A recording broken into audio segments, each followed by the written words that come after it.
When I completed the last assassin mission and took the position of the assassin boss, I was told that I was the young lady of the Yi family who had fallen from grace, just transferred to an elite high school. The whole class thought I was a country bumpkin. On the first day of school, I caught the attention of the 4 major school heartthrobs. I drove a Hummer straight into the school, performing a beautiful drift to park in the parking space, which stunned several people in front of me. I opened the car door, first revealing a pair of long legs, wrapped in black jeans, looking long and straight. Nearby students immediately began to discuss me, but I didn't care about their chatter and directly turned to head to the classroom. The homeroom teacher of class 5 in senior year, Julie, walked in wearing high heels and said, "Let me introduce the new student, Gu Xiaobei. Please introduce yourself." "Hello everyone, my name is Gu Xiaobei." Then there was a moment of silence as everyone waited for me to continue speaking, but I said nothing. The people below began to whisper. "Quiet," Julie shouted again, pointing to an empty seat. "Gu Xiaobei, you can sit there." Oh my god, he can actually sit next to Ji Lingtian. I also want to sit next to the male god. If you're not afraid of death,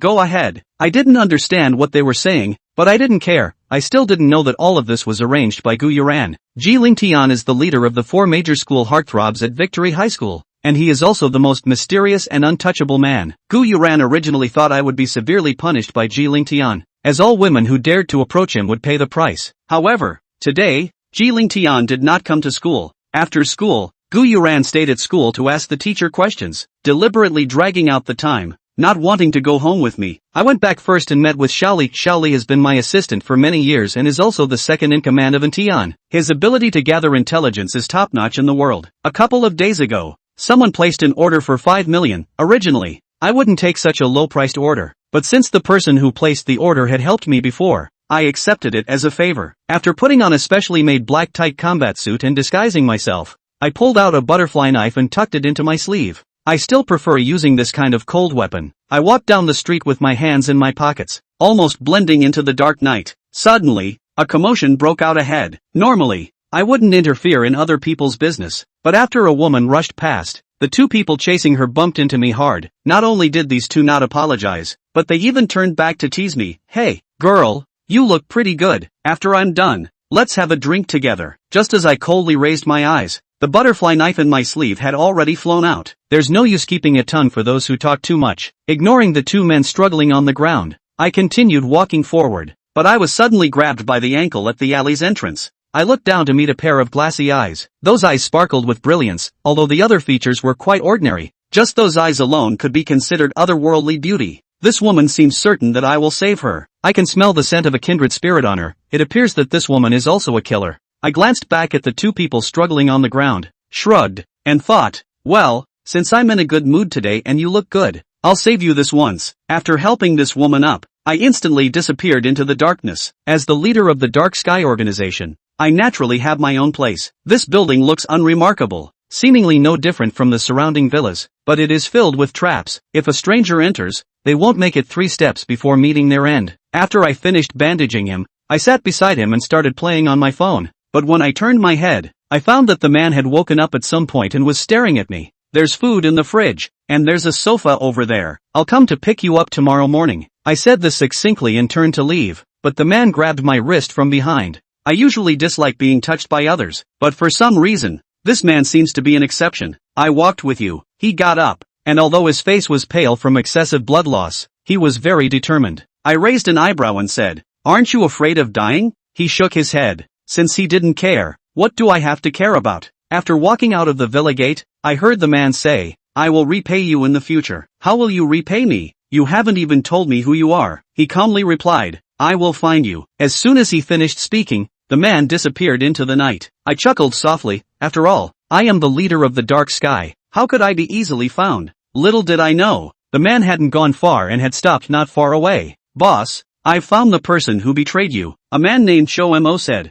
"Should we check on the woman who saved you?" "No need. You won't find her. This woman should have disguised herself just like I did. Anyway, it makes things more interesting. Although I don't know who he is, I have a feeling we will meet again." On the other side, I went straight back to the Yi family. All the railings and locks of the Yi family were as if they didn't exist for me. I jumped lightly to the 2nd floor and lay directly on the bed. Just hearing Yi Jiangwo shouting downstairs, "This is unacceptable. A little child not coming home so late. What will people think? The Yi family will think we have no upbringing." "Dad, don't be angry. Gu Yuran said with red eyes. Sister might be playing at a classmate's house. Let's go find her. Find what? Yi Jiangwo shouted angrily. At this moment, I sat on the railing of the second floor and whistled at the two people below, my legs swinging gently on the railing, looking like I could fall at any moment. When did you come back? Gu Yuran asked in surprise. He had checked after he came back and had been in the living room the whole time. Not realizing I had returned, I casually chewed gum and said, didn't you want to ask the teacher a question and not walk back with me? I came back first. You are so excellent and still know how to work hard. Look at you, always slacking off like this. Yi Jiangwo reprimanded.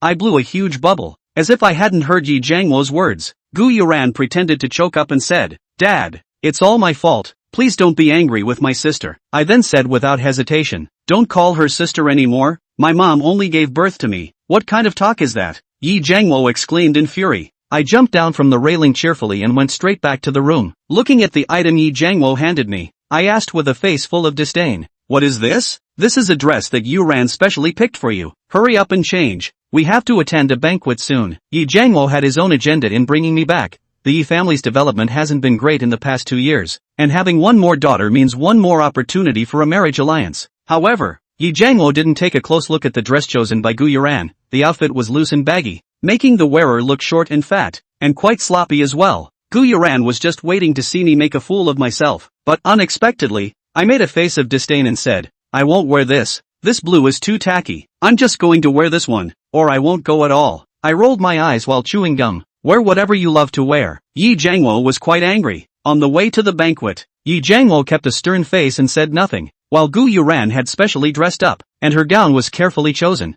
making her look like a princess. Looking at myself, dressed in a tight black outfit, I resembled a hellish demon. As soon as I got out of the car, my long, straight legs attracted a lot of attention. Gu Yuran's good friend Chu Xinjing jogged over, casting a disdainful glance from head to toe at me. Oh, Yuran, why are you hanging out with someone like this? Oh my, how embarrassing for him to dress like this for such an occasion, said Chu Xinjing. Gu Yuran put on a sympathetic expression. Sister used to come from a poor family and wasn't very familiar with this. Don't say that. I really don't like standing with people like that. Let's go. Chu Xinjing pulled Gu Yuran and walked away. On the surface, Gu Yuran seemed to be forced, but inside she was very happy. The banquet had started for a while when Chu Xinjing quietly took Gu Yuran to my back. They wanted to push me into the pool in the middle of the banquet hall to embarrass me. Chu Xinjing reached out her hand behind me, but Gu Yuran saw Shimu walking over this way. Shimu is his classmate and one of the 4 school beauties. It is said that her family's wealth could buy the entire United States. She is fickle in love, changing girlfriends almost every week, but she is very beautiful and generous to her girlfriends, which has led many men to fall at her feet. Gu Yuran quickly lowered his head to adjust his suit, and Chu Xinjing pushed me hard. I thought I would fall directly into the pool, but instead, I spun around in place. No one saw how it happened, and Gu Yuran was thrown into the water. All of this happened in the blink of an eye. I wanted to throw Chu Xinjing in as well, but Shimu was already in front of me, wrapping her arms around my waist. Her peach blossom eyes were full of charm as she smiled and said, "Little beauty, be careful." Gu Xiaobei was smoked by the perfume on his body and escaped by wrinkling her eyebrows, not used to his touch. Oh my god, that bumpkin is going to be young. She's next prey. How can that be? Shi Xiao's aesthetics wouldn't be that bad.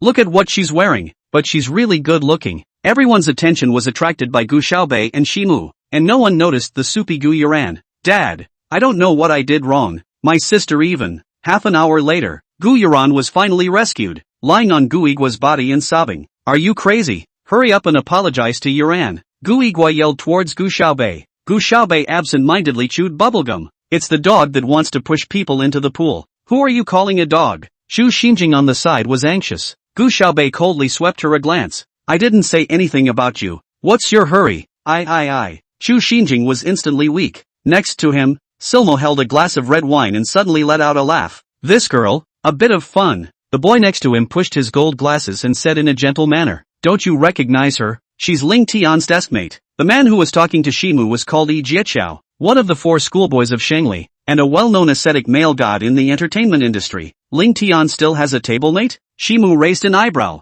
Looks like it's even more interesting. Gee, Ling Tian, that guy, usually hates other people's touch the most. The Academy 3 years do not know how many girls want to try to do everything to be with him as the same table have failed. Why isn't this Ling Tian guy here? Shimu looked around. He's got something going on these days. He hasn't even been to school yet. Closuk Zhou said. Shimu didn't care. He just shrugged and his gaze fell on Gu Xiaobei again. Xiao, how long do you think it'll take for me to take down this little cutie from Ling Tian's desk? Little cutie? Yi Jiaqiao looked toward Gu Xiaobei, who was dressed in pitch black, stalking his neck and talking to Gu Igwa with an arrogant face. Probably for the rest of my life. He pushed up his glasses and spoke warmly. Simu raised his eyebrows. Oh, then let's make a bet. How about $5 million? Deal. Chapter 4, You're at my table. After returning home, Gu Igwa scolded Gu Xiaobei again. All of Gu Yuran's makeup that she had purposely put on today was spent, and with a bunch of lipstick and mascara smeared on her face, she looked a mess. Gu Xiaobei didn't bother to listen to Gu Igwa and went straight upstairs. Look at how you've bullied Yoran. Do you have any tutelage left? Gu Igwa yelled at her on the stairs. Aren't you rich? Can't she even afford a waterproof cosmetic? Without looking back, Gu Xiaobei threw out a sentence. She wasn't just good with her hands, but her poisonous tongue was one of the best in the dark sky. Gu Yuran cried even harder, and Gu Igwa kept comforting her while saying that he would stop Gu Xiaobei's allowance as a punishment. Gu Xiaobei heard it clearly from the second floor. Ha, it's just a few tens of thousands of dollars a month in pocket money, and when she takes a single order, it's tens of millions. Would care about this amount of money? When she went to school the next morning, Gu Yuran still didn't wait for her. She didn't care and stomped off in her Hummer. But no sooner had she parked her car than she realized a wrangler was in her way. Gu Xiaobei stepped forward with his long legs without a glance. Stand still. A boy sneered as the wrangler's window opened.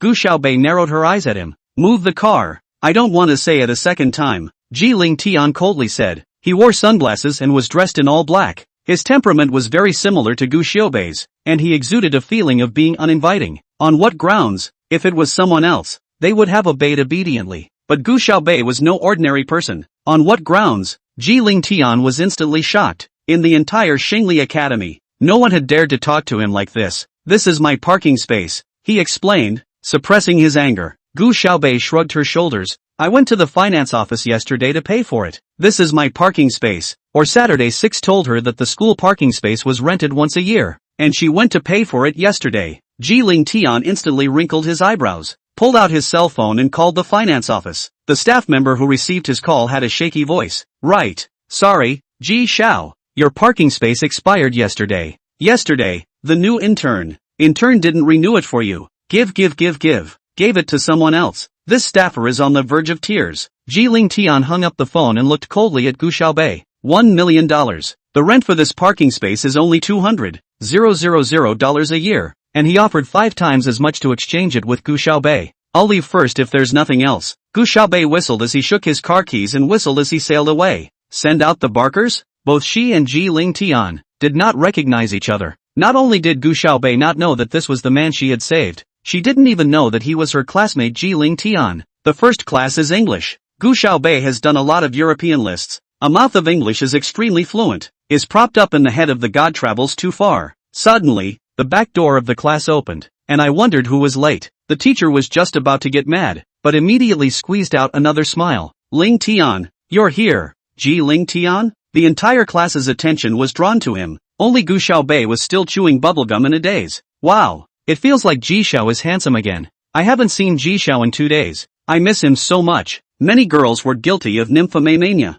Instead, he dropped his book bag on the bench with a sullen face and realized that there was an extra girl next to him. Who allowed you to sit here? As soon as Ji Ling Tian opened his mouth, the temperature in the surroundings instantly dropped several degrees. Gu Xiaobei is definitely out of luck. That's right, with her she's also worthy to sit beside Ji Xiao? Ooh, my man god is really still so handsome. Gu Xiaobei looked up. It's you? It's you! The two were surprised in unison. Ji Ling Tian's face became even more ugly. This woman, how she's always at loggerheads with him. Gu Xiaobei looked away. If it was usual, she'd probably just change her seat. It was the same wherever she sat anyway. But this boy is so annoying. Is the world his home? Bias won't allow it. Don't bother trying to get close to me. I'm not interested in you. Ji Ling Tian thought of her as one of those girls who deliberately approached him. Gu Xiaobei looked up. Funny, I like that good-looking people don't look in the mirror. Ji Ling Tian was so angry with her that he spat out blood. But when their gazes collided, he also had to admit that this girl was very good-looking, cool and lonely, with a pair of eyes as brilliant as stars. Chu Xinjing in the front was unusually excited. It seems that this time,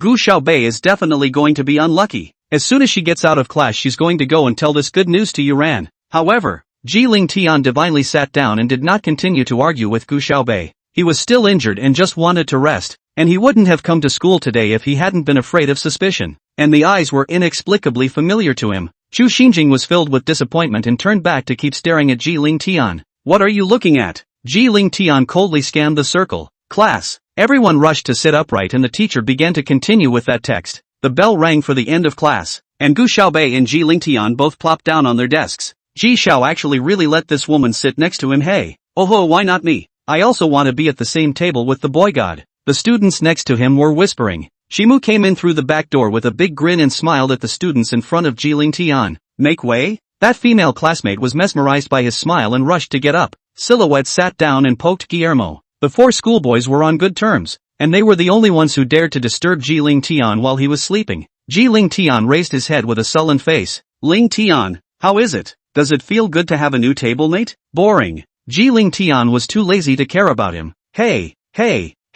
Silmo held his chin to keep him from getting down. I think your tablemate is quite cute. Why don't you introduce him? How about I switch with you? Ji Ling Tian said with a cold face. Forget it. Simu spoke with a smile. I've fallen from class 1 to class 5. The old man will eat me up. St. Mary's is divided into classes based on grades, with one class being the best. Noisy. Gu Xiaobei also raised his head and impatiently threw a piece of bubblegum into his mouth. Shimu sniffed it and raised a seductive smile. Watermelon-flavored bubblegum. Hey, give me a piece of that. But, cutie, you chewed it too. Oh. He threw a wink at Gu Xiaobei. Disgusting. Gu Xiaobei and Ji Ling Tian spoke in unison, giving each other another disgruntled look and getting down in unison. Hey, I'm just kidding. Who really eats someone's chewed bubblegum? Shimu finally realized that he really couldn't tease these two people, and thought sadly in his heart. Chapter 5, I'll find you. On this day, neither Gu Xiaobei nor Ji Ling Tian said another word to each other. At the end of the school day, the two of them were even the first to rush out, as if they were suffocating from spending one more second with each other.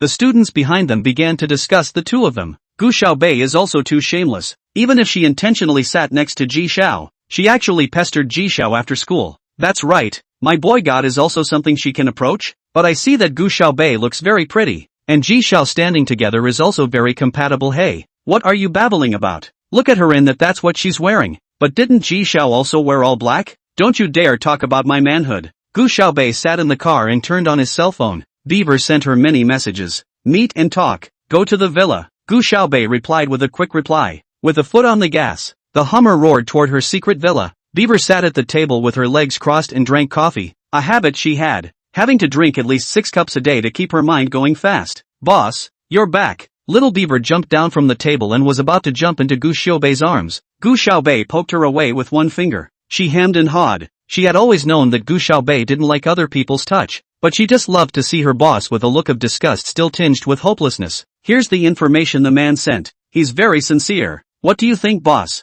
Little Beaver had sent a message to Gu Xiaobei before telling her that Phoenix Void had suffered infighting some time ago, and that one of their high-level people had betrayed the Phoenix Void boss, and even nearly killed him, and was now being hunted down by the entire Phoenix Void. This person knew many secrets of Feng Su, and he was now as if he was a lost dog, wanting to defect to Dark Sky to seek protection. Feng Su had been fighting with Dark Sky for many years, so if he could really get some information from him, it would definitely be useful to Dark Sky. Catch him and send him back to Phoenix Void. Ha! Beaver thought she had heard wrong. Gu Xiaobei's voice was undeniable. If he can betray Phoenix Void, he can betray us. This kind of person will be a scourge sooner or later even if he brings him back. The fight between us and Phoenix Void doesn't need to use such despicable means yet. Little Beaver looked at Gu Xiaobei with starry eyes. Boss, you're really my idol. Little Beaver went to hug her again, and Gu Xiaobei dodged away like a gust of wind. Xiao Beaver spoke up in the back. Boss, why do you dislike people so much? I'm going out for a walk. You be good and do your work and I'll bring you your favorite coffee next time I go to Europe. Wow, boss is the best. Gu Xiaobei strolled alone in the garden of the villa area. The buildings here were not dense and there were very few people living here, which was why Gu Xiaobei, who liked to keep things clean, chose to put his secret base here in the first place. As she passed by a rose bush, Gu Xiaobei suddenly heard a bit of other sounds mixed in with the wind behind her. She turned back abruptly. Ji Ling Tian stood right under the tree. The light of the setting sun spattered on him through the leaves, giving the icy cold him a little more warmth. Of course, at this moment, Ji Ling Tian and Gu Xiaobei were both in a state of disguise. It's you, Gu Xiaobei said. I told you I'd find you. Gu Xiaobei turned his head to look at the beautifully blooming rose and didn't say anything. My name is Night Creek. Ji Ling Tian opened his mouth. People like them wouldn't even say their real names outside. Gu Xiaobei was silent for a moment before saying, 7 demons. At the age of 7, she entered the dark sky, and from that day on, she was no ordinary person. You don't seem happy. Ji Ling Tian didn't know what was wrong with him. No matter in school or in Feng Su, he was cold and didn't like to talk to people, but this girl seemed to be an exception. Nothing. Gu Xiaobei's hand was pricked by the rose's thorns, and she quickly retracted her hand, putting her finger in her mouth and sucking on it. For some reason, she suddenly remembered Ji Ling Tian. This boy is like a rose, pretty but thorny and prickly. Just remembering a nasty person. This Nightbrook had only met her once, yet it was as if she didn't resist talking to him. People like us are least able to be emotionally tied down by others. Ji Ling Tian said, if you hate it, simply finish him off. He didn't know at the moment that the person being spat on by the 7 demons was himself. He picked the rose that had stabbed Gu Xiaobei and then quickly removed the thorns on it. As she watched him hand that flower towards her, Gu Xiaobei flew back a step. Makes sense. She met Kirito's eyes. But I still don't want to see you continue to stalk me in the future either. Or else. When she finished, she flicked her wrist, and something darted and flashed past, too fast for anyone to react. The silver light struck the center of that rose, and the brilliantly blooming petals were instantly knocked away and split apart. Instead, what fell to the ground was just a button. Gu Xiaobei turned and walked away, but Ji Ling Tian picked up the button and placed it in his palm. Suddenly, the cell phone rang, and it was a message from Chiu Mo. Boss, Dark Sky's side sent that betrayer back. Ji Ling Tian's eyes instantly turned cold. I'll be right back. Gu Xiaobei went straight back to the Gu family. Last time Gu Igua thought she was going to be scolded for coming back late. This time she came back earlier than Gu Yuran and was actually still scolded. Look at Yuran. Every day in addition to studying also participated in a lot of activities. I do not know how many prizes to bring back. Today in order to organize the new student welcome party until now did not come back. You look at you. It's not like I welcome them. Gu Xiaobei spoke coldly. What are you talking about? Gu Igua reached out and yanked back Gu Xiaobei, who was about to go up the stairs. She subconsciously had to resist. If she shook her shoulders and twisted her body, it might just be a blink of an eye. Gu Igua couldn't have this arm. She managed to keep it under control, though she didn't want to reveal her identity. However, her icy gaze when she turned around startled Gu Igua. He hurriedly coughed to ease the embarrassment he had just shivered. Wu family's young master Wu Mingfeng also went to Assay Li this year. He's only a freshman but he's the same age as you. Wu family's side is already a bit willing to let Wu Mingfeng marry you. You'd better give me a good performance. If you mess up, see how I'm going to clean you up. After saying that, Gu Igua looked Gu Xiaobei up and down again. Look at you. You don't have the look of a little girl in your body. It's a shame to raise a daughter like you. Then you let your good daughter Gu Yuran go to the marriage. Gu Xiaobei said with full concern. You. Gu Igua was furious and raised his hand high to slap her. Chapter 6, Gambling on Stones. Gu Xiaobei snapped her head up, her gaze so harsh that it was like a knife. Gu Yuran just entered the door, hurriedly carrying her skirt and ran over, the tear stains on her face still not dry. Sister, you should not fight with Dad anymore. Dad's health is not good lately. Anymore, Dad is also your real dad. Because of her block, Gu Igua's slap did not land on Gu Xiaobei's body, but as much as he didn't want to admit it, he had to think in his mind that, just now, he had been surprised by his own daughter's gaze. Simply want to get down on my knees and beg for forgiveness. Now what's all this talk about kissing or not kissing? I heard that someone recently spread the word at school that I'm adopted? Gu Xiaobei sneered. Under the gaze of her eyes, Gu Yuran had a few moments of weakness. Sister, why are you looking at me like this? Could it be that in my sister's heart, I would be the one to say such a thing? Sister, if you're not happy, I'll go in front of the whole school tomorrow to clarify that I'm actually a child who was carried in the wrong arms. Gu Yuran said while crying, looking like she didn't know how much she had been wronged. Gu Igua hurriedly stopped it. Yoran, what are you babbling about? If you tell anyone, they'll look down on you in the future. Gu Igua frowned at Gu Xiaobei. Look at your dangling appearance. No one else will believe you're my own daughter. You'd better listen to me from now on, or I'll kick you out anytime. Gu Xiaobei rolled her eyes as she chewed on bubblegum. Does he really think he's good enough to be his daughter? But it was just a temporary place to land, and she also wanted to investigate the death of her own mother. And most importantly, she suspected that this hug was, from the beginning, a conspiracy. She didn't have any feelings for Gu Igua either, so she didn't care if he treated Gu Yuran better than her. At 10 o'clock in the evening,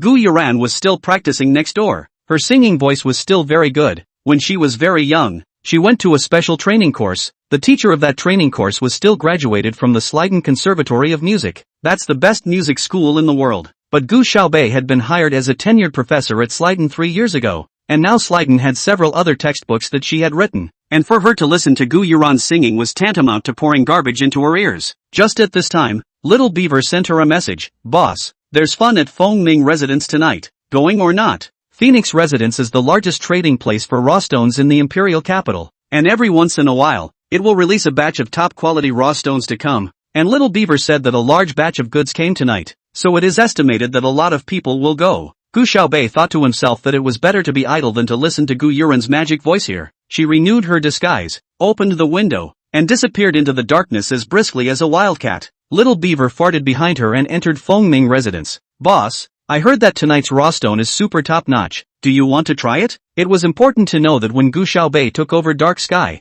their funds weren't as plentiful as they were now. And that was when Gu Xiaobei earned her first bucket of gold through gambling on stones, and then frantically took orders. Coupled with her extremely skillful financial investment methods, which allowed the entire Dark Sky to lead a privileged life. Little Beaver hadn't even had a full meal before joining Dark Sky, so in her eyes, Gu Xiaobei was greater than a god. If there's a good one, you can try it, Gu Xiaobei said as he picked up a stone in his hand. These small raw stones placed in the entrance are usually of poor color and cheap. She had just pawed it twice when someone came up to her. Does the pretty lady like this stone? Do you want me to buy it and give it to you? This person's voice was like a slimy snake, and Gu Xiaobei recoiled at the sound of it. She frowned slightly as Beaver tapped the keyboard twice behind her and whispered in her ear. Boss, this is Wu Mingfeng. The Wu family was much richer than the Gu family, which was why Gu Igua wanted to get Gu Xiaobei and Wu Mingfeng engaged in exchange for the Wu family's investment. But this Wu Mingfeng was really not good, because he was too fat. His eyes were squeezed into two slits, his face was full of pockmarks, and some of them were a little bigger than his eyes.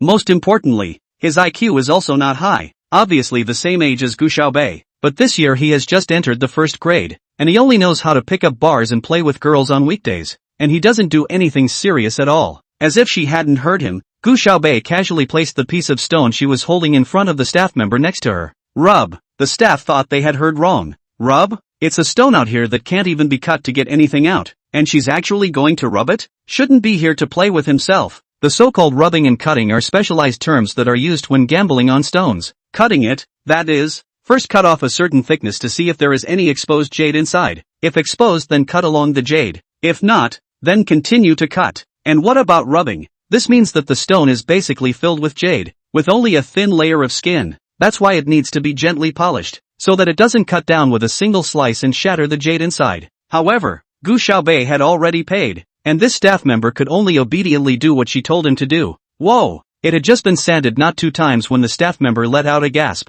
It was, literally, full of jade. Gu Xiaobei only spent $100,000 to buy this stone, and the jade inside is worth at least $2 million. Wu Mingfeng's eyes instantly lit up. I didn't realize that this woman was not only pretty, but also had good eyesight. He had been told off by his dad several times for always being out of work, and if he could make some money tonight, his dad would definitely stop talking about him in the future. His green bean-sized eyes rolled. Does the pretty lady want to go for a spin inside? I'll buy whichever stone the pretty lady has her eye on tonight. Gu Xiaobei just glanced at him, lifted her foot and walked inside. He lowered his voice to the man next to him and said, "Go prepare me a spiked glass of water." Wu Mingfeng planned to use Gu Xiaobei to make some money first, then charm her, and tonight, he was going to get his hands on both money and people. Unbeknownst to her, Gu Xiaobei had amazing ear power, and she had heard his words a long time ago. Wu Mingfeng followed Gu Xiaobei's lead, and he bought all the stones that Gu Xiaobei looked at a few more times or touched for a while longer. The raw stones inside were much more expensive than outside,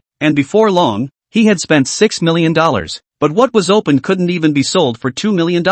What do you mean? Are you deliberately trying to mess with me? Wu Mingfeng was instantly annoyed. Chapter 7, Big Brother Buyers. You don't have any money to play gambling with stones. Gu Xiaobei gave him a cold look. I have no money? Ha! Funny, I would be broke. Wu Mingfeng pointed at his nose and exaggerated. Joke, he's Wu Mingfeng, the son of the Wu family. Would he not have money? Seeing that Gu Xiaobei was about to leave again, Wu Mingfeng hurriedly followed again. Beauty, is a few million? Brother spent on spending. As long as you are happy on the line, you do not get angry. Wu Mingfeng bare teeth smile. Here, first drink a cup of water. Gu Xiaobei glanced down, and although the cup of water looked transparent and clear, it had been spiked by Wu Mingfeng. She took it, but didn't drink it, only staring at a rock. Wu Mingfeng had already lost a few $1 million tonight, and now he didn't want to keep throwing money at it. He just wanted to hurry up and get Gu Xiaobei. Rub it. Gu Xiaobei swiped $500,000 and said to the staff, The price tag of this piece of raw stone is $5 million.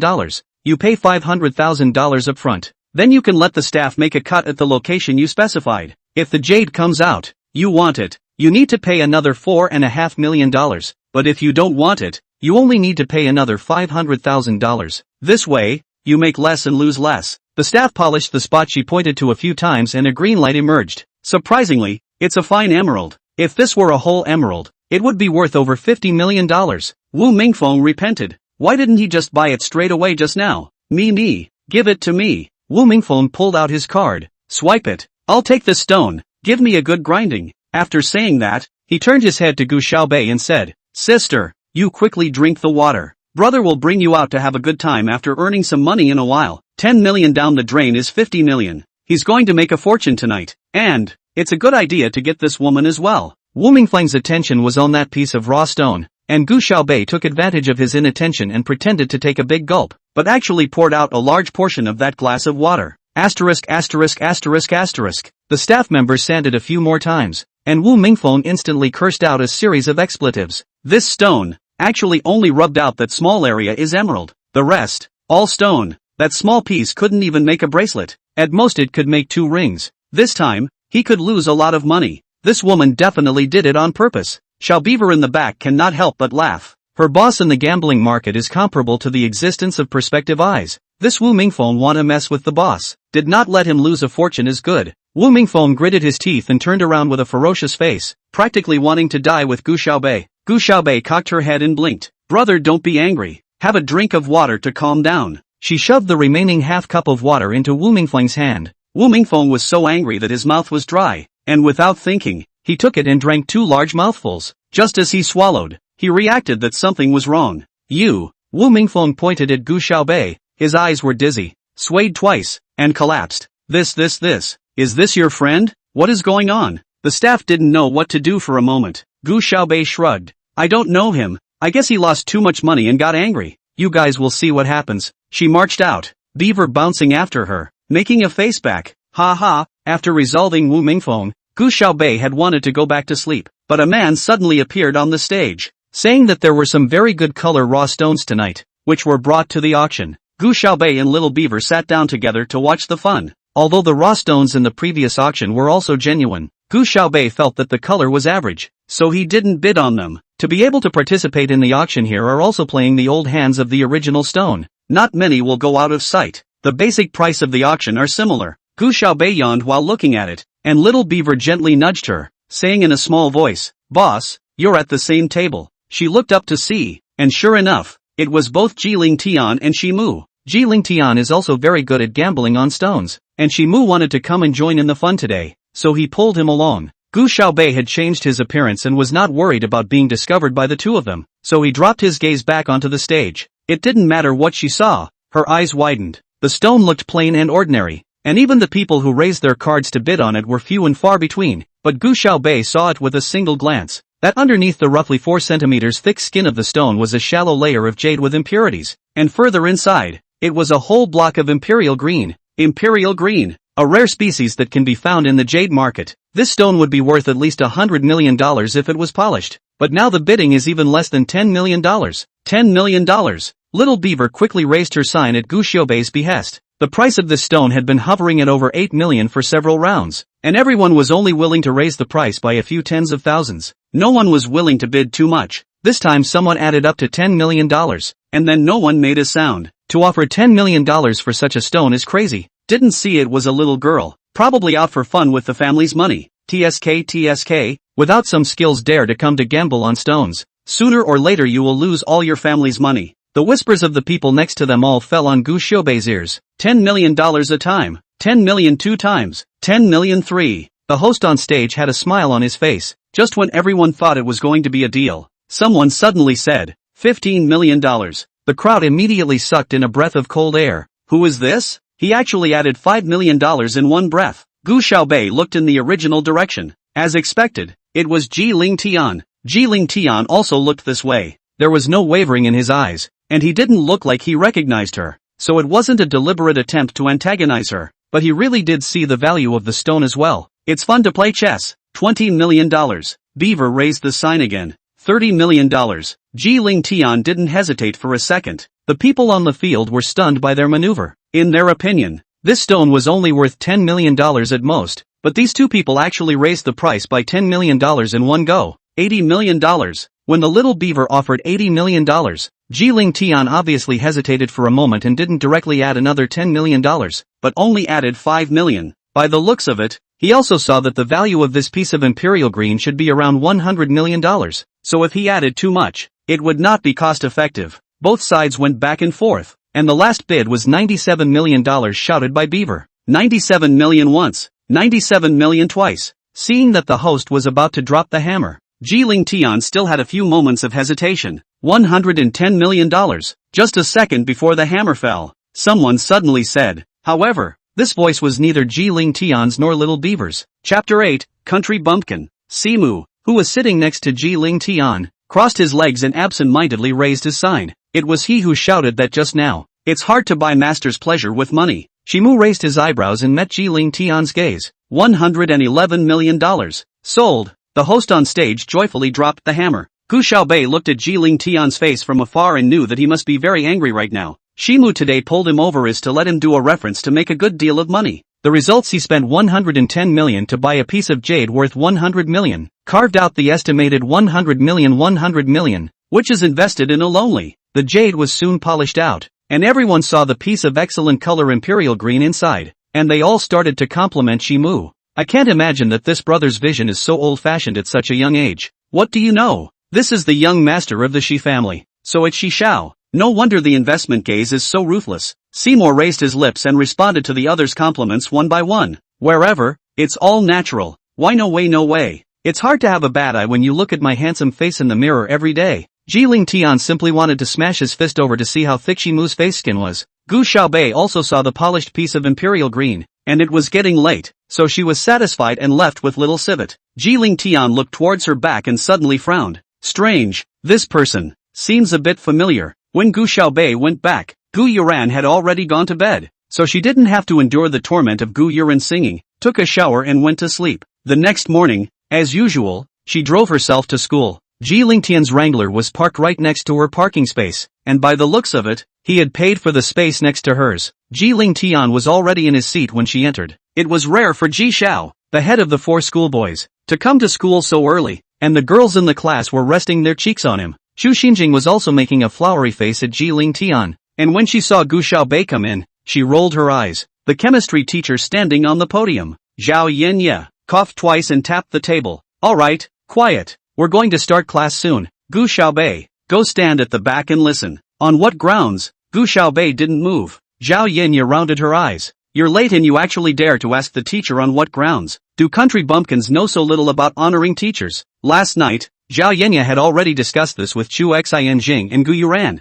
Gu Yuran deliberately broke the lock when she left in the morning, and had thought that she could trap Gu Xiaobei for at least 2 hours, but she didn't expect Gu Xiaobei to open it with ease. However, Zhao Yenye still decided to follow the original plan and find trouble with Gu Xiaobei. After all, she had looked at Gu Igua during a home visit and had always wanted to be a stepmother to Gu Yuran, but had never gotten her way, which was why she had tried to please Gu Yuran at every turn. Late? Classes start at 8. I got into the classroom at 7:59, so who's to say I'm late? It was already 8:01 when you took your seat. You're still trying to weasel your way out of this. A bumpkin is a bumpkin. You don't even have a sense of time. Seeing that Gu Xiaobei still didn't move, Zhao Yenye became even more angry. Gu Xiaobei, I'm talking to you, you're deaf aren't you? If you don't stand at the back I'm not going to start the lecture. You're delaying every student by 1 minute. That adds up to more than 20 minutes. Time is money. You're making a fortune in killing people. Xu Xinjing followed suit. That's right, Gu Xiaobei. You don't like to study. Can you not delay us? We still want to study well. It is what it is. There were also a few female classmates who were jealous of Gu Xiaobei being able to be at the same table as Ji Ling Tian, who began to whisper in agreement. Gu Xiaobei, our Shengli Academy is a place with rules. It's not your kind of countryside pheasant school. If you don't follow the school rules again, I'll tell the principal and expel you. Zhao Yenye began to scare Gu Xiaobei. Gu Xiaobei gently raised her eyes and laughed coldly. School rules? Chapter 3. Article 5 of the Saintly School Rules clearly states that students need to enter the classroom and prepare for class before the bell rings. St. Lee's prescribed morning class time is 8 o'clock. I entered the classroom at 7:59. St. Lee's bell time is 8:01. I took my seat at 8:56 seconds. Teacher, you and I are saying that I've violated the school rules? She's a top-notch memory genius, and no one should try to fool her with such trivialities. Zhao Yanya's grip on the podium tightened abruptly. She didn't expect Gu Xiaobei to even memorize the school rules. Gu Xiaobei, don't get cocky too early. I'm telling you, Xingli isn't a place where any cat or dog can stay. It's almost time for the monthly exams. If you're dragging the class down too badly, I'll kick you out just the same. Bumpkins should study in the countryside. Zhao Yenya sneered at Gu Xiaobei for a while longer before she started lecturing. Gu Xiaobei propped his head up and listened in boredom. She was able to mix her own explosives when she was 10 years old, and she knew all the chemistry experiments in this book by heart. So she still needed Zhao Yenya to explain them? Zhao Yenya looked at Gu Xiaobei from above, but in her heart, she was looking down on him. The country bumpkin is not good. And then look at the other class of Gu Yuran, always so good at learning. Every time is the top 5 grades. This is the Gu family miss should have the appearance. After class, Zhao Yenya rolled her eyes at Gu Xiaobei before she stepped on her high heels and left. Xu Xinjing said conspiratorially, ho ho ho, some people are going to get out of our class soon. The air is finally going to be a little cleaner. Julie, the homeroom teacher, walked into the rowdy class. All be quiet. She looked around the class, her gaze lingering on Gu Xiaobei's body for a moment longer if at all. I heard the chemistry teacher say that some students in our class don't respect the teacher. I hope you all won't do that in the future. Shengli doesn't need that kind of unruly person. Xu Xinjing let out a low laugh. Xu Xinjing, Julie called out to her. She stood up in a hurry. It's the welcome party soon. You come and organize it. Each class has to come up with a few programs. You and everyone else should discuss it together. Yes, teacher. After Julie left, Xu Xinjing took the sign-up sheet and went through the class, asking those students who were usually multi-talented if they wanted to sign up for the program. Yo, Gu Xiaobei, sleeping on your back again. She stopped by Gu Xiaobei's side, her eyes looking towards Ji Ling Tian's side every now and then. Do you want to enroll in a program? Save yourself from being thrown out of the class when you don't do well in the exams. You might as well contribute more to the class while you still can. Not interested, Gu Xiaobei said coldly. Xu Xinjing, however, didn't care at all, writing and drawing something on the enrollment form as she walked. Gu Yuran has been learning the piano since she was 4 years old, and is the best piano player in Shengli, and she enrolls Gu Xiaobei in a piano as well. Gu Xiaobei, a bumpkin like her, probably hasn't even seen a piano, so when she goes on stage, she will definitely make a fool of herself, and in this way, won't it set off Yuran even more? Xu Xinjing couldn't help but laugh. Chapter 9, I Am the Power. After Xu Xinjing turned to leave, Gu Xiaobei continued to sleep on his back. She and Ji Ling Tian both wore all black, and the two of them were lying on the table in unison, looking like a pair of black impermanents. My family's male god is so handsome. These days the male god comes to class. It's so happy to see the male god every day. That Gu Xiaobei is always dressing like Ji Xiao. It's so annoying. But Gu Xiaobei's legs are so thin, straight and long. Humph. It's not just thin legs. My legs are just as thin if I eat 2 less meals. Gu Xiaobei couldn't help but feel a headache as she listened to these women's chattering discussions. Maybe she should think about doing better on this exam to go to class 1. Or else she'll be noisy to death every day here guarding Ji Ling Tian. But the women in the class were only giggling in whispers, when suddenly there was a loud agitation outside. It's SUA. SUA is here, someone exclaimed. Gu Xiaobei was so disturbed by the noise that she couldn't sleep well at all, and immediately got up, wanting to go out and wash her face. An overbearing girl stepped in front of her. You're that bumpkin Gu Xiaobei? Suya measured Gu Xiaobei from head to toe with a disdainful gaze. Gu Xiaobei lazily ignored her and walked around her to get out. Instead, she reached out and pushed Gu Xiaobei. I'm telling you, you stay away from Brother Ling Tian in the future. Brother Ling Tian? Gu Xiaobei looked back at Ji Ling Tian. It's him again. Nothing good ever comes from being involved with him. Watching Suya scold Gu Xiaobei, Gu Yuran, who was hiding in the corridor outside, couldn't help but cover her mouth and laugh. Suya is Ji Ling Tian's #1 suitor, basically confessing to Ji Ling Tian every week, and she is also the eldest daughter of the Su family. The Su family is very powerful. Even the teachers usually turn a blind eye to Suya. The school library, after all, was donated by the Su family. Otherwise, with SUA's grades, how could she be in the first class? This time, it was Gu Yuran who had deliberately told Suya, with the aim of getting Suya to deal with Gu Xiaobei properly. Hey, I'm talking to you, bumpkin, do you hear me? Suya pinched her waist, her fingers poking into Gu Xiaobei's eyes. Gu Xiaobei's eyes narrowed as a cold light flashed. Suya was instantly taken aback and subconsciously moved to the side. In a flash, she colored again and said, I told you, you stay away from my family Ling Tian brother, or I will let you eat and go. Not interested, Gu Xiaobei coldly threw out a sentence. Cool sister. Saturday 6. who had taken her companion with her to the restroom, happened to pass by the door of Class V and waved at her excitedly. Gu Xiaobei walked towards Saturday 6. Suya got tired of Ji Ling Tian's sight again, calling out Brother Ling Tian with every mouthful. Her whole body couldn't stick to him. I have a favorite, Ji Ling Tian suddenly said. Suya felt like she had been hit by a thunderbolt and thought she had heard wrong. Ling Tian, brother, what are you saying? Here, that's her. Ji Ling Tian glanced towards Gu Xiaobei. Gu Xiaobei felt a murderous aura sweeping towards his back. Gu Xiaobei, Sua screamed and lunged at her regardless. Ji Ling Tian had his arms wrapped around his chest at the back, the corners of his mouth slowly hooking up. Gu Xiaobei was so angry that she clenched her teeth. This Ji Ling Tian definitely did it on purpose. You shameless, how dare you seduce Brother Ling Tian? Let's see if I don't tear your face apart. Outside, Gu Yuran was laughing so hard that the corners of her mouth were almost grinning to the roots of her ears. Gu Xiaobei this time was definitely going to suffer. Suya stood to be a notorious school bully at Lee's college. Saturday 6 bravely stood in front of Gu Xiaobei. Who are you scolding? It was Ji Xiao who said she liked Sister Cool, not Sister Cool who said she liked Ji Xiao. So who are you to say that Sister Cool hooked up with Ji Xiao? The first time she saw Gu Xiaobei, Saturday 6 was attracted by her aura, and she was now Gu Xiaobei's downright little fangirl. Suya pushed Saturday 6's shoulder. I want you to mind your own business. Who do you think you are? What's wrong with me scolding her? She played with her heart and intentionally sat by Brother Ling Tian's side to hook up with him. That's shameless.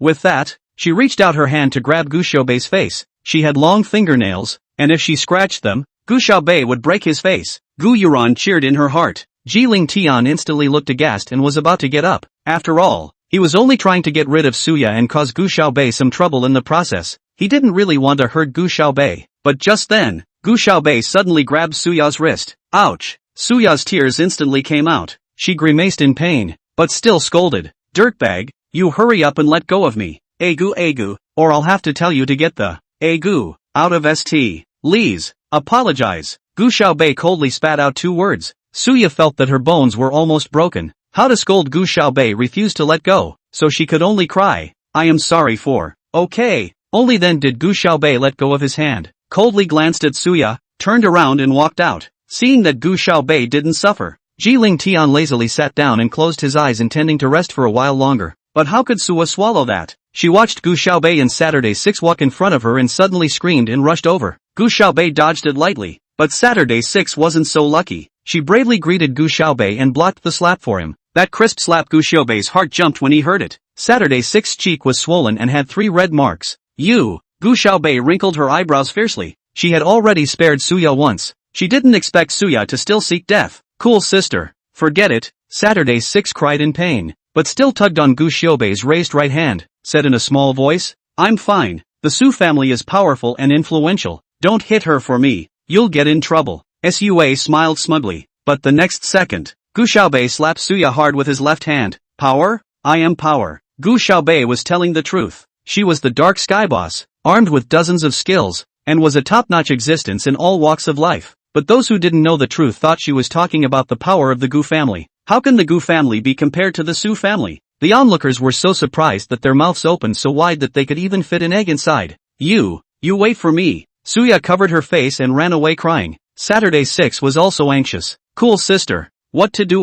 The last person who went against Suya was not only expelled from Saintly, but the entire imperial capital doesn't have a school that dares to enroll her. I'll first take you to the infirmary to rub some medicine. Gu Xiaobei, however, was in no hurry at all, and looking at Saturday 6's face, she was still a little heartbroken. Ji Ling Tian looked at Gu Xiaobei's back and his eyebrows jumped in thought. He disliked the idea of someone being at the same table as him, but did he really want Gu Xiaobei to be expelled? He pondered for a moment. Chapter 10, Get out of Lee, bastard. Gu Xiaobei had just sent Saturday 6 to the infirmary when he heard the school's loudspeaker blaring. Gu Xiaobei from 3rd grade class 5. Gu Xiaobei from 3rd grade class 5. Come to the principal's office. Come to the principal's office right now. The sound of a loudspeaker echoed throughout Lee's college. Zhu Xinjing and Gu Yuran leaned together, their faces full of smug smiles. Yuran, this time Gu Xiaobei is definitely getting the hell out of Xingli. A bumpkin like her doesn't deserve to be in our school in the first place. Gu Yuran, however, blinked her eyes and sighed gently but helplessly. Alas, I also hoped that she could study well and change her fate. I didn't expect that she would not only get into trouble, but also be arrogant like that. If Dad knew, he would definitely be very angry. Yoran, she's like that and you're still thinking about her. You're too kind. How could Chu Xinjing know that Gu Yuran was now laughing out loud with glee? The Gu family's first lady could only ever be her, and Gu Xiaobei would always be a rotten bumpkin. In the principal's office, Sua was gripping the hand of a middle-aged man and crying. This man is called Su Chang, is her father, although Su Chang is not much ability, but Suya's grandfather Su Lishan is a famous entrepreneur in the empire. Everyone in front of him have to respectfully call a Master Su, so even the principal, in front of the Su Chang and Suya are also compensated with a smile. Don't worry, Mr. Su, I will definitely give you a proper account. When Gu Xiaobei entered, he heard the principal say to Su Chang. Su Chang sized Gu Xiaobei up with a disdainful gaze. I heard that you are the daughter of the Gu family? How dare you? Not only did you dare to make a move on Yaya, but you actually said something about the Gu family being more powerful than the Su family? I think you are crazy, a bumpkin who hasn't seen any sense, all poor and sour. Gu Xiaobei didn't ignore him and only looked at the principal, saying, it was Suya who made the first move. I just fought back. The sunlight beat in from behind Gu Xiaobei, coating her with a light golden light, and she stood straight, her spine like a sword drilling into the sky, making people unable to help but feel admiration. Your bull asterisk ting me. Suya roared. I'm still tired of dirtying my hands when I beat up a bumpkin like you. My hands are dirtier than your mouth. Gu Xiaobei disliked Suya's words so much that she cried again. The principal hurriedly said, Gu Xiaobei, you said that Suya started it, do you have any proof? Principal, I saw it. Before Gu Xiaobei had a chance to speak, he heard the door to the principal's office slowly open, and Gu Yuran revealed a head and timidly said, Gu Yuran was pretty and studied well, and the principal knew her. I'm sorry, Suya, I'm sorry, Uncle Su. Gu Yuran came in and bowed twice to Suya and Su Cheng first. It's all because of my family's lax tutelage, that's why Suya was wronged. There is no need to engage in all this nonsense. If you want to harbor this bumpkin don't even think about it. Su Chang said angrily. Gu Xiaobei chewed bubblegum and watched with a good sense of humor, as if she was staying out of the way. She wanted to see what Gu Yuran was going to act out again. Not, Uncle Su. Gu Yuran red eyes waved his hand. I just want to. Uncle Su do not because of Gu Xiaobei think our Gu family are such people. Dad has always said to me that very admire Uncle Su. Just now I see clearly. It is Gu Xiaobei firsthand. She came back from the countryside has no rules. No matter how to be punished depends on the views of Uncle Su and Suya students. Just please do not implicate the Gu family. Su Chang actually knows his daughter's temperament in his heart, and today it must be Suya who finds fault first. So when he saw Gu Yuran come in, there were still a few points of unhappiness, and now when he heard her say this, he breathed a sigh of relief. Alright, I know. I think it's also because this bumpkin wasn't educated well from a young age, and it doesn't have anything to do with your Gu family. When Gu Yuran had said so, the principal chided towards Gu Xiaobei. Gu Xiaobei,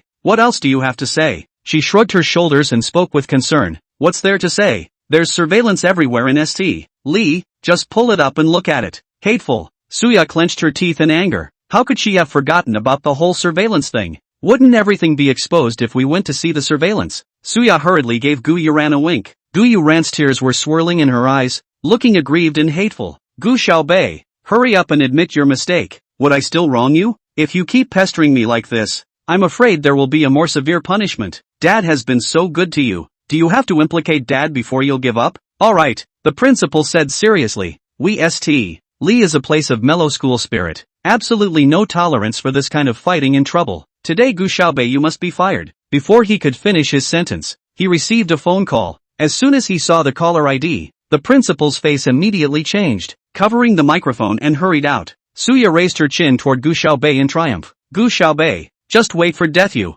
Gu Yuran's heart is all happy and blossoming. On the surface, she still makes a generous and understanding look. Gu Xiaobei, you quickly apologize to Suya usually in the house pretends to be sisterly love, a mouthful of sister, but now on the outside wants to be separated from her, but that was fine. Gu Xiaobei didn't want to be sisters with her in the first place. Not long after, the principal returned, his face still a bit gloomy. Suya couldn't care less about the pain on her face and cheerfully said, Principal, can you issue the expulsion notice now? When will you let Gu Xiaobei get out? I'm sorry, Mr. Su, the principal said in a serious manner, we still need to re-investigate this matter. St. Li is a fair school, and we absolutely cannot wrong any of our students. Suya and Gu Yuran both froze. What's going on here? How come the principal took a phone call and came back a different person? Gu Xiaobei, however, chewed bubblegum and leaned against the cabinet with a confident look on his face, because it's all in her hands. Su Cheng immediately felt that his face couldn't hang on. Even a little girl child he couldn't solve. How could he still mix in the imperial capital in the future? Headmaster, if you don't handle this matter properly, believe it or not, I'll cancel the originally planned investment in the cafeteria. St. Lee has the intention of refurbishing the cafeteria this year, and originally the money the principal was going to let Su Chang donate. The principal, however, was unmoved. I'm sorry, Mr. Su, as the principal of St. Lee I must act impartially. What you want to donate is your freedom. If you want to cancel it, I can only express my regret, but the principle that should be maintained, I must still maintain. For a moment, everyone except Gu Xiaobei froze. What the hell is going on here? Chapter 11, so you're this kind of person, Mr. G. Gu Xiaobei actually walked out of the principal's office intact. Suya was so angry that she kept losing her temper with Su Chang in the back, asking him to make a decision for herself. Dad, I can't even fix a bumpkin. How can I stay in St. Lee in the future? Why don't I just take a break from school? Well, my missy, Daddy will find a way for you. Gu Xiaobei chewed bubblegum and raised his head. Sua stomped her feet in anger behind her. The principal breathed a sigh of relief after sending the men away. Geez, why did the chief suddenly come over here? Scared me, he said as he wiped a handful of sweat from his forehead. It turns out that just now, the principal received a call from his secretary saying that the Secretary of Education was coming to visit St. Mary's. This director is most concerned about fairness and impartiality. If he finds out about what happened today, it will not be easy. That's why the principal hurriedly dismissed these people. Just how did he know that the director of the Education Bureau was the one Gu Xiaobei had asked Little Civet to ask to come in the name of the donor? On the way back, Gu Xiaobei received a message from Little Beaver. Little Beaver, boss, why don't you just fire this principal and forget about it? How dare you find trouble with you, boss? Gu Xiaobei, there's no rush. There will be opportunities later. Xiao Beaver, really have eyes not recognized Taishan. Su Chang repair a little cafeteria. He took Su Chang as a treasure. Shangli, but there are 8 teaching buildings, 2 experimental buildings, 4 dormitory buildings. Are the boss you donated?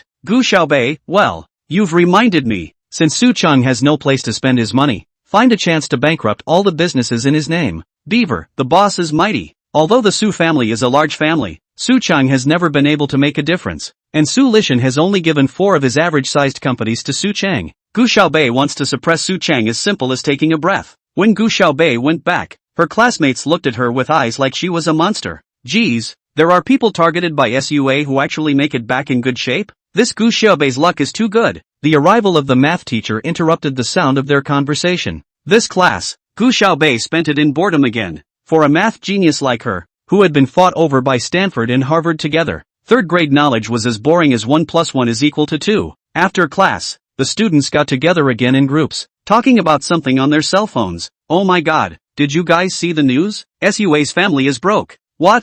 The Su family went bankrupt? Their family is one of the top 3 consortiums in the imperial capital. It's either the Su family, or Suya's family. She has always claimed to be the Su family's first lady. In fact, her family's industry is less than 1/10 of the Su family's entire. And this time when the financial market has been shaken up a little bit, her family has directly gone bankrupt. No wonder Gu Xiaobei was able to come back properly. I guess Suya wasn't in the mood to deal with her. She's really lucky. Ji Ling Tian couldn't help but frown at her. This Gu Xiaobei actually has such good luck? She actually got out of there in one piece before he even made a move. Hi, Ling Tian, why are you looking at my little cutie in a daze? Shimu didn't know when he ran over and sat on his butt in front of Ji Ling Tian, reaching out and waving his hand in front of him. Ji Ling Tian coldly swept him a glance. Boring. Gu Xiaobei also propped herself up, lazily raised her eyelids, and slowly spat out 2 words under Shimu's burning gaze. Noisy. Simu was hurt. Cootie, people come to give you gifts from Baba, and this is how you treat them.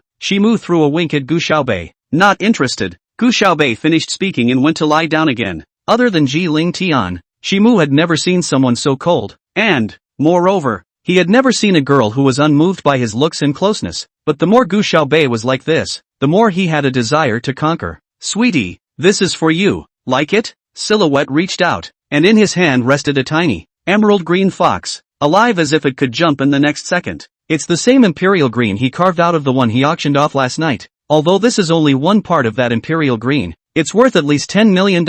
It looks like Shishao spends money like water and it really lives up to its name. Gu Xiaobei looked at the fox and then at Ji Ling Tian, blinked and said to Shimu, I'm sorry, Mr. Shi, I wouldn't dare to accept it. If I did, Mr. Ji would definitely be angry. Hearing Gu Xiaobei carefully mention himself, Ji Ling Tian felt like he had been struck by lightning. Is this woman off her meds? She was full of fury when she just hit Suya, because Gu Xiaobei wrung her fingers, seemingly torn, because I accidentally saw Ji Xiao's diary, and he's actually been liked all of you, Ji Xiao, that's why he refused to accept other female classmates. Put. One of the boys took a sip of water and didn't swallow it, spraying it all over his own table's face. The class was dumbfounded. Shimu's mouth opened wide as he slowly looked at Ji Ling Tian. Ling Tian, me, I don't like men. Gu Xiaobei. Ji Ling Tian had the heart to kill her. She was definitely getting back at herself for the fact that she had just said she liked her in front of Sua. Gu Xiaobei blossomed a victorious smile towards Ji Ling Tian,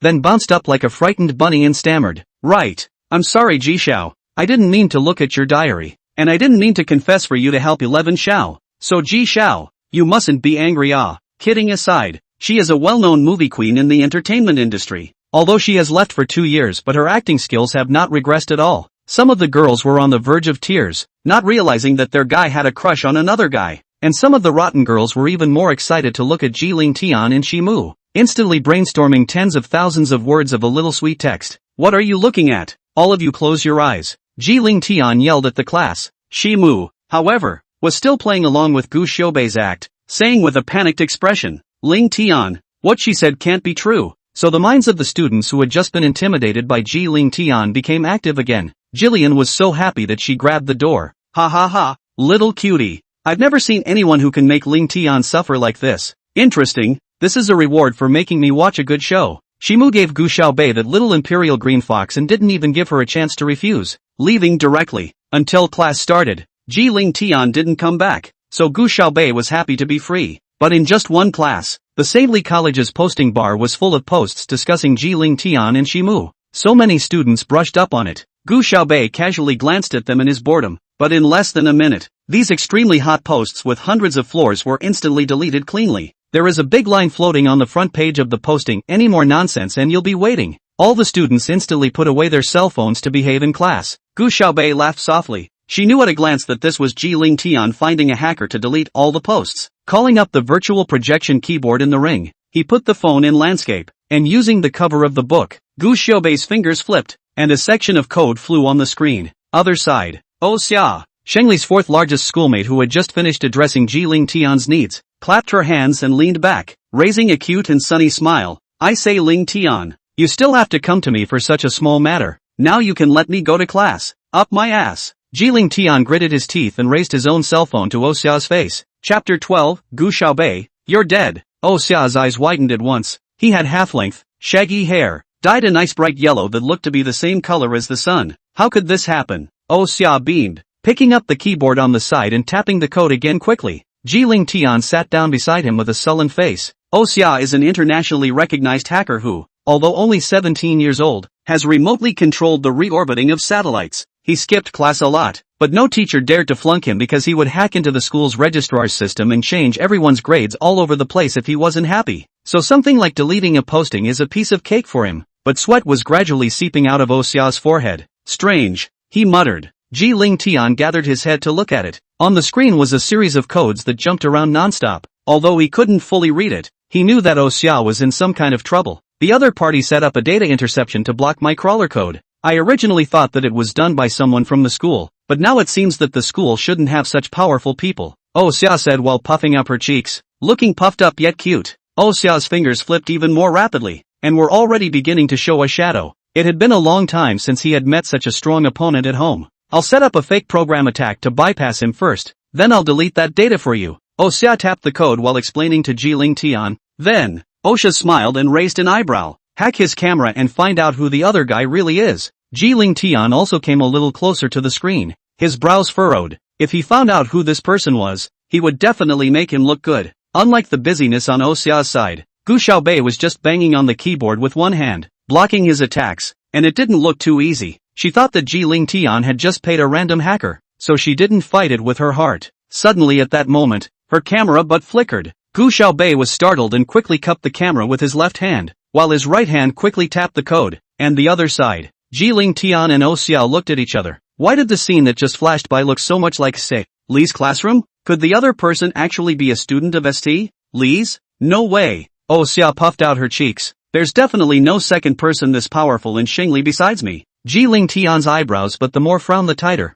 Just now that the scene that passed by really let him feel incomparably familiar. Xia muttered in a low voice while tapping on the keyboard. I'll just check the other party's IP address. Not a moment later, Xia covered her mouth in disbelief. Oh my god, this IP address is actually really insanely. Too late to react much, Ji Ling Tian hurriedly rushed out. Gu Xiaobei, you'll be dead if I know it's you. That scene just now really looks like the cabinet behind his seat. Ji Ling Tian rushed into the classroom with long strides. Clang came the door, and the students and faculty in the class were startled. Hooah! Get the hell out of! Zhao Yenya turned her head with an impatient face, and when she saw that it was Ji Ling Tian, her face immediately piled up a smile. So it's Ji Xiao. Ji Xiao, quickly sit down and listen to the lesson. I just happened to speak to a key point. Ji Ling Tian, however, simply ignored her and went over towards Gu Xiaobei, who was sitting upright. What are you doing? He asked, looking down at her with a sullen face. Gu Xiaobei slowly turned her head with a sincere face. I'm listening to the lesson.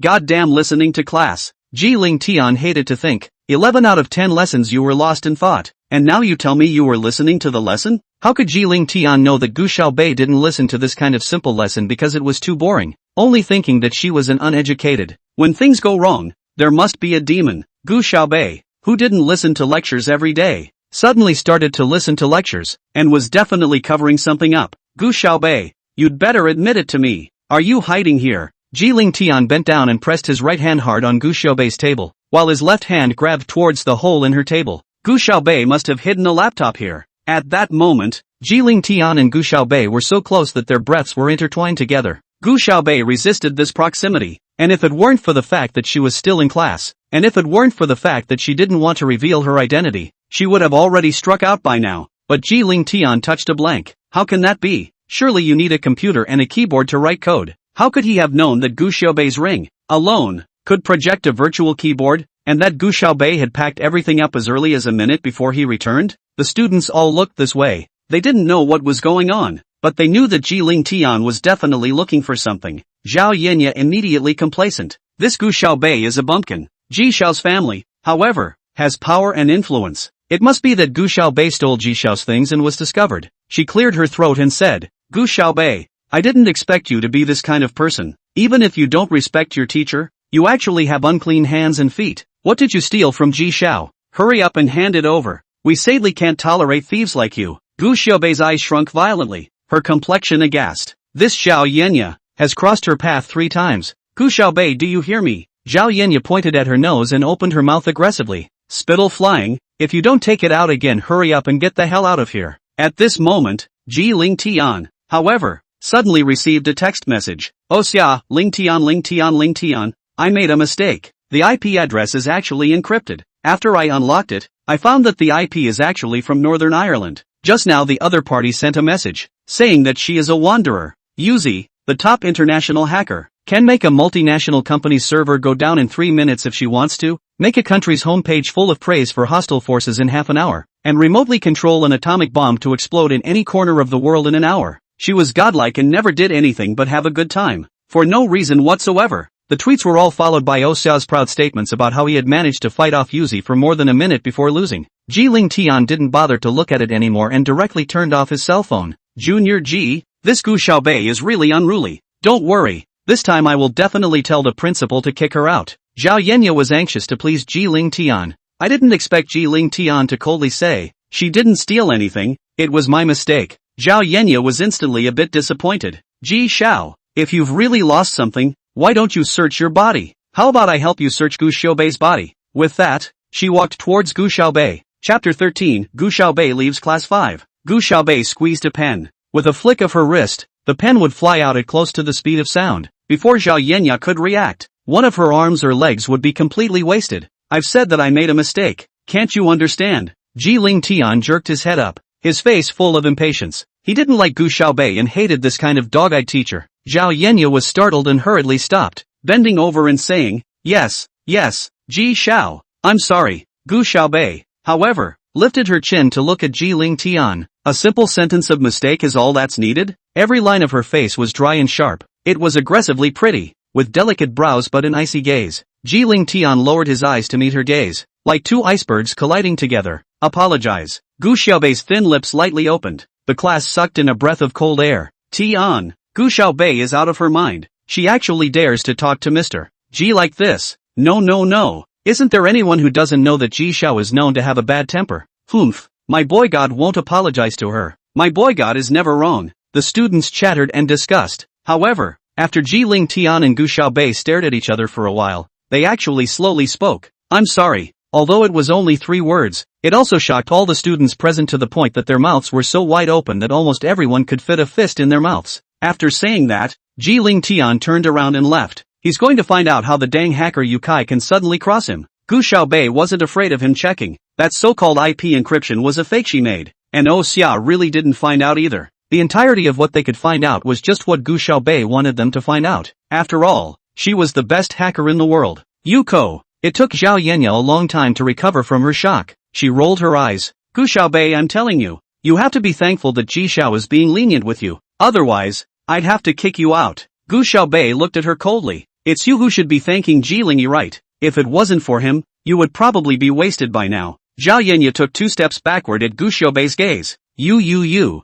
She colored. If you don't do well on this test, I'll have to kick you out. Although Saintly was an aristocratic academy, it also valued academic performance, and in Zhao Yenya's eyes, Gu Xiaobei was uneducated and was probably going to fail every single door. And when the time came, no matter what means she had used to get in, she would have to get out. For the second half of the class, Zhao Yenya didn't even dare to look at Gu Xiaobei again. The gaze of Gu Xiaobei just now was really too intimidating. After class, she hurried out. The class teacher, Julie, then stepped into the classroom with her high heels. She signaled everyone to be quiet, and then began to talk about the school's notice. The school told you all before that the welcome party will be held next week. I don't know how well everyone's programs are prepared. She looked to Chu Xinjing. Chu Xinjing hurriedly stood up, puffed out her chest and raised her head. Teacher, we've been practicing intensively every day, and when the time comes, we'll definitely win for the class. She was smug in her heart. They had been catching up on their practice, but no one had told Gu Xiaobei at all. By the time she gets on stage, I'm afraid she won't even know where to put her hands and feet when she plays the piano. Definitely going to make a fool of myself in front of the whole school. Julie nodded.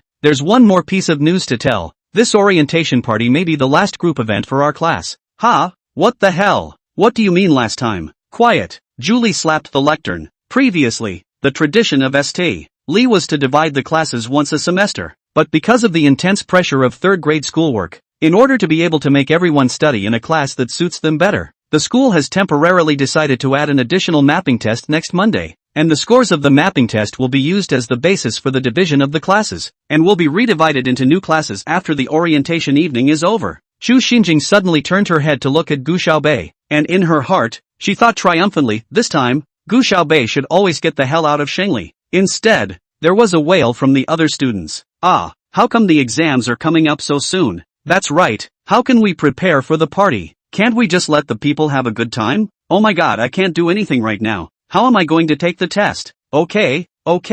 Julie clapped her hands and said, everyone just need to treat the exams normally and play normally, whether you stay in this class or not. I hope that you will actively participate in the last class activity. Julie finished and left. The classroom was in an uproar. Everyone is wailing over their upcoming exams, and some students are considering whether or not to spend so much time preparing for the evening's events. Chu Xinjing walked to the side of Gu Xiaobei, condescendingly said, Gu Xiaobei, this is your last week of school here. The bumpkin came to see the world for 2 days, should also roll back to where you should go. Your old home still have the land. I see that a bumpkin like you who can't do anything can only go home to plant the land. Right, or picking up dung, picking up garbage? When she finished, she started laughing maniacally. Gu Xiaobei raised his eyes coldly, looking at her without any semblance of emotion. Why should I pick you or pick you up? Chu Xinjing reacted for a moment before realizing that Gu Xiaobei was calling her a turd and trash. You! Before Chu Xinjing could say anything, she heard a cold voice from above her head. Who allowed you to stand here? She flew back 2 steps, trembling.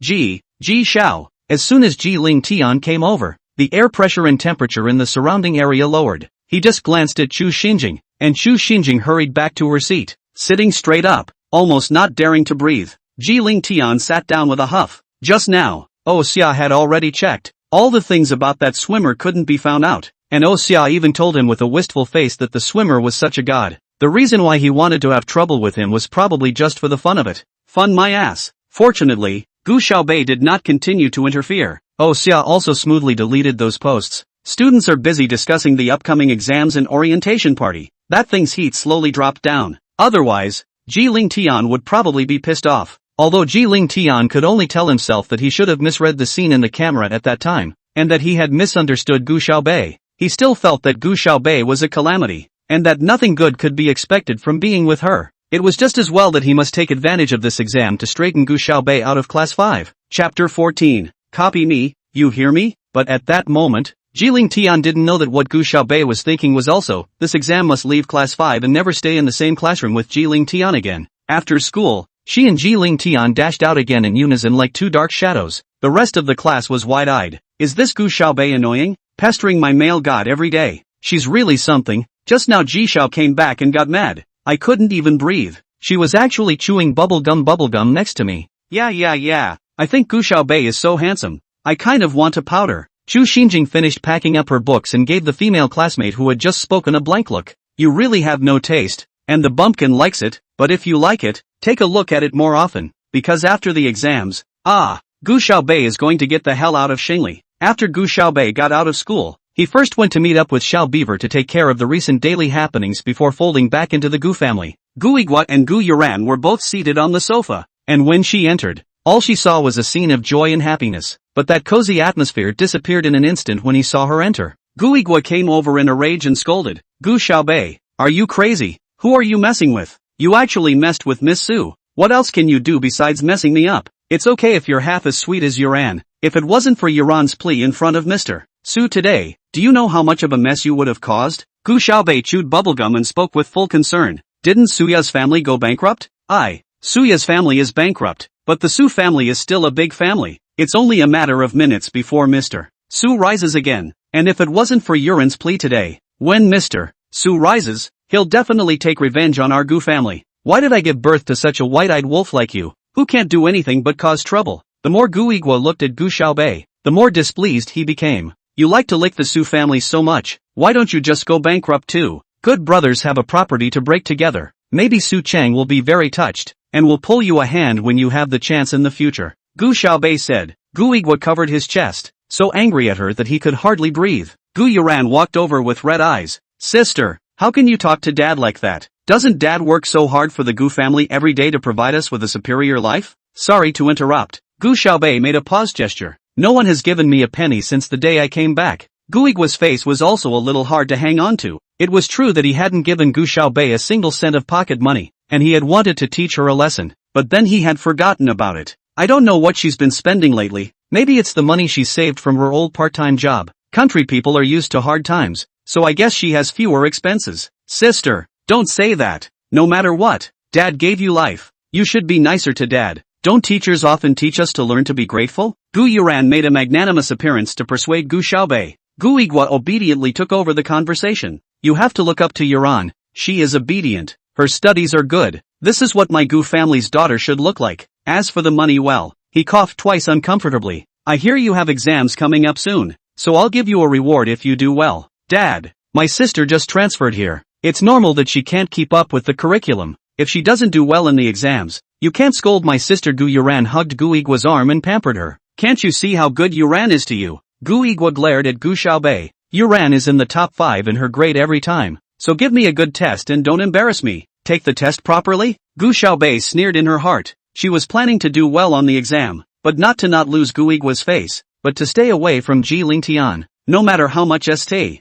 Mary students don't want the test to come, the test it will come. Shengli Academy was divided into examination rooms according to their grades, and both Gu Xiaobei and Ji Ling Tian were assigned to the last examination room. The first day's test was in language and math. After handing out the papers, some of the students wailed. Originally, I heard people say that the test is not difficult, but what is all this It seems that every word no, but combined together is a sentence cannot understand So many students turned their papers over and over, desperately trying to find a few answers from the pile of puzzles that they could barely write a few words on. Gu Xiaobei, on the other hand, handed out the papers and started writing furiously, and half an hour later, she was lying on the table. These questions are simply not too simple. Those math questions she can see the answer at a glance, but in order to get a step score or have to patiently put her think it is 1 + 1 is equal to 2 the same simple reason step by step to write out. And at this point, most of the students haven't even finished the multiple choice questions yet. The invigilator on the podium couldn't help but roll his eyes. Hey, I heard that that's Gu Xiaobei who transferred here. Yeah, I heard it's from the countryside. It's so brainless. I can't believe I gave up without even answering the multiple choice questions. Guess education doesn't work in the country. TSK TSK. The two invigilators were whispering in front of them. Although Gu Xiaobei heard it, he didn't bother to explain it to them. If they walked down and saw Gu Xiaobei's papers filled with writing, they would probably pass out on the spot in shock. Ji Ling Tian sat diagonally in front of Gu Xiaobei, who was also sleeping on his back, and was awakened by the sound of the invigilator's voice, frowning as he glanced back. As a result, it locked eyes with Gu Xiaobei. The two rolled their eyes together, and in unison they plopped down again. Ji Ling Tian couldn't help but get a headache looking at his paper that didn't answer a single question. Finished. This Gu Xiaobei actually also like himself, did not answer a single question, the whole time was sleeping. So if this goes on, will not she still be in the 5th class? He didn't want to leave class 5, and if he did, it would have to be Gu Xiaobei who left. After the exam was over, Ji Ling Tian took a long leg and stood in front of Gu Xiaobei. Gu Xiaobei, can you do well in the exams? Do you know that you'll be kicked out of Xingli if you fail every door? Gu Xiaobei froze because of Ji Ling Tian's sudden concern and subconsciously said, I answered it. I can pass. Really? Ji Ling Tian was a bit unconvinced, bending down and propping himself up on her table, staring into her eyes. You'd better not lie to me. Gu Xiaobei nodded, then instantly sobered up again and looked at him coldly. It's none of your business if I fail. Ha! Ji Ling Tian sneered, but said nothing. How is it none of his business? Gu Xiaobei cannot leave from class 5 if he does better in the exam. Inexplicable. Looking at Ji Ling Tian's back as he left, Gu Xiaobei muttered. The next morning's test was in English, a paper that seemed to Gu Xiaobei to be as understandable as a fairy tale book with added pinyin. And this time, she didn't even use up 20 minutes to finish the paper. The next afternoon, the test was on science. As soon as Gu Xiaobei entered the examination room, she realized that the person next to her was actually Ji Ling Tian. Gu Xiaobei. Ji Ling Tian took advantage of the fact that the exam hadn't started yet and the inside of the exam room was a bit chaotic, and lowered his voice to her. Copy my paper later. You hear me? Chapter 15, Be My Girlfriend. Gu Xiaobei froze. She's a genius, and she needs to copy papers for such a simple exam? And Ji Ling Tian was at the bottom of the worst class in essay, Li's 3rd grade all year round, so where did he get the courage to let others copy his papers? He's off his meds. The previous subjects Ji Ling Tian handed in blank papers. He had calculated that even if he scored full marks in science, he would still end up in the 5th class. If Gu Xiaobei could pass all the previous subjects, plus a perfect score in science, then he would at least be able to enter the 3rd class. He was skeptical that with Gu Xiaobei's level of not listening to class every day he could really pass, so he had to make Gu Xiaobei copy the science synthesis to full marks. That way, you should be able to get into class 4 even if you flunked the front. Anyway, Gu Xiaobei walks away. Both men looked at each other coldly, and both had decided in their hearts that the other must be a scum. Hear that? Ji Ling Tian said impatiently. Just at this time the invigilator walked in with the paper and he returned to his seat. After the rolls were handed out, there was no more wailing. After the previous 3 exams, they had no illusions about the science exams, which must have been hard to get right as well. Ji Ling Tian began to write furiously. Gu Xiaobei instead wrote a name and then didn't move his pen again. This one was invigilated by Zhao Yenya, who purposely walked next to Gu Xiaobei, glanced at her blank paper, and couldn't help but let out a contemptuous snort. A bumpkin is a bumpkin, and it's still a disgrace to come to St. Li's and not know anything about it. Ji Ling Tian finished answering one side quickly, then leaned over to Gu Xiaobei's side, revealing the paper to her, and even gave her a wink when the invigilator wasn't looking. Gu Xiaobei swept a glance at Ji Ling Tian's paper and was immediately shocked. It's amazing that every question on this was done correctly. Gu Xiaobei frowned. Isn't Ji Ling Tian a notorious academic scum? He was also always at the bottom of the list in class 5, so how did he suddenly become so good? Gu Xiaobei didn't know that he had turned in blank papers for the first few exams, calculating that if things went on like this, the two of them would be afraid to get into the 1st class together. She didn't want to be in the same class as Ji Ling Tian anymore. Learning from the pain, Gu Xiaobei decisively chose the latter between proving his strength and staying away from Ji Ling Tian. The exam bell rang, and Gu Xiaobei dumped the paper with only his name written on it upside down on the table, then packed up his things and left. Ji Ling Tian blocked her at the classroom door with his long legs. Gu Xiaobei coldly looked up. Hey, Gu Xiaobei, you just copied it. Aha. Gu Xiaobei didn't bother to pester him and went straight into the classroom. When the time came that Ji Ling Tian and her weren't in the same class anymore, could it be that he would still come after her because she didn't copy his papers? The whole classroom was in an uproar just after the exam. The students all got together in 2s and 3s to check their answers, complaining that the test was too hard. Suddenly, someone winds up rushing in through the back door. Gu Xiaobei. A girl put her hand in front of her and gritted her teeth. You give me my family's moo-moos things. I don't know any moo-moo. Gu Xiaobei wrinkled her nose in disgust. The girl smelled of pungent perfume, and Gu Xiaobei got a headache from it. What are you pretending? Hurry up and give me the stuff or I'll make you look good, the girl screamed. Xu Xinjing looked back with a gloating expression. This girl is called Si Qing. Is she Mu's newest girlfriend? 2 days ago also with Shimu together show love. The two people look at the feelings are still very good look. Xu Xinjing secretly let Si Qing know that Shimu had previously given Gu Xiaobei a pendant. Si Qing was already extremely possessive, not to mention that piece of imperial green she also liked, and would definitely not let Gu Xiaobei go easily. Si Qing's anger rubbed off when she was ignored by Gu Xiaobei. Hey,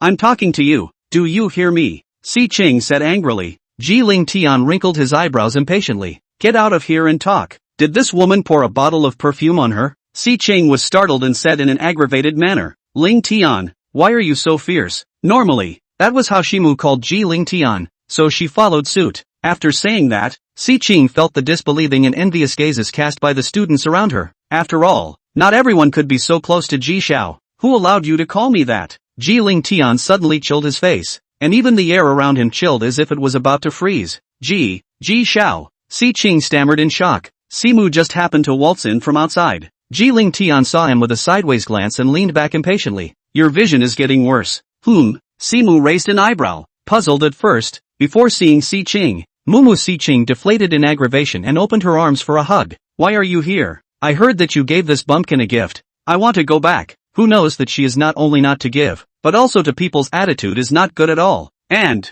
Ling Tian also fears people People are so aggrieved. Oh, Si Qing pulling Shimu's arm, pouting. Shimu usually has a generally good attitude towards girls, and although he often changes girlfriends, as long as he's still in a relationship, he'll spoil his girlfriends to the skies. These 2 or 3 days of pampering made Si Qing feel like she was a different kind of being in Simu's life. But Shimu's face sank. Who allowed you to claim what I gave away? And who allowed you to call Ling Tian that? But I'm your girlfriend now. If you're like this, I'm going to be upset. Ha! Si Qing stomped her foot and made a scene on the basis that she was still Shimu's girlfriend. Simu laughed softly, his fox eyes raised. Oh, girlfriend? Moo. Simu shook off her hand. Then break up. Simu had only been with her 3 days ago and actually broke up with her today. As we all know, Shimu only changed his girlfriend once every week, which means that Si Qing became the earliest girlfriend of Shimu to be broken up with. Oh no, it's an ex-girlfriend. There was a burst of derision from the onlookers. TSK, thanks to her, she just dared to get close to Ji Xiao. Now she's been slapped in the face. That's right,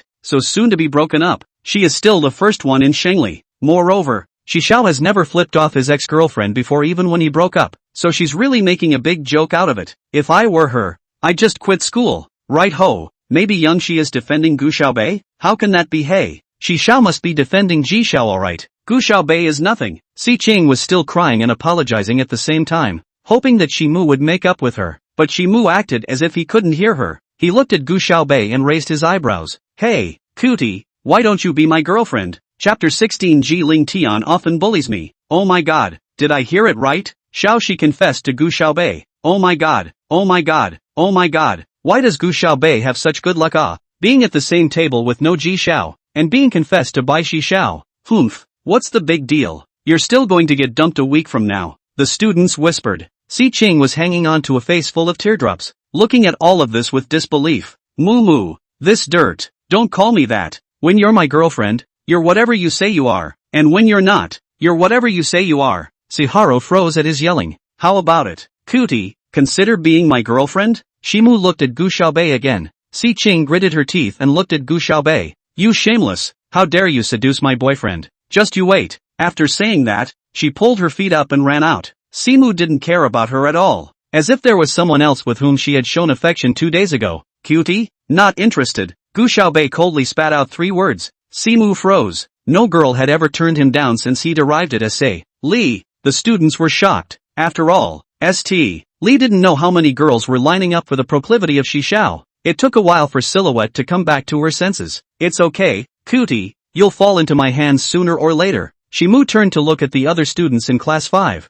Hey, listen up. Gu Xiaobei is my future girlfriend, so you guys aren't allowed to bully her in the future, or else you'll be at odds with me. Little cutie, are you touched? Shimu turned back and winked at Gu Xiaobei. Ji Ling Tian just bullies me a lot. Gu Xiaobei met his gaze and said in a serious manner. Jiling Tian also raised his head and coldly locked eyes with Shimu. Simu looked at them both and rubbed his nose. Bye. Just kidding. He wouldn't dare to cross Ling Tian. After Shimu left, the classmates were quiet for a while, supposedly not having recovered from that big tangled episode just now. After a while, only a girl said angrily, "What's the matter?" Pretending to be noble and not accepting the confession of Shishao, even if it's not enough, actually also provoking the relationship between Shishao and Jishao. Who knows if she's deliberately trying to get Jishao's attention. Gu Xiaobei, stay away from my boy god, okay? Disgusting. The voices slowly quieted down until the bell rang. Si Qing from the next class didn't go back to class. She hid in the women's restroom and cried, her heart filled with hatred for Gu Xiaobei.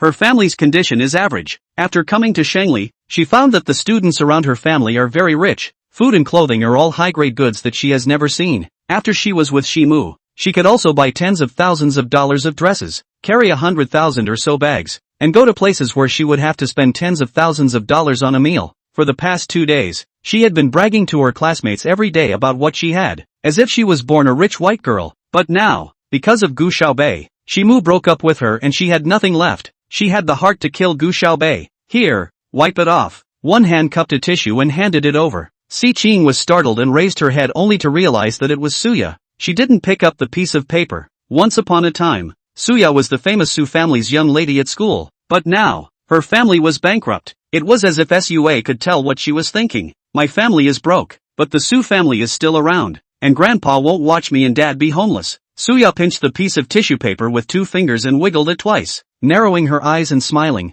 So I can help you. Si Haru looked up with a face full of tears. Don't you just hate Gu Xiaobei? I can help you, Suya said. Although Si Qing had just put harsh words in front of Gu Xiaobei, she simply didn't know how to retaliate against Gu Xiaobei for good. How can you, help me? Suya came close to Si Qing, whispered in her ear. When you were in junior high school, you went to the 18th middle school, right? Isn't there a lot of punks in your school? I'll give you money, you go to them. After Si Qing took Suya's money, she didn't go back to the classroom, but left the school directly. After school, as soon as Gu Xiaobei went out, she saw Saturday 6 at the door. Cool sister, are you alright? I heard that Si Qing came to trouble you. It scared me. Gu Xiaobei gently shook his head. Saturday 6 followed her along outside the school. She was a chirpy little chatterbox who knew all the gossip inside St. Lee's. And you say, oh cool sister. Since that's Si Qing and she's good after all kinds of look down on people, but also bullies. I was really a little worried about you, but now it seems to worry about our redundant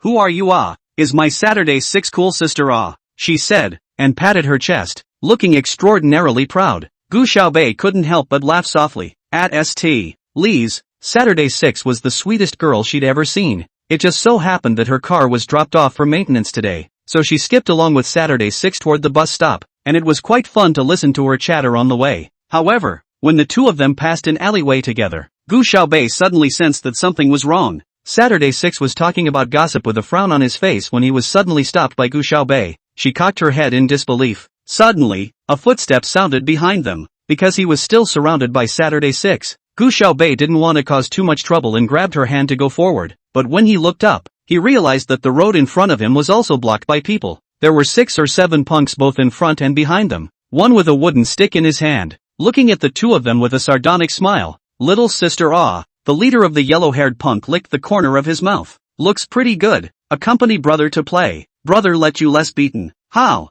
Saturday 6 was terrified, grabbing Gu Xiaobei's arm and saying, cool sister, what should we do? Who sent you? Gu Xiaobei coldly looked at the person in front of him. Yellow hair let out a strange laugh. Ha ha, little sister, you don't need to know what you shouldn't know. You just need to know that brother is strong. Ha ha ha ha. The punks in the front and back of the room burst into laughter. One punk reached out to touch Gu Xiaobei's face. Another punk went to pull Saturday 6. Gu Xiaobei threw a slap across the face. The first punk slammed into the second, and the two fell to the ground together. Yellow hair spit a mouthful of spit. Asterisk asterisk asterisk asterisk. Give face to face. Brothers and sisters, give me on. Beat this chick to her knees and call her father. Cool sister, you go. Saturday 6 took a step in front of Gu Xiaobei. She still had a band-aid on her face from a previous beating by Sua. The cool sister saved her before. This time it's her turn to save the cool sister. Ha! There's even one who offers himself. Go! Yellow hair beckoned and pounced towards Saturday 6. Saturday 6 pushed Gu Xiaobei hard, telling her to run. Chapter 17 Classification Results. Saturday 6 saw that the yellow hair had already pounced on him. and closed his eyes like he was resigned to his fate. But the wind was blowing in her ears, and when she opened her eyes again, she saw that yellow hair screaming miserably and collapsing in front of her, unable to get up for half a day. The remaining punks gripped the sticks in their hands tightly and looked at Gu Xiaobei as if they were on the verge of an attack. "What the are you thinking?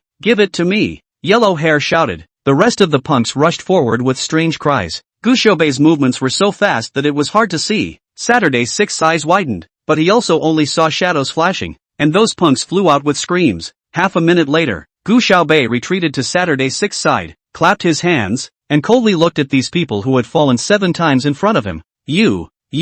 Yellow hair's legs were scared and soft, bracing his stick and barely standing up, wanting to escape. Gu Xiaobei lifted her foot and kicked him in the back of the head. Then with a hook of her foot, he spun in place, and his entire body flew up in the air, falling down solidly and kneeling in front of Gu Xiaobei. There was a crisp thud and he grimaced in pain, thinking his kneecap had probably shattered. "Say, who sent you here?" Gu Xiaobei half crouched down and stared into Yellow Hair's eyes. Yellow Hair originally didn't want to say anything, but when Gu Xiaobei narrowed his eyes slightly, he was scared less. To be able to finish off 8 of their brothers in half a minute, what kind of heaven-defying existence was this? It was Si Ching who gave us the money to let us come to trouble you. "Big brother, please let us go, big brother." Zi Ching? Gu Xiaobei smiled coldly. It looked like he was giving face to it, but in this case, was Si Ching really the only one involved? Gu Xiaobei sent a message to Xiaobei, then coldly looked at the person in front of her. "Get lost." "Thanks, big brother." "Thanks, big brother." Yellow Hair and the remaining punks supported each other and limped away. Saturday 6 looked at Gu Xiaobei with starry eyes. "Wow, cool sister, you're too good too. What is this?" If it wasn't for Gu Xiaobei not wanting to expose her identity to scare Saturday 6, she would have even needed only 20 seconds to take the lives of everyone just now. On the way to the bus stop, Saturday 6 was expressing his admiration for Gu Xiaobei. Only after sending her to the car did Gu Xiaobei receive a message from Xiaobei. "Xiao Beaver, boss. I've checked. This afternoon Si Ching went to the bathroom and cried for a while. The surveillance showed that during that time, only Suya went in, and after the two of them came out together, Si Ching left Xingli and went to find those punks. I also checked the money that Si Ching gave to those punks, and it has Suya's fingerprints on it." Gu Xiaobei, looks like the lesson given to Suya last time wasn't enough. "Beaver, what do you want to do, boss?" Gu Xiaobei, scrap half of Su Lishan's assets and tell him to discipline his granddaughter. "Beaver, the boss is mighty." Beaver did her work well, and Dark Sky had enough resources at her disposal. Early the next morning, the Su family, which could have ranked in the top 5 in the imperial capital, vaporized half of its property overnight, and its ranking instantly dropped to outside the 50. It was said that Suya and Su Cheng knelt outside Elder Su Lishan's door for a night, and it was not known what this matter had to do with the two of them. The next morning, when Gu Xiaobei arrived at school, many people were discussing this matter. Gu Yuran's face was very bad. She hadn't tried to curry favor with Suya in the past few years. Obviously she felt that she was prettier and more generous than Suya, but she still had to set Suya off on various occasions. But now it's good. The basket is empty. Saturday 6 was also a bit skeptical if this matter was related to Gu Xiaobei, but if Cool Sister told her to keep it a secret, she would definitely keep it a secret. She's the Cool Sister's #1 little fan. The Su family's matter became the focus of the school, but no one noticed that Si Ching didn't come to class today either. 3rd grade, class 5. Because the students were discussing too enthusiastically, they didn't even hear the class bell ring. Gu Xiaobei slept on the table while Ji Ling Tian messaged Xiao next to him. "Xiao, boss, we haven't found out who did it yet. The half of the industry that the Su family lost can have a lot of our shares. The money we lost this time is at least 2 billion. KLT, keep checking. He would like to know who dared to deliberately cross him." Although it is said that the little beaver left a message for Su Lishan to control Suya, but this is just an excuse in Ji Ling Tian's opinion. The black hand behind the scene is definitely rushing at him. Who will make such a big deal for Suya? A little girl. How could he have thought that Gu Xiaobei was the one who made such a big move to suppress Suya? Okay, stop it. Zhao Yenya entered the door with a look of impatience. "Do you know what you've become in your exams? And you actually have the face to argue. The papers for the mapping exams have been graded and are now being checked for marks. But this time the questions were harder and people generally scored poorly. Teachers can't say that. It's all about the questions being too hard." "That's right. I feel like all that stuff hasn't been covered yet. Hey, how come the test is quiet?" Zhao Yenya slapped the table fiercely. "You guys still have the face to say it's hard? It's the same test questions. Why do some people get perfect scores while others actually get 0? This time, although the questions are very difficult, but every subject has a perfect score, many teachers are guessing who is so powerful. Zhao Yenya believes that the test perfect score is definitely his favorite student Gu Yuran. Anyway, It won't be someone from class 5, right? The one who got a 0 better not be from my class, or you'll all be punished together. With that, Zhao Yenya glanced towards Gu Xiaobei's side. If I find out who intentionally handed in a blank paper to cross me, then just wait to get the hell out of Xingli. It is important to realize that students' test scores are directly linked to teachers' performance bonuses. Zhao Yenya didn't even show a good face this class. After class, Xu Xinjing deliberately said loudly, I don't know who it was, but he got a 0. It's so embarrassing. If it were me, I'd rather die. She looked at Gu Xiaobei as she spoke, but Gu Xiaobei was unmoved, just chewing bubblegum and drawing randomly in her notebook. At this time, a student suddenly exclaimed, Holy, someone said that the big list is posted, right in the second floor corridor. Seriously, go check it out, go check it out. The surrounding students all swarmed and ran out. Originally, Gu Xiaobei and Ji Lingtian were not people who cared about grades, nor did they care to get together. But at the moment both of them wondered in their minds if the other would leave class 5 and follow them out. The big list had just been posted, and a large crowd gathered in front of it. Oh my god, the first place this time is actually not Gu Yuranhei. Strange, I thought there were perfect scores in every subject. Where are they? Some students went through the top 50 of the big list and didn't see a single perfect score. Ji Lingtian came from behind with his hands in his pockets. It was as if a cold aura enveloped his surroundings, and wherever he passed, the crowd automatically dispersed a path. Gu Xiaobei also followed beside Ji Lingtian and squeezed in together. Ji Lingtian first looked over the list of class 3 and class 4 without Gu Xiaobei. The second class also does not have Gu Xiaobei. Undeterred, he went to another class, and there was still no Gu Xiaobei. Gu Xiaobei also followed and looked all the way over. In the end, both of them looked at the list of class 5 with a look of despair. Asterisk asterisk asterisk asterisk. Ji Lingtian and Gu Xiaobei's gazes clashed together and cursed in unison. Chapter 18, Gu Xiaobei cheats. Why are you still here? Gu Xiaobei and Ji Lingtian spoke in unison. Gu Xiaobei was depressed and Ji Lingtian was desperate. The surrounding students didn't dare to utter a breath, looking at the two of them in amazement. In the whole of Shangli, no one had dared to yell at Ji Xiao like this. After the two of them glared fiercely at each other, they turned around and took big strides in different directions. Had to go to the bathroom and wash my face to clear my head. They both thought to themselves in unison, who is this guy? After the two of them left, an unidentified student asked, you don't even know this? Gu Xiaobei. Ah, the famous prick in our class. Dared to dislike the teacher, dared to choke Ji Xiao. Not only did she make Ji Xiao apologize to her, but also rejected Ji Xiao's confession. Asterisk asterisk asterisk asterisk awesome. After that student got the answer, he looked for Gu Xiaobei's name on the big list of class 5. She's a country bumpkin. I guess she can get second to last if she plays better. You can just look backwards from the back. That student started at the bottom and looked forward. Asterisk asterisk asterisk asterisk. He was surprised. Gu Xiaobei scored 450 points and was first in your class. What? That class 5 guy came over to look as well. He snapped his eyes round, his eyes falling out of their sockets, because that big list clearly reads, 3rd grade class 5, Gu Xiaobei, class rank 1, 150 points in math, rank 1 in grade, 150 points in language, rank 1 in grade, 150 points in English, rank 1 in grade, 0 points in science, rank 250 in grade. Gu Xiaobei actually scored full marks in 3 subjects. It must be his eyes. But after he rubbed it hard, he realized there was still no change. Class 5's next class was math, and their math teacher was a recent college graduate named Gui Yaban. The class bell rang. Gui Yaban walked through the door gleefully holding the paper and pushed his thick glasses. This time, the bottom exam, the first in the math grade is in our class, and it's still a perfect score. Everyone clapped together to encourage student Gu Xiaobei. He's just graduated and he's teaching so well that the principal will surely praise him. But few responded to him, and only he applauded with 3 or 4 of his classmates. Gui Yaban's family is not well off, and he has long been used to not being respected by his classmates in Shangli. He still smiled nervously and said, Student Gu Xiaobei, I heard that when you took this exam, you handed in your paper an hour early. Come and talk to everyone about your experience. Tell us how you did it. The paper was due an hour early, which means she only answered it for an hour and it was still a perfect score. You should know that the questions this time are really difficult. Even the school bully Gu Yuran was just finishing the paper when the time came, and only scored 130 points, and most of the students didn't even have time to read the stem of the last 2 big questions before the time came. It's simple. Gu Xiaobei spoke gently. Just sleep for half an hour after you finish the paper. Gui Yaban froze. He. Gu Xiaobei-san is really good at joking. He scratched his head and said, Xu Xinjing, however, rolled her eyes. What the heck? Also too good at pretending. That's right, don't you feel embarrassed saying such things? Isn't it just getting a perfect score once in a while? Is there a need to show off so much? What do you mean occasionally? Why don't you take the test once in a while and see? At least people really do get perfect scores, okay? After these few days, Gu Xiaobei had also gained a few small fans, and people were starting to fight for her. She's pretending and she won't let anyone tell her? Do I have to be a refrigerator if I want to comment on whether or not a refrigerator will cool? Don't learn an internet buzzword and use it, okay? Does that mean the same thing? The smell of gunpowder on both sides is getting stronger. Alright.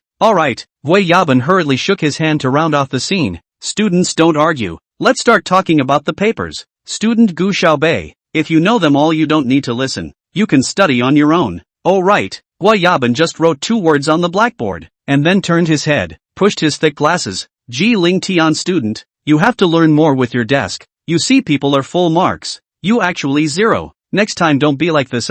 There is something you don't know to ask more teachers and deskmates. The students were shocked, but it was normal. Only this honest Wei Yaban dared to really dictate to Ji Xiao's studies. In this lesson, Wei Yaban complimented Gu Xiaobei no less than 20 times, but Gu Xiaobei, who had just received preferential treatment in this class, suffered in the next class. Originally, the next class was physical education, but the physical education teacher had something temporary to do, so she switched classes with Zhao Yenya. As soon as Zhao Yenya entered, she slammed a bunch of papers into the class rep's hands. Gu Xiaobei, are you deliberately trying to cross me? A 0 is going to take a lot of performance out of her. Gu Xiaobei was originally sleeping on the table, and when he heard her speak, he raised his head in a daze and yawned. White paper, 0 points, 250th place. Zhao Yenya gritted her teeth and scolded. You look like a 250 to me. It could also be that you're not teaching well. Teacher. Gu Xiaobei yawned again. You fart. It's the same class. Why does someone else, Ji Xiao, get a perfect score?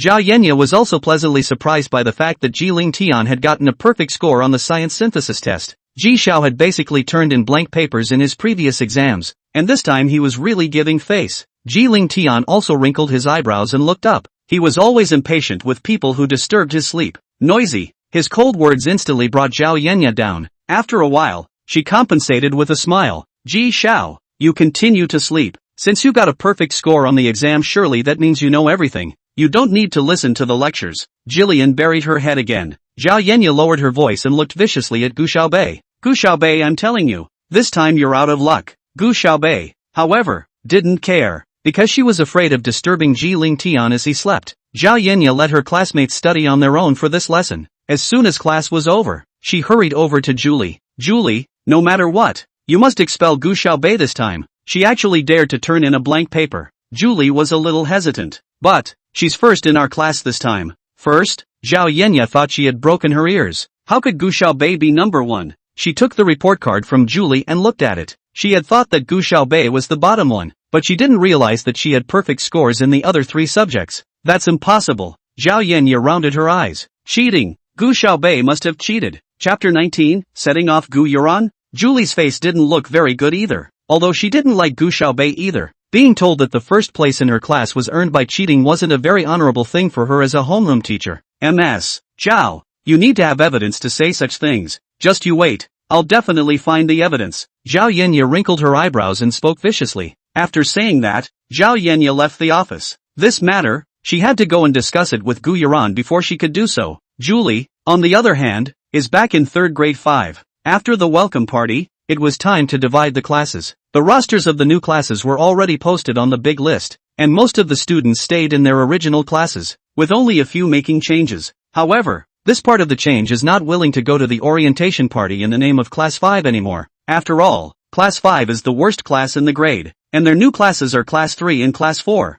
and they also want to contribute a little more to their new classes. After cutting a few programs, there aren't many left. The day after tomorrow is the welcome party. Everyone must be well prepared for it. Shu Xinjing, that group dance of yours should be practiced a few more times. Take everyone to familiarize themselves with the movements, and make sure to dance neatly. Right. There is also Gu Xiaobei. I haven't seen you go to the piano room to practice much. Are you sure? Practicing? Gu Xiaobei looked up with a puzzled expression. Shu Xinjing said, of course, teacher. Don't worry. Gu Xiaobei is the first in our class. She will definitely not be willing to be behind in contributing to the class. And at that time, she will definitely give a wonderful piano performance. Gu Xiaobei knew just by looking at her that this was all her doing. She was also Gu Yuran's little follower, so I guess she couldn't get out of Gu Yuran's way. Moreover, Gu Yuran had been practicing the piano at home at night recently, presumably because she was planning to play the piano for the welcome party. It looked like she was planning to use her to set off Gu Yuran. Gu Xiaobei sneered in his heart. Yeah, I go back to practice every night, Gu Xiaobei said. Chu Xinjing rolled her eyes. What are you talking about? Yuran told her long ago that Gu Xiaobei goes back to his room every day to sleep. When has he ever practiced the piano? Moreover, there was only one piano in the Gu family, which Yuran used every day, so how could there be Gu Xiaobei, an adopted bumpkin, practicing the piano? However, the other students didn't know that Gu Xiaobei also lived in Gu's house, so Chu Xinjing pinched her throat and said, Yo, I didn't think that you, Gu Xiaobei, have a piano in your home in the countryside. It won't be a stainless steel piano. Ha ha, of course I do. Do you have one at home? Of course I have it in my house. Oh, then there's no difference between you and a country bumpkin like me, Gu Xiaobei said in a clear and cold manner. Who are you calling a country bumpkin? You hick. Gu Xiaobei tilted his head as he chewed bubblegum. Oh, I forgot. You're not from the countryside. You're a turd in garbage. You. Chu Xinjing almost died from her anger. But what's the use of her showing off here? The day after tomorrow is the welcome party. Let's see how much she'll lose face then. In the 2 days before the welcome party, Gu Yuran was still practicing intensively, and Gu Xiaobei was so annoyed by her noise that every day, after closing the door to her room, she secretly jumped out of the bedroom window and ran back to her villa to sleep. In a flash, it was the day of the orientation party. Gu Yuran deliberately wore a Gucci dress. The well-tailored dress made her curves exquisitely reflected, her waist as if she could hold it over with one hand. There's a little bit of lace and crystals embellished just right on top, which not only makes her look like a little princess, but also shimmers with colorful light under the limelight. The dress was worth $80,000 and was Gu Yigua's reward for Gu Yuran's third in her grade on the touch test. As for Gu Xiaobei, she didn't even get out of class 5, and Gu Yigua didn't even give her pocket money, not to mention rewards, but she didn't care, and went to school still dressed in all black, not dressed up on purpose. Gu Yuran couldn't help but snort as she looked at her outfit. Gu Xiaobei, ah Gu Xiaobei, so what if you are the Gu family's own daughter? In this life, you are destined to be my companion piece. I'm shining in the spotlight and you're just a spectator in the darkness next to me. Every year, orientation night is one of the more important holidays for SA. Marys, second and third graders pull out all the stops to put on a show and impress the incoming first graders. Chu Xinjing and their group dance drew a better sort. The monologue in front of them was extremely boring. As soon as the 7 or 8 girls in revealing navel dresses and hot pants ran onto the stage, they were cheered by countless boys. Wow! There were shouts of approval from the audience, and a number of boys whistled in surprise. Chu Xinjing and their hot dance reaped warm applause, and the atmosphere in the entire hall was instantly mobilized. Julie also nodded with satisfaction and waited until after they got off the stage. She even patted Chu Xinjing's shoulder and said, "Not bad, hard work this time. It's nothing, it's only right to work hard and contribute to the class," Chu Xinjing said sweetly, and looked at Gu Xiaobei. "How about it, Gu Xiaobei? You'll surely add color to the class as well." With that on her lips, she was sneering in her heart. Adding color? It's embarrassing, isn't it? Soon, it was Gu Yuran's turn to go on stage. Her dress glistened in the light, as if she had draped a Milky Way over her body. Gu Yuran had started learning the piano at a very young age, and as she sat there, the limelight shone on her, making her look like a noble princess. The song Moonlight Banquet was something Gu Yuran had started practicing years ago, and even with her eyes closed, she was able to play it well. She sang softly as she played the piano. She sings as beautifully as a lark. The people below were waving glow sticks and gently swaying their bodies together to her song. Gosh, a schoolgirl is a schoolgirl. She's pretty, she plays the piano, and she sings so well, so envious. Oh, Gu Yuran, this kind of white rich beauty is also too excellent. Please God, even let me live in this kind of capacity for a day or not. Gu Yuran's singing voice was like a small stream, trickling over everyone, bringing over a wave of comfort and coolness. When she finished playing, everyone started clapping desperately. Yoran is the most beautiful. I love Yoran, a boy on stage yelled as he tore himself away. Gu Yuran stood up, carrying her skirt and bending her knees toward the stage. Thank you all for the likes, and I love St. Lee and every one of my students. The host couldn't help but praise Gu Yuran even after he came on stage. Our school flower is always able to bring us so many surprises, and St. Lee is proud of student Gu Yuran. The host held the microphone. Next, let's invite Gu Xiaobei from 3rd grade class 5 to play the piano piece Hymn of the Night for us. Hymn of the Night? Gu Yuran's footsteps suddenly lurched. This is a notoriously difficult tune to play. Even if ordinary people play according to the score, I'm afraid it will take 3 or 4 years to play to be completely familiar with it, and may not necessarily be able to play the flavor of it. Gu Xiaobei couldn't be that he didn't know how to play the piano at all, so he deliberately chose a difficult one, so that even if he couldn't play it well, he could still rely on the tune. Chapter 20 Gu Xiaobei doesn't want to be in the limelight. Some of the piano-savvy students below couldn't help but be amazed, while others didn't realize what was so unique about this hymn of the night. The schoolgirl plays the piano and so does she. She's quite the follower. The schoolgirl's last name is Gu and so is hers. She's really imitating with her life. Surname. What? This kind of question is not something that one can decide right. Words. This Gu Xiaobei and Gu Yuran wouldn't be sisters. Right. What the hell? What part of Gu Xiaobei looks like the school beauty? But I think Gu Xiaobei looks pretty too. No way. When did you go blind? Gu Xiaobei stepped onto the stage with his long legs and casually pressed the piano twice. It's not as good as the piano in her collection, made in the 19th century and worth $30 million.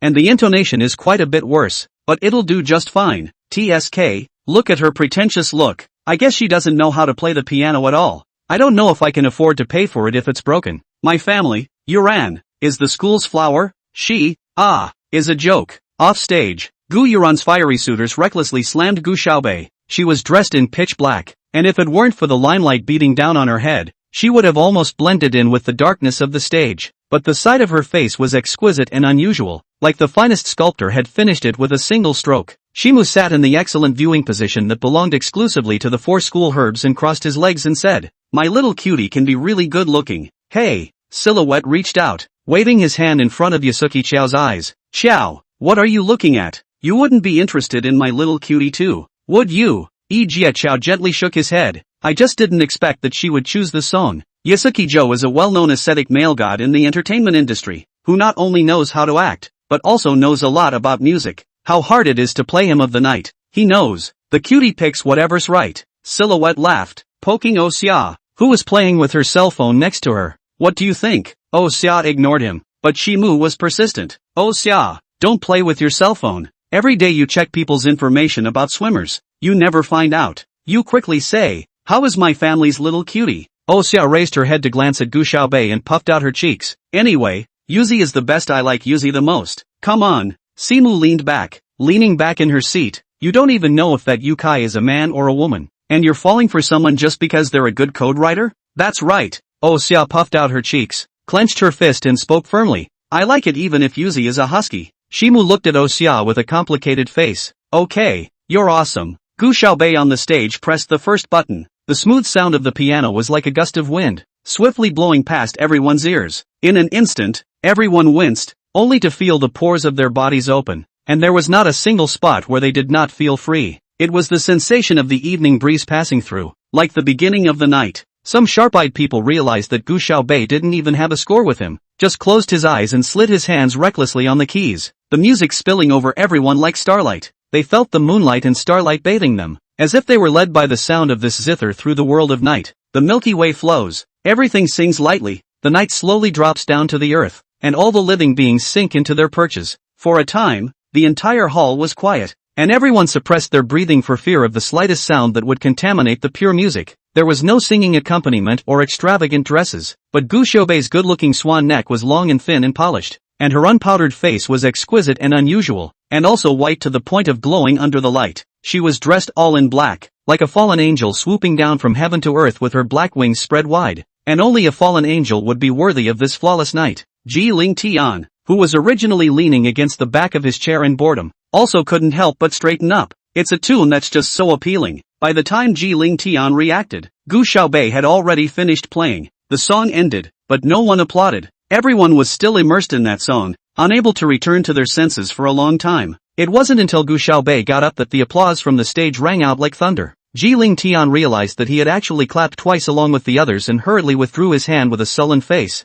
"God, I've never heard piano music this good in my life. I just thought Gu Yuran's was good enough to listen to, but I didn't realize that this is the voice of heaven." The students on stage began to resist discussing it. Gu Yuran was so angry that she clenched her teeth fiercely. How is that possible? Gu Xiaobei is a country bumpkin. She was held wrongly and raised in the countryside for 18 years. How could she possibly know how to play the piano, or such a difficult piece? And, the classmate actually said that Gu Xiaobei was better than her? She absolutely can't stand it. Gu Xiaobei. Gu Yuran stood up in a huff, a sweet smile on her face, but in her heart she was vicious. "You played really well, happy for you, but I still have to point out that you played the fourth bar of the third section wrong, 2 scales higher. You shouldn't mind, right? I take music more seriously, and I've been studying piano for many years, and I think every piece deserves to be taken seriously, don't you? Gu Xiaobei stood on the stage, receiving the attention of millions. TCH, so played the wrong ah. I told you, Gu Xiaobei how can be compared to my family Yuran. Gu Yuran is really good.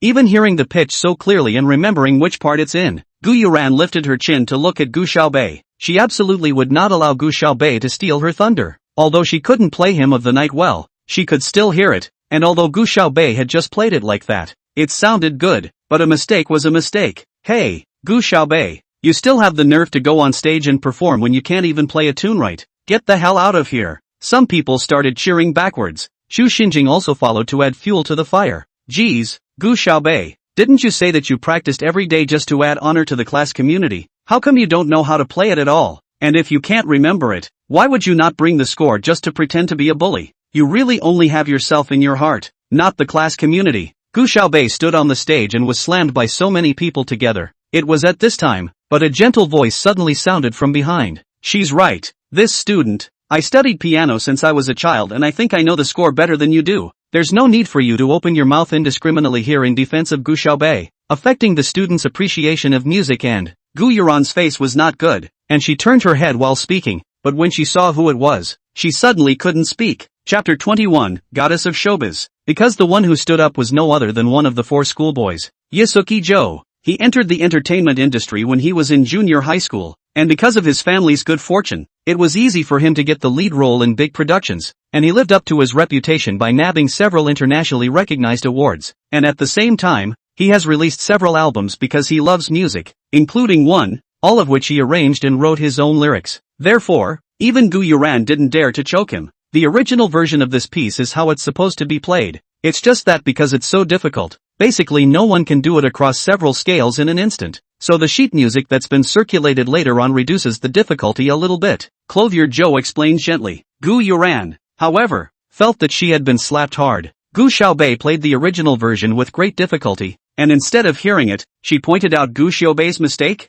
You know, she's a famous beauty plus talent in SA. Li. Gu Xiaobei just stood blandly on the stage and slightly nodded towards Yi Jieqiao. She didn't really care what people thought. It was just that she hadn't played the piano in a long time either. And Hymn of the Night was one of her favorite tunes. It just hadn't made the rounds because so few people knew how to play it. She was content to have such an opportunity to bounce a little. Still, she was thankful that Aicho had spoken up for her. It seems that not all of the four schoolboys are nuisances and boring monsters, but to Gu Yuran, Gu Xiaobei's bland face was a mockery of her. She gritted her teeth hard. Even though she was on the verge of dying of anger, she had to squeeze out a smile. Not only did a lot of people inside saintly like Yi Jieqiao, he also had a lot of fans outside. If she went against Yi Jieqiao, it wouldn't end well. Young Qiao knows so much. Yoran is very grateful to young Qiao for telling this. She smiled sweetly and craned her neck, looking like an uninitiated little princess. Instead, Yi Jieqiao just stared at Gu Xiaobei on the stage. For some reason, for a moment, it was as if he could see a few moments of familiarity from Gu Xiaobei's body.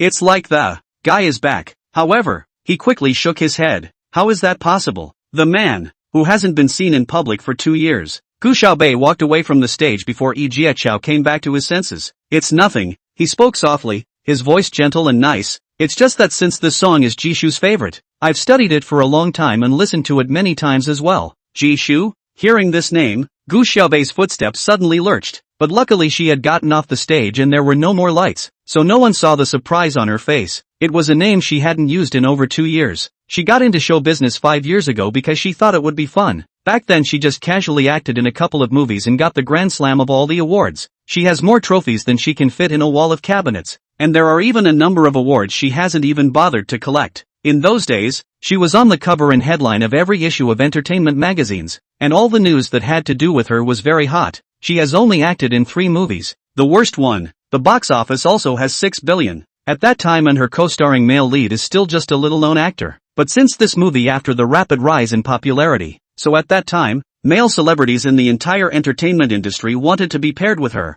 and even more so, they wanted to speculate on gossip with her. But 2.5 years ago, she had to go abroad for 2 years because she had some important things to do, and she retired in the process. Since then, no one has ever seen her again, and Jishu has become the biggest regret in the entertainment industry. Jiaqiao's face was still full of yearning when he mentioned the name Jishu. The reason why he wanted to enter the entertainment industry at that time was because he admired and liked Jishu too much, and his first movie in the industry was a small supporting role beside Jishu that only showed up 3 times. After that, he played all male leads, but when he was interviewed outside, he said that the one he played with Jishu was his favorite. Jishu? Is that the showbiz goddess? There's no goddess after Jishu. It's a pity that I've never seen her again. If I could see Jishu once in my life, I'd be happy to die. Some of the students below started discussing it. Jishu was sweeping all age groups of fans back then. From 80 to 3 years old, there was no one who didn't like her. Shimu leaned on the back of the chair, his good-looking peach blossom eyes slightly raised. I like little cutie.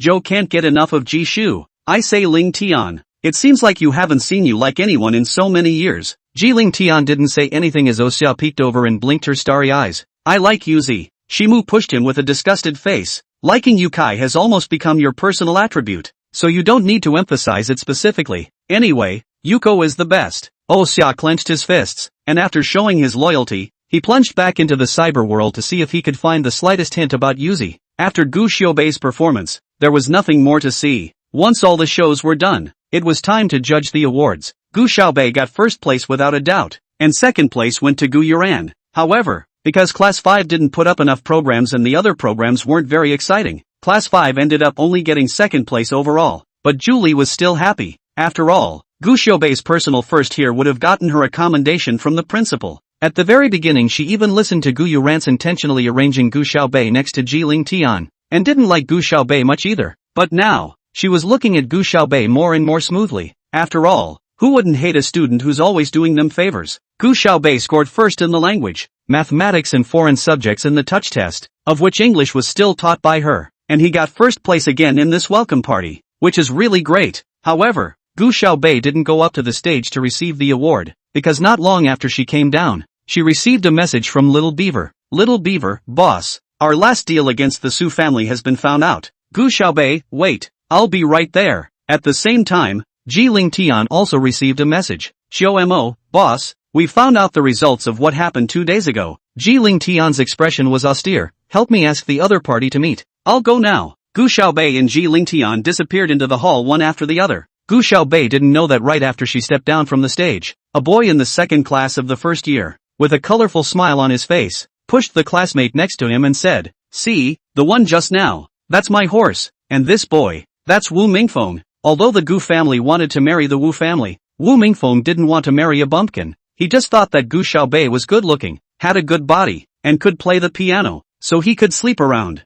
Within 3 days, I'll let her climb into my old man's bed, Wu Mingfeng said to the male student next to him. Chapter 22, Dropping Horses Together. Gu Xiaobei hurried to her villa, and Little Beaver told her about the matter. It turned out that a company called Shuayan Group had once injected billions of dollars into the Su family, so there were quite a few shares of the Su family in their hands, and this time their fight against the Su family had also damaged the interests of the Shuayan Group. When Little Beaver did this at the time, it was done with a company called the Lucky Shang Group under Dark Sky, so on Ryan's side, that's when he checked into Lucky Shang. Boss, Beaver said as he looked through his cell phone, the head of Ryan said he wants to meet with us to talk. After all, Ryan's side wouldn't believe that someone was really out to make such a big deal for SUA. The Su family has a lot of power. Want to hurt them is not an easy thing. This time, Xing Shang's loss is also quite a lot of money, but these hundreds of millions of dollars to Gu Xiaobei is nothing. Good, Gu Xiaobei said. Then let's go and meet Ryan. This enterprise she also knows. The power behind it should not be underestimated. She didn't want to cross Ryan, but if she did, it would be good to meet and get to know each other first. The other party made an appointment with her at the Lila Hotel,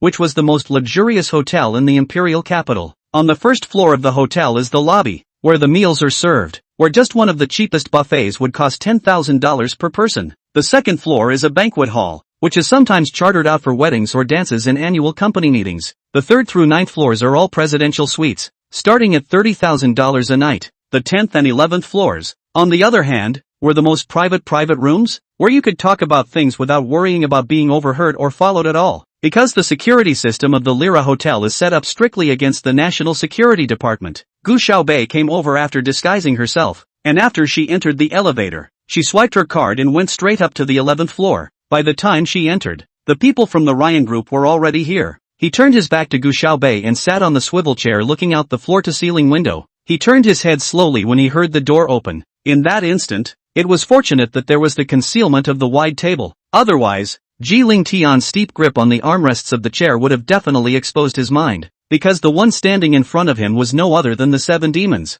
Since the last time, he hadn't visited the 7 demons for a long time. I didn't expect to meet here. Gu Xiaobei was no less shocked than Ji Ling Tian, because Ji Ling Tian didn't disguise himself at all. Both of them recognized each other, yet they could only pretend not to know each other, because the person the 7 demons knew was Nightstream and not Ji Ling Tian. Ji Ling Tian knew Gu Xiaobei instead of the 7 demons. Shui An and Lucky Shang have always been well-watered. Ji Ling Tian made an inviting gesture to Gu Xiaobei. I don't know this time. What does your company mean? We've already left a message for the Su family before. And all of this, it's all because of Suya. Gu Xiaobei said. Ji Ling Tian lowered his eyes and slowly poured himself a glass of vodka. But you should also know that your behavior has greatly affected Ryan's interests. And in the business world, we only look at the results and don't focus on the causes. Yes, Gu Xiaobei raised her eyebrows. So, Lucky Shang's volume wasn't particularly large, but the last thing Gu Xiaobei lacked was money. Outsiders only knew that the 11 group was rich enough to rival the country, and that the 11 family's money could buy the entire United States. But they didn't know that Gu Xiaobei's money was enough to buy 10-11 groups. Even if Ryan wanted to do something, Gu Xiaobei would be able to smash them to death with money alone. Ji Ling Tian hooked the corners of his lips and smiled softly. In St. Li, he's a student, outside. He's the thundering president of the Ryan Group. No one had ever dared to talk to him like that. He has always been short-tempered, extremely capable of doing things in ruthless means, dare to do what others dare not do, but also can do what others cannot do. If it was anyone else talking to him like that, I'm afraid he'd either be dead or broke in the next second. But he was still a little more forgiving towards the 7 demons. There was something in this girl that he wanted to explore. So, Ji Ling Tian crossed his 10 fingers together and raised his head, hooking his lips at Gu Xiaobei and smiling lightly. Gu Xiaobei was disoriented for a moment. It had to be said that it wasn't without reason that Ji Ling Tian had become the top of the 4 schoolboys of St. Li. Even if it is as evil as Shi Mu, as warm as Yi Jieqiao, as lovely as O Xia. In fact, they are not as handsome as Ji Ling Tian's handsome. But it was only for a moment before she regained her mental clarity. This Ji Ling Tian guy wasn't a good thing, and she wouldn't be merciful if she really wanted to start a war. However, Ji Ling Tian laughed softly and continued. That's why I do think that you've done a good job. Gu Xiaobei froze. Is Ji Ling Tian out of his mind? Letting him lose billions of dollars and still calling it good? Then if he had to lose everything he had, wouldn't he have to get down on his knees and thank her? I don't know where Sua messed with you, but since you're trying to deal with her, you must be right. Gu Xiaobei couldn't understand the logic in Ji Ling Tian's words. There's no need to bend the rules. She spoke coldly. Just say what you have to say. Ji Ling Tian gently raised his eyebrows. That's what I'm saying. He poured Gu Xiaobei a martini and raised his glass. So destined. Why don't we have a drink? Gu Xiaobei looked at the cup of red liquid in Ji Ling Tian's hand and rose abruptly, laughing coldly. I don't know what kind of tricks you're playing, but, no matter what you want to do, I'll accompany you. The thing is that Lucky Shang did it. I've nothing to hide. Whatever you guys, Ruian, want to do, feel free to do it. With that, she got up and headed out the door. Ji Ling Tian let out a light laugh and leaned back in his chair. This little girl is pretty grumpy. Seeing that Gu Xiaobei was about to go out, he suddenly remembered what the 7 demons had said to him when they met earlier. She said that she had a very annoying person. Whether you believe it or not, I'm going to say that if there's someone you hate, just do it without the slightest hesitation. Ji Ling Tian said. He was ostensibly talking about Suya, but he was actually talking about the person the 7 demons had spoken to themselves about last time. Only the 7 demons did not know that he was Nightstream. Gu Xiaobei didn't answer. She gritted her teeth and grabbed the door handle, thinking hatefully in her heart. You're the one that laborers are most annoyed with. Ji Ling Tian. Gu Xiaobei left the Lila Hotel straight away, and on the way, she was still filled with puzzlement, not knowing what Ji Ling Tian really meant. However, it was fortunate that she had changed her face today, or else it would have been troublesome for Ji Ling Tian to see her. As she pushed open the door to the Gu family home, she heard Gu Yuran say, Dad, just because Wu Xiao doesn't want to get married now doesn't mean he doesn't want to get married in the future. Suddenly hearing the door slam, Gu Yuran turned around and saw that it was Gu Xiaobei returning. Her eyes suddenly dodged for a moment before she laughed. Sister is back. Gu Yigua also didn't dare to look directly at Gu Xiaobei, as if he had done something wrong. Also, it was rare that he didn't crack up at the sight of her. Gu Xiaobei didn't bother talking to the father and daughter and went straight upstairs. Seeing Gu Xiaobei go up, only then did Gu Yuran add, Dad, think about it, if Wu Xiao slept with his sister, how could he not give her a name? Chapter 23, Self-Made Man. Gu Yigua was originally a bit hesitant, but under Gu Yuran's persuasion, he still nodded. Gu Yuran couldn't help but feel happy in her heart and raised a smug smile towards the second floor. She was bought off by Wu Mingfeng a long time ago. Wu Mingfeng told her to mesmerize Gu Xiaobei and wait for him to come over at night to enjoy it. She knew that Wu Mingfeng would definitely not be responsible for Gu Xiaobei after he got his hands on him, and by then, if this matter spread out, Gu Xiaobei's reputation would be completely ruined. No posh family would want a daughter-in-law with an unclean birth. Gu Xiaobei won't be able to turn over a new leaf in his life. The Gu family's first lady would always be just her, Gu Yuran. With Gu Yigua's approval, Gu Yuran rushed to the kitchen to get ready. Within moments, she was tiptoeing up to the second floor with a glass of orange juice. She gently knocked on the door of Gu Xiaobei's room. Something wrong? Gu Xiaobei opened the door and said without a smile. Like a frightened bunny, Gu Yuran handed her the glass of orange juice. Sister, you play the piano today is really good. Can you teach me in the future? Today I said wrong. Sister, don't be angry with me only. This cup of orange juice. As I make amends to sister to apologize, sister will forgive me? Gu Xiaobei swept a glance at the orange juice. She didn't even need to taste it. She just needed to smell it to know what was added to it. Yeah, but the next second, Gu Xiaobei took the glass of orange juice. Gu Yuran's eyes burned as she watched Gu Xiaobei drink the glass of orange juice in one go, a sly smile appearing at the corner of her mouth. Then I won't bother you to sleep. Sister, you rest early. Gu Yuran took the cup Gu Xiaobei finished drinking from and smiled sweetly at her. According to the plan, in a short while Gu Xiaobei would be asleep and unconscious, and then Wu Mingfeng would be left to toss and turn. Wu Mingfeng's reputation outside had always been bad, and there were countless girls who had been spoiled by him, and this time, Gu Xiaobei was absolutely finished. She bounced downstairs with the cup and brought it to the kitchen, then ran back to her room. She had to hurry up and tweet Wu Mingfeng to come earlier, because she was overly nervous. Gu Yuran felt that her mouth was dry. It was then that she realized she actually had a glass of water sitting on her nightstand. When was there water? She thought for a moment that it was probably poured by the servants. She took a big sip, then sent a WeChat to Wu Mingfeng, saying that everything went well and telling him to hurry over. What she didn't know was that after she left, Gu Xiaobei closed the door and just knotted his throat hard. As soon as she bent over, she spit out all the orange juice she had just drank. Are you kidding? Who is she? She's the Dark Sky's boss. Phantom. Can this little trick be hidden from her? Not to mention that she didn't drink it down. And even if she did, this ordinary medicine wouldn't have any effect on her at all. And she, too, had prepared better medicine for Gu Yuran. She, for one, was all about courtesy and throwing in the towel. The glass of water in the next room was full of her sincerity. The unknown Gu Yuran drank the glass of water and then lay down on the bed beautifully. But within moments, she felt the sky spinning and a dizziness in front of her eyes. Her cell phone ding-donged and she received a reply from Wu Mingfeng.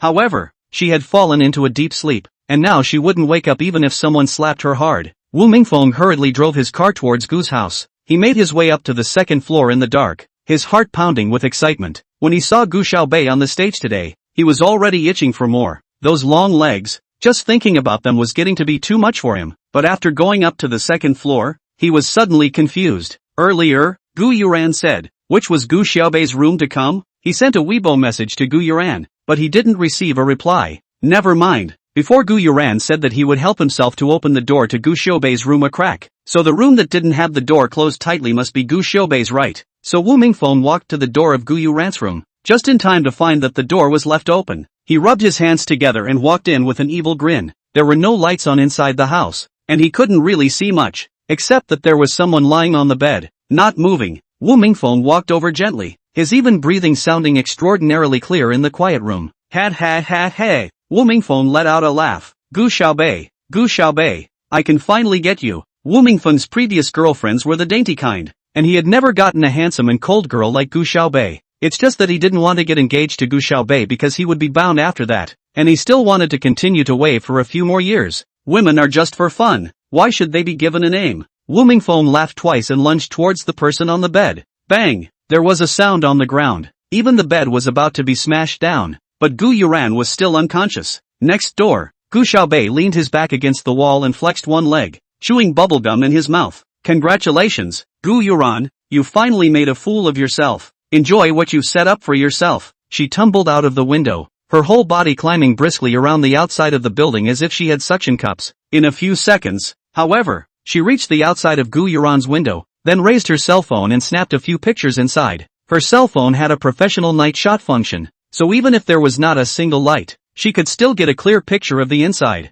She looked at the pictures she had taken with satisfaction, then returned to her room. Downstairs, however, Gu Igwa tossed and turned and couldn't sleep. In his heart, Gu Yuran was indeed more important than Gu Xiaobei, but Gu Xiaobei was after all his own daughter. Most importantly, he was going to take Gu Xiaobei in exchange for benefits, and being a man himself, he knew that men wouldn't cherish it much if they got their hands on it. Still can't let Wu Mingfeng get his hands on it. If he backtracks and doesn't get engaged to Gu Xiaobei, then won't the cooperation with the Wu family go down the drain? Gu Igwa thought about it, but went upstairs. He had been heading straight towards Gu Xiaobei's room, but as he passed by the door to Gu Yuran's room, he suddenly heard a sound coming from inside. Gu Igwa instantly panicked and slammed the door of the room hard. When he saw the scene inside, he instantly felt a faint. How? It was clearly Gu Xiaobei. So how did it turn into Gu Yuran? Yuran was his most pleased daughter, and he still hoped that Gu Yuran would marry into a wealthy family in the future and bring him more benefits. He charged towards Wu Mingfeng, but although Wu Mingfeng was only 18 years old, he weighed more than 200 pounds, so how could he be pushed by Gu Igwa? And next door, Gu Xiaobei applied for an anonymous account, and then posted the 2 photos he had just taken in the Shengli posting bar. Shocked, the St. Mary schoolgirl did something like this with a first-year student. Then, click, send. Chapter 24, Seeking Help from Uncle. Gu Xiaobei's ear power was amazing, and she could hear clearly the sound of Gu Igwa and Wu Mingfeng arguing next door. But she wasn't going to help at all, because the 3 people in the next room, none of them were any good. They killed each other and saved Gu Xiaobei's hands from getting dirty. Seeing that he really couldn't push Wu Mingfeng, Gu Igwa shouted, Xiao Wu, this isn't Gu Xiaobei, it's Yuran Xiao Wu. Gu Yuran? Wu Mingfeng's movement of tearing Gu Yuran's clothes paused for a moment. But so what? Gu Yuran was saintly schoolflower and good-looking. He had long wanted to take all of this pair of sisters. It doesn't matter who comes first or second. Seeing that Gu Yuran's clean body was about to be unprotected, Gu Igwa, on an impulse, flexed his knees and ruthlessly slammed them towards Wu Mingfeng. Ah! Wu Mingfeng let out a pig-killing howl and fell down covering the middle of his legs. He lay on the ground, not even having the strength to roll around. Gu Igwa froze there, unable to believe what he had done. This is the only child of the Wu family. He froze for a few moments before remembering he should have called 120. Soon, the ambulance drove to the downstairs of Gu's house and pulled Wu Mingfeng away. Gu Igwa apprehensively followed the ambulance to the hospital, and didn't even have the heart to care about Gu Yuran, who was still in a coma. Wu Mingfeng's parents, Wu Changgang and Wei Hongxia, also rushed over soon after receiving the news. The 2 men hurried to the door of the emergency room, a look of panic on their faces. Mr. Wu. Gu Igwa bent down and walked over, and before he could say anything, he was slapped hard on the face by Wu Changgang. Wait for me. Wu Changgang pointed at his nose and cursed. If Mingfeng has any problems, I'll waste you. People coming and going in the hospital looked this way. Gu Igwa, a man slapped by someone else, and still continued to nod his head. It is really embarrassing. Yes, Mr. Wu. Young Wu will definitely not have any problems. Wu Changgang kicked him again. Get out of here. Don't dirty my eyes. He hurriedly stood to the side, praying in his heart that something must not happen to Wu Mingfeng, but his prayers didn't work. Wu Mingfeng is lazy, and do not like to exercise, every day to spend the day drinking. The body has been hollowed out, was so hard after a hit. The rest of his life, basically finished. The Wu family should never expect to be able to pass on the family name again. Wei Hongxia almost fainted when she heard the doctor's words. Oh my god, Mingfeng is still just a child. Wei Hongxia cried and lunged towards Gu Igwa, tearing at his face. You're the one who wanted to give your daughter to Mingfeng, and now you're pretending to be a chaste and virtuous woman. I'm going to kill you. Gu Igwa's face was scratched with a bruise as she hurriedly pushed her away. Wu Changgang was also enraged. I'll waste you. Gu Igwa spread his legs and ran. His clothes were torn by Wei Hongxia, his face was all bruised, and there were footprints on his pants that Wu Changgang had kicked out, and the whole person looked wretched. Luckily, Wu Changgang and Wei Binxia had Wu Mingfeng on their minds and didn't chase after them, but he also knew that the Wu family would not let him go. After he ran home, he sat on the side of Gu Yuran's bed, burying his face in his hands, completely at a loss for words. It's over. Him and his company, all of it. It wasn't until morning that Gu Yuran slowly woke up. She was still a little confused as to where she was now. Daddy, what are you doing here? Dad, what's wrong with you? Gu Yuran was very surprised when she saw Gu Igwa in such a sorry state. Yuran, Dad is finished. Gu Igwa raised his head, his eyes full of red blood, and told Gu Yuran what happened last night. Ah! Gu Yuran screamed. Dad, what then? My innocence. Would Dad have offended the Wu family if it wasn't for the sake of preserving your innocence? Gu Igwa said. But now the Wu family is definitely going to deal with our family, and if Dad goes bankrupt at that time, You are now preserving your innocence. But what's the point? Yes. Gu Yuran's shoulders collapsed all of a sudden. The gentry won't want a daughter-in-law who isn't clean, but they're even less likely to want a daughter-in-law who's broke. Dad. After a while, Gu Yuran suddenly reacted. Last night I clearly watched Gu Xiaobei drink that cup of water. So why did it become me again? Why did I pass out all night? It's that glass of water. Dad. There must be something wrong with that glass of water. It's pointless to think about this now. Yoran. The most important thing is Dad's company. Gu Yuran pursed her lips. Dad. Why don't we go find Gu Xiaobei? Gu Xiaobei? Gu Yigua sighed. What can she do? You can let Gu Xiaobei go to Uncle. If Uncle makes a move, the Wu family will definitely not be able to deal with it. Gu Xiaobei's real mother, in fact, is the Qin family's eldest Miss Qin Yuan. When Qin Yuan defied her family's objections and insisted on being with Gu Yigua, and later, severed her relationship with her family, Qin Yi is Qin Yuan's own brother. That is, Gu Xiaobei's uncle. When Qin Yuan was still alive, Qin Yi also slightly helped the Gu family a few times in the dark, but after Qin Yuan's death, the Qin family and the Gu family were old and dead. Gu Yigua picks Gu Xiaobei back up, partly because he wants to use Gu Xiaobei's marriage for his own benefit, and partly because Qin Yuan knew about the wrong child back then before she died, and told him to make sure that he picks Gu Xiaobei back up. After all, the Qin family was a famous and powerful family in the entire East China region. Although they had stopped focusing on developing in the imperial city in recent years, and had also withdrawn their headquarters, but in the imperial city, the Qin family still had a certain amount of influence.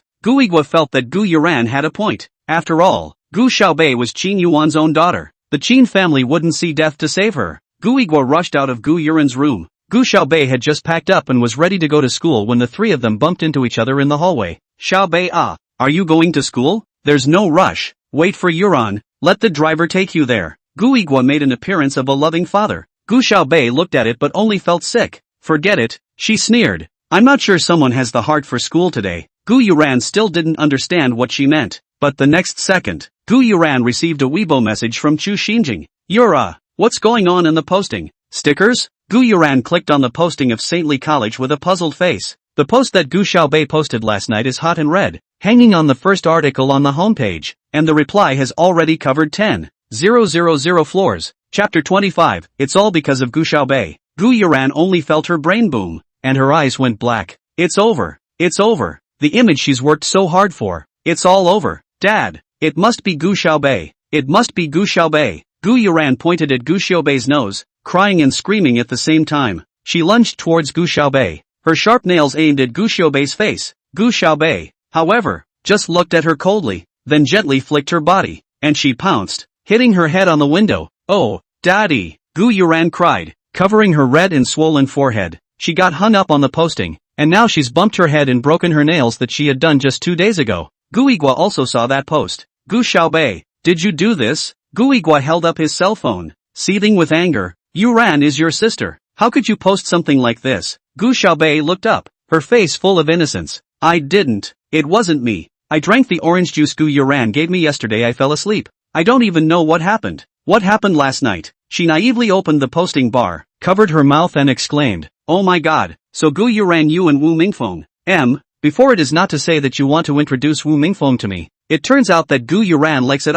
Then I won't grab it with you. After all, we are a sister. Sister. Gu Yigua and Gu Yuran were both speechless. They all felt that this matter had something to do with Gu Xiaobei, but last night it was also Gu Yuran who saw her drink that cup of drugged orange juice with her own eyes. There's nothing going on. I'm going to school. Oh, Gu Xiaobei raised a smile and waved her hand at the duo. Gu Yuran simply wanted to kill Gu Xiaobei. She didn't know what tricks Gu Xiaobei had pulled, but what happened last night definitely had nothing to do with her. Dad, I don't want to go to school. Gu Yuran cried and jumped into Gu Yigua's arms. Gu Yigua himself was also a head full of lawsuits, but still patted her back and comforted her. Yuran, the more this time you go to school, the more you have to go to school. Your body is not afraid of the shadows. If you don't go, you'll be talked about instead. After a long time of persuasion, Gu Yuran finally went to school. It was almost class time when she got there, and the campus was sparsely populated as she hurried inside her classroom, sunglasses on and head down. As soon as she entered the classroom, she received a lot of attention. Have you guys read the postings yet? Oh my god, I didn't realize she looked so innocent to be doing this kind of thing. Yeah, and that boy is fat and greasy. She's so horny. Disgusting. How does this kind of person deserve to be our school flower? Chang Gang, the homeroom teacher of class 1, walked up to the podium and knocked on the table fiercely. Alright, stop talking. class is about to start. Gu Yuran, come out for a moment. Gu Yuran exited the classroom with red eyes. Cheng Gang leaned against the window with his arms wrapped around him. Do you know how big the impact of this matter is? Xingli is a place with a strong school spirit. The teacher knows that you are already an adult, but you are still a student now after all. Some things should be done or not. Aren't you clear in your own heart? After all, Gu Yuran was also a good student in Cheng Gang's mind, so he didn't speak too harshly. Teacher is really disappointed in you. Teacher, it's not like that. Gu Yuran raised her head, her face full of tears, a pearly look, and sobbed. It's my sister. It was Gu Xiaobei. She discussed with others and drugged me, wanting to use me for benefits. Gu Yuran covered her face and whimpered. Teacher,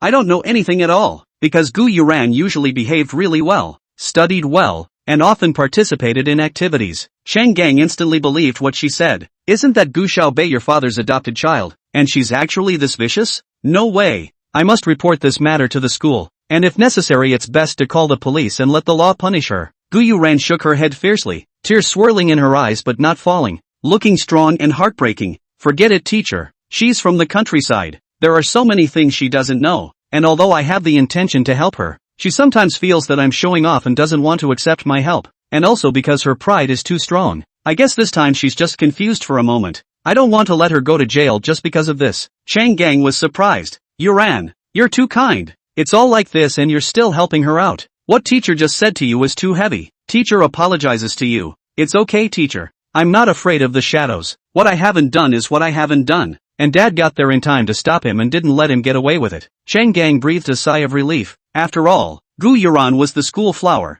It was good that she hadn't been spoiled. In that case, go back to class soon then. I'll turn around and talk to the school side and ask them to delete the post. And I'll also ask my classmates not to discuss this matter. Thank you, teacher. Gu Yuran went back to the classroom and tried her best not to look at the sneering gazes, just keeping her head down and reading. Her fists hidden in her sleeves clenched hard, and she thought through clenched teeth. Gu Xiaobei, I will not let you go this time. After the first class was over, Xu Xinjing ran over. Yoren, what the hell is going on with the posting? I tweeted you and you didn't reply. Her loud voice attracted the attention of the whole class, and the few who might not have known about the posting at first now all knew about it. Gu Yuran couldn't help but roll her eyes. However, she still lifted her chin to reveal her good-looking neck, a face of innocence and loneliness. It's nothing, the cleaner the clearer. I've already explained to the homeroom teacher. The one who did the bad thing will be punished, and it will also return my innocence. The homeroom teacher will explain this matter at that time. Gu Yuran was like this, but instead, it made people think that she was not afraid of rumors. So frank, it can't really be a misunderstanding. How could it be a misunderstanding? That picture was taken so clearly, but the schoolgirl looks really innocent, not like someone who does that kind of thing. Ha, people, they know what they know. The discussions of the students next to her fell into Gu Yuran's ears, and one more word they said made her hate Gu Xiaobei one more point. Xu Xinjing ran over and leaned on her ear and said, Yuran, let me tell you, after the last mapping exam, I heard Ji Xiao ask Gu Xiaobei if she copied or not at the door of the class. Hey, Ji Xiao is in the same exam room as her, so he must have seen something. Upon hearing this, Gu Yuran's eyes instantly lit up. She said, Gu Xiaobei a country bumpkin, how can language, mathematics and foreign subjects full marks? More than her. Chapter 26 celebrates your bankruptcy. In St. Li, if one dares to cheat on such a big test, one is sure to be expelled. Go! Gu Yuran grabbed Xu Xinjing's hand and headed out. A few days ago, Zhao Yenya had also told her about Gu Xiaobei's possible cheating, only that there was no evidence at the time and she was busy arranging things for Wu Mingfeng, so she hadn't cared. For once, there is finally evidence. When she walked to the door of Zhao Yenya's office, Gu Yuran suddenly hesitated. If she stirred this up, would Gu Xiaobei still be willing to go to the Qin family for help? Yuran, what are you thinking about? Xu Xinjing said, don't you want to get back at Gu Xiaobei? Revenge on Gu Xiaobei. Right. The most important thing now was to get back at Gu Xiaobei. Gu Yuran and Xu Xianjing told Zhao Yenya what happened one by one. Zhao Yenya had a look of joy on her face. That's right. This Gu Xiaobei must have copied it. Look at her. She doesn't listen in class every day. How can she get first place? Moreover, this Gu Xiaobei copy also intentionally did not copy the science synthesis. It is clear that she wants to make her not get the bonus. Zhao Yenya brought Xu Xianjing and Gu Yu ran together to the principal's office. Not a moment later, Gu Xiaobei, who was sleeping on her desk, heard the school's loudspeaker calling her name again. Gu Xiaobei, 3rd grade class 5. Come to the principal's office right now. Gu Xiaobei yawned and headed out sleepily. What's happening again? After Gu Xiaobei left,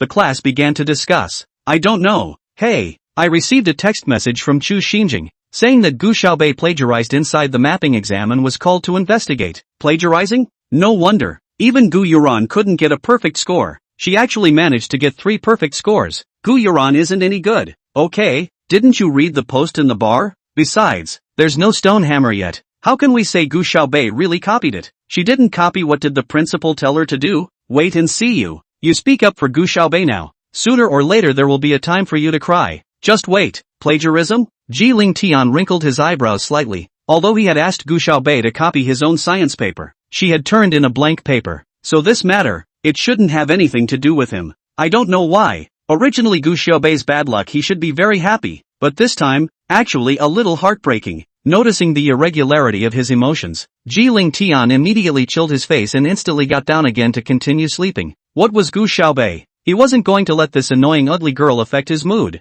In the principal's office, Zhao Yenya had a villainous look on her face as she said smugly, Gu Xiaobei, you're going to confess. You're even capable of doing things like plagiarizing. Do you think Sadely is a pheasant school in your countryside? Keep your mouth clean. Gu Xiaobei suddenly chilled her face. Her eyes narrowed. Or else later, I won't forgive you even if you kneel down and apologize. Zhao Yenya was startled by the fury in her body and stepped back. What kind of attitude do you have towards your teacher? Alright, the principal took a step forward. Don't argue. It's better for you to speak. Student Chu Xinjing, what did you hear? Headmaster, I heard it clearly. It was someone who asked Gu Xiaobei if he really copied his paper. Oh, who did you hear asking me? Gu Xiaobei had a cloudy face, but in his heart, he still couldn't help but curse. It's all because of this Ji Ling Tian. He's practically a broomstick. As long as he meets him, it's always no good. It's... Chu Xinjing hesitated for a moment and raised her head. It's Ji Xiao. I heard Ji Xiao ask her. Ji Xiao hated Gu Xiaobei so much that he definitely wouldn't harbor her. Oh, Gu Xiaobei dragged her voice. Ji Ling Tian handed in blank papers in all 3 subjects. I got a perfect score. How can I be the one copying him? He got a perfect score in science synthesis, but I turned in a blank paper. Did I copy his name or his school number? This, facing Gu Xiaobei's pressing questions, Chu Xinjing did not know how to respond for a moment. Zhao Yenya glared roundly and said, who knows if you even copied others? Maybe you copied someone else's in the language, math, and foreign subjects. The science subject wanted to copy Ji Xiao, but just didn't get it. I'm no one in my grade in languages, mathematics and foreign languages, and even in the first examination center there is no one who did better than me. So may I ask who I'm copying from when I'm in the 8th examination center? Possibly. Just when Zhao Yenya didn't know what to do, Gu Yuran suddenly said, maybe you used some means to know the answer in advance. Maybe you used your cell phone to plagiarize. It's just that the invigilator didn't see it, and the monitor just happened not to capture it. Gu Xiaobei sneered twice. Then why don't you say that the whole school cheated? It's just because the invigilator didn't see it and the surveillance didn't capture it. I can also say that you cheated. But everyone has gone through 3 years of exams. How can you, a country bumpkin, suddenly get a perfect score? If you want to prove your innocence, unless you let the teacher come up with the questions on the spot and you answer the paper again on the spot, Zhao Yenya said. Gu Xiaobei, with a bemused look on his face, chewed bubblegum full of concern and said, fine, but what if I make it? You don't need a perfect score. All you need is a 140 or higher on every door and I'll get down on my knees in front of the whole school and apologize to you. Gu Xiaobei was too lazy to talk to someone like Zhao Yenya, who was brainless and still liked to shoot herself in the foot, so she just made an okay gesture. Zhao Yenya was so proud in her heart. She had a good relationship with the teacher in charge of coming up with math questions in the teaching and research group.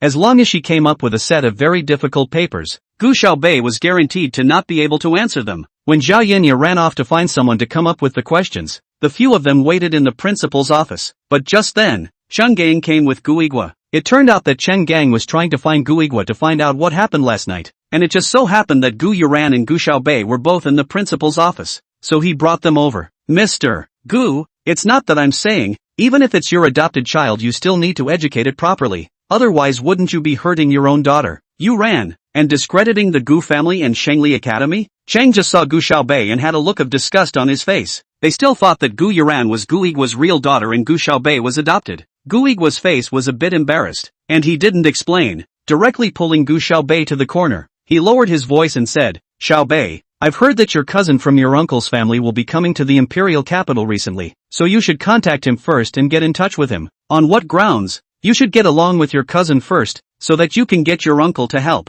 or our family will go bankrupt. Gu Igua thought to himself. Gu Xiaobei doesn't want the Gu family to go bankrupt anymore. Otherwise, wouldn't she have to go back to the countryside again? Who knew that Gu Xiaobei was chewing bubblegum and blooming a bright smile? Really? Then tell me my cousin's contact information, before Gu Igwa could be happy. He heard her continue. I'm so I can find someone to beat him up, completely cutting off the possibility of the Qin family rescuing you. And I'll celebrate every year on this day in the future, when you're finally broke. Chapter 27, Deliberate Water Release. Gu Igwa didn't expect Gu Xiaobei to say this and froze for a moment. You white-eyed wolf. Gu Igwa pointed at Gu Xiaobei's nose and cursed. Just at this time, Zhao Yinya came back with the questions that had come out. The difficulty of the questions on this set of math papers was even higher than the difficulty of the Olympiad, and she didn't believe that Gu Xiaobei could cheat in front of so many people. What about English and language? Gu Xiaobei raised an eyebrow. Zhao Yinya sneered. No need. As long as you can score 140 points or more on this set of math problems,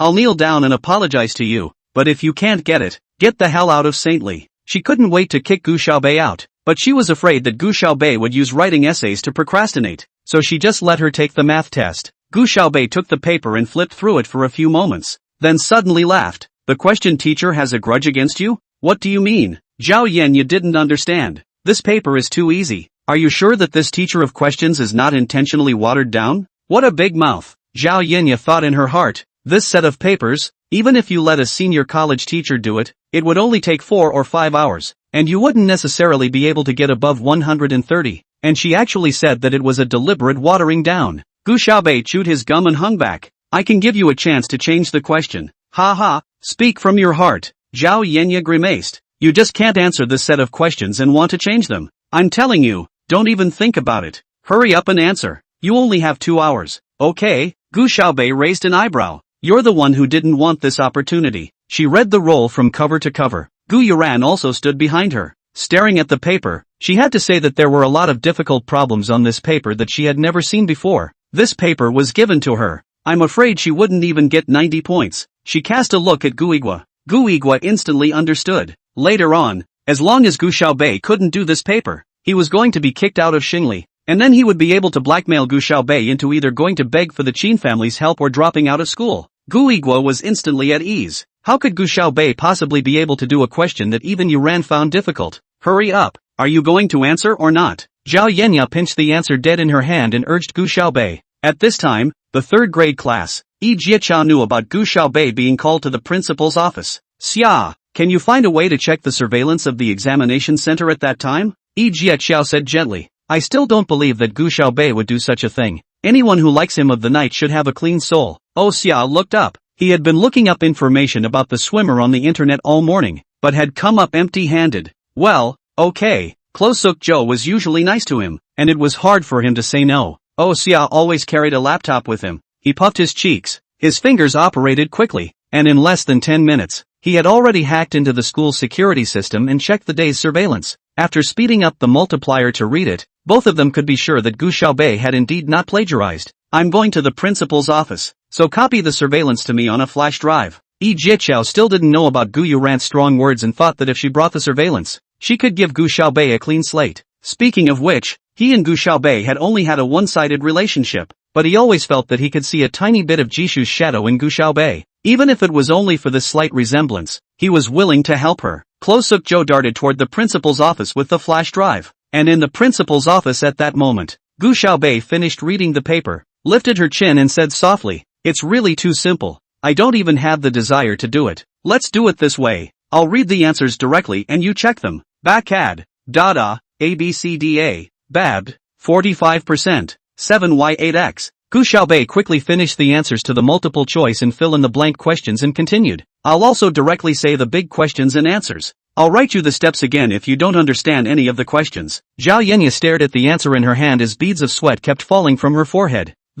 How is this possible? Surprisingly, everything Gu Xiaobei said was right. The question that had once stumped several Imperial University graduate students had actually taken her only half a minute to ponder. Zhao Yinya simply wondered if Gu Xiaobei had perspective eyes and saw the answer in her hand. But since the beginning, Gu Xiaobei had been looking down at the paper. This can't be. This is impossible. Zhao Yinya rushed over like a madman and snatched the roll from Gu Xiaobei's hands. It must be a printing error. Someone must have printed the answer. But she looked it over and over several times. and there was nothing on it but questions. Zhao Yenya immediately lost all her strength and instantly went limp. Gu Xiaobei blew a bubble full of concern. I'll wait for your apology. Do you have any education left? Everyone was shocked by what Gu Xiaobei had just done, while Chang Gang suddenly rushed out. Even if you're good at math. So what? Do you have the capital to disrespect your teacher and backstab your sisters? You ran as such a clean and generous child. She accepted you without prejudice. You actually managed to team up with outsiders to set her up. People like you don't deserve to study in our saintly principal. Chang Gang roared.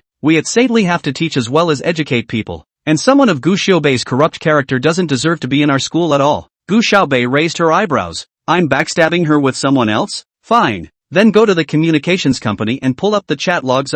See who contacted Wu Mingfeng and what they said. Gu Yuran and Gu Igwa both panicked. If we do check the chat logs, won't what they both have done be exposed? Stealing a chicken was not a good idea. If this got out, both of them wouldn't have to be human beings in the future. Sister, Gu Yuran suddenly reddened her eyes, like an aggrieved bunny. Maybe there is some kind of misunderstanding between us. But sister, no matter what, we are the family, aren't we? A family is to help each other. I don't want to talk about the past anymore. I just hope that sister to be able to help dad. And she was generous on it. Gu Xiaobei was all pissed off and laughed. I see that you two are not very capable but quite big in face. Your assets are not thick-skinned. And you don't look beautiful but want to be beautiful. Want me to help? Then just wait. With that, she took off. When she walked to the door of the principal's office, Gu Xiaobei also turned back and smiled at Zhao Yenya with her teeth showing. The big classroom is an auspicious time. So you'll kneel down and apologize to me on the podium of the playground. Chapter 28, Apologize like you're apologizing.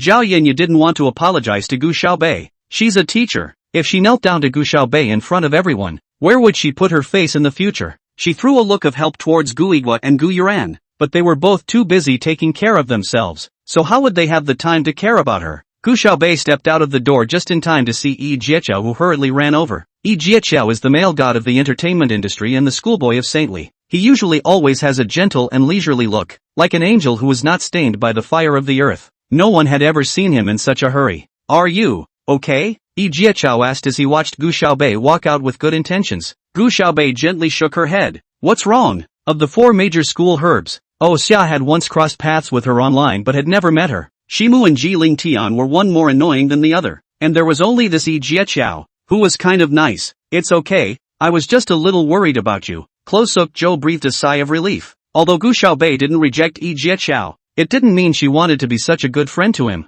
I'll leave if there's nothing else. As Gu Xiaobei brushed past him, Yi Jieqiao suddenly summoned up the courage to say, "Hey, that." She turned back and looked at him with a few moments of disbelief. I have a tutor academy singing combine in a few days that I want to participate in. Would you like to come and accompany me? Gu Xiaobei looked at the nervousness on his face, and then looked at the flash drive he was pinching in his hand, and probably guessed the purpose of his hurried run over. Closuk Qiao had expected her to reject herself, but she didn't expect her to nod and say, "Good, that. I'll send you the tune later." Closuk Zhou was very pleasantly surprised. Good. Gu Xiaobei finished speaking and directly left with his long legs. Yi Jieqiao looked at her back and, for some reason, thought of Jishu again. Jishu used to be a cool temperament, and at that time he was her little fan, only daring to look at her from afar, especially hoping that one day he would be good enough to co-star in a play with her. It's just a shame that while he's now a famously ascetic male god in the entertainment industry, she's retired. 3rd grade, class 5. All the students were chattering about Gu Xiaobei's cheating. Many believed it, and some were helping Gu Xiaobei's defense. As soon as she pushed her way in,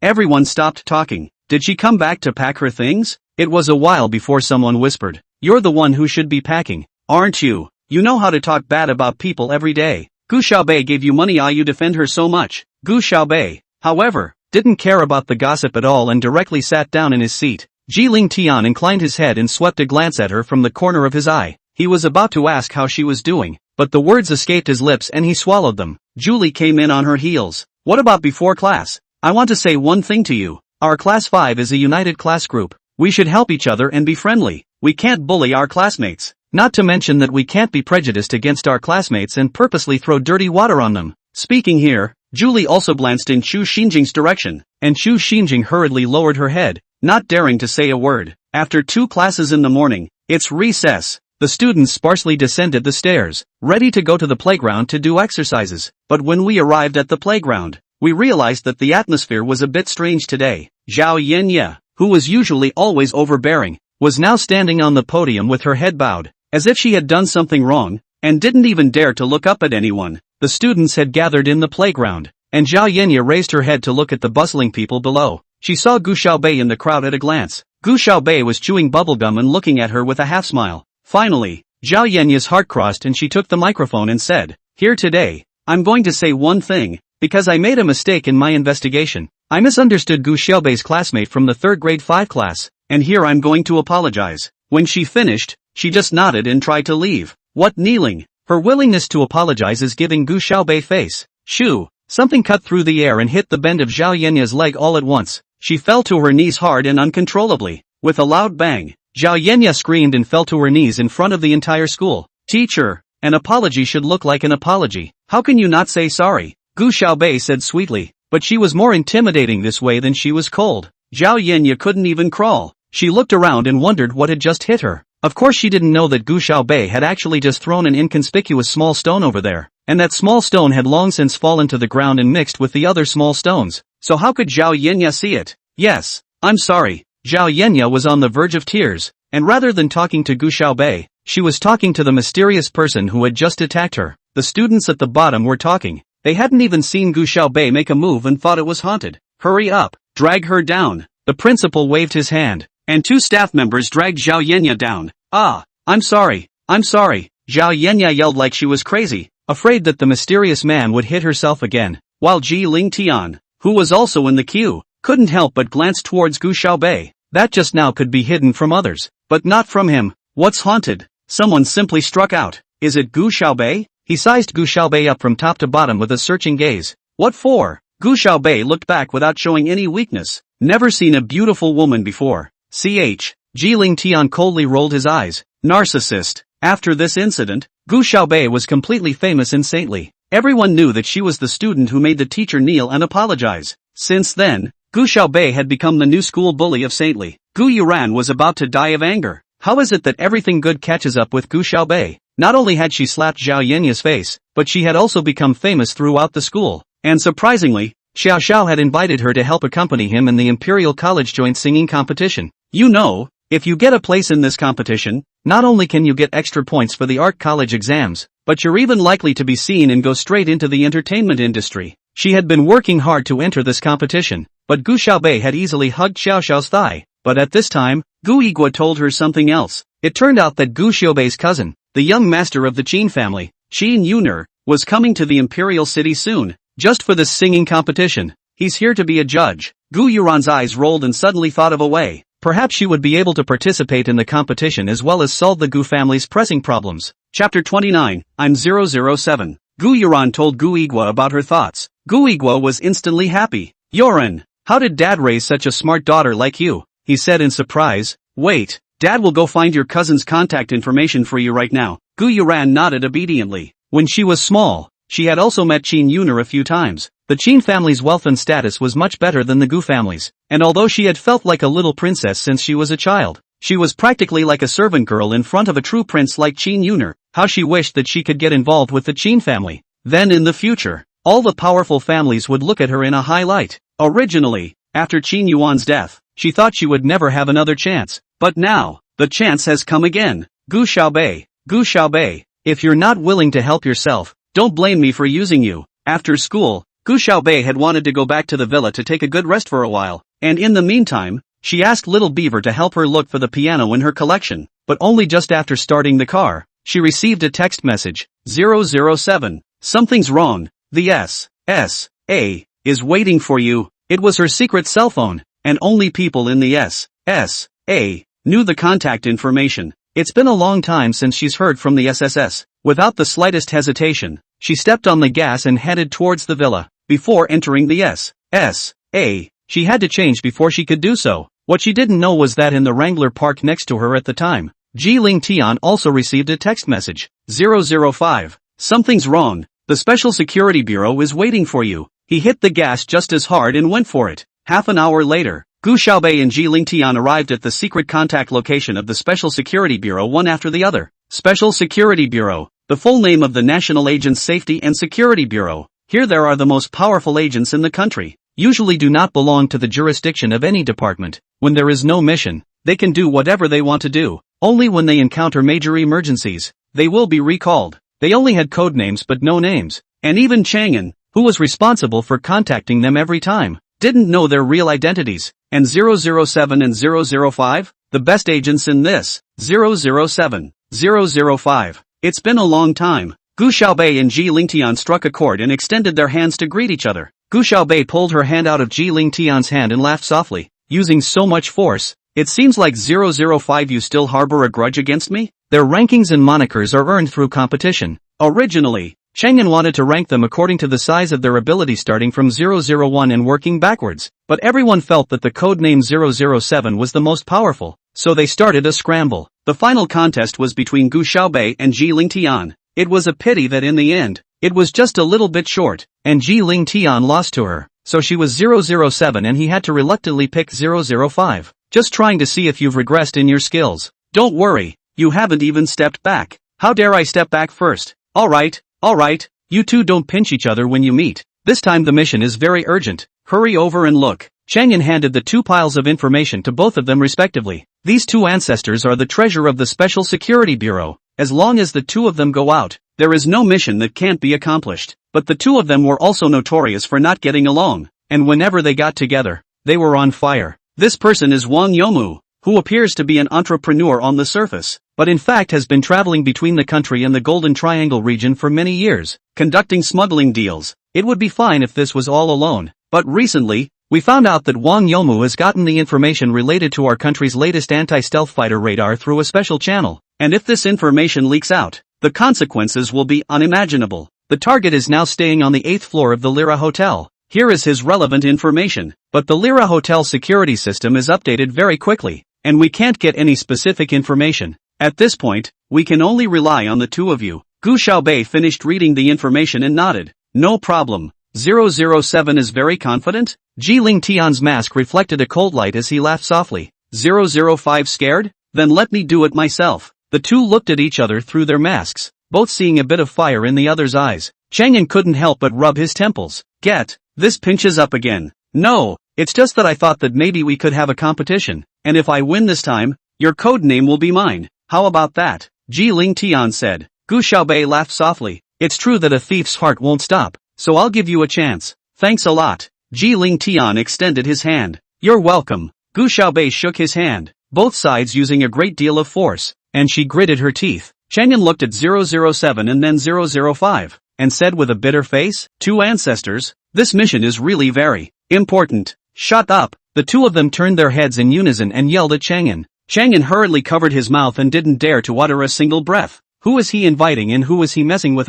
Favoring to give these two ancestors a task. After receiving the mission, Gu Xiaobei and Ji Lingtian walked outside together. At a fork in the road, the two separated. Even after knowing each other for years, the two of them are not allowed to know each other's identity. 007 and 005, always the most mysterious weapons of the state. See you tonight, Ji Lingtian said. Good luck. Gu Xiaobei raised her eyebrows. Believe it or not, I really mean it. Ji Lingtian knew that Gu Xiaobei was mocking him for being less skilled and couldn't help but clench his teeth. Gu Xiaobei turned out a few alleys before jumping into the car and completing the change. She sent a tweet to Beaver. Gu Xiaobei, Xiao Beaver, check something for me. I'm going on a mission tonight. Keep an eye on the villa side for me. She quickly passed on the information about the Lila Hotel, but didn't tell the Beaver about Wang Youmu. After all, this is a state secret. Beaver, got it boss. Boss, are you using Phantom or Seven Demons tonight? The Phantom and the Seven Demons were both Gu Xiaobei's identities in the Dark Sky, except that the Phantom was the boss of the Dark Sky and the Seven Demons were just a member of the Dark Sky.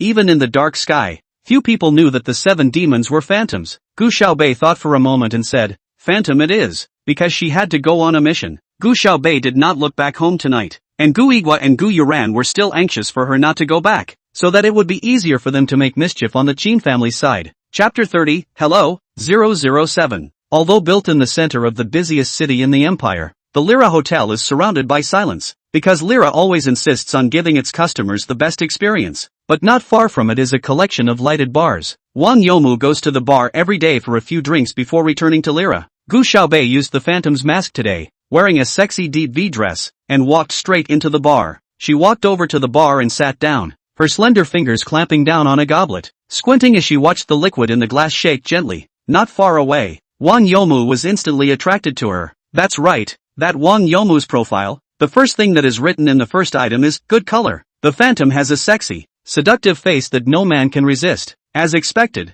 not a moment later, Wang Youmu came over. Beauty, can I buy you a drink? Gu Xiaobei gave him a cold look and lightly opened her vermilion lips. No, being so cold and beautiful, she aroused Wang Youmu's interest even more. And this, too, was a part of her plan. If she easily agreed to Wang Youmu's gesture of goodwill, he would definitely suspect her. Pretty girl, give me a favor. I opened a room in Lila. Why don't you go over and take a rest in a while? Wang Youmu put his hand on the bar, inadvertently revealing his Lamborghini car keys. Gu Xiaobei's eyes seemed to have a few heartbeats in them, but she glanced at Wang Youmu's face and still firmly turned her head away. Don't bother me. Such Gu Xiaobei aroused Wang Youmu's desire to conquer even more. Obviously a gold-digging woman who actually thinks he's ugly? He winked at the bartender. He often preys on beautiful women who have fallen on hard times, and this bartender is in his league. A cup of drug-spiked wine was handed to Gu Xiaobei. The bartender said it was a promotion for today's event, and she drank it without hesitation. 10 minutes later, she was dazed and leaning on the bar, while Wang Youmu came over and grabbed her hand and said, "Oops, why are you drunk? Let me help you go." Everyone around them thought they were friends who knew each other and no one came to stop them. Gu Xiaobei was being assisted by Wang Youmu, staggering on his feet, but at an angle he couldn't see. His eyes flashed with a refined light and the corners of his mouth slowly hooked up. What's the point of Lila's tight security? She was brought in by Wang Youmu. Half an hour later, Gu Xiaobei was thrown on the sofa while Wang Youmu walked into the bathroom. The sound of rushing water rang out, and Gu Xiaobei, who was still unconscious, suddenly opened her eyes. It's a daydream to try to charm her with this drug. She spun the pendant on her necklace and walked around the room. Soon, she had a lock on her target. She glanced toward the bathroom one more time before running toward the bookshelf. She still needed to keep Wang Youmu alive until she found something, so she couldn't scare the snakes. She knocked lightly on the wall, and sure enough, the back was hollow. She touched it and found a small bump somewhere. She pressed it gently and with a click, the outer wall slowly fell down, revealing a safe inside. Gu Xiaobei had wanted to hold this safe out, but just as her left hand was placed on it, she realized something was wrong. This safe is connected to a very large number of precision instruments, and is even covered with fingerprint recognizers on the outer shell, so that as soon as a fingerprint that does not belong to the person is put on and taken off, an alarm will sound. Gu Xiaobei's left hand was pressed dead against that safe, and his right hand flew out to call up the virtual keyboard on his wrist, tapping rapidly on the wall. The sound of the water in the bathroom had gradually diminished, and it seemed that Wang Youmu was about to come out. Gu Xiaobei's movements were getting faster and faster, but she only had one hand to operate it, so it would still be a bit of a hassle. Sweat was already seeping from her forehead. A minute later, the water had stopped completely and the sound of snapping footsteps came from the bathroom. Wang Youmu walked out of the bathroom, glanced at Gu Xiaobei on the sofa, and when he saw that she was still lying there, he revealed a colorful smile. He lunged toward the couch, but suddenly, he realized something was wrong. The bookshelves seemed to have been moved out of position. Wang Youmu's eyes widened, but before he could react, the young girl on the sofa suddenly rose up in the air, and almost in the blink of an eye, a gun was pressed against the back of his head. Hello, 007. Gu Xiaobei smiled softly behind him. Wang Youmu's legs were trembling with fear. What do you want? You know it. Gu Xiaobei let out another laugh, her originally seductive voice sounding like a hypnotic spell to Wang Youmu at the moment. Wang Youmu swallowed a mouthful of saliva to go, and did not dare to move. Who does not know that the entire Z country, 007 got out of the ghost? There is no mission that she cannot complete. There is no person that she cannot kill. There's a safe right inside that wall. Just go get it. Oh yeah? Can I take it? Being dishonest is a recipe for a bullet. Wang Youmu had wanted Gu Xiaobei to get that safe, and someone would come to his rescue when the alarm went off, but he didn't expect her to fall for it. There's nothing I can do. This safe requires the fingerprints of 5 people together to take it. Gu Xiaobei raised an eyebrow and turned to Wang Youmu, still pointing the gun at his forehead. All of your information, is it inside this safe? Only then did Wang Youmu realize that the safe had already been taken out by Gu Xiaobei and placed right by her feet. This woman, why is she so scary? I'll ask you one more time. Gu Xiaobei's eyes narrowed with a cold light. Is all your information here? Yes, yes. Wang Youmu opened his mouth shakily, but his eyes involuntarily swept over an ashtray on the table. Very well. Gu Xiaobei pursed her lips and was about to pull the trigger. Wang Youmu was shocked. You can't kill me. I have a chip implanted in my body. As long as my heart and breathing stop for more than half a minute, someone will notice. Gu Xiaobei cocked his head, seemingly pondering whether his words were believable. It's this woman who looks extremely sexy and seduces men into swooning over her, but has the power to kill. Suddenly, the doorbell broke the silence in the house. Wang Youmu was startled by the ding-dong sound and almost fell to his knees, fearing that Gu Xiaobei would accidentally shoot off his gun. "Hello sir, your evening meal." Gu Xiaobei pressed his gun against the front, signaling Wang Youmu to keep his mouth shut. I have people come to deliver snacks every day. If no one answers, our people will know." Wang Youmu whispered and trembled. "Sir, may I come in?" The waiter at the door rang the bell again. Gu Xiaobei stared dead at the doorway. Chapter 31. Let him in, Gu Xiaobei whispered, "and wait to see your own head explode if you dare to play tricks." With that, she dropped the gun and dodged behind the curtains. From that angle, she could still see the doorway as well. Wang Youmu's legs and feet weakened and moved toward the door, but he figured he could get away with it if he could just rush out the moment the door opened and push the waiter over to get in the way. His pace was getting firmer and his heart was beating faster. Click! He opened the door, but the waiter actually blocked the doorway with a food truck. He pushed the food cart inside with his head down and said, "Sir, where can I put your evening meal?" Seeing that he had no hope of escaping, Wang Youmu could only grit his teeth and let him in. Maybe, get this waiter to carry the message out for him? Wang Youmu took advantage of his efforts to bring down the food on the table and desperately winked at him. However, he didn't know that this waiter was no one else but Jiling Tian. Jiling Tian looked down and saw the safe on the ground and narrowed his eyes slightly. It seems that 007 is still one step ahead of him. Wang Youmu was still winking at him. Without skipping a beat, Jiling Tian opened the dust cover on the dinner plate, but it wasn't any late-night snack, but a gun. Jiling Tian raised his gun and aimed it at Wang Youmu's head. "Hello, 005. Only then did Wang Youmu see that on his face. He was wearing a mask unique to the Special Security Bureau. Jiling Tian turned his head in the direction of the curtains and smiled softly. 007, come out." Gu Xiaobei stepped out from behind the curtains, and she had already put on her mask as well. 005. You're still a step too late. Yes? Jiling Tian hooked his lips. But right now, the thing is in my hands. He held the gun against Wang Youmu's forehead with his right hand and bent down to pick up the safe with his left hand. Wang Youmu did not even dare to turn his eyes. He actually met the two living hells of the Special Security Bureau on the same night. Well, maybe I lost. Gu Xiaobei waved his hand at Jiling Tian. Farewell then. With that, she leapt lightly down through the window opening, but she just jumped out of the window, but suddenly turned back. The trigger was pulled hard. A bullet whoosh sound broke through the air. In the next second, she disappeared out of the window, while Wang Youmu fell straight down with his eyes rounded. Wang Youmu had only just fallen down for half a minute when the alarm sounded. The entire 8th floor was in an uproar, and Wang Youmu's cohorts who had been ambushed around the area all acted, and the criminal gangs outside Lilla were instantly informed. And in an instant they swarmed outside Lilla and surrounded it. Jiling Tian had originally wondered how 007 could have given up on the mission so easily, so it turned out that he wanted to leave this mess for himself to clean up. He gritted his teeth, picked up the safe, kicked Wang Youmu away, and darted towards the window as well. The next second he jumped out the window and fled. The door was kicked in and a dozen big men rushed in together. After them, a large man with a Southeast Asian accent slumped against the window, slapped the sill hard, and roared. Gu Xiaobei stepped on the gas and weaved recklessly through the night. On her passenger side sat a flat ashtray. She had detected early on that this ashtray had a chip in it. This chip must contain classified information about the radar. And as for the safe, it's probably a list of those drug lords.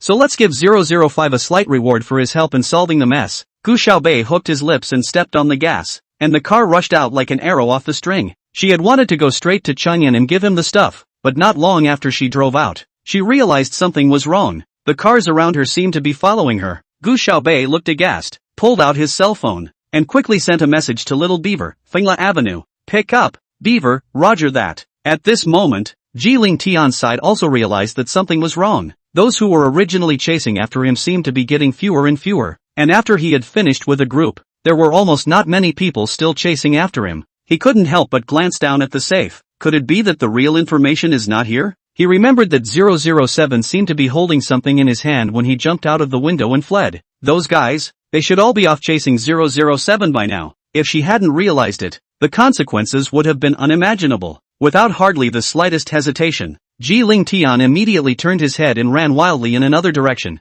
Funlock Boulevard is a former thoroughfare in the Old Town, which is now basically deserted as the Old Town is being remodeled. The further she drove that way, the more sparsely populated it became. And Gu Xiaobei could feel that in the cars around her. She didn't know how many pairs of eyes were all staring at her at the same time. Seeing that this avenue was about to drive to the end, in front of a large area of ruins, Gu Xiaobei opened the window, did not even return. Bang bang, two sounds. The tires of the two cars quickly flat down. The cars behind them didn't have time to slow down, but in the blink of an eye, they rear-ended half a dozen of them. Just then, Gu Xiaobei jumped out of the car and fled, weaving between the ruins like a brisk civet cat. After them, those people also got out of the car and hurriedly chased after them. Catch 007 and they'll eat and drink for the rest of their lives. Countless bullets brushed past Gu Xiaobei, but she always managed to avoid them as if she had eyes in her back. But all she had to do was turn around and shoot, and someone would always fall in response. But she's running out of bullets. Gu Xiaobei only hoped that he could get rid of these people before he ran out of bullets. But these men were also trained mercenaries, and they couldn't be shaken off so easily. At this moment, there was suddenly a car rushed over.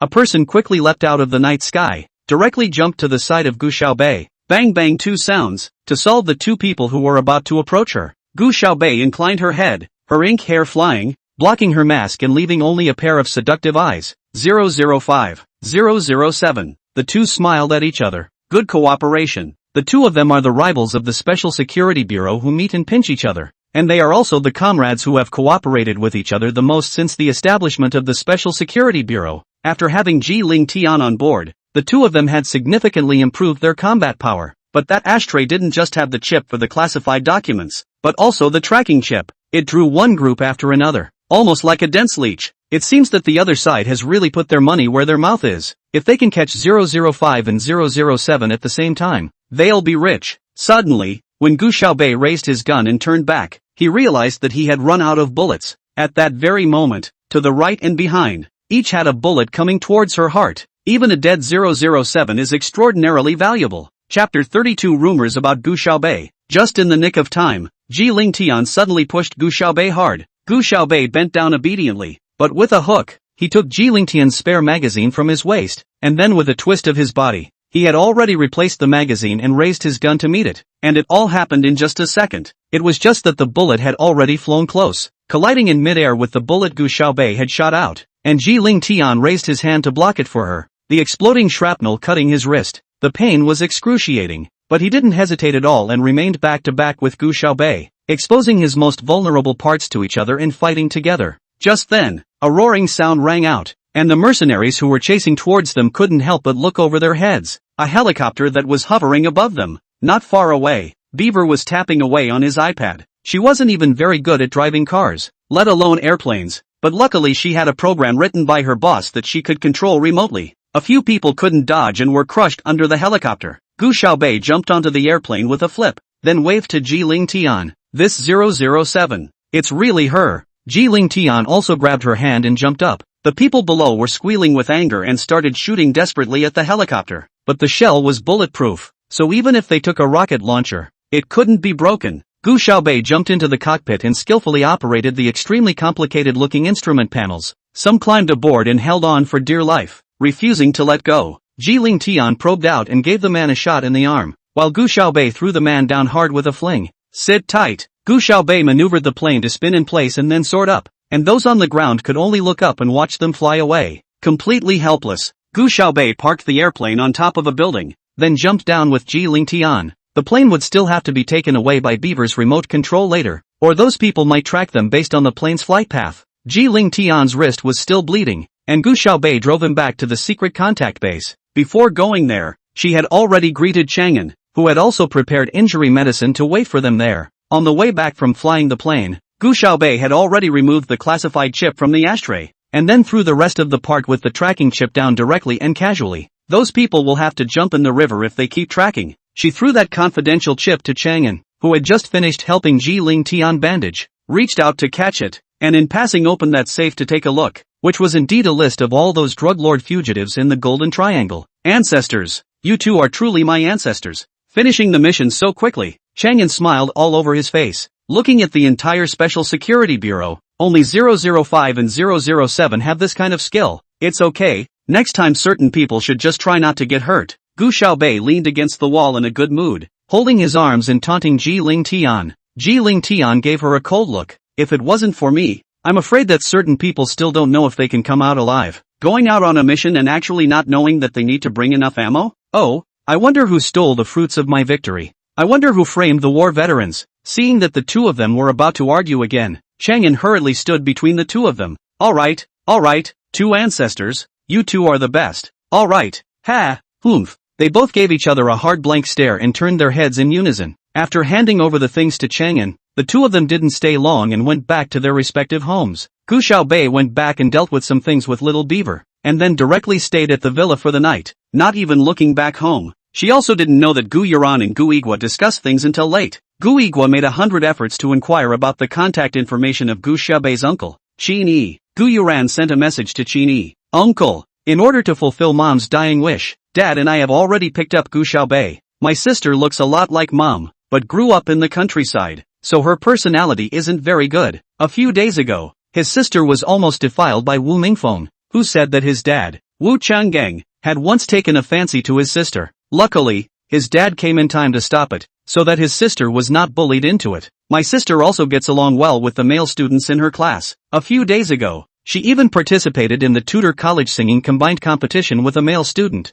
a competition that many of us would like to participate in but are not eligible for. Fortunately, this boy had connections and was able to bring my sister in as well, and I was happy for her. Don't worry, uncle. We will take good care of and protect sister. This message was one that Gu Yuran and Gu Igua had discussed for a long time. It looked as if both of them were treating Gu Xiaobei well and complimenting her as well. But if you read it carefully, you could sense that she was clearly saying that Gu Xiaobei had a messy relationship with both men and women, and that she had almost discredited Qin Yuan, even having an affair with a boy just for a spot in a competition. Even if it wasn't for Gu Xiaobei, but only for Qin Yuan, Qin Yi would definitely make a move. Gu Igua folded his hands and prayed. Yuran the Wu family has been targeting our family for the past 2 days. If your uncle doesn't make a move, Dad probably won't be able to hold out for a few more days. Dad, don't worry, Gu Yuran said with confidence. She also followed her mother to meet her uncle a few times when she was small, when her mother and grandfather had a falling out, and her uncle had approached her mother privately several times. My uncle was a cold person, but he was kind to my mom. As expected, Qin Yi was furious after receiving the message. What kind of a thing is Wu Changgang? How dare he hit Yuan? He slapped the table fiercely and said to his secretary, make arrangements. Within 3 days, I want to see news of the Wu family's bankruptcy. As for that Gu Xiaobei, Qin Yi frowned. Once upon a time he still had a few impressions of Gu Yuran, but ever since Qin Yuan died and he knew that Gu Yuran wasn't Qin Yuan's biological one, he didn't have any feelings. This Gu Xiaobei, with half of Gu Igua's blood still flowing in his body, didn't know exactly what kind of person he was. It's good not to lose hope's face. Yuner, Qin Yi dialed his son's phone. Aren't you going to the imperial capital? If you can see that sister, remember to discipline her properly. Don't ask your aunt to be restless in heaven. Okay, Dad, Qin Yuner answered. Gu Xiaobei, who was on her way to school at this time, still didn't know that Gu Yuran had made herself up to be something untoward in front of the Qin family. She had just sat down in her seat and inadvertently inclined her head, suddenly realizing that today's Ji Ling Tian was a bit strange. Chapter 33, Avenge My Sister.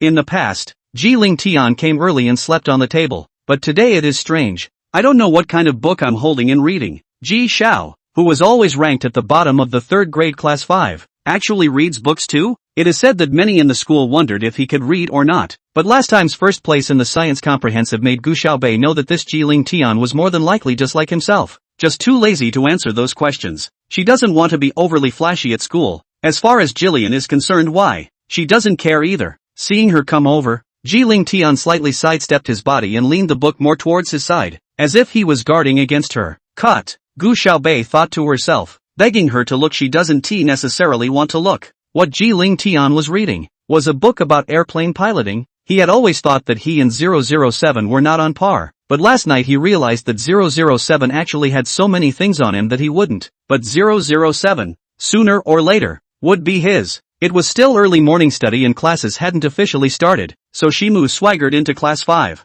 The student sitting in front of Ji Ling Tian had long gotten used to giving him his seat every time, and now he didn't even need him to ask. Standing up as soon as he saw him, Shimu sat down and fussed. Ling Tian, it's summer. You're covering your prickly heat. Simu was extremely good looking and usually paid attention to dressing up. It was summer now, and he was wearing a new Prada seasonal t-shirt with a bit of shirt style that was cool and nice. Ji Ling Tian, however, was wrapped in a black long-sleeve top, and his entire body was wrapped so tightly that not even his wrists were exposed. It's up to you. Ji Ling Tian coldly raised his eyes. Simu propped up his head and said, the same all black. My little cutie wears it so well. Looking at the entire sacred prophet, only Shimu dared to talk to Ji Ling Tian like this. However, it was estimated that Gu Xiaobei was the only one who would ignore Shimu's compliments. Cootie, why did you just agree to Joe going to the singing contest? If I had known you were going, I would have gotten a spot. The quota that even Gu Yuran had to go to great lengths to secure was as easy to say in Shimu's mouth as it was to eat. Jiling Tian was also slightly stunned. He had heard of this singing competition, and before that, Yi Jieqiao had asked him if he wanted to participate together, and he had always been uninterested in such things, so he declined. I didn't expect that Gu Xiaobei would actually go. She had never usually been very interested in the outside world, and had come to St. Lee's to make a couple of messes, all because the other side had bullied her, and she spent most of her time just slumped in her seat, sleeping. If you go, Gu Xiaobei raised her head and swept a glance at Shimu. Then I won't go. Simu had been looking at her with an eager face, then instantly was hurt. Gu Xiaobei just wanted to get down and sleep, but suddenly the corner of her eye swept the corridor and she instantly stood up. Cootie, where are you going? Silhouette reached out in vain, grasping nothing. Gu Xiaobei rushed to Saturday 6 and frowned. What's going on here? Saturday 6 lowered his head and said in a small voice, Sis, I'm fine. Ever since the last time, Saturday 6 had directly called Gu Xiaobei sister. Gu Xiaobei didn't recognize Gu Yuran, but she was heartbroken for Saturday 6, who was the first person to accept and treat her well after she came to Saintly. Gu Xiaobei carefully examined the injuries on her face, and the sullenness in his eyes grew thicker. She gritted her teeth and asked the student who was holding up Saturday 6, who did this? That student trembled twice, frightened by the baleful aura on Gu Xiaobei's body, and was on the verge of tears. It's Brother Four Dragons. Brother Four Dragons, the most famous gangster in this part of Saintly College. He used to be graduated from Fengsher Vocational High School. His family is average, but his brother found a rich woman who is 20 years older than himself, and with the help of the rich woman, he also made a lot of achievements. That rich woman, black and white, in the Imperial City, although it is not considered a big family, at least the Gu family of this level is not dare to provoke her. Brother Four Dragons wandered around this area every day. Originally most of the people in St. Lee's College were either rich or wealthy. He easily would not mess with them. And this morning he didn't know what was wrong with him, and looked for trouble with Saturday 6. I know. Gu Xiaobei lowered her eyelids, her long eyelashes blocking the murderous aura in her eyes. Classmate, please take Lulu to the infirmary. Many thanks. With that, she turned around and headed back to the classroom.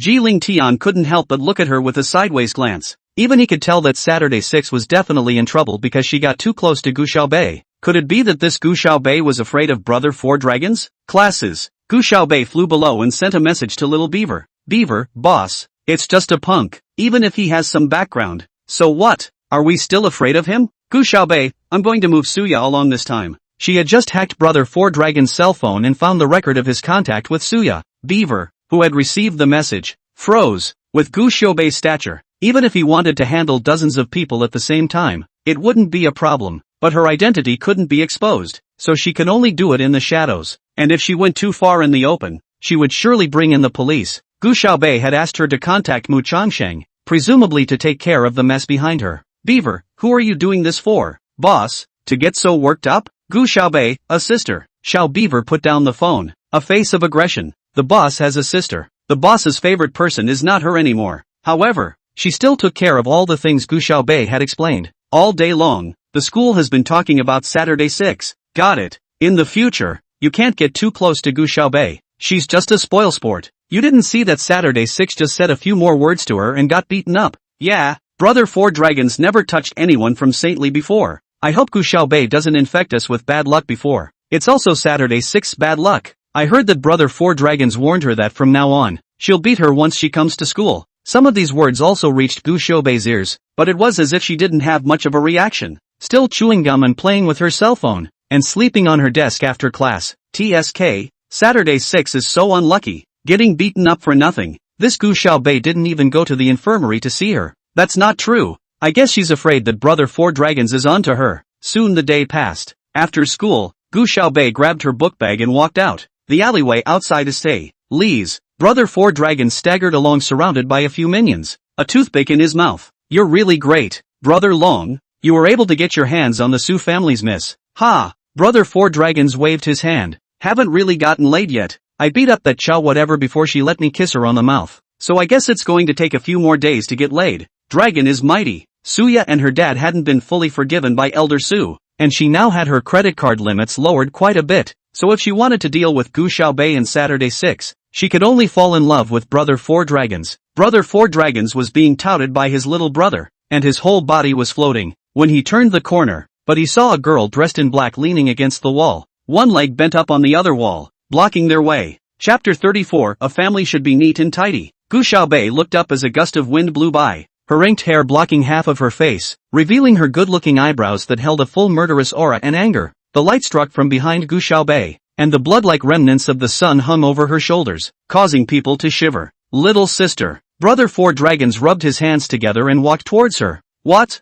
Are you looking for a brother to play with? As soon as he saw these straight and slender legs of Gu Xiaobei, he couldn't stand it. The boys in the back of the room were up in arms and laughing. However, Brother Four Dragons had only just walked up to Gu Xiaobei when she kicked him hard in the face with a roundhouse kick. Asterisk asterisk asterisk asterisk. Brother Four Dragons took 2 steps back and spat out a mouthful of bloodied saliva with a tooth in it. Give it to me. Brother Four Dragons waved his hand fiercely, and all of his minions rushed over together. Under the dazzling sunset, no one could see how Gu Xiaobei struck. Her movements were so fast that she shifted into a shadow, and with a few thumps, all of her minions were kicked to the ground. Brother Four Dragons was red-eyed and rushed forward with his dagger. Gu Xiaobei turned her back to him and without even looking, she twisted her body and punched him in the arm. Brother Four Dragons bent over in pain and was kicked in the jaw again by her. There was a thumping sound, and there weren't many good teeth left in Brother Four Dragons' mouth. Brother Four Dragons and his little brother were on the ground together, half unable to get up. Gu Xiaobei walked up to him and squatted down to look at him,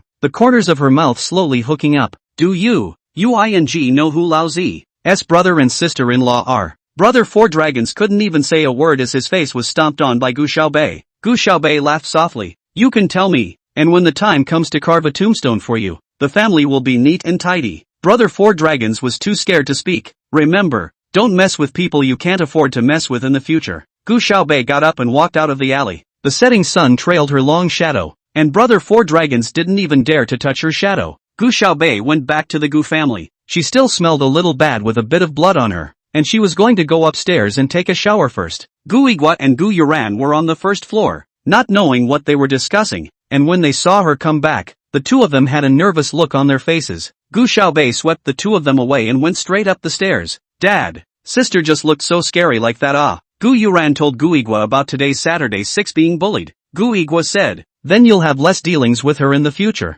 Yuran, Dad is relying on you now. You must make your cousin and uncle look at you differently. If Gu Yuran could get hitched to the Qin family, the Gu family would have nothing to worry about in the future. What's the point of having a biological daughter? Gu Xiaobei is an unattractive one at first glance, and he'll still have to rely on Gu Yuran in the future. Gu Xiaobei went back to the house and took a quick shower, picking up the sheet music that Yi Jieqiao had given her to read. This was a tune written by Yi Jieqiao himself. She tried to hum it, but there were a few ethereal and clear feelings, very similar to Yi Jieqiao's temperament. At this time, the new maid, Sister Zhang, knocked on the door outside. Miss, let me help you tidy up your room. The previous maid, Sister Li, was dismissed because of Gu Yuran Chinese medicine, and this Sister Zhang had only been here for a few days. Gu Xiaobei didn't like it when other people cleaned up their own things, and was just about to tell her that there was no need when she saw the clothes she had just changed out of. Clothes that smelled of Brother Four Dragons, and those punks made her sick. You come in and throw these away. Gu Xiaobei opened the door and said to Sister Zhang.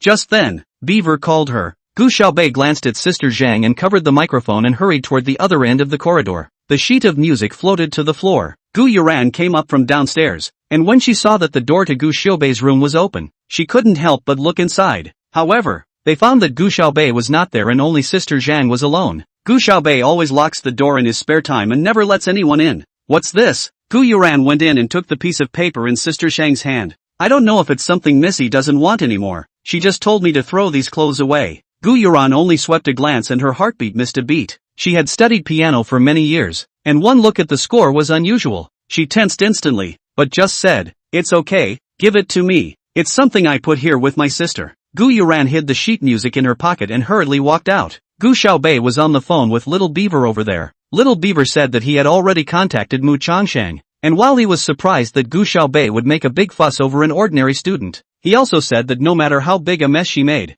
he would help her wrap it up. The Mu family was also a large family in the imperial capital, but Mu Changsheng rarely came to the imperial capital, and he had been developing in the magic city over the years. However, no one could have guessed that the Mu family's great demon king, who had been trying to be Gu Xiaobei's junior brother years ago, had been rejected by Gu Xiaobei. When Gu Xiaobei went back, Sister Zhang had already left. and she was so preoccupied with Saturday 6th that she didn't pay any attention to the fact that her sheet music was missing. But even if she found out, it was nothing. Aicho had printed out several copies for her, and she had left them at school. Early the next morning, Gu Xiaobei went to school. Usually she was always stuck on time, but today was strange. Outside the school, she saw Saturday 6, who was too hesitant to move. "Come on, I'll take you in with me." She knew that Saturday 6 was afraid of meeting Brother Four Dragons again, but with her around, no one would dare to bully Saturday 6 in the future. Gu Xiaobei didn't send her to her class, but brought her directly to the playground. "Sis, what are you?"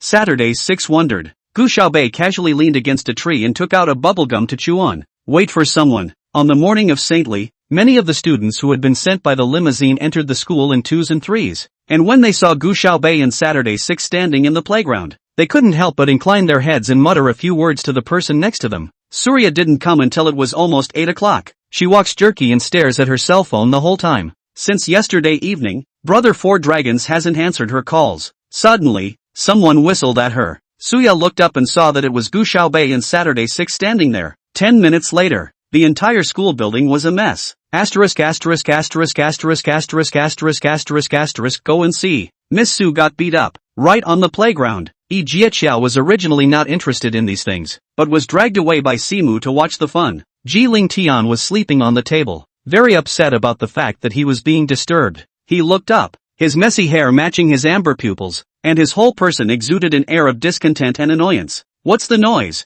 he growled impatiently. A class 5 student stumbled. Ji Xiao, Gu Xiaobei and Suya fought on the playground. Gu Xiaobei and Suya? Ji Lingtian frowned, and God forbid, walked out as well. Chapter 35, Gu Xiaobei, the school bully. Basically all of St. Li's people ran down and surrounded the playground. Suya was the famous Su family's eldest young lady in Shengli in the beginning. Although there were a few people whose family backgrounds were better than hers, but they didn't have the same high profile as her, and most of them were not as good as her, so they could only be bullied by her. Although the Su family had now fallen from the top 5 to after 50, Suya's residual power in Saintly was still there. But now, Suya was being held down on the playground, her whole body cowering into a ball, screaming and cursing under her breath. "Gu Xiaobei, are you out of your ing mind? Let go of me." Suya didn't know how Gu Xiaobei, who looked so thin, could have so much strength. With one hand she was able to claw both of her arms back behind her back, and she couldn't even struggle away. Holy, Gu Xiaobei is crazy. Suya's family is bankrupt, but her grandfather is not a simple man. Gu Xiaobei doesn't want to live? Saturday 6 tensed up even as he listened to what the people around him were saying. Her family was actually considered middle class, but in St. Li, it was proper destitute class. She didn't want Gu Xiaobei to get into trouble because of herself. "Sis, forget about it." She tugged on Gu Xiaobei's sleeve. Gu Xiaobei inclined her head and saw the bruise on Saturday 6's face that hadn't yet faded, and she was furious. She dragged Suya along the ground, went to the side and picked up a brick left over from the podium repair and smashed it hard on Suya's face. Sua froze. The onlookers froze. Little girl fights are not always hair-pulling. There's no such thing as a brick. Shimu and Yi Jieqiao and Ji Lingtian stood outside the crowd, their eyes burning as they said, "See, my little cutie's fingers are thin and long, and she looks so good holding a brick." Klo Suk Jo gave him a look, his eyes still as warm as they had been in a million years. "It's a bit of a shame that such good-looking hands are used to beat people instead of playing the piano." Ji Lingtian kept staring at Gu Xiaobei, and for some reason, he seemed to see a few familiar shadows from Gu Xiaobei's body. He frowned slightly. 007 used a hot weapon, 7 demons before the use of cold weapons, but who has not used a brick so simple and rough? The onlookers watched as Gu Xiaobei smashed Suya's face into a pig's head with a brick. Those who had been muttering about Gu Xiaobei at the beginning now didn't dare to speak. Who wasn't afraid of Gu Xiaobei treating them like Suya? By the time the director and the leader got the news and ran over, Suya was already on the ground crying with no strength left, a face that was not humanoid. Gu Xiaobei stood next to him, holding a brick in his hand, smiling cleanly, and when he looked up, his eyes were very cold. The director and leader were taken aback by her. Suya was sent to the hospital and Gu Xiaobei was taken to the leader's office. No matter how wretched the Su family was, they still had some power in the imperial capital today. The director surnamed Wu was so angry that he couldn't stop spinning in place. "Leader, Shengli would never allow this kind of person to exist. Gu Xiaobei must be fired today." Director Wu gave her a hard look. The Gu family is nothing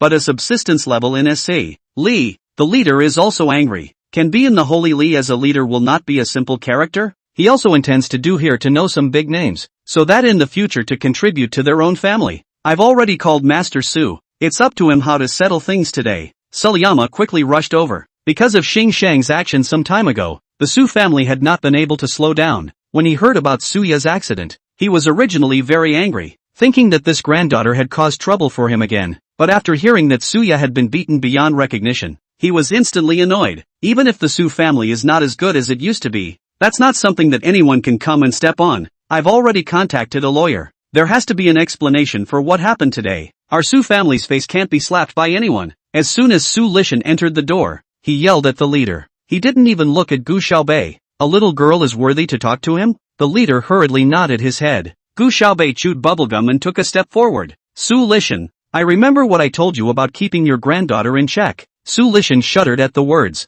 These are the words Kuzo left behind after he laid his hands on Ryan in the first place. This Gu Xiaobei in front of her was just a little girl. How would she know? But you didn't listen. Gu Xiaobei sneered. I gave you half a chance, and it was you who threw it away. Su Lishan looked at her with rounded eyes. He knew that Gu Xiaobei was talking about the incident a few days ago when half of the Su family's assets had evaporated. Gu Xiaobei clapped his hands and headed out. Stop! Director Wu shouted at her in a rage. Gu Xiaobei, this matter hasn't been resolved yet. You. Director Wu was walking towards the door as he spoke, but he was stopped. Secretary Su. Su, seeing the person at the door, Director Wu froze. This man was Secretary Su, rumored to be someone beside some amazing person, who had followed the leader to meet him once. Secretary Su pushed his gold-rimmed glasses and smiled gently. Leader, I'll be the one to butt heads with you on MS. Gu's next matter. Dealing with the Su family didn't even require Mu Changxing to come personally. Gu Xiaobei stuck his hands in his pockets and walked back with his long legs. She knew that Mu Changxing would definitely take care of the rest, and that leader and Director Wu wouldn't know her true identity. As for the Su family, she had already confided in Beaver that the family name, as of today, was being erased from the empire. Gu Xiaobei stopped at the door of the room. Several people inside were clustered around Gu Yuran, not knowing what they were saying, their faces full of envy. Gu Yuran held a piece of paper in her hand and raised her chin. I'll help you record the video when the time comes, and if you achieve a ranking, you might even be invited to watch the finals. What she was holding in her hand was a license to compete in the Imperial Singing Combine. It was sent by Qin Yuner, and was meant to be for Gu Xiaobei, so that she wouldn't get close to other boys just for such a little thing, but it was held back by Gu Yuran. Hello, could you please help me find Zhou Clothier? Gu Yuran was showing off her entry permit with the others when she suddenly heard Gu Xiaobei's voice and turned back suddenly as if she had been struck by lightning. Gu Xiaobei, you weren't expelled? She hurriedly hid her entry permit. Gu Xiaobei gave her a cold look and didn't say anything. She had come over, and only to make an appointment with Yosuke Zhou to go practice together. After the discussion, Gu Xiaobei went straight back to class 5. Along the way, people who saw her whispered, asterisk asterisk asterisk asterisk. This Gu Xiaobei beat Suya up like that and actually didn't get expelled? The hand is too hard. Suya is nothing. Gu Xiaobei is the real first brother. What's this Gu Xiaobei's origin? It's even more powerful than Suya. Ichigo? Gu Xiaobei hooked her lips in a cold smile when she heard this name. There was nothing wrong with Ichigo. At least a lot of people wouldn't dare bother her from now on. Ji Ling Tian, who was sitting next to her, however, suddenly frowned. He received a message from Chioma. Mo, boss, the Su family is completely bankrupt. Our $7 billion are all down the drain. Ji Ling Tian wrinkled his eyebrows and subconsciously looked at Gu Xiaobei. Chapter 36, Do you know a girl who loves bricks? Gu Xiaobei noticed Ji Ling Tian's measuring gaze and looked back coldly. Ji Ling Tian spoke expressionlessly. Gu Xiaobei, what is your relationship with the Su family? Her heart skipped a beat, but then she thought, Ji Ling Tian was just a person. Even if he had a prestigious family lineage, how would he know what she did to the Su family? Just like me and you. Gu Xiaobei's glazed pupils coldly reflected his shadow. Nothing at all. Ji Ling Tian was almost exasperated by her, and the next second, she added coldly, if I have to say there's a relationship, it's a mutual hatred. Ha! Ji Ling Tian snorted coldly and twisted his body to continue reading his flight specialty book. He was crazy to talk to Gu Xiaobei. After school, Ji Ling Tian rushed out the first time. Gu Xiaobei was unhurried and went to the office first. Neither she nor Director Wu knew what she was about, that she could actually make Secretary Su make a trip in person, and they were all more wary of her. I'm going to give Saturday 6 a shift. Saturday 6 was now in, and Gu Xiaobei was not at ease, and had to keep her under his watchful eye before he could do so. Good, hurriedly answered Director Wu. You go to get this thing done, and let Zhou go on Saturday 6 tomorrow. Gu Xiaobei got his own satisfactory answer, chewed bubblegum and left. Director Wu remembered yesterday's events and still had a few palpitations. What exactly is this Gu Xiaobei from? I've never heard of the Gu family being so capable, either. Wringing his brows, Master Mu is covering her. We should not provoke her if we can. Inside this imperial capital, the relationship network is intricate. Just be careful in the future. A few moments of lewdness appeared on Director Wu's face. This Gu Xiaobei is a bit good looking, so I guess she has some kind of relationship with Master Mu, but she's just a little kid, and Master Mu plays with her for a few days and then leaves her behind. Just how did they know that the Master Mu they spoke of didn't even have the qualifications to be Gu Xiaobei's little brother? After Gu Xiaobei's disguise, he made a trip to the villa first. The matter of letting the Su family go bankrupt had also backfired on Dark Sky to a certain extent, and she was going to go find Little Beaver to discuss a little something. Little Beaver operated the computer quickly in her hand, flipping through the information she had found out. Boss, this time, in order to deal with the Su family, we lost 1.4 billion. The flow on the Dark Sky side hasn't been a problem yet, but the excess cash flow isn't much anymore. Gu Xiaobei nodded. What about the G family matter that I asked you to look into last time? She still remembered that the last time she was at the Lila Hotel, Ji Ling Tian asked her to meet him. No one in the entire Sacred Prophet dared to mess with Ji Ling Tian, but it wasn't just because he was the head of the four greats. The legendary Ji family was the top class of the imperial capital, not something that ordinary people could touch. Boss, I checked the Ji family's information and it shows that their family isn't that special. Even the Shi family is far inferior, and even not much better than the Gu family. Absolutely not. Just the Lila Hotel alone. Gu Igua wasn't able to go in easily, and if the Ji family was ordinary, where could Ji Lingtian have asked her out? I know. Gu Xiaobei squinted her eyes and fished out a bubblegum to chew in her mouth. I'll go and keep checking. Gu Xiaobei took Xiaobei's computer, crackled and knocked for a while, and pulled out an interface for her to see. Recently there was an old city development project. You find a way to use the name of Xing Sheng to next this project. You should be able to make a 7 or 800 million. The site of Fenglok Avenue has been deserted for a long time, but the location is very good, so it should be able to make a lot of money when it is developed. Beaver nodded with bright eyes. It's true that there's meat in following the boss. Boss, when are you going to move back in? I'm so bored living alone and miss you after chatting about business. Little Beaver wanted to hug Gu Xiaobei's arm and pout. Gu Xiaobei coldly poked her away with one finger.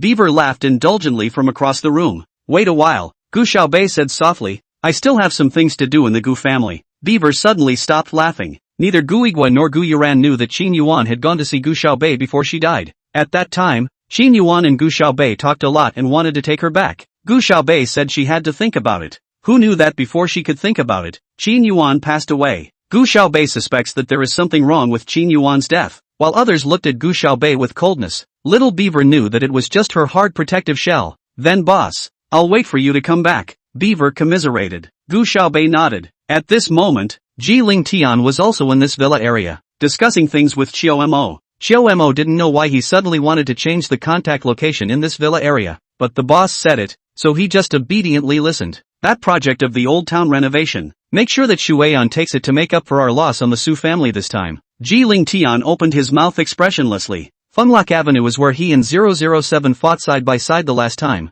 and the two escaped from life and death. He still can't help but think of the last moment when 007 lowered his head and reached down to pull him onto the plane. There was a thin layer of calluses on her palms, and the half of her chin that showed beneath her mask was white and delicate. This woman, indeed, is very different. Fenglok Boulevard he was bound to get, not only for the money, but also for the codename 007. Xiao Mo nodded. Boss, but Lucky Sheng has crossed the line with the Su family several times, causing us to lose so much money. This matter, just pass it? If it had been in the past, Ji Ling Tian would have long ago retaliated with Feng Su's power to rest. There's no rush. Ji Ling Tian hooked his lips. I'll handle this matter myself. Other side. Leaving from the villa, Gu Xiaobei walked outside with her head down, chewing the bubblegum in her mouth to the point where it lost its sweetness. She looked for a trash can to spit it out. It was a habit she'd had for years. Blocking the cat's eye with bubblegum on missions prevented the target from seeing out the door. Just as she straightened her back, she suddenly grimaced and looked to her left rear. A man stepped out from behind a tree. Can't hide it from you every time.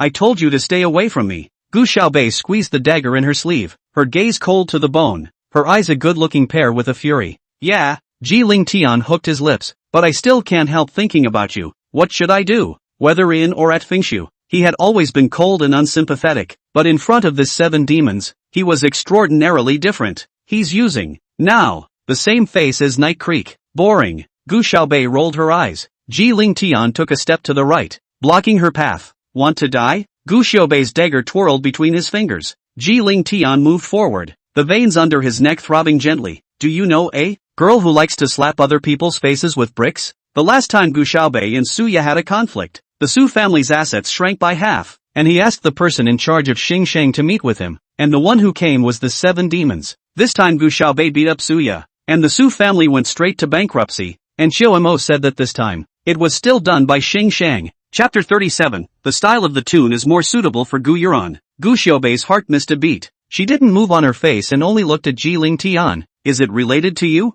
Around the time she had saved his life, she wasn't very antagonistic towards him. If anyone else had followed and deliberately approached her like this several times, she would have flipped out long ago. But right now, he seems to know a little too much. You should know. Gu Xiaobei's voice was calm. Keeping your employer's secrets is a rule in this business. Employer? Ji Ling Tian raised his eyebrows. Could it be that Gu Xiaobei was the employer of the 7 demons? The 7 demons didn't look like an ordinary person, so the price must not be cheap. But he couldn't tell if Gu Xiaobei had money or not. Many people in the class called her a bumpkin, and she didn't know if she had $200 worth of clothes altogether. But her Hummer is also literally parked every day in that parking space that originally belonged to him. Ji Ling Tian hadn't realized that with these words, he had clearly been told that Gu Xiaobei was the 7 demons' employer. The 7 demons wouldn't have said that if they really wanted to keep it a secret. She was just baiting him into thinking in the wrong direction. Very well, Ji Ling Tian laughed softly. So, are you interested in joining my gang? Not interested.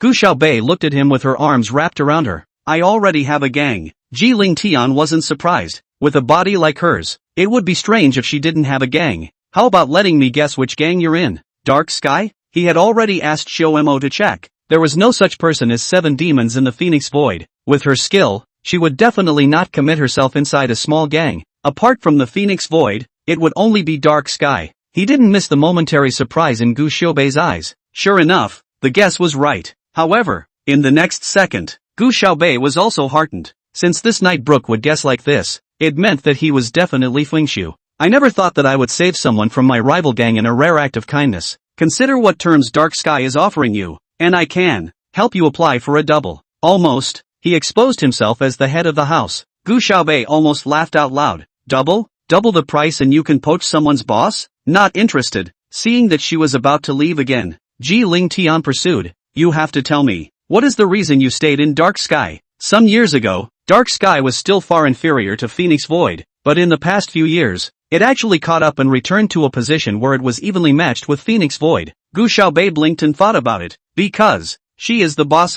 Because boss Dark Sky is good looking. Ji Ling Tian was dumbfounded. Well, if you don't want to talk about it, forget it, but the doors of the Phoenix Void will always be open to you if you want them to be. Gu Xiaobei shrugged her shoulders. She was telling the truth. Nightbrook didn't believe that was his business. Ji Ling Tian looked at her distant back and thought, it's okay, if you don't want to talk about it, I can still start with Gu Xiaobei. Isn't she the 7 demons' employer? She's bound to know something. It was already a bit late when Gu Xiaobei looked back home from the villa. When she walked outside Gu's house, she suddenly felt that something was wrong today, but she couldn't remember what was wrong. It was only when she entered the living room and saw Gu Igua that she remembered. Because I didn't hear Gu Yuran's piano today. Great. I can sleep well tonight. Gu Xiaobei yawned and headed upstairs. Gu Igua got up. Xiaobei, why are you back so late? Are you hungry? His sudden concern made Gu Xiaobei uncomfortable. Don't hit me with the idea of borrowing money even if you're broke. Her cold sentence almost choked Gu Igua to death. Xiaobei, what kind of words are you saying? Even for the sake of you two, Dad will still work hard. How can he go bankrupt? Dad still has to provide you with a privileged life. When he said this, Gu Igua was also a bit weak. He still hadn't given Gu Xiaobei any pocket money. What's that? Xiaobei, your sister heard that you signed up for a competition of some kind, and in order to be able to let you practice properly, she stopped practicing at home recently, leaving the piano with you while she went to the piano room to practice. Gu Yuran had been studying piano in that piano room for 10 years now, and was now also the best in piano skills there, often representing the room to participate in some competitions. But ever since Gu Igua had bought her that expensive piano, she had never practiced in the room again. This time, naturally, it wasn't because she was kind enough to let Gu Xiaobei have it, but because she was afraid that if she practiced at home, Gu Xiaobei would hear that the sheet music had been taken away from her. That piano, did you spend $88 million on it? Gu Xiaobei's pupils rippled, clear and cold as he looked at Gu Igua. Yes, when Yuran's 16th birthday, I went with your mom to pick it out. Yuran usually can be precious, but Xiaobei, You can rest assured that you can use it. It won't break. Ha! Gu Xiaobei lifted her foot and walked upstairs. I'm not used to such cheap stuff. Gu Igwa rolled his eyes behind her back. Just a country bumpkin. I don't know who I learned piano from for 2 days. What's the point of pretending? When Gu Xiaobei returned to his room, he passed by the room where Gu Yuran was practicing the piano. She glanced sideways at the piano inside. Somehow a scene seemed to float before her. Xin Yuan and Gu Igwa pulled Gu Yuran's hand together to pick out a piano, and all three of them had happy smiles on their faces, and it was all that was supposed to be hers. A moment later, Gu Xiaobei shook his head fiercely. She didn't need the warmth. Who Gu Igwa is willing to recognize as his daughter is his own business, and she will definitely find out the truth about Qin Yuan's death and the truth about holding her wrongly back then. The piano room side. Gu Yuran specially invited Chu Xinjing and a few of her classmates to come along and listen to her play the piano today. She'd practiced that score almost as much as she could. Yuran, you play too well. Chu Xinjing applauded. This tune sounds so clean and gentle. It matches your temperament so well. That's right. Last time many people praised that what Gu Xiaobei. Listen to what she played. The style of music is so depressing. How can it sound as good as this one of yours? Gu Yuran was floored by the bragging. That's right. The entire style of Hymn of the Night was dark, and it was just as cold and unapproachable as the feeling Gu Xiaobei gave off. But this tune is very clean and gentle. Gu Yuran thought that no one would have thought that this song was the one Gu Xiaobei was going to use. She's about to go to the singing combined with this song, and with this song and some random lyrics, she'll definitely win the championship if she plays and sings it herself. It hadn't occurred to Gu Yuran at this point that the style of this song, while not similar to Gu Xiaobei, was very much like Yi Jieqiao. She had thought that she hadn't heard of this tune just because it was niche, and hadn't thought at all that it was, in its original form, an original by Yi Jieqiao. Chapter 38. Are you sure? Saturday 6 was very happy after being switched to Class V. There was not a hint of unhappiness at all at being dropped from Class 4 to Class V. When she got to Class 5, she would be able to see Gu Xiaobei every day. Now in Saturday 6's eyes, Gu Xiaobei was the best person in the world. Sis, have you turned in your chemistry paper from 2 days ago? We haven't covered it in class yet. I don't know if we'll cover it when we come over. Sister, you last language and mathematics are full marks. How to test? Too powerful. I'm so bad at math. My father gave me to find a number of tutors are not too good. Sister, you a moment cannot give me to talk about that paper. The last time the teacher told me I did not understand. Saturday 6 was sitting right in front of Gu Xiaobei's left side, with an aisle separating the two of them. She peeked over most of her body to chat with Gu Xiaobei, her eyebrows arched, completely unable to see how she had been bullied in various ways a few days ago. Gu Xiaobei raised his eyes to see that the injuries on her face were almost healed and she was still in a good mood. Saturday 6's deskmate's name was Sun Yiru, and she usually had a bad temper. At the moment, she was holding her cell phone playing a competitive game called King of Glory, but her skills were not very good, and in a short while the phone came out with the sound of defeat. Asterisk asterisk asterisk asterisk. Sun Yiru cursed. Lost another ING promotion match. Teammate. Saturday 6 had probably been bullied hard by Suya and those from Brother 4 Dragons a few days ago, and he couldn't help but cower a little at the sound of someone being cranky. As soon as Sun Yiru took a look at her like this, she instantly took all her anger out on her head. What the hell are you pretending? You're not sure how many points you scored on your own exams, so why are you pretending to be a good student? You love studying so much. Why don't you go to class 1 and do better? Why did you come to our class? Chattering annoyed to death. If not because of you, I could not have lost. Bummer. Sun Yiru spoke quickly, bursting out like a machine gun. Saturday 6's eyes reddened at her scolding, and he said in a small voice, yes, I'm sorry. Gu Xiaobei spoke in a cold voice. Lulu, there's no need to apologize. He, still really think you're the school bully, huh? Sun Yiru rolled her eyes and scolded. The air in class 5 is really getting more and more disgusting. What kind of cats and dogs can come in? If I had been touched by the kind of people like Brother 4 Dragons, I would definitely chop off my own hands. It's amazing that certain people, shamelessly, continue to come to school. Sun Yiru sized up Saturday 6 from top to bottom, and pinched her nose and dragged her stool a little farther away, as if she had a chicken plague on her. The class looked towards Saturday 6. In an instant, she blushed and remembered how she was bullied by Brother 4 Dragons, and tears were already welling up in her eyes. Gu Xiaobei threw the pen in his hand and coldly said to Sun Yiru, if you've been touched by Brother 4 Dragons, you'll cut off your hand, right? Sun Yiru stretched her neck. He dares. My family is not some small family that anyone dares to bully. I'll just ask you if you are. Gu Xiaobei's voice was calm, and his pair of pupils were frighteningly cold. Sun Yiru was usually quite cross, but she didn't have the kind of guts that Gu Xiaobei had to take a brick and smash someone's face in the playground. She was instantly a bit abashed. I have anything to do with you. Saturday 6 tugged at the corner of Gu Xiaobei's coat. Sis, forget it. She didn't want Gu Xiaobei to offend all her classmates because of herself. Gu Xiaobei picked up his cell phone and called Little Beaver. Xiao Beaver just said hello? She said coldly, tell brother Four Dragons to come over and touch Sun Yuru's hand. Half an hour. I don't care if he can get out of bed or not. He has to be carried over. With that, she hung up. The class was shocked. Brother Four Dragons hadn't been seen around the school for a few days, and was rumored to have gotten his ass kicked. Over the years, only Brother Four Dragons beat up other people. How could anyone dare to touch him? Right now, looking at Gu Xiaobei's posture, the person who beat up Brother Four Dragons won't be her.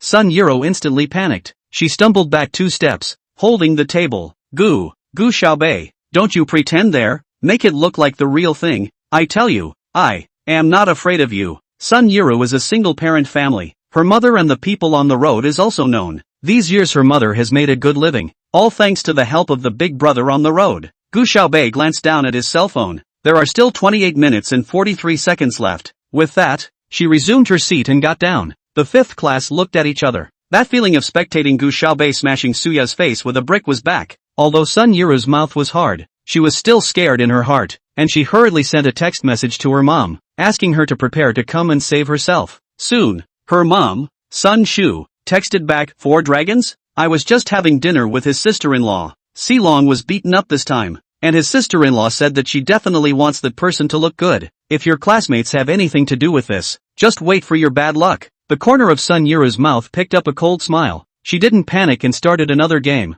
It's almost time for Platinum to move up to Diamond, and she's got 2 more wins before she's ready to play in the draft. He had just entered the map to buy a pair of shoes, and before he had time to show off the skills his new skin carried, the door to Class 5 was pushed open, carrying the wind hard against the wall. Sun Yuro was so startled that her hand shook and the screen turned black and white. She gave her first blood with honor. She was immediately taunted with a good job. 4 strong men carrying a stretcher entered the door in a hurry. The man on the stretcher was wrapped in countless gauze, a face exposed so that people could recognize him as the 4 Dragons' brother who reigned over the whole street back then. As soon as Brother 4 Dragons saw Gu Xiaobei, his entire face twitched uncontrollably. The scene where this skinny-looking girl took on 15 of them alone and left unharmed in the end was a nightmare for him for the rest of his life. Go on. Gu Xiaobei lifted his chin and nodded in Sun Yuru's direction. She pulled Saturday 6 to her side, and 4 big men lifted 4 dragons up next to Saturday 6's seat. Sun Yuru, who had just been arrogant as hell, cowered in the corner like a little chicken. 4 dragons reached out a trembling hand and touched hers. Ah!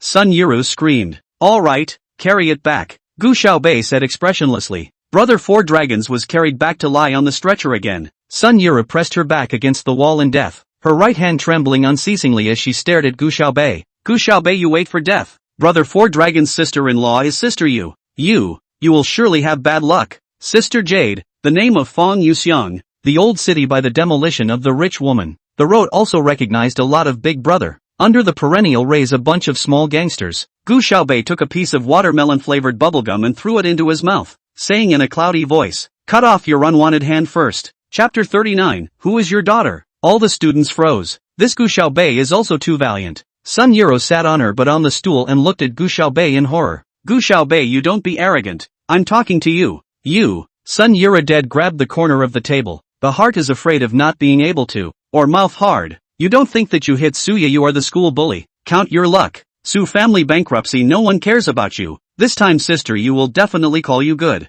Oh, Gu Xiaobei said coldly. Wait then. Sun Yuro saw her get down to sleep again. Her heart was very disturbed, and she didn't dare to look for trouble on Saturday 6 again, so she kept sending WeChat to Sun Shu. Sun Yuro is usually not afraid of the sky and the earth. Sun Shu has rarely seen her like this, so she asked a few more questions. After learning that the person who bullied Sun Yuro was named Gu Xiaobei, Sun Shu froze for a while. Don't worry Zoe, Mom will be there in a few minutes. Only then did Sun Yuro breathe a sigh of relief, turning her head to look at Gu Xiaobei, who was lying on his back, and rolled her eyes fiercely. The first period was chemistry class for Zhao Yenya, who hadn't been in class for a while since the last time she knelt on the playground. Director Wu contacted her 2 days ago, saying that Gu Xiaobei was arrogant only because she was temporarily involved with Master Mu, and that when Master Mu didn't want her in the future, she wouldn't have anything to be awesome about. Zhao Yenya was relieved and continued to come to class, but this class, everyone seemed to be a little distracted by it. What a state your class is in. Zhao Yenya knocked on the blackboard. Look at you all, one by one, you're dead in the water. Then look at other people's first class. No wonder they come first in every exam. You guys don't think that just because your family is rich, you'll be just as competitive if you don't study well. There are still some students who don't take the right path and learn from the society to engage in those messy things. I'm telling you, you're going to suffer sooner or later. Although Zhao Yenya was sneering at Gu Xiaobei, she didn't dare to look at her at all. No one wanted to listen to others always scolding themselves, and the people in class 5 were already reluctant to take Zhao Yenya's class, so this made them even more impatient. While they were chattering and bickering, someone suddenly knocked gently on the door and bowed to Zhao Yenya. Teacher, Director Wu asked Sun Yiru and Gu Xiaobei to go to the office for a moment. Zhao Yenya's face immediately became gentle once she saw it was Gu Yuran. It's Yuran. What's wrong? Well, there's just something. Gu Yuran stammered a bit and finished and hurried away. Zhao Yenya was a bit strange. In the past, Gu Yuran was the closest to her. After all, she had always wanted to be Gu Yuran's stepmother.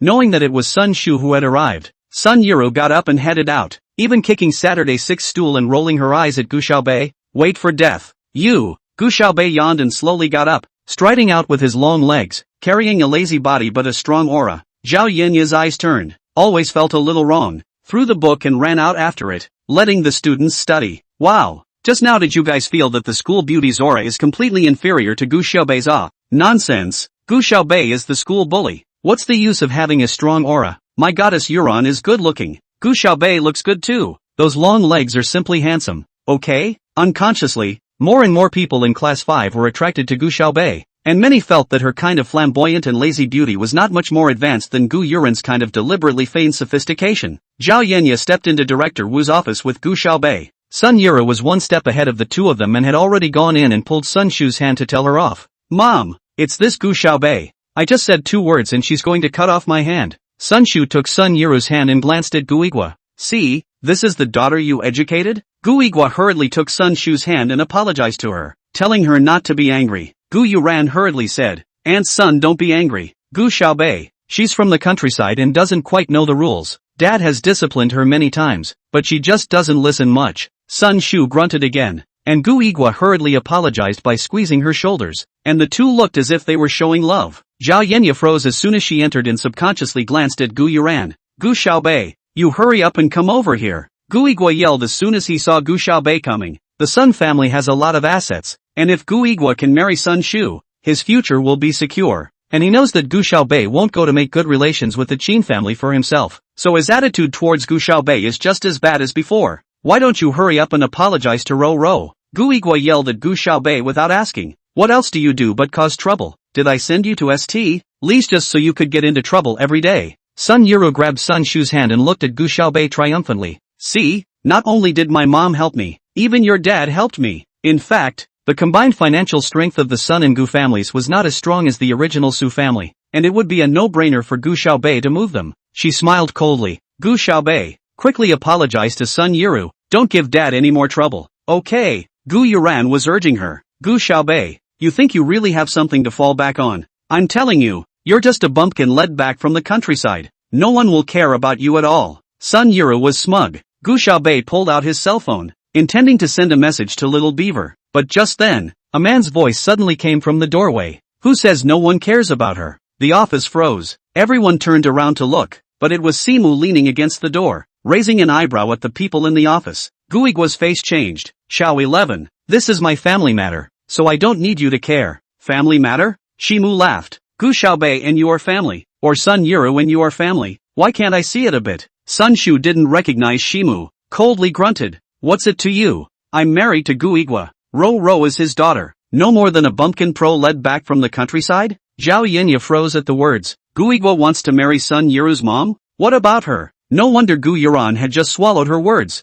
Gu Xiaobei, do you hear me? If you don't apologize to Ro Ro again, I'll kick you out. Although Sun Shu hadn't married Gu Yigua yet, she had already taken herself as the mistress of the house. Just then, Ji Ling Tian walked out from behind Shimu and coldly said, Gu Xiaobei, go eat. Who are you again? Sun Shu was furious and was just about to say something when Director Wu tugged behind her. Gu Xiaobei and Ji Ling Tian looked at each other. In fact, this is something that she could have solved on her own. But, she pursed her lips slightly and went out anyway. Chapter 40, New Girlfriend. What did you just pull on me for? Director Wu. That bumpkin hasn't apologized to Zoe yet. That was Ji Xiao just now. Director Wu said. Is young Ji something you can mess with? A person of Sun Shu's rank wouldn't even know how powerful Ji Ling Tian's family really was. She rolled her eyes and thought, what Ji Xiao? If you don't mess with it, then you don't mess with it. Anyway, sister, you won't let that Gu Xiaobei go. And outside, Shimu came together beside Gu Xiaobei and said with a smile, you're great, Cootie. I heard you were going to cut Sun Yiru's hand? You're fierce enough. Gu Xiaobei lowered her eyes, her voice clear and cold. There was no intention to really cut it. It's just a matter of scaring her, to save her from yakking and being annoying every day. Shimu looked at Ji Ling Tian and then Gu Xiaobei. My god, not to mention, you two dress like twins every day. And even your speaking styles are so similar. Who resembles her? A sentence instantly floated in Ji Ling Tian's head. However, thinking that he still had to inquire about the 7 demons from Gu Xiaobei, he let out a hmm. That butterfly knife of the 7 demons was very similar to the one his grandfather had told him about back then. He must find out if the 7 demons were the one he was looking for. Aren't you going to eat? He asked as he watched Gu Xiaobei heading towards her class. Simu looked at him like he'd seen a ghost. He had thought that the words he had just said were just something Ji Ling Tian had casually said to get Gu Xiaobei off the hook. Ji Xiao has never asked a girl out to dinner before. Gu Xiaobei had wanted to refuse, and just as she took a step forward her stomach growled. Just go. The standard of the canteen at St. Lee's is very high, and the buffet here is at least as good as the 3 Michelin stars out there. If you don't want the buffet, you can also go to the small window in the back and order separately if you can think it. St. Lee's can make it. 2 days ago Uncle Zhuang and I said that a batch of blue dragons are arriving soon. I don't know if they're coming today, Shimu said as he walked. The seafood here is freshly flown in from the source. Shimu has always been very particular about food and is very familiar with Uncle Zhuang, the chef here. When Uncle Zhuang saw him from afar, he waved his hand. Young 11, come, come, come. The blue dragon you've been thinking about for a long time is here. And there's wild yellowtail today. Blue dragon is a very rare species of lobster, tens of thousands of which may only come out one. Not only the color is beautiful, the meat is also very tasty. Wild yellowtail is even more rare. This fish looks unimpressive. Even with the market tens of dollars a caddy of farmed yellowtail is not much difference, but the taste is a world of difference. A caddy of the most common wild yellowtail can be sold for tens of thousands of dollars. Silhouette was very knowledgeable about food, and her eyes lit up when she heard that. All on, Uncle Zhuang, treat my little cutie to dinner today. Uncle Zhuang did not ask who the little cutie was. Anyway, Shimu changed his girlfriend once a week. He had long been used to it. After sitting down, Shimu was a little regretful. This Gu Xiaobei and Ji Ling Tian erase a cold. Half an hour. 2 people actually can not say a word. It's a good thing Uncle Chong brought up the finished blue dragon. Taste it, taste it. Uncle Zhuang's cooking is delicious. Simu was busy dividing the lobster between the two. Gu Xiaobei noticed out of the corner of her eye that someone had been staring their way. That girl seems to be looking at you all the time. A moment later, she spoke softly. Silmu was full of concern. There are many girls who look at me. There is no girl in the whole of Xingli who doesn't like me. As he said that, he looked that way. Hey, Silhouette froze. I forgot I chased her down. This girl who has been looking at them is called Lu Wanwan. Is a class bully. Always liked to wear a long white dress. The family is not in good condition when it is to go through the social assistance program to come in, but the academic performance is almost the same as Gu Yuran. Every exam is the top 5. Originally, Shimu was seldom to dye this kind of girls. In the past, there are many girls have expressed their good feelings to him, and also grouped to write love letters to him, but Lu Wanwan has never been involved, and has always been indifferent to him. I didn't realize that last week Simu casually chased after it and actually caught up with it. He had forgotten about it when he originally thought it couldn't work. Tell her to come over and eat with us, if you two don't mind. Gu Xiaobei shook his head. Ji Lingtian didn't say anything, so that meant he agreed. Lu Wanwan came over and sat down next to Shimu. She carries an air of out-of-this-world splendor, and she likes to wear white dresses, so she looks unearthly. Silmu, you're eating these again. Didn't I tell you? You need to save a little bit even if your family is rich. Lu Lianine spoke in a small voice, her nose slightly wrinkled with a few hints of dissatisfaction in size. She was different from all of Shimu's previous girlfriends. She was light on Shimu before she was caught up, and she didn't obey Shimu in every way after she fell in love. Gu Xiaobei raised his head and swept her a glance. The one she wore on her wrist was a new Tiffany full of diamonds bracelet, and the hair card on her head was Van Cleef & Arpels 4-leaf clover series, and this whole thing was at least $1,300,000.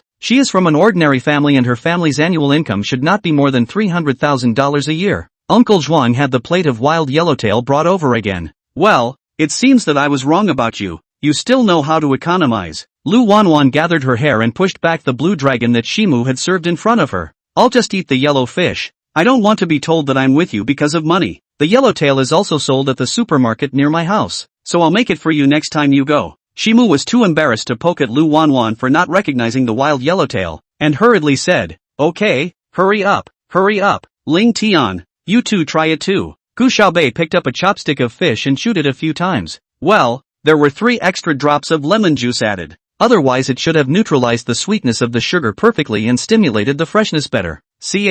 Lu Wanwan wrinkled her nose. Lemon and sugar again. You think you're drinking fruit juice? Can you cook? Gu Xiaobei shook his head sincerely. She has a very powerful sense of taste and can taste the types and even proportions of ingredients in a dish, but she really couldn't cook. Couldn't hold a kitchen knife in her hands that were used to butterfly knives and guns. The most important thing to do with yellowtail, as with any other fish, is to salt it, and salt should be used sparingly. The secret is to add a little bit of chicken essence. Lu Wanwan knows that all of Shimu's previous girlfriends were from well-off families who didn't know how to cook, and she just wants to be different from those previous girls. At this time, Uncle Zhuang finished cooking and came out from the back kitchen. "How's it going, Mr. Shi? How's the flavor today?" Before Shimu could say anything, Lu Wanwan nodded slightly and made an appearance of being familiar with Uncle Zhuang. "Uncle Zhuang, what brand of chicken essence are you using?" "Chicken essence?" Uncle Chong froze. "What chicken essence?" Chapter 41, 1v1 if you can. Lu Wanwan hasn't tasted this fish yet, and now that she sees Uncle Zhuang's surprised face, she is also a little weak. "Are you not used to using chicken essence, Uncle Zhuang?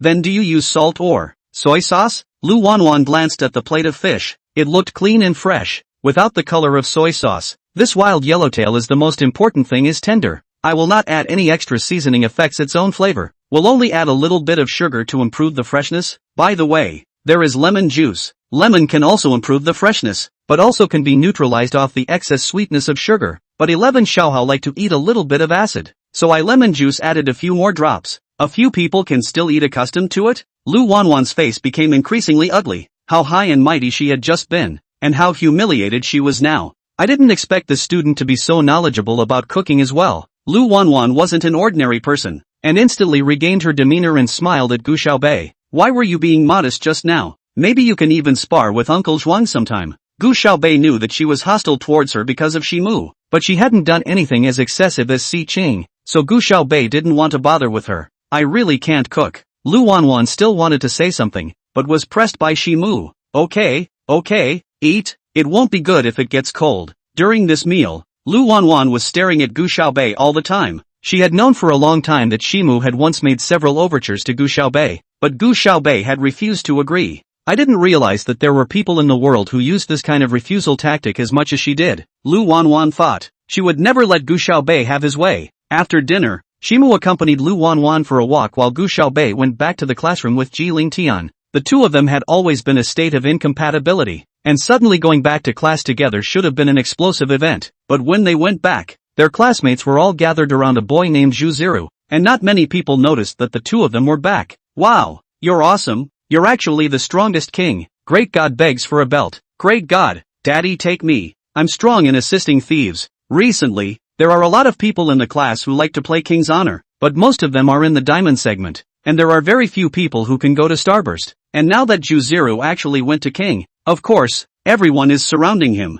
Saturday 6 also likes to play this game. Came over and quietly asked Gu Xiaobei, "Sister, do you play King?" Gu Xiaobei nodded. "You play too? Aha!" Saturday 6 eyes lit up. "What segment are you in, sis?" "Segment." Gu Xiaobei thought for a while. "It's been a long time since I've played, but I've never played ranked." "That's bronze, sis. I'm silver. Wait for me to take you." Saturday 6 thought to herself. Finally finding the same thing where she was better than Gu Xiaobei and could take Gu Xiaobei with her. She must take her cool sister and go gold with her. Okay. Gu Xiaobei and Saturday 6 were talking over here when Zhu Ziru in front of them suddenly sneered. "Che, silver still bring what bronze and silver this kind of handicap don't come to play king okay? Always pit teammates interesting?" Zhu Ziru originally didn't have much of a presence in class 5, but now he finally raised his eyebrows for once. "You were born a king? You've never had a handicap?" Gu Xiaobei raised her eyebrows at him. "But it took me less than a year to get to king. How could it be handicapped?" Zhu Ziru stretched his neck.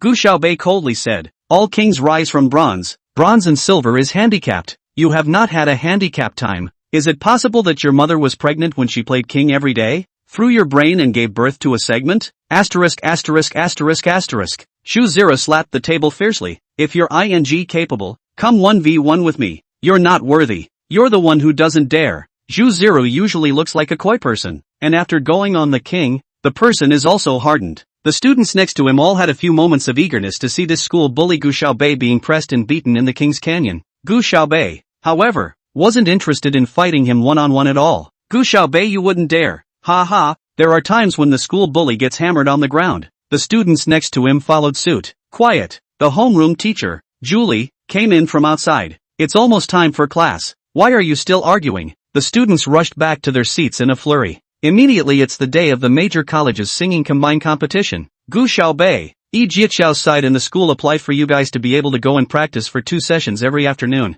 So in a while you'll go directly to the art building. Anyway, with Gu Xiaobei's grades, it was fine to not attend classes. Art downstairs. Gu Xiaobei and Yi Jiaqiao discussed that tune as they walked. Most of the time it was Yi Jiaqiao talking and Gu Xiaobei listening. He is still very accomplished in music, and he entered the entertainment industry because he likes to sing, and he wouldn't have gone into acting in the first place if it wasn't for the fact that he could get closer to Jishu. It would be better to do an ascending treatment here. Gu Xiaobei pointed to his score. And here, your legato is handled a bit more blurrily, and then with a quick turn of phrase, it should be smoother. Yi Jiaqiao tried humming as Gu Xiaobei said, it's really good. Close-up Zhou's eyes lit up. Have you studied music before? Studying music? She's already a tenured professor at Sliden College, and Sliden now has several other textbooks that she's led the compilation of. When I was a kid my grandfather was a fast player and followed a little bit. Playing fast music? Close-up Zhou was full of disbelief. The duo had just reached the second floor of the art building when they heard a piano trilling. Someone just finished playing a song. The tail end sounded a little familiar, but it was so fleeting that neither of them noticed where it was familiar. In the piano room, several people were surrounding Gu Yuran. Yuran, you play really well. The first place this time is definitely yours. Right, Yuran? I heard that the first place can also enter the entertainment industry. You'll be a big star in the future. Give me an autograph first. Sign me first, sign me first. Although Gu Yuran tried her best to suppress it, she couldn't help but show a smug look on her face. I'm just bouncing around. I'm sure a lot of people will be better than me at the competition. You're too modest. Yuran. Gu Yuran saw Yi Jiaqiao and Gu Xiaobei out of the corner of her eye and coughed twice. Maybe I'm more suitable for this style. After all, the tune and the person are to be seen as a chi occasion that doesn't fit. Yes, Yuran, you're the only one who can play this clean tune. How Gu Yuran wished that Yi Jiaqiao would change her mind and work with her. Gu Xiaobei is all black like a living hell every day. How does he deserve this gentle and clean tune? Chapter 42 Gu Yuran's Gift. Gu Yuran lifted her chin slightly as the sunlight hit her from her left side, gilding her body with a layer of golden light. She purposely wore a pink dress today, cinched in at the waist, making her look like a little princess. She had thought that Yi Jiaqiao would come in, but she didn't expect him and Gu Xiaobei to just pass through the doorway and continue on. As one of the 4 schoolboys, or a male god in the entertainment industry, Yi Jiaqiao has his own piano room in the art building. Just as Gu Yuran didn't know how to attract Yi Jiaqiao, her number 1 dog leg, Chu Xinjing, suddenly shouted, Young Qiao, whoa, it's Mr. Zhou. Young Zhou came to practice the piano too. Those girls turned around and saw close-up Zhou, and they all turned into starry eyes. Gu Yuran got up, and against the backdrop of the chattering girls, she looked particularly noble and elegant. Young Zhou, do you want to practice the piano? I just finished practicing. You can use it. Yi Jiaqiao shook his head and said gently, no thanks. I was planning to let Gu Xiaobei practice with me for a bit. She can just use my piano later. Gu Yuran was jealous for a split second. Yi Jiaqiao not only has his own piano room in the Shengli, the piano, but also imported from abroad. A key on the top will be tens of thousands of dollars. This piano can only be used by Yi Jiaqiao alone, and he hadn't even borrowed it before when Shimu managed to borrow it when he was picking up girls. Now, actually giving it to Gu Xiaobei to use? Her face was twisted out of shape from jealousy, and she darted a glance at Chu Xinjing. Receiving her eye gesture, Chu Xinjing hurriedly said, Xiao Xiao, why do you want to cooperate with Gu Xiaobei? Our Yuran's temperament is much more compatible with you. Moreover, Yuran's piano playing is also very good. We are going to be mesmerized. Xin Jing, don't say that. Gu Yuran said softly, no matter who is chosen, being able to work well with Xiao Xiao and win glory for the school is the most important thing. Yuran, you are so generous. Chu Xinjing had a mesmerized look on her face. And Xiao Xiao, you and Yuran are in the same class. No matter what, it's better to choose Yuran. Yi Jiaqiao in the previous welcome party heard Gu Yuran play the piano. Good to listen to is good to listen to, but a listen is practiced for many years, skilled only. Gu Xiaobei was different. There was a soul in her zither. But Yijiaqiao has always been gentle and good-tempered, and always speaks in a courteous manner. There will be opportunities in the future. Maybe we can work together. He smiled gently and pushed up his glasses. We still have some things to discuss, so we'll leave you alone for now. You continue practicing, Yoran-san. But for anyone in his right mind, the words later and maybe together, everyone will know that this is just a polite perfunctory.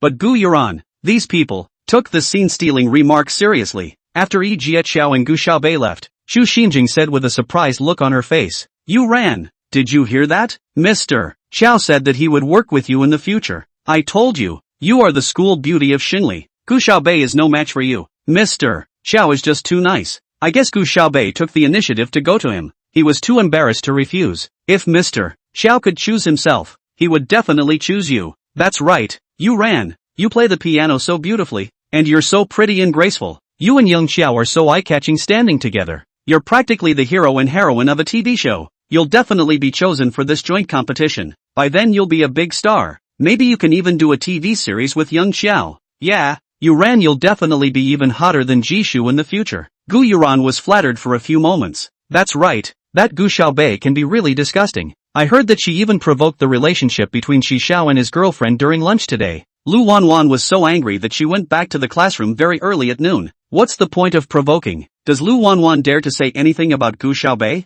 Gu Xiaobei will beat her on the playground if he's not happy. Gu Yuran frowned. Lu Wanwan actually doesn't like Gu Xiaobei either. She and Lu Wanwan class has been 3 years, but also did not say 10 words. Although Lu Wanwan looks quite beautiful, academic performance is also good, but the family is not good, so she has been looking down on Lu Wanwan. But Lu Wanwan is now Shimu's girlfriend, and Shimu has always been good to his girlfriends, so maybe she can work with Lu Wanwan. Really? Gu Yuran said softly, then she's still a bit over the top. Hey, after all, Wanwan is now Shi Xiao's girlfriend. No matter what, she shouldn't be meddling in it. The first time someone said provocation, she then said it became meddling, so it's true that it's a falsehood. I guess with these girls' big mouths, Yi Jiaqiao left, and Gu Yuran had no more desire to practice the piano and went straight back to her class. She sat down in her seat and upsetly stretched her feet out into the aisle. Oh my god, Yuran, what's on your ankle? It's sparkling. Hey, a passing female student exclaimed. My god, is this that Cartier anklet that came out just a few days ago?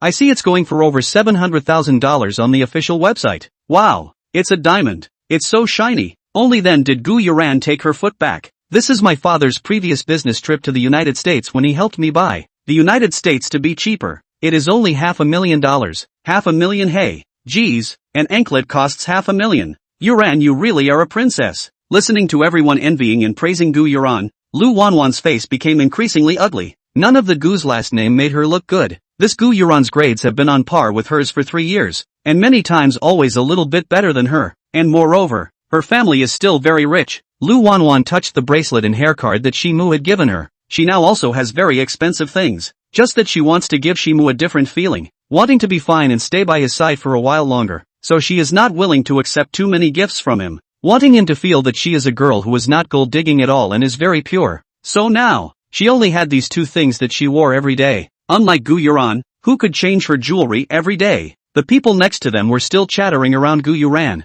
Lu Wanwan covered her ears and began to memorize out loud. Humph, what's the big deal? She'll have more of these things when she's with Simu all the time. When those people dispersed, Gu Yuran suddenly walked up to Lu Wanwan. Here, Wanwan, a present for you. Lu Wanwan looked at the small box in surprise. Gu Yuran let out a laugh. It feels like it should suit you, and I don't like wearing bracelets, so I'll give it to you. Lu Wanwan opened that box, only to find that it was actually the same Cartier bracelet that matched Gu Yuran's anklet, filled with carat diamonds. This bracelet, it's at least $800,000. How could Gu Yuran suddenly give her such an expensive gift? Chapter 43, Stealing Keys. Lu Wanwan was surprised. One must know that Gu Yuran had always looked down on her before, not even willing to talk to her much. Gu Yuran, however, blinked and came closer to her and said, Wanwan, you're so pretty. Wearing this bracelet will make you even prettier, but you must capture 11 Xiao's heart. You can't let him be snatched by someone else. After saying that, she shoved the small box into Lu Wanwan's hand. Lu Wanwan held that small box for a long time. She knew what Gu Yuran meant. Since both of them disliked Gu Xiaobei, why not help Gu Yuran deal with Gu Xiaobei while also giving her gifts? Not a moment later, Gu Yuran added Lu Wanwan's WeChat. The two of them talked for the rest of the class under the cover of their textbooks. because they both usually get good grades. The teacher didn't suspect anything when they didn't look up from their lectures, and assumed that they were all listening and doing the exercises on their own. After class, Lu Wanwan headed over to Shimu's side, and when she passed by Gu Yuran's seat, the two even exchanged glances. "What's the matter? Didn't you get enough for lunch?" Shimu asked with a smile when he saw her beaming as if she was unhappy. For his girlfriends, as long as they haven't broken up yet, Silhouette is good to them, asking for the stars and not the moon. Only Si Ching was an exception, but as long as his girlfriend doesn't go too far and acts a little bit, Shimu can tolerate it. Lu Wanwan is different from other girls. She won't directly be pampered with Shimu, but willfully make a pitiful and strong appearance, so that Shimu will take the initiative to feel sorry for her. "Did I embarrass you at noon today? I don't recognize those things, and I've never eaten anything that expensive. I know, I'm not from a good family, so you probably all look down on me," she said, blinking her eyes like she was about to cry. In fact, Shimu never meant to look down on her, and he had given her millions of gifts in the past few days with her, but he was still a little embarrassed when she said that, as if it was his fault that her family was poor. "That's not true. How could I look down on you? If you like to eat those things, I will take you to eat every day. Don't cry. What is your favorite bag? I will buy it for you." Shimu has had many girlfriends, so he naturally knows the truth of cure all diseases. Lu Wanwan is very wanting bag. Many girls in Saintly are changing a luxury bag every day, either LV or Gucci, while she only has to save a long time of money to buy less than 3,000 yuan coach. But now the most important thing is not to let Shimu buy a bag. Gu Yuran promised to send her a 300,000 LV as long as she can do this, and in the future she and Shimu together, without Gu Xiaobei's meddling. Still afraid of not having a very expensive bag? No, you know, Seimu, I'm not with you because of your family's money. I like you as a person. I just don't think I'm good enough for you. A lot of classmates said that I am not worthy of you, at all, Lu Wanwan said on one side, covering her chest, as if she was very heartbroken, as if she was going to faint. Who said that? Don't you listen to them. With regard to his girlfriend, Simu was still very protective. Lu Wanwan blinked hard, letting the tears flow down her face. "Look, I haven't even seen the things you guys usually eat. You guys are all transported by limousines after school, but I can only take the bus. You guys have your own house in many parts of the school, and you have your own piano in the art building, and I don't have anything. Everything else is fine," Silhouette said, "but the piano is the most important thing to Joe, and besides, you don't like playing the piano. I just want to be a little closer to your world," Lu Wanwan said and was about to cry again. Shimu, however, refused to step back. Well, that piano of Joe's is the one he spent $7 million to collect. Precious as anything, so don't touch it. Turn around if you like it. I'll buy one and give it to you. $7 million for the piano. Has been a very expensive price? Gu Yuran, that piano is only 88 million. She also flaunted for a long time. Shimu thought, Lu Wanwan also cannot play the piano. Send a few 100,000 to her to play is also enough. Lu Wanwan saw that Shimu couldn't make sense here, so she didn't continue to pester. In the past few days, Lu Wanwan went next to Shimu to talk to him as soon as she got out of class. Seymour and Yusuke Joe were at the same table. Finally, 2 days later, he saw Close-Suk Joe take a key out of his pocket and place it in the compartment of his school bag. Silhouette raised an eyebrow. "Hey, Joe, didn't you have 2 keys on this string before? Where's the other one?" Xiao pushed up his glasses and smiled gently. "I gave it to Xiao Bei's classmate. It's convenient for her to go to practice during the week when she has time, so she doesn't have to always look for me to get the key." Shimu looked like he was struck by lightning. Surprised, *******. Xiao, you usually value that piano room as much as anything. The key is not even given to me, but actually given to the little cutie? Xiao still smiled gently. She plays the piano beautifully and deserves that piano. You don't know how to play the piano. What are you doing in my piano room? I don't care. You bigot. Silhouette lunged at Yusuke Joe, and the two of them jostled away. As soon as Lu Wanwan saw her chance, she hurriedly looked to the side to see that no one had noticed her. So she quickly took that key out and then hurriedly pressed it onto the mastic that Gu Yuran had given her earlier. After pressing it, she put the key back again and left Simu's seat. Gu Yuran got the piece of mastic. As long as he used this as a mold, he could go out and find someone to match a key. Seeing that the time for the Imperial Capital Academy singing combined competition was getting closer and closer, she didn't just want to amaze the 4 seats, she also wanted to make Gu Xiaobei lose his reputation. Gu Yuran was afraid that the mold would be crushed, so she purposely skipped class in the second period to go outside and get the key. When she came back, she was all happy. Suddenly, someone called out to her from behind. Yoren! Yoren! She heard out that it was Zhao Yinya's voice and ignored it. Picking up her pace again, Zhao Yinya jogged all the way to catch up. panting, Yuran, what's going on? Why have you been avoiding me these past few days? Is there something wrong with the teacher? Gu Yuran had a strange look on her face. In the past, when she asked Zhao Yenya to deal with Gu Xiaobei, she called him godmother in every breath. Zhao Yenya really thought that she could marry Gu Igua and be a stepmother to her. Yuran, what's going on with your dad and son Yuru's mom? This is my family matter. It doesn't seem to have anything to do with the teacher. After saying that, Gu Yuran turned around and left. Zhao Yenya, however, was about to die of anger. It was because of this reason that Gu Xiaobei didn't lay her hands on Zhao Yenya because, well, she just wanted to see the two of them bad guys kill each other. Chapter 44, The Naive Woman. When Gu Xiaobei went back, Gu Yuran and Gu Igua were sitting in the living room, not knowing what they were discussing. As soon as she entered, she heard Gu Yuran say, "Dad, it's better not to bring her. What if she gets into a fight with Auntie Sun and it affects the two of you?" As soon as she saw her enter, Gu Yuran hurriedly got up and pretended to welcome her warmly. "Sister, you're back. Dad and I are waiting for you to eat." It's not necessary. Gu Xiaobei probably guessed what kind of thing they were just discussing and didn't bother to attend their family banquet. "Gu Xiaobei, why are you so rude? Is this the attitude you have when Yuran talks to you?" Gu Igua roared. Gu Xiaobei lazily ignored him and went straight upstairs. Once Gu Igua took a look at her like this, he also strengthened his resolve not to take her there. With her like this, what if she ruined her marriage to Sun Suk? Gu Igua intended to discuss with Sun Shu when to get married, and agreed to have a meal with the two families the next afternoon. Of course, Gu Igua had no intention of bringing Gu Xiaobei. The next day, Gu Igua purposely came early to pick up Gu Yuran, and since Gu Xiaobei's car hadn't been sent back yet, she planned to go through the alleyway outside and then have Little Beaver pick her up. But just as she reached the front of that alley, she was pulled by a man.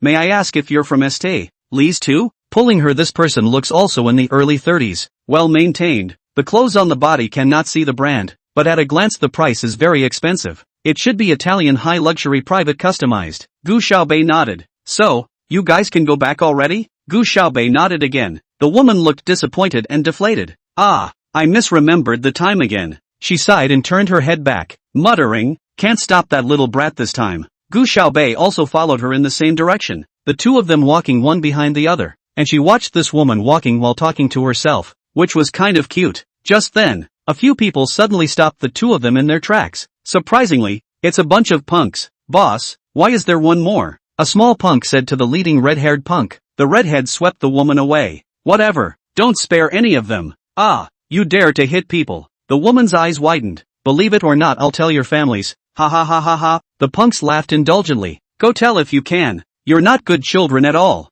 The woman gasped. "Let us go quickly or I'll be sure to tell your family." Gu Xiaobei held his forehead. God, this woman so 30 years old still so naive. Without continuing to argue with her, Red Hair beckoned to his men and said, "Give it to me." The evening breeze ruffled the broken hair around Gu Xiaobei's ears. She narrowed her eyes slightly, her inked hair flying, swiftly blocking the murderous aura in her brow. The woman looked back at her and held her arms out in front of her like a mother hen. "You run. My son is from St. Lee's too. Go get him to help us. Run you." Seeing that those punks rushed over Gu Xiaobei but didn't move, the woman became anxious. "Run what, sister?" Gu Xiaobei couldn't help but spit in her heart. "And you didn't tell me who your son was." But she didn't need anyone else's help either. The woman closed her eyes in horror as Red Hair rushed over with his stick, but still blocked in front of Gu Xiaobei. At that moment, Gu Xiaobei was a bit touched, as if she was swept up by the wind. Her whole body bounced up, kicked her right foot on the wall, and her whole body rose up in the air, and then a sweeping leg went over, and 4 punks were kicked down by her in unison.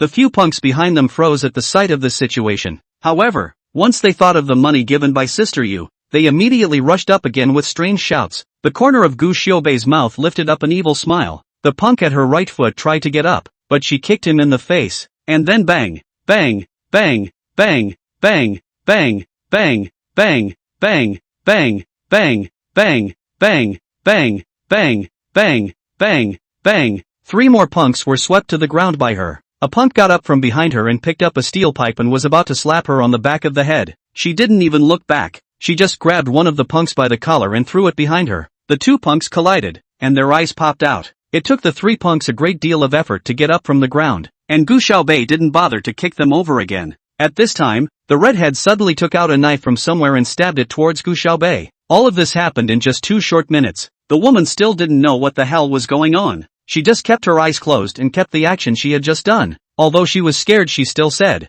"Have you run away yet? Don't worry about me." She heard the redhead's strangled cry before she opened her eyes. However, he saw Gu Xiaobei shake out a butterfly knife from his sleeve and pressed it onto that redhead's throat. Her delicate face was chilled to the bone, and her eyes usually always carried a few moments of lazy ruffianism. And at this moment, with an evil smile, she was even more arrogant. "Tell your family's boss," Gu Xiaobei spoke softly. "If you give me this again, you'll all wait to die together." After saying that, she pushed the redhead hard. Redhead fell to the ground. His legs were soft. Even the steel pipe and knife he dropped on the ground did not dare to pick up. Hurriedly, and the few punks helped each other up and ran away quickly. The woman slapped her chest in shock. "Oh my god. Thanks a lot. That was really scary just now." Gu Xiaobei didn't say anything and calmly put his own knife back. "Hey, don't go. I'll buy you dinner, okay?" Gu Xiaobei walked forward, and this woman followed behind. "No need," Gu Xiaobei said expressionlessly. "Woo, I'm very poor. My husband is always traveling. My son always does not come home. I'm the only one to eat so lonely. Ah, woo woo woo." Gu Xiaobei stopped in his tracks. This woman looks like she's 30 years old. Why is she so clingy? Never mind. It was also her who had just dragged this woman into trouble. "Fine," Gu Xiaobei said with a helpless face. Go go go. Take you to eat something delicious." Getting her promise, the woman was all happy. She brought Gu Xiaobei directly to the Lila Hotel. Just as she entered the hall, she wanted to go to the bathroom and asked Gu Xiaobei to wait for her on the first floor first. Gu Xiaobei pulled out his cell phone and wanted to send a WeChat to Little Beaver, telling her that he was going to be a little late. At that moment, Gu Yuran, who was standing not far away, saw her. "Dad, why is Gu Xiaobei here?" Gu Yuran tugged on Gu Igua's sleeve. Gu Igua took one look and became anxious. This Gu Xiaobei couldn't have come to ruin his party on purpose. "Yuran." Gu Igua glanced at Sun Shu, and seeing that she hadn't spotted Gu Xiaobei yet, he hurriedly said, "Go get rid of her. Don't let your auntie Sun and Ro see her." Chapter 45. Please leave. Gu Yuran hurriedly walked towards Gu Xiaobei.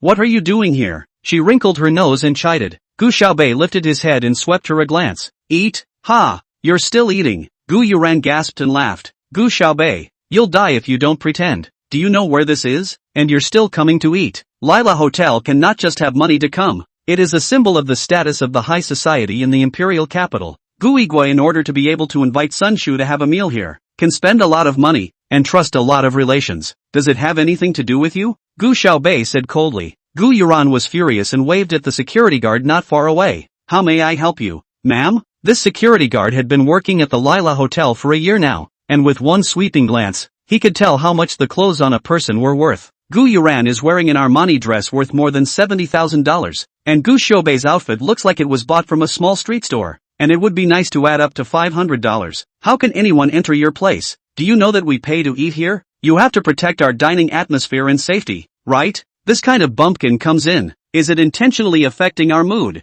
Gu Yuran said in a churlish manner. The security guard nodded and bowed. "I'm sorry, miss. I'll kick her out right away. Hurry up and go." The security guard rushed at Gu Xiaobei with a cross-eyed look. "Who gave you permission to come in?" "I came to dinner with someone else." The security guard hesitated when he heard Gu Xiaobei say that. "Maybe some big shot brought her in?" "Ha! Don't pretend, okay? I see you've been standing here for half a day, and you even came to eat with someone else. I see that you're just saving yourself to cause trouble," Gu Yuran said. As soon as the security guard heard this, he hardened up and yelled at Gu Xiaobei. "Get lost, do you hear me? If you don't hurry up and get lost, I'm going to do it." With that, he went to touch the electric baton on his belt. Gu Xiaobei suddenly looked up and narrowed his eyes slightly. The guard was startled by the cold light in her eyes. Just then, the lobby manager walked over with the woman from before, who muttered softly, "You guys have designed this place to be so troublesome. I get lost every time I come here. Mrs. By next time you have something, directly find me on the line. To bring you inconveniences are inconsiderate." The lobby manager nodded and said, "This woman's name is Bai Wenjing. She's their black gold VI fear. She's just a little bit confused. She's been here for what can be hundreds of times, and she still gets lost." Bai Wenjing saw Gu Xiaobei from afar and waved at her very happily. Classmate, here." She trotted over to Gu Xiaobei and grabbed her hand. "I'm sorry, I just went to the bathroom and came back and got lost again. You've been waiting for me for a long time, right?" Gu Yuran rolled her eyes. Going to a bathroom could get her lost. It looked like she had never been here before. "What's the matter with you, Lila? Is this a restaurant or a public restroom? How can you let in any cat or dog? How can you guarantee our dining experience if you're like this?" Gu Yuran raised her chin and said. The security guard hurriedly said, "This young lady, don't be angry. Manager, I'm sorry, these two people slipped in somehow. I'll get rid of them now." With that, The security guard was about to push Bai Wenjing and Gu Xiaobei. The lobby manager hurriedly blocked in front of Bai Wenjing. What slipped in? This Mrs. White is our black gold VIP. How dare you yell at a VIP customer? You get out now. You don't have to come to work from now on. The security guard froze for a moment. Manager, are you mistaken? A woman who could even get lost going to the bathroom, and a very plainly dressed student would be Lila's VIP? Get the hell out of here, the lobby manager yelled. Then, the lobby manager hurriedly changed his face and said to Bai Wenjing, Mrs. Bai, you and this young lady please come with me. Your private room upstairs is already prepared for you. The upstairs booth? Gu Yuran watched dumbfounded as Bai Wenjing and Gu Xiaobei walked towards the elevator together. She had only come to the lobby of the Lila Hotel 3 times even, and Gu Xiaobei actually managed to go upstairs to eat. Gu Yiguo walked over. Yuran, how's it going? Did you drive Gu Xiaobei away? Gu Yuran was still in shock and couldn't say a word. The security guard reacted at this time, as if he was crazy. His red eyes pounced towards Gu Yuran. It's all your fault. It's all your fault that I lost my job. What are you doing? Gu Yiguo roared. The security guard hissed. It's all her. Just encouraged me to kick that student out, but it turns out that student was invited to dinner by our VIP client. Now my job is gone. I'll strangle you to death. Ah, Gu Yiguo and Gu Yuran were both startled, but fortunately, a few security guards at the door rushed over in time and dragged this crazy security guard out. You mean? Gu Xiaobei went upstairs. Gu Yiguo looked in the direction of the elevator with a stunned expression. That's a place he can't even go. At some point, Sun Yura walked over and heard the duo's conversation. Gu Xiaobei couldn't have gone upstairs to do some kind of business. I've heard that there's specifically that kind of woman who's responsible for connecting schoolgirls with big bosses. TSK. She hugged her arms with a look of contempt. After all, she didn't believe that Gu Xiaobei was so powerful that he could go upstairs to Lila for dinner. Sun Shu also helped out. Yes, Gu Yiguo. What kind of daughter have you raised? What a disgrace. Gu Yiguo's face became increasingly ugly. No wonder he never gave Gu Xiaobei any pocket money and she still had money to spend. So that's how it all came about. At that moment, the lobby manager walked out of the elevator. As soon as he saw Gu Yuran standing there, he suddenly remembered that he had forgotten to do something and hurried over. I'm sorry, this young lady. Although he spoke politely, his tone was cold. You have just disrespected our VIP customers. Now please leave immediately or we will take coercive measures. What are you talking about? Gu Yiguo was anxious. We paid for it. The lobby manager pulled out a machine and operated it twice. Okay sir, you've been refunded double your money. Now please leave immediately. What kind of service attitude do you have? Believe it or not, I'll make your family have no business in the future. Sun Shu yelled. The lobby manager waved his hand, and immediately 7 or 8 strong men walked over. Sun Suk wimped out all of a sudden. No one knew who the backstage of the Lila Hotel was, but they all knew that its backstage was not to be messed with. Thus, Gu Yiguo and the others could only leave in disgrace. Chapter 46, Fake Bracelet. Upstairs, I went in and ordered a table full of food. Classmate, try this dish. This is my favorite. I order it every time I come. Bai Wenjing brought a plate of baked crab meat to her.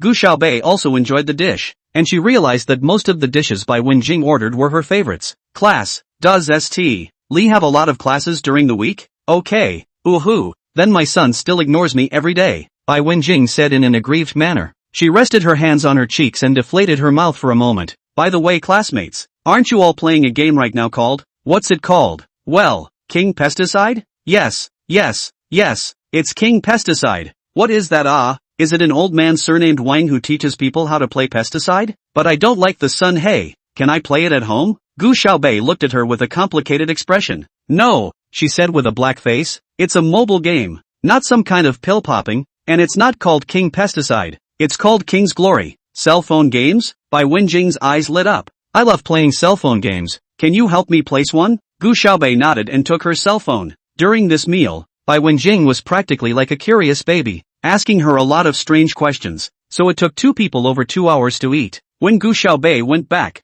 Gu Yuran and Gu Yiguo had already been back for a long time. Both sat on the couch and sulked. Seeing Gu Xiaobei push the door in, Gu Yiguo roared. Gu Xiaobei, explain to me what's going on today. Don't bother talking, Gu Xiaobei said coldly. Let your good daughter talk to you. Gu Xiaobei, let me tell you, you grew up in the countryside. Even if you can't read well, you don't know how to go out and have no manners. And now you're actually learning how to do those nasty things. Are you wicked or not? Do you still want to be shameless? Gu Yiguo yelled. Gu Xiaobei turned her head to look at him. This man, her biological father, because she was carried in the wrong arms. She hadn't enjoyed a scrap of fatherly love in 18 years. now that he's been picked up. He still never trusts her, always thinks she's not as good as Gu Yuran anywhere, and no matter what happens, it's always her who's wrong and Gu Yuran who's right, and he's always on Gu Yuran's side. Gu Xiaobei didn't even bother to explain, striding his long legs up the stairs. Dad, don't be angry. Gu Yuran hurriedly helped Gu Igwa pat his back. Sister may just be confused for a moment. I think she's just shameless. Gu Igwa was so angry that his temples ached. No matter what, Gu Xiaobei was also his and Qin Yuan's biological daughter, and to do such a thing made him angry and ashamed. Although Gu Yuran's mouth helped Gu Xiaobei to open up, her eyes were all glowing with cynicism. She took advantage of Gu Igwa's inattention and sent a Weibo message to Lu Wanwan. Gu Yuran, hold on tight. I've already bought the bag. As long as you do it, I'll give it to you right away. Lu Wanwan, tomorrow. Looking at her reply, Gu Yuran revealed a winning smile. The next morning between classes, students went out to run exercises. Lu Wanwan excused herself and asked for leave. When no one was looking, she snuck off by herself to the art building. She hurriedly opened the door and entered Yusuke Joe's piano room. Once inside, she froze. The piano room was almost 100 square feet, larger than her house, and in the center of it stood a piano that shimmered in the sunlight. Although she didn't understand it, she could tell that the piano was expensive. She was tempted to sit here for a while and pretend that this piano room belonged to her, but she didn't dare. Once her classmates came back from running drills and found her, she was done for. Taking care of Yuran's instructions, she opened the lid of the piano and poured the bottle of water held in her hand all over the keys, her heart beating fast. She didn't dare delay a second and hurried away. When she went back, she sat down in her seat, her whole face red from weakness and fear. The students who finished running exercises went back to the classroom in twos and threes. When Gu Yuran came back, Lu Wanwan just happened to look toward the door, and the two of them bumped their eyes together, and Lu Wanwan nodded gently. Between the third class periods, Gu Yuran gave her that bag. Lu Wanwan touched that bag and was so happy, even brought it with me at lunch. The entire cafeteria, in addition to Lu Wanwan, no one to eat when also carry a bag. Shimu feels strange. Just look at a few more eyes. Buy a new bag? He asked casually. Lu Wanwan lifted her chin and looked a little proud. Well, I told you, I'm not with you because of your money. These things, I'll buy them myself. I just like you as a person. She was instilling in Simu at all times that she was not a gold digger. Shimu didn't care about this, and casually said after taking a bite of rice, it's good to buy if you like it, but you shouldn't go buy a fake even if you like it. Fake? Lu Wanwan instantly panicked, picking up the bag and looking inside and out. Shimu caught her hand. I'm not talking about the bag, I'm talking about this bracelet. I wanted to ask you yesterday, why do you wear a fake bracelet every day hanging around? Feel a little bit ashamed. Fake? No, it can't be. Lu Wanwan froze. Isn't this what Gu Yuran's father brought back from America? Gu Yuran has been carrying that anklet for many days, and no one has said it's fake. Look, moissanite yellowish. The real diamond is very clean, pure color. And diamonds in the light reflection is very bright and shiny, but the color is very pure. Moissanite will have colored light. This look is fake. You are not being cheated. Lu Wanwan's face flushed red in a flash. The bracelet is actually fake. She's shown it off to so many people. Maybe. Lu Wanwan pulled her hand back and hurriedly took off the bracelet and stuffed it into her bag. She had wanted to drop both the bag and the bracelet to Gu Yuran when she returned to the classroom. But still, I can't give it up. After all, the bag is still real. On the way, Lu Wanwan couldn't help but WeChat Gu Yuran. Lu Wanwan, what do you mean, Gu Yuran? Why did you send me a fake bracelet? Gu Yuran, aren't you happy wearing the fake bracelet? Besides, the real bracelet is so expensive. Do you deserve it? It's not bad to give you a real bag. What you usually wear is a few $100s of Pandora. My string of bracelets, even if it is a fake, but also 30,000 to 40,000. Okay? Lu Wanwan almost fainted with anger. She flew back a Weibo. Aren't you afraid that I will tell Shimu and Jiechao what you asked me to do? Chapter 47, $100 million substitute. Gu Yuran, fine. Then tell Shi Xiao, see if he will break up with you. Seeing that Lu Wanwan had been playing with her cell phone with her head down, Shimu raised his eyebrows and smiled. Chatting with whom? No one. Lu Wanwan hurriedly covered her cell phone. Forget it, this time it'll be considered planted in Gu Yuran's hands. At the very least there's a real bag. When Gu Xiaobei is settled, Shimu will only be nice to her, and then she will have whatever diamond bracelet she wants. If she was dumped by Simu, she would have nothing left. The day after tomorrow was the singing combine, and Gu Xiaobei would soon be out of luck. Gu Xiaobei, on the other hand, still knew nothing about this matter. Near the end of the school day, she got a tweet from Beaver. Xiao Beaver, boss, this year really what people have. Actually someone ordered to the King of Glory coaching. Ha ha, how could this kind of order be placed with us? Gu Xiaobei, straight face, beaver, and it's a real name order. Boss, I really haven't seen someone this naive in years, huh? While Dark Sky will keep customer information confidential, no one will ever place an order directly under their real name. Wait, Gu Xiaobei suddenly froze. Why does this operation feel so familiar? Gu Xiaobei, what's the name of the person who placed the order? Xiao Beaver, by Wenjing, but she gave a really high price. Hey, boss, bring the king to give $1 billion it. I don't know if it's a prank. Sure enough, that day Gu Xiaobei already knew the woman's name, by Wenjing, and it was probably only she who could do such a thing. Gu Xiaobei, pick it up. On the other end of the phone, Beaver froze. The boss is the head of their Dark Sky. Usually take the assassination of the head of the international organization or hack the multinational company's total server this high-end single the king of the substitute trainer to find her. That is not a big thing, but the money given is really much.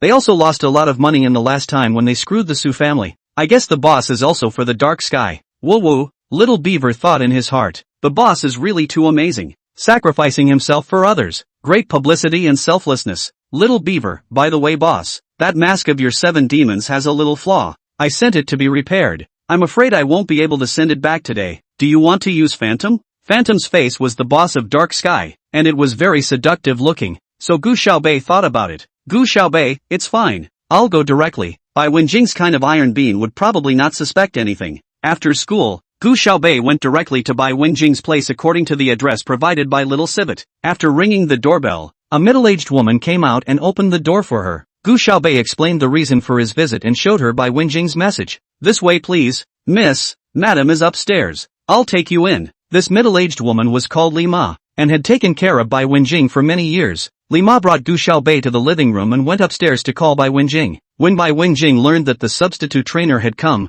she directly rushed down from upstairs. Hey, classmate, it's you. Bai Wenjing looked at Gu Xiaobei sitting on the sofa in surprise. Gu Xiaobei looked down and realized that Bai Wenjing was actually wearing 2 different socks. This woman, too, is so confused. It's actually you. Great. Bai Wenjing shoved her cell phone into her hand. Quickly help me see. Why do I always lose?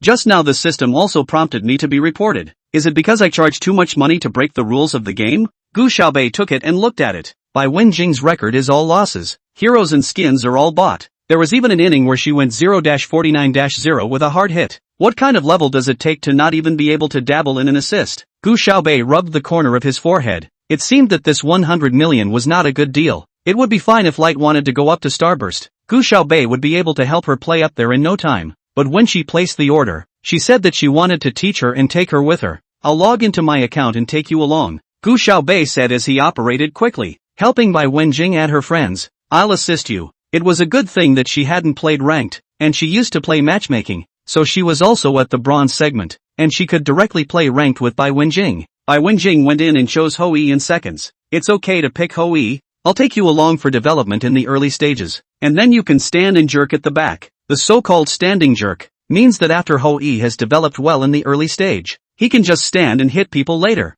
No one can beat him, and he doesn't need to run at all. Gu Xiaobei chose Lu Zhen, with control and thick meat to help Hou Yi resist damage. Bai Wenjing blinked her eyes and said innocently, what is development? This person originally called Hou Yi. I just think the skin of the Star of Blow is good looking. Gu Xiaobei lowered his head and sighed. Alright, just follow me later. After entering the field, Gu Xiaobei said to Bai Wenjing, by shoes then attack speed, then out of storm. Bai Wenjing hesitated for a while, came over and said, what brand of shoes do you like? I didn't know that you trainers still need to send shoes. I'll let the owner of the store I often buy from bring shoes to the door for you to try. What size do you wear? Gu Xiaobei. She opened the mall page and meticulously explained the props inside to Bai Wenjing, while at the same time operating her game interface on the fly. Under her guidance, Bai Wenjing finally developed smoothly to level 4, and not only did she not die once, she also got 2 heads. Awesome! Bai Wenjing's eyes were filled with stars, and while she was back in town to refill her blood, her hand let go of Hou Yi's big move. A golden phoenix crosses the entire map and hits nothing. Hou Yi's big move is used after you've predicted the enemy's position, and it's also a very important signal when opening a group in the later stages, so you shouldn't zoom in now, Gu Xiaobei explained. Bai Wenjing listened for a while, frowned and said, it is so difficult. I just think that this phoenix is so beautiful. Every time it lights up I want to light it up. Isn't this meant to be a celebration? It's like setting off fireworks. After she finished, she probably also felt that she was mistaken. so she deflated her mouth and said, "It's so hard. Is there anything simpler that doesn't require too much maneuvering?" Gu Xiaobei thought for a moment and nodded. Yes. In the second game, when it came to picking a player, Gu Xiaobei simply let Bai Wenjing pick Shield Mountain. After developing to level 4, she said to Bai Wenjing, "See here, you stand under the tower. Whenever it lights up you tap it and then crouch here to help charge the tower." Bai Wenjing was instantly happy. This is good. I super like it. So all this game, Bai Wenjing kept charging the tower. Although it was 4 against 5, because of Gu Xiaobei's high level, he still hung on to beat the opposite side. It didn't take long for her to go gold with Bai Wenjing. "Xiaobei, you're awesome." Bai Wenjing applauded her. "This hero is also fun. What's his name again? Is he a charger?" "It's Shield Mountain." Just as Bai Wenjing and Gu Xiaobei were talking, suddenly the door was opened. Li Ma came out of the kitchen and respectfully said, "Young master, you're back." "Aha." Bai Wenjing grabbed her cell phone, with a shoe on one foot and only a sock on the other, and ran to the foyer and surprised, "Baby, look, mommy's on gold. The charger in this king pesticide is so fun." "What charger?" Upon hearing this voice, Gu Xiaobei instantly froze. He. Chapter 48, Confused Mom. How could Gu Xiaobei not expect that this person was actually Ji Lingtian? Her entire back was now stiff. Ji Lingtian had previously found out that the one who was counting on the Su family was Xing Shang. At that time, when he asked to meet, Gu Xiaobei went as the 7 demons, and Ji Lingtian guessed that the 7 demons were Dark Sky's people. He must also know that Dark Sky and Kuzu are related. And now, Bai Wenjing was on the Dark Skies list, but she came as Gu Xiaobei. Didn't that mean that she had a relationship with the Dark Sky as well? Ji Lingtian was a mysterious and unpredictable person, and Gu Xiaobei knew pretty much everything about him even before she investigated him clearly. Over by the door, Bai Wenjing was showing off her cell phone to Ji Lingtian. Baby, look, is mommy awesome?" "Awesome," Ji Lingtian said. There was nothing he could do about his confused mom. Who let dad's favorite person be mom and live to spoil her like a little kid who doesn't know anything? There was nothing he could do, and as a son, he had to spoil it. "Humph, you haven't brought me to play before. I'll tell Brother Cold when the time comes." "Humph," Bai Wenjing huffed. "Tell Brother Cold not to give you your allowance." Ji Lingtian had a helpless look on his face. "Mom, I didn't need dad to give me pocket money a long time ago. You're the only one in our family who still receives pocket money now." That. Me. Right. I'll introduce you to someone. A classmate of yours who's super good at playing games. She's the one who taught me how to play charger." Bai Wenjing dragged Ji Lingtian towards the living room. "I'm telling you, I'm super fierce right now. I'll bring you along for the ride later." Ji Lingtian was dragged to the living room by Bai Wenjing with a helpless face. "Gu Xiaobei?" He frowned. "Why are you here? You know Xiaobei too. Where did you recognize her from?" Ji Lingtian wondered. Gu Xiaobei suddenly tensed up, but Bai Wenjing cocked her head and thought for a while. "Well, it seems to be some kind of work-study platform. I've forgotten." Gu Xiaobei didn't expect Bai Wenjing to help her cover up, and subconsciously looked at her. But seeing Bai Wenjing's confused face, she felt that she probably really had forgotten. "That's right, a work-study platform," Gu Xiaobei also said in a serious manner. Ji Lingtian looked at the two of them suspiciously. "Goddamn work-study platform. Subbing for the king and working hard? Not to mention, Gu Xiaobei was also 7 demons' employer, driving a Hummer to school every day, and she still needed to work and study?" Ji Lingtian didn't believe a word of it, favoring Gu Xiaobei and Bai Wenjing, who both had sincere faces. Seeing that the appointed time was coming, Bai Wenjing invited Gu Xiaobei to have dinner with her, but she was rejected by Gu Xiaobei. She said she had to go home and do her homework. Ji Lingtian watched her from behind with a cold face. Gu Xiaobei hadn't turned in any homework or written assignments since she transferred here, but Gu Xiaobei really didn't want to eat with Ji Lingtian. Bai Wenjing personally sent her to the door, waved her hand and said, "Goodbye, Xiaobei. See you next time." She also shook her fist at Gu Xiaobei and made a cheering gesture. "I'll try to practice the techniques you taught me these days as well." "Forget it," Gu Xiaobei waved his hand. "You don't need to practice. Wait for my next visit before I take you to practice." If Bai Wenjing had kept picking Shield Mountain and only charged the tower every game without hitting anyone and without group battles, she would probably have been reported to the block within a few games. "Aha!" Bai Wenjing nodded her head obediently, until Gu Xiaobei walked around the corner and looked back. Bai Wenjing was still standing in the doorway waving her hand at her. Gu Xiaobei waved his hand at her as well. "That's weird. Ji Lingtian and his mom's personalities are really one and the same." Meanwhile, in the living room of the Ji family, Ji Lingtian sent a message to Mo. "Ji Lingtian, find out what platform my mom placed her order for King's Rep." "Quimmer, okay boss." Fengshu also had its own specialized message search system. It wasn't long before Mo returned the message. "Mo, boss, I've checked, Mrs. Did place an order on a work-study platform?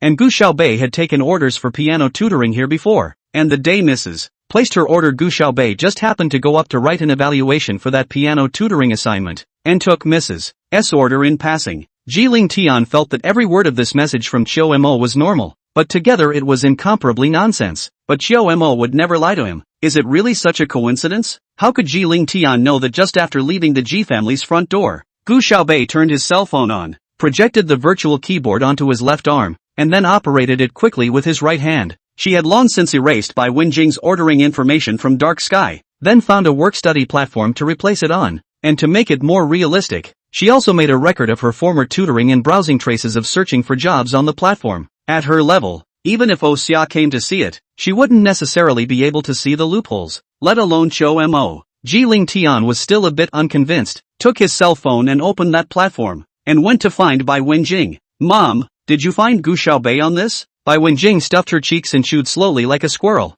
Well, probably, I can't remember. Jiling Tian had a black line on his face. He knew that asking would be in vain. Although it was already late when Gu Xiaobei looked back home, both Gu Yuran and Gu Igua had not yet returned. Gu Yuran went to the piano room to practice, while Gu Igua went on a date with Sun Shu. Qin Yuner had already arrived in the imperial capital. Originally Gu Igua wanted to ask Qin Yuner to meet and properly promote the relationship between the two families, but he was rejected by Qin Yuner. The Qin family valued Qin Yuan the most, followed by Gu Xiaobei, who was related to Qin Yuan by blood. Now that Qin Yuan has passed away, under Gu Yuran's smearing, the Qin family also thinks that Gu Xiaobei was raised badly in the countryside and doesn't resemble Qin Yuan at all. So naturally, they don't want to meet with them. Gu Igua is now busy making good relations with Sun Shu, thinking of marrying Sun Shu earlier so that he can get Sun Shu's financial support. With none of them coming back, Gu Xiaobei was still a bit more quiet. She lay on her bed, opened Weibo, and found that recently the sky was covered with news about the King of Glory Fall Combined Tournament.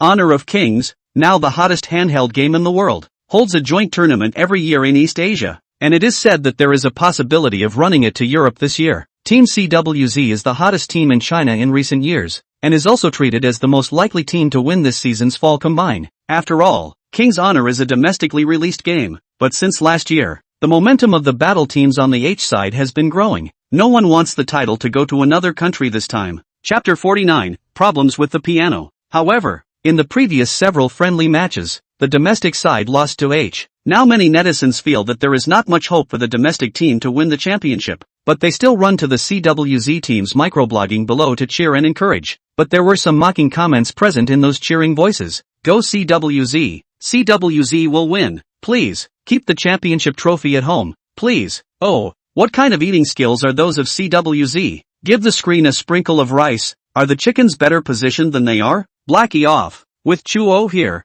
CWZ will definitely win. With all due respect, CWZ is a better filler than artillery. Don't hold too much hope. Back in the era of the gods, the country can casually pull out a person who can fight 9. Now the twilight of the gods, there's not much hope left for a Chuo. If the North King is still around, it's a bit possible. Back when King's Honor first came out, there weren't so many heroes and not many skin editions. There were not many people playing the game at that time, and people formed battle teams, which meant getting together and exchanging skills. No one expected that the WZ team at that time almost put together the top players in the country. At that time, the joint tournament was just a domestic fight, and the WZ team hung on to the opposite side every time, and definitely ended the fight in less than 10 minutes. Then something happened in the team. WZ internal players turned over. We have retired. Married, abroad. WZ so scattered. There's just one Chuo left, still clinging to the game. WZ had just been disbanded for half a year when King's Honor suddenly caught fire. An investor found Chuo and formed the CWZ team, intending to continue the glory of WZ, but after spending money to raise a lot of professional players and hiring coaches from abroad, even though they made it to the number 1 in the country, they still can't compare to the H team. Rumor has it that if they don't win the title this time around, CWZ is going to disband. Chuo has been absent from his first few fights, and netizens have speculated that he's been secretly training away in preparation for the Fall Combine. But only a few people knew that Chuo had an injury to his arm and that he was there for a convalescence. An hour ago, Chuo sent out a tweet with only 2 words, waiting for you. Chuo's fans know that every year on this day, Chuo sends out this tweet. A lot of people think that Chio is missing his ex-girlfriend. It's too ungrateful. If brother Chuo retained me like this, not only would I instantly get back together, I would also immediately give my brother a monkey. Today is the anniversary of the breakup of the WZ team.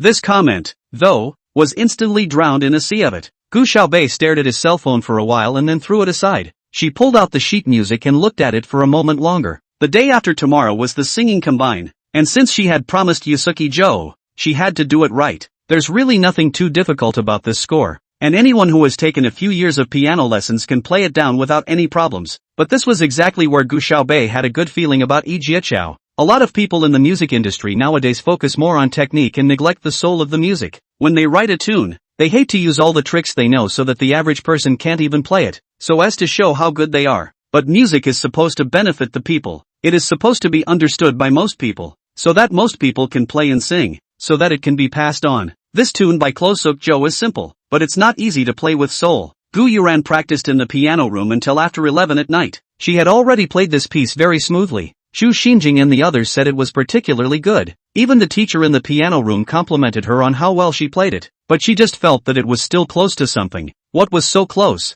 She couldn't tell herself. Day 2. During the morning reading, Gu Xiaobei and Ji Lingtian were still lying on their desks to catch up on their sleep as usual, while the other students were chattering and discussing something. The homeroom teacher, Julie, walked in from outside, and everyone hurriedly stopped talking and took out a random book from the table and looked at it. "Stop pretending," Julie said to one of the students in the first row. "You're holding an English book with an ancient text recited in your mouth. Who are you fooling you?" That student spat out his tongue and hurriedly changed books. Okay, everyone be quiet. I have something to say to you. Tomorrow is the singing joint competition. This time our class Gu Xiaobei students will be partnered with the first class Yi Jiaqiao students to perform together. Students should go to Gu Xiaobei students to cheer. The principal said, "If you can get a place, it will be in the excellent class collective selection of extra points." The class began to chatter and discuss. "Teacher, don't dream about it. Class 1 doesn't just have Yi Jiaqiao. There's also Gu Yuran. Even if we win the extra points we won't have as many as the others." "That's right. And when has a title like Outstanding Class Collective ever been given to our class?" Julie boarded up her face. "Alright, don't allow such a lack of ambition. This competition will select the best individual award. In case Gu Xiaobei took it, it will add a lot of points to our class. Why can the Excellent Class Collective only be someone else's class? It can't be our class." "That's right. Gu Xiaobei played the piano much better than Gu Yuran last time. But there's still Joe Clothier. Anyway, go Gu Xiaobei. Go Gu Xiaobei." Julie applauded with her classmates. Since the last time, Julie had also changed her prejudice against Gu Xiaobei, and was also becoming more and more fond of Class 5 as a class group. She wanted to do a good job as a class teacher and strive for more honors with everyone. In a flash, the day passed. In order not to put too much pressure on Gu Xiaobei, Yi Jiaqiao didn't ask her to go to the art building to practice the piano the day before the competition. No one noticed anything wrong with the piano, until the next day. The singing combine was scheduled to be held at St. Lee's Academy, and students from other schools came in droves. Clothier Joe valued this competition so much that he had his piano carried to the site. Be careful.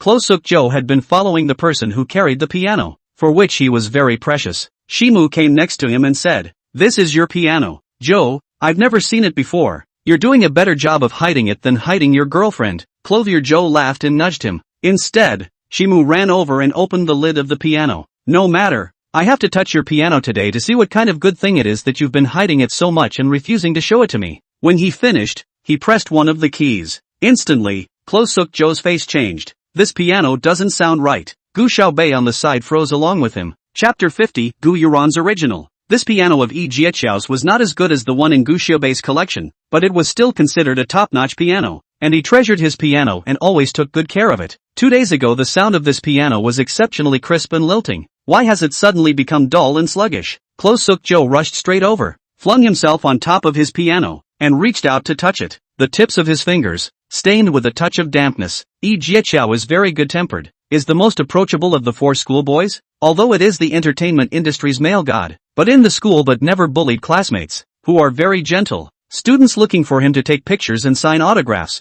He is also all the time. Shimu had never seen Yi Jiaqiao like this before. His eyes were red, his whole body was sad and angry, and his body trembled uncontrollably. "My piano is in the water," spoke Joe Clothier hoarsely. "Into the water?" Silhouette was startled and hurriedly came forward to look. Even Ji Lingtian, who was next to him, had a few moments of surprise and raised his eyebrows slightly. As expected, the wood next to the keys was a bit soaked, and a bit of fog condensed on top of the piano's lid. They were all backstage at the moment, next to a number of people who were getting ready for the show. At the sound, everyone looked this way. Oh my god, Mr. Joe, what happened to your piano? Gu Yuran walked over and covered her mouth in feigned surprise. This piano looks so expensive. It must sound great. I was thinking I would hear this piano today. How could this happen? Gu Yuran had a look of regret on her face, and after she finished, she even gave Lu Wanwan a wink. Lu Wanwan hurriedly said, yes, Xiao Xiao, your piano is not always placed in the art building, belongs exclusively to your piano room. Other people should not be able to enter it.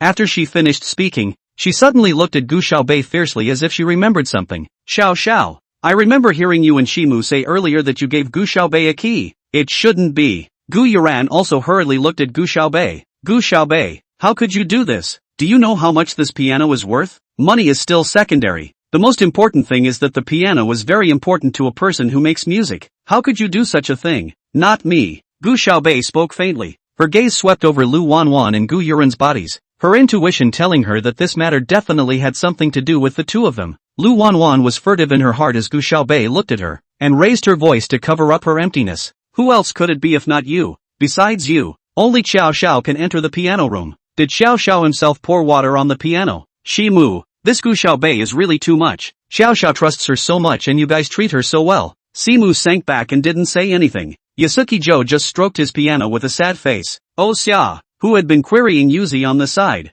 had just realized that something was wrong over here, and tucked the lollipop aside, puffing out her right cheek. Go check the surveillance. Won't we know who did it? Lu Wanwan was shocked in her heart. What surveillance do you need to check? Who else can it be but Gu Xiaobei? You're so nervous. Is it hard to believe that it's you? Gu Xiaobei raised his eyebrows at her and smiled coldly. Lu Wanwan instantly hugged Shimu's arm, tears in her eyes. Shimu, I'm your girlfriend. You and Xiao Xiao are such good brothers. How could I possibly do such a thing? Gu Xiaobei not only did something wrong, but also poured dirty water on me. Instead, Shimu just looked at Oh Xia and said, Xia, why don't you go directly to the school's back office and check the surveillance? The cold sweat on Lu Wanwan's forehead was starting to seep out. Shimu, do you really not believe me? I'm your girlfriend. No one doesn't believe you. Ji Ling Tian, who was sitting on the side, said coldly, you and Gu Xiaobei aren't the only two people in this world, so who's to say that if it's not her? It must be you? Gu Xiaobei isn't afraid. What are you afraid of?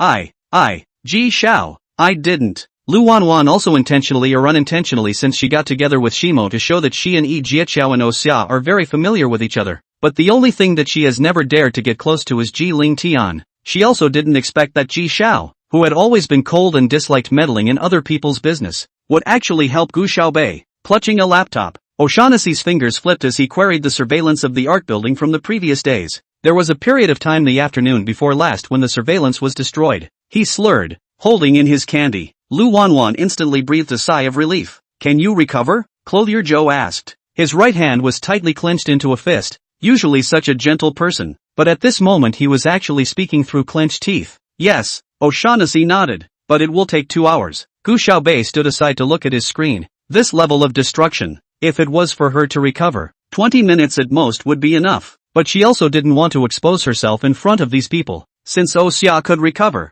she didn't mind waiting 2 hours. Lu Wanwan's face went white with fear, and she subconsciously looked at Gu Yuran, but at this time, the host at the front desk suddenly called out Gu Yuran's name. As it turns out, it was already her turn to perform. Gu Yuran walked onto the stage with her skirt in hand. She was wearing a white dress today. There was a layer of netting on the outside with flowers embroidered with silver threads. The special fabric shimmered under the light, and at the moment she looked like a mermaid princess who had come out of the sea. She pressed the keys and the gentle sound of the piano flowed out slowly, like the evening breeze of high summer blowing slowly across everyone's face. For a moment, the entire hall was silent. What heavenly music this is! Even the judges couldn't help but look at me and look at you, their eyes all full of appreciation for the song. Most importantly, they had never heard the tune before, so it was clear that it was supposed to be original. When the song ended, Gu Yuran lifted her skirt and slowly bowed. It's so good. One of the judges couldn't help but applaud. This student, you're so young to be able to originate such a tune. You'll surely be great in the future. Original? Gu Yuran was also shocked. So this song, is it even original? She was instantly a little nervous. Shin Yuner, who was sitting on the judge's seat, recognized Gu Yuran and nodded slightly. Not bad, Yuran. You play great. There was a gasp from the students on stage. Oh my god, this handsome judge's brother actually knows Gu Yuran. Ooh-hoo. So envious of Gu Yuran. Ah, looks pretty, plays the piano and also so good. Really worthy of being the school flower. Ah, the judge's brother is so handsome. He feels almost like a school bully. Gu Yuran accepted the judge's compliments openly. The previous judge still wanted to have a good chat with Gu Yuran about the original tune, but was skillfully rejected by Gu Yuran. Teacher, there are still a lot of students who have to perform in the back. I don't want to take up everyone's opportunity. If you're willing to do so, I'll come back to visit you after it's over. Okay? Good. The judge's teacher couldn't help but applaud. You, a student, are not only talented, but also have a good character. I think highly of you. Gu Yuran skillfully avoided the matter of original. She did not refute the judges, but also did not admit that it was their own original, but also got a compliment, and let the students off the stage a burst of envy. As she walked towards the backstage, Gu Yuran had already figured out how to respond to Yi Jiaqiao's inquiry. Chapter 51, The $30 Million Piano. Until Gu Yuran stepped off the stage, the audience in the hall was still discussing the tune she had just played. The judges also appreciated her. The judge who had tried to talk to Gu Yuran earlier was named Su, the most famous professor at the Imperial Capital Conservatory of Music, and many singers in the entertainment industry were his students. Professor Su poked his head over and said to Qin Yuner, "This little girl has a few of your gestures from back then." Qin Yuner nodded slightly and smiled. "I'm not as good as her. You can't create this kind of tune when you're her age, but the spirituality is better than her. She still lacks a bit of soul when she just played it, but if you can get into our school and let me teach it, you should be able to practice it." Professor Su pinched a few of the beards on his chin and said thoughtfully. Qin Yuner said, "That would be her honor." Qin Yuner was now Professor Su's most pleased student, with a high degree of understanding and talent, and although he was only in his second year of college, he was already able to hold his own. Due to Qin Yuner's good looks, many talent shows wanted to invite him to participate. Professor Su was afraid that too much participation in the program delayed Qin Yuner's learning of music, but seeing that since he participated in the program, more and more people wanted to learn music, Professor Su didn't continue to block it. Think of it as a publicity stunt. Qin Yuner stared out at the stage. People in his family say that he has a talent for music, which he inherited from his aunt Qin Yuan. He had followed his father to meet Qin Yuan a few times when he was younger, and there were times when Qin Yuan would bring Gu Yuran with her. He did know Gu Yuran. Although Gu Yuran wasn't her aunt's biological child, the fact that she played the piano so well was probably taught by her aunt. That Gu Xiaobei. Qin Yuner couldn't help but sigh. If Gu Xiaobei was really the kind of person Gu Yuran said he was,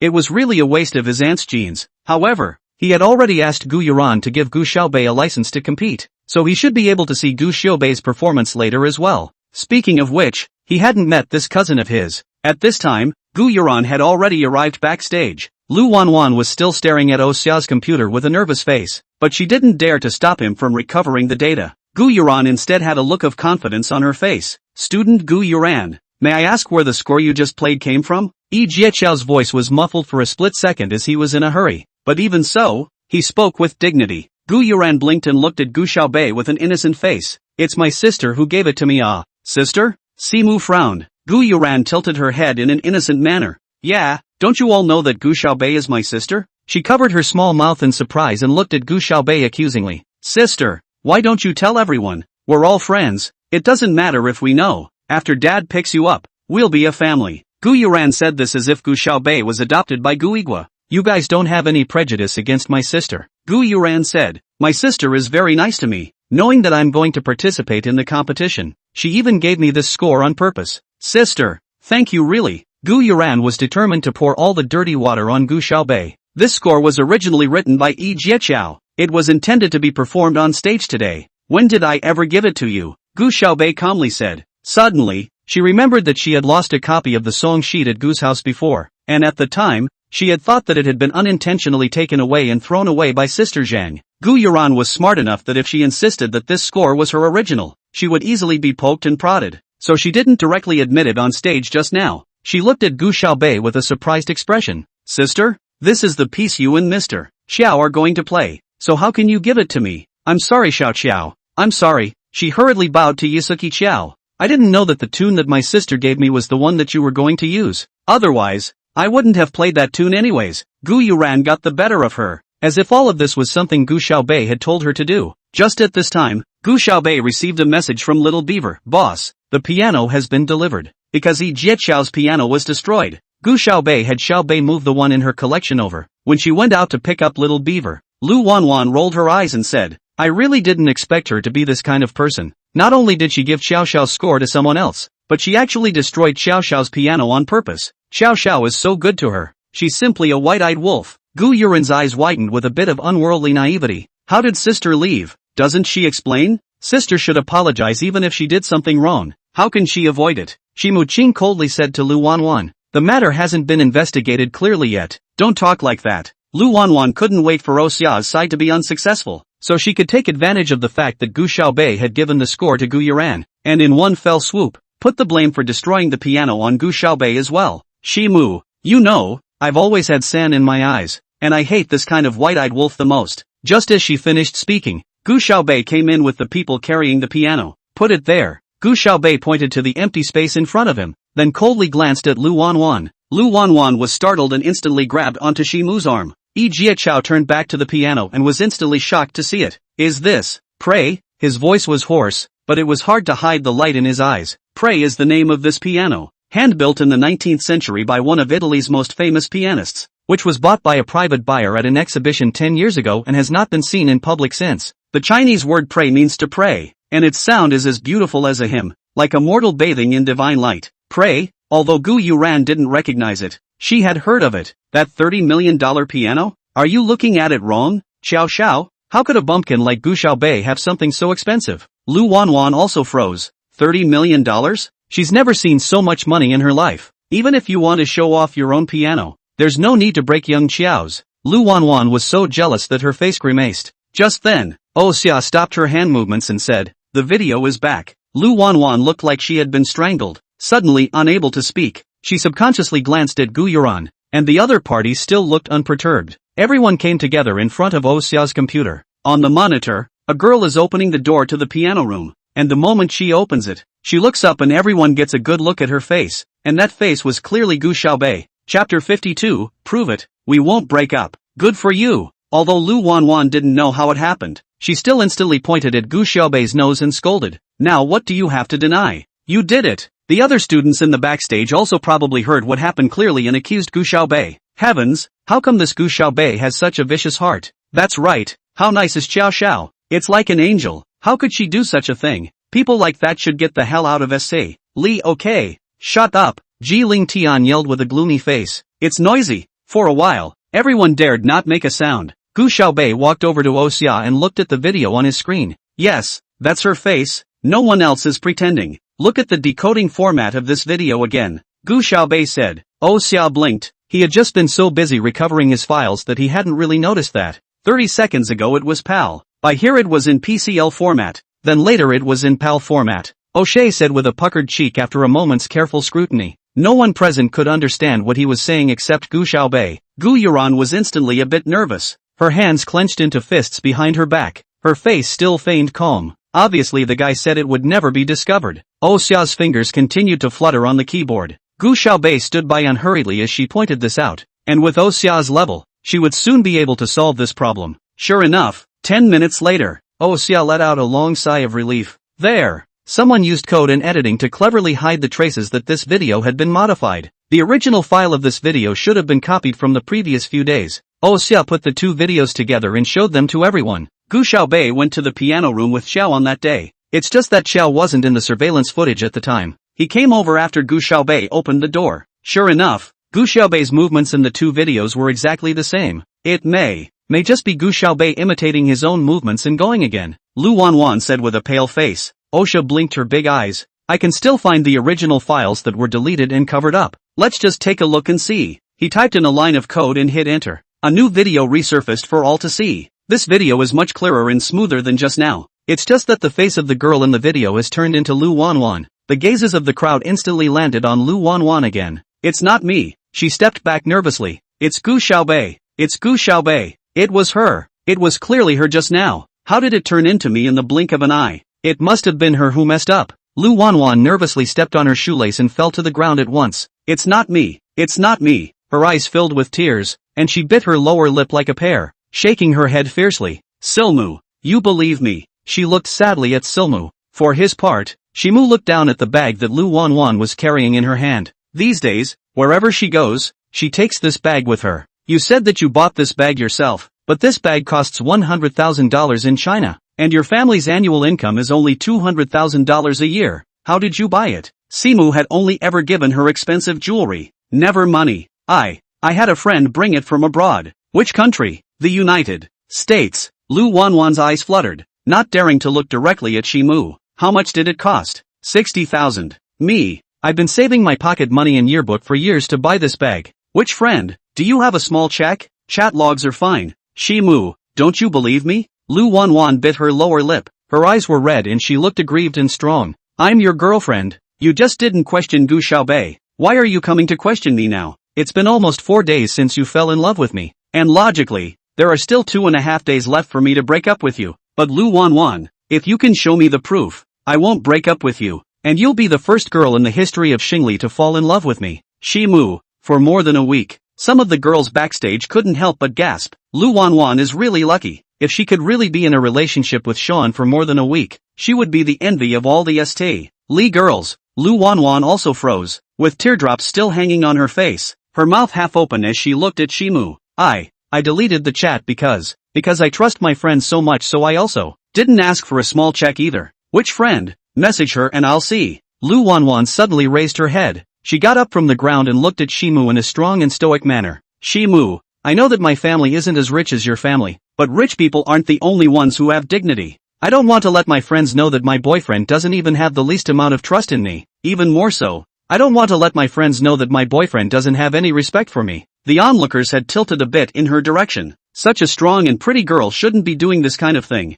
There should be a misunderstanding. Apart from yourself, no one has ever repeatedly emphasized your poverty. Simu spoke coldly. I also want to give you trust and respect. But Lu Wanwan, this bag is a special model for East Asia, and you can't even buy it at the counter in the U.S. So how do you want me to trust you? In an instant, the sympathy of the crowd turned into contempt. It's disgusting that this person could do such a thing. Yeah, see how she usually looks so innocent, but it turns out it's all pretend. She also flaunts her new bag every day. TSK, it's just a $100,000 bag. Those who don't know would think she bought the LV counter down. No, Simu, no. Lu Wanwan desperately shook her head. Suddenly, she remembered something and pulled out a bracelet from her bag, shaking it non-stop. It's Gu Yuran. It's all Gu Yuran. It's Gu Yuran who told me to do this. She gave me this bag, and also gave me this bracelet. Simu, it's all because Gu Yuran asked me to do it. Can you forgive me? This fake bracelet is what she gave me.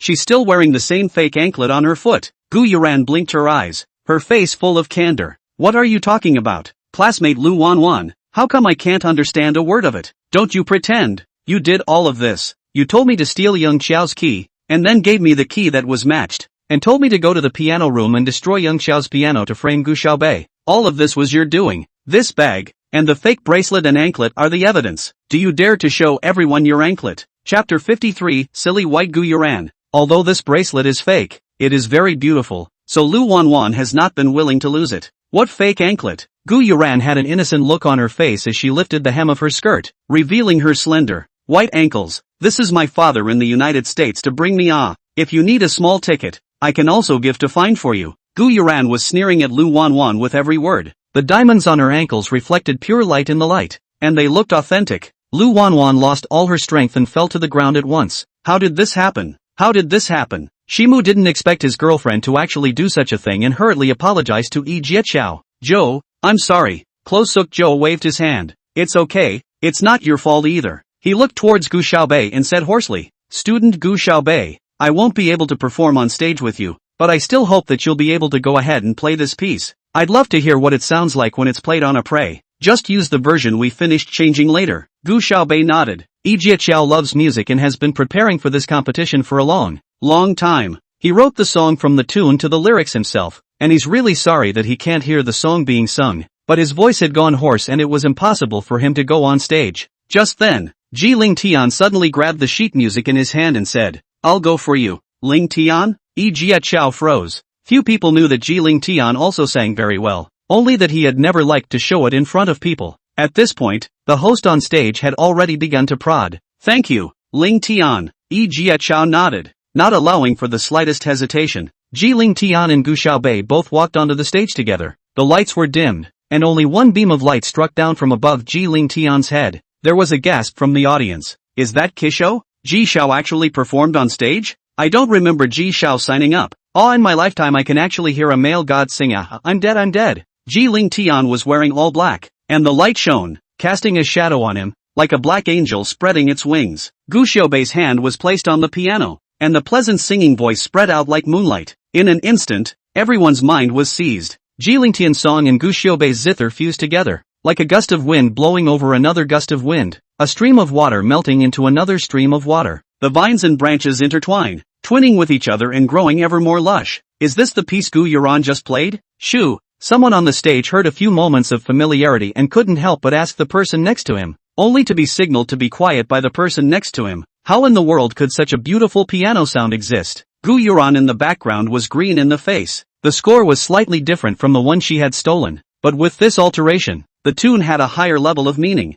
and it was much better. Originally, Gu Yuran played like the gentle wind of a mountain stream, but Ji Ling Tian's voice carried a bit of coldness and blended perfectly with Gu Xiaobei's zither, and it was as if all the viewers were seeing a picture scroll slowly opening up in front of them. It is the beauty of the earth that awakens the fallen angel who has been sleeping for many years, who spreads his wings and shields mankind from the fire of war and the scorching sun. It is the phoenix that rises from the fire and sings with its neck. It is the holy light that pours out onto the earth and the whole world bathes in it together. The song ended and the lights on the stage slowly came on. It's Gu Xiaobei. A sharp-eyed audience member off stage got a good look at the face of the man playing the piano. Oh my god, it's actually Gu Xiaobei. It's so good. This song is so good. I'm crying. The last performance had let the people of Xingli know about Gu Xiaobei's zither playing skills, while this time Ji Lingtian's cooperation had allowed the students of Xingli to enjoy an extremely gorgeous oral feast. Qin Yuner also froze as he looked at Gu Xiaobei on the stage as if he saw Qin Yuan. Was this really the Gu Xiaobei that Gu Yuran had spoken of? The one who had come back from the countryside,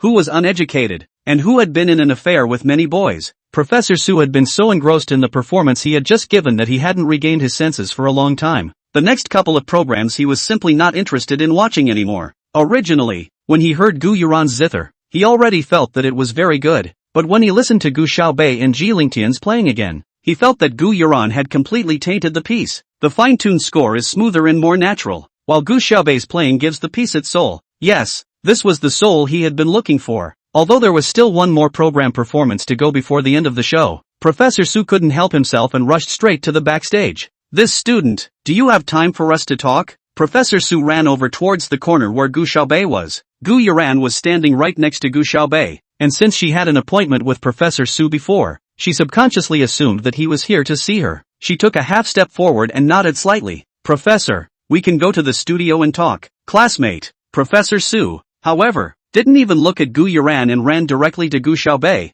a man of dozens of years old, still panicking like a child. He was known in the music world as a music nerd, and whenever he heard a good tune or saw a talented student, he would become obsessed. Gu Yuran's outstretched hand was ignored by Professor Su, as if she had been viciously slapped. So many people backstage were pointing in her direction, like they were laughing at her. Hello teacher, Gu Xiaobei said without being subdued. This song is not my original, but it was originally written by Yi Jiaqiao's classmate. If you want to have a chat, I would recommend that you talk with him. He wasn't able to go on stage today because of his health. Maybe teacher can make an appointment with him. When his voice gets better, have a good chat. The name Yi Jiaqiao was one that Professor Su had still heard of. He always thought that Yi Jiaqiao was the same as those actors, acting fire and then want to release a record to make money. All the songs all rely on post-production sound repair. Repair to the mom cannot hear. Prof. Su had never heard of him and didn't expect him to be this talented. Learning that Yosuke Joe was resting in the adjacent studio, Professor Su ran out without saying a word.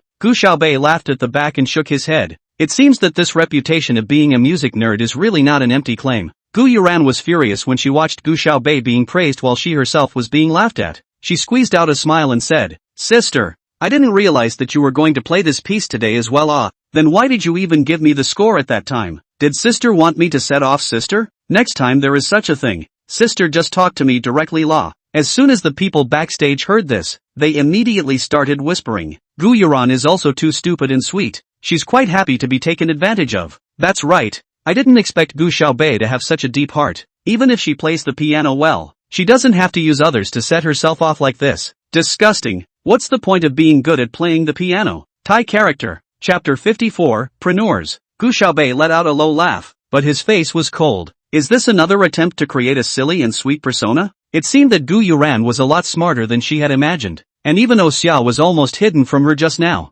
That's right, Although the video showed that it was Lu Wanwan who destroyed Yi Jiachao's piano, Gu Xiaobei still believed that this matter was absolutely inseparable from Gu Yuran. Gu Yuran's acting was also really good, and the onlookers believed her. Just then, Yasuki Zhou returned with Professor Su. Professor Su looked radiant, presumably having just had a good talk with Yi Jiachao. It was only then that Professor Su saw Gu Yuran. This student, because he was too excited just now, he instantly forgot Gu Yuran's name. Although Gu Yuran was unhappy in her heart, she still squeezed out a drop-dead gorgeous smile. Hello Professor Su, my name is Gu Yuran. Well, your talent is good.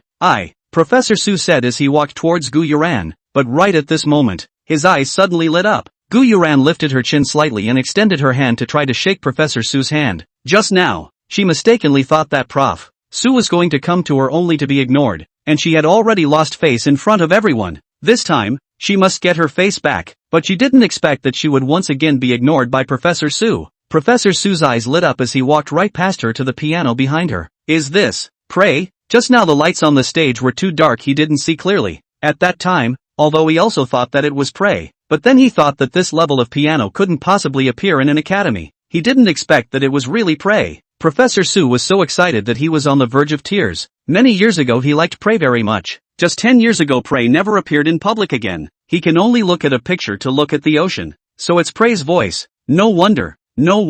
Professor Su slowly closed his eyes and stood in front of Prey, but he was afraid of tainting the extremely pure and ethereal-sounding piano by even touching it. May I ask who owns this piano? And may I play a tune? Professor Su looked around. Yi Jiachao looked mildly at Gu Xiaobei, but Gu Xiaobei pursed her lips slightly and said, from now on, Prey is Yi Jiachao's, and Professor Su can ask him if he likes it. Professor Su's scorching gaze fell on Yi Jiachao. Yosuke Zhou nodded woodenly, but harbored a belly full of doubts. What did Gu Xiaobei mean by that? But before he could ask, Professor Su had already started playing. He played Hubris, which is a stirring and surging tune. Professor Su has been through the vicissitudes of the world, adding a few points of composure to the tune, neutralizing the juvenile frenzy in it, but Prey's voice has elevated the tune's mood even more to a higher level. As he played, Prof. Su's eyes moistened. This Hubris was one of his favorite piano pieces, but over the years he had always felt that he played it almost interestingly, so he didn't want to play it in front of people either. Today, with the added power of Prey, he finally broke through. That's right, that's what it feels like, the soul of the song. He had finally found it. When the song ended, the whole backstage was so quiet that you could hear a pin drop. All of them froze. No wonder Prof. Su was the most famous professor at the Imperial Capital Conservatory of Music. This song, it was too good. A few seconds later, thunderous applause erupted in the background. Professor Su stood up contentedly and looked at the few people in front of him. How about it? Is there any interest in applying to the Imperial Capital Conservatory of Music in the future? Clothier Joe looks surprised. The Imperial Conservatory of Music had always been his dream, and it would be even better if he could study under Professor Su. When they had just talked, Professor Su knew that Yi Jiaqiao would definitely agree, so he looked at Gu Xiaobei again. Gu Xiaobei smiled lightly. If there is an opportunity in the future, I will consider it. She's a professor at the Sliden Conservatory now. The textbook that Prof. Su is using in class now is still compiled by her. Consider? Professor Su thought to himself that this Gu Xiaobei should be politely rejecting him. Every year, I don't know how many people in the country want to apply for the Imperial College of Music to be his students, and even if they can't get in, they have to come to rub the class to listen to it, and this Gu Xiaobei actually refused him? Think about it again. Professor Su said, retaining a student like this for the first time in his life, I think you're very talented. Gu Xiaobei didn't say anything, but Xu Xinjing was so jealous that her face twisted all over as she said in a conspiratorial manner, Professor Su, you're looking for a student not only based on talent, but also on character, right? I'm telling you, this Gu Xiaobei has a deep heart, and while Xiao Xiao's original tune was only shared for her to see alone, she intentionally gave it to Gu Yuran's classmates so that she could provoke the relationship between Yuran and Xiao Xiao. It was also a deliberate attempt to make you misunderstand Yuran's character. How does such a person deserve to be your student? A few moments of doubt surfaced on Professor Su's face. Indeed, he had just been so happy that he had forgotten about it. The tunes played by Gu Yuran and Gu Xiaobei were slightly different, but they were clearly the same tune. And Gu Xiaobei said that the tune was originally written by Yi Jiaqiao. So what was going on? Xin Jing. Don't say that. Maybe sister is just unintentional. Sister wouldn't do such a thing on purpose. Yuran, you're still helping her after all this. Gu Xiaobei doesn't deserve your kindness. I believe that student Gu Xiaobei wouldn't do such a thing. Yi Jiaqiao stood out to help Gu Xiaobei. How could she do such a thing when she could even give him a $30 million prey? Chu Xinjing was so anxious that her face was red and her neck was thick. She shouted at the top of her lungs. Young Xiao, you shouldn't be confused by her. If she hadn't done something wrong, why would she send this piano to you? She just has a weak heart. I just think that Yi Jieqiao's temperament is very compatible with Prey. I hope he can play more good songs with Prey in the future. What's wrong? Gu Xiaobei coldly looked at Chu Xinjing. Gu Xiaobei sees that Yi Jieqiao is so sad because his piano was destroyed, and believes that he must be a person who loves the piano and loves music. Prey gave it to him and it wasn't a letdown. Snort. Chu Xinjing sneered. You're a country bumpkin. Where did you get such an expensive piano? Do you think everyone doesn't know that you follow rich people to the Lila Hotel to dabble in food and drink and do those unseemly deeds? It's disgusting to be in a school with you. And at this time, the performance had all but ended, and Qin Yuner came backstage to find Professor Su, just in time to hear these words from Chu Xinjing. He had clearly sent Gu Xiaobei an entry permit, so why was she still following a boy? Is she really keeping a good relationship with a lot of guys like Gu Yuran said? Chapter 55. Are you satisfied now? Gu Xiaobei's stern gaze landed on Gu Yuran. It must be her bull ***** again. Gu Yuran, however, cowered back a bit, like a frightened bunny. Sister, don't be angry. It's not me who said that. I just saw you and a person get on the elevator of the Lila Hotel together that day. I didn't say anything else. Oh my god, going to the Lila Hotel? It seems that this Gu Xiaobei's big money is really quite rich. Gee, I hear some people just love innocent schoolgirls. He, this Gu Xiaobei doesn't look pure either. Some people in the background were chattering and discussing, and every now and then they threw a mocking glance towards Gu Xiaobei. Shut up, Ji Ling Tian growled lowly. That rich person is my mom. You guys have a problem with that? His cold gaze swept over those who had just mocked Gu Xiaobei. Everyone winced as far as the eye could see. Ji Ling Tian had sent someone to investigate how Bai Wenjing and Gu Xiaobei met, and naturally knew that Bai Wenjing had taken her to Lila for dinner. If it were before, even if he knew the truth, he wouldn't necessarily be willing to mind his own business. But after playing that song with Gu Xiaobei, Ji Ling Tian felt that not only the song and the zither were entwined. All were silenced. Ji Ling Tian coldly said, she did my mom a favor. My mom gave her $100 million. What doubts do you still have? Now, everyone dared not speak. Prey is worth $30 million. 100 million. Enough for 3. So it's Ji Xiao, your mom. Gu Yuran was instantly embarrassed and couldn't even speak well. Just then, Qin Yuner, who was standing in the doorway, walked in. He stood in front of Gu Xiaobei and asked, you are Gu Xiaobei? Gu Xiaobei looked really similar to Qin Yuan, except that while her aunt's eyes were always gentle, the aura on Gu Xiaobei was stern. Aha! I sent you an entry permit. Why didn't you use it? Qin Yuner was puzzled. He had also heard Gu Xiaobei playing the zither just now, and it was very good. She could have placed well racing alone, so why with anyone else? License to participate? What license? Gu Xiaobei was puzzled. Gu Yuran hurriedly tugged on Qin Yuner's sleeve and said, brother, Dad has been wanting to ask you to meet. Do you have time today? Why don't you follow me home now? Dad will be very happy. One look at this flustered look on her face. Gu Xiaobei knew that it must be her again. Entry permit. I didn't receive it. Who did you send it to? Gu Xiaobei's gaze lightly landed on Gu Yuran's body. Gu Yuran felt like she had been hit by a heavy hammer,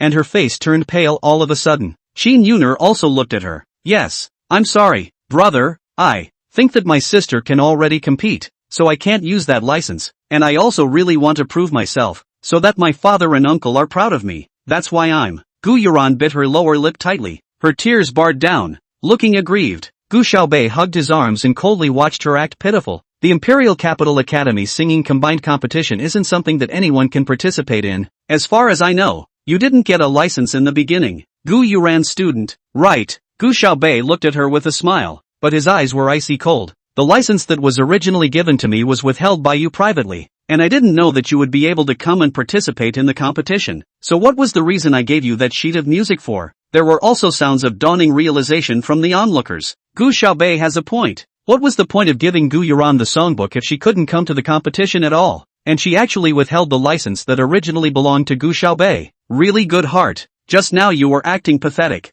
That's right. What silly white sweetness. It's obviously a white lotus flower. Disgusting. Does this kind of person deserve to be a schoolgirl? Gu Xiaobei gently shook her cell phone. Maybe I can call and ask Zhang Ma right now. How the hell did you get your hands on that sheet music? Gu Yuran's face swished white. She barely managed to squeeze out a smile. Sister, it might be a misunderstanding. I saw Zhang Ma holding that sheet of music, and I thought you asked her to give it to me. She also knew her explanation paled in comparison. But what else can be done? Is it possible to admit that it was her who was counting on Gu Xiaobei through and through? Ha! Gu Xiaobei sneered. At this moment, the staff came to call Prof. Su and Qin Yuner, telling them to go back and participate in the scoring, and the results would be announced in a while. Professor Su frowned at Gu Yuran before he left. The person who plays the zither must have a pure heart, and it seems you're still far from it. Gu Yuran's eyes instantly turned red, and tears raged down her face. Those who didn't know, thought how much she had been wronged. She gave Gu Xiaobei a hard look and said with a sobbing voice, "Now you're satisfied."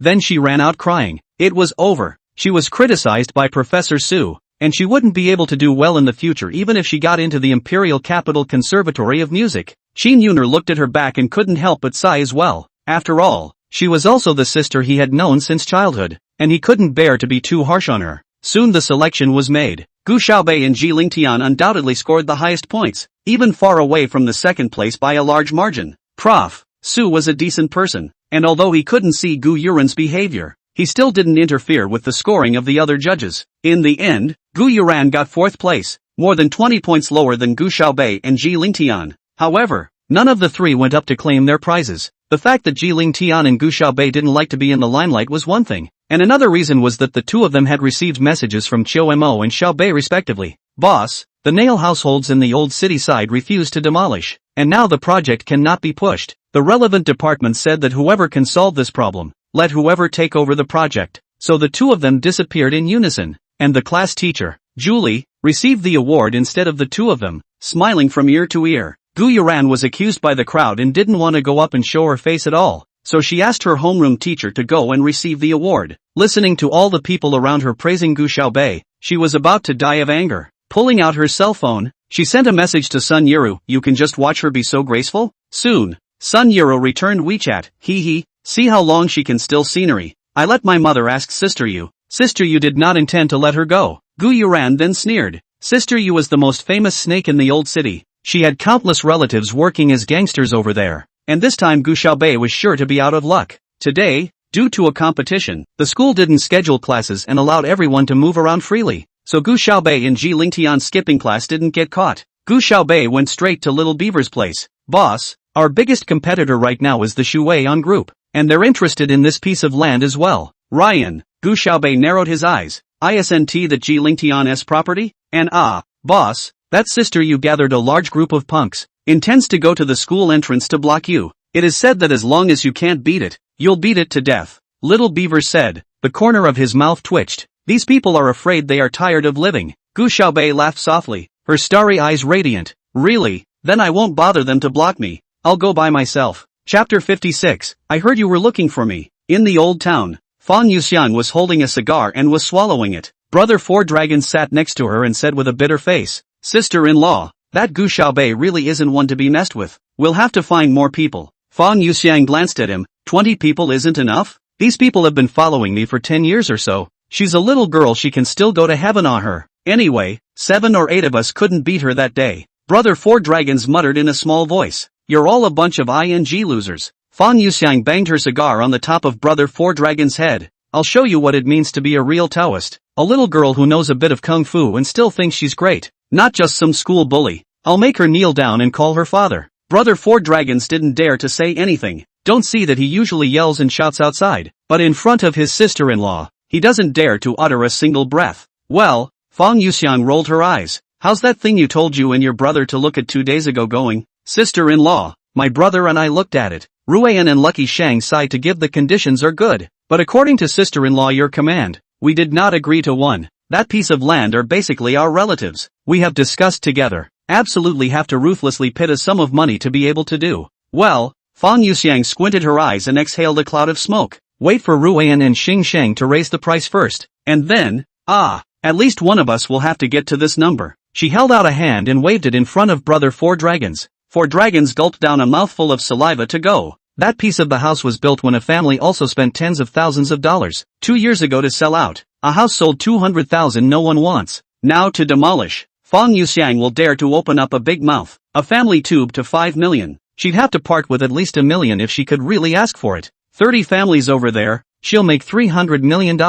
No wonder Fang Yuxiang is so rich. Just then, a punk came in and said, "Sister Yu, there's a Gu Xiaobei outside looking for you." Gu Xiaobei? Upon hearing this name, Brother Four Dragons was instantly taken aback. He had really let Gu Xiaobei beat him up last time. He didn't know how a student could have such a heavy aura of fury on him. Oh, Fang Yuxiang sneered. This little girl has some guts. She actually dares to come to the door by herself. Okay, you tell her to come in. A minute later, the punk came in with Gu Xiaobei. Gu Xiaobei still had her school bag on her back, and when she came in and saw 8 men standing in a vicious line beside Fang Yuxiang, she was not afraid at all. When she came in, Fang Yuxiang was on the phone. She was sputtering, with a fierce face and an extremely loud voice. Hey, I'm telling you, if that kid doesn't confess, I'm going to pick his eyeballs out and use them as light bulbs. I don't believe it. This kid's bones are so hard. Gu Xiaobei was a polite student. She didn't bother Fang Yuxiang. She just took out her cell phone and swiped through Weibo. Suddenly, she realized that Chu Ao had sent a tweet 3 minutes ago.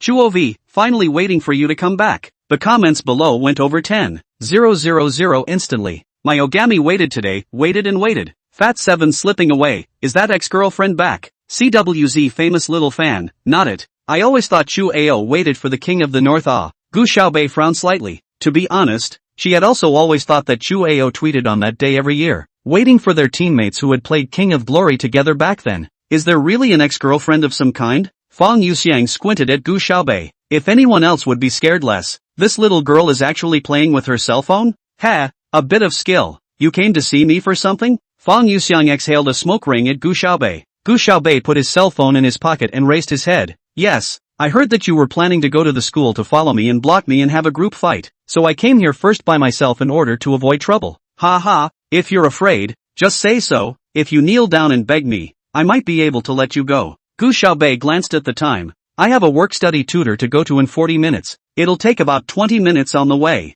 Let's make it quick. She meant to end the fight in 20 minutes? Young people shouldn't be too cocky. Fang Yuxiang instantly slapped the table. Asterisk.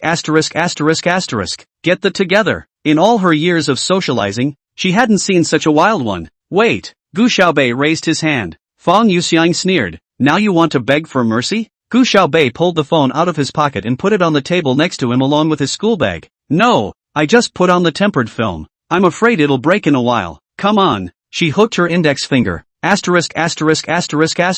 Now. Fang Yuxiang was completely enraged. The 8 big men rushed up together at her command. Gu Xiaobei was so skinny, so I guess a big man rushed over and knocked her off her feet. Fang Yuxiang even picked up a piece of watermelon, intending to eat it while watching Gu Xiaobei get punched. However, she had only just taken a bite down when Gu Xiaobei raised her leg, and a big man was kicked straight away by her. It ruthlessly smashed into Fang Yuxiang's body. The piece of watermelon smashed hard on Fang Yuxiang's face, and soup dripped down from her face. Gu Xiaobei hooked her lips and smiled. Bang bang bang, several kicks. The action is so fast that there are shadows. No one can see clearly how she moves, but it is impossible for anyone to get close to her. As long as they are a little closer, they will be kicked off immediately. Brother Four Dragons felt that the place where he had broken his bones a few days ago was starting to hurt again, and hurriedly ran to lie down under the table. A big man was kicked out of the door by Gu Xiaobei, his whole body dazed, so angry that he grabbed a brick from the door and rushed in. Gu Xiaobei's head did not return, elbow to the back of a hard bump,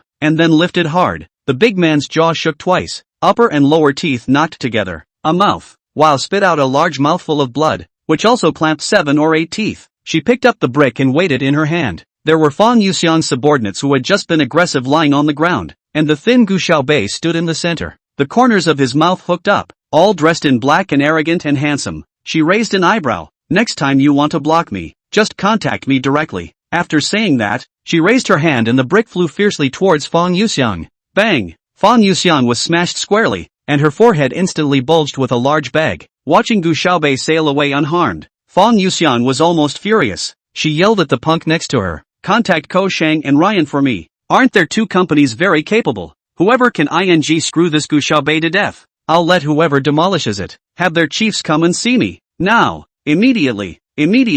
Fang Yuxiang roared with a messy head of hair and a face full of blood. The punk warily sent a message to Kozan and Ryan's people. 2 minutes later, Gu Xiaobei stood in the doorway and smiled softly. I heard you were looking for me? Chapter 57, then don't tear it down. Fang Yuxiang froze at once. Those few big men had just been helped up, and as soon as they looked at Gu Xiaobei their legs went weak and they all knelt down in unison. Gu Xiaobei smiled and said, there's no need to be so polite, and it's not New Year's Eve, so I can't give New Year's money for making such a big gift. Everyone in the room sucked in a breath of cold air. It's simply too arrogant. How dare you come back? Fong Yuxiang spoke viciously. Gu Xiaobei shook his cell phone. Yeah, didn't you ask me to come? When did I ask you to come? Gu Xiaobei held up his cell phone to show Fong Yuxiang. Fong Yuxiang was instantly startled, and on the screen was the text message she had just sent to the person in charge of Koshang. I heard you wanted to get me killed? Gu Xiaobei brought his phone back to read the text message, threw a piece of bubblegum into his mouth, and chewed absently. Fong Yuxiang looked at Gu Xiaobei with her eyes spewing anger,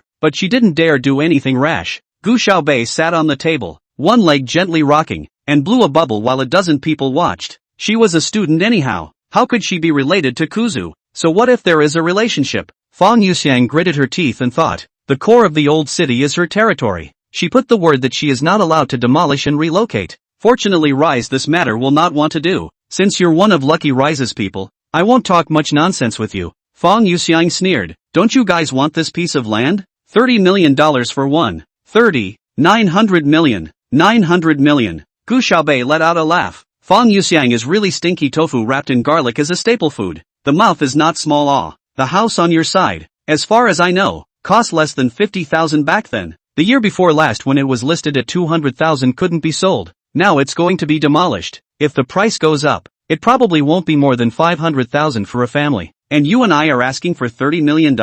That's right. Fong Yuxiang stalked her neck. I'll even be straight with you. Ryan can do it with $5 million. But you guys, you'll have to have $10 million.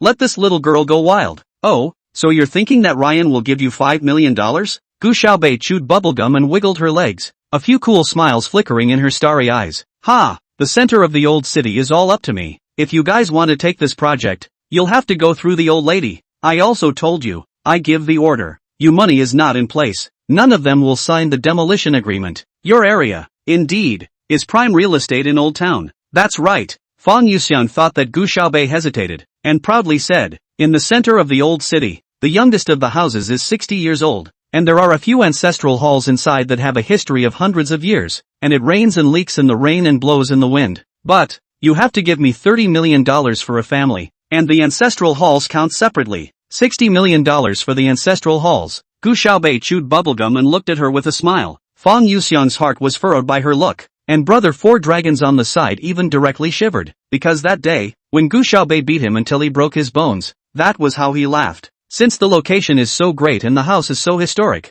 Don't move. What do you mean? Fong Yuxiang rounded her eyes at once. What a pity to tear down such a nice house. Why don't we wait a few more years? Maybe the price will go up. Don't you think so? After saying that, Gu Xiaobei dialed a phone number. On the other side of the phone is a burst of music. A man left and right, just heard Gu Xiaobei said a hello, immediately changed his face. The beautiful woman in his arms directly pushed out. Master Mu, the beautiful woman, was disgruntled and cried out daintily. Mu Chongsheng said coldly, get lost, turn off the music, close the door from the outside. Only then did he fawn over the phone. What's up, sis? That street in the heart of Old Town. You know it. I know. Mu Chongsheng thought for a moment. That area is full of old houses. Aren't they waiting to be demolished recently? Yes, I've heard that the houses in that block have a long history and are very cultural. I think it's best not to tear them down. There's nothing wrong with leaving them as a landscape. You apply for a cultural protection, and in the future, all the surrounding area will be developed into a commercial street.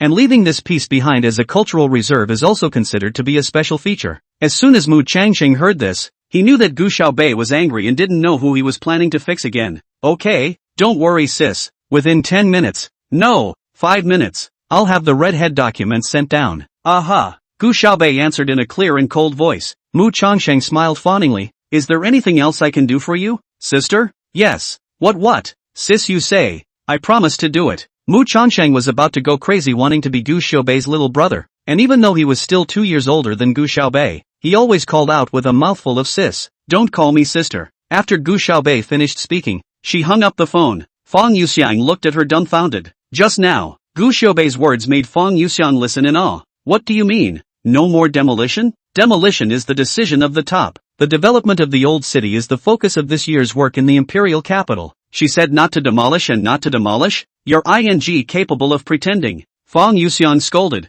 Who do you think you are? She was pointing at Gu Xiaobei's nose and cursing, but she was tugged on the sleeve by Brother Four Dragons. Sister-in-law. Sister-in-law. Brother Four Dragons blushed miserably and held his cell phone out to her. That's a red herring that was only sent out 30 seconds ago. It is clearly stipulated that the piece of land under her control is designated as a cultural reserve and is not included in the scope of this demolition, while all the houses on this piece of land are treated as protected cultural relics and are not allowed to be repaired without authorization, let alone pushed down and rebuilt. Fong Yuxiang froze. Doesn't this mean that if they want to change a light bulb or run a wire in the future, they will have to apply at all levels from the relevant departments? Gu Xiaobei glanced at her cell phone. Well, it's almost time for my work study. Bye. She waved her hand at Fong Yuxiang and raised her hand. Of all the punks present, none of them dared to stop her. Brother Four Dragons cried out. Sister-in-law, what are we going to do? Fong Yuxiang's face was pale and she couldn't say a word. What to do? How does she know what to do? Soon calls came in from relatives and neighbors. I say, Sister Jade, what's going on? How come I heard people say that our block won't be demolished? Fong Yuxiang, I'm not finished with you.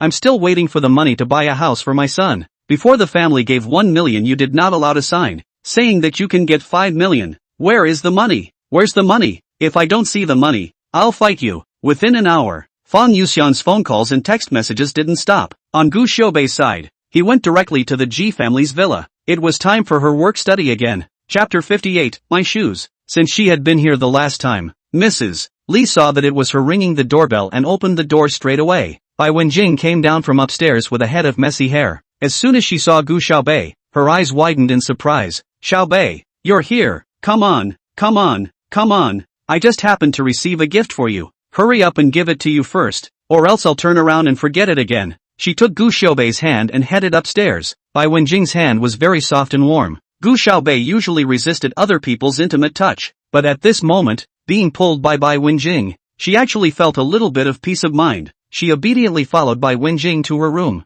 The entire third floor was a suite, and when you went in there was a study, and a huge check room, and even the bathroom was bigger than an ordinary family's house. It was only further in that there was a bedroom, which was about 90 square feet, with a huge bed in the center, which looked soft and must have been very comfortable to lie in. Well, Bai Wenjing scratched her head. Strange, it was obviously sent over at noon. How come I don't remember where I put it again? Xiaobei, you sit down first. Oh, I'll look for it. She kept thrashing around in place, muttering, oops, I remembered to put it away properly. Ugh. Bai Wenjing still gave up her search and ran to the stairs there in her slippers. Mrs. Li, I can't find my shoes. Gu Xiaobei was sitting alone in Bai Wenjing's bedroom when suddenly, she seemed to hear something moving, like a wet ball of paper pressed gently into the ground. Gu Xiaobei half squinted his eyes and didn't move a muscle, pretending that he hadn't heard anything. Suddenly, a gust of wind blew past her ears, and Gu Xiaobei, who was still motionless, suddenly bent over, and something instantly jumped over her head.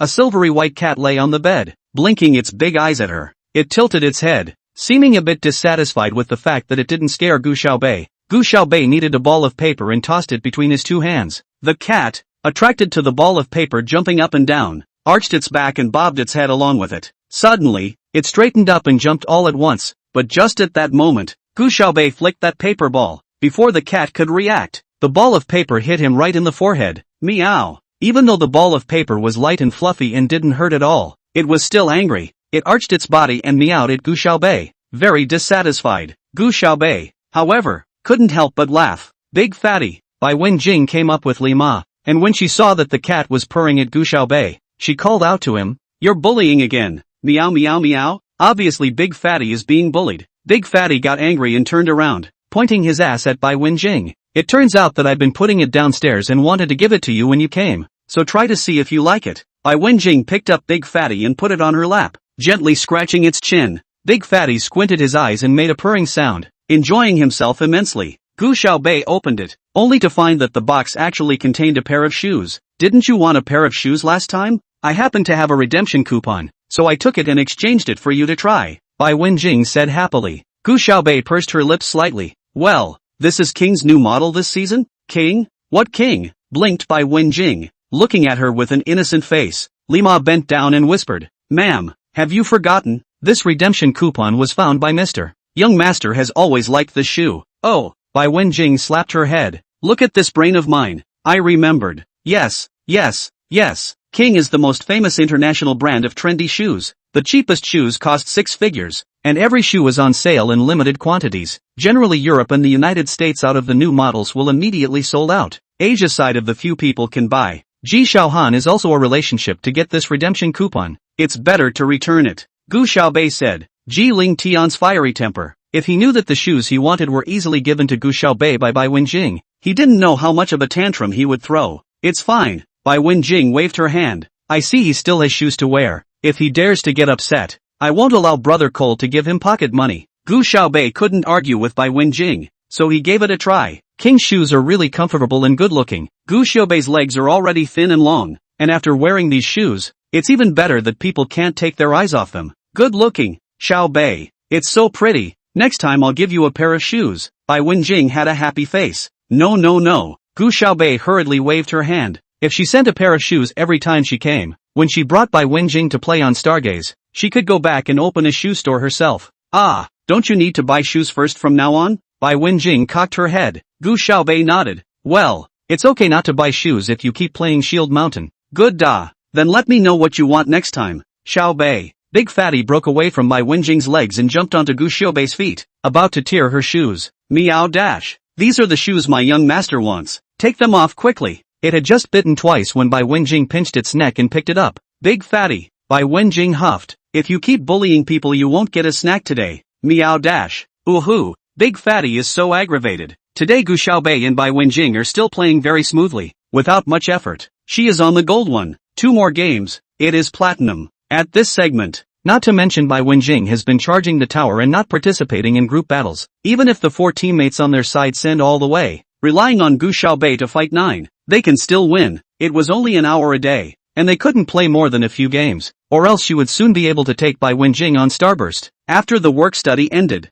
Bai Wenjing once again invited Gu Xiaobei to stay for dinner. Well, Xiaobei.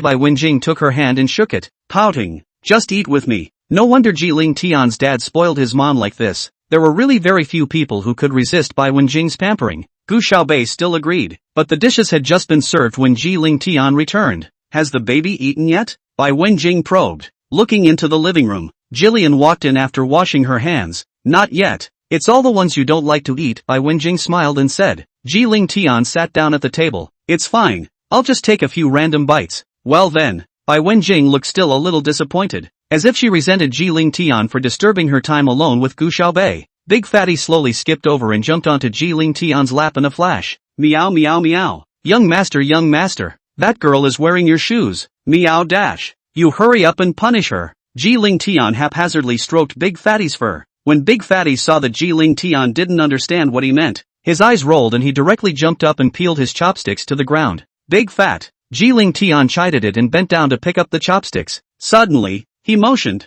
This pair of shoes on Gu Xiaobei's feet. Wasn't it the one he always liked? Chapter 59, The Northern King has returned. These shoes. Ji Ling Tian frowned slightly. Bai Wenjing hurriedly gave him a chopsticks of food. Baby, you class is so hard. Oh, quickly eat more food. Turn back. I let Brother Han give you more pocket money to comfort you. Oh. Ji Ling Tian looked at the dishes in his bowl, none of which he loved. Bai Wenjing is so vain. There must be a ghost. Mom, where's the redeemable coupon for King that my dad got me? Well, Bai Wenjing scratched her head. Redemption coupon? Well, I remember I put it away for you. Didn't I give it to you? Maybe I already gave it to you and you just forgot about it. Don't come. Ji Ling Tian's face was cold, and when he touched Big Fatty's head, he couldn't help but use a little bit of force, and Big Fatty let out a meow. Ah, it's okay if it hurts. Come on, punish this girl. Who made her just hit Big Fatty on the head with a paper ball? Oomph. Ji Ling Tian scratched his big fat chin and stared at Bai Wenjing. Mom, did you take the redemption coupon to change Gu Xiaobei's shoes? Bai Wenjing drooped her head.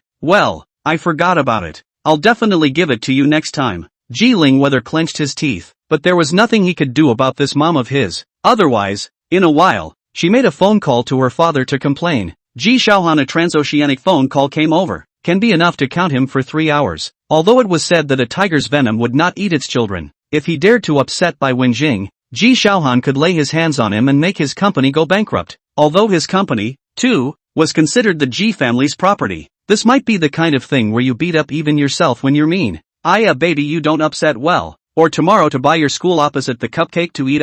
Super delicious, okay? Since when do I have a sweet tooth? You're the one who wants to eat cupcakes, right? Ji Ling Tian glared at Bai Wenjing. Bai Wenjing smiled with arched eyebrows again. Hey, then you stop by and buy it back for me. Oh, you're going to be passing by after school anyway. Ji Ling Tian had a black line on his face, completely unable to do anything about this mom of his. Gu Xiaobei watched from the sidelines and couldn't help but bring a few smiles to her face as well. This warm and harmonious family atmosphere was something she had never been able to have. Suddenly, Jiling Tian raised his head and clashed with Gu Xiaobei's gaze. She hurriedly lowered her head to eat, not allowing Jiling Tian to notice the flashes of envy and loss in her eyes. Right, baby, I Wenjing ate half. Suddenly thought of something, I know how to make up for you. I heard people say that what WC team has a what tournament. You do not always like to play the King of Glory. Then I will take you to see it, okay? I'll take you to see it then, okay? WC is the toilet. It's the CWZ team. Well, CWZ, are you going to go then? Do not go. Jiling Tian said with a gloomy face. Shuao said to get back a player of some kind. Not even a game yet, the propaganda is all over the place. Wait until they can get out of the group stage, I'll think about whether or not I want to go and watch. Bai Wenjing came over like a curious baby. What do you mean by group stage? Gilliam. It's where the 32 teams first randomly form 16 groups to compete. The 16 winners then form 8 separate groups to compete. And when there are only 2 teams left at the end of the day, the one that wins gets to go to South Korea for the tournament. Although CWZ is a veteran domestic team, they have been refusing to accept sponsorships and shoot advertisements, and have little money to support their players. And in the past few years, not to mention South Korea, it feels as if they can't even beat the domestic QZ team anymore. Bai Wenjing blinked twice and said sincerely, didn't get it. Jiling Tian, I knew it would be in vain to explain. After dinner, Bai Wenjing personally sent Gu Xiaobei to the door again. Xiao Mo sent a message to Jiling Tian. Xiao Mo, boss, the red-head document from above came down very suddenly, as if someone did this on purpose. Fang Yuxiang is now crazy. This time the project, it is said that the relevant departments preferred to choose Lucky Shang. Xiao Mo, also, boss, it seems that Gu Xiaobei went to Fang Yuxiang after he came out of school today, and it was rumored that he single-handedly challenged 20 people from their side. Jiling Tian thought back to the state of Gu Xiaobei at the dinner table just now, but it didn't look at all like he had just finished fighting with 20 people. KLT, find out what the hell is going on here. Quimmer, okay boss. And on Gu Xiaobei's way back, he received a message from Little Beaver. Beaver, pahahaha, old Big laughed me to death. That Fang Yuxiang was beaten by a bunch of relatives around the house, and then went straight crazy. Little Beaver, boss, this time we've got the project of renovating the old city 9 times out of 10. Gu Xiaobei, tell the people below to drop out of the competition and give this project to Shuai. Beaver? Why boss? Gu Xiaobei looked down at the shoes on her feet, wearing someone else's short legs. Beaver. Although she couldn't understand what Gu Xiaobei was talking about, Little Beaver did as Gu Xiaobei said. Gu Xiaobei was still brushing her microblogging when she stepped into Gu's house. Weibo's headline today was hashtag CWZ Battle Team Mysterious New Member hashtag. Clicking in to see it, the top trending first item was Chuao's tweet. Chuao, you're back and we're going to win. All the major marketing numbers are speculating who this person is that Chuo is talking about. Gu Xiaobei casually scratched a microblog, which read, except for the North King, no one can make the Chuao great god this excited. Seeing this name, Gu Xiaobei suddenly paused. King of the North. The title was so foreign to her. She and Chuao, too, hadn't been in touch for 3 years. I think, that king number she has not logged in again, and even that QQ has been abandoned. Just as Gu Xiaobei was about to put away her phone, she found a tweet airborne on the hot search. Hashtag CWZ's mysterious new team member turns out to be a new showbiz fairy hashtag, followed closely behind by a couple of hot takes that inexplicably sprung up. Hashtag is this Lin E, known as Little Jishu, even an esports master? Hashtag. Meanwhile, Chuo has posted a new tweet. Chuaov, looks like it can't be hidden anymore. King of the North, welcome back at Lin E is a little fairy. Soon after, Lin E retweeted this tweet with the caption, work together tongue out. Countless esports fans frantically flocked to Lin Yi's Weibo. My keyboard can type, wow, cute girls can actually play the game. So awesome so awesome. Puncha CWZ, the person Chuao has been waiting for is actually so beautiful. Upstairs are all my son, my days. North King is actually such a good-looking sister. And I have to say, really and Jishu goddess looks a bit like Jishu my life, hug away my family Jishu, don't any 18-line starlet to rub the heat okay? Chapter 60, Going to School Together. Gu Xiaobei stared out at the screen for a while. Showbiz over the years want to rub her hot people are not a lot. She was still in the circle when there are countless male stars want to fry gossip with her. Entertainment headlines every now and then is explosive. Jishu circle boyfriend exposure. The original is he. After she retired, little Jishu, Jishu's sister, Jishu's niece, sexy Jishu, Jishu, Jishu, Jishu, Jishu, Jishu, Jishu and Jishu. The actresses who came out under these names are even more numerous. There has even been a male version of Jishu, but this Lin E, Gu Xiaobei saw for the first time. She tapped into Lin Yi's Twitter album. Under the 10th grade beauty face, Lin Yi's face looks good looking, but there is nothing recognizable. And those who are not different from the net read. Gu Xiaobei looked and looked, but did not see which point she looks like herself. But those new stills that were posted, the styling is a little bit like the movie she did 3 years ago. Gu Xiaobei was already used to those who rubbed herself the wrong way, but she felt strange as to why Chu Ao would call Lin Yi the Northern King. When King's Honor first came out, it was basically young people playing. There were a lot of people with good skills at that time, and most of them were arrogant, basically calling themselves ex-king and ex-god. And at that time the King of Honor also allows renaming. Gu Xiaobei has seen a few called North King. Then she was young and vigorous. Every time she saw in his own rename, to press the other side on the ground hammer. Maybe, this Lin Yi is just a rename too? With the recent explosion of King's Glory, many people are also very concerned about the upcoming fall combined tournament. The most popular thing in the entertainment industry in these years is to establish a persona. This Lin Yi, if she really played the game well and wanted to establish the persona of a gaming goddess, it is understandable.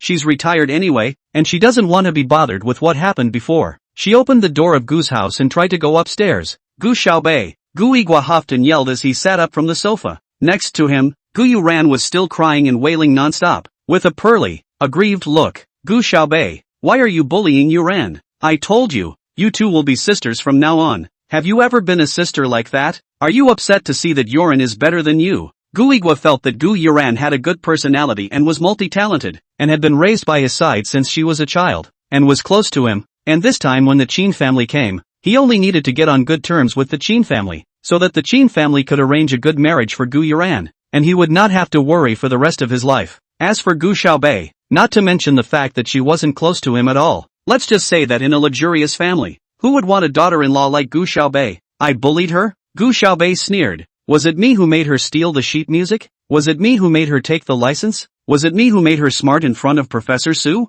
You would have been able to participate in the competition. That license is of no use to you. Yuran took it away to use it. Are you so petty? That music score, Yoran also said. It's all a misunderstanding. You still have to be aggressive. Why can't you explain it to Prof. Su? Are you just not happy to see Yoran being appreciated by Prof. Su? Gu Yiguo yelled angrily, and Gu Yuran cried even louder beside her. Gu Xiaobei was truly convinced by Gu Yiguo's logic. Yes, I'm just not happy to see her being appreciated. How's that? Gu Xiaobei looked at Gu Yiguo in a clear and cold manner. Gu Yiguo was choked at once. Obviously he didn't expect Gu Xiaobei to admit it. Half a day before he squeezed out a sentence. The two of you are sisters. How can you do this? Because I have no qualities. Any other questions? Gu Xiaobei coldly looked at Gu Yiguo. As long as I have no morals, you can't kidnap me. Gu Yiguo was choked to death and couldn't say a word. Gu Xiaobei went straight up the stairs. Gu Yuran huffed. Dad, does my sister hate me? Who does she like? Look at her sinking face every day. Like everyone owes her $20,000.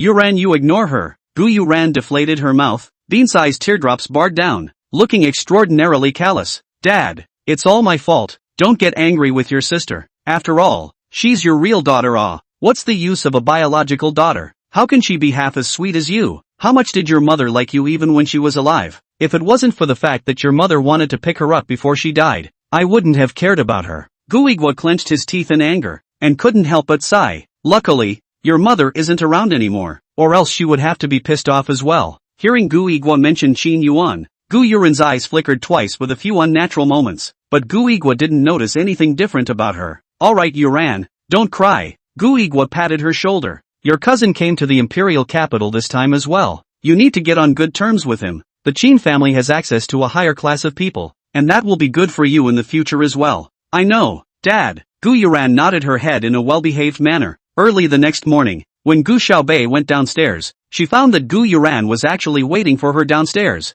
Sister. As soon as she saw Gu Xiaobei, she said sweetly, I've been waiting for you for a long time. Get in the car. Let's go to school together. Going to school together? Gu Xiaobei glanced at her suspiciously. Ever since she had returned to the Gu family, Gu Yuran had gotten up earlier than a chicken every day just so she could ditch her and go to school alone. But Gu Xiaobei didn't have any hesitation and directly lifted his leg and got into the car. Her car hadn't been driven back yet, so it was a waste of time not to sit down. And besides, she wasn't afraid that Gu Yuran would play tricks on her. After entering October, the weather in the imperial capital got a bit cooler, but Gu Yuran was still wearing a dress with pearls set on the belt, tassels falling on the end of the dress, and a pair of pink pointy-toe shoes on her feet, looking like an innocent little princess. Gu Xiaobei, on the other hand, wore a black pullover bodysuit, tight black jeans underneath, and Martin boots on his feet, making the whole person look competent and handsome. After getting on the bus, she put her hat up to block most of her face, only revealing her delicate nose and chin,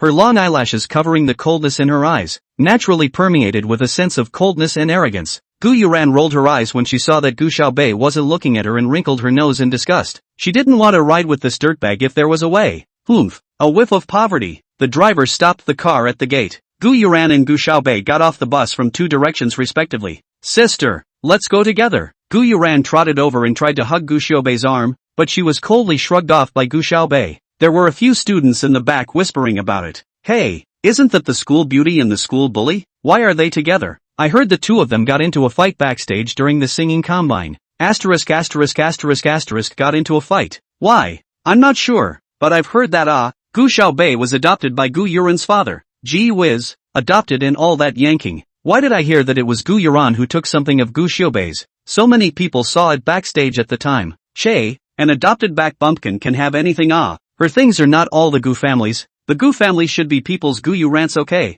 Hearing these words, Gu Yuran couldn't help but raise a few smiles on her face. It seemed that the rumors she had asked Xu Xinjing to spread had worked. She deliberately came with Gu Xiaobei today, just to create an image that she didn't mind that Gu Xiaobei was an adopted child and was generous. But just then, a sudden clamor rose from behind. Chapter 61, Gu Xiaobei is my fan. A car pulled up behind theirs. A sharp-eyed student shouted, "Oh my god, isn't that the good-looking judge's brother from the other day?" Qin Yuner had inherited the good genes of the Qin family and was clean and handsome. The aura on him was a bit like Yijie Qiao's, both gentle, but because he was in his second year of college this year, 3 years older than Yijie Qiao, he also had a bit more maturity. It's those few moments of maturity that naturally draw these student-aged kids into a frenzy. The judge's brother is so handsome.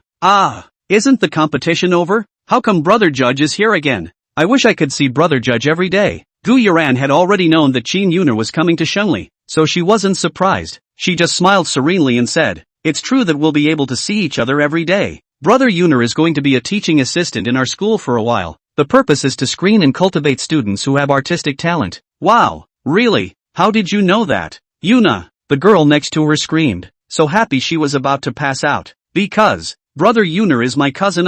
Gu Yuran waved her hand at Qin Yuner's side. Qin Yuner saw her and nodded slightly as a greeting. Yoran, your family's genes are really good. You look so pretty and your cousin is so handsome. Yoran, can you introduce me to your cousin to know? Please, really so envious of you all have such a handsome cousin. Ooh-hoo. Gu Xiaobei was completely uninterested in these things, sticking his hands in his sweatshirt pockets and walking forward with his head down. But she ignored the power of those fanboys. Her female classmates were crowding the entrance to the school, and there was no way for her to get inside. Just then, someone else shouted, "How come the judge's brother even brought a girl?" Indeed, everyone looked up to find Qin Yuner going around to the right side of the car and opening the door. A girl in high heels got out of the car and shook her hair before putting on her sunglasses, muttering disgruntledly, "Too many people too. You didn't have to come either." Qin Yuner said, "Teacher said I'm enough on my own. I also want to see if there are any talented ones who can be schoolmates." The girl spat out her tongue and said to Qin Yuner, but this was all an excuse. Only she herself knew clearly that she was desperately trying to create opportunities for herself and Qin Yuner because she liked him. When she learned that Qin Yuner was coming to SA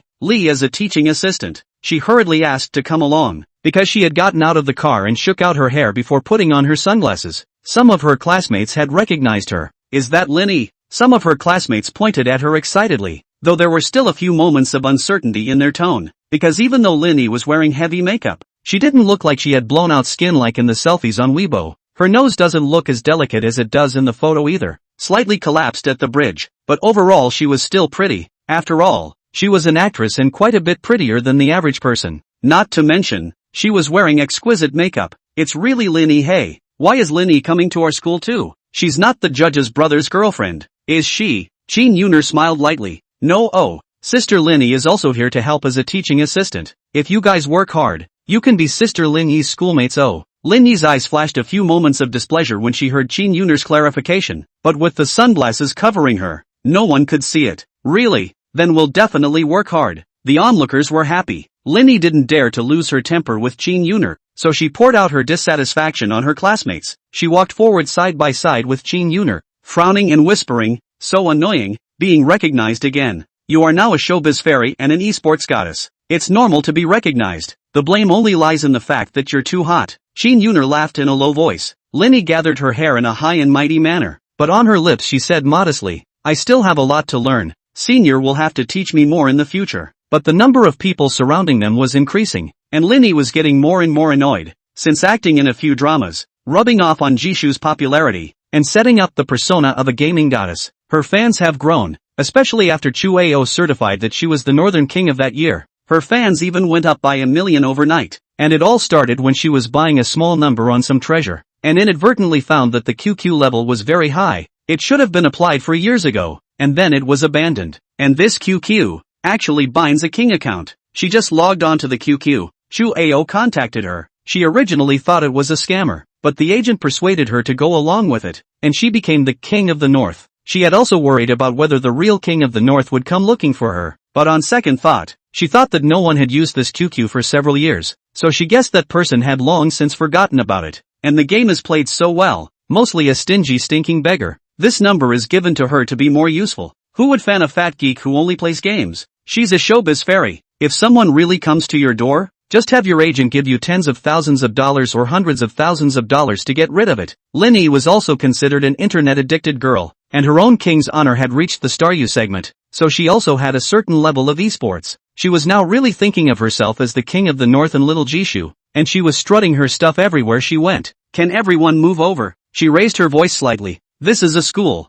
It's not for people to come and chase stars. You guys are interfering with my normal work and life. A few of her classmates couldn't stand to see her look of being a noble do-gooder, so they skimmed away. Linny and Qin Yuner walked forward together. Just then, Gu Yuran suddenly squeezed the classmate next to her, and that classmate didn't stand still and instantly crashed into Gu Xiaobei's body, and Gu Xiaobei wasn't prepared for it, and was violently knocked down and stumbled, falling towards Linny. If this had hit her squarely, she would have taken Linny with her and slammed her hard on the ground, but Gu Xiaobei was practiced. She hurriedly stabilized her stance, and even so, she still bumped into Linny, and the two of them brushed their arms. Linny immediately frowned. This student, show some self-respect, will you? Don't approach me on purpose like this. You should have a little distance even if you're my fan. When she finished speaking, she patted her sleeve with a look of revulsion, as if Gu Xiaobei had some deadly virus on her. Before Gu Xiaobei could speak, Qin Yuner had already recognized her. Gu Xiaobei. He opened his mouth, his voice clear.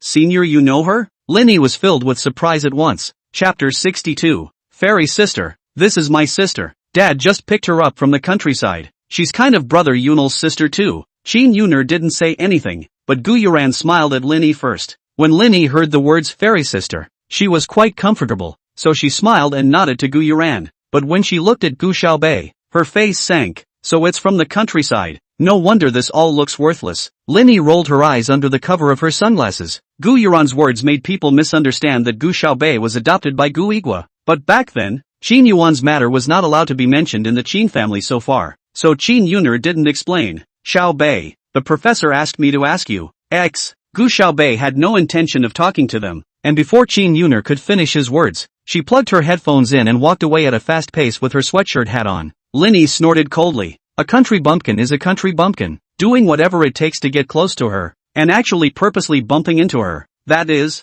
rubbing her a little. If she really bumped into her, she would definitely have to be done with Gu Xiaobei. Fairy sister, don't be angry. My sister is like this. She just came back from the countryside not long ago. A lot of things don't understand. And she probably also see fairy sister, you look too beautiful, so can't help but want to get close to you. Fortunately didn't bump into you. Otherwise she really sinned a lot. Every single one of Gu Yuran's words spoke to Lingy's heart. She smiled and said to Qin Yuner, Senior, this cousin of yours is quite good. Sister, which class are you in? Linny took off her sunglasses and looked at Gu Yuran. The students next to her squealed with envy when they saw Linny talking to Gu Yuran. Gu Yuran was really lucky. She was the school flower again, and the sister of her handsome judge brother. And now even Linny was so nice to her. I'm in class 1 law. St. Lee is divided into classes based on academic performance. So you're not in the best class. Linny raised an eyebrow. That sister of yours must be in the worst class. Gu Yuran squirmed a bit, as if to cover up for Gu Xiaobei, and vaguely said, my sister may just not be able to get an education in the countryside. In fact, she is also quite smart, although in the last class. But sister actually also quite hard working. At this point, the onlookers couldn't help but whisper, didn't they say Gu Xiaobei and Gu Yuran had a fight? Why is Gu Yuran still helping her out? Because the schoolgirl is beautiful and kind, I guess. Gu Xiaobei had long since walked away and had no idea what kind of White Lotus flower operation Gu Yuran was carrying out here. There weren't many people on campus today because most of the students had gone to the entrance of the school to see the gaming goddess. Gu Xiaobei took a quick step forward with his long legs. Not far away, Ji Ling Tian and Oxia were walking together shoulder to shoulder towards their class. When Oxia saw Gu Xiaobei, she suddenly pointed at her and her eyes lit up. Ling Tian, isn't that your deskmate? The slightly radiant sunlight in the early morning hit Gu Xiaobei from her side, as if it had gilded her with a light layer of golden light. Her upturned nose, delicate chin, slender swan neck and those long legs that people love, as if they were carved by the creator with a single knife. The most perfect work of art. Everyone said that Gu Yuran was the school flower and looked pretty, but in fact, Gu Xiaobei looked I don't know how much prettier than Gu Yuran. Gu Yuran grew up being held in the palm of Gu Igua and Qin Yuan's hand and was very good at dressing herself, because her legs are a bit short and her thighs are a bit thick, but her calves are thin. She wears skirts all year round to raise her waistline and keep her thighs out of the way. Half of her prettiness is from dressing up, but Gu Xiaobei just grabs whatever he can and wears it every day, and it's either short-sleeved or sweatshirt, always pants, never a skirt, but even so, her long, straight legs were enviable, because she always liked to wear all black. People overly felt her icy temperament and ignored her beautiful looks. Your deskmate is kinda awesome hey. Oh Xia was holding her sugar, her cheeks puffed up like a little hamster. The video the other day might have misunderstood her if she hadn't seen it. You mean she's a hacker too? Well, not really, but definitely knows some computer skills. Ji Ling Tian narrowed his eyes slightly and looked towards Gu Xiaobei. It seems that on this Gu Xiaobei, there are many things he doesn't know. Right at this moment, Ji Ling Tian suddenly realized that something was wrong, and with a fierce expression, he drew his feet and rushed forward, and Gu Xiaobei sighed. When Saturday 6 saw Gu Xiaobei coming from afar, he almost jumped up in joy and hurriedly jogged this way. Gu Xiaobei's entire attention was focused on Saturday 6, and he completely failed to notice that there was a person hiding behind the small house not far in front of him. Lu Wanwan has been waiting here for more than half an hour. Shimu broke up with her in front of so many people. She was kicked out of the backstage, although Shimu didn't ask her to pay for Yi Jiachao's piano, but the whole saintly knows that she did that thing, and now no one wants to talk to her anymore. She's isolated. She didn't look at herself for the reason, but felt that all of this was caused by Gu Xiaobei. If it wasn't for Gu Xiaobei, she would still be Shimu's girlfriend, envied by a large portion of the girls in Shangli, and would be able to buy whatever she wanted. Gu Xiaobei deserved to die. Lu Wanwan squeezed a bottle of concentrated sulfuric acid in her hand and stared at Gu Xiaobei, who was walking closer and closer. It's now! Lu Wanwan suddenly rushed out with the bottle, screamed, and splashed it on Gu Xiaobei. Go to hell you! Lu Wanwan's face was livid. Saturday 6's eyes snapped open. Sis, look out! She rushed forward as if flying, wanting to help Gu Xiaobei stop it. Saturday 6 pushed Gu Xiaobei away, but he himself couldn't dodge away in time and closed his eyes dead. If this bottle of concentrated sulfuric acid was poured all over her face, she would not only be disfigured, but even her eyes would be burned right out. Gu Xiaobei was pushed by Saturday 6 and stumbled, but fortunately she was good at it and flew over like the wind, pulling Saturday 6 and falling back. Below was a long row of steps. If they fell, both of them would definitely be injured. Gu Xiaobei tugged hard on Saturday 6, and couldn't stand up himself, but he couldn't care less now, seeing that the two of them were about to roll down the long steps together. Gu Xiaobei suddenly felt the hair at the back of her head being lifted by the wind, and her waist was wrapped around someone's arm. She fell hard into an embrace. A splash of concentrated sulfuric acid landed on her hand as she reached up to cover Saturday 6's face as he crashed into her. Chapter 63, Apologize Properly.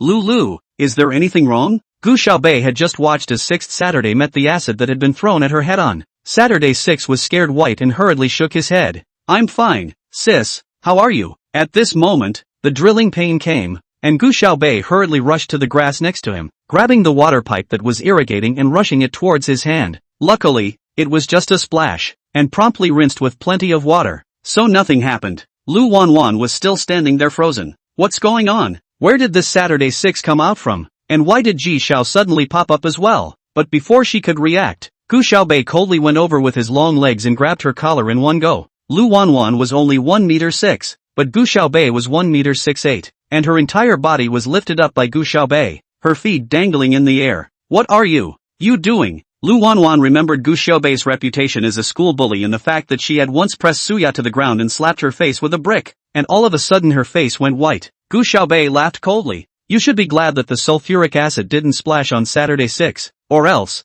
believe it or not, I'll throw you into the pool and melt you down to the dregs. It seemed that after the last time, there were still a lot of people who didn't know that in St. Lee, Saturday 6 was her scales. There's a need to let them know again. Saturday 6 and Ji Ling Tian stood next to each other, watching Gu Xiaobei appear like a fallen angel spreading her black wings, suddenly covering the sky and the entire world as if it was frozen for miles. Oh Xia, who had been left behind by Ji Ling Tian, was looking this way while eating candy not far away. Suddenly, Simu walked up to him. What are you looking at? Oh Xia pointed to the front, and Kagome lovingly said, look, is that your girlfriend? Silhouette laughed softly and corrected him. Ex-girlfriend. After saying that, Silhouette also drew his feet and went over. Lu Wanwan stared nervously at Gu Xiaobei, her heart crossed, thinking, even if Gu Xiaobei beat her up, so what? She was pretty and her grades were good, so she would definitely have her day in the future. And when the time came, she wouldn't let Gu Xiaobei off the hook. However, it was as if Gu Xiaobei had seen through her inner thoughts. Gu Xiaobei laughed coldly,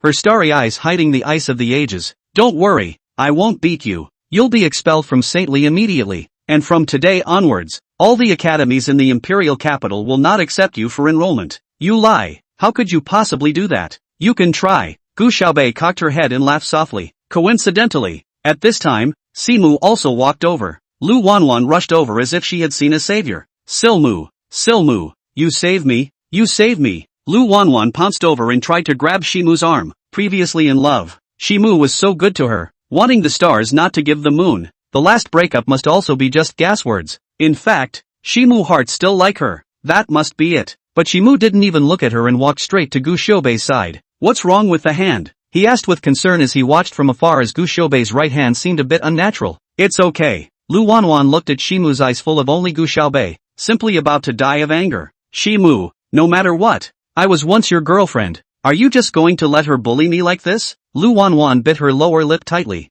tears welling up in her eyes, looking soft and strong. By now, there were already 3 or 2 students heading this way. Lu Wanwan said with a sobbing voice, I know you all look down on me because I don't have any money, because my family is poor, but no matter what, I relied on my own efforts to get into Xingli. So who are you to bully me like this? I don't ask you to treat me equally. Are you all going to take away my last chance to go to college? I've already said I'm sorry. Do you have to be so aggressive? Those students couldn't help but stop when they heard her cry. Lu Wanwan's family is not good. This is everyone knows, but she is good at school, and hard work. A lot of teachers have called on students to learn from her. Children from poor families just need to study more, and to deprive people of the opportunity to go to college is really going overboard. Does this Gu Xiaobei have any humanity left? Really? That's right. There was someone who said that the schoolgirl took her things before. I think the schoolgirl is so kind wouldn't do such a thing. It must be her own. The thief shouting to catch the thief. Yes, it's guaranteed to be evil. Look at her. She knows how to seduce Ji Xiao and Shi Xiao. Hearing their words, Saturday 6 hurriedly took a step forward and said, not at all. My sister is not that kind of person. Don't talk nonsense. At this time, Qin Yuner and Lin Yi, who were also walking towards the school building at the school gate, happened to pass by. The ubiquitous crowd followed them. Gu Xiaobei smiled coldly. If you don't mention it, I've forgotten that the 3 words, sorry, aren't roared out as an apology. Lu Wanwan clenched her lower lip as tears slowly flowed down her face. A beauty's silent tears can be much more heartbreaking than a loud wail. But Gu Xiaobei wasn't the kind of person who took pity on people. She casually fished out a bead from her sweatshirt pocket and threw it directly towards Lu Wanwan's knee. Lu Wanwan only felt a sudden pain in her knees, and the whole person instantly became unsteady, directly kneeling in front of Saturday 6. She tried to get up, but couldn't make her legs work. Gu Xiaobei walked over, carrying a wooden stick in his hand that he didn't know where he found, and pressed it against Lu Wanwan's neck. Apologize. Have an apologetic attitude. Lu Wanwan couldn't lift her head from her pressure, and tears of humiliation rolled out of her eyes in big drops. Surrounded by more and more students, someone exclaimed, isn't this the day? That day Mr. Zhao. The situation at this moment was exactly the same as the day Zhao Yenya apologized on the podium. Even the words Gu Xiaobei said were the same. Oh my god, this Gu Xiaobei is so scary. Yeah, Saturday 6 actually dares to play with this kind of person, and isn't afraid of fighting even her one day. At this time, Lin Yi and Qin Yuner walked over. Hearing the clamor, Lin Yi couldn't help but frown. How come St. Lee has so many fans of hers? It's so annoying being loud and noisy. Soon, though, she realized that these were not her fans, nor was the clamor for her presence. Lin Yi glanced toward the crowd. Originally, she wouldn't even bother with this kind of scuffle, but as soon as she saw that the person with the wooden stick was Gu Xiaobei, She stepped on her high heels and went over. Stop it, Lin Yi chided. Gu Xiaobei, don't go too far. How dare you bully your classmates?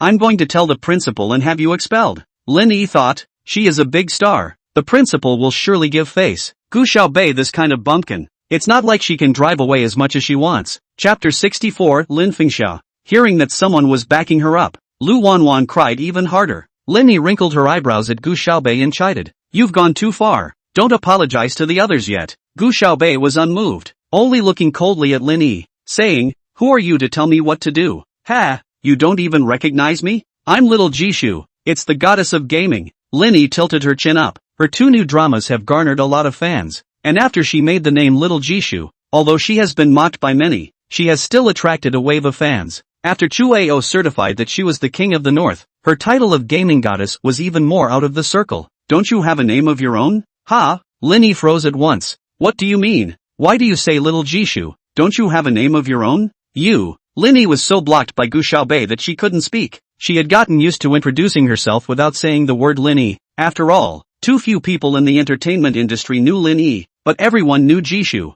Sister, how can you talk like this? Gu Yuran came out from the back. Do you know, now Lin Yi's sister is a well-known fairy in the entertainment circle, and the fame of Jishu is not comparable to the sister. Sister, you will not even Jishu do not recognize it. It is the most famous goddess in the entertainment circle. Even if it has been away for 2 years, the fame is still not reduced at all. Even though she has been away for 2 years, her fame hasn't diminished at all. Ever since Jishu left the showbiz industry, no female celebrities have been able to reach her heights. But it's different now. Sister Lin Yi has made her debut, and the entire showbiz industry is looking at Sister Lin Yi, waiting for her to take over Jishu's position. These words made Lin Yi extraordinarily happy. Jishu, for all actresses, is an unattainable mountain. She is beautiful. No matter her features or face shape is without any dead angle. All the directors who have worked with her said that her face is the best to shoot. There is no need to find an angle at all. Just take a casual shot. It is absolutely beautiful. And her acting is superb. There's a scene in the movie where she's saying goodbye to her lover and she's all dressed in red with her inked hair flying as she looks back at her lover.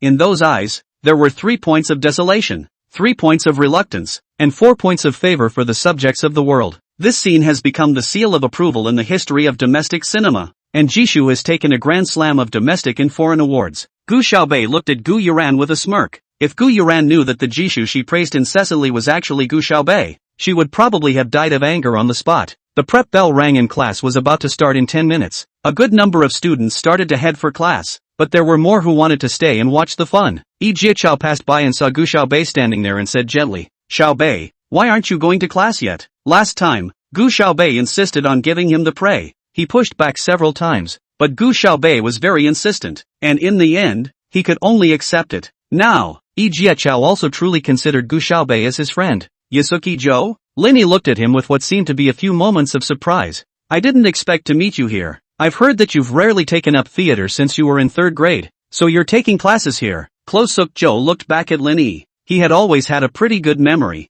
and he was able to recall people he had worked with and met a little more often. But he searched his mind and indeed there was no memory of the man in front of him. Excuse me, are you? Lin Yi's face instantly stiffened. She had just gotten close to Yi Jiachao, but at this moment, Yi Jiachao didn't recognize her at all. She felt her face burning as if she had been dumped on the face. Don't you remember me? I did that idol drama with you at the beginning of last year. Clothier Zhou tried to think back. He kept staring at Lin Yi's face, and finally, it seemed to match up with a person in his memory. He played the male number 1 in that drama, and this person at the moment seemed to be the female number 4 in the beginning. However, he remembers that the female number 4 had darker skin, her nose was a bit more collapsed, and her chin wasn't as pointy. You're Lin Fengxia, aren't you? Yi Jiachao finally remembered. That. Lin Yi coughed unnaturally twice. Don't you remember? My name is Lin Yi. Yi Jiachao was also someone who had been in the entertainment industry for several years, and instantly reacted that Lin Yi was disliking her previous name for being too earthy, so she changed it after she became famous.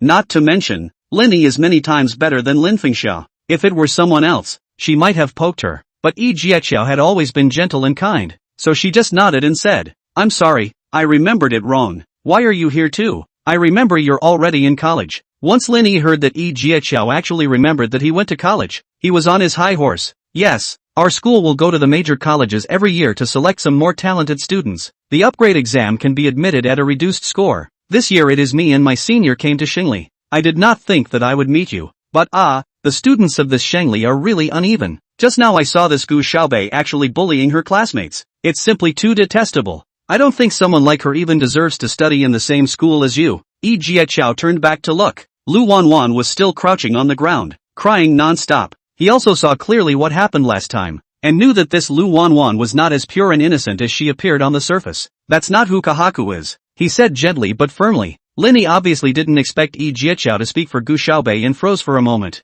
Xiao, I know that you've always been known as kind and good-tempered in the entertainment industry, but I'm telling you, this Gu Xiaobei is really too detestable. Just now I could clearly see that she was the one bullying her classmates. Lin Yi. At this moment, Qin Yuner, who had been standing by the side without saying a word, couldn't help but voice out. We didn't see the cause and effect, so don't bite the bullet like this and say that it's entirely Gu Xiaobei's fault. Gu Yuran glanced at Qin Yuner. She had thought that she had known Qin Yuner for so many years that Qin Yuner would favor herself a bit, but now it seemed as if Qin Yuner hadn't been completely affected by her previous words, and there was still a bit of bloodline kinship in Gu Xiaobei. From the looks of it, she would have to continue to work hard in the future to make Qin Yuner thoroughly loathe Gu Xiaobei. Yes, Sister Lin Yi. I know that you are also too kind La. You can't see others being bullied, but let's give Sister a chance to defend herself. Maybe she really has some kind of suffering. Gu Yuran made a show of being generous and understanding. Chapter 65, Lin Yi plays games. Defense? Gu Xiaobei sneered. Gu Yuran really knows how to use words. What do I need you to care about my affairs? Gu Xiaobei coldly glanced at Lin Yi and Gu Yuran.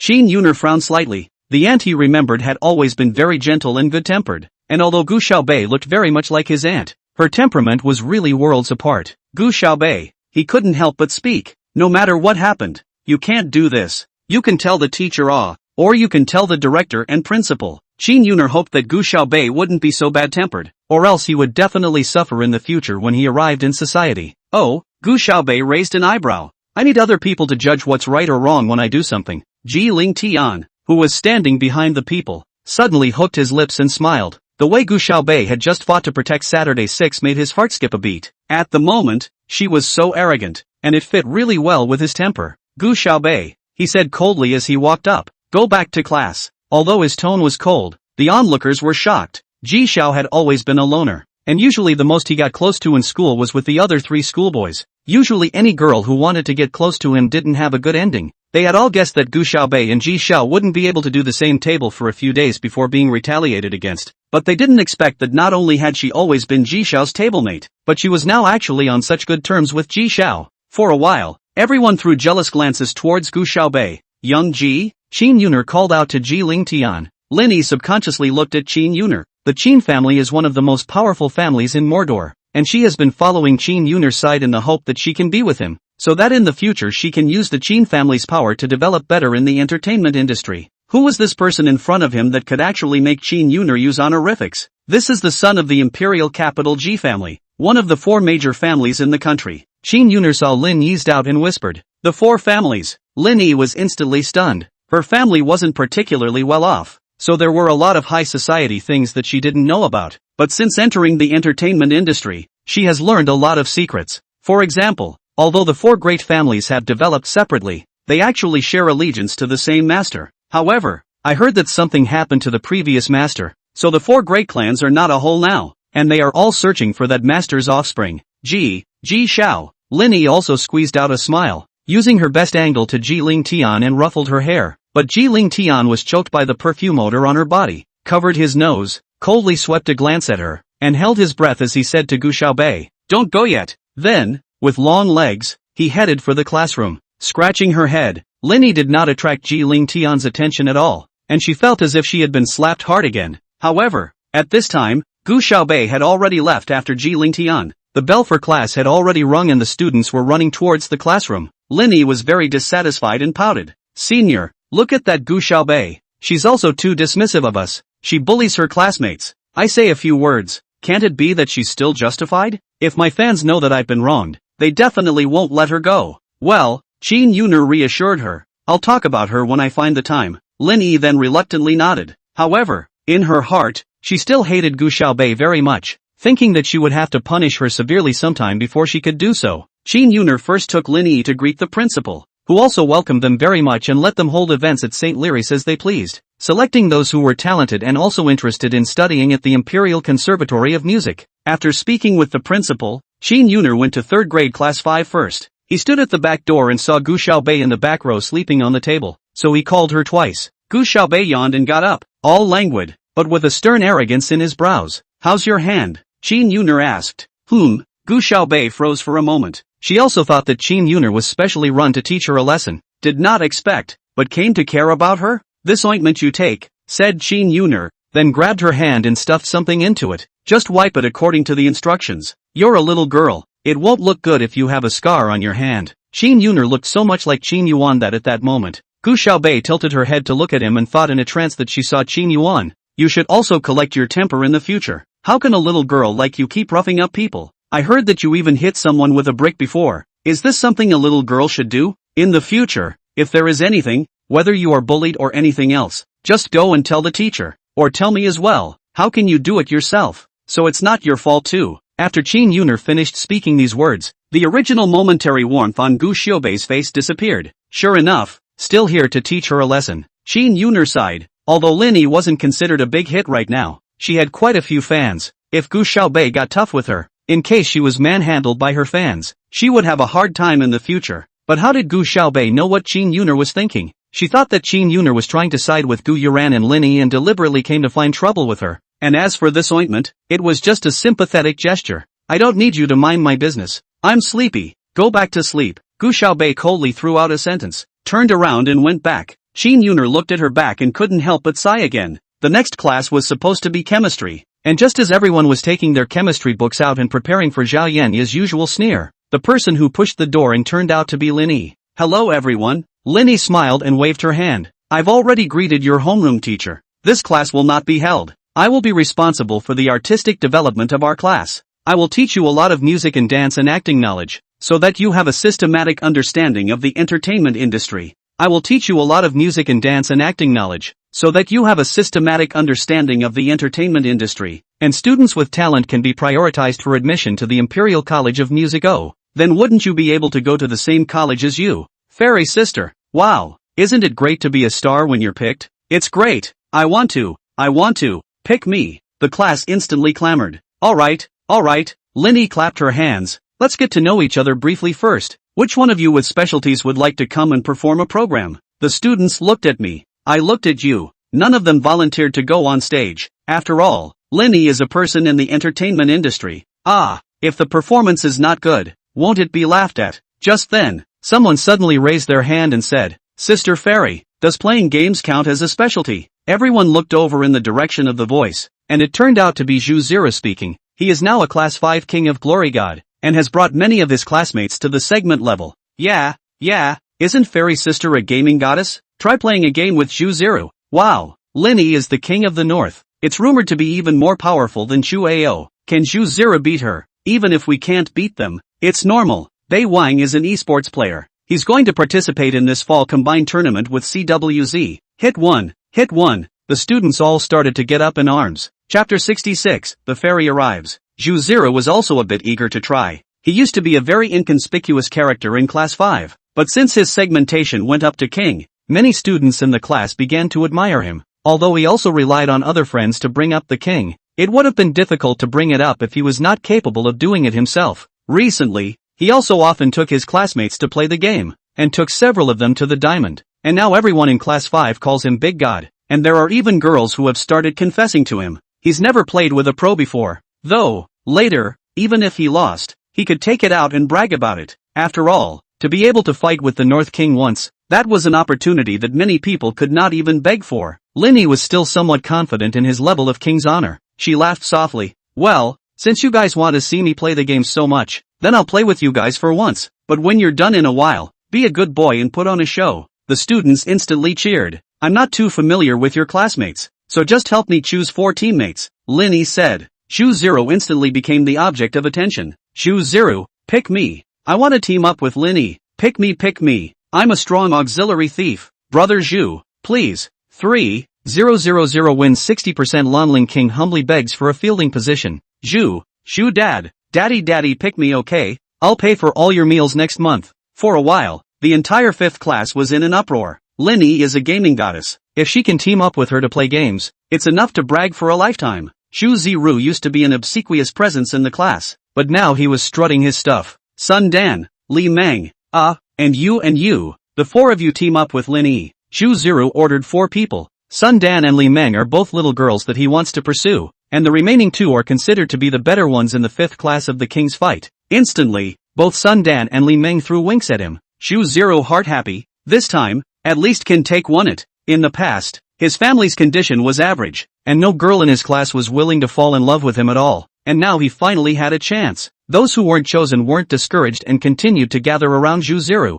begging him in various ways, hoping to become his teammates. After all, it was great to be Lin Yi's opponent when you couldn't team up with him. In the end, Xu Ziru chose 4 people by the thousands. Alright, fairy sister, let's begin, Xu Ziru said. Lin Yi nodded and opened her cell phone. You 4 are teaming up with me, aren't you? I'll play shooter. You guys can pick the rest of the positions as you please. Just listen to my command later. Yes, fairy sister, we will do as we are told. Lin Yi is playing the game on this side, while the CWZ team side. After Chuo recuperated his arm, he went back to the war party. Since he knew that the Northern King had returned, he was in a much better mood. And while recuperation used to take at least half a month, this time he was fine in a week. The chief coach of the battle team, Wu Jianchuan, knew that he had returned and rushed over at the first opportunity. How's it going? Shio, ready? Chuo lifted his arm and gave it a little shake. It's always been like that, but don't worry, it'll be fine by the time we get to the group stage. That's good. Wu Jianchuan sat down next to him. But I still have one more thing. Shu Ao, that North King hasn't come to training once until now. Is it really okay to directly put her on during our group stage? When Shu Ao heard the words King of the North, he had a look of longing on his face. He looked out the window as if remembering the old days. It's probably because she's too busy right now. After all, there's a lot of things going on in the entertainment industry. But there's absolutely no problem with Bei Wang's skills. At that time, the 4 of us soloed with her. None of us could beat her. Such a powerful person. Are you sure it's a girl? How could Wu Jianchuan not match the Northern King in Chu Ao's mouth with that Lin Yi? If it wasn't for the fact that he had known Chu Ao for many years and knew that Chu Ao would never lie, he definitely wouldn't have believed it. Chu Ao nodded heavily. That's right, when we used to play games with the microphone on, she didn't like to talk, but there were times when she would definitely a girl. It's just that I didn't expect that she was actually still in the entertainment industry. No wonder she hasn't been seen in the past few years. Wu Jianchuan had never seen the Northern King, but had heard it countless times from Chu Ao's mouth. Originally, the CWZ team was desperate for this tournament, but Chu Ao said that as long as they had the North King, they had hope. Chuo is a person who is dedicated to playing games and doesn't really care or know much about anything else, but Wu Jianchuan is not. He usually has to be responsible for the operation of the entire battle team. There are some things that he still understands a little. He always felt that Lin Yi had been taking on the persona of an esports goddess to suck in fans. But when you think about it, she was originally the King of the North. The gaming circle is not the entertainment circle. There are not so many good-looking ones. Her looks are already considered the top looks in the gaming circle, and it is not too much to call a goddess. There doesn't seem to be anything wrong, but something doesn't feel right. But Chu Ao had said that she was fine with it, so Wu Jianchuan didn't continue to ask. If Wu Jianchuan knew that Lin Yi didn't come to training, but instead ran to Xingli to play games with the students, he would probably be so angry that he would vomit blood. The entire 3rd grade 5 class gathered around Lin Yi and Zhu Ziru, watching the 2 of them play the game. There were even people who acted as commentators for students who didn't know much about King's honor. Just then, a man at the door poked his head in and asked a classmate at the back door, Classmate, may I ask which one is Gu Xiaobei in your class? Gu Xiaobei, who was lying on the table, raised her head and lazily squinted at him. The coldness around him was impossible to ignore. The man winced and said hurriedly, the principal is waiting for you in his office, so get going. Then, it was a rush to get away. Gu Xiaobei yawned and slowly walked outside. If it were anyone else, they would probably be scared to death to run for it as soon as they heard that the principal was looking for it. Yet she didn't care at all about making the principal wait a little longer. Gu Xiaobei just left. Lin Yi said to her teammates, in a while, I will prioritize development. I will roam around and eat the troop lines. Then the fielder will also let me have the first wave of the downfield. You will go to the upper field to develop, and when I develop, you guys will just follow me in the group battle. Her 4 teammates hurriedly nodded their heads. After all, it was the words of the goddess of gaming. How could they dare not listen? After entering the game page, Zhu Ziru suddenly realized something was wrong. Lin Yi's ID was Little Fairy Arrival, not the legendary King of the North. Fairy sister, how did you use this number? Isn't your ID the Northern King?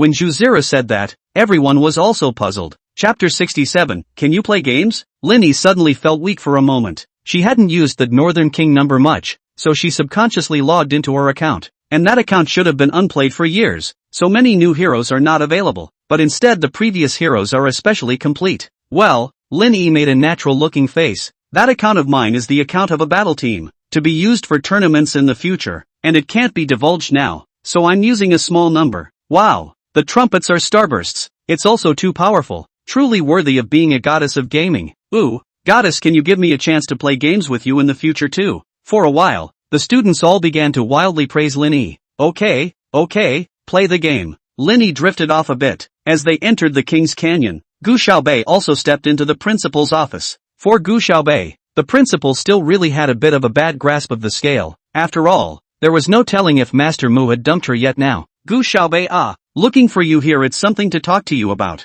You sit down first. The principal was still polite to her. Gu Xiaobei sat down, her slender legs crossed and folded together, her body slightly leaning back. Not a single bit of panic about the fact that she had been called to the principal's office. Your last hit, Suya thing it. Is Master Mu to help you press down? This time this thing. The principal tangled for a moment. Or road. You see, you so bully Lu Wanwan. All the students are in the eyes of. This is not a good family. But she is the first to go through the social security channel to come in. This Lu Wanwan's family is not as good as Suya's. But she was the first to go through the social security channels. You know, our school every year to enroll a portion of the poor but outstanding students. If it were known that such students were bullied at SA, Lian couldn't study properly, it would have a big impact on the school's honor. Gu Xiaobei raised her eyes, and it seemed as if ice and snow were frozen in her amber-colored pupils. The principal suddenly shivered, chilling like a hawk. She's the one who came to provoke me first, Gu Xiaobei said in a clear and cold manner. The principal winced and held the hot tea in his hand to keep himself calm and not lose the face of a principal. That, Gu Xiaobei student, as far as I know it, Lu Wanwan has always been very honest, and usually focuses mainly on her studies. You, on the other hand, fight with either this guy or that guy every day, and often miss class. Of course, the principal didn't dare to say this latter sentence. In the way of Master Mu's face, he didn't dare to treat Gu Xiaobei too poorly, but now he could also see that he was still more inclined to trust Lu Wanwan. Gu Xiaobei saw that he didn't listen even after he explained himself, so he didn't bother to say anything, and only raised his eyes to look at him coldly, fished out a piece of bubblegum from his pocket, and put it in his mouth to chew on it, with a loose and high-strung look. What I suggest, after all, you've hit someone too, just apologize to her, and then I'll go over to my side to appease her, and the matter will be over. Do you think it's okay? The principal felt that he had already given Gu Xiaobei enough face, and that all he had to do was to go and apologize, and that he would need to continue to wipe his ass in the aftermath. Gu Xiaobei hooked up the corner of her lips and came to smile coldly. Before she could speak, someone at the door suddenly said coldly, I don't think so. The principal looked up, and as soon as he saw the face of the visitor, his face instantly changed. Young Ji is here. He squeezed out a smile. Ji Ling Tian was a big shot that Shangli couldn't afford to mess with, and usually the principal didn't dare to ask questions no matter what he did. This great god usually cared very little about what was going on in the school. What was wrong with him today? Bullying a classmate is something that is absolutely not allowed to happen in Saintly. Just apologizing, I'm afraid, is not enough. Ji Ling Tian sat across from the principal and stared into his eyes as he spoke in a cold voice. A dense cold sweat oozed from the principal's forehead. It's over. It looks like Ji Xiao is going to have a hard time with Gu Xiaobei. But Gu Xiaobei was again the one Master Mu wanted to protect. This Master Mu and Ji Xiao. There is no one he can mess with. This Gu Xiaobei. How can he just cause trouble? Had he known that when Gu Yiguo wanted to enroll her in school, he would have died before agreeing. The principal was at a complete loss as to what to do. At this time, suddenly heard Ji Ling Tian said, Lu Wanwan was planning to use concentrated sulfuric acid to splash Gu Xiaobei that day. I saw it clearly. This kind of person staying in Xingli is a time bomb. I suggest, direct dismissal. Dismissed. The principal wiped a cold sweat, thinking to himself, if Master Mu knew he had dismissed Gu Xiaobei, he wondered if he would be angry. Wait a minute. Dismissed? Who did Ji Xiao just say he was firing? The principal looked up hurriedly. However, Ji Ling Tian had no intention of saying it again, and only coolly swept a glance at him, turned around and left. Gu Xiaobei chewed bubblegum and looked at the dumbfounded principal. Can I go now? Available. Can. The principal looked at her back as she left, her heart full of questions. What kind of god was this Gu Xiaobei, that he could make Master Mu send Secretary Su over to deal with her affairs, and also make the 10,000-year-old iceberg Ji Xiao personally come to help her explain? Gu Xiaobei left the principal's office and caught up with Ji Lingtian within a few steps. It was as if he'd been slowing down to wait for her. Why are you helping me? Gu Xiaobei felt that Ji Lingtian had been a bit strange lately, as if his humanity was still intact, and he actually didn't target her at every turn. Instead, he would sometimes do something with a clear conscience now. Aren't you my mom's substitute coach? Ji Lingtian said. Take her to score well and let her pester me less. When he finished speaking, he put his hands in his pockets and strutted forward. Gu Xiaobei didn't go after him. Otherwise, perhaps she could have noticed that Ji Lingtian's earlobes were a bit red at the moment. As Ji Lingtian walked, he suddenly pulled out his cell phone. On it is a message sent to him by Ji Xiaohan, the owner of that butterfly knife that your grandfather asked you to check out. You must take it to heart. It's very important to the Ji family. Ji Lingtian remembered the 7 demons again. Yes, that's right. He was only approaching Gu Xiaobei because he wanted to check on the 7 demons. It's not like there's anything else to it. At this time, 3rd grade class 5. The entire class was no longer in the lively atmosphere it had just been in, and so many people were afraid to speak. Lin Yi's face was also ugly. She's got 36 heads now, but she's also died 14 times, because of her good development in the early stages. She had now made all 6 godly outfits and was invincible in single combat. No matter which person on Zhu Zero's side, as long as they were 1v1 with her, they couldn't beat her. But the group battle will not work. Her side other than her other people are not well developed. Every time the group battle, after she kills 3 people, her teammates have died cleanly. There is no one in the front row to help her carry the damage, and she is also dead at once. So now, Zhu Ziru's side had pushed to the high ground. If they couldn't make a Jedi comeback, their crystal was going to be beaten and they would lose outright. Auxiliary in top lane, why are you two so brittle? Can you play properly and protect me? I'll do the output, okay? Lin Yi's face was very ugly. Sun Dan and Li Meng didn't dare to say a word. Chapter 68, Setting off Lin Yi. The two of them weren't developing well at all, and now that their equipment hadn't been bought yet, Zhu Ziru's side of the field didn't even need to make a set of combos, and basically walked over to the two of them, and they were dead before they could even react. Lin Yi harvested 2 more heads. She snuck over to the Juggernaut side, intending to take a big dragon. In fact, Lin Yi's awareness was still fine. Their Highland towers were down now, so if they could get the big dragon, they would be able to buy a little bit of time for their side. But right at this moment, Zhu Ziru's side had already discovered her, and the remaining 3 people chased after her together, with 2 others almost revived. Protect me! Lin Yi shouted at Sun Dan and Li Meng, but before the 2 of them could get there, Lin Yi had already been killed. Although one was taken away before dying, the remaining 2 effortlessly killed both Sun Dan and Li Meng. Originally, Lin Yi's fielder on his side was stealing the tower on Zhu Ziru's side, and when he saw this, he wanted to come down to help, but once he saw that they were all dead, he decided to continue stealing again. After this delay, the 2 people who had been killed by Lin Yi earlier were revived. What are you guys fighting about? Lin Yi directly slammed her cell phone on the table. Didn't I tell you that the auxiliary in top lane are coming to protect me? Is that how you guys protect?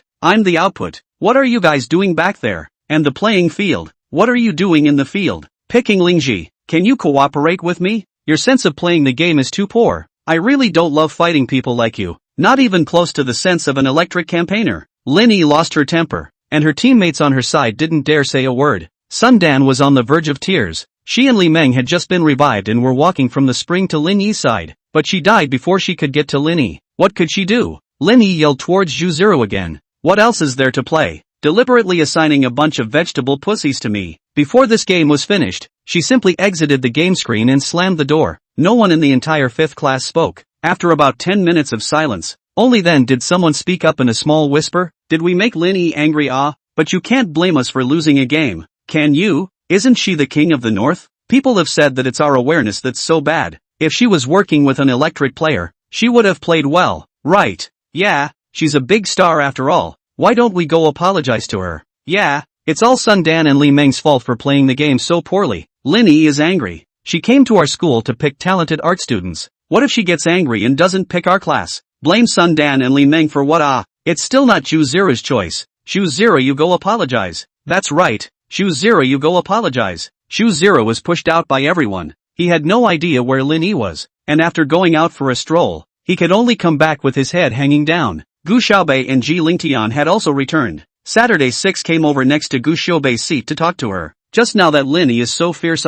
She disliked Sun Dan and Li Meng for not playing well and threw a big tantrum. Yes? Gu Xiaobei raised her eyebrows. Who won in the end? No matter what, Lin Yi was also a member of the CWZ battle team, and was Chu Ao's chosen one, so it shouldn't be too bad. Saturday 6 cocked her head. She was a small silver up to now. There were many things in King's honor that she didn't really understand. I don't know. Anyway, Linny was so angry that he left without finishing the fight. The winner and the loser haven't been decided yet. Gu Xiaobei let out a hum. She didn't really care about Lin Yi's matter. Just at that moment, the homeroom teacher, Julie, walked in. I heard that you guys offended Lin Yi. Ha! Her gaze swept over her classmates. Zhu Ziru dead lowered his head, not daring to meet Julie's eyes. Teacher, I blame Zhu Ziru.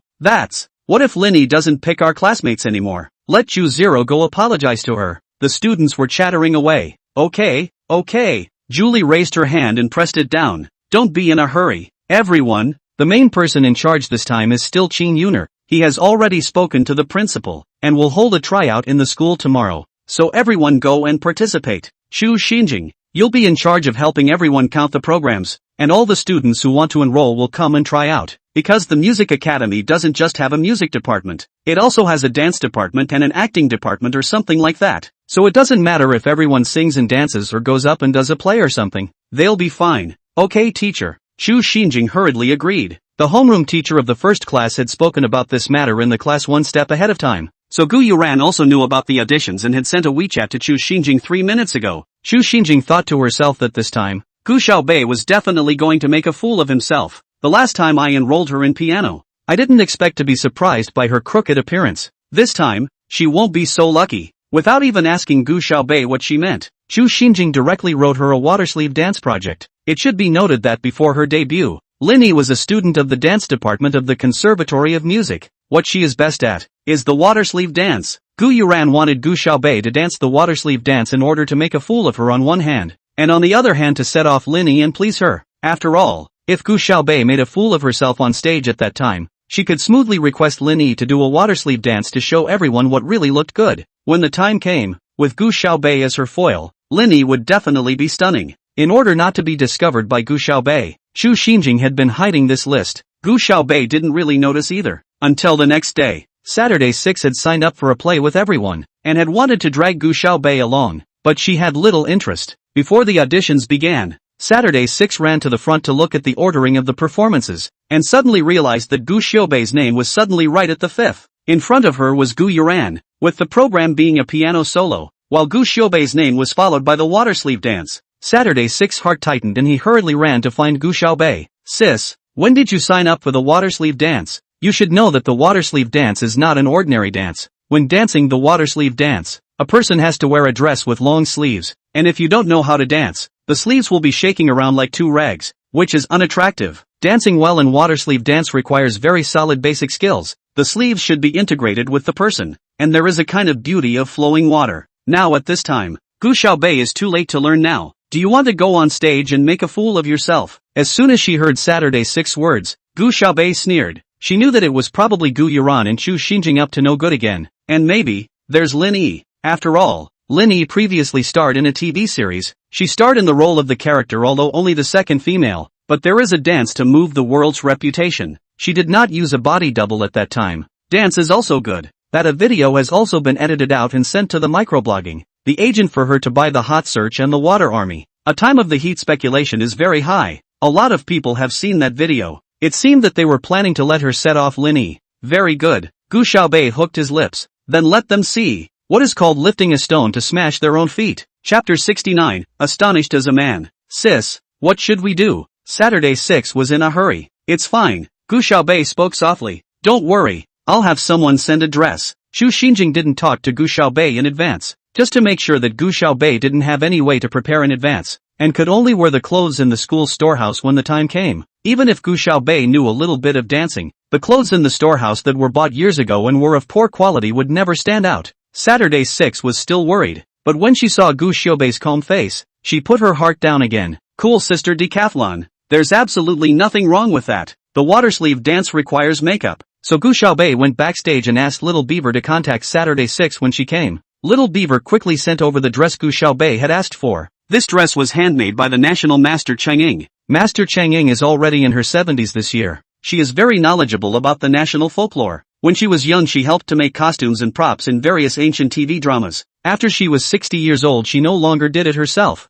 She would just guide her disciples. Now, she's so busy enjoying life that she hasn't been seen for a long time. and even her disciples rarely get to see her. This skirt is Gu Xiaobei's birthday the year before last when Master Chang'ing specially made to give her. Master Chang'ing has not personally done things for more than 10 years. Now look at the whole country. Only Gu Xiaobei has this kind of face. It is said that the wife of a rich merchant especially liked the works of Master Chang'ing, and the rich merchant offered $200 million, but could not get her. This skirt she sent Gu Xiaobei. Just the raw material cost a few $1,000,000. Completely handmade. The pearls and gemstones on it were all selected by her one by one. And the peacock plume on the edge of the skirt was also the result of her searching countless zoos before selecting these dozen of feathers. Little Beaver handed the box containing the skirt to Saturday 6 and said, "You must hold it carefully and make no mistakes." Aha! Saturday 6 nodded heavily. "I know. Don't worry. I'll definitely hand it over to Sis." Saturday 6 was more attentive to Gu Xiaobei's affairs than his own. Beaver cocked her head.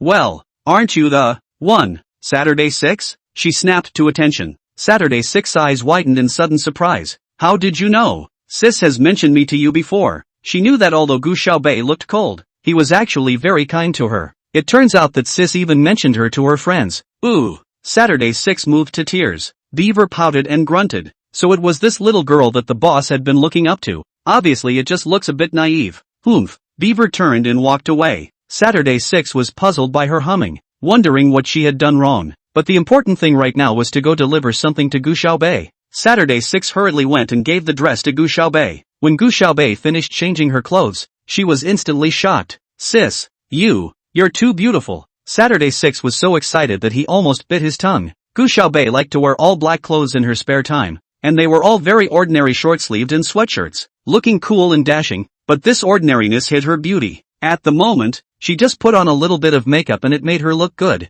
Her skin seemed to be as smooth and flawless as perfect porcelain. After smearing a little bit of eyeshadow, her eyes looked even more soulful, her long eyelashes gently fanning out as if they were tugging at one's heartstrings, her eyes slightly rippling, almost indulging one. At that moment, Saturday 6 seemed to see a fairy. No, even fairies aren't this pretty. Gu Xiaobei smiled. With makeup and a skirt on she didn't look like she was usually so cold at all. Instead she was filled with an unearthly immortal aura. Saturday 6 felt like a girl was going to be mesmerized by her. "Sister, today I finally know for whom the idioms sinking fish, falling wild goose, closing moon, shy flower, dumping country, dumping city were coined." Saturday 6 couldn't help but pull out his cell phone and take a picture of Gu Xiaobei. Oily mouth. Gu Xiaobei rarely dressed up like this and poked Saturday 6's forehead a little embarrassed. She spat out her tongue and smiled. The one who was performing on the stage now was Gu Yuran. The host had Gu Xiaobei wait beside him for his entrance. After seeing her, the host's mouth instantly opened wide and turned into an O shape, and he didn't close it for a long time. Gosh, when did S.T. Lee have such a pretty girl? In that moment, he felt his breath stop. The male host ran all the way to the side and tugged on the female host. "What's wrong?" The hostess was staring at Gu Yuran on the stage, fantasizing about when she could be like her. Beautiful, from a good family, studying well, and playing the piano, graceful as a princess, receiving the attention of all. The male host signaled her to look back and said in a small voice, "Look at that girl, she's so pretty." The hostess turned around and suddenly froze as well. "It's really pretty." Although the lights were all hitting Gu Yuran on the stage, Gu Xiaobei stood there and made people feel radiant. It was as if all the light in the world was shining on her, and she was born to be this radiant. For a moment, jealousy filled the hostess's chest. "What the heck? It's not very pretty. Look at her. Where is Gu Yuran pretty?" The hostess said this on her lips, but her gaze was completely unable to move away from Gu Xiaobei's body. God is so unfair. Why she can look so pretty? And the features were near perfect. She had just tried to pick out a single fault but realized she couldn't pick out a single one at all. The male host skimmed his mouth. "Gu Yuran isn't even a tenth as pretty as her, but I don't remember there being such a pretty girl in our school." With that, he opened the program in his hand. At the sight of the name on the program, he instantly froze. Gu Xiaobei? This fairy-like person in front of her was actually that Gu Xiaobei who was usually always cold? The male host was instantly skeptical. Gu Yuran didn't know anything at this point, as she sat there playing the piano with a smile on her lips. It was a piece she had practiced for a long time, and there was absolutely no room for error. And Gu Xiaobei, who came out after her, would definitely make a fool of herself, and by then, she would be able to steal all the limelight that Gu Xiaobei had made. These appreciations should have been hers in the first place. When the song ended, Gu Yuran lifted her skirt and accepted the applause. The host walked onto the stage. "Thank you for the wonderful piano performance brought to us by Gu Yuran. Next is the water sleeve dance Farewell My Concubine performed by Gu Xiaobei from the 3rd grade 5 class. Everyone applaud." Gu Yuran and Lin Yi on the stage looked at each other and both licked their lips. Chapter 70, She's My Own Cousin. There wasn't much applause from the stage. Only a few people who had already changed their minds about Gu Xiaobei clapped desperately. Most people are still wondering, Gu Xiaobei actually knows how to dance the water sleeve dance? I don't know. I haven't heard about it. And I remember that Lin Yi is a dance major. Right. And she hasn't looked for a stunt double for any of the dances and the dramas she's appeared in before. Hey, it's such a show-off. It'll be embarrassing if you don't dance well later. Won't it? Ha ha. Gu Xiaobei is the school bully. Who dares to mock her? You didn't see how Lu Wanwan was bullied by her the other day. It's not necessarily that she bullied Lu Wanwan. I heard that it was Lu Wanwan who provoked her first. Come on. You see how fierce Gu Xiaobei is? Lu Wanwan looks honest and quiet. Now it's good. Directly expelled. Gu Xiaobei is really the school bully. But the phase is born from the heart. So what if she looks good? Not to mention that our schoolgirl also looks good. In terms of kindness, she can't compare with the schoolgirl. So it's still Gu Yuran who is the most beautiful. Gu Yuran wore a light smile as she carried her skirt down. Just then, she brushed shoulders with Gu Xiaobei, who was on stage. Gu Yuran subconsciously glanced at Gu Xiaobei. This girl is so beautiful. She was shocked for a moment. How come I haven't seen it before at SA? Li? She had just felt so pretty, but as soon as she saw this girl, she instantly felt obscure. Wait, Gu Yuran had just taken 2 steps down, when she suddenly froze as if she had been struck by lightning. Wasn't the person performing behind her in line Gu Xiaobei? That person just now was actually Gu Xiaobei? Gu Yuran turned back violently. The audience on stage froze, as did she. The dress fit Gu Xiaobei's figure perfectly. The pearls and gems on it were warm and flowing under the light, and the peacock plume was even more beautiful to the eye. This outfit, if someone else had worn it, would have clamored for attention. The prettiness of the clothes over the prettiness of the person. But with Gu Xiaobei standing there, her beauty was already suffocating. She stood on the stage, her right hand flung out, her sleeve raised like a wave, and when she raised her eyes flowed and pulsed with emotion. For a moment, all the people on stage thought she was looking at herself. The exclamations of surprise could not be covered. Oh my god, this person is Gu Xiaobei. *********, Mom, I'm in love. I saw fairies. I can. I declare that Gu Xiaobei is my wife from today. Scram. It's obviously my wife. Can't usually tell it's this pretty at all. The 4 schoolboys sat alone on one side, also staring at Gu Xiaobei on the stage. Shimu tilted his head. TCH, my little cutie is just beautiful. That's why I have discerning eyes and knew she was the prettiest the first time I saw her. When did it become your family's cutie pie? Ji Ling Tian sank his voice and stared expressionlessly at the stage. The last few times, it wasn't your girlfriend who caused all the trouble. He was expressionless, but his heart was rippling. He had known for a long time that Gu Xiaobei wasn't as ordinary as she appeared on the surface. But the fact that she was really standing on the stage, being so stunning and receiving everyone's shouts of amazement and fondness, was a little strange in his heart again. It's a little sour and a little numb. He wasn't sure what it felt like. Anyway, I'm not happy that Simo calls her my little darling like he used to. It is not Shimu's, Ji Ling Tian thought, but if it's not Shimu's, whose is it? On the stage, Gu Xiaobei's waist was slender and soft, like willows in the spring breeze, and the sleeves she danced out were sometimes like water waves and sometimes like sharp swords. The sound of the music and her dance moves blended perfectly together, and the audience seemed to see the swordlight and shadow of the Battle of Geisha 1,000 years ago, as well as the sadistic love between Xiang Yu and Yu Ji before they said goodbye. Suddenly, the music became calm, and Gu Xiaobei turned around, her back to the audience. The sleeves felt like they were alive, fluttering gently as she swung them. Suddenly, the drums sounded violently, and Gu Xiaobei turned back suddenly, and in that instant, 1,000 emotions were mixed together in his eyes. A glance of 10,000 years. The music came to a screeching halt at this point as well. Close Suk Zhou plummeted. That look just now really looks like Jishu. The applause from the stage came in thunderous rows. They had never seen such an amazing and stunning dance. Off stage, Lin Yi clenched his fists violently. How is this possible? How could this person on stage be Gu Xiaobei? How could she dance so well? Even national-level dancers aren't that good. Jealousy made Lin Yi's face twist. The point is, St. Li's classmates are now getting up in arms. Gu Xiaobei dances so beautifully. I think my eyes are getting pregnant. I declare that Gu Xiaobei will be my goddess from now on. Doesn't Lin Yi know how to dance the water sleeve dance as well? I'd love to see it. I only saw a small part of it on TV last time. I don't know how good it is. What do you say? They're professionals. Whatever. Gu Xiaobei is my goddess. My goddess is the best. What's the matter? Lin Yi is a professional. Gu Xiaobei can't dance better than Lin Yi. Tell Lin Yi to come out and compare. Lin Yi jumps 1. Lin Yi jumps 1. At first there were only a few people shouting, but in the back, everyone started to get up in arms. Linny did initially want to dance on stage after Gu Xiaobei finished. She even had her clothes ready. But now, she wimped out, because she knew that she was simply no match for Gu Xiaobei. She was a dance major, but she went into filming without a few days of study, and was only a little better than the kind of person who hadn't studied at all. I'm sorry, Linny smoothed herself out and smiled as she got up. As for me, I signed a non-disclosure agreement. I can only dance in the TV show, so I can't dance for everyone. Well, hurry up for the next program.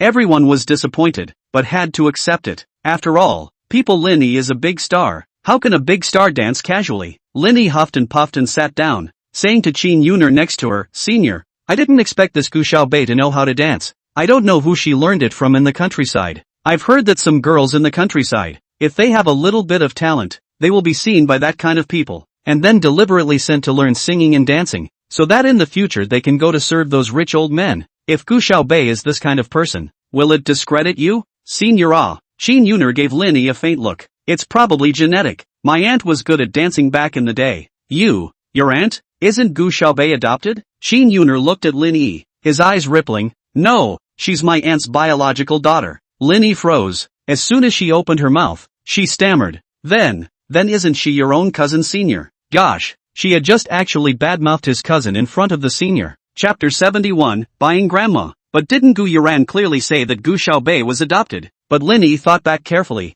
That day when Qin Yuner was there, Gu Yuran only said that Gu Xiaobei had just come down from the countryside, and didn't say which of the two of them was the adopted. I blame this Gu Yuran. Linny squeezed out an awkward smile. Then she dances pretty well. Qin Yuner just looked at the performance on the stage and didn't speak anymore. Linny felt that the atmosphere was getting progressively more awkward. She really couldn't help herself and sent Gu Yuran a tweet asking her to wait for her outside. Sister, don't be angry. That Gu Xiaobei is completely incomparable to you. Gu Yuran took one look at Linny's bad face and hurriedly complimented her. Linny sneered. Do I need an adopted daughter to say such things to me? Gu Yuran instantly panicked. Sister, what do you mean? What do I mean? I have to ask you what you mean. Why did you tell me that you're the senior's cousin and Gu Xiaobei is from the countryside? Now it's good. I said something bad about Gu Xiaobei in front of the senior. In case the senior doesn't like me anymore. Are you responsible for that? Gu Yuran's eyes instantly reddened. I'm sorry sister, but Gu Xiaobei did come back from the countryside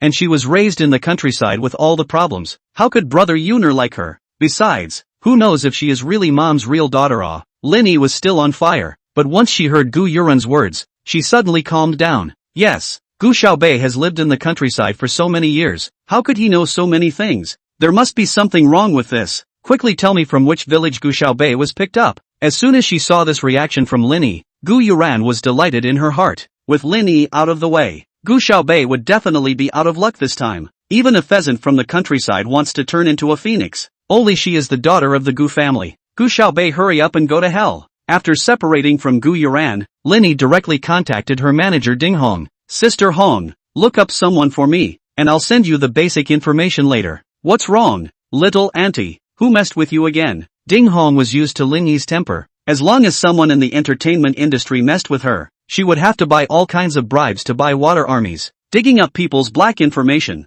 adding oil and vinegar to splash dirty water on people. Still, Sister Hong had to ask every time, lest the person Linny wanted to deal with had a backstage. Not in the ring. Don't worry, it's just a little girl. That's fine. Send it over. After hanging up the phone, Linny had a smug look on his face. Ding Hong was an old man in the entertainment industry, and there was no one more skilled than her at such things as digging up people's black information. After the tryouts there, the students went back to their classes. The entire 3rd grade class 5 gathered around Gu Xiaobei. Goddess, you're too good, goddess. Goddess, you are beautiful. Goddess, promise me you'll dress like this every day from now on, okay? I'll never skip class again. I'll go to class every day for you too. Gu Xiaobei raised her eyes, swept the man clear and cool, and spat out 2 words. Trouble. The man instantly covered his chest and stumbled back a few steps. My goddess is talking to me. I'm so excited. Alas, it's just a bit of a shame that I didn't see Linny dance. Zhu Ziru lamented. Humph. Saturday 6 said. How can she compare to my sister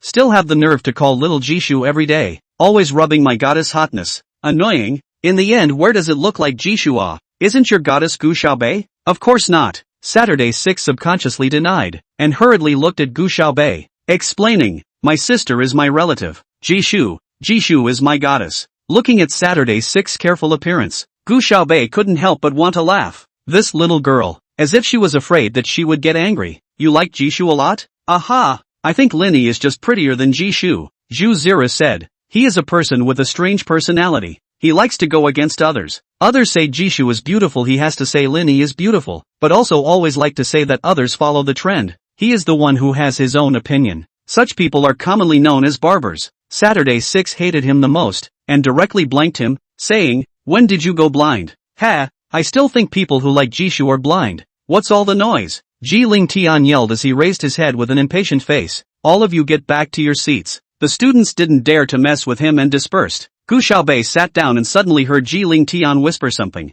Gu Xiaobei didn't hear and turned her head to look at him, but Guillermo was already down, burying his face in the crook of his arm blocking his reddened earlobe. Just now Ji Ling Tian said something like, you look pretty today? It must have been a mishearing, Gu Xiaobei thought. How could a master like Ji Ling Tian, who couldn't spit ivory out of a dog's mouth, praise her? Day 2. Ding Hong's efficiency was fast, and she was quick to pick up the backgrounds of people in the entertainment industry, not to mention a native girl like Gu Xiaobei. Auntie, I checked, that Gu Xiaobei is a bumpkin. In elementary school when the academic performance is not very good, but also often skip school, and then simply be sent to the field to read junior high school. Her family have no one to take care of her. Her adoptive parents a long time ago because of the lack of money to abandon her. Her elementary school when she followed her grandmother, but you cannot rest assured that the countryside have never seen the money. I took 10,000 yuan to her grandmother to buy through. Then you want her to say anything she will say. Never seen money.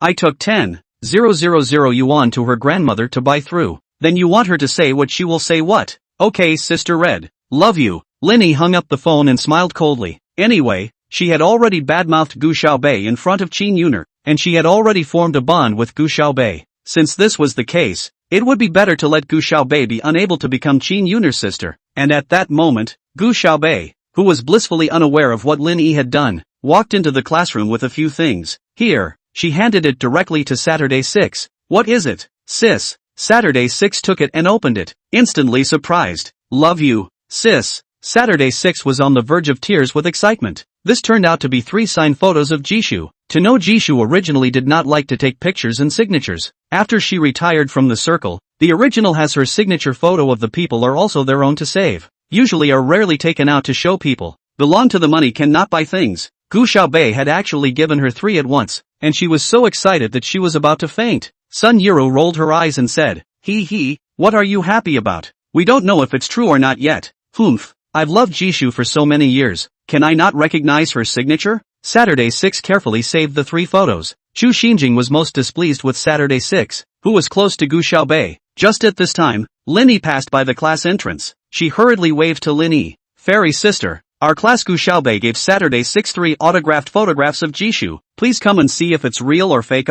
Chapter 72 Eating in Upside Down. Chu Xinjing often followed Gu Yuran, so Lin Yi also recognized her. Originally, Lin Yi was too lazy to take care of this kind of thing, but when she heard Gu Xiaobei's name, she went straight into the class. Saturday 6 clipped all 3 of those autographed photos into the book, clutched the book to death in his arms, and said, this is my stuff. I'm not showing it to you. Sun Yiro rolled her eyes. Don't show off the fake goods if you don't dare to let people see them. Okay, it's true. Saturday 6, also angry, took the book out all at once and carefully took out the 3 pictures. Linny absently pinched one of them with 2 fingers. Saturday 6 gaze followed the photo without dropping a step, afraid that Linny would drop it on the floor. How about it? Fairy sister, is it real or fake? Chu Xinjing had a face of enthusiasm. She believed that a country bumpkin like Gu Xiaobei would never be able to get a signed photo of Jishu. It can only coax a poor, unseen man like Saturday 6. Linny looked at it for a while, a little unsure in his own mind. Jishu had long since retired when she entered the ring, so how could she tell if it was real or not? However, for the matter of punching Gu Xiaobei in the face, she was very enthusiastic. How can this be true? Linny snorted coldly, and when her hand let go, the photo spun and fell to the ground. What are you doing? Saturday 6 became anxious at the sight and hurriedly crouched down to pick up the photos. Linny lifted her foot and deliberately tried to step on the photo. Saturday 6 was anxious when she saw it and instantly reached out to cover it. Linny sneered and tried to use a little more force. Tell this Saturday 6 to follow Gu Xiaobei around every day. All those close to Gu Xiaobei should be out of luck. However, No one saw how Gu Xiaobei got up, but Lin Yi instantly took a few steps backward as if he had been hit by a gust of wind. Gu Xiaobei pulled Saturday 6 up and looked at her coldly. Lin Yi was pushed by Gu Xiaobei and slammed into the desk behind her. If it wasn't for a classmate stopping her, she would have fallen to the ground. She's a big star. When has she ever been wronged like this? Gu Xiaobei, you're crazy. Dare to make a move on me. Do you know who I am? The 5th class watched dumbfounded. Even if this Gu Xiaobei was a school bully, he had too much guts. This time, she was only in big trouble. Ji Ling Tian, however, sat in his seat and watched with his head propped up with interest. Gu Xiaobei's body is really good. Gu Xiaobei didn't even bother to look at Lin Yi. Grabbing Saturday 6's hand and frowning, she asked, is everything alright? Saturday 6 shook his head and grinned. Sis, I'm fine, and on top of that I protected the goddess's autographed picture. What signature photo? Lin Yi rolled her eyes. I'm telling you, if a fake of this color were to be hung up for sale on the internet, it would be laughed out of the room, and only the likes of you, who have never seen the world, would think that it's really Jishu's signature. Are you Jishu? Gu Xiaobei spoke coldly. If you're not, what makes you say it's fake? Ha! Lin Yi sneered. I'm not Jishu, are you? I'm telling you, I'm little Jishu. No one knows Jishu's business better than me. I'm saying you're being fake. Am I in the entertainment industry or are you in the entertainment industry? Lin Yi looked condescendingly at Gu Xiaobei and Saturday 6. Saturday 6 didn't have as strong an aura as Gu Xiaobei, and was on the verge of crying when she was so fierce and disliked by Lin Yi. She pressed those 3 photos to her heart and looked at Lin Yi with a sobbing voice. I don't want you to care. This is my goddess's signature. What don't I care? I'm telling you, since I'm little Jishu, I can't watch someone fake Jishu's signature like this, Lin Yi said, and rushed over. Let's see if I don't tear these fakes apart today. It's not a fake. Saturday 6 shouted with her head thrown back, almost sobbing. Lin Yi's raised hand was grabbed by Gu Xiaobei. You let go. Lin Yi struggled twice, but she couldn't break free at all, and the pain caused her to grimace. Where was her usual fairy-like appearance? Gu Xiaobei's eyes flashed with a cold light. Apologize to Lulu. No way. Lin Yi screamed. You guys take a fake autographed photo and still want me to apologize? I'm Sutai. He. Good. Gu Xiaobei hooked up her lips. It seems like you want to enjoy the same treatment Lu Wanwan did back then. Lin Yi's face instantly turned pale. She recalled the day she first came to Saintly. Lu Wanwan kneeling in front of Saturday 6 in a very sorry state. Don't you dare. Gu Xiaobei raised his foot and kicked at Lin Yi's leg bend. Chu Xinjing also screamed. Gu Xiaobei, you're crazy. The students from class 5 also wanted to come up and pull the fight, but who dared to touch Gu Xiaobei? It's still fresh in my mind from when Suya was in such a miserable state. Just then, someone suddenly called out to her from the doorway. Gu Xiaobei. The voice was cool and clear, like a February breeze. Qin Yuner stood in the doorway, the sunlight beating in from behind him, all golden light shaking people's eyes. Why are you causing trouble again? Lin Yi had a backer behind him. Qin Yuner was aware of that. Otherwise, with her qualifications, it would be impossible for her to get the drama heroine. If Gu Xiaobei messed with her, he was only afraid that he wouldn't have a good time in the future. Gu Xiaobei ignored Qin Yuner. She couldn't talk about hating this cousin of hers, but she didn't like him either. Seeing that she wasn't listening to herself, Qin Yuner hurriedly crossed over. He blocked Gu Xiaobei's attack and pulled Lin Yi behind him. Lin Yi, as soon as she saw Qin Yuner, squeezed out tears, crying, Senior, you see, Gu Xiaobei bullied me. Obviously this season Shu's signature photo was fake. I said a couple of sentences. She was annoyed. She, even if the countryside has not seen the world, but also cannot do fake goods to cheat people. Her acting now is more than 10 times better than she was in the TV show. Passing by the doorway, Aicho heard these words and walked in without thinking. Jishu's autographed photo. Can you show it to me? His voice sounded even gentler than Qin Yuner's. Lin Yi's heart thumped. The entire entertainment circle, who all know Yi Jieqiao is Jishu's #1 little fan, went into the circle as also in order to cooperate with Jishu. But soon, she let go. Gu Xiaobei, a bumpkin, can have Jishu's autographed photo? She's upside down eating. Saturday 6 handed those 3 autographed photos to Aicho. Lin Yi snorted coldly. I told you it was fake and you still didn't believe me. Let me tell you, there's a price to pay for counterfeiting. Yi Jieqiao stared at the 3 photos for a long time, stretching out his hand and rubbing it over and over, and only after a long time did he look up fondly. Who says it's fake? Chapter 73, Country Grandma. Lin Yi froze for a moment. She thought she had a bad ear. Xiao, are you kidding? Lin Yi's voice was trembling. Klo Suk Zhou looked up at Lin Yi. Lin Yi instantly took a few steps back. How can it be?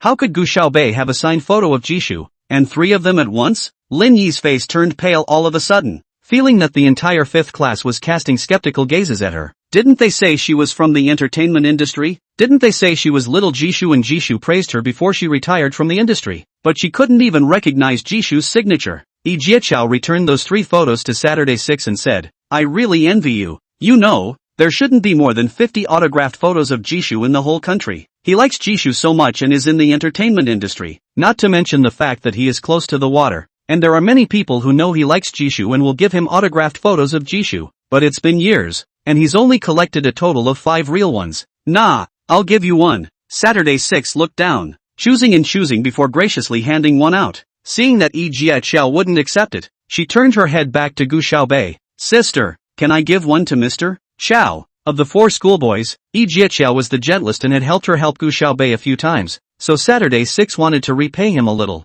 Gu Xiaobei guffawed. Of course, what's given to you is yours. Seeing that Saturday 6 was holding that photo, his eyes shining brightly as he looked at himself with a look of sincerity, Yi Jiachao still picked it up. Thank you. Seeing this, Lin Yi was practically clenching his teeth in anger. But at that moment, the cell phone in her pocket vibrated. She pulled it out and took a look at it, registering a smile. Gu Xiaobei had caused her to lose so much weight today, and she hadn't expected retribution to come so soon. Gu Xiaobei was going to be famous in Shengli this time. Within half a minute, a clamor sounded outside. Some of the students poked their heads outside and saw the playground running towards the school entrance, wondering what was going on. A person ran in panting from outside and said at the door of class 5, Hey, that what? Gu Xiaobei is in your class, right?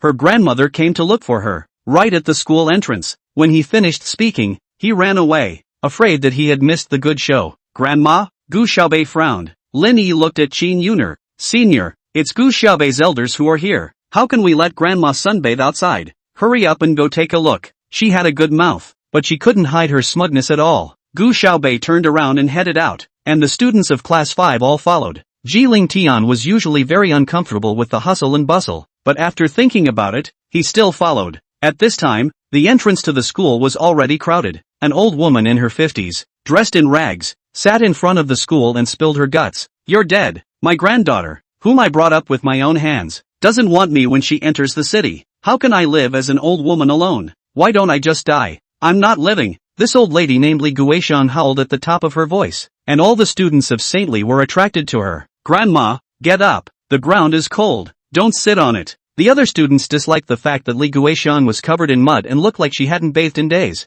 and were unwilling to go near her, but Gu Yuran was kind enough to go over and try to help her up. The surrounding students all cast admiring glances towards Gu Yuran. Who are you? Li Guishan stretched her neck and stared at her, desperately swinging her arms. I don't want you. I want my granddaughter. Gu Yuran was aware of Lin Yi's plan and naturally knew that this Li Guishan was the grandmother who raised Gu Xiaobei, Gu Yuran's own grandmother. To be exact, Gu Yuran couldn't help but recoil. She could vaguely see a few traces of her own likeness in Li Guishan's face. If she hadn't hugged the wrong person in the first place, wouldn't she be the one who followed Li Guishan? Covered in mud, not bathed for years, and stinking? Gu Yuran had wanted to show her kindness, but now she hurriedly backed away, afraid that someone would find out that there was a relationship between her and Li Guishan. Li Guishan saw Gu Xiaobei coming from afar and climbed up in a flash. Granddaughter, you've come. Why don't you want grandma anymore? Li Guishan was crying with snot and tears, looking really like a poor old country lady, but there was a greedy glint in her tiny eyes as she sized Gu Xiaobei up from head to toe,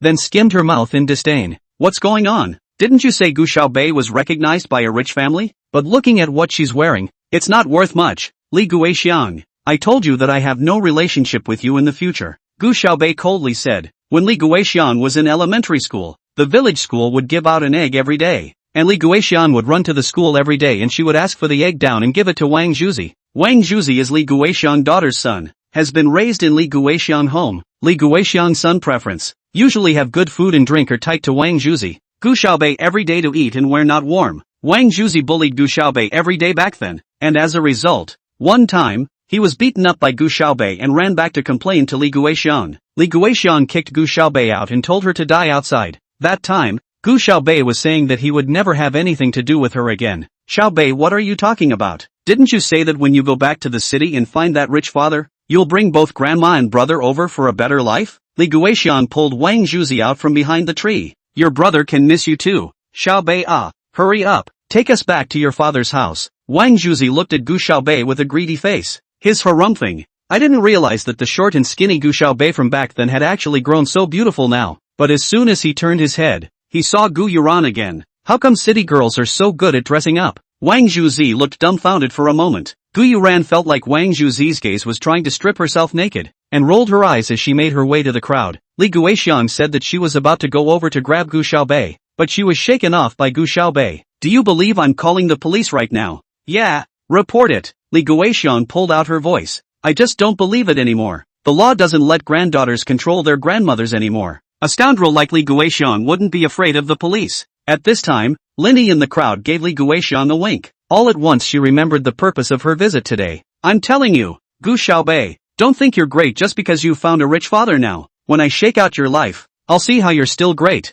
Chapter 74, A Difficult Task. Linny tells her to give her $10,000 as long as she says that Gu Xiaobei wasn't actually carried by mistake in the first place, but is really her own granddaughter. With such easy money, Li Guixiang of course agreed wholeheartedly. Whatever. Gu Xiaobei didn't care about that, pulling his feet up and leaving. Once Li Guixiang saw Gu Xiaobei like this, she also froze. She subconsciously glanced at Linny. I didn't realize that this kind of harsh words could not actually threaten Gu Xiaobei at all. Coincidentally, the dean of faculty came running over at that moment. What are you all doing here? Can't you hear the bell ringing? Hurry back to class. Look, you're all third graders. You're not going to take the promotion test. The students rushed to the classroom as soon as they saw that the head of the faculty was coming. But what the hell was that all about? It's too hard to watch a movie halfway through. Gu Yuran is also angry to clench her teeth. But at this time, her cell phone suddenly ding-donged a sound. Dad, Yuran, there's a party tonight. It's introduced by your auntie's son, and the host of the party is Cheng Xiao.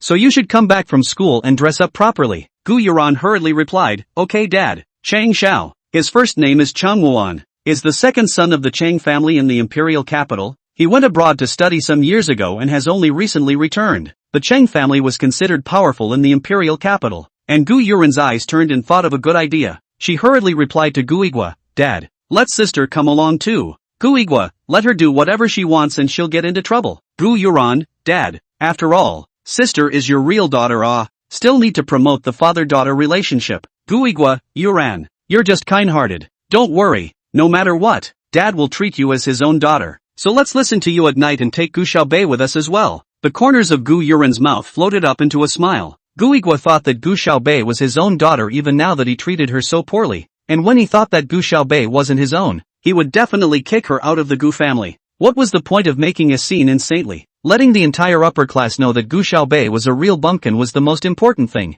She said to Li Guixiang, here is $5,000. You take it, and tonight you go to a place to make a scene, and go there to say what you had originally prepared for today. Li Guixiang's eyes went straight. Another $5,000. This money is too good to be true. I've just been in town for half a day and I've made $15,000. You are my own granddaughter, aren't you? I can tell at a glance that you and my daughter-in-law look so much alike. Li Guixiang said. Gu Yuran instantly chilled her face, wrinkling her nose as she stepped back. I'm telling you, you'd better not talk nonsense. As long as you do a good job I'll naturally give you more money. Otherwise, you won't be able to take a single penny. I know. As soon as Li Guixiang heard the word money, she instantly didn't dare to say more. Linny and Gu Yuran left together, and Li Guixiang took $5,000 and joyfully dragged Wang Zhuzi to the KFC he wanted to eat. Grandmother, this Gu Yuran is really beautiful, Wang Zhuzi said with a stream of harumphs. Don't talk nonsense, Li Guixiang said. She's your own cousin, don't think about nonsense. What about Gu Xiaobei? Gu Xiaobei now looks quite beautiful, cannot see it at all. It is really a woman's big change. Wang Zhuzi thought of the pair of long legs of Gu Xiaobei just now, and could not help but drool. Li Guixiang rolled her eyes and thought, no matter what, she also raised Gu Xiaobei for 6 or 7 years, so she can't raise him for nothing. Since she was carried by mistake, she has no blood relationship with Wang Zhuzi. It seems like it would be good if she could make a daughter-in-law for Wang Zhuzi. Don't worry, Zhuzi, Grandma will definitely get Gu Xiaobei back for you as a daughter-in-law. At this time, Gu Xiaobei did not know how whimsical Li Guixiang and Wang Zhuzi were being. She received a message. Chang'an, 007. There's an important task to send you. I'll pass the information to you right away. Soon, Gu Xiaobei received the encrypted information. There is a unique set of contact codes within the a language presented after passing through 5 encryption methods. Most people have to resort to dictionaries to be able to read and understand it. And in the whole It is estimated that only 007 and 005 can use this kind of code without any obstacles, without having to consult any information at all. The information shows that Dr. Liu has been holding an authoritative position in cancer treatment research, and this year, he made a significant discovery result, but was seriously ill before returning to China. So, he commissioned his students to bring that information back home, but to my surprise, that student got in touch with someone from another country, intending to see whoever offered the highest price to sell this information to, in order to avoid this person's dog jumping over the wall and directly destroying the information. So this time, we can only take it wisely and not by force. Dr. Liu's life's work was to be able to help the country's medical community, and it absolutely could not be ruined just like that. So for this kind of grim task, Chang'an naturally thought of 007. Looking at the entire Special Security Bureau, she's the only one with that kind of skill. Dr. Liu's student is Cheng Wuan. The Cheng family was a powerful family, and Cheng Wana had hidden that information very well, but Chang'an had a clear conscience this time, and had also helped Gu Xiaobei investigate some information before letting her go on her mission. Chang'an, 007. Remember, Cheng Wuan has a sapphire necklace on his body. That necklace is a key. Only that sapphire can open the safe where he hid the information. But you have to remember, that sapphire necklace has to come in contact with the skin of a person who is at 37.5 degrees, or else as long as it's out of contact for more than a second, an alarm will be triggered. That safe is hidden in Cheng Wuan's bedroom, but the exact location is still unknown. Also, there's no way to fully open any of his bedroom windows, not even for a baby to get through. So you can't jump out the window when you get the information. You can only leave through the front door. Gu Xiaobei, thank you for this useful information. It's a task that's as hard as it gets. Okay,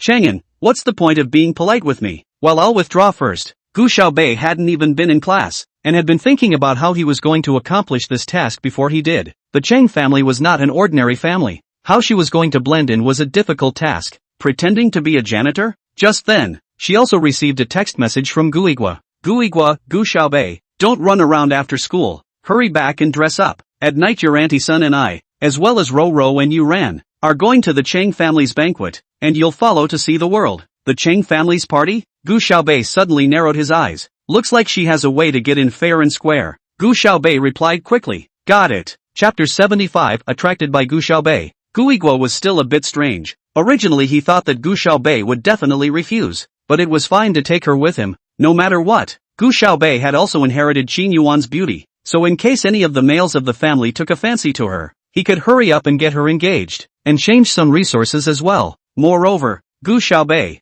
today, had dressed up in a rare manner and didn't insist on wearing those clothes she usually wore. After all, today was the Cheng family's banquet, and those who went would be well dressed. If she still wore her previous clothes instead, she would look out of place, attracting others' attention, and it would not be convenient for her to go on her mission. She wore a white dress that came down to her knees, with a little pattern embroidered on it in silver thread, and was very well cut and flattering to her figure. This dress looked simple yet generous and should be priced well. Gu Xiaobei always looked cold in his spare time and liked to wear all black, which was even more low-key. At the moment, she was wearing a white dress, which made her look a bit unearthly and immortal. She only wore light makeup, but it made her look even more like a lotus flower, naturally beautiful, and just by looking at her, people couldn't take their eyes off her. In that instant, Guigua seemed to see the Qin Yuan of his youth, and even the tone of his words with Gu Xiaobei became a little softer. It's good for you to be so dressed up, so don't wear those clothes every day in the future. Gu Xiaobei raised her eyes,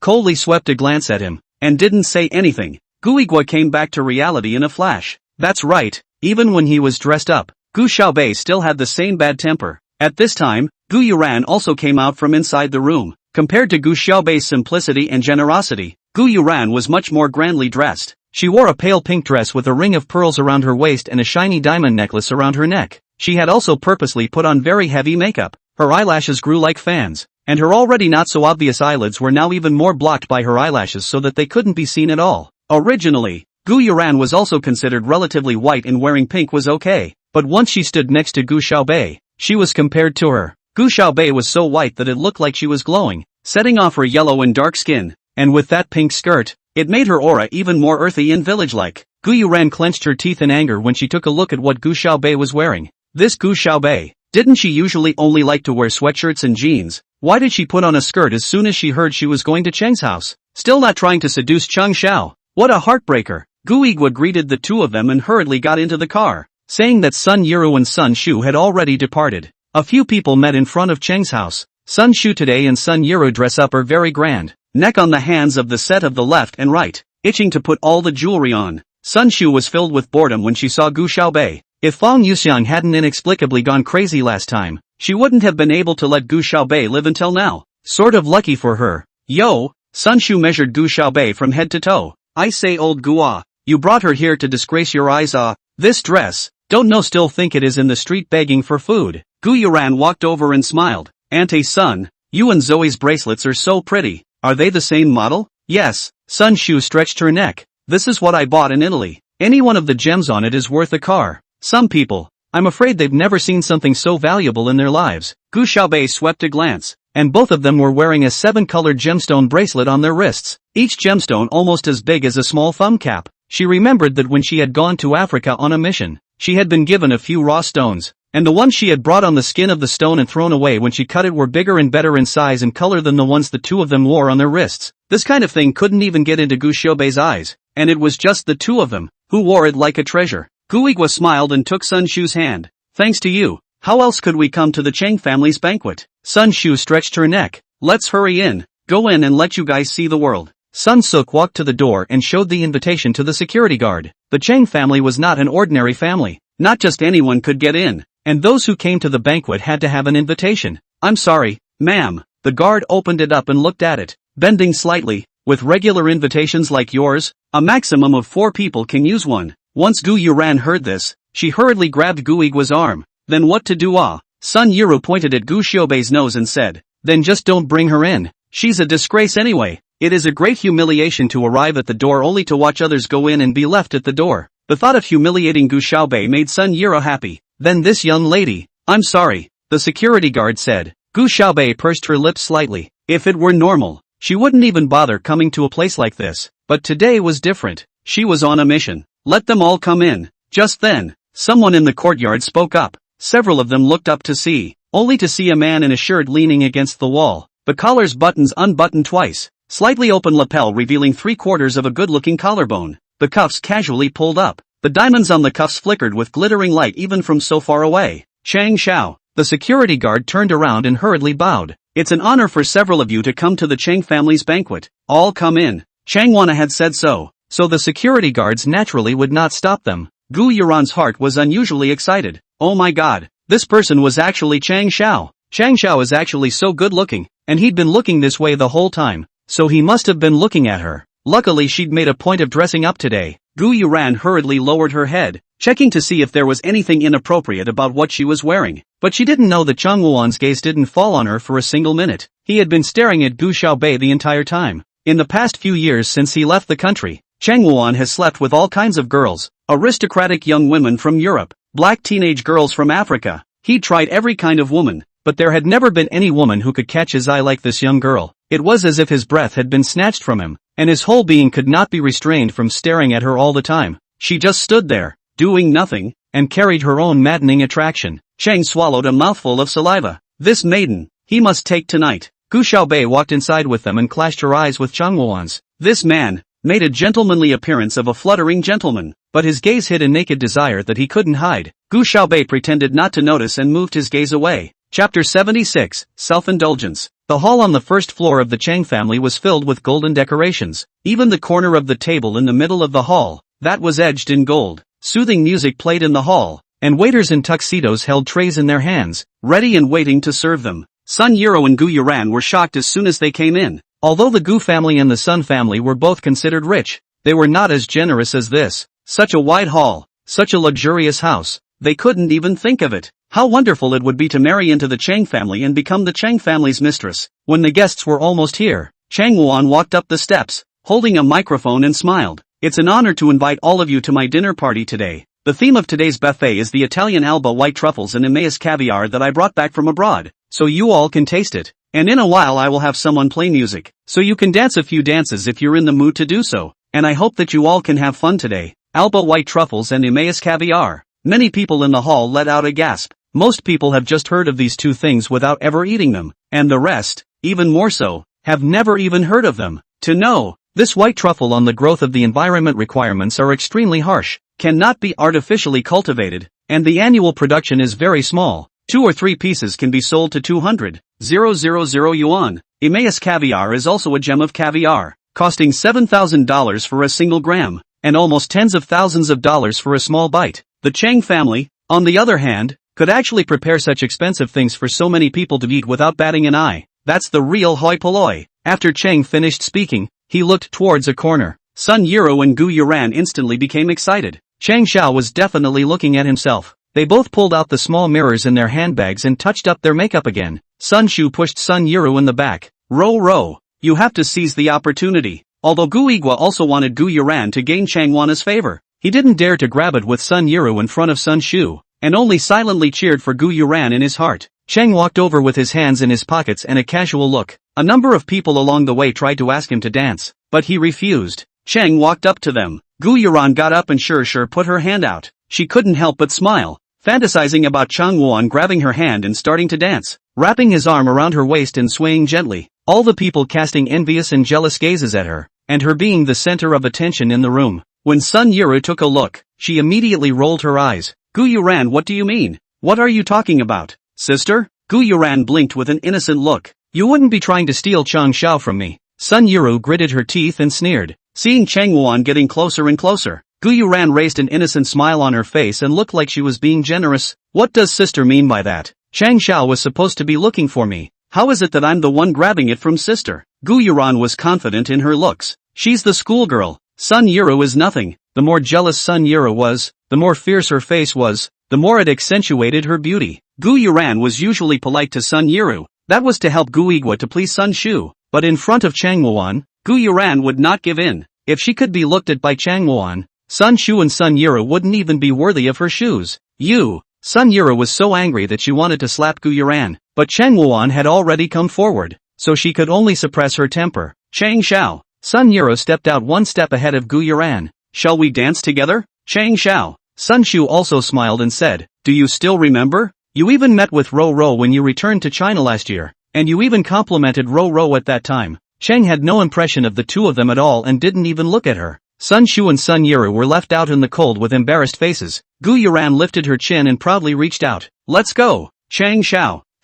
Just Sun Yiro. You want to compare with her? However, Chang Wan just swept her a glance and took a step to the side. Would I have the honor of asking you for a dance, young lady? Chang extended his hand with a gentlemanly face. Gu Xiaobei, who was sitting there playing with his cell phone, looked up. Originally, after a glance from afar, her beauty had already made Chang Wan's heart flutter, and at this moment, her heartbeat accelerated even more after a close-up look. Gu Xiaobei's skin was like the best porcelain, not a single pore was visible, and his eyes were like stars in the sky, clean and radiant. Gu Igwa was all of a sudden unusually excited. Quick, Xiaobei, Chang Xiao is talking to you. Excuse me, move over will you? I want to go to the restroom. Gu Yuran and Sun Yiro were so jealous that their eyes were about to burst into flames, but Gu Xiaobei didn't take it seriously, directly getting up and walking to the other side of the hall. Chang slowly hooked up the corner of his lips to look at Gu Xiaobei's back as she left. He wasn't sure if she was being deliberately lustful, but it was clear that she was really catching his attention.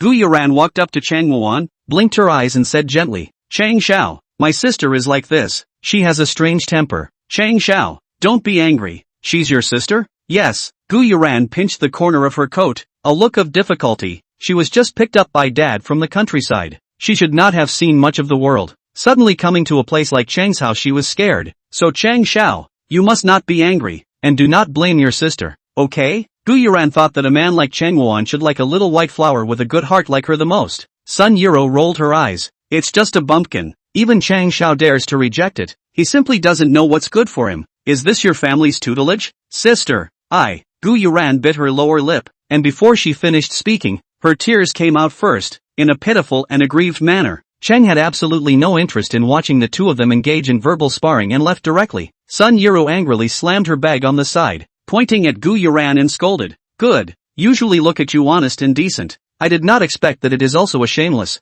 And Gu Xiaobei is not much different. As soon as you see Chang Xiao, you will be rushed to get together. You still wanna have a face. Sister, I didn't. Gu Yuran bit her lower lip and shook her head. I just thought that Chang Xiao was here to find me. I didn't want to steal from sister. Yuck. Sun Yiro spat on Gu Yuran's face. Chang Xiao will come to you? You don't even piss on yourself. Gu Yuran lowered her head, and although she was furious, She didn't dare to flip out with Sun Yiru. I blame Gu Xiaobei. Deliberately dressed differently from others to attract Chang Xiao's attention. Chang Xiao came to her and she still ignored her. Just a heartbreaker. Gu Yuran looked at Cheng Wuan's back, thought for a moment, and also walked that way. Anyway, didn't want to listen to Sun Yiru cursing anymore. Gu Xiaobei poured a handful of water onto her face. If she hadn't guessed wrongly, Chang Wuan should be standing outside right now. Chapter 77, Hot Potato. She opened the door and came out, and sure enough, Chang Wuan was leaning against the doorway, his lapel slightly open, smiling as he blocked her way.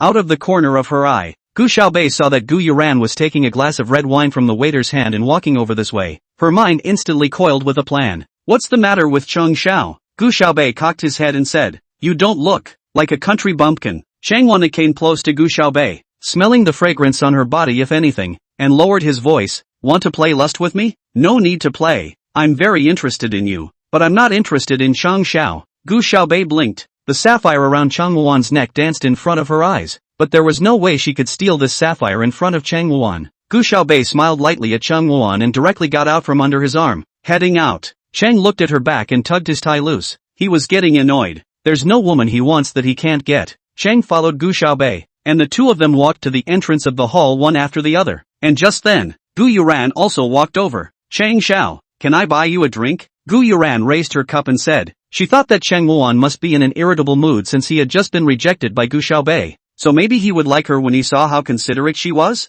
No one saw that Gu Xiaobei's hand moved gently. Gu Yuran suddenly felt as if she had been stabbed by a needle on her wrist, and when she didn't hold it steady, the cup of red wine all splashed onto Cheng Wuan. Gu Xiaobei stood right next to Cheng Wuan and let out a cry of surprise, subconsciously ducking towards Cheng Wuan. What it looked like to the onlookers was that Gu Xiaobei was reaching out and hugging Cheng Xiao's neck. In fact, only Gu Xiaobei knew that in that instant, her right hand flew to remove the sapphire from Cheng Wuan's neck, while her left hand vainly concealed and hung up the imitation that had long been prepared. The whole thing, it didn't take more than a second. Cheng Wuan was bumped by her, completely unaware of her movements, and at that moment, Gu Xiaobei was already holding the sapphire key in his palm. It didn't call the police because it was still attached to the human skin. Cheng Xiao is sorry. Gu Yuran was shocked. How did she know that it was actually Gu Xiaobei who had just scraped off a small piece of ice from the table next to her with his fingernail and flicked it towards her? And that small piece of ice melted when it landed on her wrist, so even if someone looked into it later, they wouldn't be able to find out anything. Gu Yuran watched Gu Xiaobei being held by Cheng Wuan and clenched her teeth in anger. She wanted to help Cheng Wuan wipe it off, but Cheng Wuan frowned and avoided it. "Never mind. I'll go upstairs and change my clothes." Cheng Xiao is sorry. Gu Yuran was still apologizing, but Cheng Wuan didn't even look at her. Gu Xiaobei's skirt was also splattered with a few drops. "Looks like I have to go to the restroom to clean up again then." Gu Xiaobei shook his head. After Gu Xiaobei entered the bathroom, he pulled out a compression garment from his pocket, soaked it in water and unfolded it, then wrung it out and put it on his body. She climbed out of the bathroom window and flew up to the second floor. Cheng also happened to arrive on the second floor. He didn't realize that Gu Xiaobei was following him lightly like a ghost. He opened the door, patting the red wine stains on his shirt as he stepped inside, and Gu Xiaobei stuck behind him and flew in after him. This was 007's stance, moving so fast that it was as if a shadow was sticking to a person's back without them realizing it. Cheng walked straight into the check room. It would take him 6 minutes tops to change his clothes plus clean himself up a bit. 6 minutes. That's enough for 007. She twisted the ring and projected a virtual keyboard, operating it on the fly.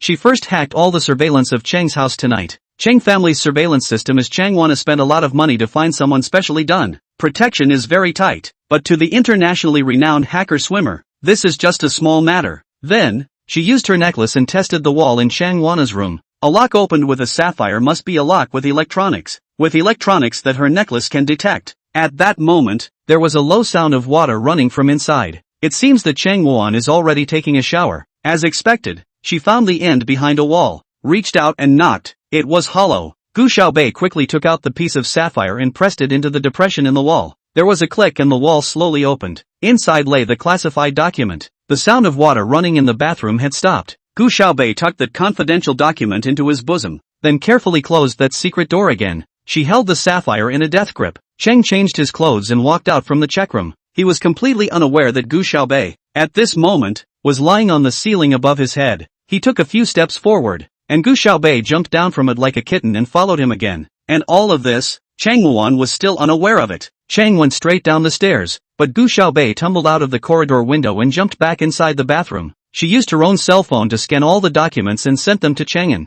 Then she tore the paper into pieces and threw it all down the toilet. She took off the compression garment she was wearing and rubbed it twice over the red wine stains on her dress, which became much lighter and barely noticeable. She threw her compression garment in the toilet as well and hit the flush button together. Then she went back to the sink and splashed a little water on her skirt, as if she'd just been busy cleaning her skirt. Chang'an sent a message back. Copy that. Worthy of 007. Chang'an's side was received, but her mission wasn't over yet. She needed to return this sapphire back to Changwuan. Otherwise, it would definitely be discovered. She smiled slowly at herself in the mirror. Nothing in this world is too difficult for her 007. Gu Xiaobei walked out of the restroom, but by this time, the hall was a mess, because Changwuan had just come down from upstairs and realized that the sapphire around his neck was fake. Time was rushed. Chang'an couldn't make too perfect a replica, and being able to fool Process Rampage for almost 20 minutes was already not easy. Find out for me. Until we find out, no one is allowed to leave. Chang was furious. It seemed that using the original trick was impossible. Gu Xiaobei squeezed the sapphire in his hand.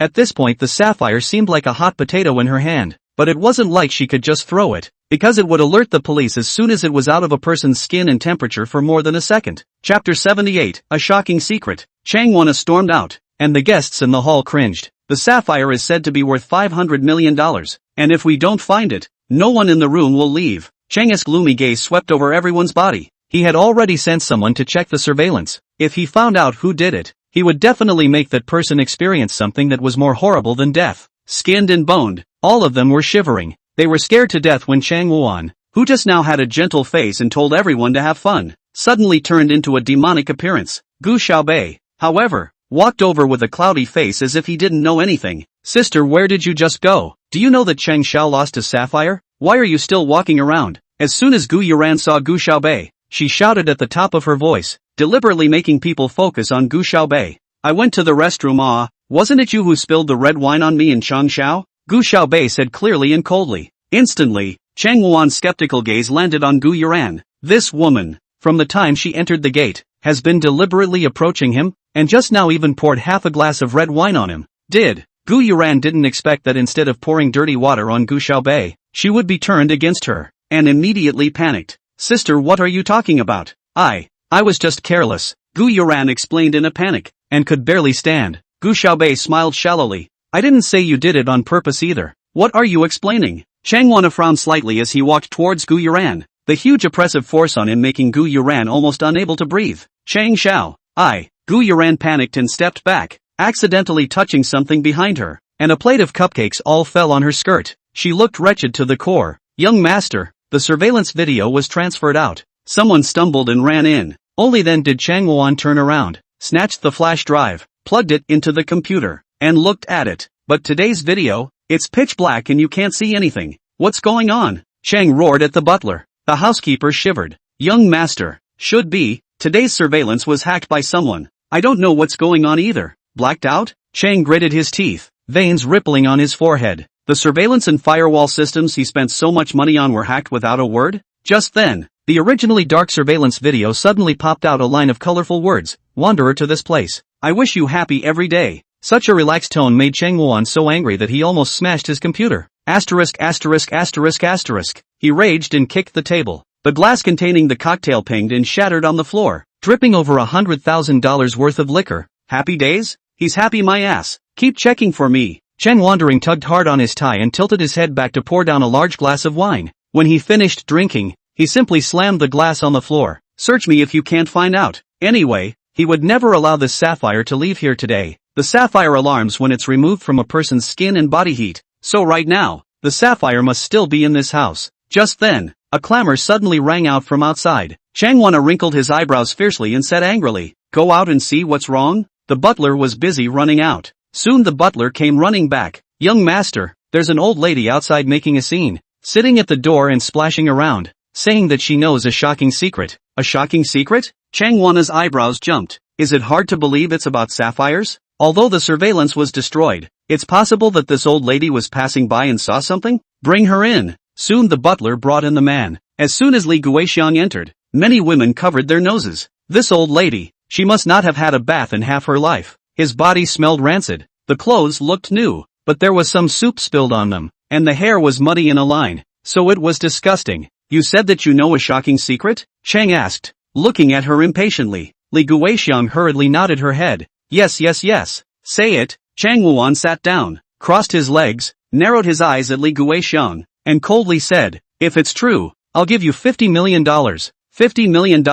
Li Guixiang has never seen so much money in her life. Gu Yuran, a little girl who could take out $5,000 with her hand, already made her excited. And she didn't expect that there was actually someone in this world who could take out $50 million. And it looks like, to this man, $50 million is just a perfectly ordinary number. She can also only be so generous when it comes to burning plutonium. For a while, Li Guixiang's voice trembled with excitement. Yes, it is. She pointed at Gu Xiaobei's nose and said, that's her. Chang's eyebrows jerked. Li Guixiang continued. She came to the city to look for her own father and said she would bring me and Juzi to live a good life, but ended up leaving us both in the countryside and eating and drinking here herself. She said as she surveyed the Chang family's house, how nice would it be for her to live in such a nice house. The city can be really good. She never want to go back to the countryside. And now when young people in the countryside get married, people also want buildings. This time, she no matter how, she will get a set of buildings for the column, so that she can give him a wife. Chang Wana wrinkled his eyebrows, a bit unable to understand what Li Guixiang meant. Don't make so much padding, just say what you have to say. He growled lowly, his shadowy gaze landing on Gu Xiaobei. Li Guixiang hurriedly said, in fact, she's not even the wrong child that was carried by the Gu family. That child died when she was carried back. She was born to my son and daughter-in-law, and she's not 18 this year. She's actually 17. Chang W raised his eyes, his gaze grim. Is this the shocking secret you're going to talk about? Yes. She lied to you guys. She is not the Gu family's eldest miss. Li Guixiang couldn't help but tremble up. These words are that Ding Hong taught her.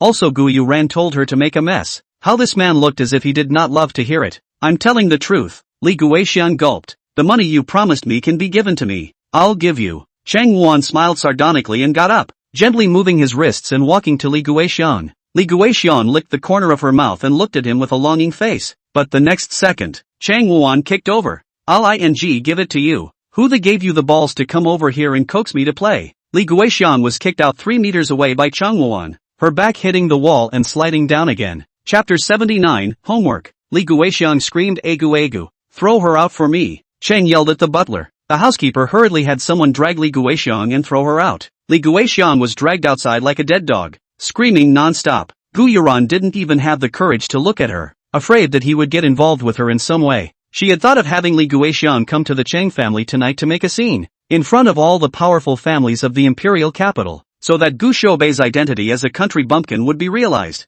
Who knew it would be so unlucky to catch Chang Xiao losing the sapphire? And with everyone's attention on the sapphire, who would pay attention to Gu Xiaobei's birth? Gu Yuran couldn't help but glance at Gu Xiaobei, thinking to herself that she was really lucky. But right at this moment, Gu Yuran seemed to see a blue light flash through Gu Xiaobei's hand, and in a flash, it was gone again. Chang Xiao, Gu Yuran subconsciously screamed. Chang's icy gaze fell on her. She winced violently. It was obvious that Chang Wana's temper was on the verge of exploding right now, and as long as she dared to say one more untimely word, the entirety of the gunpowder would explode on her. Chang Xiao, sapphire is on Gu Xiaobei, she said, pointing at Gu Xiaobei. Gu Xiaobei crooked his neck nonchalantly. Do you know what you're talking about? Don't you pretend. Gu Yuran was pretty sure that she just saw that sapphire. If she could help Chang Wuan find the sapphire, she would definitely get Chang Wuan's favor, and at the same time, she could also make Gu Xiaobei lose his reputation. It was like killing 2 birds with 1 stone. Gu Yuran made a pained look, tears hanging in her eyes to fall, like sparkling diamonds. Sister, I'm still willing to call you a sister because Dad picked you up from the countryside. I'm really treating you as a real sister. It doesn't matter that your identity is fake. I don't think it's true that Dad didn't have no feelings for you at all for more than a month, but how can you do this kind of thing? You actually stole something. If it wasn't for Chang Xiao's help today, you wouldn't even be able to come to the banquet. How could you? How could you do that? We're all posh. We've all seen the world. We wouldn't do this kind of stealing. Sister, you're the only one who's from the countryside. You're the only one who's never seen anything good. For a while, all the people started whispering. Didn't they say they held the wrong child before? Is this the wrong child or not? Didn't you listen to that old lady just now? This Gu Xiaobei is an imposter. No matter if Gu Yuran is real or fake, at the very least, she has been raised in the Gu family for 18 years, and this Gu Xiaobei came out halfway, and if she's a fake, Who'd want to raise a bumpkin who's not related to them? That's right, she wouldn't really dare to steal from young Chang. Who knows, country bumpkins haven't seen the world. Seeing something good in getting a thief's heart might be possible. These women were jealous of Gu Xiaobei's temperament and looks, and couldn't wait for her to hurry up and be unlucky. Gu Xiaobei, however, remained standing there unperturbed. Sister, I don't want to wrongly accuse you either. Let's put it this way, if you are truly innocent, then do you dare to let me search you? Body search? According to our laws, only the police can search a suspect for the purpose of gathering evidence. Seeing Gu Xiaobei's reluctance, Gu Yuran was even more certain that what she had just seen was the sapphire. I'm sorry sis, if you really did it then you have to return it to Cheng Xiao, and if you didn't do it I would like to clear your name. With that, Gu Yuran rushed towards Gu Xiaobei. Coldly, her feet slipped and her entire body fell towards Gu Xiaobei. Gu Xiaobei dodged to avoid it. Right at this moment, Gu Xiaobei's right wrist flipped twice quickly, and a milky white object was ejected by her. Since everyone's attention was on Gu Yuran, no one saw her small movements at all. Gu Yuran stood up holding the table and directly touched towards Gu Xiaobei. She pressed her hands confidently on Gu Xiaobei's waist, but there was nothing. She grabbed Gu Xiaobei's hand again, and it was still empty. No way! Gu Xiaobei's skirt. There wasn't any place left where she could hide anything. Impossible. Gu Yuran's face turned pale as she staggered back 2 steps. It's impossible. She clearly saw that there was a flash of blue light on Gu Xiaobei's hand. Chang Wana got up, and the light swayed as his shadow was cast on Gu Yuran's body. Gu Yuran only felt a huge mountain pressing down on her head, unable to catch her breath. Chang Xiao, Chang Wuan stepped closer, and she trembled and stepped back. Suddenly, Chang Wuan strangled Gu Yuran's neck and picked her up. One by one, both of you are fooling me with false information because you think I have a good temper. Chang tightened his hand violently, and Gu Yuran couldn't breathe for a moment, struggling desperately. It was only when she blacked out and felt like she was about to die that Cheng Wuan let go of her hand and flung her hard onto the ground. Since that's the case, everyone should not leave tonight. This MS. Gu, come to my room for a moment and I'll personally search you. Chang rolled up his cuffs, coldly looked at Gu Xiaobei and licked the corner of his lips as he said. The matter of losing the sapphire had made him furious, and tonight, he was going to take it out on Gu Xiaobei. But just at this time, the housekeeper suddenly stumbled in from the outside. Young Master Ji. Before he could finish his words, a tall, thin figure entered through the doorway, his hands in his pockets, his head slightly lowered, and he sneered softly. Why wasn't I called for such a magnificent banquet? Ji Ling Tian said, raising his head. His amber eyes held 1,000 years of ice and snow, and every word he spoke was like a giant peak pressing down on him. All of them couldn't help but whimper as he entered. In this world, there were men who looked so perfect and had such a powerful aura. Even Chang Wuan had fallen before him. Although Chang Wana was still a few years older than Ji Ling Tian, he was clearly lacking in aura at the moment. Why didn't you say anything in advance when Ji Xiao came? Although the Chang family was a large family, it was still far inferior to the Ji family. Most importantly, Chang Wuan only knew that the Chang family was below the Ji family, but he didn't know how big the gap was between the Chang family and the Ji family, because the Ji family is just too mysterious. I don't know what it is that young Ji has come for. Came to find my deskmate, Ji Ling Tian said coldly. I forgot my math book tonight and was planning to do my homework with her. After saying that, he stretched out his hand towards Gu Xiaobei and said in a clear and cold manner, let's go. The hand was bony, with a strength that was inexplicably calming. Chapter 80, Paternity Tests. Chang Wana's face suddenly darkened. Writing math homework? What a refreshingly unorthodox reason. Is this a deliberate attempt by Ji Xiao to smash my scene? Chang gritted his teeth. Ji Ling Tian raised his eyes and spoke in a clear and cold voice. It's not like Chang Xiao hasn't read a book. The pressure of schoolwork is high, and homework still needs to be written.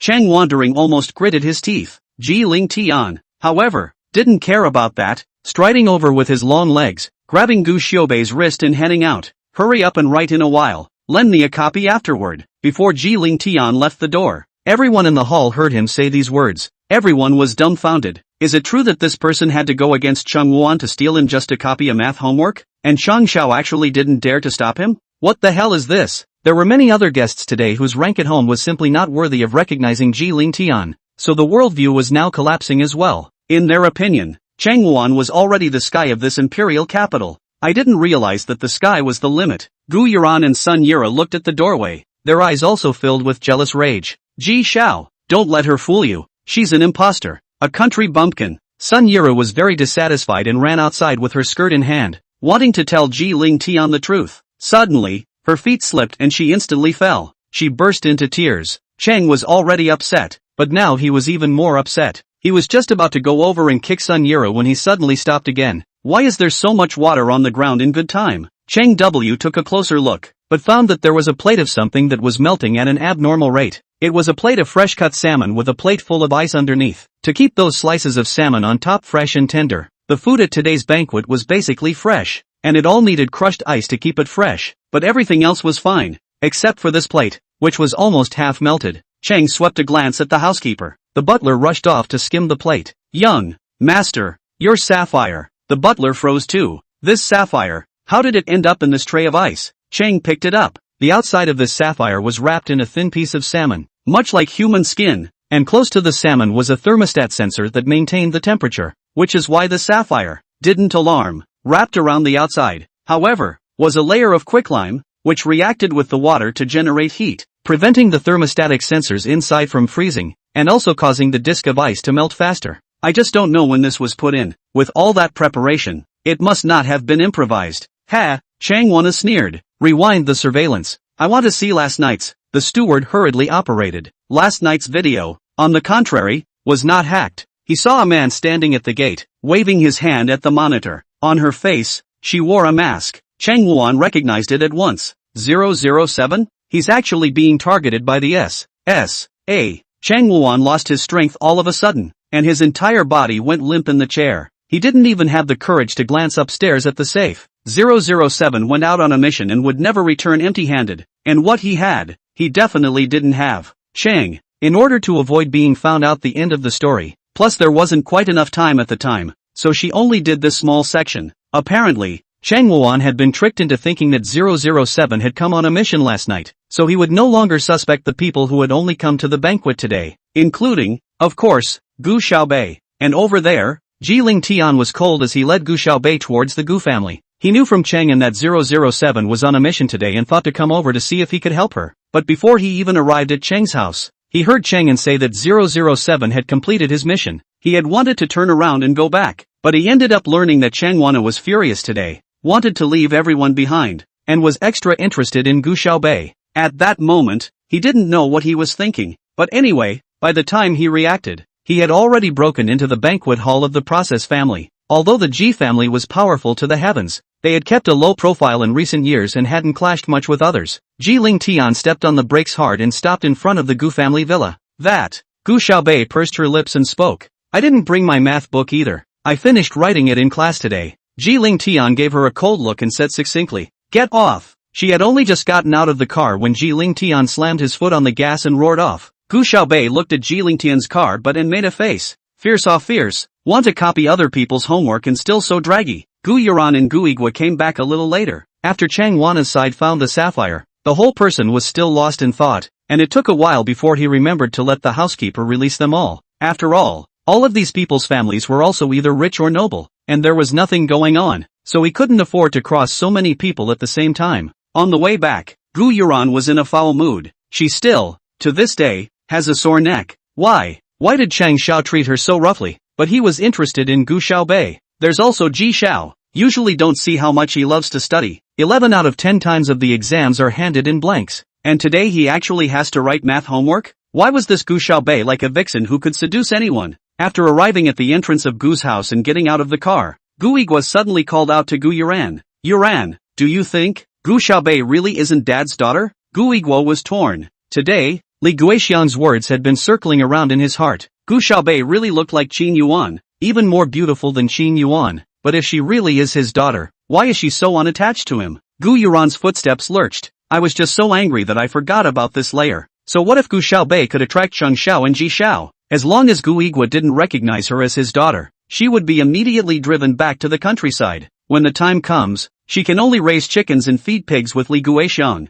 and be a wife to that 20-year-old Wang Juzi who still has a runny nose. She won't be able to see Ji Xiao and Chang Xiao for the rest of her life. Gu Yuran almost laughed out loud at the thought. Dad, she made a difficult face. I don't know, if Dad really wants to know. How about do a paternity test? Paternity test? Well, Gu Yuran nodded. As long as we do a DNA appraisal, we'll know whether Dad and sister are father and daughter or not. And now the paternity test results are also very fast. It only takes a day or two. Yes, you have a point. Gu Igwa nodded his head firmly. Just go get a paternity test. Chapter 81 Invitation to Training. When Gu Yigua brought up the matter of wanting to do a paternity test, Gu Xiaobei didn't hesitate for a second and directly agreed. Seeing Gu Xiaobei agree so readily, Gu Yuran slowly picked a smile. This time, she must drive Gu Xiaobei out. She kindly said, "Sister, no matter what, Li Guixiang is also your grandmother. Now that she's in the city, you should take care of her a bit, right? How can you not care about family love at all?" Gu Xiaobei smiled coldly.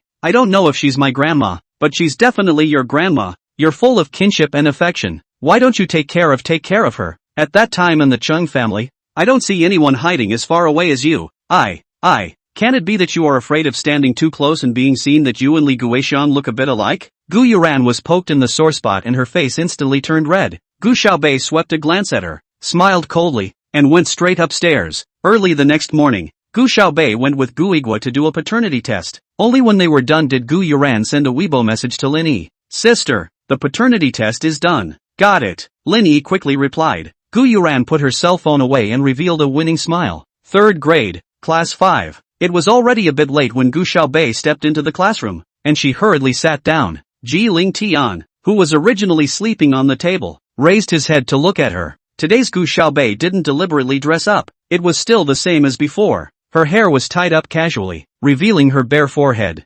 Jillian remembered how she had seen her last night. Throughout the hall, the people were like flowers in the dark night. Even though they were in different colors, they were dull and not easy to notice. She was the only one, bright as a star in the sky. However, Ji Ling Tian felt that the current Gu Xiaobei was still more like the bad-tempered and poisonous Gu Xiaobei he knew. By the way, Gu Xiaobei pulled out a book from the hole in the table. "Are you still copying yesterday's math homework?" Ji Ling Tian looked at her with a complicated expression. Dare she really think that he flipped out with Cheng Wu yesterday and had to bring her out of Cheng's house just to copy her homework? Does she know what Cheng Wuan's reputation is outside? Does she know how many little girls he has to toy with every year? Does she know how many women commit suicide for him every year? Ji Ling Weather had to look away from his head, picking up the airplane piloting techniques on his own table and continued reading, not bothering to talk to her. Saturday 6 quietly came over and held out his cell phone to Gu Xiaobei. "Sis, did you see the hot search? The group stage arrangement for this King's Glory Fall Combined Tournament has come out, and the final semi-finals and finals will be played in the Imperial Capital. Do you want to go and watch?"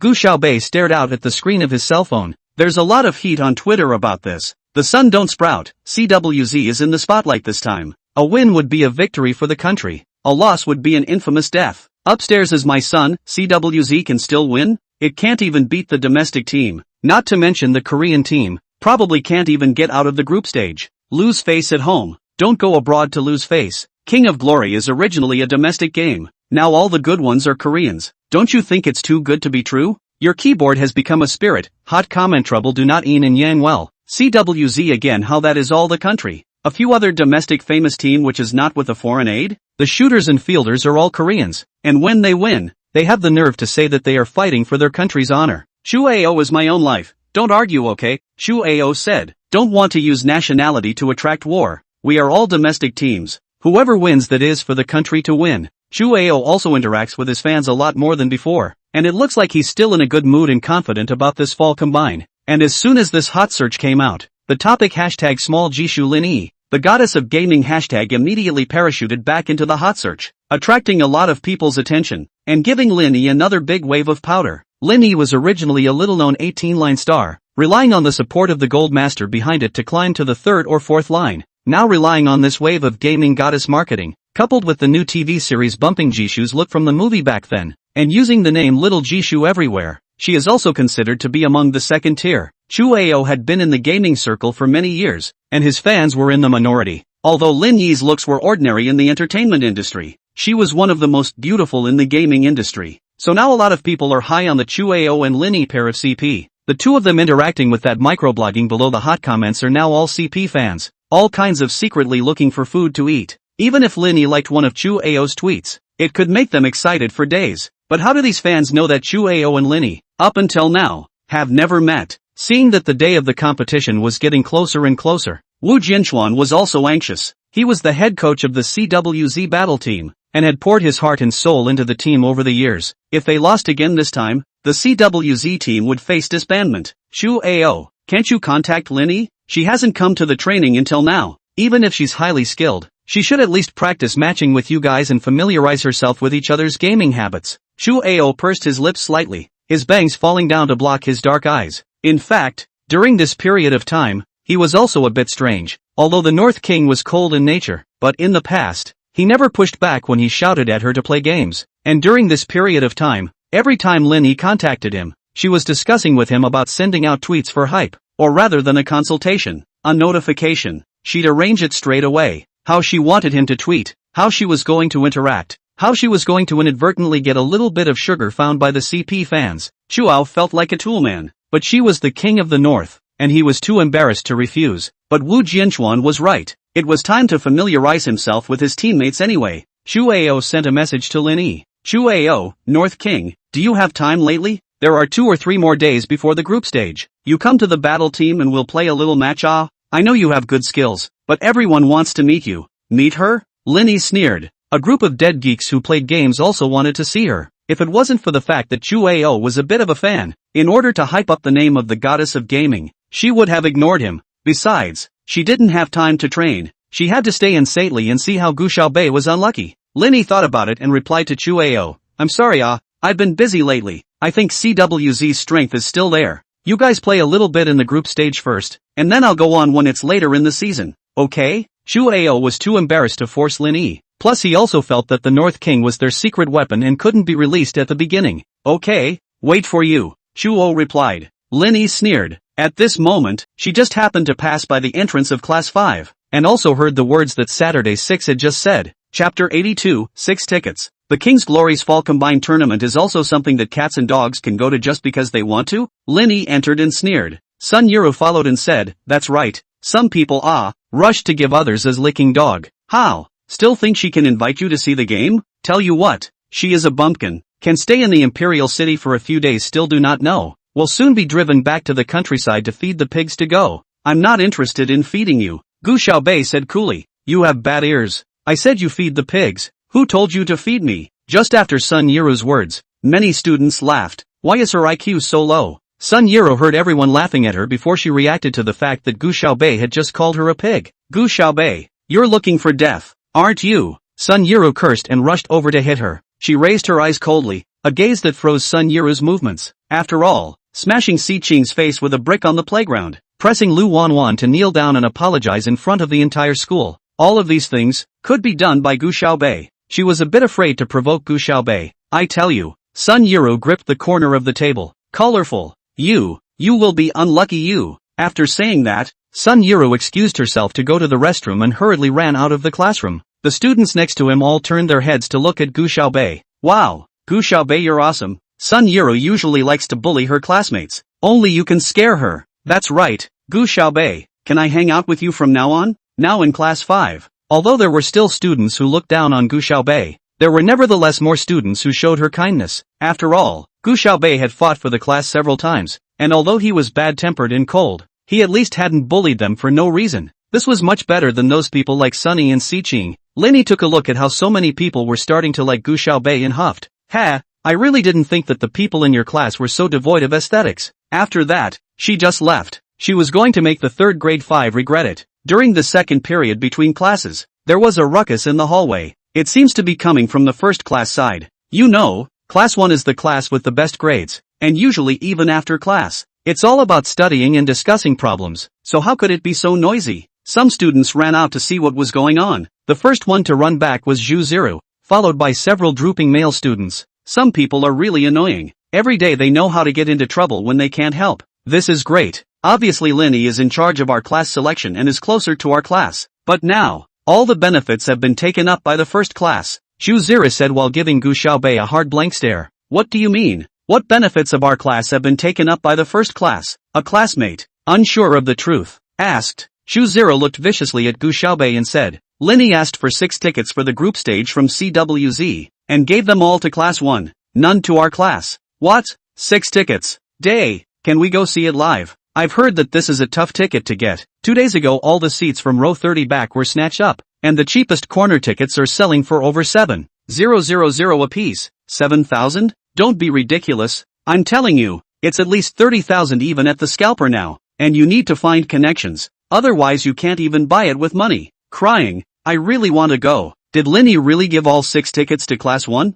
There was a lot of discussion around the class. Shu Zero gritted his teeth and said, not only that, but the tickets Linny got were all front of house tickets in the 20th row. Aha cried to death. Is it too late to go apologize to Linny? Really want to? There's no way the first class will give it up. It's not all Gu Xiaobei's fault for making Linny angry. Or else these 6 tickets would definitely be for our class. Don't say such things, okay? Just now Gu Xiaobei didn't say anything. Although someone spoke for Gu Xiaobei, Shu Zero still gouged Gu Xiaobei fiercely and heavily slammed the book on the table. Gu Xiaobei turned the page of his book in a cloudy manner and said carelessly, if you have money, go buy a ticket. If you don't have money, just throw a tantrum at yourself. If you can't ask for food yourself, can't you blame me for not giving you a broken bowl? What the do you mean? Shu Zero heard that Gu Xiaobei was ridiculing himself and instantly became furious. Gu Xiaobei smiled coldly. Shu Zero pointed at her nose and scolded. Do you know how to play King's Honor? Do you know what level of competition the Fall Combined Tournament is? Do you know what this tournament means to us fans?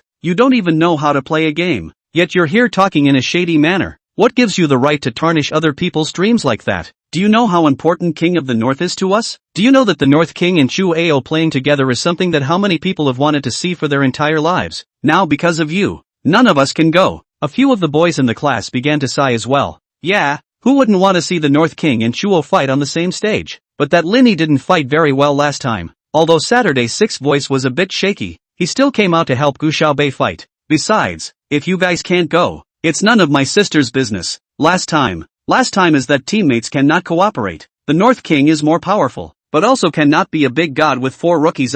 Shu Zero stalked his neck and said. Gu Xiaobei suddenly raised her eyes, her expression icy. How do you know she can't? What do you know? You, Shu Zero subconsciously retorted Gu Xiaobei, but halfway through his words, he suddenly felt that something was wrong. This Gu Xiaobei was actually speaking for Linny? What the hell is this? The class bell rang, and Shu Zero went back to his seat and sat down with a puzzled look on his face. After school today, Gu Xiaobei went directly to Ji Lingtian's house. Although it was on the way, she didn't go with Ji Lingtian though. It was time for her to take Bai Wenjing to play the game again. She had now brought Bai Wenjing to the diamond, and was close to Starburst. When Gu Xiaobei walked to the door, Big Fatty had already spotted her, only to see Big Fatty arch his back and quietly ambush himself on top of the nearby cabinet, waiting for Gu Xiaobei to pounce on her as soon as she entered the door. Ha ha, definitely going to startle her. Squeak came the door, and without a moment's hesitation, Big Fatty jumped through. It has already used this method to scare many people, and last time it didn't scare Gu Xiaobei,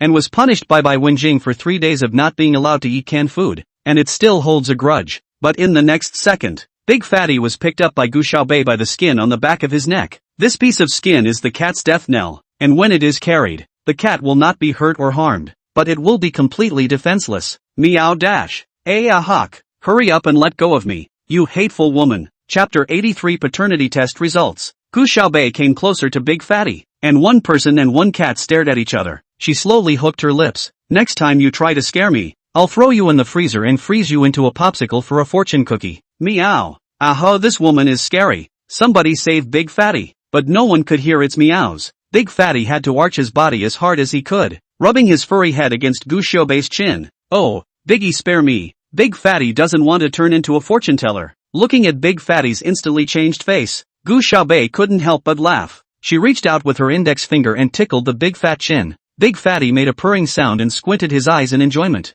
Ji Lingtian, who had walked to the door, suddenly froze. He had never seen Gu Xiaobei smile so happily. The sunlight poured over Gu Xiaobei and Big Fatty, and Big Fatty lay flat on the ground, allowing Gu Xiaobei to scratch its chin, unreservedly revealing its most vulnerable belly to her. Beautiful as if it were the best painting in the world. Meow. Big Fatty barked lazily when he saw that his young master had returned. Gu Xiaobei turned her head with a smile and suddenly clashed with Ji Lingtian's gaze. The corners of her mouth quickly sank down, and she returned to her usual clear, cold demeanor. Ji Lingtian also continued to walk inside without saying a word. He didn't want to admit it, but a thought suddenly turned in his mind at that moment. Gu Xiaobei could be so beautiful when she smiled like that. How nice it would be if she could be this happy for the rest of her life. Bai Wenjing was especially happy today knowing that Gu Xiaobei was coming. Today is the day she advances to Starburst. Baby, will you play with mommy? The 3 of us together. Bai Wenjing pampered Ji Lingtian as soon as she saw that he had returned. Before Ji Lingtian could say his words of refusal, he saw a few more threats in Bai Wenjing's gaze.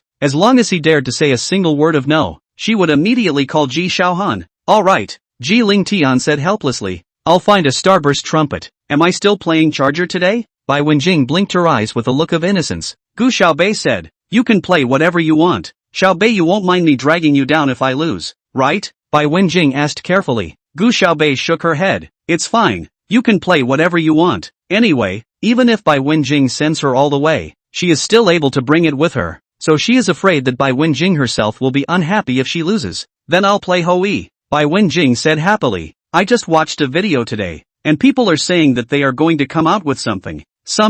Well, right. 6 God flower water. Flower water? Ji Ling Tian had a black line on his face. You're talking about the archer's 6 divine outfits. Right. Pretty much. Bai Wenjing spat out her tongue and smiled. Is that okay? Gu Xiaobei didn't realize that he hadn't seen Bai Wenjing for a few days, and she had actually skyrocketed to the point where she could produce equipment. Yes, Gu Xiaobei smiled. Do you want me to teach you how to get out? No. Bai Wenjing waved her hand. I'm a good learner. Let me play a game by myself. Ji Ling Tian looked at her with a skeptical face. What are you looking at? Bai Wenjing flexed her fingers and knocked a popping chestnut on his head. Play your game. No dragging me down. It is estimated that in the entire imperial capital, only Bai Wenjing dares to treat Ji Xiao like this. Bai Wenjing fought for a while, realizing that whenever she ventured out, she would be killed by her opponent. After all, there were 2 great gods, Ji Ling Tian and Gu Xiaobei, and the other 2 teammates weren't as strong, but they had fought their way up by their own efforts, which wasn't too bad. So the other side found out that there was such a soft target as Bai Wenjing, and they specifically picked her to kill. Opponent Bai Qi, this Hoi is too good to kill. Is it a robot? Opponent Bai Qi, me, what do you mean? I told you Hoi is good to kill, so you chased me for half the map to finish me off too? Opponent Bai Qi, how come Han Xian is here too? You guys are not finished. Opponent Bai Qi, I'm sorry. Hoi, you are my father. I won't dare to kill you again. The Miyu used by Gu Xiaobei and the Han Xian used by Ji Ling Tian hammered the opponents Bai Qi on the ground, and no one dared to come over and touch Bai Wenjing anymore, so she ran all over the map with her Hoi, hitting wild monsters and clearing soldiers, and had a great time. Don't you guys rush to win first, Bai Wenjing said anxiously once she saw that Gu Xiaobei and Ji Ling Tian were on the verge of breaking each other's crystals. I haven't even made the 6 divine attire yet. Once she heard this, Gu Xiaobei didn't dare to move and directly stood still, allowing the enemy crystal to kill her. Ji Ling Tian still wanted to move, but when Bai Wenjing passed with a glare, he also immediately put his cell phone aside. The enemy Bai Qi had thought he was going to lose soon, so he didn't come out even after he was revived. But he suddenly realized that Gu Xiaobei was dead and Ji Ling Tian was not moving. Opponent Bai Qi, what's going on? The other side is stuck? He carefully probed out and took away the completely unresisting Ji Ling Tian with a set of combos. Opponent Bai Qi, Weiwa. The great revenge is avenged. Time for me to shine. Ha! Except Lord Bai Qi's taunt. Bai Wenjing suddenly exclaimed. I've made out the 6 gods outfit. Come on. Let's go fight together. In Bai Wenjing's fantasies, she should be invincible in the universe after making out the 6 divine attire. However, the group battle had just started, and before she could let go and put down her big move, the other party's Bai Qi came up, and her screen turned black and white. You have been killed. Ooh, Bai Wenjing wailed with a deflated mouth. I've obviously made the 6 gods outfit. Humph. What internet video? It's all a lie. It's not awesome at all. Bai Wenjing threw her cell phone aside to go. At this moment, Ji Ling Tian and Gu Xiaobei had already brought the minions to the enemy's crystal. Mom, Kirito asked cautiously. Can we fight this time? Fight it. Humph. Bai Wenjing plopped down on the sofa with an unhappy face. It was already going to be a win, and the other 2 teammates pushed the crystal in 10 seconds. When settling the bill, Ji Ling Tian glanced at Bai Wenjing's outfit in passing. Ji Ling Tian froze at once. Mom, what are you doing out of 6 dawn? How to sell your shoes? I said how do you run can't even run. Bai Wenjing blinked. But isn't dawn the archer's godly clothes? Isn't 6 godly clothes 6 godly clothes? Isn't that 6 dawns? Why is it that I'm still not awesome even after I'm all out of them? Oh. Ji Ling Tian opened his mouth with difficulty. The 6 godly outfits are said to be the electric blade, dawn, and blood-sucking blade. Looking at Bai Wenjing's bewildered appearance, he swallowed back the rest of his words. Forget it, or next time, let's just play charger. Oh, you're just looking down on me. I'm going to call Brother Chill. All the way back. When she thought of Ji Ling Tian's defeat in front of Bai Wenjing, Gu Xiaobei still couldn't help but laugh. The atmosphere of their home, it's really nice, but as soon as she opened the door to the Gu family, she couldn't detect that warmth of home. Gu Yiguo was sitting in the living room, and in his hand was the paternity report form. Gu Yuran came down from upstairs and cocked her head. Dad, the results are out? Gu Yiguo nodded. He opened the report sheet, only to see that it read, after genetic testing, Gu Yigua can be recognized as Gu Xiaobei's biological father. Xiaobei, Dad knew it, you look so much like your mom. You must be Dad's own daughter. Gu Yigua probably felt that the fact that he was going to get a paternity test hurt Gu Xiaobei a bit, so he said something a bit gentler, but at this time, Gu Yuran, who was standing on the steps, revealed a smile as she slowly walked down. Chapter 84, Get thee outta here. Gu Yuran walked down, picked up that paternity test, took a look at the results on it, and then laughed. This is great. Now Dad can rest assured it. Xiaobei, in the future, you have to be good with Yuran. Before Gu Yigua finished his words, he suddenly heard Gu Yuran give a hum. She gave a cry, as if she was a bit puzzled. Yuran, what's wrong? I only saw Gu Yuran looking at the report card suspiciously, and then looked at Gu Xiaobei, slightly biting her lower lip, as if she wanted to speak, and only after a while did she shake her head and said softly, no,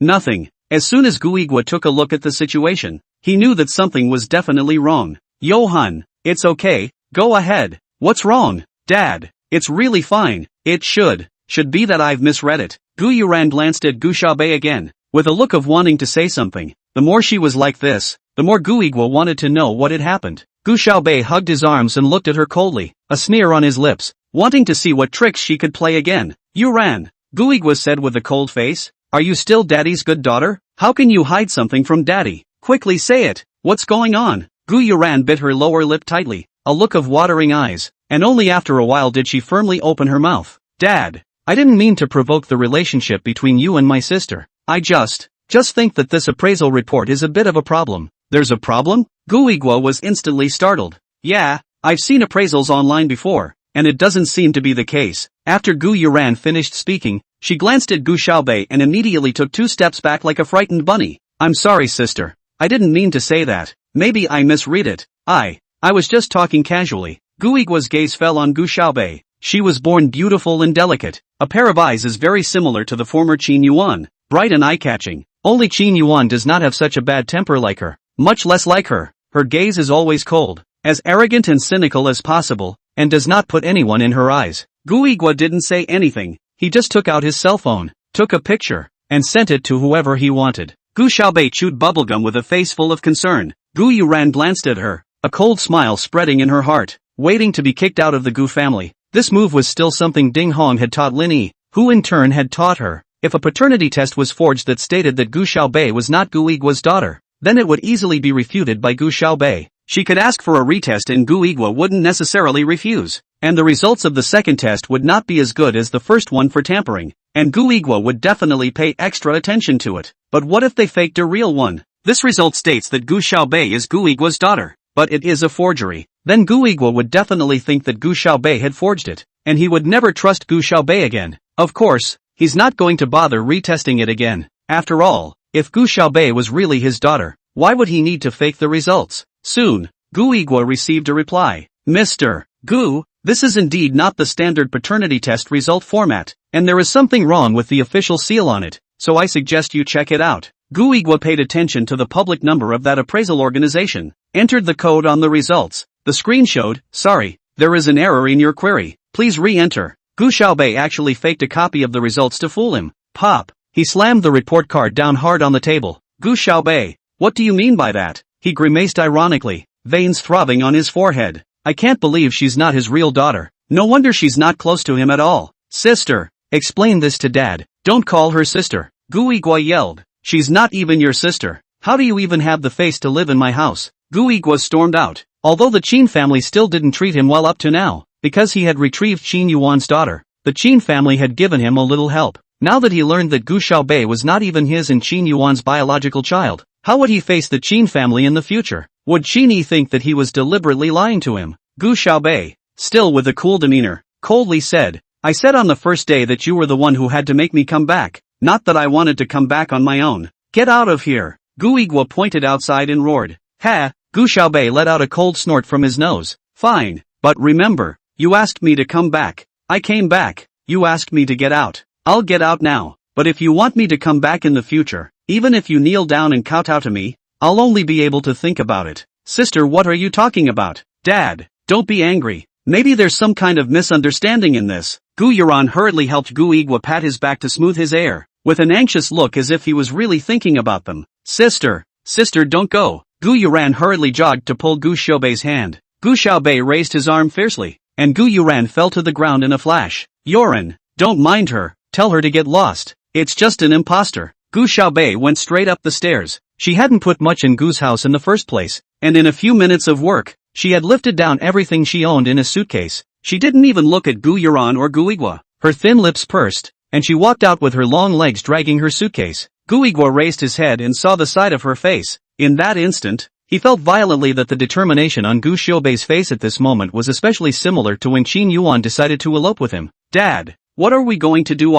If Mom knows about it, she will be very sad. Gu Yuran's low sobs pulled Gu Igua back to reality. It's better to think about how to talk to your uncle. How could I not expect that this Gu Xiaobei is actually an imposter? How could the Qin family accept a wild seed that is not related to them by blood? Gu Igua gritted his teeth and finished speaking. Suddenly noticing a few things were wrong, he hurriedly patted Gu Yuran's hand and comforted. Yuran, Dad isn't talking about you. You're Dad's most caring daughter. You're the only one that Dad can count on right now. You must get on well with the Qin family, and it would be even better if you can get married into the Qin family at that time. After all, Gu Yuran and Qin Yuner were not related by blood. Gu Yuran lowered her eyes, as if she was shy, but in fact, her mind was rapidly calculating. Lin Yi has always liked Qin Yuner. If she steals it from Lin Yi, forget it, she couldn't fight Lin Yi for the time being. Dad, actually, isn't Chang Xiao also very good? Well, good is good. Gu Igua thought for a moment, but he's got a bad temper, so Dad's afraid you'll be wronged. I have nothing to complain about for my dad.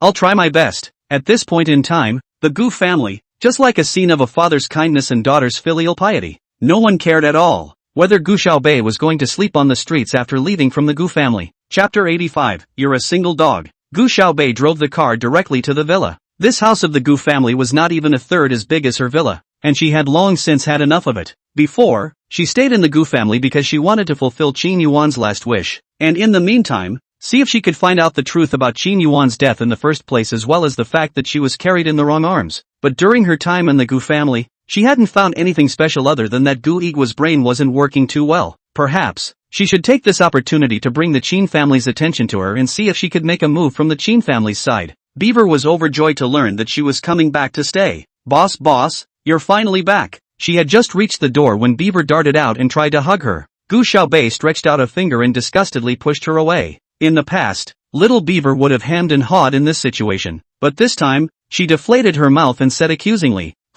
Boss, you don't love me anymore. You only love that Saturday 6, so she can go to the bathroom on your arm, and I can't even hug you anymore. Gu Xiaobei swept her a glance. Saturday 6 won't drip ketchup on herself. Beaver lowered her head to see that she had just accidentally dripped a few drops of ketchup on her body as she ate her fries. Hey, I was just looking at the mission. Any suitable assignments lately? Gu Xiaobei threw the suitcase, and the whole person lay down on the sofa in a big way. His eyes half squinted, with a domineering aura of a natural king looking out of the corner of his eye. Seeing the living as clouds and smoke. There aren't many worthwhile quests lately. Just one. Beaver hesitated before saying. A man placed an order saying that he wished to cure his grandfather's illness, and the bounty was $500 million. They had lost a lot of money fighting with the C family some time ago, and that project in the old city center, Gu Xiaobei, had also surrendered it to Ji Lingtian. So right now, $500 million was still more important to them. Gu Xiaobei lowered her eyes to look at her hand. The 10 fingers were long and white, the nails were cleanly trimmed, and the hands were as delicate and good-looking as her face. It was once said that her hands were those of a natural pianist. She did play the most beautiful tunes in the world, but at the same time, she had killed many people with those hands. She felt nothing in her heart. Since becoming 007 and founding Dark Sky, killing was a rare thing for her, except for that one time. Even if she had to do it all over again 10,000 times, she'd still make that choice on the operating table, but also because of that incident, she'd never be able to hold a scalpel again. She could dazzle with a butterfly knife and be so handsome she exploded when she pulled the trigger. But the scalpel she knew so well once upon a time, she just couldn't use it anymore. She could never be a doctor again. Forget it, Gu Xiaobei said softly. Don't answer it. In it, boss. Little Beaver hurriedly went over to sit beside her. I'll brush up more in the next 2 days to see if there are any other quests, and we still have enough money in Dark Sky, so just don't worry. Good. Gu Xiaobei closed her eyes, looking tired. At this time, in the Ji family villa, Ji Lingtian put his cell phone aside, crossed his arms behind his head, and crossed his legs in a dangling manner. Ji Xiaohan stormed on the other end of the phone. Don't think I don't know what state you're in just because I can't see. I'm telling you, when I say you listen well. You're blaming me for your wife's poor gameplay. Ji Ling Tian spat out with a cold face. When Jing is so smart, you teach her, she will definitely know. She doesn't just like playing games. What can you do if you bring her? You are idle anyway, and you don't have anything serious to do every day. Dad, Ji Ling Tian said, since you turned the company over to me, the annual yield has increased by 8 points, and I'm running all the domestic markets now, so why would you think I'm idle, doing nothing? Ji Xiaohan coughed unnaturally twice. Anyway, just do whatever Wen Jing tells you to do. If you dare to talk back again, I'll tell your grandfather. Grandpa was the person Ji Ling Tian cared about the most, and sure enough, his tone immediately softened. Okay, I get it. How's Grandpa's health? Ji Xiaohan's voice has a few points of heavy. The United States side of the medical technology can be. Your grandfather's condition is still considered stable, but want to be cured is basically impossible. You are in the country in addition to investigating that butterfly knife thing, but also to grasp to help your grandfather to find that doctor. That legendary sage doctor was Grandpa's only hope for survival. Yet it's been 3 years since I've seen any sign of this man. I know. Just a second before hanging up the phone, Ji Ling Tian suddenly remembered something. Right, Dad, turn around and get me some tickets for this King's Glory Fall Combined Tournament. Wouldn't you just go buy it yourself? Hands are a bit tight lately. Lucky Shang had ceded the renovation project in the old city to Ryan, and recently Ji Ling Tian had basically slammed all of his liquidity into it. Noticing that Ji Xiaohan was a bit impatient with himself and even wanted to hang up the phone, Ji Ling Tian hurriedly added, your wife wants to watch it. She's recently become obsessed with King's honor. Wouldn't it be better to call all those people home for a match and let Wen Jing watch it live? Ji Xiaohan spoke gently. 200 million appearance fees for one person is enough. A team of 5 people, 2 teams is 2 billion. Ji Xiaohan in order to coax by Wen Jing happy. Always never care about money. Dad, you have to see this kind of game live to get the atmosphere. Okay, then I'll turn around and buy all the tickets for the first 5 rows. You take Wen Jing there. She can sit on whichever one she's happy to sit on. And if she's not happy to sit on it, simply remove all the seats in the first 5 rows, and put a bed for her to lie down and watch. Ji Ling Tian's always cold and expressionless face finally twitched. Dad, can you stop acting like a dirtbag? What dirt money? I love my wife. You're a single dog who doesn't know. That's it. Hang up. After Ji Xiaohan finished mocking Ji Ling Tian, he hurriedly hung up the phone. However, 2 days later, Ji Ling Tian received the tickets that Ji Xiaohan had expedited sent over. 2 rounds of the group stage had already been played, and what Linny had given to Ichiban were tickets for the 3rd round. This time it's 8-4, and if CWZ wins, and then the next one,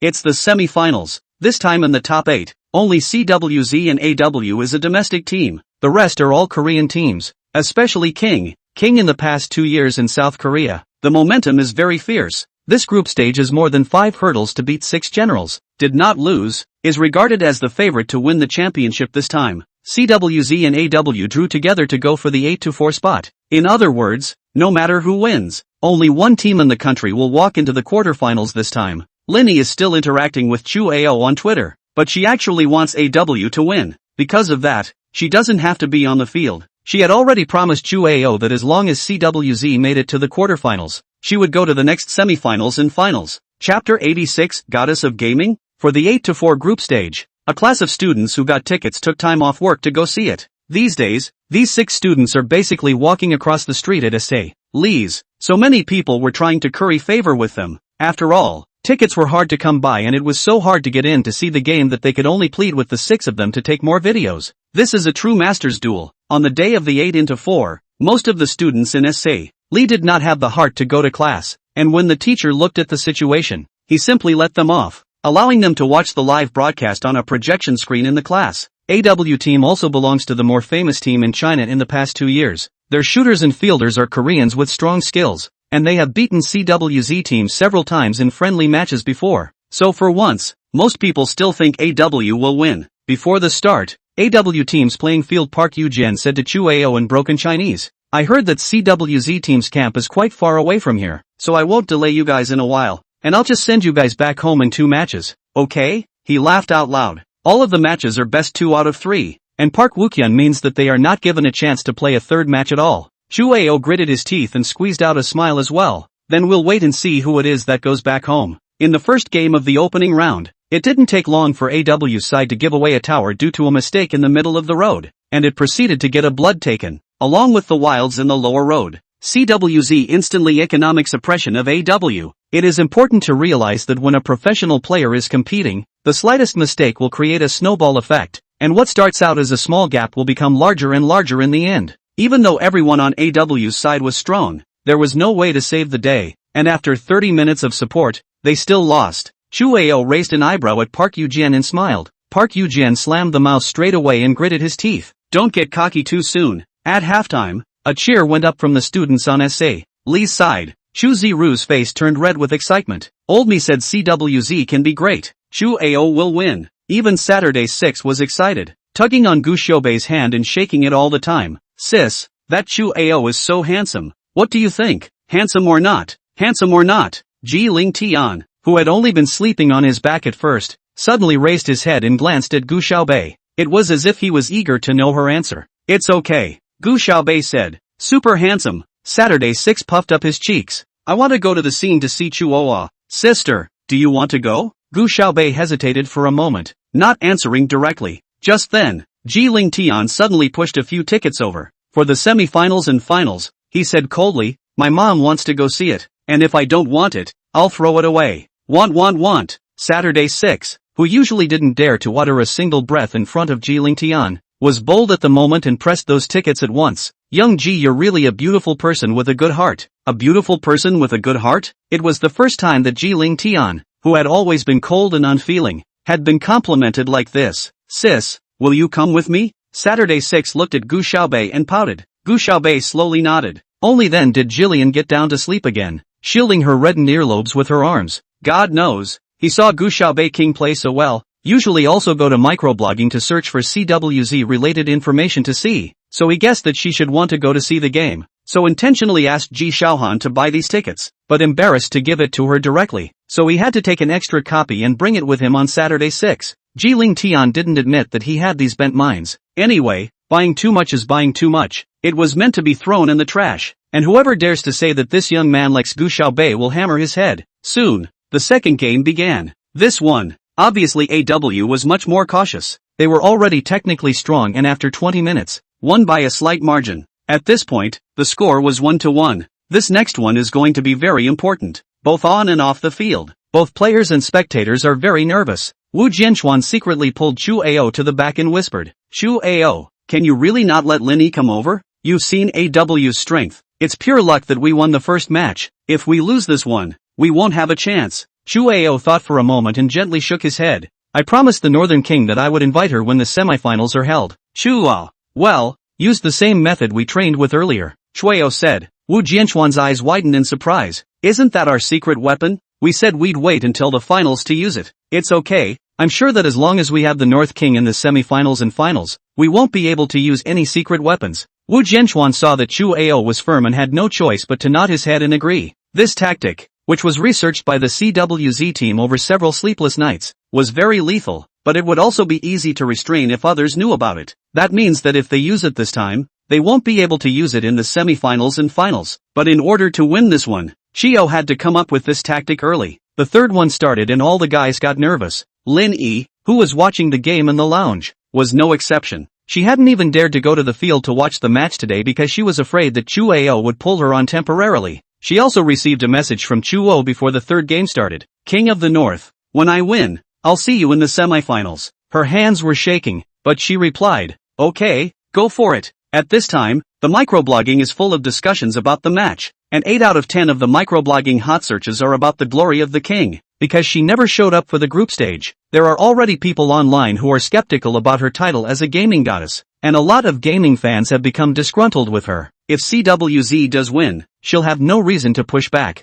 Shin Yuner, who was sitting on the sidelines, had been tweeting and didn't notice that Linny was out of sorts. Chini, I heard that Gu Xiaobei is a fake. What's going on? She's actually not your aunt's daughter? Gu Igua had already told Chini about this, and Chini was furious. Shin Yuner, however, could not help but think of Gu Xiaobei's face. It really does resemble my aunt. Chini, if someone really dares to pretend to be your aunt's daughter, definitely don't be merciful. No matter what Gu Xiaonan she is, she will have no good consequences. Shin Yuner, Dad, don't worry. I think there's still a misunderstanding in this matter. Give me some time. I'll look into it. Chini, okay. Shin Yuner sighed and put his phone away, glancing at the screen as well. At this point, The game was halfway through. AW seems to have a bit of an advantage right now, he said. Linny was so scared that she even dropped her cup on the floor. Yes. Although AW does have the advantage, she is still upset and nervous. Chapter 87, You're not related to me either. Nervous? Shin Yuner looked at Linny and let out a laugh. Linny also smiled awkwardly and didn't say anything. It's kind of a shame that you won't even get a chance to play if CWZ loses. Linny nodded, but in her heart, she was thinking that she couldn't wait for CWZ to lose in a hurry so that her identity wouldn't be revealed. Actually, within the general population, Linny wasn't considered bad at playing games. After all, she was also in the Staryu segment, but that time when she didn't beat Juziru, the strongest king, she was a bit apprehensive. I've also watched several tournaments live in the recent past, and there's really a huge difference between the pros playing and the average person. She doesn't have the courage to go on. Linny has been praying that CWZ must lose. Well, it does look like CWZ is at a disadvantage right now, Shin Yuner said gently. I didn't know before that you were so good at playing games. Senior doesn't play much king, I guess, so I haven't said anything about it. Linny had a bit of a heart attack. Shin Yuner nodded and didn't continue talking anymore. He would play a little bit, but it was true that he wasn't particularly interested.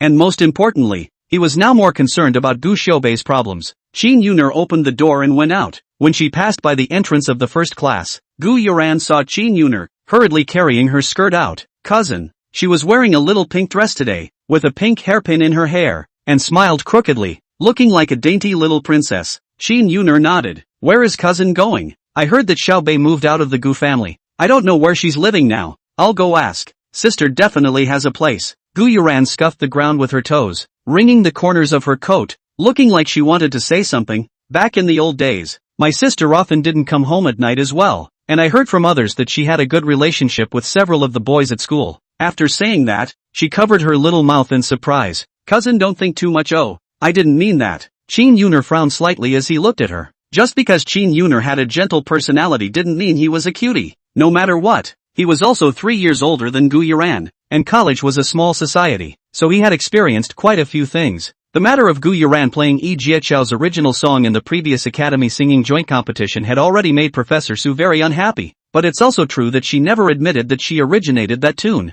So it's kind of a drill. Professor Su had anger in his heart, but he couldn't let it out. Not so much as to cross the line with a little girl from the academy. However, Professor Su had told Shin Yuner at the time that this cousin of his liked to play smart and told him to pay attention in the future. Although Shin Yuner had seen Gu Yuran a few times when she was small, she wasn't familiar with her after all, so she didn't have much of a filter when looking at her. Standing in front of her at the moment, Shin Yuner could see through her mind with a single glance. Yuran, in the future, don't just say anything without proof. After all, she was also the daughter of the aunt who had raised her for 18 years, and he was embarrassed to say 2 heavy words. Gu Yuran's smile stiffened for a moment. Cousin, I didn't mean anything else. Just know in your own mind if there's something else. Although Shin Yuner's voice was gentle, the words that came out were like a hard slap in Gu Yuran's face. Cousin. Gu Yuran clenched her teeth in anger. She's not even related to you by blood. Why are you defending her so much? Gu Yuran was simply furious. On the basis of what? Why is it that Cheng Xiao is only interested in Gu Xiaobei?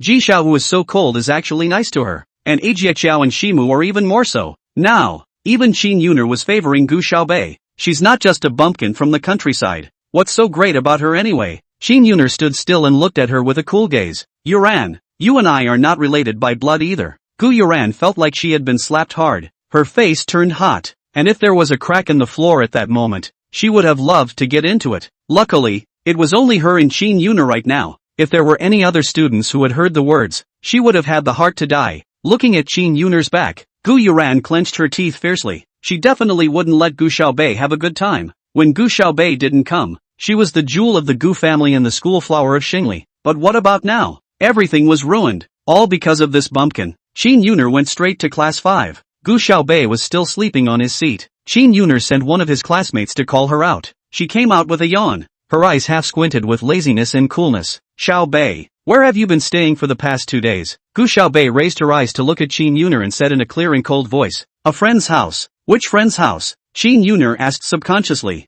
but he clashed his eyes with Gu Xiaobei's and sensed that she was a bit detached and defensive, so he didn't continue to pursue the matter. The previous Qin family's house in the imperial capital is still there, and it's quite empty for me to live on my own, so why don't you move over and live with me? That villa of the Chin family was as big as two of the Gu families, and it was quite empty for Chin Yuner to live alone. No, Gu Xiaobei directly refused. It's inconvenient to be alone. What's so inconvenient about that? Chin Yuner said. I'm your cousin. Gu Xiaobei pursed her lips and laughed softly. Don't you care about that paternity test thing? Uncle Gu won't take more than a few days to pick you up and take you back. In the next 2 days you'll go to my place to stay for a while. No need. Gu Xiaobei was adamant. If he wants me to go back, he has to see if I'm willing. After that, she went straight back to her class. Chin Yuner sighed as he looked at her back. So stubborn. It's exactly the same as when my aunt was there. How had Gu Igua been so blind as to suspect that Gu Xiaobei was not her aunt's biological daughter? This is something that needs to be investigated quickly. When Gu Xiaobei went back, the atmosphere of the third match was already being very tense. The class barely dared to breathe,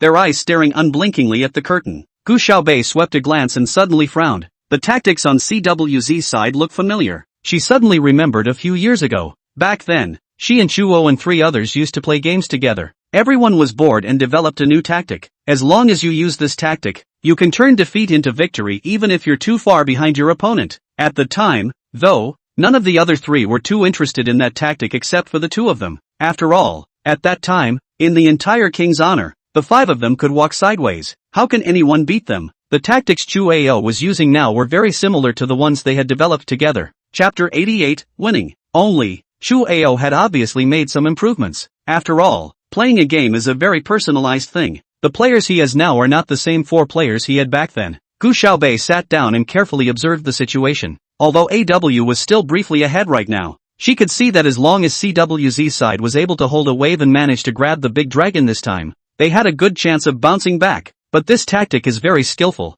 Once you use it, the second time, you will be easily targeted by others, and you will never be able to play the effect again. It looks like Chio really wants to win this group stage, but it's just a group stage, and even if you win, even the killer game, what are you going to do in the semi-finals and finals behind you? By this time, a heated argument had begun on Twitter. CWZ is a good team, but it's not a good team. How dare you call yourselves the #1 veteran team in the country? You've disgraced the face of the King's Glory battle team. King's side has long been over. Simply hanging This group stage match to King's team are so unlucky If it is not so, at least the ranking can also be advanced to mention AW and CWZ are too slow too. AWZ will win. Chui Amagad go go go. Charge. CWZ is so lucky that he didn't match with King all the way. Group stage are playing so tough or go home and drink milk. AW awesome. Park Day is awesome. Park you bitch is nothing. We have the King of the North in CWZ. Why hasn't the King of the North made an appearance yet? Lin Yi's latest tweet had also surpassed 200,000 comments. Part of the crowd was asking why she wasn't in the ring yet, and the other part was desperately cursing her, saying that if CWZ lost it would all be her fault. Hashtag Gaming Goddess?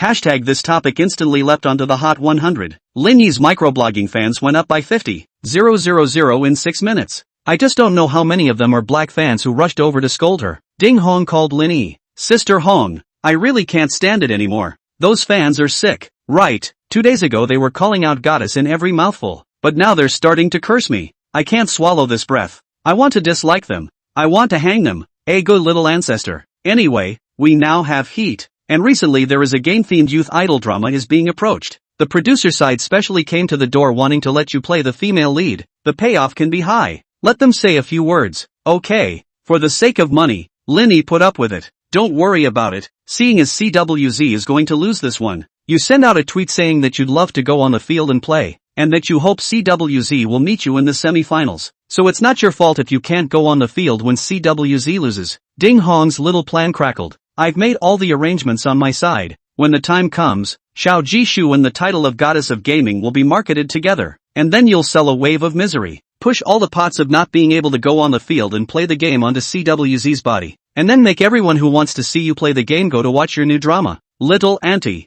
you're about to explode in flames. At that time, what kind of movies and TV shows? All the female leads will still be at your disposal. Hearing Ding Hong's words, Lin Yi instantly drifted up. Yeah, by then she'll have the heat on her. A few more movies and TV shows and most people will know her and she'll be a hit. Jishu won't even be able to match her by then. What gaming goddess? What she wants to be, is a goddess for all. Lin Yi was instantly bursting with self-confidence. Besides, Team CWZ has died in the group stage 3 years in a row, so I guess this year will be no exception. You know, electric player is a profession that eats youth. CWZ team didn't make it to the semifinals 3 years ago. It's not possible that 3 years later, when everyone got older and couldn't keep up with their hand speed and awareness, they actually made it in again. The thought reassured her. She followed Ding Hong's lead and sent out a tweet, and also etched Chu Ao. Linny is a fairy V, go Chuo, go CWZ. I'll be waiting for you guys in the semifinals. At Chuo V at CWZ official federation. Instantly, a ton of comments flooded in below. Linny flipped through it, now most of it was encouraging to her. The black fans were too embarrassed to scold. After all, she had stated that as long as CWZ could win the group stage, she would definitely go to the semifinals and finals. Linny was instantly smug, but just at that moment, a sudden shouting and screaming came from outside. Linny looked up suspiciously and froze instantly. On the computer screen in front of them, the CWZ team, which was originally at a disadvantage, didn't know when it suddenly turned the tide against the wind. Only Park Eugene was left alone on the AW side, and was still bloodied. And although all 3 Highland Towers on the AWZ side were gone, Chu Ao had already led the troop line through the lower road on the AW side, and was already heading towards the crystal. At this moment, Park Eugene was still being surrounded by the 2 people on the CWZ team's side and couldn't go back to the city at all, while the fastest one of his teammates would take 10 seconds to revive. 10 seconds. For an already developed shooter, it only takes 4 seconds to demolish the crystal. Team AW could only watch as their side of the screen turned black and white. Victory! A female voice announcing sounded, and everyone on the CWZ team jumped in excitement. Winning! They finally won. After 3 years, the CWZ team is once again in the semifinals. The AW Warriors left the arena with their heads hanging down. Wu Jianchuan was so excited that he couldn't speak well, and told everyone to go out and get together tonight. It's been 3 years since the CWZ team finally stood in the semifinal match again. Wu Jianchuan was in tears. Chu Ao was also full of smiles. The 5 members of the team plus Wu Jianchuan's 6 men held each other in a deadlock. Brothers, let's make sure we do it again this time. With the North King, there's definitely hope behind us. Wu Jianchuan then remembered and hurriedly said, yes, Chu Ao. I also saw Lin Yi tweeting, so hurry up and reply. Make an appointment to ask Lin Yi to hurry up and prepare for the semifinals. Chu Ao hurriedly nodded his head. He opened his phone and saw the tweet Lin Yi had sent earlier. He retweeted that tweet and commented, fortunately, the semifinals are waiting for you. Countless fans were going wild below. The comments instantly exceeded 100,000, and the topics hashtag CWZ1 hashtag and hashtag gaming goddesses participating in the semifinals hashtag instantly rushed to the top of the hot search. Linny rose another wave of fans hard. Before Chu Ao announced that Linny was the king of the north, her Weibo followers were only 5 million. But now, it's $40 million. She could be considered the center of attention now, but Linny sat there frozen, his mind blank. Semifinals. What's she gonna do? Chapter 89, Semifinals. A good number of St. Lee's boys rushed into the office that was exclusive to Lin Yi and Qin Yuner. Aha goddess. CWZ1. Goddess awesome. Can you invite us to your match? Please goddess. I really want to see you. Countless people surrounded Lin Yi. Although Lin Yi had given all the votes to Class 1 last time, Shu Zero and a few other boys from Class 5 still wanted to fight for it. Tickets for the semifinals can be much harder to get than for the group stage, and they really want to be there. Shu Zero squeezed to the forefront and said with a pleasing face, Goddess, all the boys in our class can like you and Chu Ao great god. You must not have a good impression of our whole class just because of a mouse off. Shu Zero really liked King's honor, and he had been powdering Chu Ao since a very early age. His biggest fan, though, was the King of the North. At that time, Chu Ao and the North King were not very famous, and there were very few videos about them on the internet, most of which were recorded by other people in the battle team who were idle and bored, and were not edited much. But at that time, Shu Zero often found videos of them playing the game and practiced along. He realized that Chu Ao was one of those who played the game hard, and that many of his routines could be studied, and as long as they were learned, they could all have a good segment as well. But the King of the North is different. The North King's consciousness was naturally good. Many times her reaction had exceeded the realm of ordinary human consciousness. Trying to learn from the North King was difficult. She was a natural game-playing hero. So when he realized that Lin Yi was the King of the North and was coming to Xingli, Shu Zero was so excited that he didn't sleep for days. Even though Lin Yi didn't play the game well that time, he still believed that it was all his teammates who were dragging the North King down. After all, the North King was the best. As long as the North King was there, the CWZ team would definitely be able to win over the Korean team and get the championship trophy. The championship trophy has not stayed in the country for 3 consecutive years, which is one of the most heartbreaking points for domestic King's Honor fans. Shu Zero looked at Lin Yi with an enthusiastic expression. Lin Yi narrowed his eyes slightly. Seeing Shu Zero, she suddenly thought of a good idea. The last time she lost her cell phone she didn't continue to fight. In fact she knew that if she continued to fight, she would definitely be the one to lose. But even so, Zhu Zero still thought she was very capable. Zhu Zero is still considered to be a good game player, and knows a lot about King's honor, and will still be like this. So wouldn't the average person who knows little or nothing about King's pride be even more easily fooled? Maybe she could pull the same trick. As long as she's the MVP, even if she loses, those fans can't call her out on it. Her strength is there. She's just being dragged down by her teammates. Linny instantly laughed. Of course, she smiled at Zhu Zero. I know, most of your class is still good. It's just that person being in your class that annoys me a little bit. I'll have Chu Ao send over a couple of tickets for your class at that time. Zhu Zero was unusually excited. Thank you, Goddess. Goddess, I will definitely support you all the way. Linny smiled and nodded. Soon after, Zhu Zero received 4 tickets from Linny. This time, Linny had asked for 10 tickets from the CWZ side, 6 for Class 1 and 4 for Class 5. All 4 of them, Linny gave them to Zhu Zero, letting him distribute them as he pleased. There were too many monks and not enough porridge, so everyone gathered around Zhu Zero and kept pleasing him. Brother, give it to me. I'll cover your meals for half a year. What brother? You're blindly recognizing a relative for a ticket. Do you have any backbone left? Dad, do you think I'm right? Dad, give it to me. Those boys have no boundaries when it comes to getting tickets. Zhu Zero stood up and shook the tickets in his hand. I also hope that everyone can all go to see it. If all 10 tickets were given to me, I would still be able to share it with a few more friends. All of you are my friends, and now that there are only 4 tickets, it's difficult for me too. Didn't we give 6 to Class 1 last time? Why are we giving them 6 again? Linny is in charge of our class, not Class 1. Besides, Class 1 is full of top students. Don't they have to study? It's a waste to give it to them. One of the boys muttered. Zhu Zero rolled his eyes in Gu Xiaobei's direction. It's not because of certain people. The goddess said that she is just close to the first class because she doesn't see certain people well. And she also said that if it wasn't because of that person, all 10 tickets would be for our class. With that, Zhu Zero distributed the other 3 tickets to the 3 classmates he was usually the closest to, and then said to the others, so, I'm sorry too. The students who didn't get tickets were all in a bit of a bad mood and looked at Gu Xiaobei with anger. Saturday 6 was not happy. What are you guys talking about in a shady way? Go buy your own tickets if you can. That's easy for you to say. You can't buy it with money. Okay. Nonsense. As long as there is money, how? Saturday 6 subconsciously retorted. After all, Ji Ling Tian that day but clutched several tickets. But she glanced over to Ji Ling Tian's side and didn't dare to continue. Gu Xiaobei smiled lightly at her. Zhu Zero sneered and said, Humph. People like you don't know anything about King's glory and don't deserve to go and watch Bei Wang play. The thought of meeting his idol in person excited Zhu Zero. Gu Xiaobei, however, just hooked her lips and smiled coldly. Soon it was time for the semifinals. Jiling Tian and Bai Wenjing arrived early and waited for Gu Xiaobei and Saturday 6 at the entrance. They both arrived soon after as well. Bai Wenjing was very happy to see Gu Xiaobei. The 4 entered the arena together.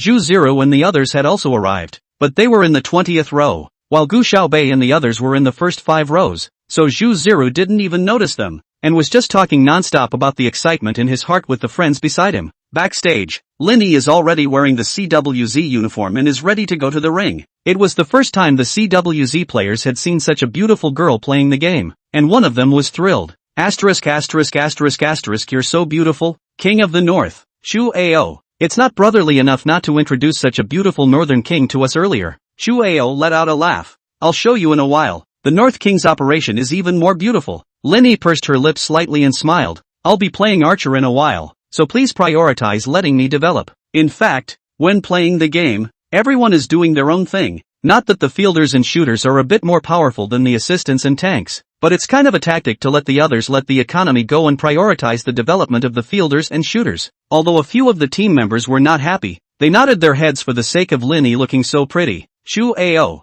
however, was a bit puzzled. King of the North, aren't you used to playing the field now? Chapter 90, Dreams Come True. Linny paused and smiled stiffly. People change. Ha ha, it's fine. The North King is super good at fighting anything. Shu Ao laughed and took her shoulders, walking together towards the stage. It had been his dream for years to be on the battlefield of the King's Glory combined tournament with King Bei, and today, it had finally come true. Although Linny didn't look like the cold Northern King he remembered from before, he didn't care. After all, she's right. People change. Besides, the former King of the North was just as good at playing shooters. Linny and Shu Ao went on stage together. The two narrators rushed to introduce it. The one walking up in front of us is the North King of our CWZ team, and also a well-known actor in the entertainment industry. known as Xiao Jishu's Lin. It is rumored that Bei Wang is the most powerful person in the CWZ team. Even Chu Ao is full of praise. Bei Wang has never been on the battlefield of the joint tournament before. This time, how will her performance be? Let's wait and see. King's shooter Cha Yihyun and fielder Kim Hwanwoo are both this year's gold medal shooters and fielder, never losing along the way. And North King is definitely the favorite to win tonight when they face these two. Please pick up your cell phone and scan the QR code at the bottom of the screen to cast your vote and participate in the interaction. The audience on stage got excited as well. See, that's the North King. This time CWZ Battle Team is expected to win the championship. CWZ is also unlucky enough to draw King in the semifinals. King is in the win now. Even with this Northern King it's still tough enough. Should I say no? This Linny is really quite pretty. I haven't seen a girl who plays games this pretty. What's the point of being pretty? It's still all about the operation, isn't it? The North King's operation. That's something Chu Ao even praised. The North King is awesome. No rebuttals accepted. St. Lee students all looked at the stage with excited faces and kept cheering for Linny. Someone with sharp eyes suddenly saw the first 5 rows. Hey guys, look, is that person Gu Xiaobei? Shu Zero looked in the direction the boy was pointing. As expected, it was Gu Xiaobei, with Saturday 6 sitting on her left and Bai Wenjing on her right. Gu Xiaobei actually managed to get tickets for the first 5 rows. How is she so good? Shu Zero skimmed his mouth. Can't you see that there's Ji Xiao sitting next to him? This Gu Xiaobei is also quite impressive, actually being able to fall for Ji Xiao. He despised Gu Xiaobei in his heart. This kind of woman who relies on seducing men to gain benefits is the most disgusting. Or the North King is good, not only in the entertainment industry, but also playing the game is particularly good. Tonight, it was the battle to seal the North King, whom he had always worshipped, and the entire world of King's Glory would go crazy because of the North King. The King of the North is the King in King's Glory. The pop-ups in the broadcast room were also crazy. Although there were King supporters, the majority of people were still willing to support the domestic team, so the voices of those who supported King were quickly drowned in a sea of North King is great. CWZ will win. Chu Ao passed a smile towards Linny and then put on their headsets together. With the headsets on, they will only be able to hear themselves and their teammates communicating, and won't be distracted by the other voices on the field. All of their cell phone screens were also projected onto the big screen. Linny logged into that Northern King account. Everyone on the stage held their breath, waiting for this fierce battle. On one side was King, a Korean team that had never lost this year and had been on the rise for the past 2 years, while on the other side was CWZ, a veteran domestic team that had stepped onto the semi-final stage for the first time in 3 years but had recalled the mysterious god Bei Wang. Just then, Gu Xiaobei's pupils tightened violently. What Linny had logged in was clearly her account. It hadn't been used in years, and it had been changed by Lin Yi's avatar, but she could tell at a glance the heroes in the hero pool, the inscription page, and the hero proficiency and hero skins, all of which she had set up in the first place. Gu Xiaobei jerked her head up and looked at Linny on the stage, only to see Linny pursing her lips in death. Although she tried her best to restrain herself, she still showed a few moments of nervousness. The match began with a screen to choose a hero. Linny chose Hoi. Hoi and Lu Ban are both considered to be relatively good shooters. As long as the early development, the late stage can stand jerk. However, in this kind of esports tournament, most people still choose to use some more maneuverable shooters, such as Huang Zhong or Sun Shangxiang, because the more you are in a tournament of strong players, the harder it is for heroes with low maneuverability to win. Chu Ao also looked at Linny with a few moments of strangeness. In an instant, though, he was at peace. The North King was the most powerful no matter what heroes he used. When he and the North King were 1v1, he couldn't even beat the North King's Kai Wen-ji with his Bailey Shayo. Zhu Zero off stage was also excited and said to the people around him, "See, the North King is just so powerful. I'm telling you, the North King definitely wants to show everyone how much Hoi, which people usually think can be played well by a person, can be played in her hands." He had seen videos of Bei Wang playing games before, and ordinary heroes could blossom into something different in her hands. Gu Xiaobei, however, sneered. She narrowed her eyes slightly as she looked toward the stage. Just half a minute's time, she had already found out clearly. Her original QQ number was recycled because it was not used for too long, and then it was stolen by someone who hung it on the internet to sell it later, and then it was bought by Linny when he bought the Water Army. That's good. Linny, you're fine. A cold smile hung at the corner of Gu Xiaobei's mouth. Her amber eyes half narrowed. If Beaver had been here, he would have been able to see that this was a precursor to the boss's killing spree. Bai Wenjing came over and said excitedly, "She also uses this hero. Oh, but her skin doesn't look as good as mine." When Gu Xiaobei first abandoned this account, the skin of Glow Star had not yet come out, and this skin belonged to the limited skin, which could not be bought anymore. So Linny brought the Elf King. Compared to the glowing star, This skin of the Elf King is on the lighter side and always feels underpowered when you hit it. Welcome to King's Honor. The enemy army has 5 seconds to reach the battlefield. As the voice announcement sounded, both teams went into battle. Linny ran wildly down the lower road, and just after a few steps, she realized that the assist didn't follow her, but instead followed the fielder, Shu Ao, to the upper road. Assist with me, Linny said. Can these people play, or are they pros? Who the assistants are supposed to get confused with? The auxiliary froze for a moment. This season usually let the auxiliary follow the fielder first. After eating the first wave of wild, the fielder went to catch people. The auxiliary would only go to follow the shooter. Chapter 91. Do you really think you're the king of the north? Shu Ao said. Go ahead. Auxiliary, which went down the road. But at this time, Linny was actually standing in front of the red buff. The auxiliary froze again. Shouldn't the first red buff and the first blue buff both go to the field? But Shu Ao didn't say anything, and the auxiliary had to follow Linny to the red buff. The next thing Linny did was roam around eating troop lines, eating wild monsters, and hitting river crabs. King's shooter, Che Xian, came to the upper road to support, and was caught by Chu Ao hiding in the bushes, and the assistants who were playing with Linny on the lower road quickly rushed over to support them. Chu Ao was already bloodied, but thinking that Linny would come over soon, he didn't run away. However, Linny actually leisurely went over after the wild monsters were finished. Chu Ao was decapitated by Che Haiyan's blood, but Che Haiyan also had only a sliver of blood left, and the auxiliary didn't have much fight left in him, and kept pestering him waiting for Linny to come over. In order to make it easier for Linny to kill Chai Xian, the auxiliary even went into the tower without a troop line and helped her resist damage. But Linny took a look at the auxiliary with only a sliver of blood left and actually ran straight back to his side of the tower. So Chai Xian killed Chuo and the auxiliary by himself, and actually went back to the city with blood on his hands. Auxiliary was so angry he wanted to smash his cell phone. King of the North, why didn't you come for support just now? Chu Ao was too embarrassed to say it, but auxiliary and Linny weren't familiar with each other. Linny also huffed. You two don't give away your heads, okay? Can you wait for me? What if I lose later? The audience on stage froze. Even the commentators couldn't find anything to say. This is the Northern King that Chu Ao has been praising? The people on the air began a new round of swiping. Gaming goddess or gaming nervous woman. Is this the King of the North? That's it? That's it? How much money did she give Cholo? Cholo is bragging about it. Asterisk asterisk asterisk asterisk disgusting. CWZ this time do not lose, I live upside down eating. Ha ha ha ha. King of the North is awesome. Thank you King of the North for giving me King the Fall Combined Championship trophy. The King of the North is awesome. The North King is awesome.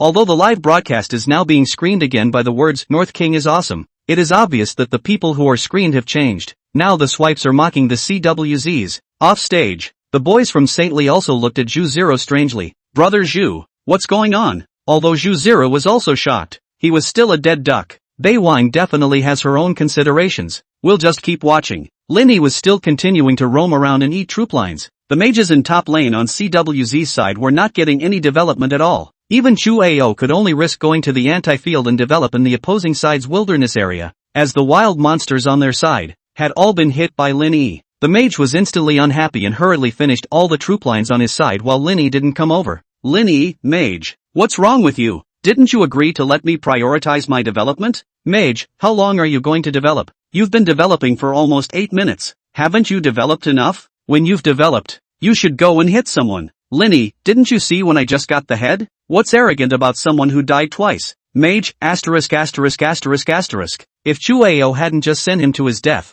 you could have gotten this head? Linny, what do you mean? Chu Ao, okay, don't argue. King of the North, you've developed about as much as you can. I'll give you the wilderness. You don't eat the middle line. Linny, oh, don't blame me if you lose later. Chu Ao had already sensed a few things were wrong, but now that the game was half over, all he could do now was to stabilize his teammates as much as he could to avoid this game being over before it was even finished. Losing is one thing, but it would be a joke in the history of the game if teammates got up in arms on the field and just went on strike. The audience under the stage also began to whisper. Asterisk asterisk asterisk asterisk. What's all this bickering about? The King of the North is a bit over the top, isn't he? All letting her develop, and then she fights and hides back. But didn't Chu Ao say that the North King was the most powerful? Confused, Ji Ling Tian's face was impatient. He didn't want to see it anymore. What a mess to play. Not nearly as interesting as the group stage. The battle of the North King out of the mountain that you've been looking forward to for so long is such a thing? He was about to get up with a cold face. Gu Xiaobei leaned across by Wenjing and suddenly grabbed his wrist. Ji Ling Tian lowered his eyes to look at her. Can you let me in backstage? Ji Ling Tian looked down at the hand that grabbed his wrist. White and slender and good-looking, he had always rejected the touch of others, but at the moment he nodded. He led Gu Xiaobei along to the back. Bai Wenjing looked at the duo's backs and suddenly rolled her eyes and smiled. She moved over to Saturday 6 and said in a small voice, 6, do you think my baby and little bay boy are a particularly good match? Ah. Saturday 6 looked at Gu Xiaobei and Ji Lingtian's backs and swallowed a mouthful of saliva hard to go. Ji Xiao's rejecting nature. She was scared to death just seeing it. Would there really be a girl who would be a good match for him? However, tonight's ticket was still given by Ji Xiao. Saturday 6 took the hand and ate it, nodding with difficulty. Bai Wenjing smiled happily. I think so too. I've decided that in the future, if baby can't marry little Bei, I'll kick him out. Saturday 6 scratched her head. Oh my god, what shocking secret did she know? Even though many fans were expecting a reversal, CWZ lost without a doubt. King won very beautifully. The Korean side of the cheering has begun to celebrate King's championship in advance,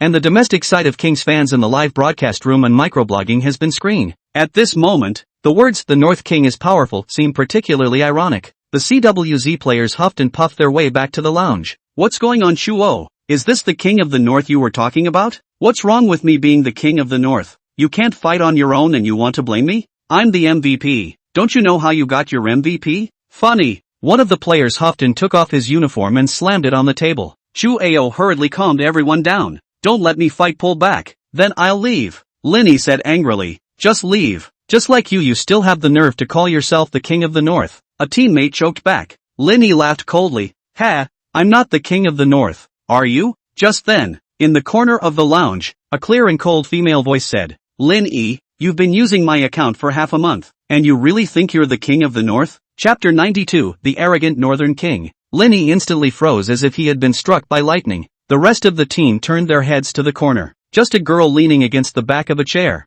her feet in marten boots resting on the table, her legs thin and straight. Most of her face was hidden in the hood of her sweatshirt. The half of her chin that was exposed was very delicate, and her whole person exuded a coldness that was handsome to the extreme. Lin Yi's lips trembled twice, wanting to say something but unable to utter a single word. Who are you and why are you in our lounge? A teammate asked. Gu Xiaobei took off his hat, got up and walked over. Gu Xiaobei, who told you to come? Linny seemed to have thought of something, but she couldn't believe it. She was pale at the moment, and her mind kept thinking, it can't be, it can't be. Gu Xiaobei didn't even look at her, only giving Chu Ao a clear and cold smile. Chu Ao, you're blind enough. Chu Ao froze. When he played the game with the North King basically didn't speak, only when exchanging tactics, and mostly typed, so he only knew that the North King was a female, and when he later contacted Lin Yi, after all, several years had passed, so he didn't quite hear if Lin Yi's voice was similar to the North King back then, but at this moment, he winced violently.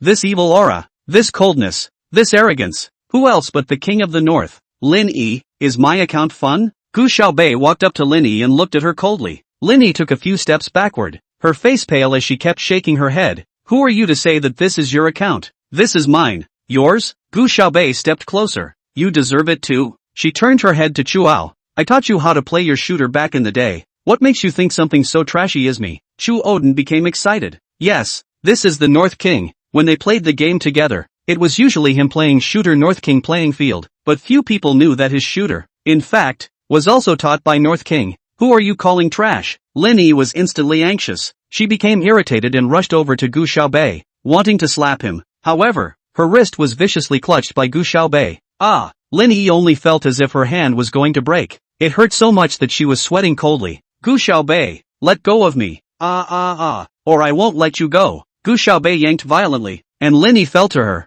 her face twisting in pain. Gu Xiaobei looked at her coldly. The question you need to consider now isn't whether you'll let me go or not, but whether I'll let you go or not. After saying that, she pushed back so hard that Lin Yi directly fell to the ground. Her hair was loose, her face was all covered in cold sweat, and even her makeup was smudged, making her look wretched. Ji Ling Tian leaned against the doorway, the corner of his mouth lightly hooked. He had to say that such Gu Xiaobei was really to his liking. The murderous aura was exposed and the coldness was so compelling that it was hard for people to not want to be moved. King of the North. I'm sorry, I have no eyes. Chu Ao stood in front of Gu Xiaobei, who was several years younger than himself at first glance, and felt pressure for no reason. However, his teammates looked at Gu Xiaobei with a few moments of skepticism. Chu Ao, is this really the North King? This looks like a little girl. I don't think the academy has graduated yet. Chu Ao stared excitedly at Gu Xiaobei, not daring to blink. 1,000 times true. Only she is the king of the north. King of the north. I'm sorry, it's all my fault. What can I do for you to forgive me? What can I do to make it up to you? Chu Ao was now dying of remorse. Linny gameplayed like that and he actually thought she was the king of the north. It was simply discrediting the word king of the north. Chu Ao gritted his teeth and stared angrily at the paralyzed Linny. Linny had a lot of fans, and he had a lot of fans, and this time, he would definitely make Linny pay. Linny could see what Chu Ao was thinking. She panicked at once. You should know that her recent fan base has been raised by King of the North and Goddess of Gaming. If her identity was exposed, these fans who had been supporting her would instantly start hacking her and she'd be done for. Chu Ao, don't you? Lin Yi's voice was trembling. I can give you money, Gu Xiaobei. I can give you guys money. You guys hide this matter, okay? How much money you guys want? You can talk to me. Money? Chu Ao sneered. Esports was his dream, and this Linny had just trampled his dream underfoot. He wouldn't let her go. Old Wu. Chu Ao called Wu Jianchuan. Notify the media immediately. I'm going to be interviewed later. It was important to know that Chu Ao was also very famous in the gaming circle, and he usually hated interviews. This time, for the sake of the Northern King, for the sake of his dream, he had to tell everyone the truth. Linny fainted at once after hearing that. It's over. It's all over. Chu Ao, however, did not even look at her, and directly turned to the direction of Gu Xiaobei, saying with a pleasing face, King of the North, can you go with us to the next game? He didn't know if the King of the North would agree. After all, the 5 of them had fallen out in the first place, and the King of the North hadn't even logged into his account for several years, but he still wanted to plead, because this was really his last hope. The injury to his arm was getting worse and worse, and he didn't even know if he would be able to compete in the combine next time, and if he had any chance of breaking into the semifinals. He looked at Gu Xiaobei enthusiastically. A moment later, Gu Xiaobei nodded. She knew of Chui's love for gaming and gaming. In order to fulfill her friend's dream and to clean her account of the stain of Linny, she decided to take the field. Great! Chu Ao was instantly excited. With 10 minutes to go before the start of the next game, he gathered his players together and began to discuss tactics. At this moment, the outside world was all about mocking CWZ Battle Team, and they all felt that with just one more game, CWZ would completely lose to King and then roll back home. The next match started and the commentator received a small note handed to him by Wu Jianchuan in advance. Well, there is something to clarify with all the fans. CWZ team said that they recognized the wrong person. The previous North King is not the real North King, and the real North King has been found and will meet you all in this one. As for the real and fake North King, Chu Ao will be interviewed after the match and explain to everyone. For a while, everyone started talking. That Northern King just now was a fake? I think it's fake too, and it's poorly played. What's wrong with CWZ? A King of the North in a moment. In the midst of everyone's discussion, Gu Xiaobei followed Chu Ao and the others and sat down on the gaming chair, taking out his cell phone. Although the passwords had all been changed by Lin Yi, hacking the server to get back his account, this matter was a trivial matter to Gu Xiaobei. She logged on to her account. The heroes in the hero pool were all a few years old and had been used by Lin Yi. Gu Xiaobei was a bit disgusted. So in full view of everyone, she opened them all and began to pick it out. Well, this hero called Mirror looks good. It's it. Click. Buy. Am I blind that this King of the North ing bought a hero on the spot? It's too crazy. Using unplayed heroes against King? At this time, the live broadcast room was also a burst of 666 brush over. CWZ's Northern Kings are really one of a kind. At this point, most people still felt that Gu Xiaobei was too arrogant and cocky, waiting to see her joke. Chapter 93, Hacking That Stone CP. Zhu Ziru on the stage was dumbfounded. Gu Xiaobei's hat was worn so low that it was impossible to see her eyebrows, but the lower half of her face was cold and good-looking. People who were unfamiliar with her could not recognize her, but Zhu Ziru had mocked her for so long, so how could he not recognize her? He suspected that it was his eyes that were broken. This person was actually Gu Xiaobei? How can that be? Isn't the King of the North Lin Yi? Why did he change after one fight? Bai Wenjing and Saturday 6 were also shocked beyond belief. Lu ah, isn't that little Bei boy? Bai Wenjing asked suspiciously. Saturday 6 was too shocked to speak. She knew that Sis was powerful, but she didn't know that she was powerful to this extent. It's actually the King of the North? Xiao Beiboy how to go up to play the game. But good. You have seen Xiao Beiboy play the game. She can be very good. Every time I just need to play chargers next to me, she can quickly take me to win. The confused Bai Wenjing hadn't figured out what was going on yet and only focused on praising Gu Xiaobei. But something occurred to Saturday 6. In the beginning, Lin Yi had always claimed to be the King of the North. attracting many fans, and there were also many people who liked her in SA. Lee, and she stood on her neck every day, looking down on no one. But just now, the commentator said that a mistake had been made and that the King of the North was actually someone else. Gu Xiaobei, King of the North. This legendary mysterious god was simply her cool sister. Saturday 6 covered his chest and felt like he was going to pass out. 10 minutes ago, the microblogging server went down twice, and all the programmers went online in an emergency before it finally returned to normal use. The topics hashtag Lin E lied. North King is someone else hashtag and hashtag CWZ team North King purchased heroes on the spot hashtag instantly occupied the first and second place in the hot search, and both were followed by the word explosion. The crowd in the booth was also at its highest since the start of this false combine. CWZ cowhide blowing through it. Ha ha ha, what the North King god. Laugh to death. Let King press on the ground hammer. Another change in the North King? This one looks even smaller than Lin E. Ah ha ha ha. Laugh to death. Chu Ao disgraced to the Pacific Ocean. That's it. Buy a hero on the spot. Laugh your ass off. This is too much to look down on King. Kim Hwan-woo show her what a gold medal hitter is. Mirror, a hero that just came out a few days ago. Kim Hwan-woo doesn't even dare to use it in a match. This girl is crazy. This girl feels so pretty. Prettier than Lin E. Lin E is disgusting. A gaming psycho. Get out of gaming. Lin E, get out of showbiz. The one who said she's prettier than Lin E. Don't go. Plus 10,086. Asterisk asterisk asterisk asterisk cannot discuss looks. The gaming circle is not the entertainment circle. Good looking, what use? Playing as Lin E. Good looking is also a piece of. That's right. You guys can look good even if you show half of your face. Face dogs have no limits. Disgusting. CWZ is out of control. King will win. If I had known this last game I might as well have supported AW. Chuo went through all the trouble of winning AW just to lose face in front of the Korean team? A flurry of pop-ups flew past. The CWZ team had been going downhill before, but there were still a lot of fans with Chuo. And although it is said that the gaming circle dish is the original sin, people will only support the strong. But in the end there is also sentiment in the CWZ as a domestic veteran team. Playing poorly, there are people to support. But this time, because of Lin Yi's stirring, CWZ and Chu Ao's reputation instantly hit rock bottom. There's only one way to win back word of mouth, and that's to win King, and win beautifully, but with 2 out of 3 sets. And CWZ having just lost one, King's chances of winning are already high. At that moment, the big screen on the floor was displaying everyone's cell phone screens, in full view of everyone. Gu Xiaobei tapped on the mirror's introduction screen and began to carefully read the mirror's skill introduction. Another burst of asterisk asterisk asterisk asterisk swiped through the live stream. Even the commentator on the scene froze. Never seen this kind of Who doesn't play tournaments with their best heroes? Where do you buy and learn skills on the spot? Only to see the commentator awkwardly smiled. Said, CWZ's North King is still more interesting. Mirror, this hero is just out. At present the online strategy video are very few. We are still waiting for the big god to study how to play this hero in the end. I don't know whether this player is interested in the mirror, or in a while really want to use the mirror to play the game. Let's wait and see. Ji Ling Tian didn't go back to his seat. He just found a more suitable angle to watch from behind and leaned against the wall, gently hooking the corners of his lips. From this angle, only Gu Xiaobei's screen could be seen. He also only wanted to see Gu Xiaobei's screen. It wasn't that he wasn't shocked the moment he realized that Gu Xiaobei was the Northern King, but it was only shock for a short while, and then it was over. He had seen Gu Xiaobei's operation, which could be called a divine show. On this battlefield, even if it was 1 against 9, she would be fine. Not to mention, there's a Chuo that she's been working with for years. In that instant,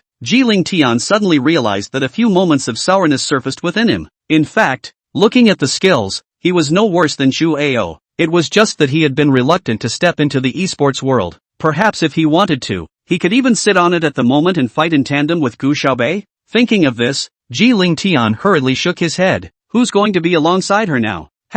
With the start of the match, both sides had all entered the interface to pick their heroes. Gu Xiaobei selected the mirror. King's playing field. Kim Hwan-woo raised his head and glanced Gu Xiaobei's way. Noticing that she was being watched by someone's gaze, Gu Xiaobei also raised her head. The two men's eyes clashed. Kim Hwan-woo nodded at her and smiled slightly. Gu Xiaobei, however, still had a cool demeanor. This girl, she seems a bit interesting. Kim Hwan-woo chose Luna, who he was very good at. The pop-ups in the broadcast room were swiping so fast that it was almost impossible to see the game. Luna. I can't believe I'm using Luna.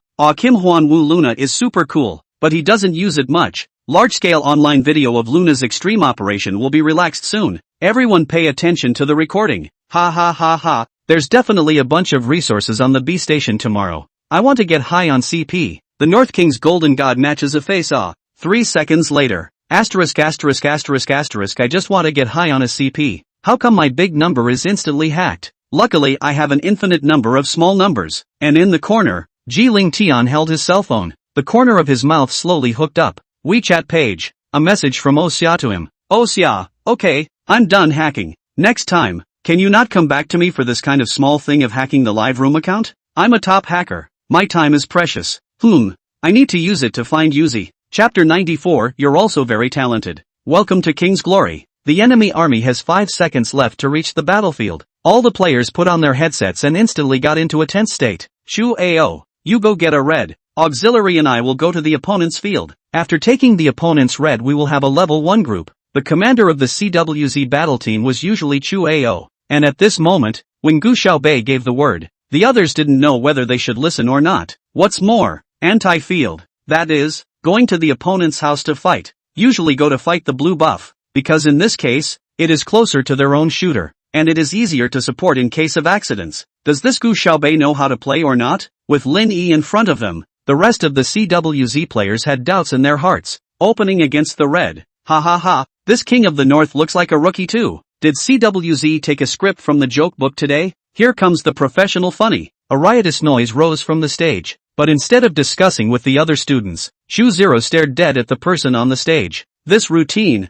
long ago, he had seen in a video. Anti-red requires a high level of skill from the fielders, and very few of them can do it, even if they are professional players. Shu Ao said without the slightest hesitation. Yes, King of the North. A few other team members thought to themselves, this is already the case. It can't get any worse. Why don't we just follow her and send a wave, and just blame her for the loss when the time comes anyway? Auxiliary Wang Mingho followed Gu Xiaobei to King's Red Zone. He had already thought about it. If there was a problem later, he would run away first by himself and would definitely not care about Gu Xiaobei. In the last game, he had been pitted by Lin Yi badly enough. Since it was rare for anyone to go against red in the opening round, there was no defense on King's side, but the pros still had some awareness. And soon, Gu Xiaobei and Wang Mingho were spotted by King's side shooter, Cha Yixian. Cha Yixian flew this way and told the batter, Kim Huanwu. For a while, the whole atmosphere was mobilized. At this point, the red buff was down to its last ounce of blood. Wang Mingho hurriedly called out to Gu Xiaobei, stop fighting, Kim Huanwu is coming over. Kim Huanwu and Cha Yixian are a gold medal hitter and a gold medal shooter. With these two people coming over, he and Gu Xiaobei would never be able to defend themselves. Don't retreat. Gu Xiaobei sank his voice and spoke coldly. Mage continue to guard the middle road. Take out the opposite side field. Come over from the upper road and go around the back. Cooperate with the level 1 group. Side field. That is, the small wild monsters at the very edge of the wild area. Gu Xiaobei, this was the opening to try to suppress the opponent's economy. Too much ambition. Shu Ao hurriedly said. All listen to the Northern King. Cha Yixian and Kim Huanwu had already come over, and Wang Mingho felt a pang of apprehension in his heart. Gu Xiaobei's mirror had just been bought, which meant that she was playing this hero for the first time, and she actually dared to be so arrogant. She's crazy. Is Chuo crazy too? But there was no turning back. Kim Huanwu had already started Luna and rushed over, and Cha Yixian hurriedly followed behind. The Kaiwan Ji that Wang Mingho was using followed behind Gu Xiaobei, ready to add blood to her at any time. The Golden God shows up, beats CWZ's head off. Ha ha ha ha, it's time to see my Golden God's Tenshu Luna again. A flurry of pop-ups flew through the live stream. Gu Xiaobei said in a deep voice, add blood when I tell you to. Never add it early. Just then, she suddenly rushed up. Mirror this hero and Luna. Both belong to the operation is very strong. Luna late play well, and even can be infinite open big. But now it was only level 1. And Kim 1 was Luna couldn't show off even if he wanted to. The 4 men fought. Gu Xiaobei was quickly bloodied, but Cha Yixian and Kim Huanwu weren't doing well either. Wang Mingho wanted to retreat towards the middle of the road so that he could allow the mage and Chu Ao on the lower road to rush over to support him as soon as possible. However, Gu Xiaobei said in a deep voice, move up. The upper road is coming over for support. Mages continue to guard the side fields. Shooters guard the lower field area. Beware of the opponent's counter field. Gu Xiaobei flew off with his blood remaining. Cha Yixian and Kim Huanwu were right behind him. Gu Xiaobei would definitely die as soon as he was caught up. She ran up to the river crab and suddenly circled around. The skill originally sent out by Cha Yixian actually landed on the river crab. Right at this moment, Gu Xiaobei suddenly said, auxiliary add blood. Come over on the upper road. Group together. Li Yuan on the upper road had just finished eating the blood clots under the tower, and at the moment, his blood was sufficient, so he directly jumped in front of Chaixin and Kim Hwanwo to help Gu Xiaobei block the first wave of damage, and then Wang Mingho urgently added blood, and Gu Xiaobei, who was originally left with only a sliver of blood, suddenly turned back, and the limit was countered. First blood, double kill, with 2 voice announcements. Chaixin and Kim Hwanwo's screens turned black and white together. The whole room was silent. There's not even a pop-up in the live feed anymore. 10 seconds later, the whole room screamed. Asterisk asterisk asterisk asterisk asterisk asterisk asterisk asterisk am I blind? Is that a double kill from CWZ? Opening double kill. A level 1 counterfield level 1 group. What the is this maneuver? At this time, the people in front of the computer were also frantically rubbing their eyes and looking at the scene on the screen. Mom asks me why I'm kneeling for the game. The North King is awesome. My knees are the North King's from now on. The man who just mocked the Northern King comes out to punch his face. No way. That's Kim Hwanwo and Chaixin. I'm crazy. I must be the one who's been streaming. I'm going to reboot my computer. Not only the audience, but even CWZ's players were a bit in disbelief. Not to mention that they were facing the strongest team of the year. King, even if it was an ordinary team, it would be impossible to hang on like this. The corners of Chu Ao's mouth couldn't help but hook up. The Northern King of the year has finally returned. The King's glory is her world, and anyone who comes to offend will surely die. King's side hadn't endured this kind of defeat yet this year, but they were all professionals and quickly adjusted their mindset and quickly formulated a new strategy. But while King's morale has been demoralized, CWZ's side is energized. Most importantly, their opening economy was suppressed by Gu Xiaobei's side, so every player on CWZ's side did their gear faster than them, quickly creating a snowball effect. This won. CWZ won without a doubt. 12 minutes later, Gu Xiaobei and Chu Ao together knocked down the crystal on King's side. The moment the crystal exploded, Gu Xiaobei's mirror stood in a blaze of light, and Chu Ao was filled with only 4 words: Return of the King. Victory! The voice announcement sounded, and Gu Xiaobei removed his headset. A man came up to her. The CWZ players who were originally planning to celebrate froze as soon as they saw this person. This man is Kim Hwanwo, the Korean god of fielding. Hello, you're using your mirrors very well, Kim Hwanwo said in broken Chinese. Have you practiced before? You're very talented at playing the field. You're not bad either. Gu Xiaobei raised her eyes and spoke in a clear and cold voice. To be able to last under me for more than 10 minutes and die no more than 15 times, you're also very talented. Chapter 95, Arrogant Enough. Gu Xiaobei's words were heard clearly throughout the entire scene. The curve of her mouth coupled with these words made her seem extraordinarily arrogant. You know, the person standing in front of her is Kim Hwanwo. Asterisk asterisk asterisk asterisk this Northern King is also too crazy. That's right, it wasn't just a win. How many games have I, the Golden God, won at the Combine this year? Maybe it's just a coincidence. We don't know who's going to lose or win the next game. What's the point of dragging for a 1:1 draw? But that's a really cool line. If I win this one, I'll be a fan of the North King from now on. I, the Golden God, won't be so gullible in the next match, alright. Kim Hwanwo pursed his lips slightly. I remember in your country, there is a saying that one should be humble. Gu Xiaobei raised her eyes and smiled coldly. Only people who are afraid of losing need to be humble. I'm not afraid of being punched in the face, so I don't need to be humble. In this world, only Gu Xiaobei hit others in the face. Not yet others hit her in the face. Without saying anything else, Kim Hwanwo shrugged and left. In the next round, he'll teach Gu Xiaobei how to behave. After all, he's Korea's god of fielding. At halftime, a couple of reporters stormed in. After all, you still need to liven things up in the live room. They ran straight to Chuao. Although King and Kim Hwanwo are both great, after all, this is domestic and they aren't as popular as they are in Korea. And now, more people want to know about the true or false King of the North. Gu Xiaobei had already gone to the restroom to rest and Chu Ao stayed in front to be interviewed. The reporter extended the microphone to him. May I ask Chu Ao, what's going on regarding the matter of the real or fake Northern King? Didn't you and CWZ both certify at the beginning that Lin Yi was the Northern King? I was wrong about this, and I also want to apologize to the North King in front of the national audience. I was the one who recognized the wrong person. But the specifics, I want to wait until after the game to unify and do a detailed explanation. The halftime is too short. I think it's not enough. Reporter, okay, then may I ask if you have enough confidence in the new North King? Chu Ao, there's no such thing as a new North King. The North King is the North King. From the beginning to the end, it's her, Lin Yi. Oh no, Lin Fengxia is simply an imposter. He smiled coldly and directly called Lin Yi by her real name, not caring if he would be mobbed by her fans. The reporter froze as well. Chu Ao was a well-known good-tempered person in the esports circle, and had never had any arguments with anyone, and it seemed that this time, Lin Yi had really touched his scales. with the score currently tied 1-1. Are you confident in facing King, your strongest opponent in this year's tournament? Chu Ao said. As you all know, I've always been very humble. I won't say anything I'm not sure of. So for the next match, all I can say is that with the North King here, we're sure to win.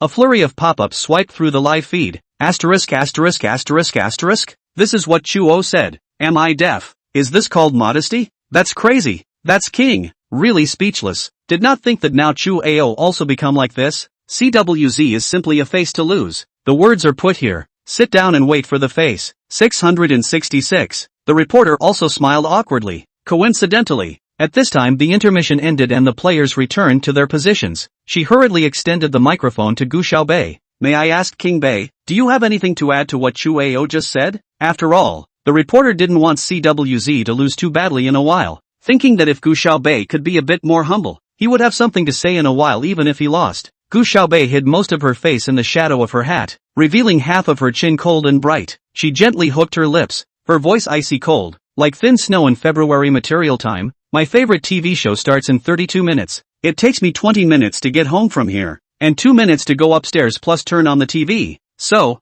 I need to finish my next game in 10 minutes. Hiss. Wild and arrogant enough, the reporter ran out of things to say, just as the commentators returned to their positions, and she rushed off with the microphone. Asterisk asterisk asterisk asterisk. I've never seen such a crazy person. 666. Ha ha ha. She just said it was the end of the fight, but she didn't say whether she lost or won. So maybe she's seeing herself clearly and preparing to lose to King in 10 minutes. I saw her operate really well in the last game, so maybe there's hope for a win. Don't be naive, okay? Last game that was a successful opening sneak attack by them to take the economic advantage. Just wait and see this game. The Golden God and the God of the Car are already on guard, and will definitely not let her get away with it. 666. Upstairs, the one who only brushes 666. Get out of here, okay? It's you all over the place. I can't even see the screen. For this one, Gu Xiaobei still chose the mirror. Wang Mingho asked, what tactics are we using in this one? After the last game, everyone felt that Gu Xiaobei's command was quite impressive. However,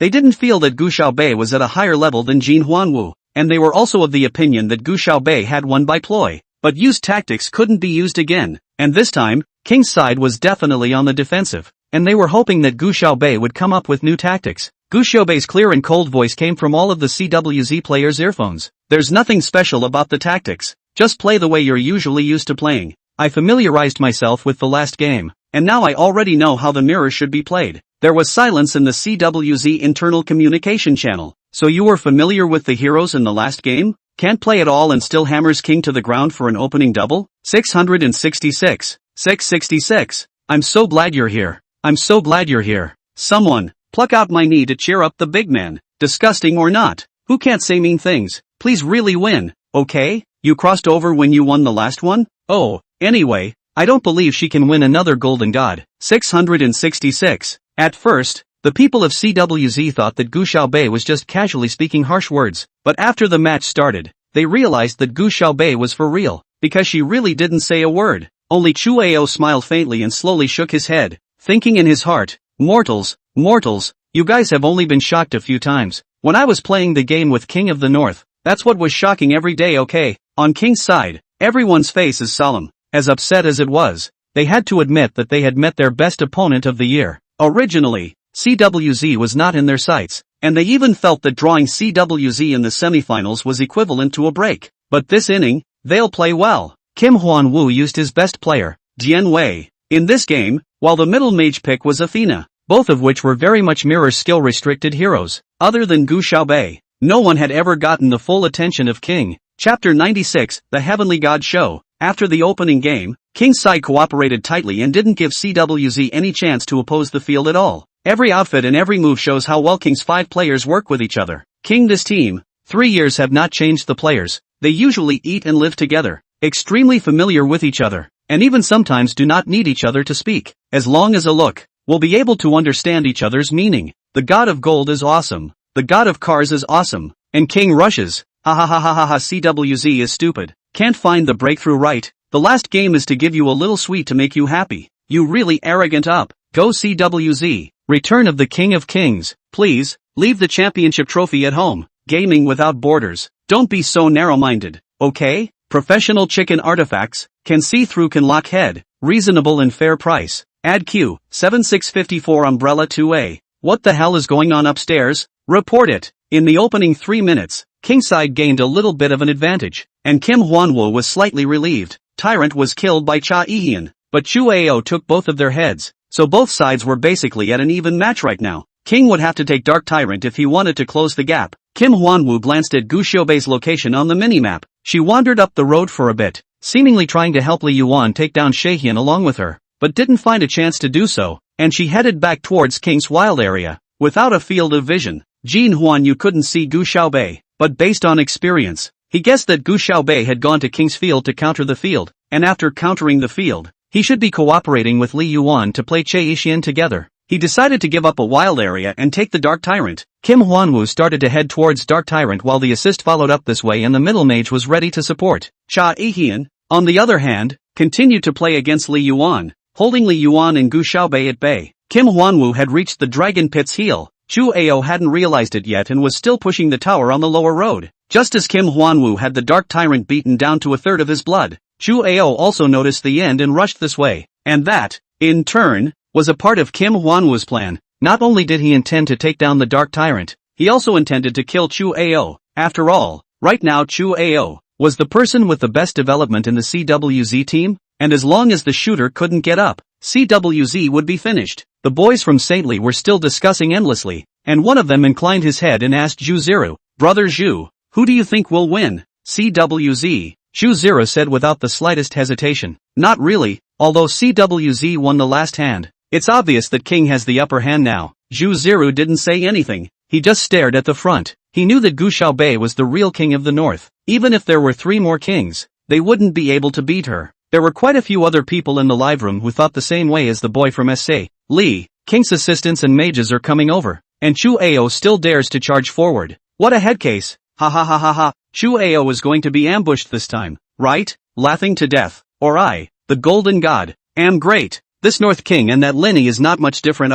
Just know in the wild area development. How? The family opened a wild game restaurant called what North King renamed Shanghai Mountain Wild Game Wholesale Market is not good? Laughing upstairs, plus 10,086. Could you please switch CWZ's viewpoint before you taunt? Asterisk asterisk asterisk asterisk asterisk asterisk asterisk asterisk. When did the Northern King arrive there? Asterisk asterisk asterisk asterisk damn it. People watching the livestream could only choose to look at the perspective of one of the teams due to the limitations of the screen, so those who had just taunted CWZ had chosen to watch from King's perspective, and they couldn't see where Gu Xiaobei was. Only after a reminder did they switch perspectives. Chu Ao had rushed up without hesitation. Kim Hwan-woo and Chu Ao fought against each other, and although Chu Ao had slightly more blood than Kim Hwan-woo, Kim Hwan-woo wasn't worried at all because their assist and mage were already on their way to support. As for CWZ's auxiliary, he had just witnessed that he went back to the city to add blood, and it was impossible to beat the 3 of them by relying on Chu Ao alone.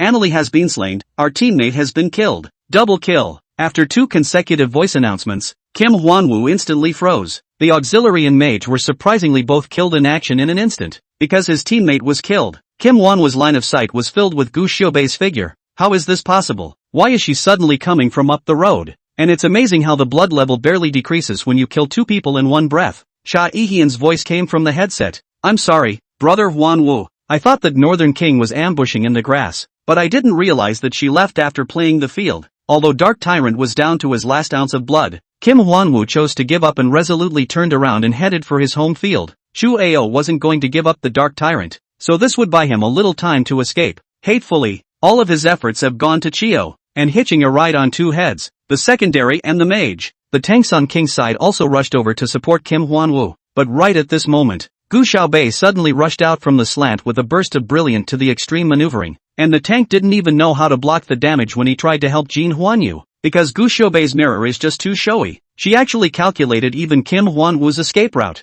Chu Ao, who had finished hitting Dark Tyrant, also chased after him and cooperated with Gu Xiaobei to take 2 more heads. Annalie has been slain, our teammate has been killed. You have been killed. 2 consecutive voice announcements rang out, and there was only Chae Hyun left alive on King's side. On CWZ's side, there was a voice alert of ultra kill. Gu Xiaobei's mirror is simply a heavenly god show. A burst of asterisk asterisk asterisk asterisk flew past in the live broadcast room. Asterisk asterisk asterisk asterisk asterisk asterisk asterisk asterisk asterisk asterisk asterisk asterisk. Someone come. Present me with my quick-acting heart pills. Tenjin no Hidate Hoshi. Tenjin no Hidate Hoshi. How much is this hand sold for? I want to see the same model on Taobao in 3 days. Give me an E. Don't you just want an E? Just take it. King lost this wave. The Dark Tyrant was taken. And 4 heads were put on it. 66,666. Ashy it. Kim Hwan-woo was so angry that he almost dropped his cell phone. And the gentle image he had been maintaining could not be maintained.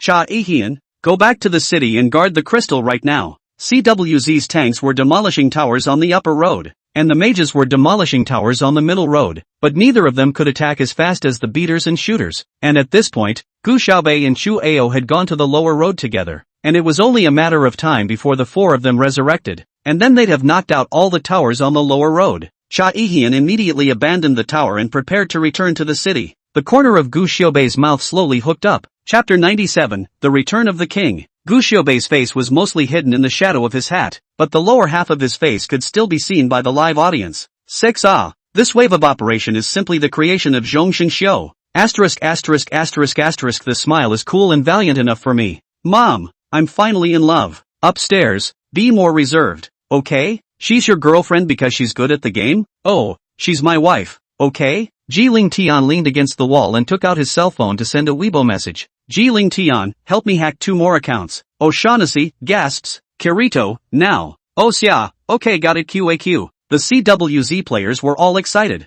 Chu Ao's face was still calm, because he knew that these were just the beginning. As Kim Hwan-woo expected, Gu Xiaobei started pushing the tower from the lower road together with Chu Ao and Wang Mingho. The tower falls fast because of the shooter. King's side decided to give up the first and second towers after a unanimous negotiation, and Chea Hyan guarded the high ground tower to wait for the rest of his teammates to resurrect, and then tried to shorten the gap by taking a few more heads from CWZ. By the time they pushed out the second tower, King's side of the auxiliary and mage had been revived, and Kim Hwan-woo and the tank were almost there. Wang Mingho was a bit hesitant and said, should we retreat for a bit and fight in the next wave? Gu Xiaobei swept the time on the screen. There are still 3.5 minutes left. Let's make it quick. There's no rush. Let's develop a bit more. Wang Mingho was a bit apprehensive. All 3 of them were not full-blooded. What if they died together? Wouldn't this point of advantage be countered by King again? Anxious, Gu Xiaobei said clearly and coldly. What's the rush? My favorite TV show is coming on. Mingho Wang. Gu Xiaobei glanced at Chu Ao,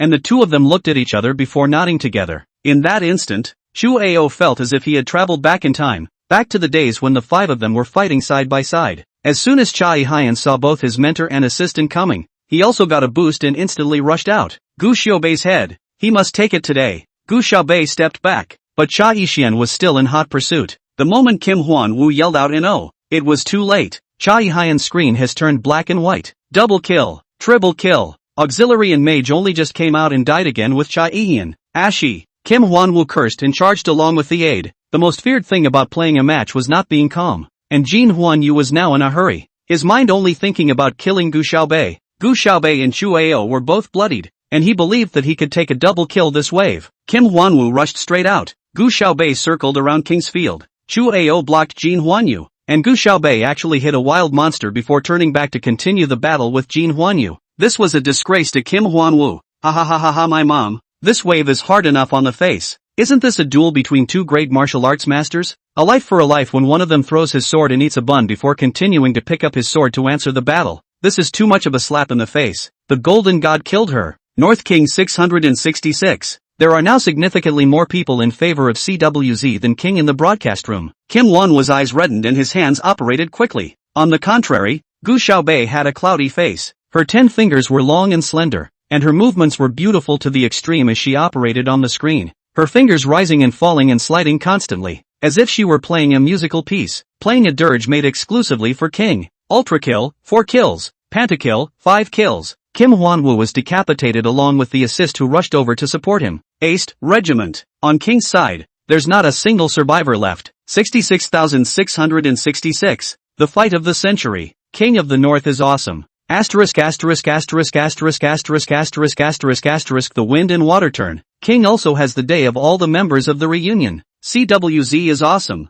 The King of Kings returns to the North. Return of the champion. Ah, Mom. The King's Honor Trophy is finally back. Can you give me $188? I want to buy a dress for my friend to wear. Ha, it's only the semi-finals. Don't trophy. HS team is not weak. Before the Korean friendly match is also won kings. That's right, maybe CWZ developed the tactic for king alone. This tactic can win king but not necessarily win HS. Don't be sour in the front. Is it so hard to admit that the North King is great? Excuse me, did you guys see whether it was 1231 or 1321 in that combo just now? There was a rushing cheer from the CWZ fans at the match. CWZ's players were also overwhelmed with excitement, and one by one, their hands were shaking. Gu Xiaobei, who had just all but annihilated King, was calm and said faintly, "Push the tower." Half a minute later, King's crystal exploded in fireworks. With a battle time of 9 minutes and 20 seconds, the battle was indeed over in less than 10 minutes. Countless journalists swarmed to the scene. CWZ's side has been surrounded by reporters, while King's side has gone unnoticed. Kim Hwan-woo, the most favored player in Korea this year, actually lost to this King of the North who came out of nowhere. He looked coldly at Gu Xiaobei, a curse word on the tip of his tongue. Chu Ao got up and raised his hand to block those reporters' inquiries. "I know what everyone wants to ask, but please give me 5 minutes first. I have to deal with a bit of personal business." With that, he headed for the backstage. Although he hadn't seen the North King for several years, he knew that with the North King's love for the game, he would never just let go of the Lin Yi who had impersonated her. Chu Ao closed the door of the lounge behind him, leaving him, Gu Xiaobei and Lin Yi as the only three people. The fainted Lin Yi had been awake for a while now. Ding Hong had called and texted her a bunch of times and she hadn't figured out how to respond. Ding Hong tells her to work with CWZ as much as possible and not make a big deal out of this. "Shu Lao, I beg you. I didn't mean it. Can you not tell the truth to the reporters?" Lin Yi looked at Chu Ao with tears in her eyes. She thought she was so good looking that men would be softened by her tears. "I'm sorry, Chu Ao. I'm really sorry." Lin Yi kept apologizing to Chu Ao. In the end, she still looked down on Gu Xiaobei, thinking that as long as she could beg Chu Ao about this matter, it didn't matter at all what Gu Xiaobei thought. Unexpectedly, Chu Ao said coldly, "It's not my account you stole, so what's the point of saying sorry to me?" Only then did Lin Yi grit her teeth and very unwillingly walked over to Gu Xiaobei. "Gu Xiaobei, as long as you're willing to give up your identity as the King of the North, I'll let you enter the entertainment industry and develop, and I'll arrange a few important supporting roles for you. I don't know how many little girls want to get into a prosperous and lucrative place like the entertainment industry every year. A country bumpkin like Gu Xiaobei would definitely have his heart set on it." Chapter 98, Withdrawal of all endorsements. The corner of Gu Xiaobei's mouth slowly hooked into a smile. "I want to enter the entertainment industry, and I still need you to make arrangements?" Lin Yi didn't know what Gu Xiaobei meant. She thought it was because Gu Xiaobei was worried that she wasn't good at acting, and that she wouldn't be able to develop much and make much money if she entered the entertainment industry.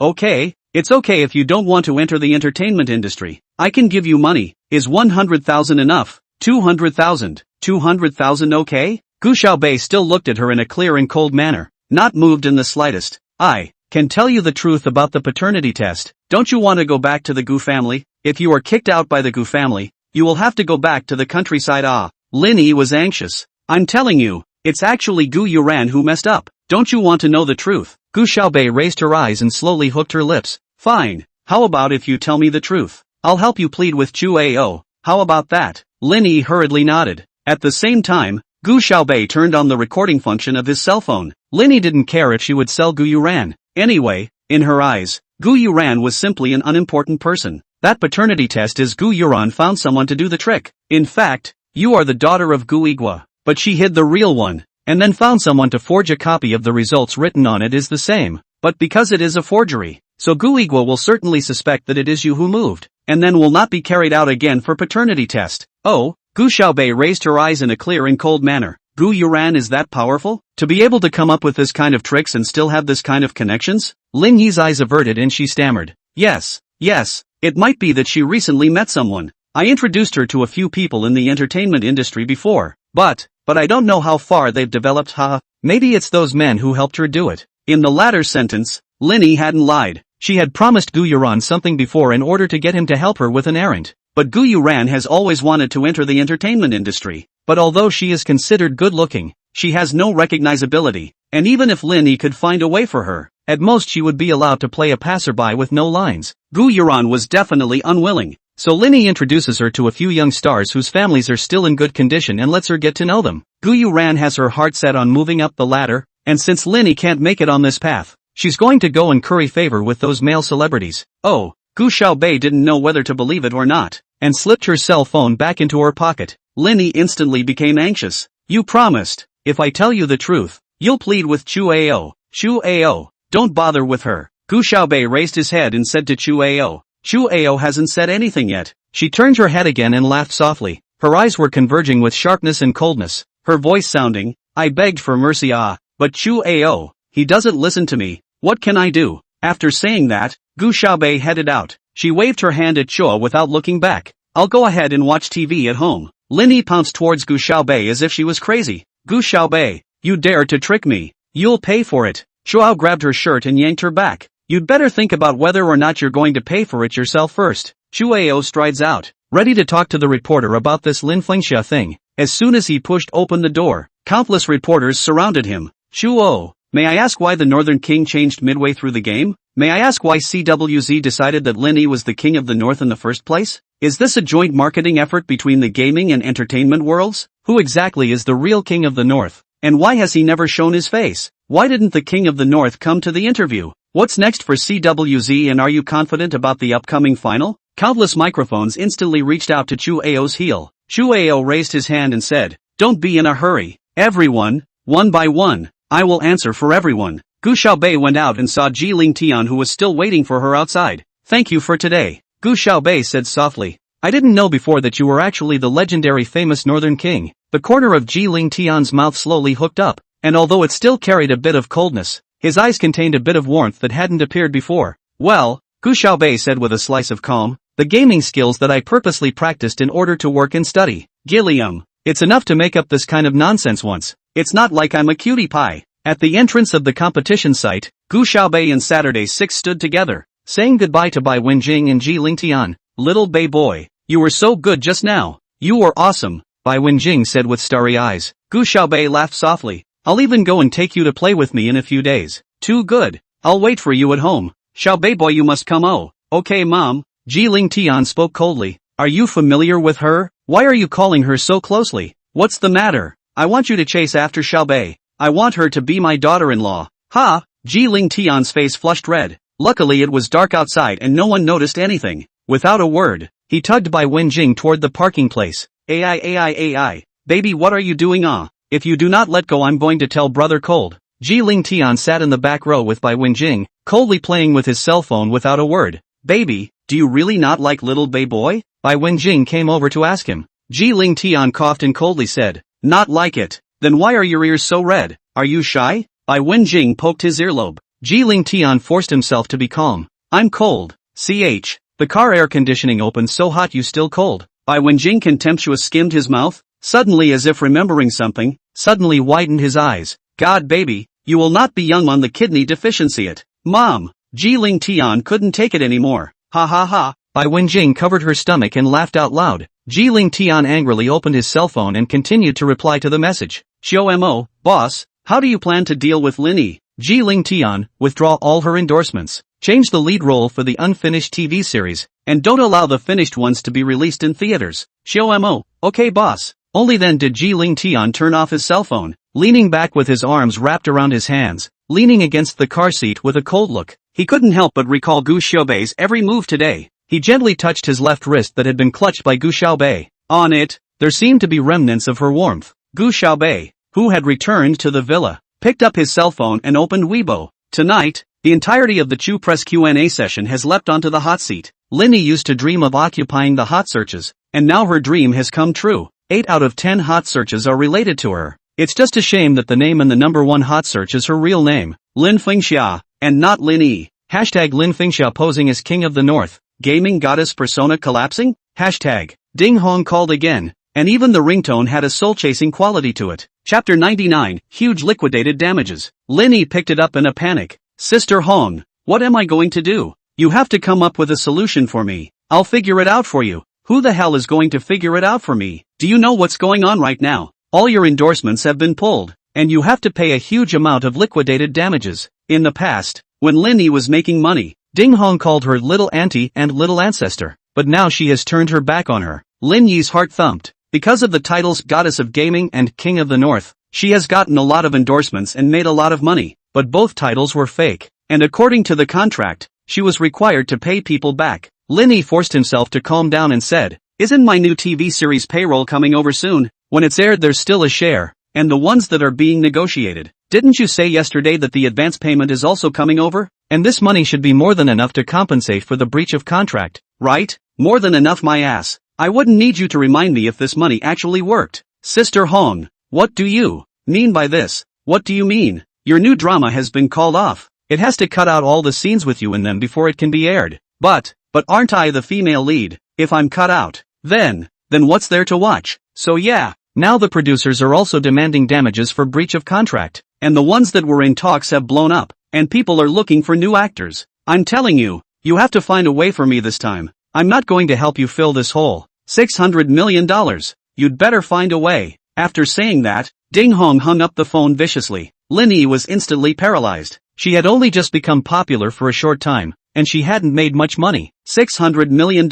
How could she get it out? At that moment, she suddenly remembered someone. She hurriedly picked up her cell phone and dialed someone. The man's name is Zhang Jinkai and he's her goldmaster. When she had just entered the circle, she was simply an unattended state, and it was only after she fell in love with Zhang Jinkai, who had variously thrown money at her, that she finally got a few good roles for her. If she hadn't been brought into the group with funding, she wouldn't have been able to get the female lead in those small productions and the female second in the big productions. And even if she could have acted, she would probably have been a little maid without a few lines. But since becoming a gaming goddess, more and more endorsements and TV shows have come her way, and she gets to pick the scripts. Linny entered the entertainment industry to make money, so she simply wouldn't pick films that required suffering, and looked for a few scripts that were easy to act in and casually show her face to rake in the cash. Before, Ding Hong told her that a man has to hang on, so she often accompanied Zhang Jinkai for dinner, and would also let Zhang Jinkai touch his little hands and kiss his little face. But if she wanted to go further, it was not possible, so Zhang Jinkai never got her, so he kept throwing money at her. But since becoming a gaming goddess, she felt that she didn't need to use Zhang Jinkai in the future, so she hadn't contacted him for quite a while. Zhang Jinkai called her and texted her, she did not return, but also pulled his WeChat black. It took a while before she got through to the phone. Brother Zhang. As soon as the phone was connected, Linny cupped her voice and called out sweetly, "Yo, if it isn't the big star, why did you think of calling me? Brother Zhang, look at what you're saying, you're my own brother. Isn't it normal for me to give you a call?" "Ha," Zhang Jinkai sneered. Linny continued with a cheeky smile, "Brother Zhang, see when you have time, I'll meet with you." "I don't have time." The new little model in the bath. "I heard that you have a few TV series were stopped by others, are looking for new actors. This little model also want to act a play. I thought it, anyway, is to cast some money. To whom to cast is not to cast it. And people this little model can understand. Want to do what you want to do. The most important thing is that the posture know also more. Why don't I cast her? Don't you think so? Okay, I'll hang up if there's nothing else." Zhang Jinkai finished and was about to hang up the phone. Linny instantly became anxious. "Zhang brother, don't hang up first. Don't you always want that? What? I can do it too." "You can too?" Zhang Jinkai let out a laugh. "Good, then come to Yuli Hotel 602. Let me see your sincerity. Dress up pretty." "Okay brother Zhang, I'll be right there." Linny hurriedly got up and put on her makeup and dress up. She purposely painted herself a very pretty makeup, then put on her sunglasses and set off. Sukari Hotel. Linny told the guy at the front desk that she was going to 602, but this receptionist simply refused to let it go. "I'm sorry miss, our hotel is a membership system, and there are already guests living in this 602, so if you want to go up, you have to register with your ID card." "Register for what?" Linny pushed her sunglasses impatiently and lowered her voice. "I'll be down in a moment." "I'm sorry miss, we're a regular hotel here. We have to register with an ID card. Otherwise we don't know what you're up there for. And in case if you're engaged in any illegal business and the public security finds us here, we won't be able to say anything about it." "What are you talking about? Who's engaged in illegal business?" Linny was anxious. Isn't it obvious that this receptionist is saying she's here to sell? At this time, she received another text message from Zhang Jinkai, "Give you 5 more minutes." Linny gritted her teeth, pulled out her ID card from her bag, and slammed it down in front of the receptionist in a bad mood. "Alright, that's good. Okay Ms. Lin Fengxia, please take off your sunglasses. We need to verify that you are the person you are." Linny felt that someone in the lobby was already looking this way. She hurriedly took her sunglasses off and let that receptionist take a look. "Alright, okay Ms. Lin Fengxia, your side please. Your room number is 602 on the 6th floor. Linny put on her sunglasses and stepped on her high heels to the elevator. The receptionist, however, was muttering behind her back with the lobby manager. TSK, did you see that? That woman just now is Linny. Ha ha, what Linny? Ah, I saw her ID card. Her name is Lin Fengxia, so what the microblogging said is true. Her real name is also too earthy. What is she doing in our hotel? What else can I do? Just, ha ha ha, you don't know. There's a dirtbag living in that 602, TSK. Linny almost fainted in anger when she heard those words, but the time agreed with Zhang Jinkai was almost up, and she couldn't continue to delay. She hurried to the elevator and headed for the 6th floor. Chapter 100, Lin Yi's change of career. As soon as Linny opened the door, she was hugged by Zhang Jinkai. Brother Zhang, don't be like this. Linny was afraid that there were cameras in the corridors of this hotel, and if she was caught on camera, she would be in trouble. Zhang Jinkai instantly cold face. What do you mean by coming here? Don't need me to say it. If you don't let me touch it, then hurry up and get out of here. Linny panicked. Brother Zhang, don't be angry. I don't mean this. Once Zhang Jinkai heard this, his face only looked a little better, and he came over to hug Linny again, closing the door in a flash, touching and nibbling him. Linny forced herself to hold back her nausea and let Zhang Jinkai demand. 5 minutes later, Zhang Jinkai was contentedly lying on the bed, with Linny leaning against his side. Alright, Zhang Jinkai picked up his cell phone and glanced at it. You go. Linny froze. Brother Zhang, what do you mean by that? What do you mean? Zhang Jinkai got up and dressed. Oh, I forgot to give it to you. He pulled $200 out of his wallet and threw it at Linny. Alright, you can go. What do you mean? Zhang Jinkai, what do you take me for? What do you mean I take you for what you are? Let me tell you, right now on the market for your kind of goods, it's only worth $200. You still think you're a big star? My ass. Zhang Jinkai spat on Linny's face. Linny angrily got up, wanting to quarrel with Zhang Jinkai, but she just got up and realized that she was still not dressed, and hurriedly wrapped the quilt again. Brother Zhang, didn't you say that you would help me invest in a TV series if I gave myself to you? Oh, when did I say that? I just said for you to come and see how sincere you are. Linny was almost exasperated. Gu Xiaobei had used this method to trick her before, and now Zhang Jinzai was tricking her as well. How is she so unlucky? Zhang Jinkai, are you planning to turn the other cheek? Yes, I am planning to sleep with you for nothing. How is it? Besides, it's not like Lao Zi didn't give you money, and how much money Lao Zi smashed into you in the past. You wouldn't even let me touch it, and now that you've fallen on hard times and are taking the initiative to send you to the door, Lao Zi is just taking back what you owed Lao Zi in the past. You have the ability to go out and say let the people in the entertainment circle to see. You every day pretend to be pure jade girl. In fact, what kind of goods? Get out of here. If you don't get out, I'll call security. Linny grabbed her own clothes and put them on, leaving in humiliation. She went downstairs and saw that the receptionist and lobby manager were still pointing at her. Holy, up and down in less than 10 minutes. Is this a fast food chicken? Ha ha ha ha ha, that's an apt description. What are you saying? What are you saying? Linny came over in a rage, pointing at the receptionist's nose and cursing. Try saying one more word to me. Who knew that instead of being afraid? That receptionist raised her cell phone up and took pictures of Linny. Everyone, come and see. Big star Linny has hit someone. You guys don't know yet. Actually her real name isn't Linny, it's Lin Fengxia, and she just went up to get a room with a man. People in the lobby looked over, many raising their cell phones to take pictures and record video. Don't shoot, don't shoot. Linny covered her face and ran out. She went home and locked herself away. It wasn't long before Ding Hong called. Just as she picked it up, Ding Hong on the other end of the line broke out into a curse. Linny, are you out of your mind? Sister Hong, what's wrong? What's going on? Look at Twitter and you're asking me what's wrong. Linny opened Twitter. Hashtag Lin E, whose real name is Lin Fengxia, quit being an actress to become a fast food chicken hashtag. This topic has leaped to the first place of the hot search on Weibo. She used to dream of being on the hot search, but now that she was hanging on the #1 spot every day, she wanted to die. Tap into this thread and the hottest thing is that video taken by the front desk at the Moonlight Hotel. Her face is clearly visible in the video. The comments below have exceeded 200,000. Before I saw this video, I really thought that Linny had changed her career to making fried chicken,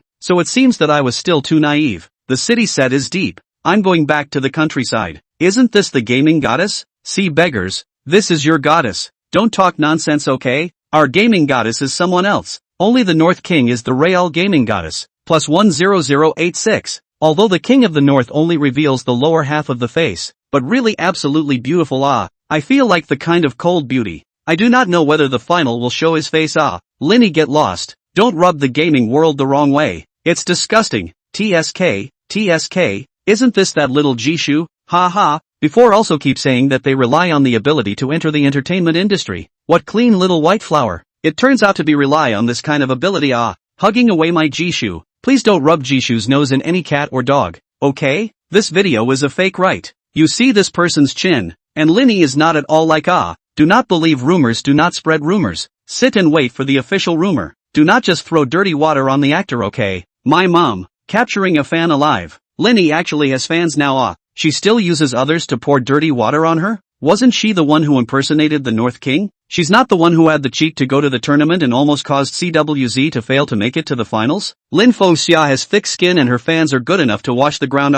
Non-pink, non-black, pure passerby. There is one thing to say. CWZ himself recognized the wrong person. Can't all blame Linny? Right. Pretending to be a passerby is disgusting. Lin Fengxia, get out of showbiz. The one that doesn't look like Lin Yi's chin. The photo of your family's rightful owner from 3 years ago also doesn't look like her current chin. Which hospital did she have it done and didn't you go and ask? How can you move and deform? Linny was so angry that she almost dropped her cell phone. Sister Hong, you quickly help me find out the IP of all these people. I'm going to make them pay. You'd better take care of yourself first. There were a few endorsements you could still talk about whether you could not pay for the breach of contract. But now it's good. You've made a name for yourself. People get the reason. They definitely want you to pay for it. Sister Hong, then what do I do? You cannot ignore me.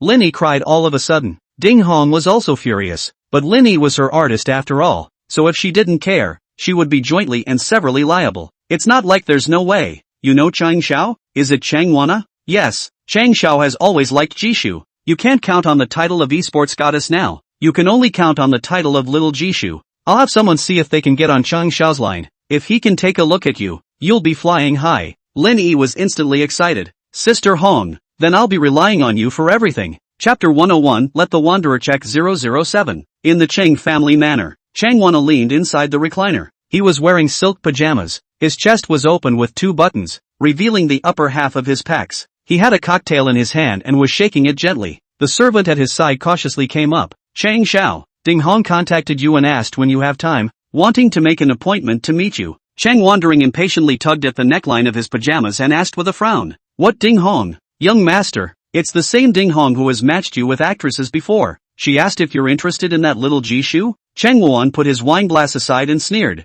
What little Jishu? You tell them to get me Jishu if they're really capable. Don't fool me with some little Jishu. For the past 2 days, Chang Wuan was in a bad mood. The information he had brought back from abroad was gone. The foreign gangs that had contacted him were now very disgruntled. And it was fortunate that he was a member of Cheng's family, or else he wouldn't even know where he would have died by now. Cheng now only wanted to catch 007 and kill her, but he had sent people to check for a long time, and there was no news of that 007. After all, that's the S.A. 007 was the most mysterious existence in this world, whether on the network or in reality. There is no trace of her existence at all, and all those who know her only know that mask. Although he had expected to find out nothing, Chang Wuan was still very angry. He narrowed his eyes slightly and said, as I recall, there was a particularly well-known hacker named Yuko? Yes, young master. The servant bowed his head and said, it is said that the swimmer can come and go as she pleases in all the networks around the world. Even the official website of the White House of the M country, she has broken into it a few times, and up to now no one knows whether this swimmer is a man or a woman. She's just like a piece of code in the cyber world, like a virtual character. A virtual character? A few years ago someone said that this swimmer is actually a woman, but many people don't believe it, thinking that a woman can't be so powerful. Cheng took a sip of his cocktail and said, regardless of whether she's a man or a woman, find a way to contact her and see if she can find out the whereabouts of this 007. As soon as he caught the slightest hint of it, he absolutely had to take out this 007. Yes, young master. By the way, Chang Wana added, that little girl I asked you to check on earlier, how is it going? Back to young master's words. That girl's name is Gu Xiaobei. She's 18 years old this year, and she's attending Shengli Academy. Previously, it was said that she was mistakenly carried with Gu Yuran when she was born, and that she was actually Gu Yigua's real daughter. But recently, there was news that Gu Yigua's real daughter had long since died, and that this Gu Xiaobei was a complete country girl, so she'd already been kicked out by Gu Yigua. Country girl? Chang raised his eyebrows and let out a light laugh. How can a country girl have such an out-of-this-world aura? I know. I remember if that new Ferrari I bought was delivered tomorrow. Yes, young master. Okay, put off tomorrow's schedule. I'm going to make a trip to Estee Lee's Academy. Yes, young master. Cheng shook the cocktail. the corner of his mouth slowly picking up a smile. At this moment, Gu Xiaobei didn't know that she had already become the prey in Chang Wuan's eyes. She sent that previous recording of Lin Yi to Gu Yigua. Beaver sat next to her eating chips with his cheeks stuffed. Eat your chips. Gu Xiaobei knocked her on the head. It's one thing if I don't want to go back to live there, but that doesn't mean that anyone can throw dirty water on my head. Gu Yuran is living a little too happily now. Just, that Gu Yuran is so annoying. Gu family. Gu Yigua had been a bit impatient when he received Gu Xiaobei's message. He felt that Gu Xiaobei just wanted to come and plead with him, hoping that he would continue to recognize her as his daughter. But why doesn't she think about it? Although Gu Yuran is not related to him by blood, she is excellent and sweet. But what about this Gu Xiaobei? Since there was no blood relationship, he had no feelings or attachment to her at all. However, after listening to the recording, Gu Yigua's face instantly changed. Just at this time, Gu Yuran also pushed open the door and walked in. Dad. As soon as he entered the door, Gu Yuran greeted him nicely. Gu Yigua pinched his cell phone. His face was unpleasant. Are you not feeling well, Daddy? Do you want me to pinch your shoulders? Gu Yuran put down her school bag and walked over. Yuran, what's going on? Gu Yigua said and pressed the play button. Upon hearing Lin Yi's voice coming from inside, Gu Yuran's face instantly turned pale. Dad, it's not like that. Let me explain. Gu Yuran's forehead are oozing beads of sweat too. This Lin Yi. Dad, you did not look at the microblogging. These days the internet is all about her news. She lied into sex. A moment to say that she is that game-playing especially powerful North King. A moment to claim that the goddess of the esports. And even her name or it's not true. Her real name is Lin Fengxia. It's not Lin Yi at all. How can you believe what this kind of person says, Dad? Gu Yigua opened the microblog. He had heard a little bit about these things Gu Yuran had said, and now that he had taken a closer look, it was true. Not a single word of truth came out of this Lin Yi's mouth, so it seemed that what she said, indeed, could not be trusted. Dad also believes that Yuran, you're not this kind of child who would lie, Gu Yigua said. It looks like it's all because of that Gu Xiaobei's trickery. It's hard to believe that she still thinks I'll take in a country bumpkin like her. Dad, maybe my sister is also just from the countryside and hasn't seen such good things, and she should also envy me for having your father's love, Gu Yuran said, and then lowered her head, tears bearing down. Gu Yigua hurriedly comforted her. Yuran, don't cry. It was Dad's tone that was bad just now. You're Dad's best daughter. But Gu Yuran still sobbed and sobbed. Gu Yigua looked also heartbroken, thought for a moment, suddenly said, Yuran, Dad remembered. You have not always wanted that new Chanel bag. Dad immediately give you to buy, okay? Yay! Daddy's the best. Gu Yuran hugged Gu Yigua's neck and barfed him a kiss on the cheek, instantly breaking into tears. But just then, Gu Yigua received another call. It was Qin Yuner who called. As soon as he saw the caller ID, Gu Yigua immediately sat upright. Although he was also Qin Yuner's aunt by count, the Qin family was a large family, and he still had to be respectful in front of Qin Yuner. Chapter 102, I just love her. Young Qin, Gu Yigua shouted respectfully. Mr. Gu, Qin Yuner's voice was calm. I heard that you kicked Xiaobei out? Yes, I'm really sorry about this matter, Qin Xiao. Please help me explain to Mr. Qin. I also didn't expect that Gu Xiaobei is an impostor. She's actually not Yuan's real daughter at all. I was also cheated by her, but I kicked her out at the first time. Gu Yuran, who was on the side, suddenly tensed up. On the phone, Qin Yuner said, I've already gone to check. Gu Xiaobei is Auntie's real daughter, and that report card is indeed a forgery, but it's the same result as the real one. I've already told my father about the fact that you've kicked Xiaobei out, so think about how you can explain it to my father yourself. After saying that, Qin Yuner hung up the phone. Gu Yigua froze for a moment. What? Gu Xiaobei is his and Qin Yuan's biological daughter? What Qin Yuner said seems to be the same as what Gu Xiaobei sent over in that recording. Could it be that? Gu Yigua looked violently at Gu Yuran. Gu Yuran knew that since Qin Yuner had called, she definitely couldn't hide it. Dad is sorry. Gu Yuran suddenly knelt in front of Gu Yigua, tears streaming down her face. What the hell is going on here? Gu Yigua was instantly shaken. Qin Yi was already treating him poorly, and since Qin Yuan's death, he couldn't get any support from Qin Yi, which is why he was thinking of picking up Qin Yuan's own daughter to win back Qin Yi's favor. I didn't realize it was botched and he actually kicked his own daughter out. Dad, Gu Yuran whimpered. Oh, I really didn't mean to, Dad. I'm just afraid that if Dad has a sister, he don't want me anymore. How could you do such a thing? I'm so disappointed in you. Do you have any idea how big the repercussions of this are? Dad, I was wrong, Dad. Don't kick me out, okay? Gu Yuran played pitiful. Gu Yigua was shocked. You go to school tomorrow, and when you see Gu Xiaobei, persuade her to come back. I'm telling you, if you can't persuade her to come back, you'll see to it. Gu Yigua roared. turned around and headed upstairs. Gu Yuran knelt alone in the living room and cried. But when Gu Yiguo went upstairs, she immediately stopped crying. She gritted her teeth hard. She wanted that Chanel bag for a long time. She has not bought a new bag for a long time. The class wondered if she was no longer a rich white beauty, and now Gu Yiguo easily agreed to buy her a new bag, all because of Gu Xiaobei, and then hit the water. And Gu Yiguo used to treat her so well, now he actually came to yell at her because of Gu Xiaobei.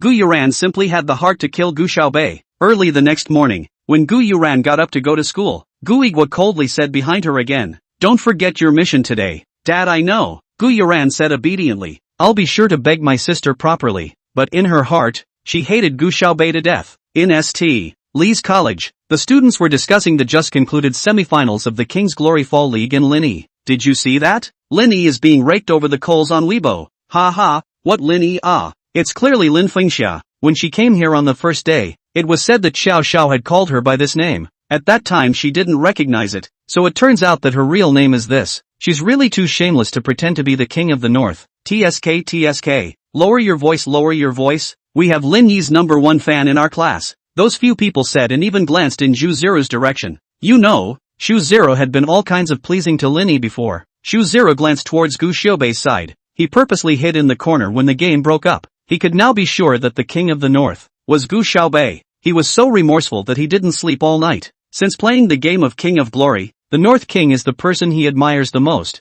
He will often repeatedly watch the North King's former game-playing recording screen, is hoping that he can be like the North King? Oh no! As long as there is half of the North King's awesome. So when he learned that Lin Yi was the King of the North, he unconditionally supported whatever Lin Yi did and thought she was good at everything. He had even taunted Gu Xiaobei many times for Lin Yi's sake. Unexpectedly, Gu Xiaobei was his true idol. Zhu Zero simply hated Lin Yi. After thinking and thinking, he still felt that he should apologize to Gu Xiaobei and say sorry. He got up and headed over towards Gu Xiaobei's seat. Gu Xiaobei was still sleeping on his seat. Zhu Zero walked over and drummed up half a day's courage before saying, "Gu Xiaobei, I have been targeting you before this matter is me too. Get up, please move over ha." Before Zhu Zero could finish his words, he was pushed away by Shimu, who hurriedly ran in. Asterisk. This Zhu Zero isn't it? It's even if he targets people Gu Xiaobei, but he actually said he did the right thing? Yeah, even if he targeted Gu Xiaobei before because of Lin Yi, now that Lin Yi has been raked over the coals for being a big talker, why is he still like this?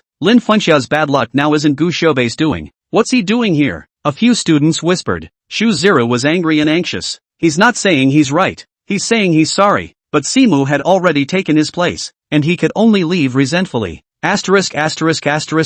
Cutie. I just found out that you and Ling Tian went to watch the semi-finals together. How could the two of you do something like that behind my back? My god, I'm so heartbroken. Gu Xiaobei didn't know how to explain to him and simply got up. I'm going to the bathroom. I'll wait here for you then, cutie. Shimu continued to poke Ji Ling Tian's arm mournfully. Ling Tian, the two of you actually left me behind to go watch the game together. How can you treat the beautiful looking me like this? Just purposely not bringing you. Ji Ling Tian was poked and prodded by him, so he simply raised his head and coldly said, Simu deflated. On what grounds? Why are you depriving me of the opportunity to spend time with my little cutie? Ji Ling Tian coldly said, stay away from Gu Xiaobei in the future. Why? No reason. She's not like any of those girlfriends you used to have. Ji Ling Tian knew that Shimu was a womanizer. In case if Gu Xiaobei really liked him, she would be hurt. Why are you suddenly so serious? Shimu came closer to Ji Ling Tian, observing his eyes, and suddenly said, Ling Tian, you don't think you like cuties too? Ji Ling Tian has never had a girlfriend before.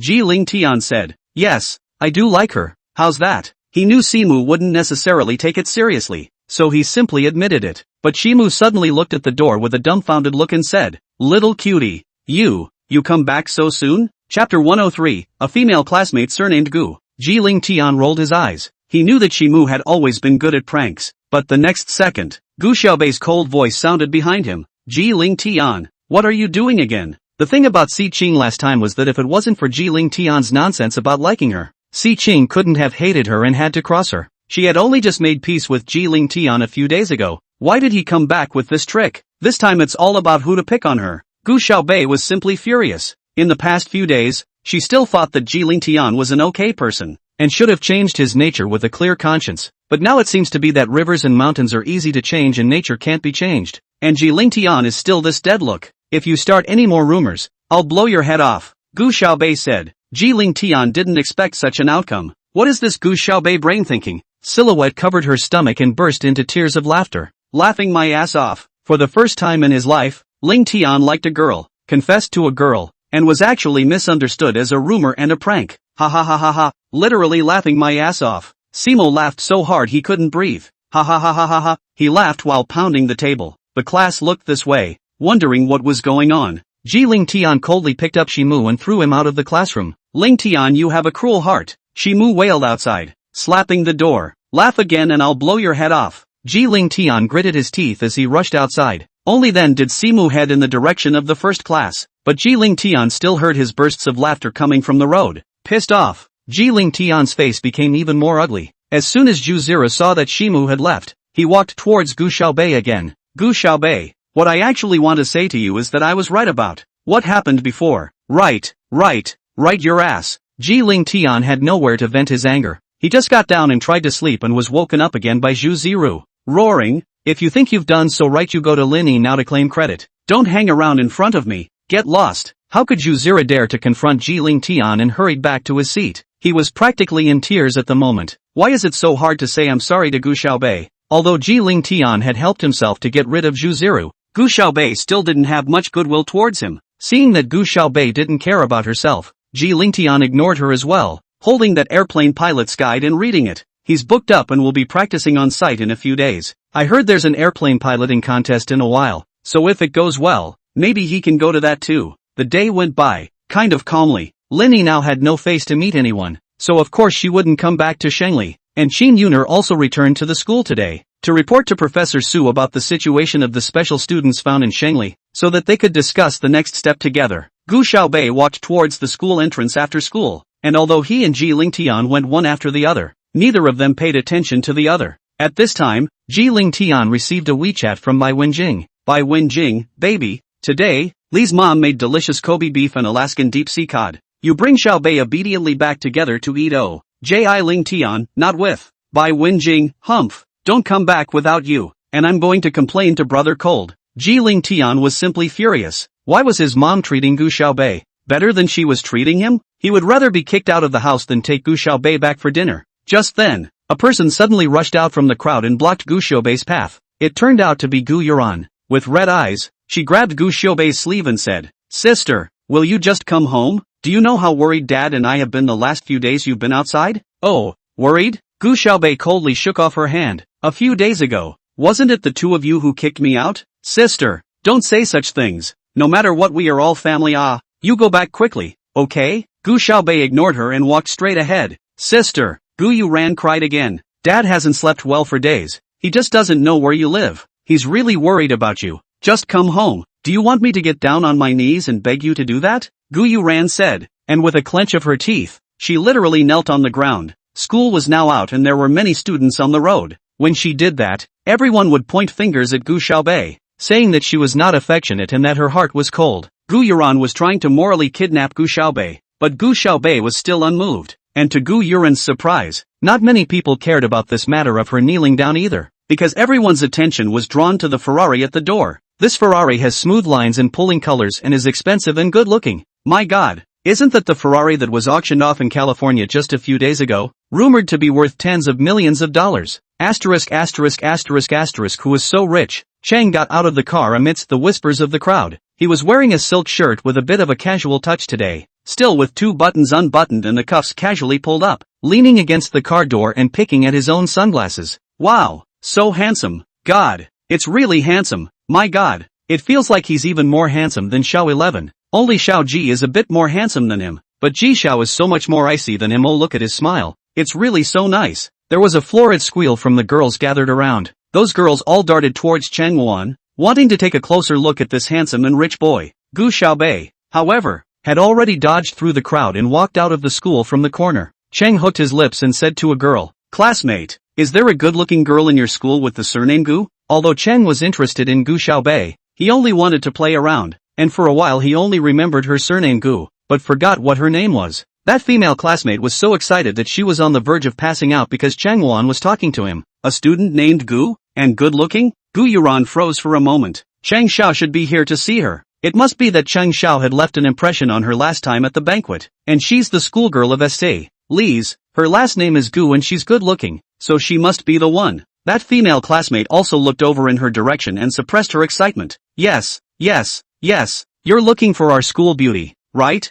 Schoolgirl? Chang raised his eyebrows. Gu Xiaobei looked so pretty. She should be the school flower. Right, it's your schoolgirl. Once she heard this, Gu Yuran was even more certain. She hurriedly climbed up, dusted her body, lowered her head and pursed her lips, and took small steps towards Cheng Wuan with a shy look. Cheng Xiao, she cupped her voice and shouted. Wow, so this guy is the famous Cheng Xiao. Oh my god, Gu Yuran actually even knows young Chang. So envious. Cheng Xiao, are you here to pick me up from school? Gu Yuran enjoyed this feeling of being in the limelight and extended her hand towards Cheng Wuan. Let's go. Chapter 104, Choose him or me? Gu Yuran raised her chin in triumph. She used her most confident, best-looking smile on Cheng Wuan. The female students next to them were looking at the two of them with envious faces. Yuran and Cheng Xiao are so well matched. Yeah, they're both so good-looking, so envious. And Yuran's still the school flower. Of course, only a schoolgirl can be worthy of young Chang. Gu Yuran had a pouty face and wanted to go over and hug Cheng Wuan's arm. Ever since Gu Xiaobei had come to Shangli, she hadn't been this scenic for a long time. Who would have thought that Chang Wana would have chilled his face and yelled at the chattering classmates? Are you all blind? That he and Gu Yuran are a good match? He felt sick at the sight of this girl scratching her head in front of him. He's seen a lot of women like this who actively lean on him and flirt with him every day. And if they're pretty enough, he's still interested in playing with them. But he's been out of the country for so many years. What kind of pretty women haven't he seen? Gu Yuran's little bit of poise was just too scanty in his opinion. He was still interested in the kind of person who was cool and lonely and beautiful and cold. It's not you. Chang Wana casually pushed Gu Yuran to keep her away. It's the one who was with you that day. That sister or younger sister of yours. He pulled out a handkerchief from his pocket and meticulously wiped his fingers, as if even touching Gu Yuran just now was a disgusting and dirty thing to him. Gu Yuran's eyes reddened all of a sudden. Chang Xiao. She felt as if she had been slapped hard. Those classmates who had just envied her were now casting contemptuous glances at her. Gu Yuran is also too self-absorbed. Still thought that people Chang Xiao was here to find her. Now it's a slap in the face. Ha ha ha ha ha. It's really too humiliating. If it were me, I'd simply die. I don't know. The person that Mr. Chang is looking for. Is it Gu Xiaobei? I remember Gu Xiaobei as Gu Yuran's sister. I seem to remember that too. But a few days ago someone seemed to say that the Gu family found out that Gu Xiaobei was an imposter and kicked her out. Yeah. Wasn't there an old lady who came to cause trouble a while ago? As if she said Gu Xiaobei was her granddaughter. Gu Xiaobei can't really be a country bumpkin. Wasn't she supposed to be? Your first day of school? Don't care if they're bumpkins. At least they're good looking. And now Chang Xiao has his eye on her. That's right. Listening to these words, Gu Yuran was simply speechless. And in her heart, her hatred for Gu Xiaobei grew deeper and deeper. Because of Gu Xiaobei's appearance, all those things that used to belong to her had disappeared. The envy of her classmates, the boys' favoritism, and the teacher's regard now all went to Gu Xiaobei. Chang Wana gave her a cold look. What are you still doing here? Why don't you go find that girl for me? And at this moment, Gu Xiaobei was completely unaware of what was happening over here, just leaning under a tree at the school's main entrance, fiddling with his cell phone with his head down. One of her legs was bent up and stepped on the tree. The straightened one was thin and long, and the sunlight beat down from between the thin leaves, bringing a few bits of warmth to the cold, rather than accentuating her valor and good looks. Beaver, boss, someone has placed an order naming the Wanderer to investigate 007. Beaver didn't know she was 007, but she was a Wanderer, and Beaver still knew it. Gu Xiaobei, who? Little Beaver, Chang family's young master, Chang Wuan, offered $100 million, but boss, 007 is so mysterious. No one has ever found out anything about her. Gu Xiaobei hooked her lips and smiled coldly. This Cheng Wuan is really thoughtful. Let the Wanderer check 007? That's good. Who else, under the sun, would know 007's whereabouts better than the Wanderer? Gu Xiaobei, $1 billion and I'll take it. It just so happens that Dark Sky is short of money lately, and Chang Wana is sending it to her door, so she doesn't want it for nothing. Beaver, okay boss, but boss, what if we can't find out? Gu Xiaobei, I have an idea. Let's pit him for a sum first. Beaver, ha ha ha ha, good one boss. That's the way to pit this kind of dirt money. If Chang Wana, who has always relied on his good looks and noble temperament, sees the 3 words of the civets dirt money, he will probably be angry. At this time, no one at the school gate knew who saw Gu Xiaobei and hurriedly pointed in her direction. Isn't that Gu Xiaobei?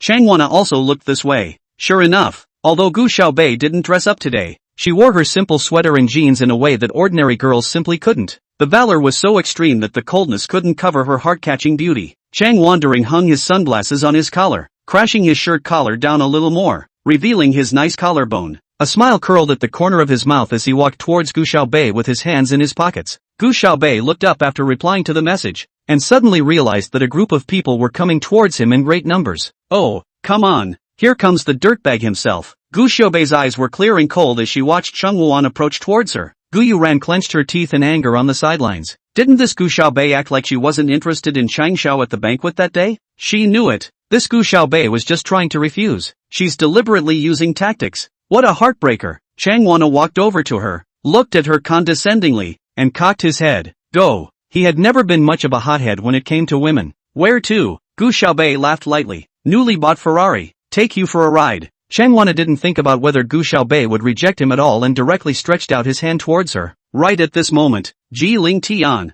who had originally planned to leave straight away, also walked over. Gu Xiaobei, follow me. He spoke in a deep voice, and the crowd instantly boiled over. Oh my god, it's Ji Xiao and Shang Xiao robbing people together. Aha, this Gu Xiaobei is also too lucky. If it were me, I'd definitely go with. Well, don't even think about it. It won't be you. Ji Ling Tian stepped over, his eyes deep. Gu Xiaobei, didn't we agree that we'd go to my house for dinner tonight? If it were anyone else, at this moment, they would only be fainting in happiness. Go to Ji Xiao's house for dinner. One must know that even the 3 remaining schoolboys rarely had this kind of treatment, and there had never been a female classmate of Say Li's who could enter Ji Xiao's house. Chang sneered. Is Ji Xiao planning to snatch someone from me again? Ji Ling Tian raised his eyes coldly. I was the one who made the appointment first. Good. Chang Wana lifted his chin. Then let this Gu Xiaobei choose for herself. Chang Wan and Ji Ling Tian both stood in front of Gu Xiaobei, their gazes colliding, their eyes filled with coldness and killing intent. Chapter 105, $1 billion. So many of the female students gathered around covered their mouths to keep from screaming out. Gu Xiaobei was also too lucky to be seen by both Zheng Xiao and Ji Xiao at the same time. It's so jealous. Gu Yuran on the side was simply so angry that she spat out blood. Why should all the good luck be Gu Xiaobei's? However, Gu Xiaobei had a cloudy face. Looking at her like this, for some reason, Chang Wuan's heart was suddenly rubbed. At this moment, Gu Xiaobei inexplicably looked a bit like Jishu, but Jishu didn't have the coldness that she did. It was an open secret that Chang Wana liked Jishu, except that Jishu was notoriously difficult to deal with. Once upon a time, someone said to him, Chang Xiao, you can sleep with a popular male celebrity even if you want to, but Jishu, I really can't handle it. Chang didn't know where this familiar feeling he had came from, but since this Gu Xiaobei had given him this feeling, he would be even more unlikely to let go. There's a new jewelry store in Empire Plaza. Together? By the way, go check out the new bags. Chang raised his eyebrows. Isn't that what women like? Gu Xiaobei let out a laugh. Good. Gu Xiaobei actually chose Cheng Xiao? Awash, she made her choice so easily. My Ji Xiao is so pitiful. Ooh, Ji Xiao chose me. I do. My male god was rejected? Gu Xiaobei really doesn't know what's good for him. So what's it going to be? Are you going to be happy when she promises you boyhood? Seems like it too. Oh, Gu Xiaobei and Shang Xiao must be together. Leave my male god to me. Cheng laughed and threw a smug look at Ji Ling Tian before he was about to grab Gu Xiaobei's hand and leave. However, Gu Xiaobei dodged to the side, avoiding his touch, and walked herself in the direction of the Ferrari. In fact, she wasn't really interested in shopping with Chang Wuan, but she couldn't help but laugh when she saw Ji Ling Tian's deflated appearance. Let you rumorize about me every day. Ji Ling Tian was practically spitting blood from Gu Xiaobei's anger. Is she blind? Chang, couldn't he afford to give her what she wanted? Didn't Bai Wenjing give her 100 million? Did she still not spend enough? Ji Ling Weather turned around and left, never wanting to care about Gu Xiaobei again. As she watched Gu Xiaobei get into Cheng Wuan's car, Gu Yuran's eyes twinkled and suddenly thought of an idea. She ran toward the Ferrari. Chang Xiao, wait! She twisted and ran a few steps and stopped in front of Chang Wana. Sister, Dad misses you and wants to call you back for dinner. You haven't been home for a few days. Dad is worried about you. Gu Yuran said again to Gu Xiaobei in the co-pilot. Gu Xiaobei pressed the button and closed the window. Gu Yuran's face stiffened with anger, but she took a deep breath and turned her head to look at Chang Wuan again, smiling coyly. Chang Xiao, my dad really misses my sister. Why don't you go to my house for dinner with my sister? My dad is surely very happy that he will be seeing you. Chang Xiao, too. This kind of good opportunity to be alone with Chang Wuan. Gu Yuran wouldn't give it up to Gu Xiaobei alone. She wants a piece of the action. Who knew that Chang Wana, however, coldly hooked her lips, sizing her up from head to toe, and said, you guys are worthy too? After saying that, Chang Wuan directly got into the car and coldly looked at Gu Yuran, who was blocking the front, and said, "If you don't get out of the way, I'm going to crash." Chang Wuan stepped on the gas with one foot, and the roar of the engine startled Gu Yuran,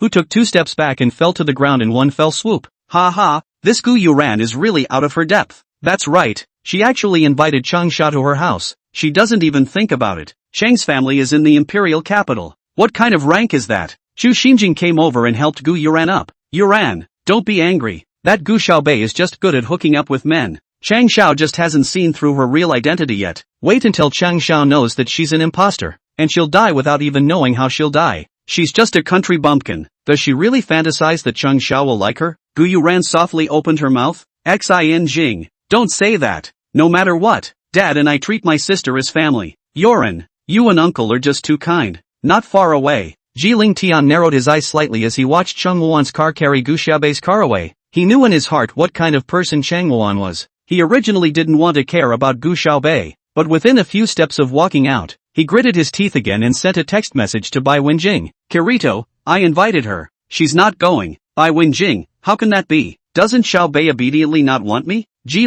Tian, how do I know? I asked anyway. If you don't believe me, ask her yourself." He knew that Gu Xiaobei and Bai Wenjing were very close, and if he didn't listen to him, he should always listen to Bai Wenjing. A little while later, Gu Xiaobei, who was sitting on the passenger side, received a message from Bai Wenjing. "Bai Wenjing, Xiaobei, come and have dinner with me tonight. I won't be happy if you don't come." The corner of Gu Xiaobei's mouth slowly hooked up. "Gu Xiaobei, then wait for me for a while. I'll be there in a while." "Bai Wenjing, too good. Xiaobei, good boy. I'll wait for you at home." Oh. Cheng inclined his head and saw Gu Xiaobei smiling happily. His heart was moved again. Her smile at the moment didn't carry coldness. She felt more like Ji Shu. He reached out, wanting to hold Gu Xiaobei's hand. Gu Xiaobei jerked to the side and gave way. The corner of her mouth hooked in a cold arc as she said with a smirk, "Chang Xiao wouldn't think that, without buying anything, she could take advantage of me." "Ha!" Cheng let out a laugh and stepped on the gas even deeper. He thought Gu Xiaobei was some kind of Puritan, but it turned out that she was just like those women, just valuing things in money. But it doesn't matter. The last thing he, Chang Wuan,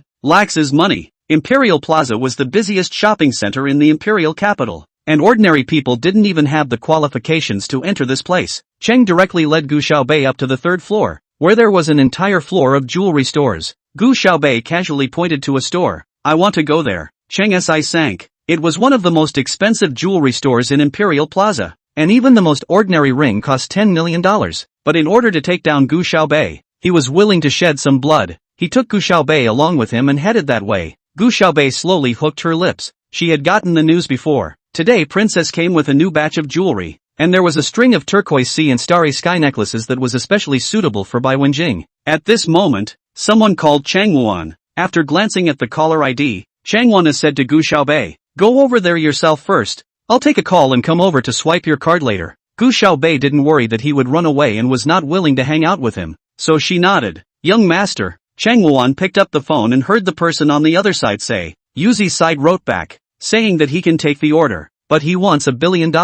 Chapter 106, The Difference of $7 million? $1 billion? Cheng's face sank for a moment. This swimmer really has the nerve to make an offer. He knew that the price of the international top hackers are not cheap, but there is a 30 to 50 million is not a lot. He gave 100 million has been very affordable to the swimmer. She actually opened the mouth as 1 billion? Young master, what do we do? Even if the Cheng family was a large family, this $1 billion was not a small amount. Cheng gritted his teeth and said, 1 billion is 1 billion. You talk to Yuzi, I can give the money, but if she can't find out 007's whereabouts, when the time comes, I don't care how mysterious she is, I'll dig up the ground and find her and kill her. Yes, young master. At this time, Gu Xiaobei also received a message from Little Beaver. Little Beaver, boss, Cheng Wandering has promised $1 billion. $1 billion, boss. Gu Xiaobei, got it. You take out $100 million and give everyone a bonus. Beaver, love the boss the most. Beaver was so excited he was on the verge of tears. It's really so happy to be adopted by the boss. Chang Wuan hasn't come back yet, presumably calling someone to find a way to raise money. After all, it is $1 billion.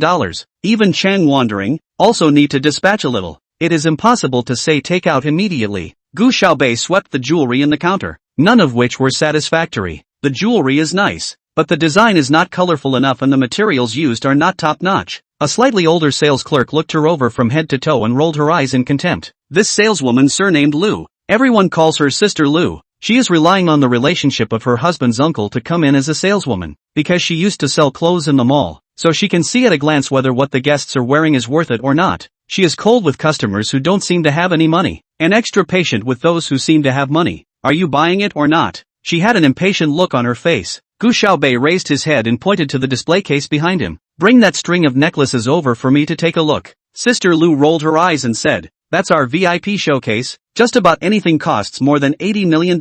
What if you look at it and break it? What? Your family's things are set out and you're not allowed to see them? Gu Xiaobei half narrowed his eyes, a coldness spreading out in all directions. Sister Lu snorted coldly. If everyone looks at it, then we shouldn't do anything else every day. We also have to perform alright. If you can't afford it, don't delay me here. Just then Sister Lu suddenly saw a man outside walking over. She hurriedly raised her smiling face and waved to the visitor. Miss Chi, we have a few new arrivals of jewelry at our home. Very suitable for you. Come and take a look. A woman nodded and walked over on her heels. A young sales clerk standing in the corner saw that Gu Xiaobei was ignored, so she carefully walked over and whispered, Miss, may I ask what you need? Let me serve you. Gu Xiaobei nodded. I want to see that string of necklaces. Little Li. Sister Lu snarled in a chokehold. I'm telling you, you don't want any cat or dog to show them our VIP exhibits. If it looks bad by then, you'll just have to wait for it. Xiaoli cringed a bit. It looked like Sister Lu usually bullied her a lot. After yelling, Sister Lu walked towards the new customer. This person was Qi Mingyue, a regular customer of theirs who would come here every 2 or 3 months to buy $10 or $20 million worth of stuff. Sister Lu's performance this month depends on Qi Mingyue. While Sister Lu and Qi Mingyue were talking, Xiaoli whispered to Gu Xiaobei, please wait a moment. I'll go get it for you now. She actually thought that Gu Xiaobei shouldn't be able to afford the things inside the display case. But if you can't afford it, can't you just look at it? Every little girl loves beautiful jewelry. Just because she can't afford it today doesn't mean she won't be able to afford it later. Maybe after she looks at this necklace, she'll go back and study and work harder so that she can afford it later. Li opened the display case and carefully held the necklace out. The necklace reflected glittering light under the light. The main stone of this necklace of blue sea stars is a sapphire, 20 carats, next to a circle of deep sea pearls, with an exceptionally good color, a very moist light and a gentle look. In the center there are also diamonds, which glow brightly in the light, but do not overpower the light of the sapphires and pearls, symbolizing the stars in the night sky. This necklace complements Bai Wenjing's temperament. She will love it. Gu Xiaobei looked at it carefully. I have to say, this necklace and the design is still very similar. The color of this piece of sapphire is also very good. It is worthy of being mined from the deep mines in Africa. Waste 20 tons of raw materials to select such a piece. Try it on for me. Gu Xiaobei said. Yes ma'am. Xiaoli responded. That's a beautiful necklace. But before Xiaoli could pick up the necklace, Qi Mingyue suddenly squeezed over. Sister Lu hurriedly came over and squeezed Xiaoli to the back. Ms. Qi, you have a good eye. This is our new product for this season. It just arrived today. Really? Then give it a try. I'm sorry miss, Li said. This necklace was seen by this lady first. She hasn't tried it on yet. Can you get in line? Queuing? Qi Mingyue glanced at Gu Xiaobei and rolled her eyes disdainfully. Your store really allows any cat or dog to enter now. This kind of person also tries it on, not afraid of tainting this string of necklaces designed by Su Xing's own hands. Ms. Qi, you are too good. You actually knew that this necklace was designed by Su Xing. Sister Lu hurriedly praised. Qi Mingyue stalked her neck. Of course, I'm very knowledgeable about jewelry. Su Xing's designs have always liked to use the starry sky and the sea as a theme. This necklace was designed by her half a year ago, and it said that just the design alone was sold for $30 million. Ms. Qi, you are amazing. This necklace matches your temperament so well. I will try it on for you. Sister Lu. Xiaoli wanted to say something else, but Sister Lu pushed her hard. Get lost. Don't bother me here. Qi Mingyue stretched her neck and said with a showy face. And Su Xing even met at the design competition. Yes? Gu Xiaobei let out a light laugh. Why don't I know? You bumpkin still know everything? Qi Mingyue rolled her eyes. Don't you get in the way here. Tarnishing Su Xing's design. I can't even afford to pay for it if I sell you. So what you're saying is that you can afford this necklace? Gu Xiaobei half narrowed her eyes. 3 parts cold, 7 parts sneer. Qi Mingyue was too disliked by her to say anything. Looking at Sister Lu who was holding the necklace to try it on her, she coughed twice and said a little unnaturally. How much is this necklace? $270 million.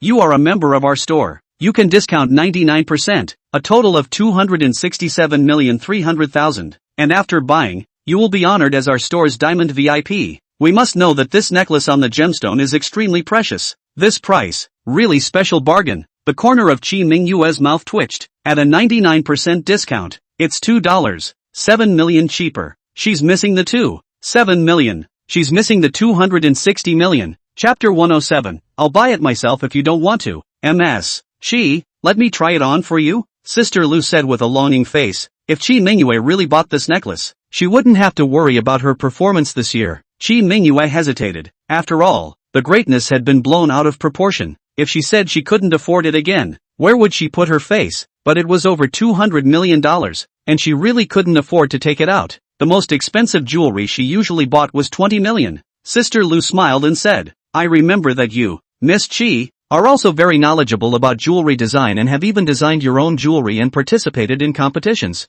Yeah, last year, I participated in the same competition as Su Xing. Seeing that Sister Lu changed the topic, Chi Mingyue breathed a sigh of relief. Really? Then you're too good. MS. Chi. Su Xing was a top designer in the jewelry design industry, and one of her designs had once sold for as much as $500 million at the most. But Su Xing had high requirements for gemstones, and she wouldn't sell her designs without a particularly good gemstone for her jewelry, and she often travels to other places to personally participate in gemstone mining, so the speed at which she produces designs is very slow, sometimes not even one a year. Gu Xiaobei let out a light laugh, the corners of his mouth hooked with a three-quarter chill as he leaned against the counter, listening to Sister Lu blowing Chi Mingyue's rainbow farts. Su Xing even complimented me for being knowledgeable about design. Chi Mingyue thought to herself that none of the people present knew Su Xing anyway, so she just casually bragged about it. Who would have known that she just got a spectator ticket for that match and was so very far away from Su Xing that she didn't even get a good look at what color dress she was wearing yet. Hearing this, Gu Xiaobei almost laughed out loud. This Chi Mingyue is really blowing awesome without a draft. Sister Lu gouged her fiercely and smiled fawningly at Chi Mingyue again. I've heard that the design world takes pride in owning a necklace designed by Su Xing herself. You like this necklace so much and you have a destiny with this necklace, so why don't you just buy it? Chi Mingyue did not expect Sister Lu to turn around and turn back to the necklace. Her face immediately sank, and she did not say a word. Gu Xiaobei's cell phone ding-donged. She picked it up and glanced at it. It was an incoming alert from her bank card. It seems that this Chang Wana is really a rich man, and he has put together $1 billion so quickly. MS. Chi, don't you want to try it on? Sister Lu urged again. Just then, Chi Mingyue suddenly saw a long-built man walking over. Chang Xiao. Her eyes were glowing. Chang wrinkled his eyebrows slightly. He had a memory of this woman, it seemed, but he couldn't remember where he had seen her before. Chi Mingyue hurriedly ran over and said, Chang Xiao, why are you here too? I haven't seen you for a while since the last banquet at my uncle's house. Your uncle? Yes, young Chang. My uncle is Lu Haisheng. It was only then that Chang Wana remembered. The Lu family wasn't considered too powerful a powerful family in the imperial city, but Lu Haisheng had been obsessed with opening up the overseas market over the years, and Chang Wuan had had quite a lot of business dealings with him over the past few years while he was out there, and Lu Haisheng had helped him a lot abroad. So for the Lu family, Chang Wuan was still polite. As soon as Chi Mingyue saw that Chang Wuan had remembered, she was instantly happy. Chang Wana has a big family and has never been lavish with money for the women he likes. Earlier at the banquet, she had even spoken to Chang Wuan and left her phone number, not realizing that Chang Wuan had not contacted her at all. Luckily I met again today. That's probably what it's all about. After all, Sister Lu had been in sales for many years and saw through Chi Mingyue's intentions with a glance. She hurriedly smiled and said, Miss Chi, this gentleman's vision is good at first glance. Why don't we let him help you see if this necklace suits your temperament?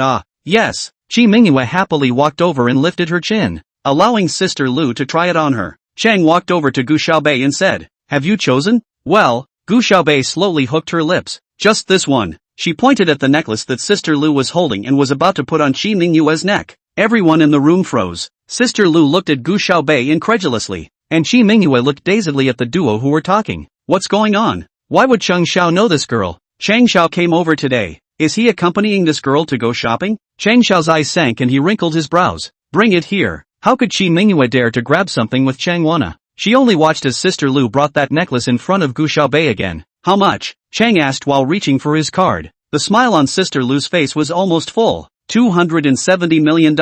You really have a good eye. Sir, $270 million?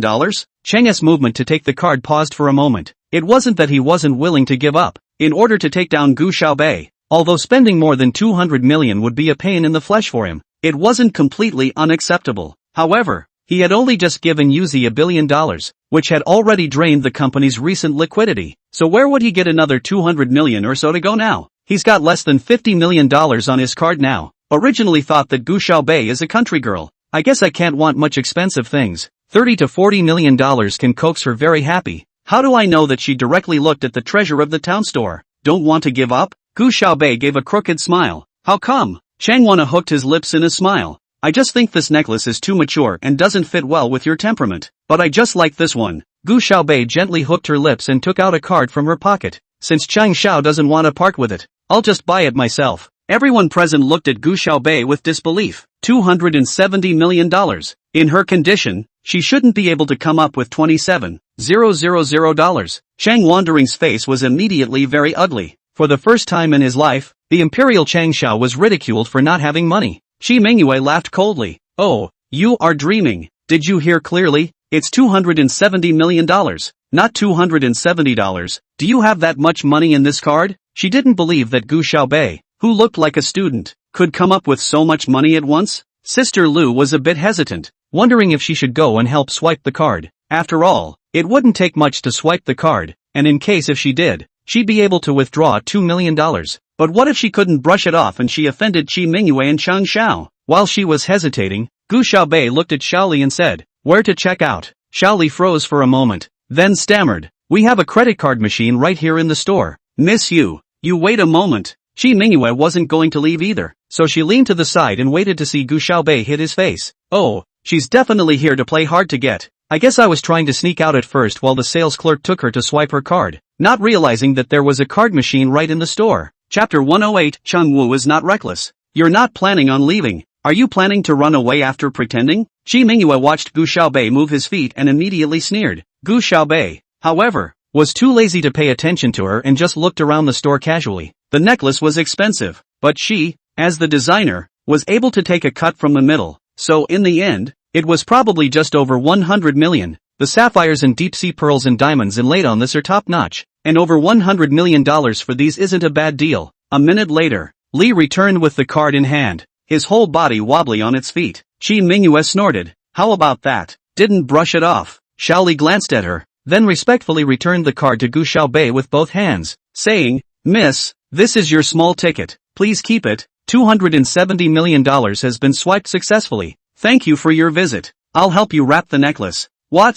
Both Sister Lu and Shi Mingyue were incredulous enough to voice their questions. Even Chang Wana wrinkled his eyebrows and looked at Gu Xiaobei. Isn't she a country bumpkin? And she was kicked out by Gu Igua. Where did she get so much money? Sister Lu was the first to react and hurriedly took the necklace. "Miss, I'll wrap it up for you right away. You are the most honored guest of our store. Please sit down for a little while. Let her wrap it." Gu Xiaobei spoke coldly. "I'm too dirty for you to wrap it." Sister Lu's movements froze for a moment, but she didn't dare to offend such a big customer, and could only watch as Li took the necklace. $2 million in commission. She wouldn't get paid that much for years of work. Xiaoli helped Gu Xiaobei pack the necklace and respectfully handed it to her. "Miss, this is your diamond VIP card. Welcome to your next visit." Gu Xiaobei nodded slightly and took the things over. Chang Wandering's face was so hard that he could almost wring out iron. His dark eyes were filled with coldness, and when they fell on Gu Xiaobei's body, they almost froze a layer of frost. If it was someone else being looked at by Chang Wuan like this, they would probably be scared to death. However,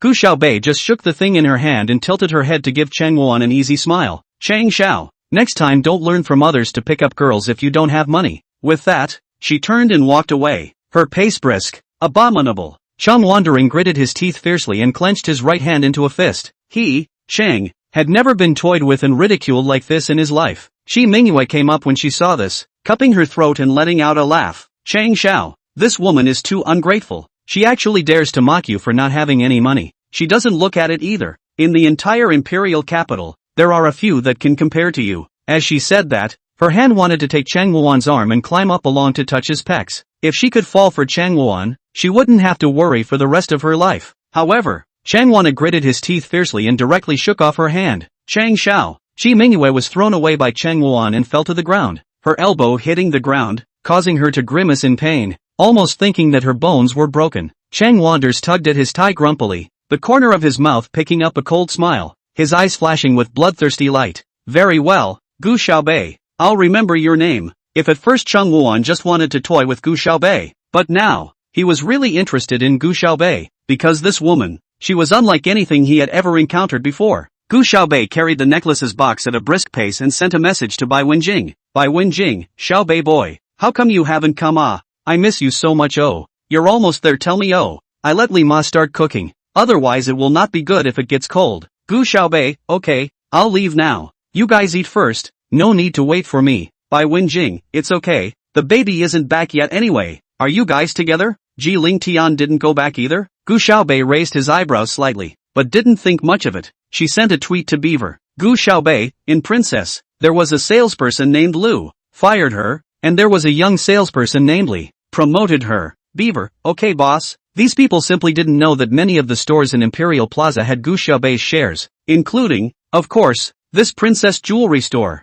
Gu Xiaobei put away his cell phone and walked forward quickly. After all, he had asked Bai Wenjing to have dinner with him, and it wasn't good to go too late. Gu Xiaobei hurried out of the Imperial Plaza and stood in front of the door ready to take a taxi. She didn't realize that not far behind her, Chang Wuan was looking at her with a grim smile, his eyes flashing with an icy cold light. But the people who come to Imperial Plaza basically come by car, so it's not a good idea to take a cab. Gu Xiaobei had been standing here for 5 minutes now and still hadn't gotten a cab. Just as she picked up her cell phone and was about to send a message to Beaver, asking her to drive over to pick herself up, a car suddenly whizzed by and stopped directly in front of her. Gu Xiaobei raised her eyes, but in the blink of an eye, a man instantly came over and took a step forward to close in on her. She took a step back and her back hit the car door. Chang reached out and pressed his hand on the car door, circling Gu Xiaobei into his arms. The corners of his mouth slowly quirked up as he pressed a button and the top of the car slowly retracted. At this point, the car door was only up to Gu Xiaobei's waist, and as long as Chang Wuan pressed further forward and gave Gu Xiaobei a hard push, she would fall into the car. Some of the passing cars looked this way, but all thought it was a young couple flirting in public and didn't care. Chang was very close to Gu Xiaobei at the moment, and the fresh scent of her body, if any, had already drifted into his nostrils. Gu Xiaobei, you're a bit interesting. Chang's voice was low and hoarse as he raised his eyes to look at her. Gu Xiaobei smiled coolly, his eyes cold. The woman I have my eye on has never escaped from my hands, and if you feel that lure won't work, I can force it. Chang Wan gritted his teeth and moved a few more points closer to Gu Xiaobei. But tonight, you must become my woman. Just now at Princess, Gu Xiaobei had really angered him. This evil fire in his heart had to be drowned out by Gu Xiaobei tonight. He tugged hard on his tie, already thinking about what position he would use with Gu Xiaobei tonight. Gu Xiaobei lowered her eyes and faintly swept a glance at him. This man, Chang Wuan, is a good-looking man. So in a moment, would it be better to break his right hand, or simply fracture his left leg? Just in the second Gu Xiaobei was thinking, a car suddenly slammed into him. Chang Wuan's newly purchased car was severely cut and rubbed. He looked up, opened his mouth before he could curse out, was grabbed by the wrist and thrown backward severely. Shang Reek, it's not because you have a wanton in your name that you can really be wanton. Chapter 109, Fighting. Gu Xiaobei raised her eyes and looked at Ji Ling Tian who was standing in front of her. Even on her own,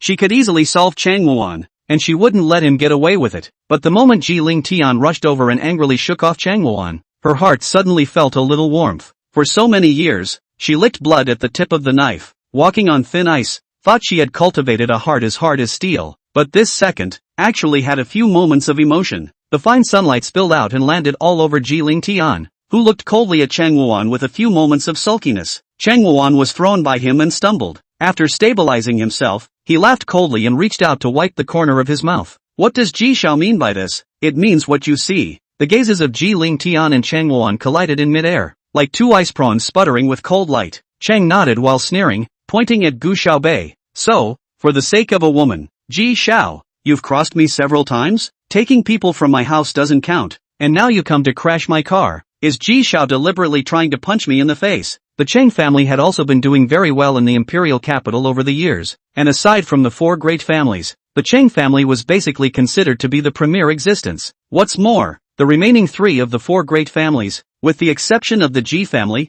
had long since stopped showing up much, and the Chang family had been riveted these past few years trying to squeeze the Ji family out. If you continue to pester Gu Xiaobei, I'll hit more than just your face. Ji Ling Tian's voice was icy cold. Ha, who is she to call Ji Xiao so defensive? Chang's words asked Ji Ling Tian. In the heat of the moment, his earlobes were still quietly red, but he was misunderstood by Gu Xiaobei when he admitted that he liked her in the afternoon, and he wouldn't admit it again now no matter what. But how to explain it all? He was obviously so angry that he didn't want to care about her, but he still came to Imperial Plaza, and when he saw Chang Wuan pestering her, his brain was so hot that he drove his car and crashed over. Because she's my mom's tutor. Ji Ling Tian said in a clear and cold voice. Gu Xiaobei in the back couldn't help it and let out a light laugh. Chang was so angry that he clenched his teeth. Who doesn't know that Ji Ling Tian's mom, Bai Wenjing, is famously confused throughout the imperial capital? Ji Xiao make up reasons a little better. Just like your mom, do you need a tutor? Chang Wanna's lungs were about to explode. The first time,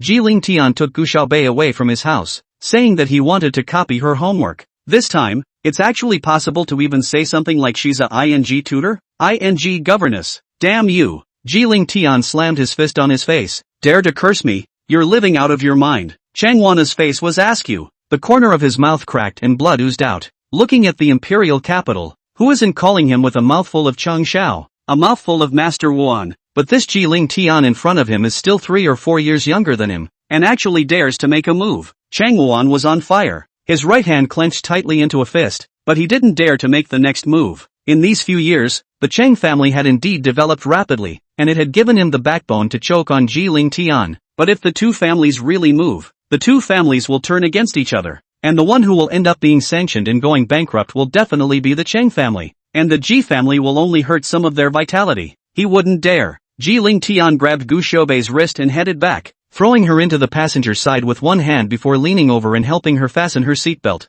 Gu Xiaobei's gentle, shallow breath fell on the side of his ear, and he felt his earlobe burn even hotter. He raised his eyes and gave her a hard look. Gu Xiaobei was still innocent. She didn't ask him to wear a seatbelt, did she? It's not like she doesn't have hands of her own. Why get angry? Ji Ling Tian gritted his teeth. This woman, why is she always so unsettling? He was so angry that he didn't want to say a word. Just got back in the driver's seat, slammed his foot on the gas, and roared off. Chang looked at Ji Ling Tian's car but and fiercely cursed. Asterisk. This Gu Xiaobei. He had to get his hands on it sooner or later. Wasn't it just a student from S.A. Lee's academy? He didn't believe it anymore. Ji Ling Tian brought Gu Xiaobei back home. Just as he opened the door, Big Fatty jumped onto Gu Xiaobei with a meow. Meow dash. What's the matter with you, Biggie? You haven't come to see Big Fatty in days. Since being sanctioned by Gu Xiaobei last time, Big Fatty no longer dared to bully her, but instead was now very sticky to her. Big Fatty directly lay flat, exposing his belly, waiting for Gu Xiaobei to suck it. Gu Xiaobei smiled and scratched its chin, and it let out a purring sound with an air of enjoyment. No interest.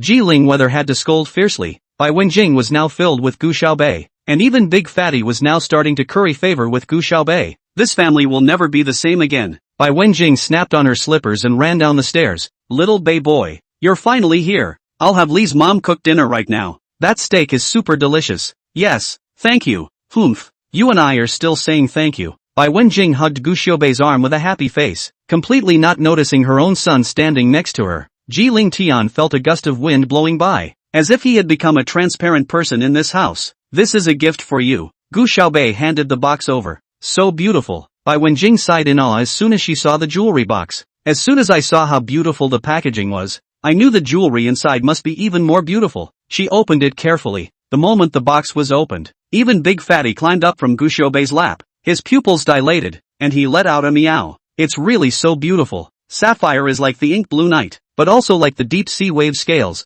pearling light moist, just match the white quiet and gentle temperament. And those diamonds, each one cut differently, make sure to come together to reflect the most brilliant but not blinding light. It's so pretty, Xiaobei. Thank you. Bai Wenjing had a look of surprise on her face. Let me help you put it on. Gu Xiaobei walked over and helped Bai Wenjing put on the necklace. Big Fatty cocked his head to look at Bai Wenjing and meowed twice. So beautiful. Mistress is so beautiful now. Big Fatty has never seen such a beautiful necklace. Big Fatty arched his furry head into Gu Xiaobei's palm and meowed endlessly. Biggie, when will you send Big Fatty such a beautiful necklace too? Big Fatty likes shiny things too. Looking at Big Fatty's appearance of pleasing Gu Xiaobei, Ji Ling Tian became furious and tugged on the back of its neck to carry it over. Meow dash. Don't be like this, young master. I want to please Big Brother. How did you know that I like Su Xing's designs? Bai Wenjing looked in the mirror and liked it so much that she was about to cry. Little Bei boy, I really like you too much, but jewelry designed by Su Xing, it shouldn't be cheap.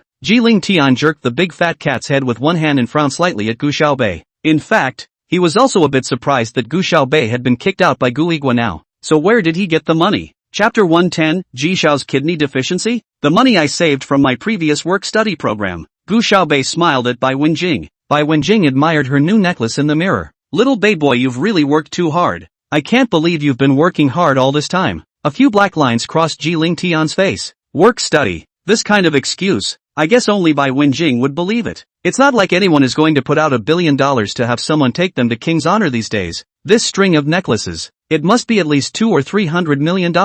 However, Gu Xiaobei seemed to have never lacked money. When school first started, everyone called her a bumpkin, but Ji Ling Tian knew that she drove a Hummer to school every day. That car wasn't cheap to begin with, and the one she had was obviously still modified, so it was estimated to be in the tens of millions. Ji Ling Tian picked up the water cup to take a sip of water. Just then, Bai Wenjing suddenly said, "Little Bei boy, if only you could be my daughter-in-law in the future." Ji Ling Tian violently choked on the water and coughed viciously. "What's wrong with you, baby?" Bai Wenjing looked at him with concern. "Are you worried that you're not good enough for little Bei boy? Don't you worry, oh baby. Although you're not as diligent and progressive as little Bei boy, but mom will beg little Bei boy not to look down on you. You can just work hard in the future. Listen to this. Is this human talk?" Ji Ling Tian was speechless. The meal was spent in Bai Wenjing's compliments to Gu Xiaobei. After dinner, Ji Ling Tian carried Big Fatty to one side to jerk the cat, while Bai Wenjing and Gu Xiaobei got together to talk. Big Fatty was struggling in Ji Ling Tian's hands, meowing and trying to run towards Gu Xiaobei. After all, the only way Big Fatty will receive a nice necklace is if he pleases Biggie.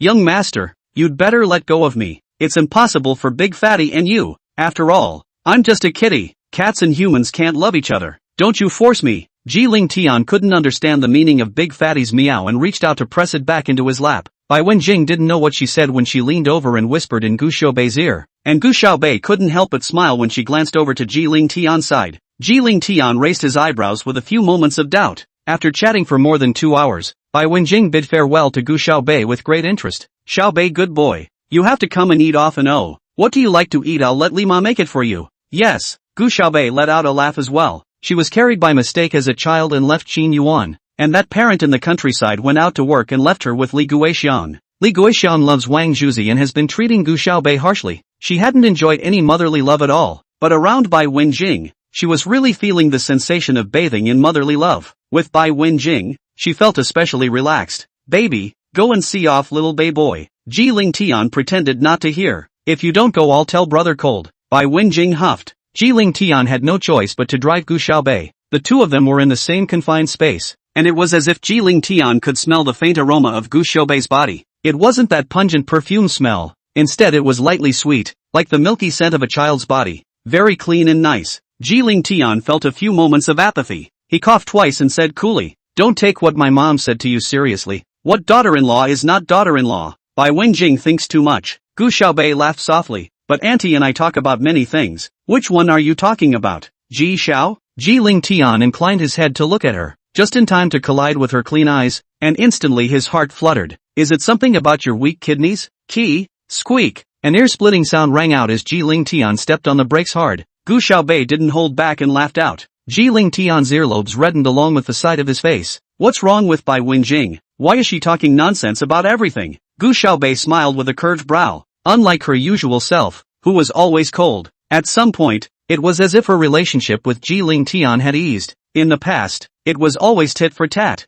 but now, she would actually smile happily like this in front of Ji Ling Tian. "You can try to see if my kidneys are weak." Ji Ling Tian gritted his teeth, guaranteeing that you won't be able to get out of bed for 3 days and 3 nights. This half of the sentence, Ji Ling Tian didn't say, but only in his head. His face seemed to redden even more. "I didn't realize that Ji Xiao, who was always cold and aggressive on the outside, was actually so easily shy. Surprisingly, it's a bit of a contrast." "Try?" Gu Xiaobei tilted her head to look at him. "Actually, I can tell without trying. The clinical manifestation of kidney deficiency is tinnitus with a red face. I can't tell if Ji Xiao has tinnitus or not, but the point of a red face fits." "You still know medicine?" Ji Ling Tian asked with a raised eyebrow. He realized that the closer he got to Gu Xiaobei, it was as if she had more secrets he didn't know about. It was just a casual question, but the smile on Gu Xiaobei's face instantly stiffened. She didn't say anything, just looked away from the window. The mention of the word medical reminded her of the incident a few years ago. Because of that, she'll never be able to pick up a scalpel again. Ji Ling Tian didn't know what was wrong with her and didn't speak again. The two fell into silence together. As she watched the scenery outside speed by, Gu Xiaobei suddenly remembered something. "I don't live in Gu's house anymore. I'll navigate a new place for you." Seeing the address of the villa area, Ji Ling Tian suddenly froze. "You live there too?" Gu Xiaobei raised her eyes in confusion. Jillian let out a hum. I have a friend who lives there too. Me too, Gu Xiaobei also said half-heartedly. After I moved out of the Gu family, I stayed with a friend. Both were hiding things, so no one said anything. Jiling Tian had also bought a villa here since he knew that the 7 demons lived here, but he hadn't seen the 7 demons for a while. If he had known, he should have asked about the butterfly knife the last time they met. Grandpa is still in the U.S. and doesn't know how his health is. As for Gu Xiaobei, she naturally didn't want to be known by Jiling Tian as the 7 demons. However, she thought carefully. She had only told Jiling Tian as the 7 demons that Gu Xiaobei was the employer of the 7 demons. She hadn't said anything about the residence. The way Jiling Tian reacted just now was a bit strange. Gu Xiaobei didn't let Jiling Tian send herself downstairs, and after stopping at the entrance of the villa area, she was about to get off. Jiling Tian called out to her, took out his cell phone and said, "Give me one of the 7 demons' contact information, there's something I want to find her about." Gu Xiaobei answered, "Good. You don't seem to be surprised as to why I would know that you know the 7 demons as well." Jiling Tian turned his head to look at her. Gu Xiaobei raised her eyes to meet his. Chapter 111, Kneeling for Mercy. Her eyes were clean and clear with a thin layer of coolness. She spoke to me. "You know I'm her employer, and you want to place an order with her too?" Jiling Tian stared at Gu Xiaobei, and from her eyes, he couldn't see a hint of weakness. It wasn't as if he didn't have his suspicions. Actually, the 7 demons were good with their hands, and Gu Xiaobei was ruthless when it came to beating people up at school. He also wondered if it could actually be that the 7 demons were Gu Xiaobei. But although Gu Xiaobei was ruthless enough in school, he hadn't shown much in the way of skill. He wasn't sure. Most importantly, at this moment, he couldn't see a single loophole from Gu Xiaobei's face. If she really is the 7 demons, it's too good of an act to be true. How did Jiling Tian know that Gu Xiaobei, who was sitting in front of him, was not only the 7 demons, but also Ji Shu, a well-known movie queen in the entertainment industry? If her acting is bad, who else is good? There's something I want to ask her. Okay, I'll go first then. Gu Xiaobei said goodbye to Jiling Tian. Not long after returning to the villa, Gu Xiaobei received a message from Jiling Tian. "Jiling Tian, 7 demons. I'm the head of Ryan who talked to you about things the other day." Jiling Tian, 7 demons, how do you know my contact information? Being asked by the 7 demons, Jiling Tian was now even more convinced that Gu Xiaobei and the 7 demons were not the same person. Jiling Tian, Gu Xiaobei told me. 7 demons, oh, something's wrong? JLT, wanted to ask you how much you charge for a visit right now? Gu Xiaobei froze for a moment. A consultation fee? Why did Jiling Tian know that the 7 demons could heal? The years she was still practicing medicine were still relatively young, only 12 or 13 years old, and she didn't have a disguise back then. She was all wearing Gu Xiaobei's face to go out and treat people. Since Jiling Tian knew that he knew how to heal, why would he find it on the 7 demons instead of finding it on Gu Xiaobei? She was a little confused. 7 demons, how do you know I can heal?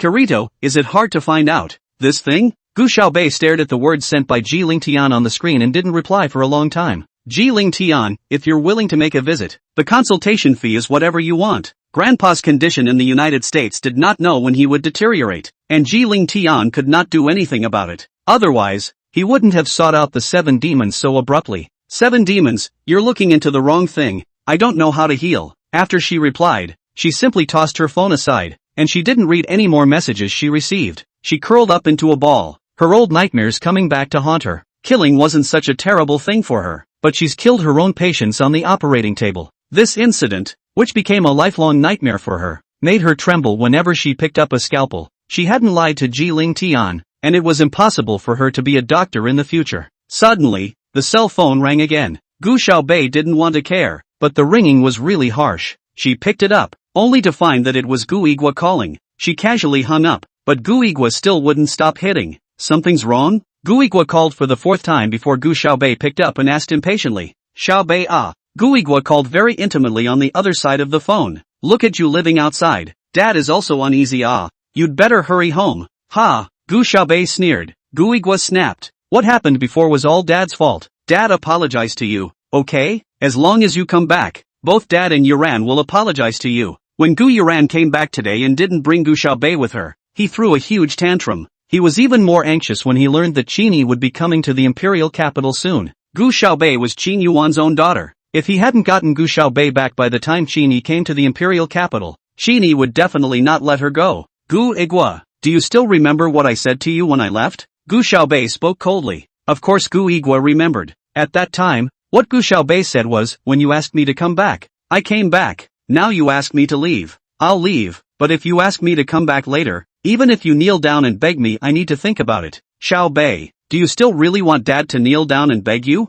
We are father and daughter after all. Ah, you are drifting outside. Dad is really worried about you. And you, Dodo. Before Gu Igwa could finish his sentence, Gu Xiaobei hung up the phone. Dad. Gu Yuran reddened her eyes and carefully said, is sister still refusing to come back? Didn't I tell you to bring her back today? Gu Igwa roared. Gu Yuran was instantly frightened and cried. She had grown up with Gu Igwa and Qin Yuan in her heart, and even if she later learned that she wasn't born of the two of them, Gu Igwa had never been so angry with her, and it was all because of Gu Xiaobei. As soon as he saw Gu Yuran crying, Gu Igwa's anger subsided a bit, but he was still in a hurry. Your uncle will be here soon. I told you to get along with your cousin. But look, right now your cousin is still helping Gu Xiaobei, so what am I going to do when your uncle comes and if he helps Gu Xiaobei too? Gu Yuran remembered what Qin Yuner had once said about herself and cried even more aggressively. In the past, when she cried, Gu Igwa would be heartbroken and would always comfort her and buy her a bag or a pretty dress. But now, Gu Igwa was impatient. Okay, don't cry, Gu Igwa said. I'm annoyed enough as it is. Tomorrow I'll go to school with you. Father, Gu Yuran said with teardrops on her face, are you really going to kneel down for your sister? Gu Igwa gritted his teeth. Gu Xiaobei's ruthlessness and stubbornness had gone beyond his imagination. We'll see about that tomorrow when we go. If it wasn't for you stirring up such a big mess, would I need such a headache? You're such a disappointment to me. Gu Igwa thought to himself that when he went to school, in front of his teachers and classmates, Gu Xiaobei shouldn't dare to really make him kneel. Otherwise, people would definitely say she disrespected her dad and poke her in the back. The reason why Gu Igwa chose to be at school was that he wanted to use public pressure to morally kidnap Gu Xiaobei. But what Gu Igwa hadn't thought of was that Gu Xiaobei had always had a creed in life: as long as I don't have morals, you can't kidnap me. How could Gu Yuran know what was in Gu Igwa's heart? She just pretended to be understanding and said, Dad, how can you kneel down for your own daughter? If this spreads out, what will others say? You don't need to be in charge of this matter. Also, if Gu Xiaobei doesn't agree to come back tomorrow, I'm telling you, not only will I have to kneel, but so will you, Gu Igwa said viciously. Chapter 112. Lin Fengxia is jumping around again. Gu Xiaobei, who had hung up Gu Igwa's phone, was still in an unchanged mood as well. Today, because of Ji Ling Tian, she was reminded of the past again. Her childhood dream of being a doctor is now completely out of the question. Little Beaver bounced in from outside holding a bag of potato chips, and as soon as he saw Gu Xiaobei's worried look, he hurried over and said, Boss, what's wrong with you? Gu Xiaobei gently shook her head. What is it that makes you so happy? Boss, have you seen Weibo? That Lin Fengxia is on the hot search again. Gu Xiaobei opened his cell phone, and as expected, the first microblogging hot search is #LinE to participate in the Porcelain Peacock. Do not have to stand in personally on the dedication is worthy of admiration #. Gu Xiaobei nodded into the topic. A flood of fluff from marketing numbers, all praising Lin Yi's dedication, and a lot of comments underneath. Lin Yi doesn't use a stunt double, rolls in mud and water, and wrestles in the wild. Worthy of admiration. Lin Yi really does look a bit like Jishu in this look. I don't want to be ashamed. When Jishu got the award for playing the Golden Phoenix, now it's time for a porcelain peacock? You're not done with porcelain, are you? Oh, what? The gaming goddess was poked and prodded, and now she's turning back to rubbing Jishu's nose in it? Go Lin Yi, I believe you will be able to grope your way out of the dirt, reborn from the fire, and transformed into a porcelain peacock. Lin Yi is the best. All that doesn't kill you will make you stronger. Lin Yi doesn't use a stunt double, rolls in mud and water, and wrestles in the wild. Worthy of admiration. I've seen Lin Yi on set, super thin and white in person, and exceptionally easygoing, good-tempered, and dedicated, with exceptionally good acting skills. I'm looking forward to the release of Porcelain Peacock this time. I've seen Lin Yi on set, super thin and white in person, and exceptionally easygoing, good-tempered, and dedicated, with exceptionally good acting skills. I'm looking forward to the release of Porcelain Peacock this time. Laughing dead. Upstairs the water army really will not be find it. The words do not even change to send out this kind of exactly the same comments you look at do not feel embarrassed? Oh, does complimenting Lin Yi have to be a waterbender? Little Beaver picked at his phone and said, I just looked at those accompanying pictures they're all of Lin Fengxia's grimy face, either wrestling or soaking in dirty water. It looks pretty messy, but boss, do you think she can really turn things around with this drama? Gu Xiaobei stared at his cell phone. She didn't think that this Lin Yi was really capable of tossing and turning. It's all come to this extent. Actually still not dead-hearted. The title of the goddess of gaming is gone. And then hit the idea of small Jishu. When she first debuted not long ago, she acted in the movie Golden Phoenix. At that time in order to perform the kind of hardship before the bath of fire, she and the crew together in the most remote mountainous areas to live together for 3 months to take the scene. In the cold winter months, she flung herself into the icy water and jumped more than 20 times before the director could select the perfect shot, the shot where she fell off the back of the cow. She had fallen more than 40 times, and if it wasn't for her good medical skills, she would have been left with the aftermath. Also because of the initial payment, Golden Phoenix this movie, only to win a dozen domestic and foreign awards. It seems that Linny is trying to go the way she did in the beginning. Golden Phoenix, Porcelain Peacock.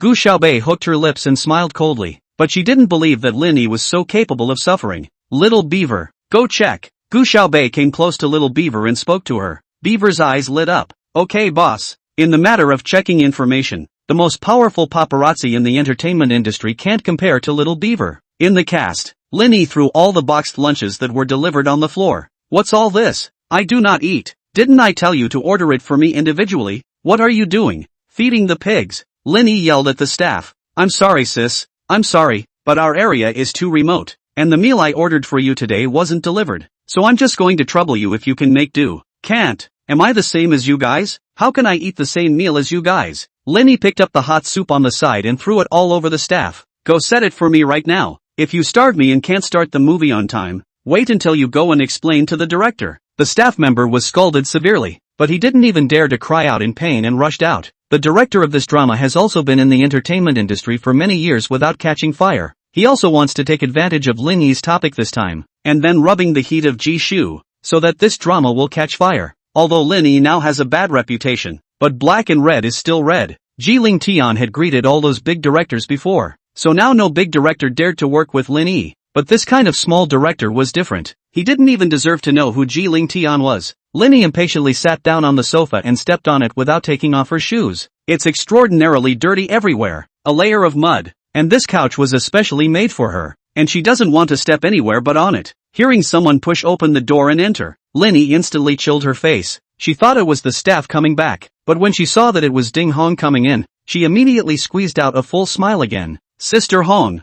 Sister Hong. Linny deflated. When can we leave? There are mosquitoes everywhere. It's dirty and smelly. I really can't stand it. Do you still want to turn over? Ding Hong said. I've also bought you a water army, and the heat is there now, so you have to seize this opportunity, or else you won't be able to turn over in your lifetime. Linny hurriedly said. I know, Sister Hong. When she finished, she gritted her teeth. After becoming a gaming goddess, those few scripts she picked are basically youth idol dramas, which don't require too much acting skill, and there are no shots that require suffering, as long as she sells her face. But now it's good. Those few scripts all got someone else to act. She has to lose a large sum of money for breach of contract, not to mention, she also has to come to this kind of hellhole to suffer, and it was all because of Gu Xiaobei. She would never let this dead girl go, but what Linny didn't expect was that her calculations, this time, had fallen flat again. But just one night later, she's once again making headlines on Weibo, but the topic is nothing like it was last night. Hashtag playing the big game,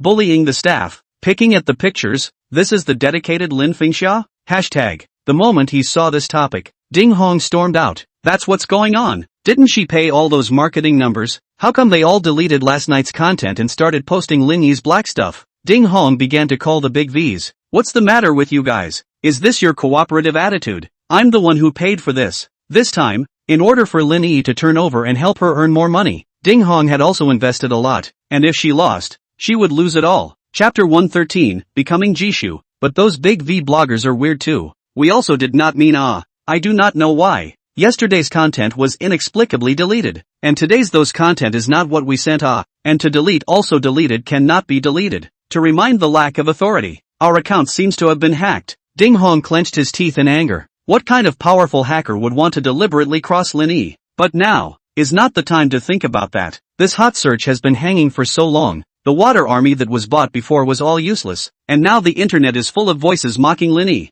You guys quick, hurry up and post something else to squash this topic, Ding Hong said. Those big V's took the money after all and hurriedly agreed. But what they didn't expect was that no matter what they sent, the tweet that debunked Linny would be the first one, but they clearly didn't top the tweet. That's so weird. How? Ding Hong was so angry that he almost slammed his cell phone out. Linny sat on the sofa and swiped through the comments inside the hot search. The water army Ding Hong had bought for her had long since been flooded, and now the ones that were topped were all comments that called her names. If you're not good looking, you can't call yourself Jishu. People who are so good at playing games can still be called goddesses of gaming. Dog head, save your life. Just like that, you still have the nerve to send out a dedication notice. It's really giving Lin Fengxia's thick skin an E. The dedication of the first not to mention. She looks genuinely not in the passerby should belong to the beautiful, but in the entertainment industry is very general my god, how can I be ashamed to call myself small Jishua every day? Isn't she just relying on pretending to be Jishu styling every day and then adding P pictures? It's really enough. Goddess Jishu, is it trash like her that can rub off on the hotness? Right she on that a few P10. 000 times mom cannot recognize the styling image a little bit of Jishu. Moving pictures and the video look nothing like vomit. Please ask Lin Fengxia to get out of the entertainment industry. I really don't want to see her anymore. Lin Fengxia, get out of showbiz. Linny looked at the comments and was so angry that she wanted to kill someone. She posted a direct comment, these revelations are fake, right? The pictures are definitely P's too. I've seen Linny, she's beautiful and kind. There's no way she would do such a thing. Immediately after that, she sent another one, I've seen myself. Linny looks really like Jishu. Stupidly, it feels like twins. The video does not look like it should be a problem with the camera. Instantly, her cell phone jammed. Because of that, she has garnered countless likes and comments. Ha ha ha ha ha ha, my mom, surrounded by living. Linny actually did not switch the trumpet. This is the first time I've seen such praise for myself. Is Lin Fengxia out of her mind? Of course you've seen Linny in person. You've been hypnotizing yourself in the mirror every day that you're pretty, right? Vomiting. Linny also panicked. She had just gotten so angry that she had actually forgotten to switch accounts. Sister Hong, what am I going to do? Linny was completely flustered. In that case, the play is probably going to be a bust. Ding Hong had said it was her last hope. Ding Hong held his cell phone with a stony face. Linny was really scared that Ding Hong would lose her temper with her. It wasn't that Ding Hong didn't want to lose her temper, but right now, losing her temper wouldn't solve anything. She and Linny were already tied to the same rope. She looked at Linny and said, why is your jaw crooked? Linny reached out and touched it, then took out her cell phone to take a picture. It should be that I ran into it that day when I was shooting the video to send out the circular. But Sister Hong, it's not about the chin right now. What do we do? After Linny became an esports goddess, she purposely went back to get her chin done to look a little more refined in order to star in those idol dramas. She literally fell to the ground a couple days ago in order to post a moving picture and video of her dedication. And I guess that's when she fell a little crooked. But now, she can't even act in TV shows or movies. So what's the point of having a crooked jaw? If you have a crooked chin, you have to go and fix it. And since you have to go and fix it, why don't you just go and fix it a little more perfectly? Ding Hong stared at Linny and said thoughtfully. Linny froze for a moment. Sister Hong, what do you mean by that? Ding Hong grabbed Linny's face and twisted it at an angle. In fact, Linny wasn't completely unlike Jishu's. From a certain angle she looked a little bit like her, but the gap between her and Jishu is too big. Her eyes are not as pretty and soulful as Jishu's. Her nose is not as straight as Jishu's. And her face is a circle bigger than Jishu's. You go for plastic surgery. The more you look like Jishu the better. Hole into Jishu. How many places would have to be moved? Linny's face had been touched, and she didn't know if she could withstand so many surgeries. But Sister Hong, my reputation is already bad. Even if I finish the whole thing, I can't act in a TV series. Have you forgotten? Changshao's favorite is Jishu. As long as you are made to resemble Jishu, will you still need to act in dramas in the future? Ding Hong's words enlightened Linny. Yes, if she can fall for Changshao, she can act in any drama she wants in the future. And if she doesn't want to act in a drama, it's okay to stay home and be a rich wife. Sister Hong, arrange it for me quickly. I'll go straighten it out now. On the other side, Gu Xiaobei woke up early and saw these microblogging comments, and finally managed to evoke a satisfied smile. This Lin Yi, posing as the king of the north in the gaming circle and having to rub her the wrong way in the entertainment circle. She had long been annoyed. Last night she directly hacked the accounts of those big V's. After all, this matter was nothing to Yuzi. When she got up this morning and saw the comments, she felt a little better. Little Beaver came out of the kitchen with a bite of bread and said, Boss, Chang Wandering sent a message over, asking when he could check on 007. Make him wait. Gu Xiaobei spoke coldly. Although Chang Wan didn't get his way yesterday because of Ji Ling Tian, it didn't mean that Gu Xiaobei intended to just let him off the hook. She had to find a suitable opportunity to let Chang Wan know what would happen if she went against 007. Gu Xiaobei was still in a good mood until she arrived at school and sat down in her seat. But soon enough, someone else came along to give her a hard time. Gu Yuran stood at the entrance of class 5, stopped a classmate and said softly, Classmate, can you call Gu Xiaobei for me? Oh my god, the schoolgirl is coming for the school bully. What's happening? Several of the students turned their heads to watch the fun. Gu Xiaobei coldly swept outward. Sister, Dad came to see you in person. Are you really that desperate? Gu Yuran said with tears in her eyes outside. Gu Igwa is here? Gu Xiaobei coldly hooked her lips, and in her eyes was frost that couldn't be melted away. What? Was Gu Igwa planning to kneel down for her in public? Chapter 114, being bullied is asking for it. But she had no interest in the matter of Gu Igwa kneeling. Gu Xiaobei straightened up and walked outside. Gu Yuran stopped her way and said with tearful eyes, Sister, just listen to me and go see Dad, okay? Get out of the way. Gu Xiaobei spoke coldly. I'm going to class. This was gym class and they were going to be outside on the playground. Sister, Gu Yuran bit her lip and tears barred down, looking heartbreaking. Are you really going to make me kneel down for you? Gu Yuran was about to bend her knees as she spoke. Xu Xinjing ran out of the front door and grabbed Gu Yuran. Yuran, how can you kneel to a bumpkin? Xin Jing, this is our family's business. Don't mind it. As long as my sister doesn't get angry, I'll do whatever I want. Since there was going to be a gym class this period, all the students of class 5 started walking out and saw the farce as well. Gu Yuran cried until she couldn't catch her breath, as if someone had bullied her. I don't know what happened. The schoolgirl is crying so hard. Yeah, it's not like the school bully is bullying her.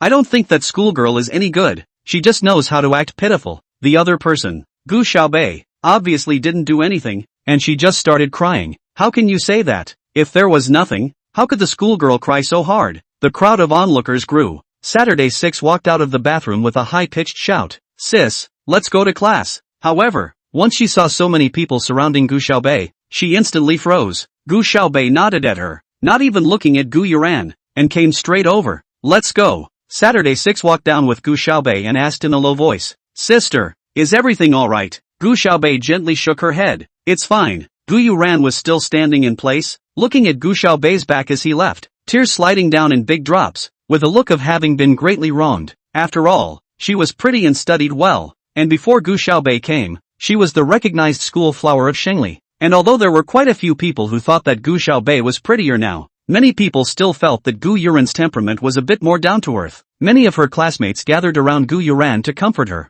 Yuran, don't cry. Gu Xiaobei, she's always been like this. She always likes to bully people. Xu Xinjing said. It just so happened that it was almost time for class, so Ji Ling Tian also headed out. As soon as he saw so many people blocking the doorway, he instantly became impatient and said, What are you blocking? It's time to go to class. So don't go yet. When they heard Ji Xiao speak, a large portion of the onlookers dispersed. Who dares to block young Ji's path? Xu Xinjing, however, said, Ji Xiao, you don't know. Yuran was just bullied by Gu Xiaobei again. She thought to herself, Gu Yuran looks so pretty, and when she cries in pairs, Ji Xiao will definitely be heartbroken. After all, whoever is allowed to choose, an icy cold Gu Xiaobei and a pitiful Gu Yuran, everyone will feel more sorry for Gu Yuran, right? Who knows? Ji Ling Tian, however, did not even bother to look at Gu Yuran and impatiently said, If you want to cry, go back to the door of the first class and cry. What's the point of running to the door of our class? You're bullied and you're looking for it yourself. Xu Xinjing was speechless for a moment. She had thought that if she said Gu Xiaobei bullied people, Ji Ling Tian would hate her. Who would have thought that instead of feeling bad about Gu Xiaobei's bullying,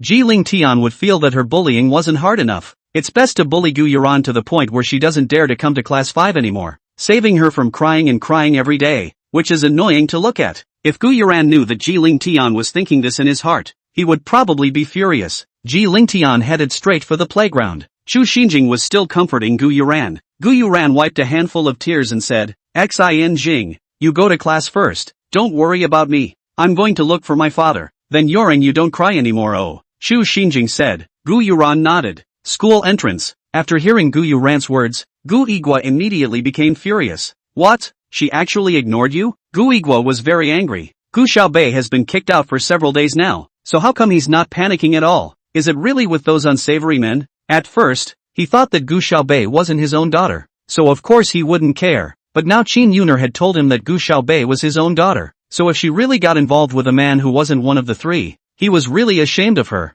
I'll go myself, Gu Igwa said and took a big stride toward the playground. At this time, Gu Xiaobei was standing with the other students in the class, preparing to run the drill. Okay, class, this class is the same as before. We will run 2 laps first, then we will come and do some warm-up exercises. Next the teacher will teach you how to play tennis. And finally what? The gym teacher was talking when Gu Igwa came over in a rage. May I ask who you are? The gym teacher looked at Gu Igwa with a bit of wariness. After all, he was a teacher and had an obligation to keep his classmates safe. I'm Gu Xiaobei's father, Gu Xiaobei. The gym teacher looked to the team. Is this your father? If he wants to see you for something, you guys can go aside and talk first, and then continue back to class when you're done. Reporting to teacher, Gu Xiaobei spoke coldly. I have no relationship with him. It can't be a human trafficker, can it? Hearing Gu Xiaobei's words, the gym teacher's eyes towards Gu Igwa were not right. Please leave now, or I'll call security, the gym teacher said. No, teacher. Gu Yuran hurriedly trotted over.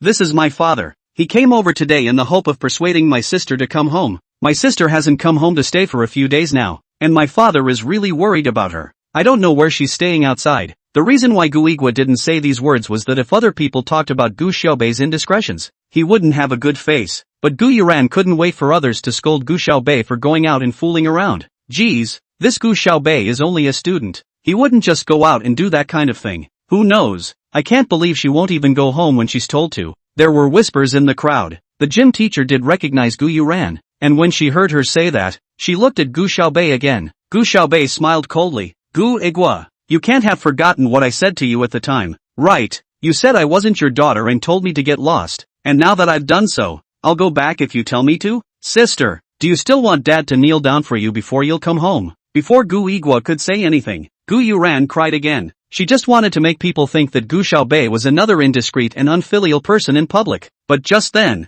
someone from behind suddenly said, "What's the commotion?" Chapter 115, Robbing Her Cousin and Uncle. Gu Igwa immediately froze when he heard this voice. It had been many years since he had heard it, but as soon as he heard it, he knew who the visitor was. Qin Yi, that is, Qin Yuan's own brother, Qin Yuner's father. Ever since Qin Yuan's death, Elder Qin's health had gotten very bad. So now, Qin Yi was basically the equivalent of being the person in charge of the Qin family. Gu Igwa hurriedly turned back. Master Qin, what brings you here? Although he was considered Qin Yi's brother-in-law, he could still only call him Master Qin. He had known for a long time that Qin Yi was coming to the imperial capital, but he hadn't expected that Qin Yi would actually come directly to Xingli Academy. Qin Yi came over with a sullen face and didn't even look at Gu Igwa. He only stared at Gu Xiaobei in the group. It's really too similar. In a trance, he thought he saw the Qin Yuan of old. However, Gu Xiaobei's looks were even more delicate than Qin Yuan's. Her nose was a bit more upright and her lips were a bit thinner than Qin Yuan's.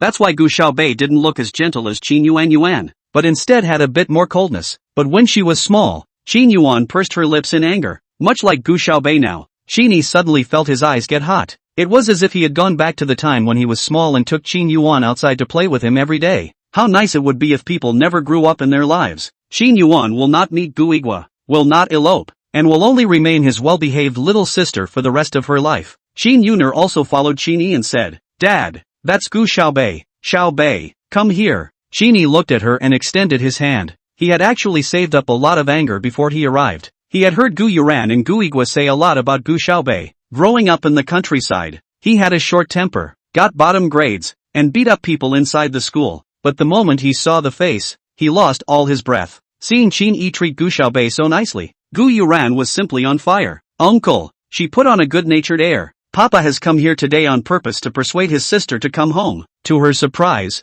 Qin Yi acted as if he hadn't heard her, still staring at Gu Xiaobei. Perhaps bloodline was really a wonderful thing. Gu Xiaobei actually did feel a few moments of warmth at that moment. She walked away from the group, allowing Qin Yi to take her hand. "Teacher, I'm sorry, there's something going on in our family, so Gu Xiaobei may not be able to attend this class." Qin Yuner courteously said, Okay, it's fine," the gym teacher said. Qin Yi then pulled Gu Xiaobei's hand towards the restroom. Although Gu Igwa was not invited, he also followed over. After all, if he made a good relationship with Qin Yi, he would have a good path in the future. Gu Yuran followed suit. Qin Yuner turned around and said, "Yoran, aren't you going to class?" Gu Yuran froze for a moment, then said, "Thank you for your cousin's concern, but it's okay, we're having self-study in this class, and when uncle is here, of course it's more important to accompany him." It was a rare occasion for her to see Qin Yi. She always remembered that whenever she followed Qin Yuan to meet Qin Yi when she was little, Qin Yi would give her and Qin Yuan so many things. If Qin Yi was really going to give Gu Xiaobei any favors, she'd have to find a way to share some of them as well. Qin Yi directly led Gu Xiaobei to the restroom. It was a very happy ride for him.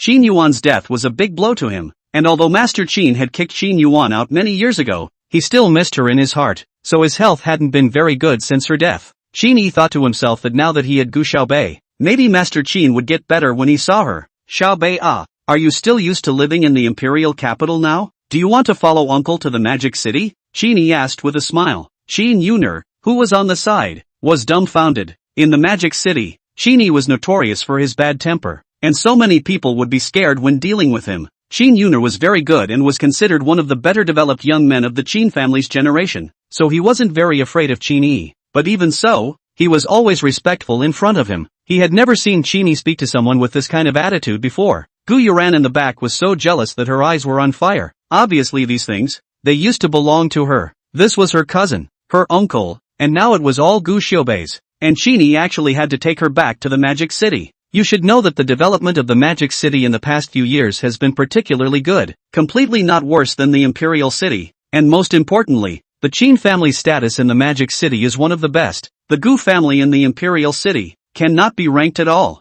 Gu Igwa was happy to hear that. If he could send his daughter to the Qin family, it would definitely help him a lot. That's wonderful, Xiao Bei. Why don't you hurry up and thank uncle? After saying that, Gu Igwa looked at Sheenie again and smiled. Xiao Bei has only just come back from the countryside not long ago. This imperial capital is still only a little familiar with it. I'm afraid that when we go to the Magic City, we won't be familiar with it either. But I also know that both Elder Qin and you, Master Qin, are definitely pining for Xiao Bei, so why don't we do it this way, and let Yuran follow along with you, so that we can look after each other as well. Gu Igwa knew that he was afraid that he could not count on Gu Xiaobei as a daughter, and it was better to put his hopes on Gu Yuran. Sheenie ignored him and just looked at Gu Xiaobei and said, Xiaobei, what do you think? If Gu Xiaobei was willing, it wouldn't be difficult to raise an additional Gu Yuran. He only cared about Gu Xiaobei's opinion. Other people's words were farts in his ears. Sheen Yuner was at a loss as to whether he should laugh or not. Before, Sheenie would be thunderstruck whenever he heard Gu Xiaobei's name, thinking that she had disgraced her aunt, but when he really saw Gu Xiaobei, it was as if he had turned into a daughter slave. How did Gu Xiaobei not know what Gu Igwa was thinking? Want to send Gu Yuran out for a better life to pull him along? He was thinking too much, and she didn't want to leave the empire right now. No, uncle, thank you, I'm doing fine in the empire right now, so I don't want to leave just yet. Sheenie looked disappointed, but still said, it's okay, as long as you're happy. Uncle will also stay here with you for a while, and uncle will go back after a while, but promise uncle that you'll go to Magic City to play when winter vacation is over, okay? Faced with his enthusiastic gaze, Gu Xiaobei was too embarrassed to refuse any longer, so she could only nod her head. Sheenie was instantly happy. Gu Igwa spoke tentatively, it's great that Xiaobei is willing to stay in the imperial capital. If you feel lonely, Master Qin, why don't you let Yuran go to the Magic City to accompany you and the old man? No need. Sheenie spoke coldly, didn't you say that Xiaobei needs company, so let Gu Yuran stay in the imperial capital. Gu Yuran's face twisted in anger. This Gu Xiaobei's heart is too evil. Not only does she want to rob her cousin and uncle, she even wants to deprive her of the opportunity to go out. Chapter 116, because Gu Xiaobei is prettier than Gu Yuran. But how could Gu Igwa dare to refute Sheenie? And hurriedly agreed. Sheenie talked to Gu Xiaobei for a while, asking her if she was used to living in the imperial capital and if she was happy studying at school. Gu Yuran interjected a sentence from time to time from the side. Uncle, don't worry, everything is fine with my sister, even though she's still in class 5. I believe that she's just not used to the study atmosphere of Saintly yet. Wait until the next exam. She'll definitely do well. Yeah. Gu Igwa also helped out. Yuran has always been in the top 5 in her grade. She'll help Xiaobei with her studies too. Sheenie instantly chilled his face. No need. It's hard to believe that we, the Qin family, can't even afford a tutor. Or are you so cheap that you can't even find a tutor for Xiaobei? Gu Igwa panicked all of a sudden. He had wanted to compliment Gu Yuran. How could he have thought that Sheenie would actually think that way? No, I don't mean that. Gu Igwa snapped. Sheenie, however, directly took out a card and shoved it into Gu Xiaobei's hand. Xiaobei, this card has no limit, so feel free to swipe it. The card is seen to be transparent, but then reflects a pinkish golden light when exposed to sunlight. This is one of less than 10 pink and gold cards in the world. Even in the entire Qin family, there was only one. Gu Igwa and Gu Yuran had never even seen this kind of card before, and Sheenie had given it to Gu Xiaobei so easily. Thank you, uncle. Gu Xiaobei accepted the card and pursed her lips slightly. Although Gu Xiaobei was a bit cool, Sheenie liked it any way he looked at it. Who said that Xiaobei didn't like to study and got the lowest grades? So what if it's true? It's not like my Qin family can't afford a tutor. Who said that Xiaobei often provokes trouble and fights with his classmates? So what if it's true? It's not like my Qin family can't afford to pay for it, because he still had things to do after coming to the imperial capital, and Gu Xiaobei also had classes to attend. so Qin Yi still reluctantly bid her farewell. Before leaving, Qin Yi instructed Qin Yuner to take care of Gu Xiaobei. He made Qin Yuner assure him 3 times before he left. Qin Yuner said gently,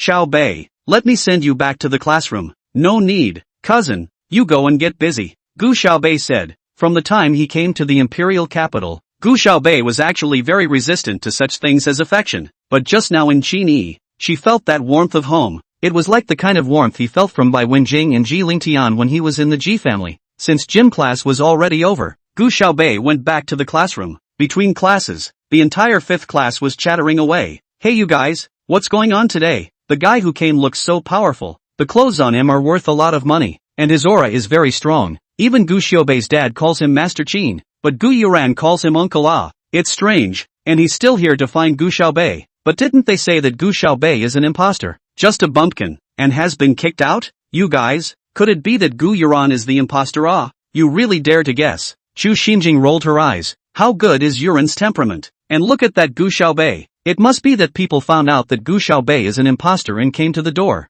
I'm telling you, Gu Xiaobei is definitely going to be in bad luck. We're just guessing. Ji Lingtian came in from outside and became furious when he heard these people yakking about Gu Xiaobei. "Shut up," he yelled. "Say that again in the future and get the hell out of class 5. Ji Xiao, why do you keep defending Gu Xiaobei? Ah?" Chu Xinjing was a bit dissatisfied. Ji Lingtian raised his eyes coldly, his amber-colored pupils icy cold. "Because Gu Xiaobei is prettier than Gu Yuran. You have an opinion? Anyway, Gu Xiaobei wasn't around right now, so Ji Lingtian wouldn't blush if he said these things." Ji Xiao. Chu Xinjing was anxious all of a sudden. "But obviously Yuran is the school flower. Are you thinking I'm blind?" Ji Lingtian spoke coldly. Chu Xinjing's face was instantly whitened with fear. I don't. How dare she say Ji Xiao is blind? Then shut up." By the time Gu Xiaobei returned, no one was discussing these things anymore, and she was completely unaware of what had just happened. Gu Yuran sent Gu Igua out. On the way out, Gu Igua's face was very unpleasant. Qin Yi valued Gu Xiaobei so much, yet he had a bad relationship with Gu Xiaobei. What was he going to do in the future? "Dad, don't worry." Gu Yuran sensed Gu Igua's thoughts and hurriedly said, "I'll definitely get along with Uncle in the future. Isn't Uncle going to stay in the imperial capital for a while? Don't worry, Dad." Hearing her say that, Gu Igua also breathed a sigh of relief. Gu Yuran had always been a child who pleased her elders, and it would be great if Qin Yi could like her. "Okay, Yuran, you're Daddy's most caring daughter. You must be competitive." Gu Igua patted Gu Yuran's head and said, "Well, you get back to class." "And Daddy," she had just agreed, and before she could turn around and leave, Gu Igua's cell phone suddenly rang. "Hello, may I ask who you're looking for?" Gu Igua took a look at the unfamiliar number and picked it up and asked, "It's Gu Igua, isn't it?" The voice on the other side of the phone carried a bit of icy coldness. "I'm Chang Gang. There's something that Master Wrecker has asked me to talk to you about." Chang Gang, the person who had followed Chang Wuan around for many years, Gu Igua still knew. "Go ahead. Master Wrecker is a bit interested in your daughter Gu Xiaobei.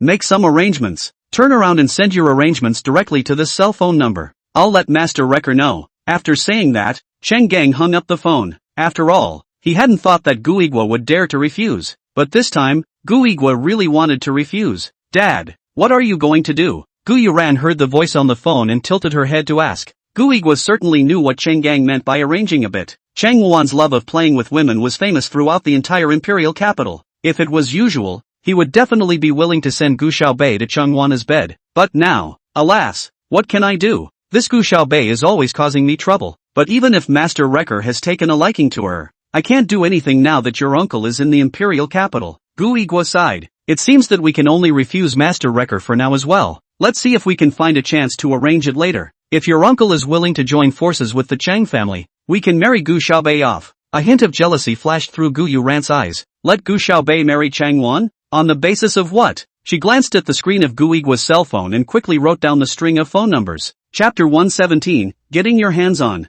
Gu Xiaobei still didn't review the homestay tonight, and although Gu Igua was angry, it gave Gu Yuran an opportunity to take advantage of the situation. Gu Igua was so angry by Gu Xiaobei in the past few days that he had insomnia, so he had been taking sleeping pills, and after he fell asleep, he usually didn't wake up if the sound wasn't particularly loud. She sneaked into Gu Igua's room while he was asleep and stole his cell phone. She used Gu Igua's cell phone and sent a text message to Cheng Gang. Gu Yuran, hello, I've already arranged it. Gu Xiaobei is now asleep. You can just let Master Wrecker come directly. The door is unlocked. The first room on the second floor. Cheng Gang, what do you mean by that? Does Master Wrecker want to do this kind of sneaky thing? Gu Yuran, you ask. Maybe Master Wrecker hasn't tried it and still likes it? Gu Yuran, besides, after this time, Gu Xiaobei might be dead to Master Wrecker. Aren't so many girls like that? Cheng Gang knows that Cheng Wuan has always wanted to get Gu Xiaobei, but once upon a time the women that were willingly climbed into Master Wuan's bed never needed to be like this.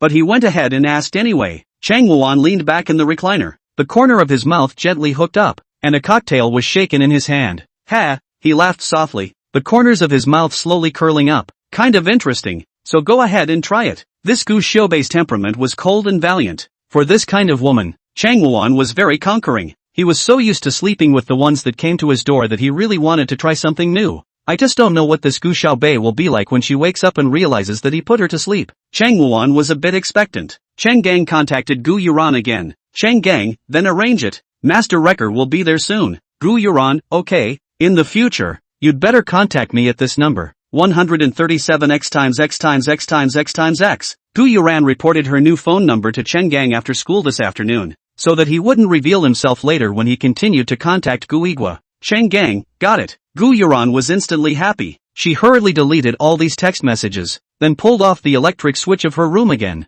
then quietly lay on the bed, waiting for Cheng Wuan's arrival. Cheng quickly drove to Gu's house. It was the first time he had ever been in a woman's home. This Gu Xiaobei had really made him break the rules many times. He walked straight up to the second floor and pushed open the door to the first room. No lights on. A light fragrance lingered in the air. Not quite the same as what he had smelled on Gu Xiaobei before, but this atmosphere inexplicably made Cheng Wuan a little excited. Through the shallow moonlight from the window, he could vaguely see someone lying on the bed. Cheng wondering craned his neck, the corner of his mouth hooked into a cold smile. You were so arrogant before, now is not emotionless lying here? He tore his own tie loose and bullied his way to the top. During that time, Cheng Wuan felt a bit bored, and he seemed to feel that this person in the bed was catering to him, but it should be his illusion. Didn't you say that Gu Xiaobei had been mesmerized? Cheng didn't care. After all, he was on a roll right now. After venting, Cheng Wuan lay on his back on the bed and let out a long breath. He felt a little bored and empty. Obviously, he wanted Gu Xiaobei so much before. Just by looking at that evil aura and coldness on her body, it was hard to control himself, wanting to get her ruthlessly. Why is it that when you get it, you find it tasteless? Is it because it's so easy to get? Cheng Wuan was a bit puzzled. He reached out and tried to turn on the light, but when I pressed it, the light didn't come on, so I don't know if it's broken or if the power is out.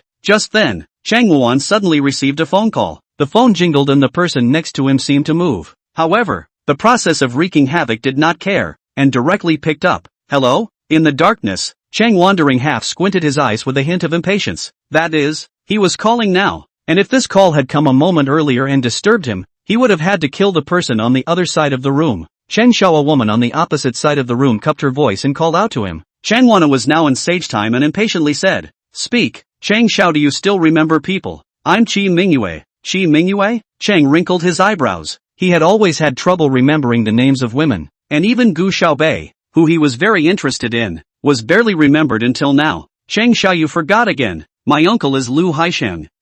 Cheng Wana then remembered and said coldly, What is it? Cheng Shao, people have a jewelry design exhibition tonight. Our people personally draw the design drawings it. Before to Cheng Shao you have sent invitations. How come you have not come? Qi Mingyue on the phone end of the petulant. Cheng Wana was indifferent, not interested. After saying that, he directly hung up the phone. Right at this moment, by the light of the cell phone, Cheng Wuan wanted to take a look at Gu Xiaobei, but before he could look away, the person beside him dove headfirst into his arms. Cheng Shao, the person in his arms, called out to him. When did you wake up? Cheng Wana was instantly startled. Well, just not long ago. Cheng Shao, people are already your people now. Cheng felt as if this voice didn't fit Gu Xiaobei's normally cold appearance, but maybe that's how women are. After you've been slept with, you have a different personality? He instantly felt even less interesting. What's left of this conquest? Cheng Shao, you actually didn't even go to the jewelry design exhibition for someone else. Cheng spoke faintly. What? You like it? Cheng Shao gave it to me. I like it all. For a moment, Cheng Wuan thought that this Gu Xiaobei was no different from the women he had slept with before. But since he was indeed interested in Gu Xiaobei before, and he had always been generous to his women, he directly said, I'll have Cheng Gang send you some over later. Is there anything else you want? The latest Hermes bag is pretty too. Bought together. Cheng Shao is the best. She pouted and hugged Cheng Wana's neck. Cheng Wana used to sleep with women. Are sleeping after letting the woman go. Never spent the night together. Today he was going to make an exception. but now he is not interested. He just wanted to let Gu Xiaobei go, but then he remembered that this was the Gu family home. He shook off the arm of the man beside him and said coldly, "I'm leaving first." Only after Chang Wuan left did the one on the bed climb up, push the electric switch back on, and went to take a shower, restoring everything in the house to its original state. Right now, it was not the time to tell Guigua to know. After cleaning that up, she just laid down on her bed. Still, the thought of the jewelry and bag that would soon arrive excited her for a while before she fell asleep. Chapter 118, Gu Xiaobei being adopted? Day 2. Gu Yuran wore beautiful jewelry and carried the latest Hermes bag to school. Yesterday, Chang Wuan didn't realize that it wasn't actually Gu Xiaobei lying on the bed at all, but her. She thought that she could pretend that Gu Xiaobei was close to Chang Wuan first, and then after some time, she would reveal her true identity. Chang Wuan had already slept with her, so she couldn't be irresponsible. Moreover, she believed in her charm and would definitely be able to make Chang Wana fall in love with her. Isn't it true that last night, Chang Wana promised to send her something and soon had Cheng Gang deliver it? The necklace she wore around her neck was from Princess Full Diamond Collection, worth over $20 million, and this Hermes bag in her hand cost over $4 million.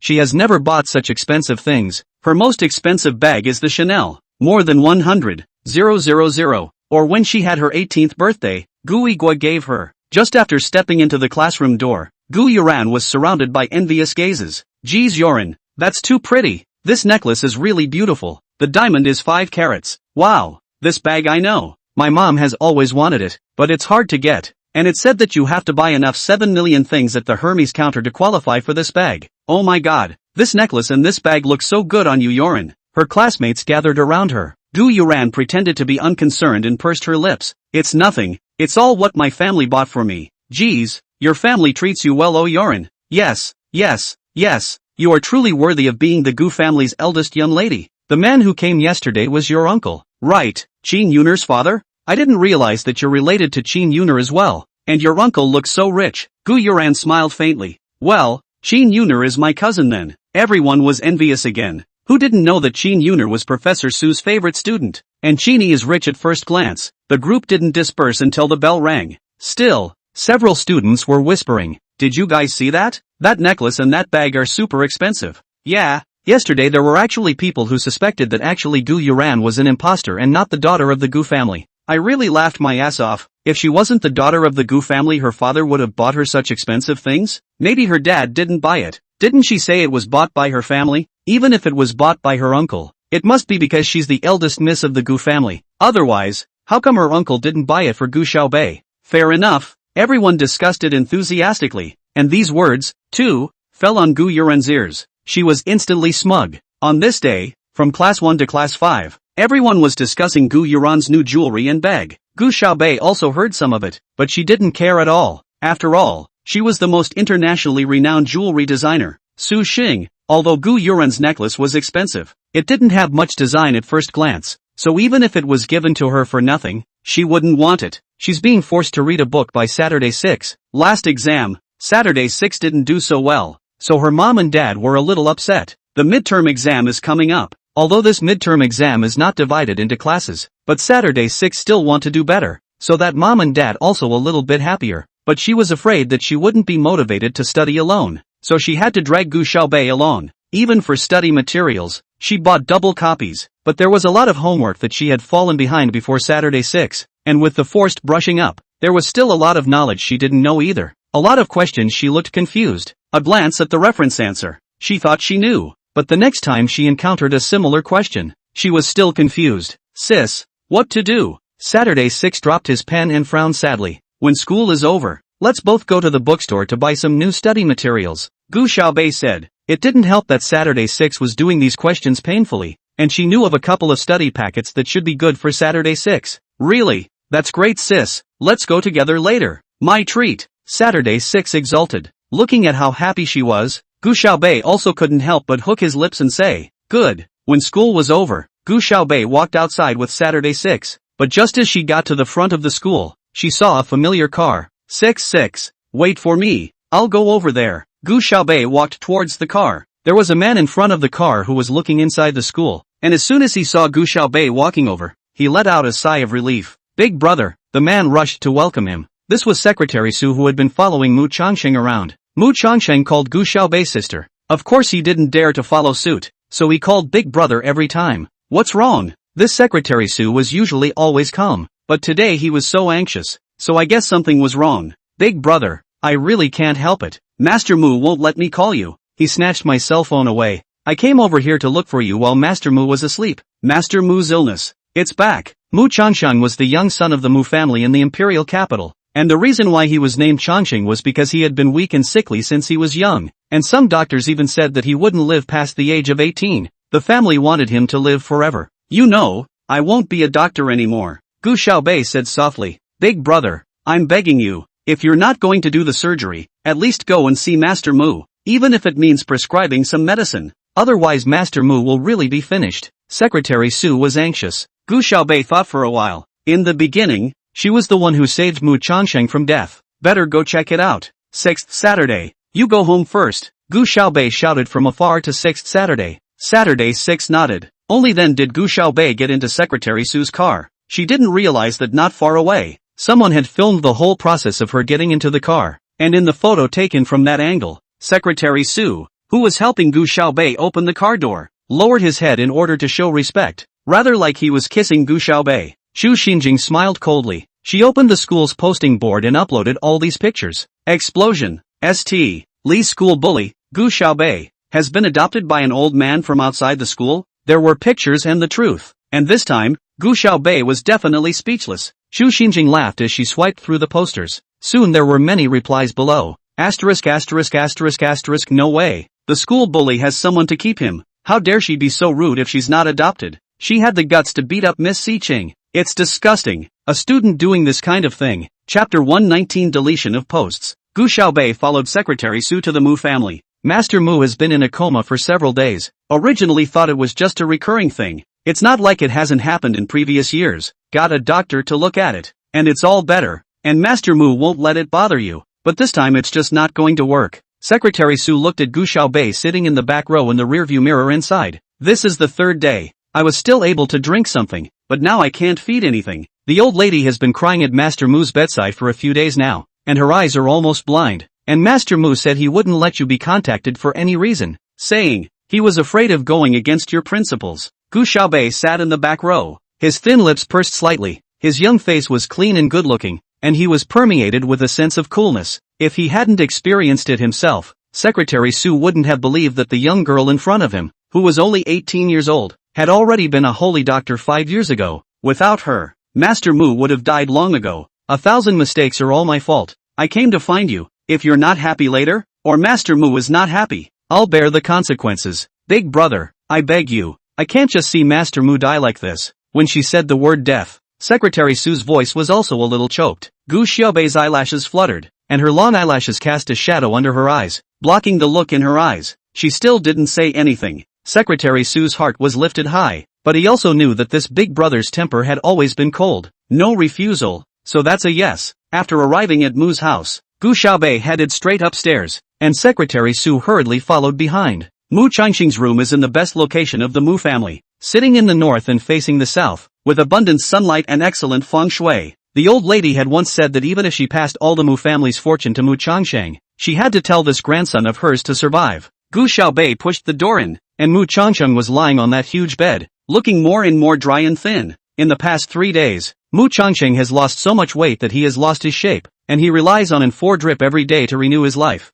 Gu Xiaobei sat down, flipped over Mu Changsheng's eyelids to look at them, and then picked up the diagnosis and treatment records that were placed on the table. These were written down by the family doctor, and I thought you might be able to use them, so I brought them over, Secretary Su said. Gu Xiaobei let out a hum and sat down to take Mu Changxing's pulse. Old illnesses come back. Gu Xiaobei's 4 clear and cold words made Secretary Su fall into an abyss. He had been praying for the past few days that whatever it was, it must not be an old illness. Otherwise, I'm afraid no one would be able to save Master Mu. Big brother, Secretary Su looked at Gu Xiaobei, his voice trembling. He wanted to kneel down and beg Gu Xiaobei. He knew that Master Mu had said many times that Big Brother wouldn't operate on people in the future. But if Big Brother didn't care either, wouldn't Master Mu have to wait for death? I'll prescribe some medicine for him first. Luckily, it's not as serious as 5 years ago. These are the things to be added to the drip. Gu Xiaobei quickly wrote down a list and handed it to Secretary Su. He's coming down with this disease. He has to be pressed down with Western medicine first. But the side effects are great, so it'll be hard for him to wake up. so tell him to endure it. Gu Xiaobei spoke in a clear and cold voice. Then I'll write another Chinese medicine prescription and give him a slow conditioning. Fine, fine, I'll do as I'm told. Big brother, I really thank you this time. Secretary Su was so excited that he burst into tears. Gu Xiaobei took another look at Mu Changsheng, who was lying on the bed. He'd wanted to be her little brother ever since he'd saved his life, and he'd done her a lot of favors over the years. She also knew that right now, the only way to make Mu Changsheng better and faster was to open up and operate. But she can't even hold a scalpel steady. How can she operate? Alright, I'll go back first, Gu Xiaobei said in a clear and cold voice. Biggie, I'll see you off. No need. You stay and take care of Mu Changsheng. Master Mu has other people to take care of. This if Master Mu knows that I brought you big brother and didn't send you back, he'll turn around and kill me. Secretary Su had said so, and Gu Xiaobei did not continue to refuse. On the way back, Gu Xiaobei picked up her cell phone and realized that Saturday 6 had sent her several WeChat messages. Sister, I'm so mad at you. I don't know who's been making up rumors about you again. I'll bite her to death if I know who it is. I'm so mad at you. I'm so mad at you. Although there are a few people to help you speak, but there are too many unseeing people who are eating too much. I simply can't keep it down. Sister, I'll immediately go and register 32 trumpets. I have to win the argument against them. Gu Xiaobei frowned slightly. What's going on here? And how did it piss Saturday 6 off like this? She opened the posting. Scroll down a few pages. You don't see anything unusual? Isn't it still the same as before? Fawning over Ji Ling Tian, discussing who Shimu's next girlfriend will be, arguing about which person will be used as the female lead in Yi Jiaqiao's new music video, and praising Xia for being really too cute. The school bully rankings should move up a notch. What Gu Xiaobei didn't know was that 8 minutes ago, Ji Ling Tian drove to Xia's house and lifted him, who was still catching up on his sleep, out from under the covers. Ling Tian, what are you doing? I've been checking on Yuzi's whereabouts last night, and I've only just gotten an hour of sleep. Get up, delete these posts in the posting bar for me, and block the posters and those accounts that are bouncing around the most below. Ji Ling Tian coldly said. Xia deflated. I don't want it, I want to sleep again. Before he could finish his words, Ji Ling Tian's icy gaze swept over. Woo, Xia, aggrieved Baba said. Well, this will delete. He yawned and went to turn on the computer. Ji Ling Tian spoke icily again from behind. Hurry up, got it. Xia was so angry that her cheeks bulged. This Ling Tian was really too annoying. After watching Xia delete all those posts with his own eyes, and after his account was blacked out, Ji Ling Tian left. Xia rolled back into bed, intent on getting a good night's sleep, but he had just closed his eyes for half a minute when his cell phone rang again. Hello? Xia, who had wanted to hang up, picked up anyway when he saw it was Yusuke Joe. After all, Yi Jiaqiao was the most gentle person to him, not many times better than the baddie Ling Tian. Xia, can I trouble you with something? Yi Jiaqiao's voice rang out on the other end of the phone. Is it okay to help me delete a few posts from the posting bar? I took screenshots and sent them to your WeChat. Close Suk Joe's screenshot hadn't been deleted by Xia yet. Good, said Xia in a milky voice, but when he opened his phone, he realized that what Yi Jiaqiao had asked him to delete was actually the same few posts that Ji Ling Tian had asked him to delete. He also wanted to ask Yi Jiaqiao why both of them were letting delete these, but he was too sleepy, so he just sent Yi Jiaqiao, it's been deleted. Then he fell back and went back to sleep. Chapter 120, Ji Xiao wants to confess? Early the next morning, Gu Xiaobei had only just gone to class when Saturday 6 rushed over. Sis, let me talk to you. Yesterday someone slandered you in the posting bar. I argued with them for a long time, and then for some reason, all those posts were deleted. Humph, I haven't argued enough yet, but it's good to be mad at those posters. Saturday 6's voice was not small, and Chu Xinjing, who was sitting in the front row, also heard it. She was practically dying of anger. Yesterday's post was so hot that it was inexplicably deleted and even her account was blocked. She even asked Gu Yuran to ask the bar owner of the posting bar, but the bar owner said that he didn't do it, and moreover, the bar owner couldn't unblock her account. It's a hell of a thing. Yes? Gu Xiaobei raised her eyebrows and said faintly. Slander me for what? Before Saturday 6 finished speaking, Ji Ling Tian, who was on the side, suddenly said coldly, what's all the noise about? Go back to your own seat and don't disturb my studies. The filthy words in those posts yesterday were unbearable, saying that Gu Xiaobei had been adopted, that she had been working as a mistress for an old man at a young age, and that she had given birth to a child, and that she used to sell herself to cover her living expenses when she was at school in the countryside, and that she could get a night's package for $30. This kind of words, even he, a boy, couldn't look at it, so it was better not to let Gu Xiaobei know. But he also told Xia to check the IP when he woke up from his nap to see who actually posted the post. He'll never let that one go. As soon as Saturday 6 saw that Ji Ling Tian was angry, he hurriedly ran back to his seat. Gu Xiaobei tilted her head towards Ji Ling Tian with a few moments of doubt. You, who sleeps in class every day and makes up for it after class, and who has been ranked at the bottom of 10 exams, will still be held back from studying? Do you have room for regression? But she didn't say this out loud.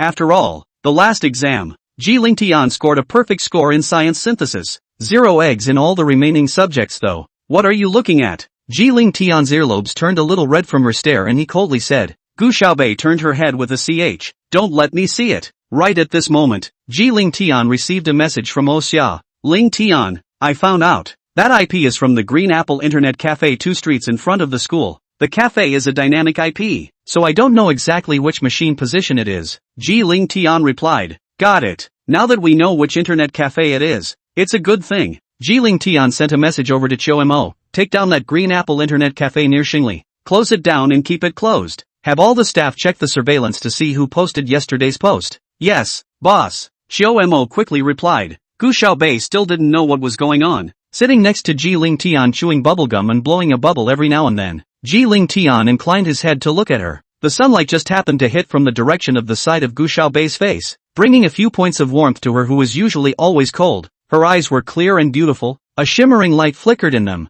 and the scene in front of her eyes was something that no pretty picture scroll could compare to. Ji Ling Tian's heart trembled, and even his heartbeat missed a beat. He hoped that Gu Xiaobei could always look like this in her old age, though she fights well and always doubles back when bullied, but he still hoped that she would not be bullied again, as long as she bullies others. Gu Xiaobei suddenly turned his head. Ji Ling Tian was caught peeking and coughed twice to ease his embarrassment. What are you looking at? Gu Xiaobei said in the tone he had just used. What do you care if I'm happy to watch? Ji Ling Tian consciously disliked back. The Saturday 6 on the side looked this way and couldn't help but sigh in his heart. Cool sister is cool sister. Actually dare to choke with Ji Xiao. That's awesome. Gu Xiaobei still wanted to argue with Ji Ling Tian when she suddenly heard someone calling her name at the door. Looking up, it was Close Sok Zhou. Gu Xiaobei walked out. Jia Xiao smiled gently. Xiaobei, I have something I want to discuss with you. Is it convenient to come with me? Gu Xiaobei nodded. Jia Xiao was very gentle and had helped her several times, so of course she wouldn't refuse. Together, the two went to a restroom at the far end of the hallway.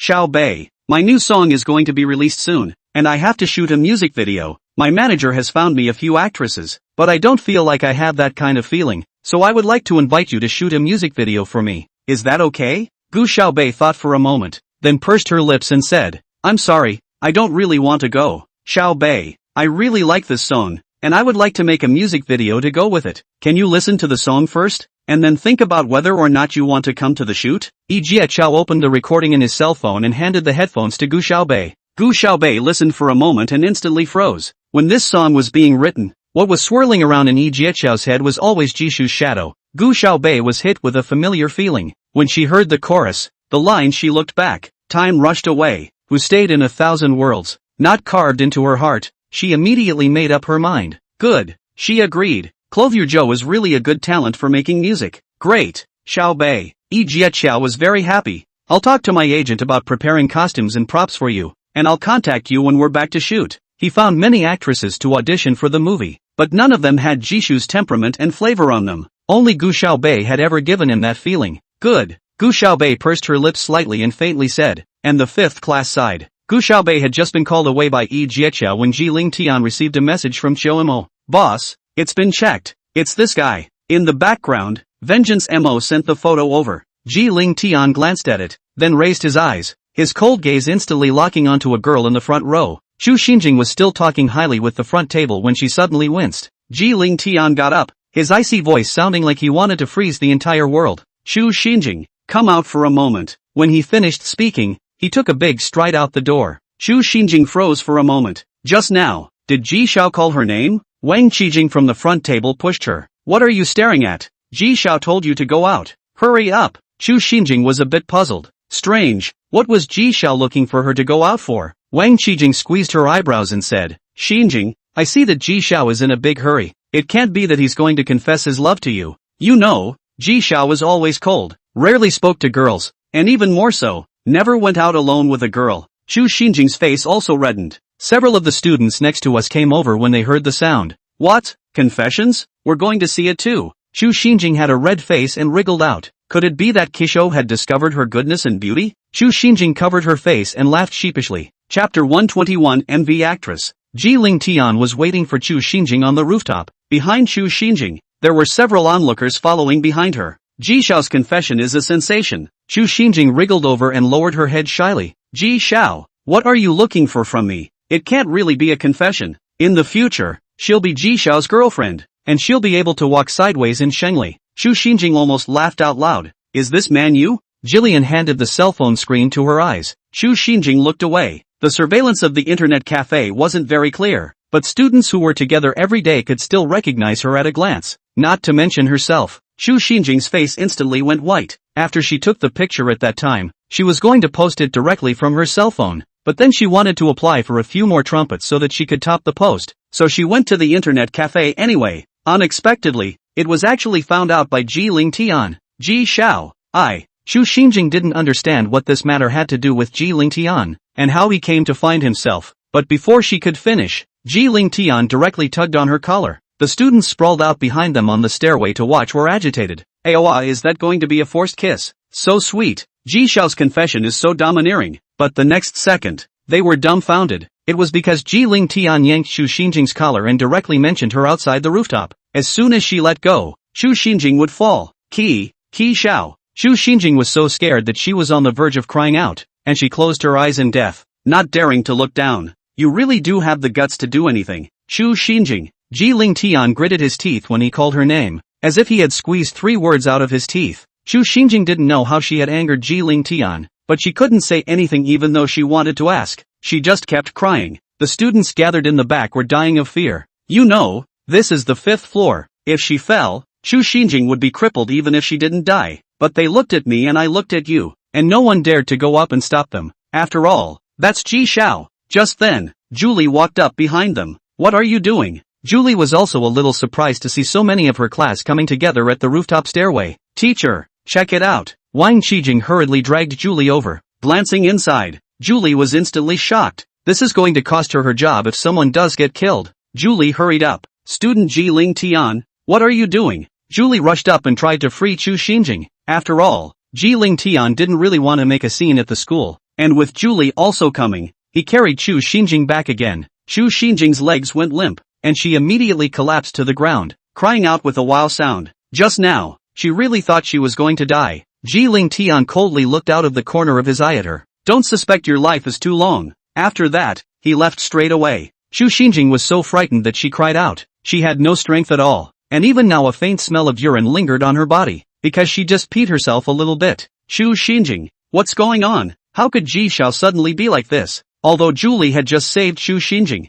she also knew that Ji Ling Tian was not someone who would find trouble with her classmates for no reason. Chu Xinjing huffed. Teacher, I don't know what's going on. Ji Xiao is just inexplicable. I didn't do anything at all. Really? Julie looked at her suspiciously. If you don't tell the truth, the next time something like this happens, the teacher won't care. Chu Xinjing thought hard. Could it be that I posted in the bar yesterday? But I wasn't talking about Ji Xiao. I was just talking about Gu Xiaobei. What did you say about Gu Xiaobei? Chu Xinjing hesitated for a moment, not knowing whether or not to say anything. However, she quickly thought again that it was Gu Xiaobei who was entangled with the old man, not her. She was just telling the truth, for heaven's sake. I just took a picture of Gu Xiaobei tangling with an old man off campus and posted it on the bar. Things were all done by Gu Xiaobei. I'm just telling the truth. Julie's eyes turned cold for a moment. She loosened her hand holding Chu Xinjing and said, Chu Xinjing, in the future, don't talk nonsense about such words without evidence, or there will be a next time. I can't control you anymore.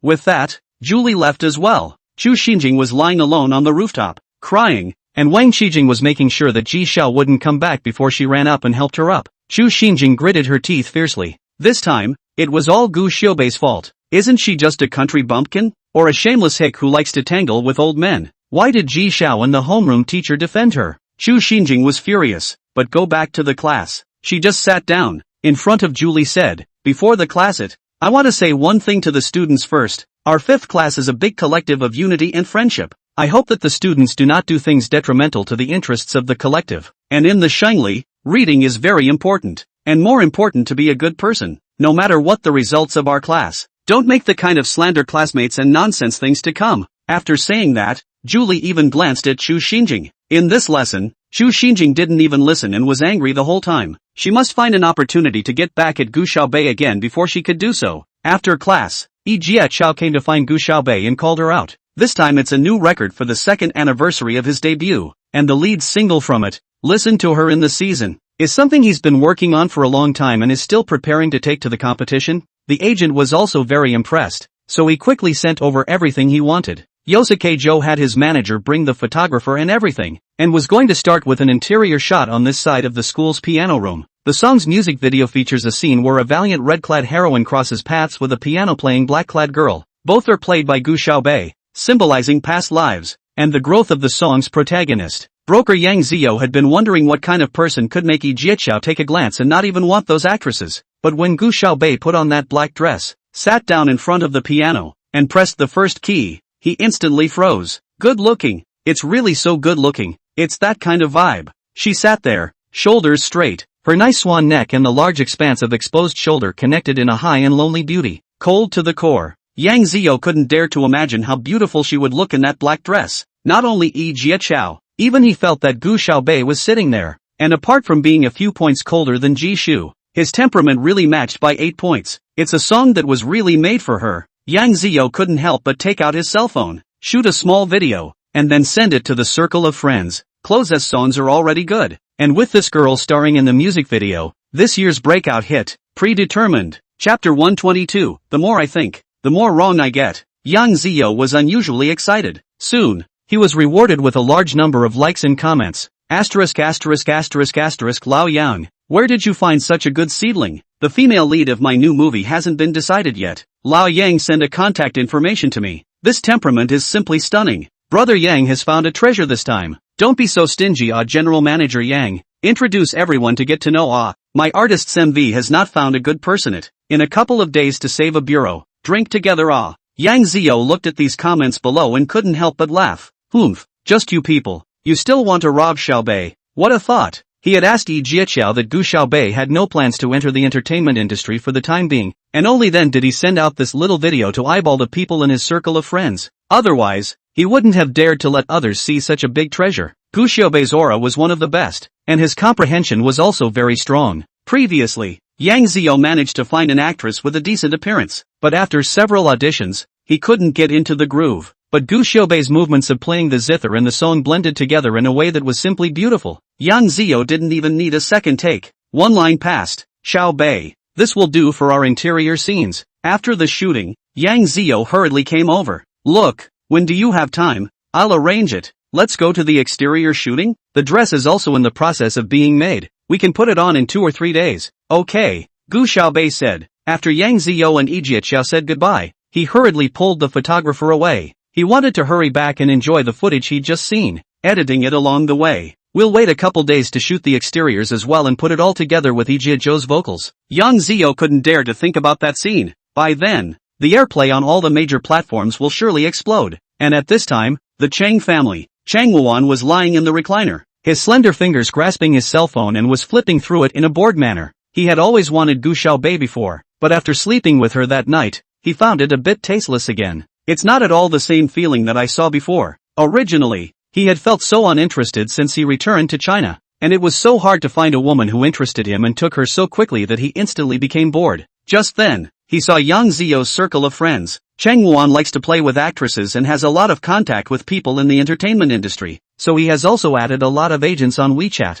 Before that, Ding Hong had pulled the strings for him several times and introduced him to several actresses. This Yang Zio was someone he met at a drinking game. But because Yang Zio didn't have any resources for actresses under him, Chang Wuan hadn't spoken to him. Clicking on that little video, just after watching it for a second, Chang Wuan instantly sat up straight. Although it was only a side face, he still recognized that this person was Gu Xiaobei. She was wearing a small black dress cut just right, revealing half of her slender calves and a waist that looked like it could be held over in one hand. Gu Xiaobei's skin was already fair, and clashing with the black skirt, it attracted extra attention. She lifted her chin slightly. Her swan neck was long and white, attracting people who couldn't help but want to look down. Gu Xiaobei's figure was exquisite, and Chang Wuan instantly felt his breath sink and his body inexplicably heat up. The kind of interest he had in Gu Xiaobei was back. Exactly. It's this air of coldness and indolence. But this little video was only 10 seconds long, and he simply couldn't get enough of it. Chang called Chang Gang over. contact Gu Xiaobei. Master wants her to serve the bed tonight. Chang Wuan shook his wineglass, the red Bloody Mary running across his fingertips. A bizarre and bewitching red. Chang Gang hurriedly answered. The corner of Chang's mouth hooked up into a smile, but after Chang Gang contacted, the other party said that she refused to come over, and that if Chang Wuan wanted to sleep with her, he had to go to Gu's house to find her. Gu Yuran's hands were shaking as she typed. But she can't go to Chang's house. If she goes to Chang's house, won't she reveal herself? She was also afraid that Chang Wuan would refuse to come to the Gu family because she didn't take the initiative, and she was very apprehensive inside. But I didn't expect that Chang Wuan actually agreed. The little video that had just been made had rekindled Chang Wuan's interest in Gu Xiaobei. At night, Chang Wuan drove to Gu's house. Gu Yuran was still doing as he had done. Chang pushed open the door to his room, and Gu Yuran hugged him. She was about the same height as Gu Xiaobei, and she had deliberately put on makeup, so with only the sparse moonlight outside, Chang Wuan wouldn't have noticed. When he opened the door and saw the darkness, Chang Wuan wrinkled his brows and said, "Why don't you turn on the lights?" Why did he make it look like he was stealing from a man, sneaking around in the dark every time? Gu Yuran laughed softly and slowly said, "The lights at home are broken." Chang Xiao, don't be angry. It's broken? It broke last time and again this time. Is the Gu family so poor that they can't even afford to replace a lamp? The woman was sprawled in his arms, the smell of shampoo and perfume working together inside his nostrils, and he was instantly annoyed for a few moments. The sweet, cloying aroma distracted him so much that he almost wanted to turn around and leave. But then he thought of the little video he'd seen during the day, and he was instantly intrigued again. Chang Wuan wrapped his arms around the woman's waist, the woman wrapped her arms around his neck, and the two of them stepped back and collapsed onto the bed together. This time the person underneath him was a little more forthcoming than the last time, but Chang Wuan felt tasteless again. It was fine when the exercise was going on, but when it was over, he was left with an emptiness in his heart. Lying in bed, he thought back to the little video he had seen during the day, and then felt this woman in his arms, and it never felt the same. Gu Yuran leaned into his arms and said softly, "Chang Xiao, when I went to school with the things you sent me,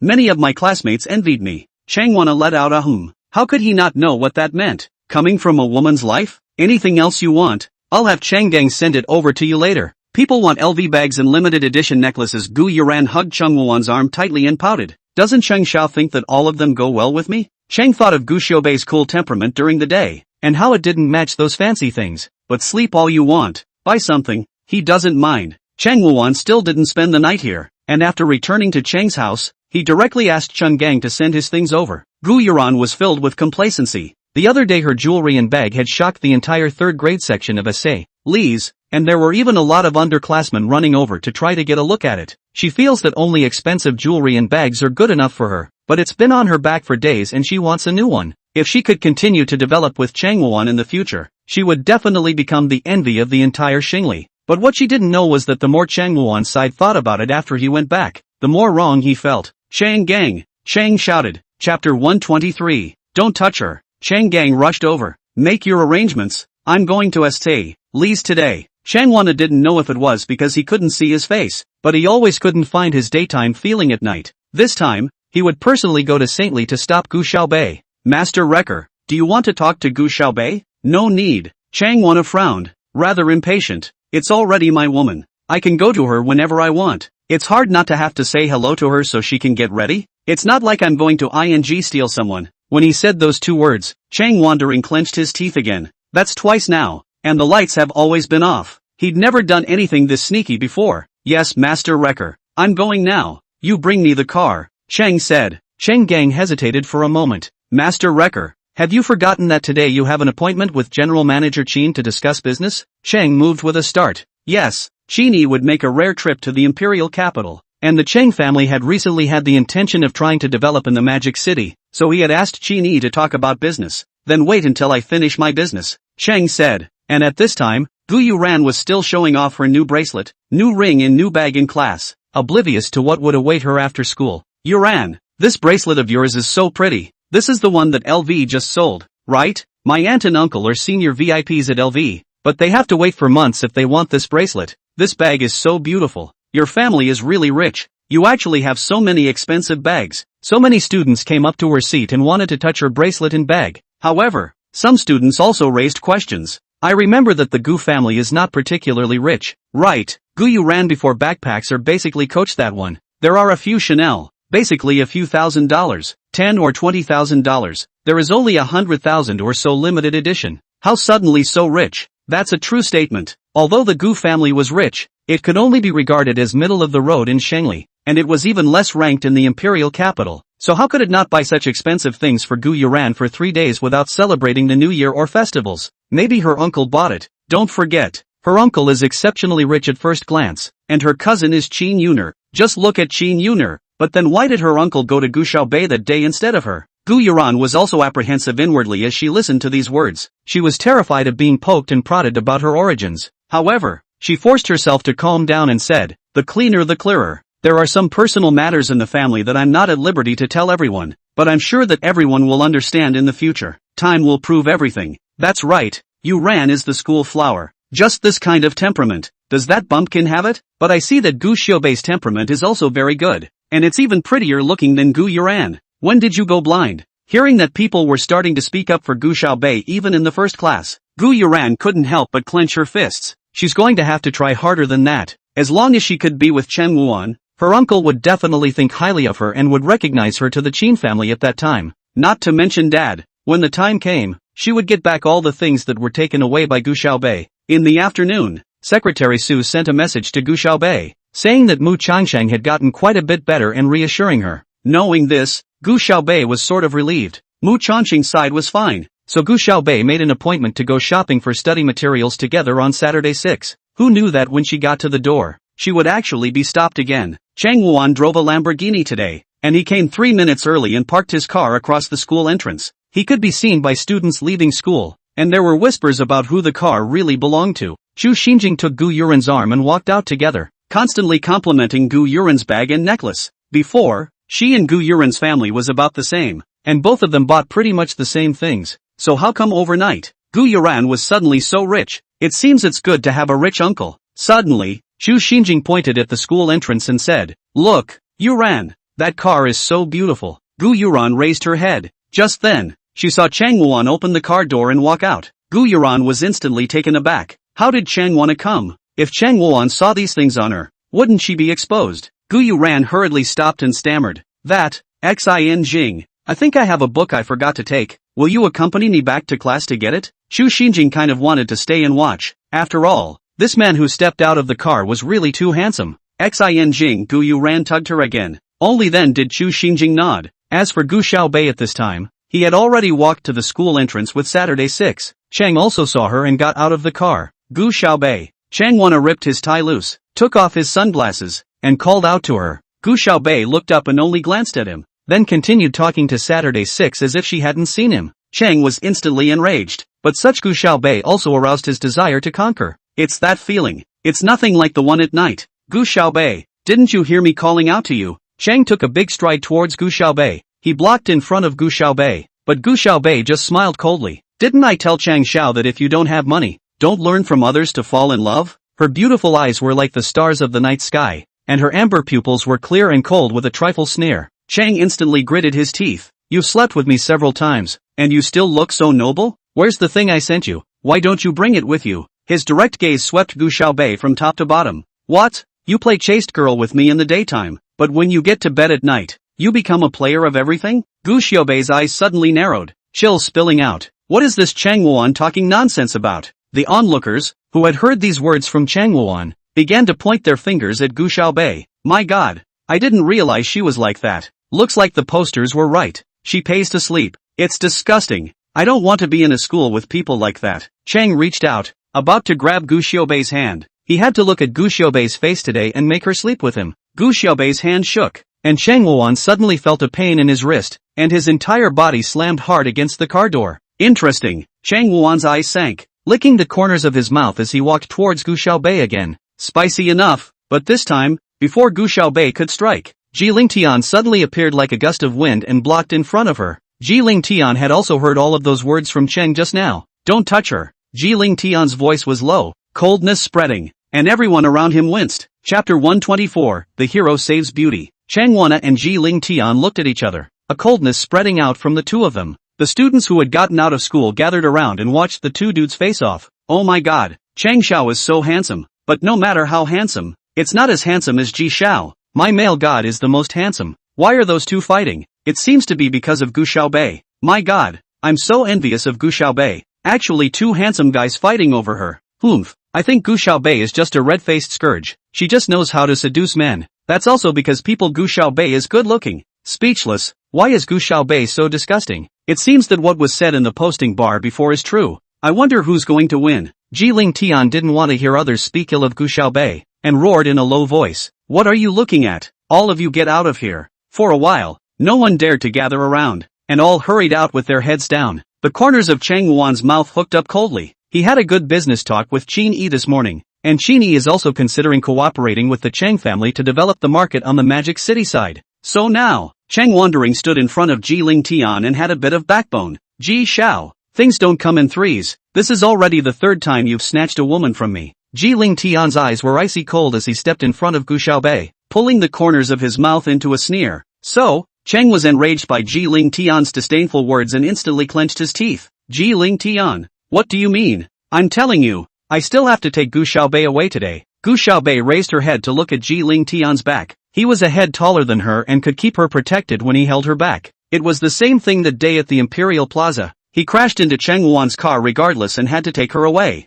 Chang reached out to grab Gu Xiaobei, the woman who was lying underneath him last night. How come she started to pretend to be ice clean today? Chang couldn't swallow this breath. Gu Xiaobei, get thee out of here. Chang had just reached out when his wrist was clutched. Ling Tian's eyes were filled with monstrous anger, and when he raised his eyes to look at him, it was as if 10,000 hectares of mountains were pressing down on him, and the immense oppressive force left him gasping for air. Chang Wandering felt like his bones were about to be crushed by Ling Tian. Gu Xiaobei, you go first. Ling Tian slightly inclined his head and said. Saturday 6 was on the verge of crying in fear, tugging on Gu Xiaobei's sleeve. Sister, let's go first. This Chang Wana is really too scary. She was afraid that she would hurt Gu Xiaobei. Gu Xiaobei, however, did not move a muscle. She didn't want to owe Ling Tian too many favors. Besides, this Chang Wuan was not her opponent at all. Ever since she was 5, she was used to taking care of everything herself, and this sudden feeling of someone protecting her was very unsettling. But it seems that there are also seeds of warmth taking root in the heart. Just then, a boy with dyed blonde hair came bouncing in from outside with a backpack.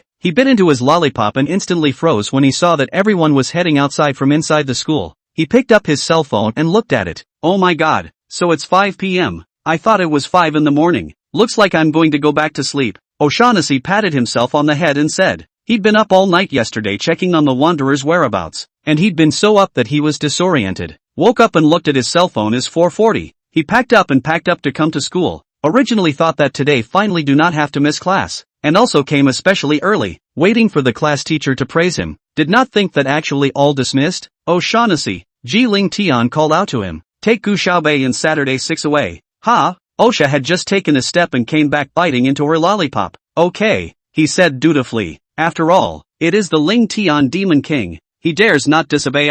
Before Gu Xiaobei could move, Ling Tian inclined his head to look at her and said in a deep voice, be obedient. It was as if those two words had a magical quality to them. Gu Xiaobei still followed Xia and also Saturday 6 and left together. Chang looked at Gu Xiaobei's back as she left, the corner of her mouth picking up a bloodthirsty smile. Is this what Ji Xiao intends to do? Save a beauty from a hero? It's just simply that I don't like the look of you. As Ling Tian spoke, his fist had already swung viciously towards Chang Wuan. Chang Wana also put up a fight this time. Ling Tian actually dared to repeatedly not give him face. He was also the wrecking master in the imperial capital. The two fought instantly. Chang Wana had also studied sparring for a while abroad, and his hands were still okay. Xia brought Saturday 6 and Gu Xiaobei to the school building first. The classrooms were all locked, so they stood in the hallway. Xia sat down on her butt and took out her phone to start continuing to search the internet for news about the swimmer. Last night he checked out a forum that seemed to be one that the Wanderer had particularly enjoyed hanging out in a few years ago. But this forum was all anonymous, so he didn't know which one was the swimmer, so he could only take his time to line it up. What kind of cell phone is this?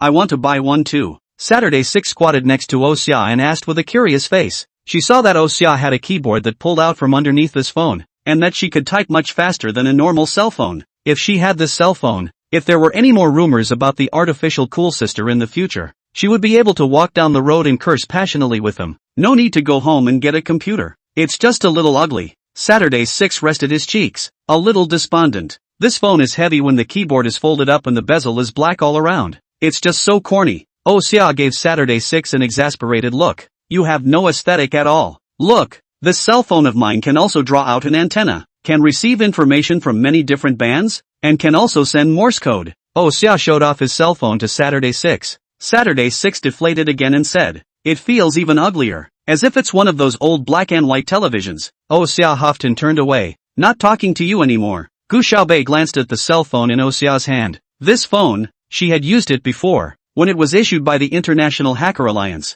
Only the top 20 hackers in the world could have this phone. But then she developed her own prettier and more convenient ones and didn't use them anymore. It seems that this Oh Xia's hacking skills are indeed good. Gu Xiaobei looked out the window again. From this angle, it's not very clear what's going on at the front door. She didn't know how good Jiling Tian's hands really were. After all, Cheng Wuan was also a few years older than him, and if anything really happened to him, Gu Xiaobei wouldn't be able to get over it in her heart. Gu Xiaobei planned to go out and take a look. "Hey, what are you doing?"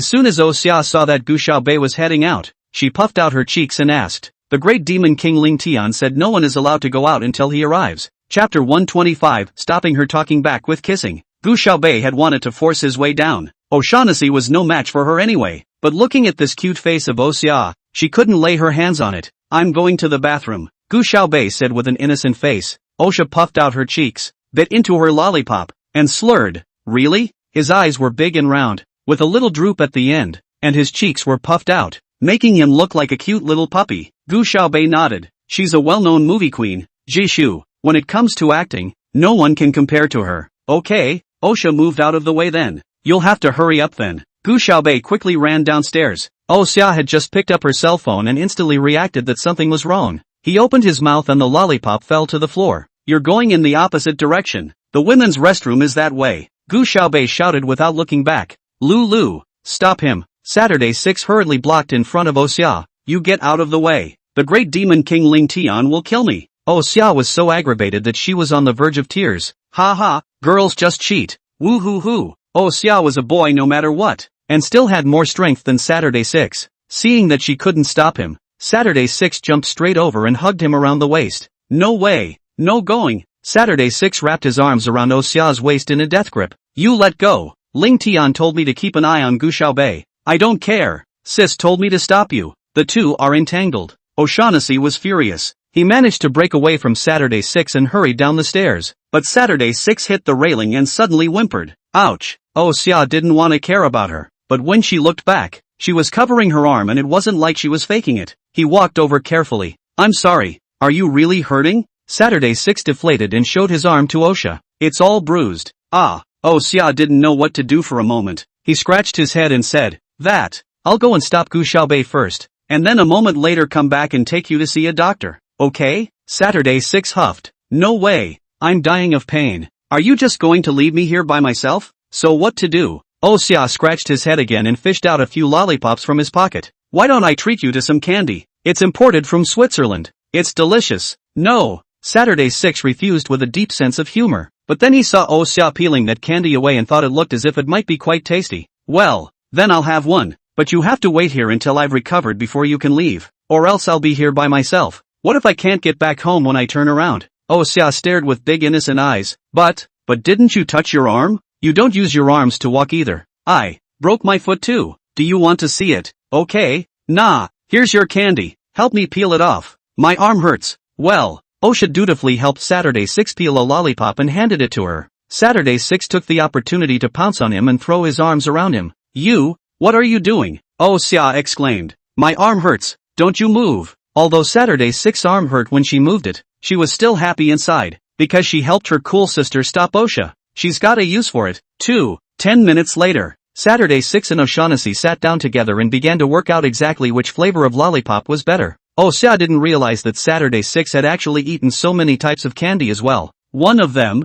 even he hadn't eaten it before, and Saturday 6 had promised to bring it to him next time. Oh Xia had completely forgotten about what Jiling Tian had explained to him. And the other side, Gu Xiaobei rushed down, and it wasn't long before she bumped into Jiling Tian, who was walking back. Changwana had already been beaten up by Jiling Tian to the point where he could barely get up, but Jiling Tian was also slightly injured. He didn't pay attention for a moment and was injured by Changwan at the corner of his mouth. "Jiling Tian, what's wrong with you?" Gu Xiaobei hurried over. She didn't know if Jiling Tian was still injured elsewhere. She had just extended her hand when Jiling Tian clutched it. he used a lot of force, like he was trying to melt the two's bones and blood together. Why are you fighting so hard? Gu Xiaobei looked at Ji Lingtian helplessly. She owed such a big favor, and she still didn't know how she was going to pay it back. Ji Lingtian raised his eyes. His amber-colored eyes looked like they were filled with early spring lake water. Unable to discern whether it was cool or warm. You don't know? Ji Lingtian spoke coldly. Gu Xiaobei was puzzled by his rhetorical question.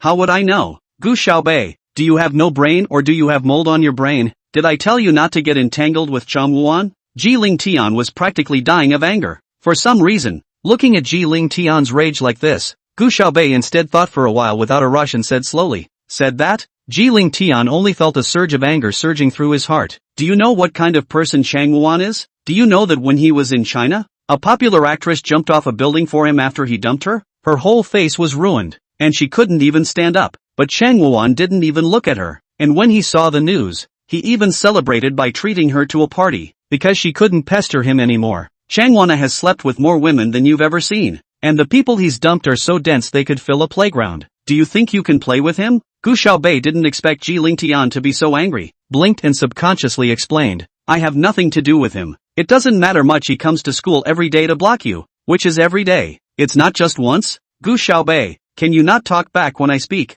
Ji Lingtian was furious as he watched her tongue-tied, the way she backtracked on one of his own words. I didn't top. Well, before Gu Xiaobei could finish her words, Ji Lingtian suddenly held her waist, and as soon as the two of them spun around, Gu Xiaobei was pressed against the wall by him, and kissed her without being told. The light of the setting sun beat down behind the duo, giving them a warm coat so beautiful that it looked like a painting. At that moment, what Ji Lingtian was thinking was that he had to find a way to gag her so that she couldn't continue to talk back. Ji Lingtian. After a brief touch, Gu Xiaobei pushed Ji Lingtian away. You're crazy. It was her first kiss. Ji Lingtian's earlobes reddened, but he still forced himself to stay calm. Let you talk back. I didn't talk back. I have nothing to do with Changwana in the first place. Before Gu Xiaobei could finish her words, she suddenly narrowed her eyes and looked suspiciously at Ji Lingtian. Why do I need to explain to you? What does it have to do with you if I have a relationship with Changwuan? Ji Lingtian's earlobes were red hot. Chapter 126, Do you like me? Gu Xiaobei was still staring at him.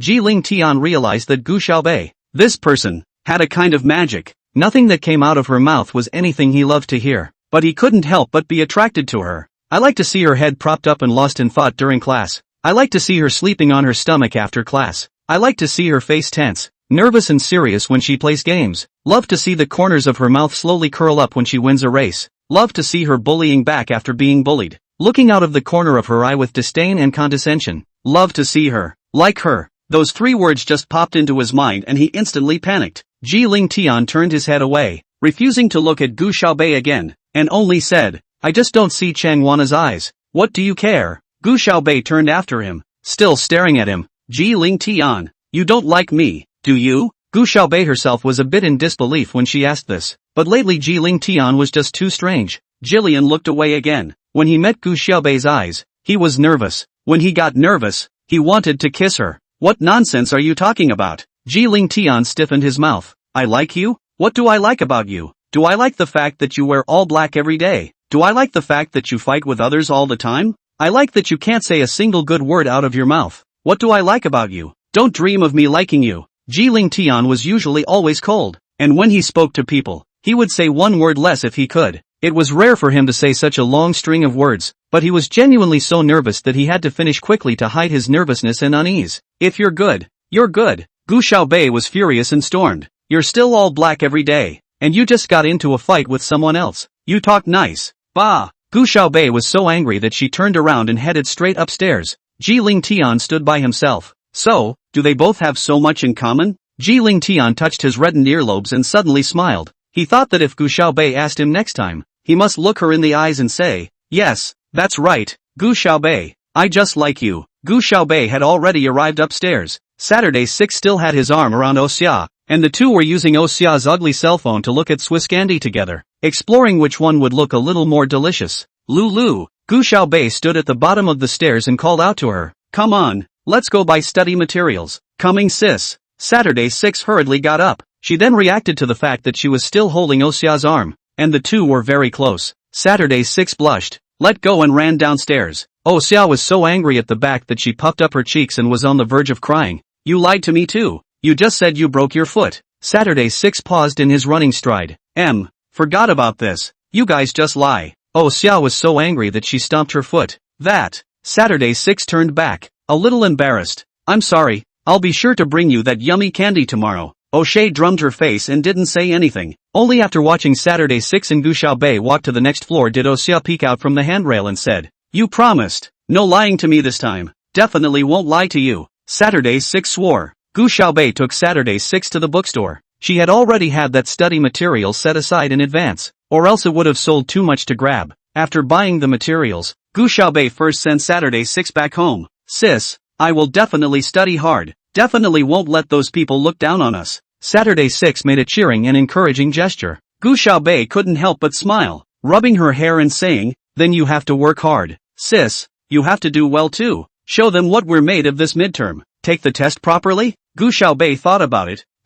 Maybe it's time to take a good test. Otherwise, there was a real possibility that Chini would hire a tutor for her. She was bored enough with classes during the day. She didn't want to continue them at night as well. After all, that knowledge, she knew when she was 7. After Gu Xiaobei returned to the villa, she sat in front of the floor-to-ceiling window and was lost in thought. Jiling Tian's face instantly enlarged in front of her before his soft lips landed on hers. First it was slightly cool, then it was moist and warm. The scene that kept repeating itself before her eyes. Gu Xiaobei shook his head fiercely. Don't think. What's the point of thinking about him? He's a psycho. Just then, Gu Xiaobei received a message from Mu Changsheng. Mu Changsheng, sister, I heard from Lao Su that it was you who saved me again this time. Sister, I know that you rarely go out to the clinic anymore and you don't do surgeries. Don't worry, I'm already beating up Lao Su. Next time he dares to bother you, I'll take him with me and die in front of you. Mu Changsheng, sister, you don't have to worry about me. There's no need for surgery. I'm in good health. It's just that Lao Su is exaggerating.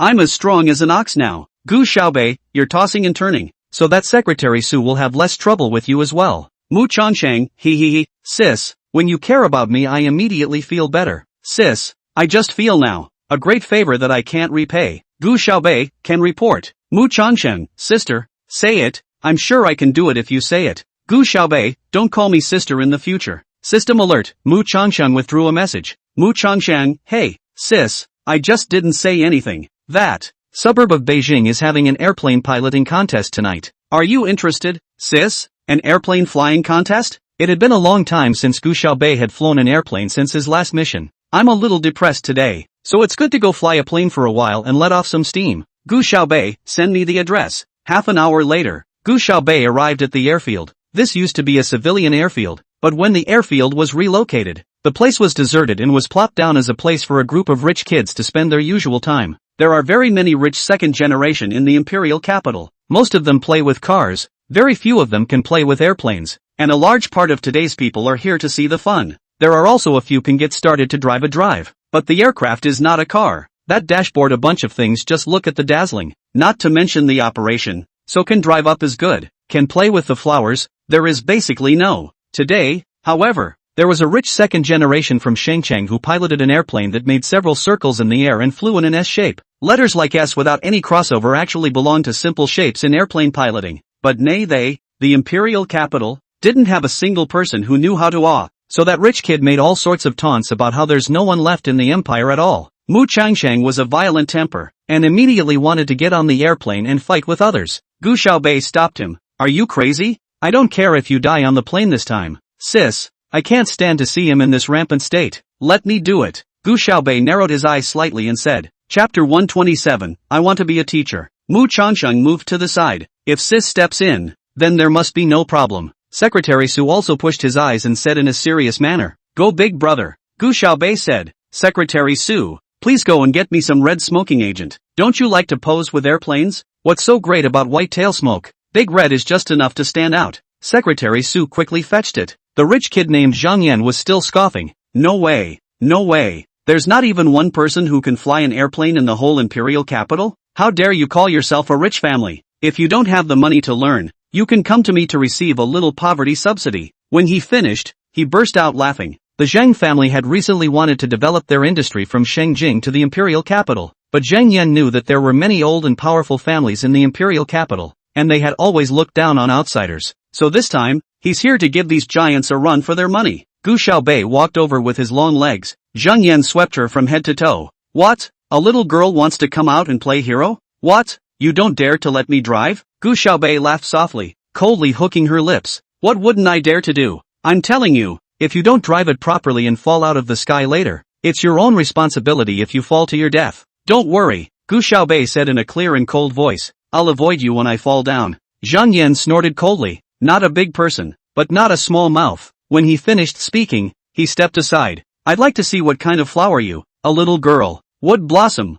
If you can make it take off into the air, I'll call you father. Gu Xiaobei stepped into the cockpit and turned back to coldly hook her lips. Then watch this, my good oldest child. You. Before Zhang Yan could finish his words, Gu Xiaobei slammed the door fiercely shut. The model of this airplane was slightly old. It was already a model from the previous 2 years, but it didn't matter. There wasn't an airplane from the last 15 years that Gu Xiaobei wouldn't fly. Not far from the second floor viewing platform, Ji Weishan, the Ji family's butler, bent down and said, Young master, someone has gone to challenge that Zhang Yan. Ji Lingtian had been studying the theory of airplane piloting for some time now, and in the past 2 days, he had come to try to fly it a few times. To an ordinary person, Ji Lingtian's progress was already considered to be soaring. He could now make the airplane take off and land normally and follow the prescribed flight path. But if he wanted to pose in mid-air, he still couldn't do it. After all, you can't be sure exactly where you are when you're in mid-air, unless the course is programmed ahead of time. It's hellishly difficult to write with airplane tail smoke on an impromptu field. Ji Lingtian came here today to see if there were any airplanes that flew exceptionally well, so he could go and pay his respects. That Zhang Yan's skills are okay, but his character is not very good. Ji Lingtian does not like it much. Hearing Ji Weishan's words, he began to stare over there again. This side is the best viewing position to see everything in the night sky. Gu Xiaobei maneuvered the plane into the air, then quickly swung, dropped, glided, and diverted in the air, a capital S. But in the blink of an eye it appeared in the night sky. It's still big red. Anyone with eyes can see that Gu Xiaobei can write this S much faster than Zhang Yan just now, and it's more standardized. The rich daughters of the imperial capital who had just been on tenterhooks all breathed a sigh of relief at this moment and began to laugh. This big guy is really good. Have you guys seen him before? No, and it's a woman. Super pretty, cold and sassy. I didn't get a good look at the face just now, but the legs are so thin and long. Love it, die laughing. This Zhang Yan is going to be punched in the face. Still saying people can't drive. What's so ridiculous? Zhang Yan gritted his teeth. It's just a matter of east and west. I just wrote S. She wrote S too. Is it interesting? But Gu Xiaobei hadn't stopped yet. She piloted the plane up again, made a U-turn, and flew down. Asterisk. It's falling. Aha, run. But halfway down, the plane rose again in an arc, then twisted in the air and drew another arc. It's AB. Someone shouted from below. Ha ha ha ha ha ha. The rich daughters of the imperial capital all began to laugh. You know, the letter S is nothing more than a line, but B requires all 3 points of 2 arcs to be aligned to that vertical line, and the 2 letters are not to be confused with each other in terms of difficulty, and the letters S and B together. At a glance, you can tell that it is scolding Zhang Yan, but Zhang Yan is still a dead duck. Ha, what's the big deal? It's not just a letter. Make it sound like who can't. He was confident in his skills, and even if he couldn't write that standard, he should be able to scratch out a rough B. Mu Changsheng clasped his arms and sneered. I suggest that you should admit defeat earlier, lest you get punched in the face too much later. Ha, admit defeat? It's just a letter. I can do it later. Zhang Yan stared dead at the night sky. Gu Xiaobei had no intention of stopping at all. Asterisk.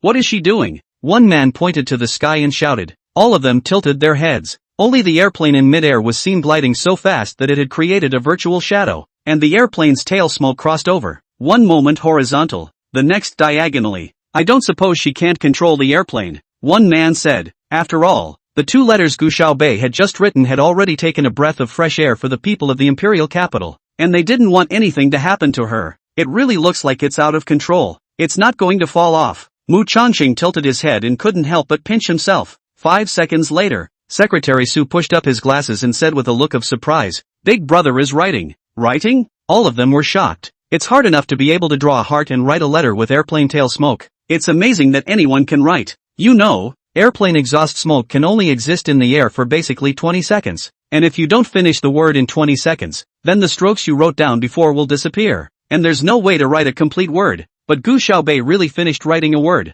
And it's still a word with a super lot of strokes. She wrote Shang of Shang City, combined with those 2 letters from before. It really was a hard slap in Zhang Yan's face. Ha ha ha ha ha ha ha. Zhang Yan, Shang Chang, show. Why don't you show? No no no no. It's not like someone's going to call a girl daddy in a minute. Mu Changsheng lifted his chin and smiled disdainfully. Zhang Yan, how about it? This time, this word, are you okay with it? Zhang Yan gritted his teeth in death. If he could even try the letter B, he wouldn't even think about the word Shang. It was so complicated, he didn't even talk about writing it out. I'm afraid that he wouldn't be able to control it and fall down when he flew in midair. Not far away, on the observation deck, Ji Ling Tian said to Ji Weishan, you go and make contact. I want to worship this person. Yes, young master. Chapter 128, Chang Wana plan to showdown. Zhang Yan was practically dying of anger. He felt his face burning. The crowd of onlookers began to mock him as well. Ha ha ha, if you can't do it, call your father. Don't say that. People line also need to call dad. Just did not say. As long as you can lift off, call dad? Ha ha ha ha ha. It seems that you Xingcheng really can't do it. Mu Changsheng hugged his arms and hooked his lips in disdain. I say Zhang Yan, you don't want to regret it. Shang word can't be written. The word integrity should always be written. If the Zhang family wanted to break into the imperial city market, they absolutely could not give the impression that they were not keeping their word. Gu Xiaobei stabilized the plane and walked down with his long legs. A group of rich kids instantly surrounded her. Big brother is awesome. Big man take me. Big brother, you really bring honor to our imperial city. Standing on the sidelines, Zhang Yan was pushed in. Mu Changsheng just stood aside, holding his arms and watching him. Although he was very ashamed and angry, Zhang Yan still lowered his head and shouted, Father! The reluctance made the onlookers laugh even more. After shouting, Zhang Yan left angrily. He never wanted to be here another second. At this time, Ji Weishan, who had rushed over, was unable to squeeze inside the crowd at all. He could only see the back of Gu Xiaobei's head from afar. Well, at that moment, he saw Secretary Su. Secretary Su followed Mu Changsheng around, and there were a few people in the imperial capital who knew him. Secretary Su sent a message to Mu Changsheng in the crowd. After Mu Changsheng finished reading, he came over to Gu Xiaobei's side and whispered, Sister, that young master of the Ji family said that he wants to worship you as a teacher. The Ji family is in the imperial capital. That's a lot of scenery. If you can make good relations with the Ji family, I have use for it. Gu Xiaobei coldly swept him a glance. Right, sister, you're the best. Don't even bother with the Ji family. Mu Changsheng doggedly said. So, sis, what do you think is going to be the response? Young master of the Qi family? Gu Xiaobei hooked her lips and smiled. You tell him that he is a ghost who wants to teach him. Mu Changsheng froze. The person who dared to scold Ji Lingtian in the imperial capital was unheard of and unseen. Even if the Mu family was also one of the four great families, Mu Changsheng had never been this wild. And most importantly, sis, why do you seem to be a little shy when you curse? Mu Changsheng didn't dare to ask this out. He could only convey it to Secretary Su as it was. Outside the crowd, Ji Weishan was still waiting with an eager face. After Secretary Su received the text message, he pushed up his glasses and hesitated for a moment. Secretary Su, what did Big Brother say? Ji Weishan didn't think that he would be rejected. After all, the Ji family was in the imperial capital. It was a loud and clear existence when mentioned. Who wouldn't want to be on good terms with the Ji family? Secretary Su didn't know what to say, so he had to show the text message to Ji Weishan. Ji Weishan froze. Someone actually dared to say that about Mr. Ji, that. Ji Weishan hesitated for a while before slowly saying, Secretary Su, I'll have to take a picture of your screen. I'd better show the young master the picture directly later. After all, I wouldn't dare to relay it as is. When Ji Weishan went back, he gave Ji Lingtian a look at the photo. Young master, don't be angry. It must be that girl. She is too young and doesn't know the sky and the earth. Ji Weishan said carefully. Ji Lingtian held Ji Weishan's cell phone in a death grip, almost crushing the screen. Who had the nerve? But by the time he went over with Ji Weishan, Gu Xiaobei had already left with Mu Changsheng. Gu Xiaobei drove more painfully tonight, and also scolded Ji Lingtian. How to think how happy. When she went back, she fell fast asleep. But at this time, in some plastic surgery hospital in Korea, Lin Yi has been wailing in pain. Sister Hong, I really hurt too much. Sister Hong. Lin Yi's face was painful and itchy. She always couldn't help but scratch it. The nurse was afraid that she would turn into pus, so she directly tied her hands and feet to the bed, which made it even more difficult for her. Ding Hong said, you have to insist. Do you know that the cost of this plastic surgery has put the last of both of our money into it? Your house and my house have been sold. If we lose, we'll both have to sleep on the street. Sister Hong, I know. I will definitely evening out Cheng Xiao. I will definitely get back at that dead girl. Lin Yi's heart was filled with hatred for Gu Xiaobei, and only with the thought of being able to get back at Gu Xiaobei could she endure the pain in front of her. After all, the The difference between her looks and Jishu's was just too great. The doctor also said he could only try to imitate it to the 6th or 7th degree. But even so, every part of her face had been knifed. Even the bones had been removed in several pieces and ground for a long time. Linny is now in the post-surgery recovery period. Her whole face is swollen like a pig's head. She can't even eat. And she doesn't dare to look in the mirror at all. But as soon as she thought that as long as she recovered well and resembled Jishu, she would be able to evening Changwon and use Changwon's power to deal with Gu Xiaobei, she felt that all the pain in front of her was nothing. It was with great difficulty that she climbed to the second tier of the entertainment industry and had the title of esports goddess. But all of this was ruined by Gu Xiaobei. She would never let the dead girl Gu Xiaobei off the hook. But what Linny didn't know was that right now, Changwon's situation wasn't much better than his. That day when he and Ji Ling Tian went at it, Ji Ling Tian was only slightly injured, but he was beaten to the point that he almost couldn't even crawl out of bed. He didn't expect Ji Ling Tian, who was several years younger than him, to have such good hands. Changwon was practically dying of anger. Luckily, the Chang family was a big family and had used a lot of expensive medicinal herbs for him, and he recovered relatively quickly. Otherwise, he'd be a disgrace. It would soon be Qin Yi's birthday, and this year,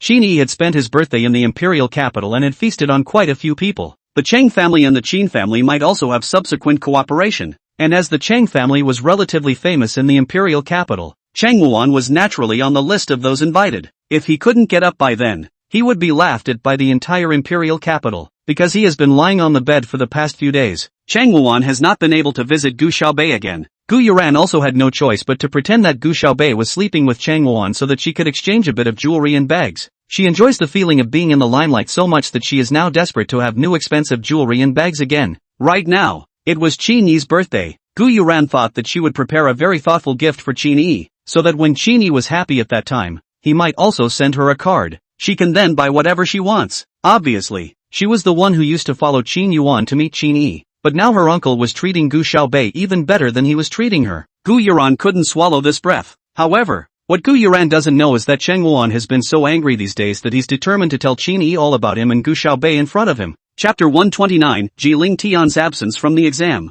In a flash, it's midterm day. Although this test does not involve class placement, after all, there will be a parent-teacher conference after the test, so the students still value the results. Saturday 6 was also intense. However, in the past few days, she had been looking at the study materials that Gu Xiaobei had bought with her, and felt that a lot of knowledge that she hadn't understood before had become clear. This exam was still divided into exam rooms according to grades. Gu Xiaobei and Ji Lingtian were placed in the last exam room together, and Saturday 6 was placed in the penultimate exam room. Sis, I'm so nervous. Before entering the exam room, Saturday 6 deadlocked Gu Xiaobei's hand and said. Gu Xiaobei touched her head. It's fine, don't be nervous. Saturday 6 felt as if Gu Xiaobei's speech had a kind of magical power. When she said she wasn't nervous, it seemed as if she really wasn't nervous. Saturday 6 nodded fiercely before walking into the exam room. There was still a short while before the test started, and Saturday 6 took the book out of his bag, intending to read it again. Just then, suddenly a man bounced up to her, put his hand out in front of her, and huffed. You're lying again.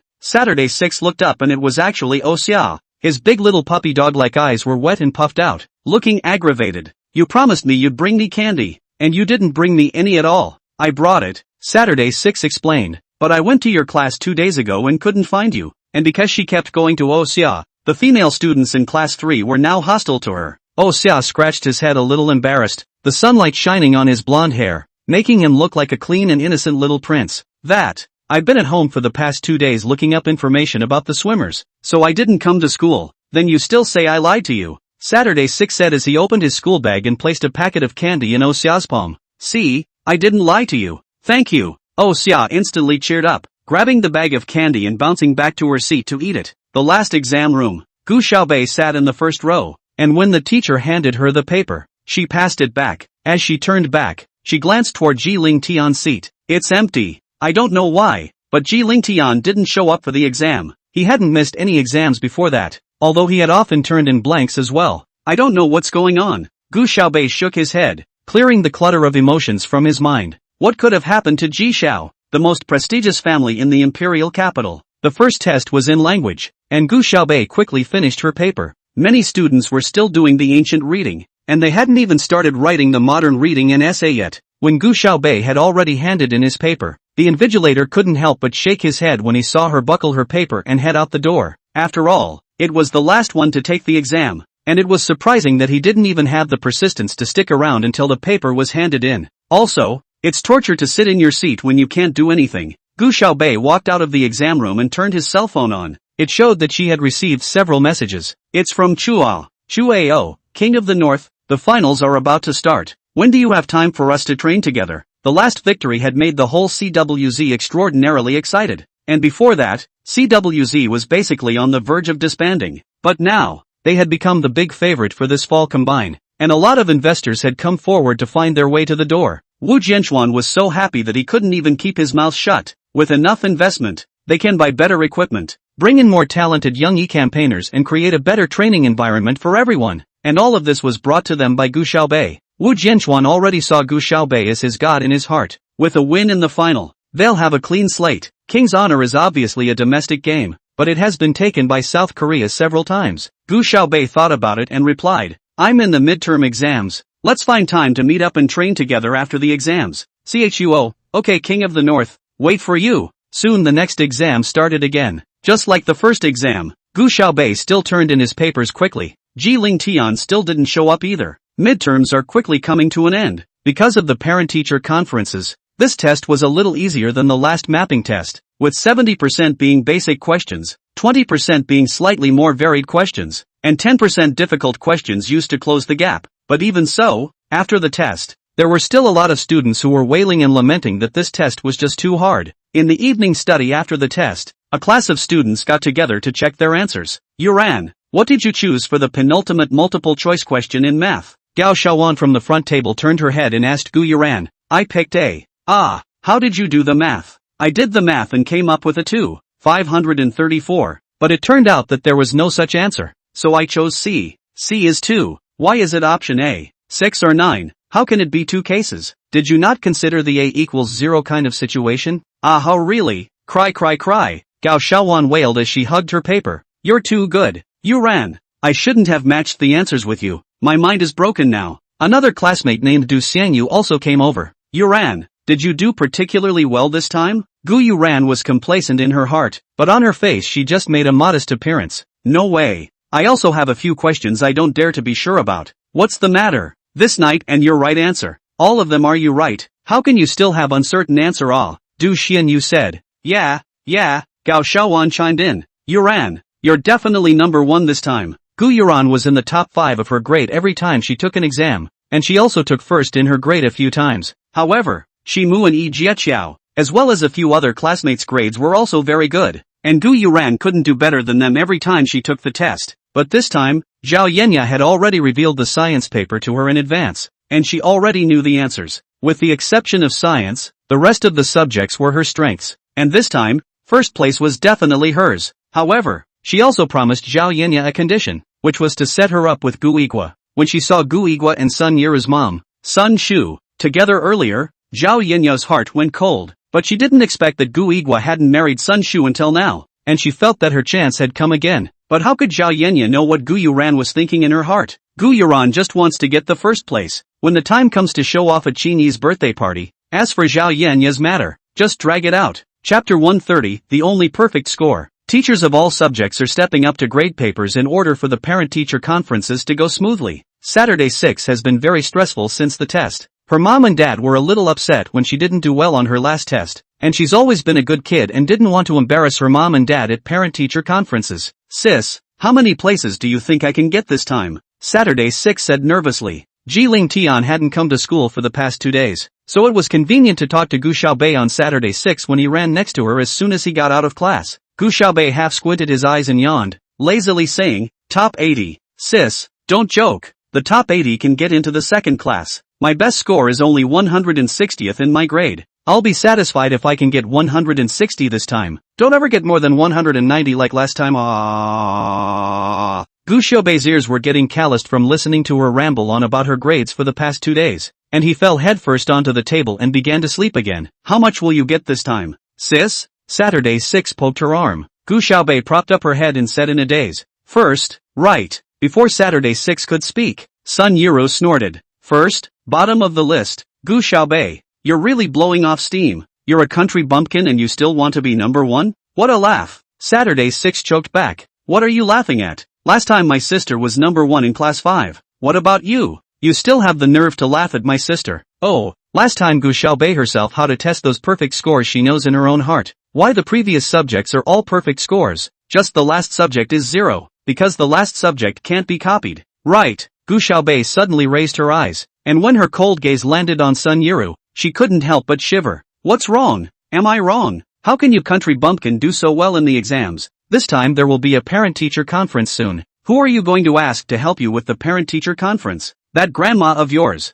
Sun Yiru was filled with contempt. Luckily, her mom hadn't married Gu Yuren's dad. Otherwise, wouldn't she have to be related to a bumpkin like Gu Xiaobei? The last time Li Guixian came to the school gate to make trouble, so many people knew about it. Hearing Sun Yiru's words, some of the students also began to laugh lowly. If Gu Xiaobei really let Li Guixian come to the parent-teacher conference, then she would definitely become the joke of the entire school. Zhu Zero suddenly slapped the table and stood up. What are you guys talking about? Gu Xiaobei is also a member of our class and has taken so many honors for our class. How can you guys talk like that? That's right. A few students began to echo Zhu Zero's words. Gu Xiaobei was number 1 in our class before. If she cheated, the teacher would have said so. And if the teacher didn't say so, then she must not have cheated. And in the previous welcome party and audition performance, Gu Xiaobei won honor for our class. Didn't the homeroom teacher say that we're a group? In the past, basically everyone looked down on Gu Xiaobei. And although not everyone would laugh at her, most people would just be indifferent spectators and wouldn't help her out. But now, there are people who defend her and speak up for her. Chu Xinjing couldn't help but roll her eyes. The last time Ji Lingtian carried her out of the rooftop made her heart palpitate to this day. But now that Ji Xiao wasn't around again, she wasn't afraid. He, Chu Xinjing sneered. Zhu Zero, weren't you the one who looked down on Gu Xiaobei day in and day out back then? Now you're starting to say such things again, appearing to be how equal you are to people, how noble your character is, and what words you're allowed to say. Zhu Zero blushed at her dislike and couldn't say a word. At first, he didn't know that Gu Xiaobei was the king of the north. He now simply wanted to travel back and beat his original self to death. At least people have the courage to admit their mistakes and are now on the right side of the fence. Saturday 6 said, "It's better than you. I'm talking to you. You said my sister just can't." At that moment, the homeroom teacher, Julie, walked in from outside. Okay, quiet, Julie said. Didn't I tell you guys? We're a class. We must be united and love each other. Get out your books and let's get to class. After Julie gave the class a text, she let them study on their own. The school has scheduled a parent-teacher conference for next Monday, and they'll have to catch up on grading papers to make it happen. The papers for each subject were handed out before school ended on Friday, but the school rankings had not yet been tallied. Teachers were busy registering grades in their offices, so papers were handed out by classroom representatives. The class representatives of each subject expressed their surprise at Gu Yuren's achievement. Yuren, you did well on the exam. Yeah, Yuren, you actually got a perfect score on your science exam. Math 148. Yuren, I'm simply in awe of you. I only got 130. I just 116 what I said. Oh my god, Yuren, you got 142 in language too. That's awesome. I heard that there's only one perfect score on this exam in science. I didn't expect it to be Yuren. This time, Yuren will be number 1 in her grade. Definitely. Yuren is so great. A lot of students gathered around Gu Yuren and praised her in various ways. Gu Yuren couldn't help but flutter up as well. Gao Xiaowan turned around with the paper and said, Yuren, can you help me look at this rational synthesis question? How come I can't figure out the answer? Good. Gu Yuren took the role. She did the math for 5 minutes and it didn't come out right. At that time, Zhao Yinya gave her the answer directly. She was memorized, not expecting this question. She herself could not do it. There were too many students gathered around, and sweat seeped out of Gu Yuren's face. Strange. I also can't remember how to do it at that time. It should be a moment of nervousness in the examination room, suddenly have the idea of it. This way, I go back to think about it again. Back to send the solution to you? Gu Yuren made a relaxed look to cover up her heart. Okay, thank you La Yo-Yo. After school, Gu Yuren took the papers and went back to the Gu family. As soon as he saw her roll, Gu Igwa couldn't help but be happy. Yuren, you're really too proud of dad. Gu Yuren pursed her lips and smiled. Can father forgive me for the wrong I did before? Daddy stopped blaming you a long time ago, and it's daddy's pride to have such a wonderful daughter like you. Gu Igwa thought to himself. Gu Yuren is so powerful. And then prepare a good birthday gift. When he waits for Qin Yi's birthday party, he will definitely be liked by Qin Yi. Yuren, have you prepared your uncle's birthday gift? It's ready, Dad. I'm going to surprise my uncle. Chapter 131 Gifts. The next morning, Gu Yuren got up early to dress up. Although the Qin family had mainly developed in the Magic City over the years, it still had a position in the Imperial City as well. Qin Yi's birthday will surely invite many of the Imperial capital's powerful families.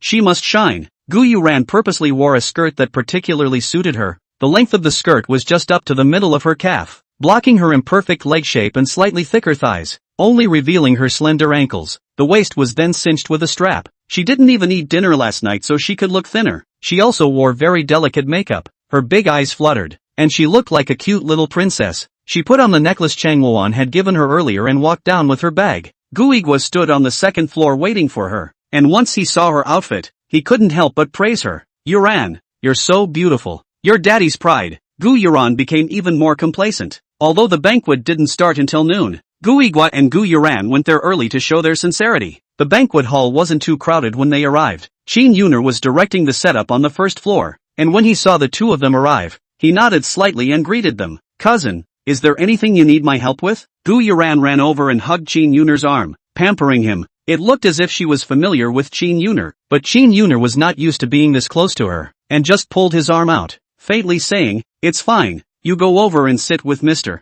Gu first, it'll be arranged soon." At this time, Qin Yi came down from the second floor to see how well Qin Yuner had prepared. "Master Qin, happy birthday to you," Gu Yigua said as soon as he saw Qin Yi, piling up a face full of smiles. Gu Yuran also trotted over, slightly craning her neck in an innocent manner, and held the box in her hand to Qin Yi. "Uncle, this is a gift I picked out especially for you." She opened the box and inside was a golden toad with an apple carved out of jade in its mouth. "Uncle, this toad represents wealth and prosperity, and the apple represents peace and safety. I hope that you will be in good health in the future along with a successful career. This gift can spend a lot of money. It just raw materials spent hundreds of thousands of dollars, and find artisans to make. Another 100,000 handmade fee, add up to almost $1 million. Qin Yi just swept a glance and said indifferently, "Have a heart." Gu Yigua hurriedly came over and said, "Master Qin, this is all a peace of mind of Yuran. The money for this gift is all the New Year's money that she has saved up for so many years, saying that it's to give you a surprise, and also to show her sincerity.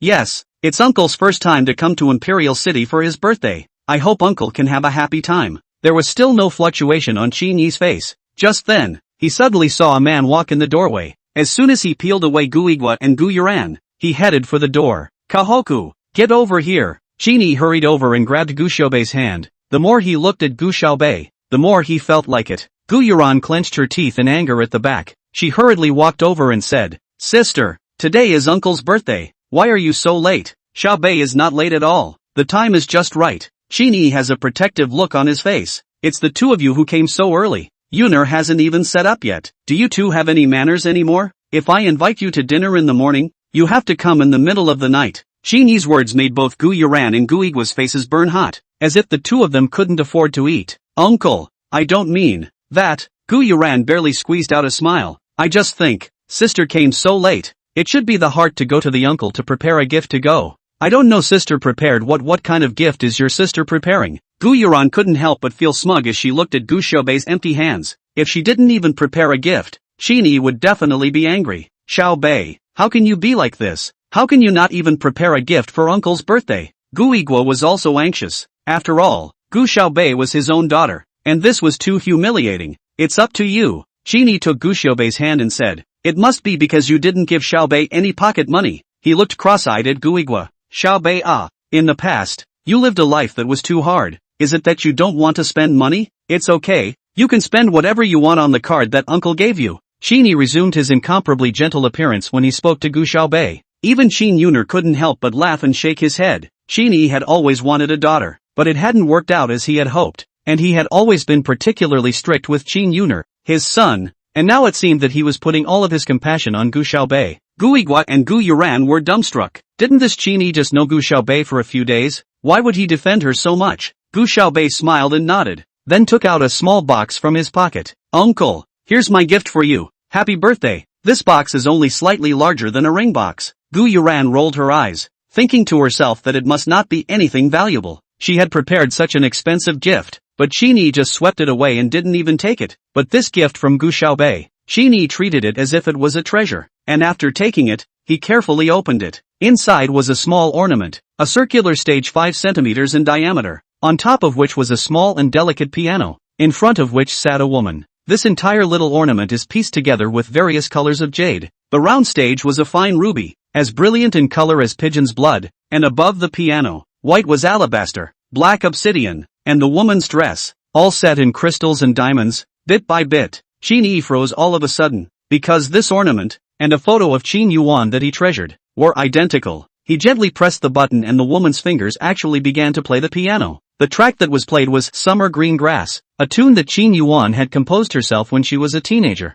and it had also been Qin Yi's cell phone ringtone for so many years. There is no telling how much labor and effort it would take to make such a sophisticated octave box. Qin Yi's eyes instantly warmed up, and he held this octave box with mixed feelings for a moment. Gu Yuran thought Qin Yi was too shabby for this gift, so he didn't say anything and hurriedly said, "Sister, you even got the card from Uncle. Why don't you want to spend more money for Uncle? Such a small thing. The jades on it should all be edges. Right, it can be worth a few bucks." Chapter 132, Cheating to Get the Grade. Qin Yi's face went cold all of a sudden. "Can't you recognize that this is your mother? This song is also a song that your mom used to particularly like. I originally thought that although you are not your mom's biological, but she also raised you for 18 years, you should have some feelings for her. I didn't think that you would be inferior to Xiao Bei. It seems like it's true that only biological mothers and daughters are really connected." Qin Yi's words caused Gu Yuran's face to go white all of a sudden. "Uncle, I'm not. You know, the person Qin Yi cares about the most is Qin Yuan." "Master Qin, you've misunderstood. Yuran really doesn't mean that."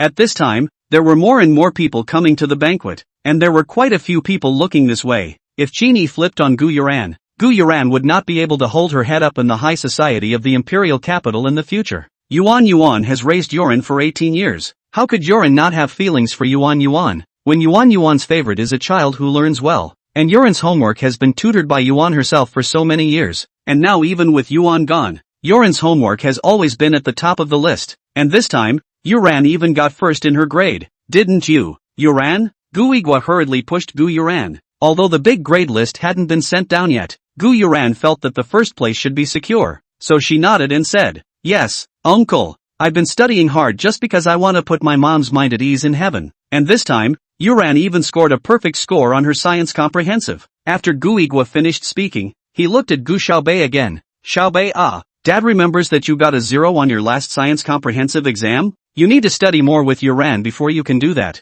You two are sisters, and in the same school. You need to love each other and help each other. Your mom in heaven can also feel a little more at ease." "Full marks?" Gu Xiaobei smiled coolly. Gu Yuran said, "Yes, sister. This time there is only one perfect score in the entire grade of science synthesis, and that's me. In the future, if you have any problems, you can ask me." "Really? Then I'd like to ask you how you figured out the fourth fill-in-the-blank question in science physics?" Gu Yuran froze for a moment, because what Gu Xiaobei had asked, and what Gao Xiaowan had asked before, was the same question. "There's no paper on this, and I forget which question it was, so I'll tell you about it when we get back to school." "Okay, sis, I have pictures here." Someone next to him handed over his cell phone. She had a black rose tattooed on her wrist, and the corners of her mouth were curled up, looking spiffy and capricious. Gu Yuran knew this girl. Her name was Zhang Yu, and she had only transferred from Shengcheng a few days ago. She doesn't like to talk to others in her class and has a particularly bad temper. I didn't expect to meet her here,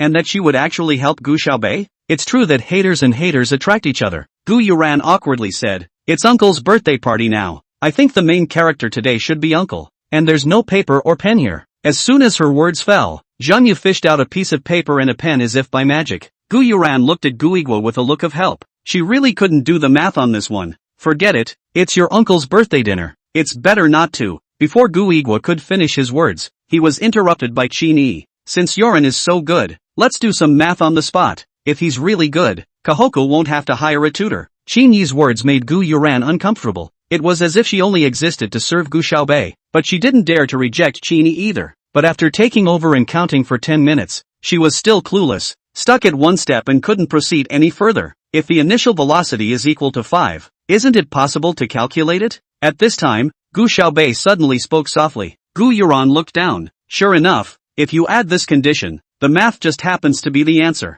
But the title doesn't even give this condition. "Sister, how can you just add conditions yourself?" Sweat was pouring down Gu Yuran's face. Gu Xiaobei opened his cell phone and quickly flipped a few times. "This is the title of the last monthly exam of experimental middle school. Except for the 6 words of initial speed equals 5. The rest is exactly the same. Shingli's usual exam questions are not 100% original. Very often they will excerpt some of the other school's exam questions as a base question. The only original ones are the puzzles. The placement of this question here, in itself, is not where a puzzle should be, and it's obvious that it's missing the condition. You're the only one in the entire class who got a perfect score in science because you're the only one in the entire class who, with incomplete conditions, figured out the answer to the question, right? Gu Xiaobei's words were like a heavy hammer, hitting Gu Yuran hard. She staggered twice, her face so pale she couldn't stand. Xinyi's face instantly turned ugly. Gu Igua, is this the good daughter you taught? Still letting Yuan rest assured in heaven. With grades earned by cheating, Yuan will only feel ashamed when she sees it. Uncle,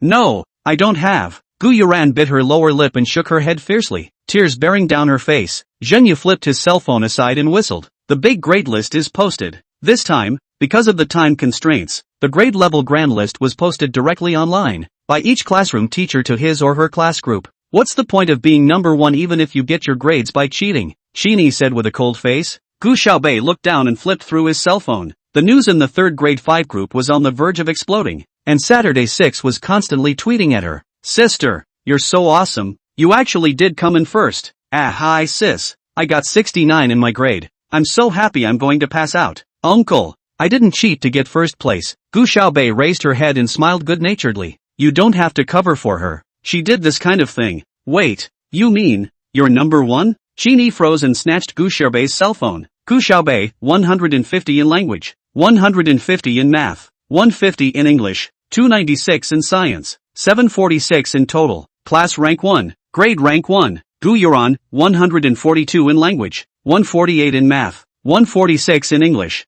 300 in science. Total score 736. Class rank 1, grade rank 2. Gu Xiaobei only deducted points for that rationalization question. Qin instantly laughed out loud with a bright smile. Truly worthy of being a child of my Qin family. Xiaobei, you are awesome. Say, what reward do you want? Uncle will fulfill you. I just want my uncle to have a happy birthday. How could uncle not be happy with you? For this parent-teacher conference, uncle went to give you a meeting. Upon hearing this, Gu Yuran instantly turned white. Xinyi went to a parent-teacher conference. Then her real identity. Chapter 133. Master Wan was deceived. Gu Yuran's mind instantly became blank. What to do? She had to think of something to do that. How would she ever survive at St. Lee's if people at school knew she was the country girl? Gu Yuran's heart was now in the right place to kill Gu Xiaobei. Why did Gu Xiaobei always have to cross her? She now wondered if Gu Xiaobei and Zhao Yenya had colluded to deliberately try to harm her. Xinyi pulled Gu Xiaobei toward the front seat, not even looking at the two people.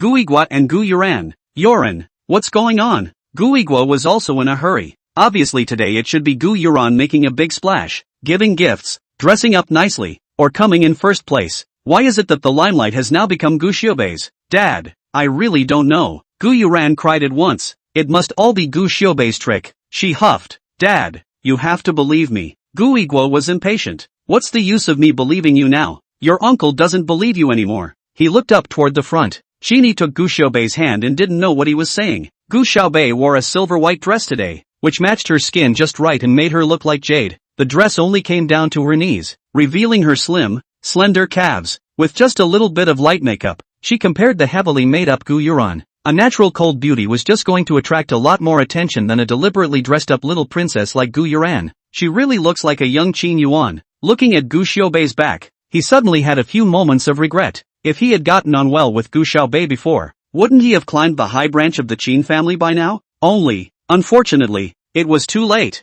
Xinyi introduced Gu Xiaobei to many people with a face full of pride. This is my niece, called Gu Xiaobei, studying at St. Lee College, and she got first in her grade this time. People around them also whispered, my god, that's Master Qin's niece? That's a pretty and classy looking thing. Yes, after all, there is the bloodline of the Qin family. I heard it used to be raised in the country? So what? Look at her temperament. Does she have the feeling of a country bumpkin? The most important thing is that Qinyi likes her now, and in the future that's going to fly up the branch and become a phoenix. Listening to Gu Xiaobei enjoying the envy and praise that should have belonged to her, Gu Yuran gritted her teeth fiercely. Just then, a man suddenly walked in the doorway. Long and cool looking, just seems to have a slightly swollen face for some reason. Changwana wore a white suit today, with the cuffs pulled up, revealing a shiny cufflink, and casual and sophisticated. Master Qin, sorry I'm late. Cheng inclined his head and had someone carry in a large box behind him. This is a birthday gift for Master Qin. Many thanks to Chung Xiao. Qini had absolutely no intention of opening it to take a look. After all, the gifts given by everyone today were not as good as the ones given by Gu Xiaobei. Cheng's gaze also fell on Gu Xiaobei. All because of this woman. He fought with Ji Ling Tian and didn't get out of bed for 3 days. Qini saw Cheng Wuan staring at Gu Xiaobei all the time and felt a bit uncomfortable. Pulling Gu Xiaobei's arm and said, Cheng Xiao, let me introduce you. This is my niece, called Gu Xiaobei. Niece? Cheng opened his mouth with a few moments of doubt. This Gu Xiaobei, wasn't she picked up from the countryside? Qini was not happy when he heard this. Picked up from the countryside. That's still my own niece. Even if she was raised outside for 18 years, half of our Qin family's blood flows in her. Qini was the most protective of his children. Gu Yuran, who was on the side, just wanted to find a place to hide herself when she heard those words. She felt as if the eyes of the entire room had fallen on her. But she was wrong. The only thing everyone was concerned about right now was Gu Xiaobei. Oh, Cheng raised an eyebrow. Then it looks like I might have to climb a bit of kinship with you, Master Qin. Qini was puzzled. Master Qin, your niece, has shared my bed many times. Gu Yuran, who was standing by the side, was practically fainting. How could Cheng talk about this in front of Qini? She had a death grip on the corner of the table to keep herself from falling. No, she had to find a way to get the hell out of here. Cheng Wuan, you better know what you're talking about. Qini was instantly enraged. Gu Xiaobei was only an 18-year-old girl, and for Cheng Wuan to tarnish her reputation in front of so many people was too much to put the Qin family in their eyes. Gu Xiaobei, however, pulled Qini back and didn't let him clash with Cheng Wuan. In that instant just now, Gu Xiaobei was enlightened. If it was possible that Cheng Wannabe had nothing to do with blocking her at the school gate before, then now, unless Cheng Wannabe was crazy, he wouldn't be bull ting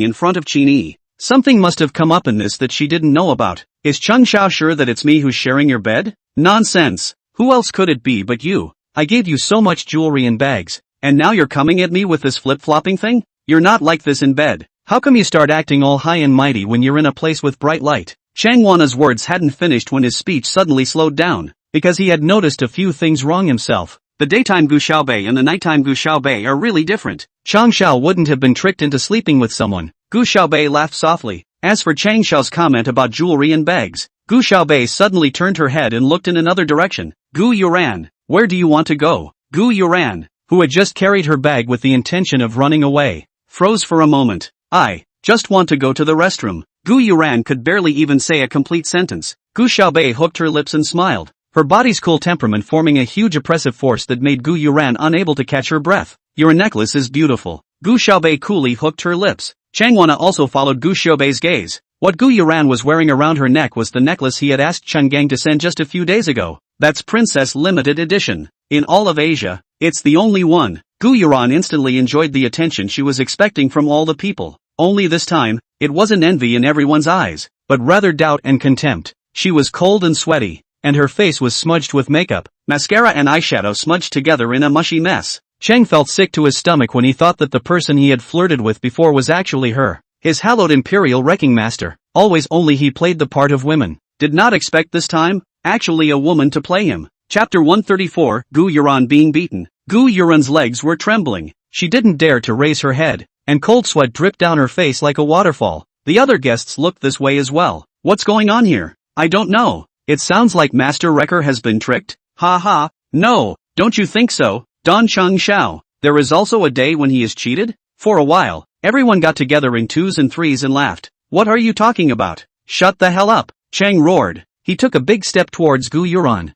Gu Igwa still didn't understand what had happened. Took 2 steps forward and tentatively said, Master Wrecker, what is going on here? Get lost. Cheng Wana shook him off fiercely. He walked up to Gu Yuran, who at the moment, was shaking like a sieve. Cheng's anger pressed down on her from all sides, and she couldn't catch her breath at all. Cheng smelled that familiar odor in the air. It was the smell of the shampoo and scent that Gu Yuran was used to using. It was the same as he had smelled those 2 times in the dark. Cheng was instantly thunderstruck. It's really you? The necklace she wore around her neck and the bag she carried in her hand could never be faked. Cheng pinched her chin, and foundation mixed with sweat muddled his hand. Gu Yuran's face was deformed. Her cheeks were raw and painful as she whimpered. Speak, Cheng hissed. Gu Yuran only felt her jaw breaking. She was crying and grabbing Cheng Wuan's hand, but she couldn't break it at all. Cheng Xiao, it's not me. I didn't. Gu Yuran's words were vague, but Cheng Wuan still heard the voice. The same voice he heard at night. He thought that Gu Xiaobei deliberately pretended to be noble during the day,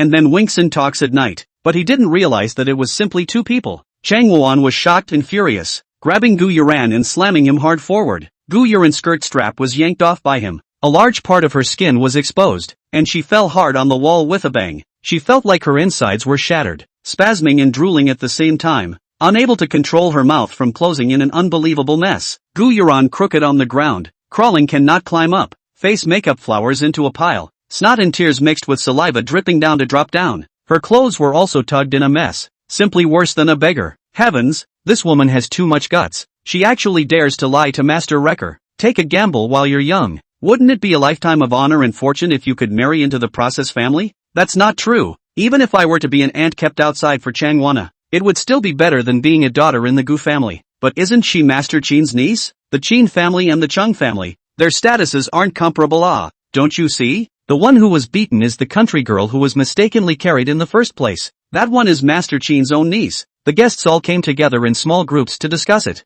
Gu Yuran covered her face and cried, and Gu Xiaobei stood aside, clear and cold. It's almost like a cloud of difference. Once upon a time, Gu Yuran felt that Gu Xiaobei was just a mud-legged man who came back from the countryside, covered in earthy air, while she was the little princess of the Gu family. But what about now? She was kneeling on the ground like a dog, while Gu Xiaobei stood next to her, all eyes on her, with an icy look, like a queen in a snowy mountain castle. Cheng's face was so gloomy that it looked like he could wring out ink. It would be fine if it was really Qinyi's own niece, a ing country chick who was carried by mistake and dared to toy with him. Although Gu Igua didn't know exactly what had happened, he could probably guess a little. Now, all the people were discussing about the Gu family, and Gu Yuran was lying on the ground like a dead dog, and there was no light on his face. Gu Igua hurriedly trotted over in Gu Yuran's direction and smiled apologetically at Cheng Wuan, who was standing in front of her. Master Wuan, see that you're out of breath as well. I'll be sure to bring Yuran back for proper discipline. Saying that, he was going to help Gu Yuran, but Cheng suddenly wrinkled his eyebrows and grabbed his arm.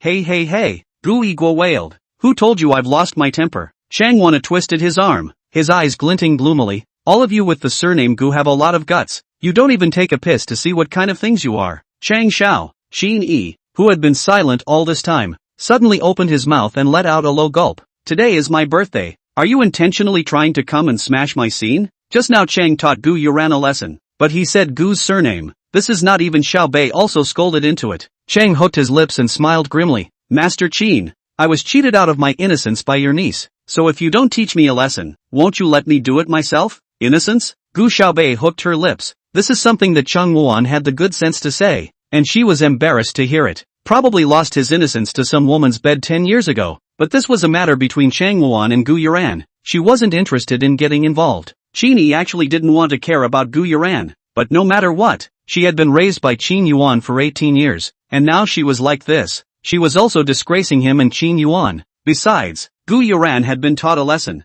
and if Cheng Wuan continued to fight, his birthday party would be ruined. He also wanted to take the opportunity to bring Xiaobei to know a little more about the upper class. After the fight, it's time for Chang Xiao to calm down. Just consider it as giving me a face. Chang Wuan and Qin Yi have just negotiated a business deal. If it were in the past, Chang Wuan would definitely think that business is more important. But today, he just couldn't swallow it. Face? Master Qin and my Cheng family do business by strength rather than face. I think. Qin Yi's face sank abruptly. Cheng, are you threatening me? One must know that the Qin family was withdrawn from the imperial capital, but it still had influence in the imperial capital. The threat is not to talk about. Today if it is really your own niece, this loss I ate also ate, but I adopted. You really do not need to be angry with me, is not it? I know that if the Cheng family wants to develop in the Magic City, it's best to look for Master Qin. Cheng Wana coldly hooked her lips, but the Cheng family can give you the most benefits. And if you look at the entire imperial city, who else will give you more? And me.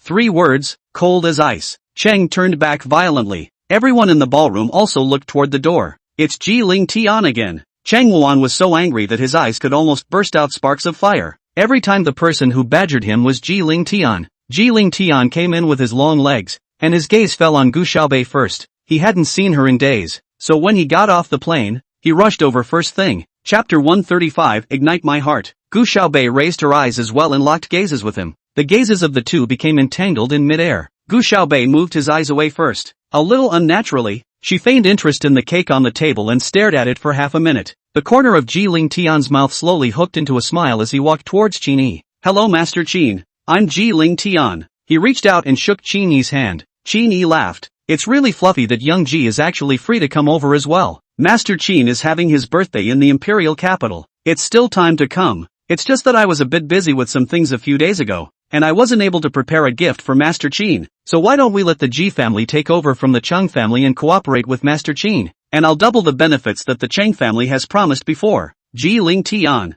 are you deliberately trying to cross me? Chang Wana gritted his teeth fiercely. The Cheng family and the Ji family had been sort of at peace with each other for the past few years. What was this Ji Ling Tian pumping? Why did he have to cross him every time? Originally thought that everyone is a businessman. At least they will care about some face. But I didn't expect Ji Ling Tian to turn around and look at him with a clear and cold look, and said with a natural expression, yes, your first day to find out? Cheng Xiao's reaction is really a bit slow. No wonder even Gu Yuren's little trick can fool Cheng Xiao. Before he came, Ji Ling Tian already knew about these things. He knew how Gu Xiaobei could possibly sleep with Cheng Wuan. It would be good if she didn't break Cheng Wuan's third leg. Cheng Wana almost fainted in anger. Gu Xiaobei, however, almost couldn't help but laugh out loud. I didn't realize that this Ji Ling Weather was also very good at meeting people. Master Qin, in the business world, one should talk about integrity. Cheng looked at Qin Yi. Qin Yi raised his eyes. Oh, if I remember correctly, it seems like I haven't signed a contract with Cheng Xiao yet. Good. Cheng Wuan gritted his teeth and nodded his head while saying, very good. With that, he strides away. Gu Yigua went over and helped Gu Yuran up, and she fell into Gu Yigua's arms, crying out in pain. Well, don't cry, Qin Yi said coldly. Isn't it too embarrassing yet? Hurry up and go wash your face and change into a skirt, Qin Yi said impatiently. Gu Yigua went to the car to get Gu Yuran a spare dress while she went to the restroom first. Although Cheng Wuan had already left, everyone in the banquet hall was still discussing him and Gu Yuran. Speaking of which, this Gu Yuran is really bold, even daring to cheat young Chang. Not only is it bold, but it's also shameless enough, only just 18 years old, to be able to do this kind of thing. It can be seen that it's not good for the family to teach. Zheng pinched a glass of red wine and leaned against the wall, listening to the others talk about these words. The corner of her mouth couldn't help but hook up. She took a sip of her red wine and stuck out her tiny tongue to lick the stains from the corner of her mouth briskly, like an unruly wildcat. I've seen her for a long time, she said with a half smile, pretending to be innocent and cute in class every day, and this time she's finally flipped the script. When she finished, she took another large sip of her drink. Yeah, how can you be like this? People are originally pure looking and have a lovely speaking voice, like a little princess, and just because of that, you're saying that they're pretending to be lovely and pure? Let's see, it's that Gu Xiaobei who's annoying. Look at her, she's icy and cold, she's not easy to get along with at a glance. Zheng Yu looked at his cousin, Zhang Yan, with eyes like he was looking at a retard. Both of them were from the Zheng family and came to the imperial capital together from Shengcheng. Zheng Yu's father is Zheng Yan's uncle. Brother, you're crazy. Didn't you see Cheng beating that Gu Yuran just now? If she was pure, could she cheat Cheng's gun? If it wasn't for the fact that you're a guy, I'd simply suspect that you're jealous of Gu Xiaobei's good looks. Who would be jealous of her? Zheng Yan rolled his eyes. Of course he wouldn't admit that he was just jealous of Gu Xiaobei. Not jealous of her good looks, of course, but jealous of her good airplane flying. Because he recognized early on that this Gu Xiaobei was the one who had punched him in the face at the suburban airfield. That's why he hated Gu Xiaobei immensely. But how could he talk to Zheng Yu about such a humiliating matter? Had to find some other reason. Besides, that Cheng Wuan has always been a bad person. Maybe he did it on purpose to get that little girl's attention. I think that little girl is so pure and cute. So Cheng Wuan must have gotten a kick out of it. Zheng Yu glanced at Zheng Yan again and directly drank the red wine in the cup in one go before saying, ********, not talking to you anymore. With that, she moved on. Zheng Yan shouted at the back at the top of his lungs, hey, yeah, don't go. Just at that moment, he almost collided head-on with a man. Excuse me, please, and could you clean up that plate in the corner over there? As soon as Zheng Yan saw the girl, he thought she must be a waitress, because her features are really too flat. Zheng Yan actually didn't recognize that this was the innocent and cute little princess that he had just finished praising. Gu Yuran merely removed her makeup and he didn't recognize it. She rolled her eyes hard at Zheng Yan's back and cursed. However, the most important thing right now was to find Ji Ling Tian and to thank him face to face. She believed that just now, Ji Xiao must have deliberately crossed Cheng Wuan because of her. Only in such an emergency can it be revealed who is most important in a person's heart, even if they were without Cheng Wuan and not liked by Qin Yi. So what? As long as Ji Xiao liked her, she could still call the shots in the imperial capital in the future. At this moment, Ji Ling Tian held a cup and walked towards Gu Xiaobei. Flaming vodka, you really dare to drink it? Ji Ling Tian walked over and said. Gu Xiaobei was currently leaning against the window. The strong wine had made her cheeks slightly red and her eyes a little bit mesmerized. She was not as cold as usual at the moment. Instead, she was even more seductive. The wind rushed in through the window, ruffling her hair and abruptly blocking her delicate brow, revealing only those thin pink lips. Makes you want to kiss it. Is it that strong? Gu Xiaobei shook the bottle. It's my first time drinking it, and I think it tastes pretty good. You dare to blow into a bottle the first time? This wine is 98 degrees. A match thrown on it will ignite it in an instant. Do you think it's strong? Gu Xiaobei seemed to be a bit drunk. For the first time in 18 years she was defended by her own relatives. This feeling made her very happy and she couldn't help but drink more. She let out a laugh and lifted the bottle like an innocent child to look at it, muttering, "Well, is it really that strong? It doesn't matter. Anyway, I don't set fires, but you've already ignited one thing." Jiling Tian looked into her eyes and said, "What?" Gu Xiaobei cocked his head. Her bright, star-like eyes hid a trifle of drunkenness. Jiling Tian raised his eyes. That lit it was my heart. Chapter 136. Only I, Master Bei, can take the initiative. Gu Xiaobei saw that he didn't say anything and laughed again. With a tilt of her head, she took another large gulp of wine. The spirits had a burning sensation in her throat, but it was a burning sensation that let her know that she was real, and that today was real. "Is this wine good?" Jiling Tian suddenly asked. "Well, it's not bad. Do you want to taste it?" Gu Xiaobei squinted her eyes and shook the bottle. "But it doesn't seem like there's much left." "It's okay." Jiling Tian leaned in close, pressing one hand against the glass and circling Gu Xiaobei's entire body into his arms, whispering, "I just need to taste the flavor." After saying that, he suddenly lowered his head and bit Gu Xiaobei's lips, like eating the most delicious candy in the world. He wanted to be shallow, but he couldn't help but toss and turn. Her lips held a light hint of wine, as if brewed by moonlight, and a single drop was so mellow that it mesmerized him. Suddenly, Gu Xiaobei bit his lips hard. Jiling Tian took the pain and instantly straightened up. He wiped his own lips and raised his hand to see that the little wildcat, in fact, had given him a bloody bite. Gu Xiaobei's mouth still had a tiny bit of scarlet blood beads hanging at the corners, precisely from Jiling Tian's lips. It's like a bright red vermilion mold that tugs at the heartstrings. She was drunk and half smiling with a hint of arrogance and recklessness. "Who gave you the nerve to do that?" Jiling Tian looked at her and didn't say anything. She rubbed her wrist and suddenly walked towards Jiling Tian as if she wanted to fight him. But in the next second, she suddenly yanked Jiling Tian's arm, twisted her body, and slammed Jiling Tian hard against the wall. Jiling Tian bent at the waist as he crashed into it, slightly lowering his head so that he was level with Gu Xiaobei. He would like to see what she could do. Although Gu Xiaobei was a head shorter than Jiling Tian, she stood on her tiptoes and followed Jiling Tian's example just now, propping up the window with one hand and encircling him in her arms. "Tell you." She was drunk and spoke slowly, arrogant with a touch of cuteness. "Only I, Master North, can take the initiative, understand?" After saying that, she used her other hand to pick up Jiling Tian's chin, then kissed him hard. Jiling Tian let her soft little tongue attack his mouth. Moonlight poured through the window, spilling over the two of them. The wind also blew in slowly, but it couldn't blow away the charm in this corner. Gu Xiaobei and Jiling Tian's lips were attached to each other, and they didn't know what was going to happen to each other. Right at this moment, Gu Yuran, who had been searching for Jiling Tian, suddenly bumped into the scene. "Gu Xiaobei, what are you doing?" Gu Yuran screamed, breaking this side of the beauty. She was actually forcibly kissing Ji Xiao. Gu Yuran took a big step forward. Ji Xiao had gone against Cheng Wuan in front of everyone today, clearly to take it out on her. This shows that Ji Xiao has her in his heart, and she had an important place in Ji Xiao's heart. Why was this Gu Xiaobei so shameless? Why did he like to grab things from her so much? She had robbed her uncle and cousin, and then she had robbed the first in her grade, and now, even Ji Xiao she was going to rob. Aroused by Gu Yuran's screams, Gu Xiaobei straightened up and ended the kiss. She half squinted, a little impatient.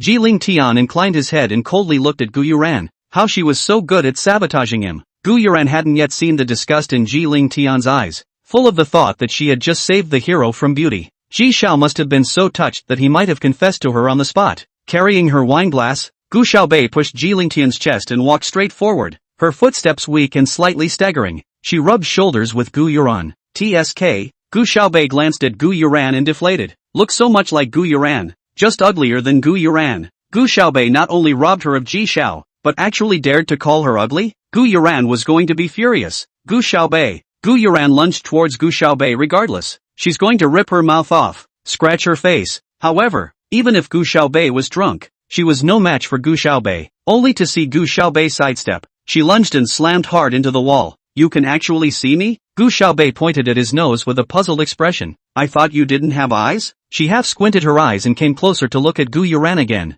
But you really don't have eyes, do you? Or else how did you hit the wall? Strange. What are those 2 black lines under your eyebrows? Gu Xiaobei, I'll kill you. Ah! Gu Yuran screamed frantically. She didn't have big eyes, and they usually looked unhinged, all because of the eye makeup she wore, and now that the makeup was all off, her eyes were instantly half the size. Ji-Ling Tian leaned against the window and suddenly hooked his lips in a smile, completely missing the usual look as if an iceberg had become a spirit. This Gu Xiaobei, when he's drunk, he's kinda cute. What are you screaming about? Qin Yi had heard Gu Yuran yelling all the time from a distance, and had even called out Xiaobei's name, so he walked over to take a look. The moment Gu Yuran saw Qin Yi, she instantly became honest. Uncle, it's not me, it's Gu Xiaobei, she's strong. Who is it if not you? Am I Chang wandering that I can't even tell your voice from Xiaobei's? Qin Yi coldly interrupted her. Gu Yuran huffed. Uncle, I know you probably look down on me. I was supposed to grow up in the countryside, and if I hadn't been carried by the wrong person in the first place, I wouldn't have been raised by my mom, much less know my uncle. But my mom has always told me to be a kind and decent child, and told me to learn more with my uncle. And all these words, I've put in my heart, and I'm only here just now because I saw Gu Xiaobei in the strong. Knowing that you're supposed to be in the countryside, you should have to learn to be grateful. You'd better really take Hope's words to heart instead of hanging on to them every day. You don't just have to be grateful to Hope. You have to feel guilty about Xiaobei. Uncle, I know, I will get along with my sister. I just saw my sister, she is strong. What do you know you know? You're better off getting into less trouble in the future than anything else. Gu Yuran wanted to sue Gu Xiaobei, but every sentence was interrupted by Qin Yi, and she was so angry that she was about to vomit blood. Qin Yi treated her extremely poorly, speaking coldly and looking as if he couldn't look at her, but when he looked at Gu Xiaobei, he instantly turned into a look of amiability. Xiaobei, why did you drink so much? Come here to uncle. Uncle will have your cousin go and cook you a sobering soup, okay? Make it sweet. Fine. Cook it sweet. I'll tell your cousin that I'll beat him up if it's not sweet. Qin Yi coaxed Gu Xiaobei like a child. Gu Yuran's eyes were filled with jealousy as she looked at the backs of the 2 of them. Chapter 137, It must be Ji-Ling Tian of Big Fat Bite. Gu Xiaobei immediately followed Qin Yi away, completely throwing Ji-Ling Tian, who had been forcibly kissed by himself, to the back of her mind. Gu Yuran instantly became happy when she saw that only herself and Ji-Ling Tian were left at the moment. No one would bother her and Ji Xiao anymore. Gu Yuran twisted toward Ji-Ling Tian. She lowered her head and twisted her coat. Ji Xiao, thank you so much for what just happened. I was really scared at first. Ji Xiao, if it wasn't for you, I would have been scared to death. Ji Xiao, the moment you appeared to save me, I was really touched, and I felt that you were the hero of my life. Ji Xiao, I didn't realize your heart before. It might be that I was negligent, but in the future, let's start all over again, okay? Gu Yuran finished a large monologue, pursed her lips slightly, and slowly raised her head. In her imagination, she looked like a delicate flower that had just bloomed, but before his eyes, where was Ji-Ling Tian's figure? It turned out that after Gu Xiaobei left, Ji-Ling Tian left right after him. What Gu Yuran had just said was all for the air. Gu Xiaobei only returned to the villa after drinking the sobering soup. When she got back, she fell head over heels in bed and fell asleep. The vodka has a bit of an aftertaste. Still, Gu Xiaobei slept until the middle of the night when he was directly woken up by thirst. She got up and fumbled to get herself a glass of water. It was only after several large gulps were poured down that she took a long breath and felt a little more comfortable. It seems that in the future, you still can't drink so hard. She felt as if she was out of her mind. There were only vague fragments that flashed through her mind. Moonlight, glasses of wine, fresh air, holding, counter-hugging, chin-picking, forceful kissing. Who gave you the nerve? I tell you, only I, Master North, can initiate. When he finished, he kissed regardless. Gu Xiaobei froze. This. She must not have said these things, and she must not have done these things. It's a dream. Must be a drunken dream. Yes, she's definitely drunk. Gu Xiaobei hurriedly lay back on the bed, but she had just been startled awake by her own memories, and at the moment there was no sleep at all. She was staring at the ceiling out of her mind. But now, the ceiling seemed to have turned into the windows of the Qin family villa, reflecting the sight of her and Ji-Ling Tian kissing together. Gu Xiaobei violently pulled the quilt over her head. It's a dream. It must be a dream. She simply didn't know how to face Ji-Ling Tian on Monday, but when it really came to that day on Monday, Gu Xiaobei still played to her specialty as Jishu, the movie queen acting. When she walked into the class with Qin Yi, Ji-Ling Tian and Bai Wenjing had already arrived. Ji-Ling Tian raised his eyes and clashed with her gaze. Gu Xiaobei didn't have the slightest bit of weakness. Little Bei boy, you're here. Bai Wenjing said with particular delight as soon as she saw Gu Xiaobei. Big fatty misses you and you don't even go see him. Ji Ling Tian coughed and said coolly. Big fatty meows every day. How do you know what it means? Big fatty and I have telepathy. Little Bay Boy must have it too. It's school scum like you who don't. Bai Wenjing huffed. This time, Ji Ling Tian was again in the bottom one. All white papers. Bai Wenjing didn't know about Ji Ling Tian's lack of exams yet. Look, the other Xiaobei's good boy is first place. And you're at the bottom of the list. You're a disgrace. Bai Wenjing looked over the big grade list and said. Qin Yi frowned slightly, a little confused as to why Bai Wenjing was so close to Gu Xiaobei. Gu Xiaobei, however, also smiled and greeted Bai Wenjing before pulling Qin Yi over to sit down. Seeing that Gu Xiaobei and Bai Wenjing were also so close, Qin Yi didn't ask much. Mrs. G, hello, I'm Gu Xiaobei's uncle. Qin Yi greeted Bai Wenjing. So it's Xiaobei boy's uncle. And you say oh, Xiaobei good boy, this child really super good. I so like if you can let the baby to marry. Before Bai Wenjing could finish her words, Ji Ling Tian hurriedly covered her mouth. So, Mom, don't you want to go talk to the teacher? What's there to communicate? Bai Wenjing deflated. I'm used to you being at the bottom every time. Gu Xiaobei raised her head and looked at Ji Ling Tian who was talking to Bai Wenjing. His lower lip, it seemed, had a visible scar. Looks like a bite. Gu Xiaobei hurriedly twisted his head away. It's probably a big fat one. It must have been Big Fatty who did it. Although Qin Yi had already seen the grade level grand list, this time when he got the paper version, he still carefully read it again. It's so excellent. Not bad for his niece. Bai Wenjing also said happily. Xiaobei's obedient uncle. You know, I heard people say that they're going to go to the playground later to hold a whole grade assembly together. They said that they are going to praise the students who did well in the exams and criticize those who didn't do well in the exams. Bai Wenjing looked at Gu Xiaobei with a look of honor, completely forgetting about the fact that he was going to be criticized with Ji Ling Tian later on. Ji Ling Tian didn't care if he would be criticized, but at this time, Gu Yuran, who was inside the first class, was having a torrid time. Gu Igwa said he had to go on a business trip today, so he didn't come to her parent-teacher conference. She's only second in her grade this time, but she's going to be on stage to receive praise. If it were before, Gu Igwa would have come no matter how busy he was. This time, I guess it was because of her cheating in science. The students in the first class didn't know about it yet, and they were all expressing their envy towards her in droves. Yuran,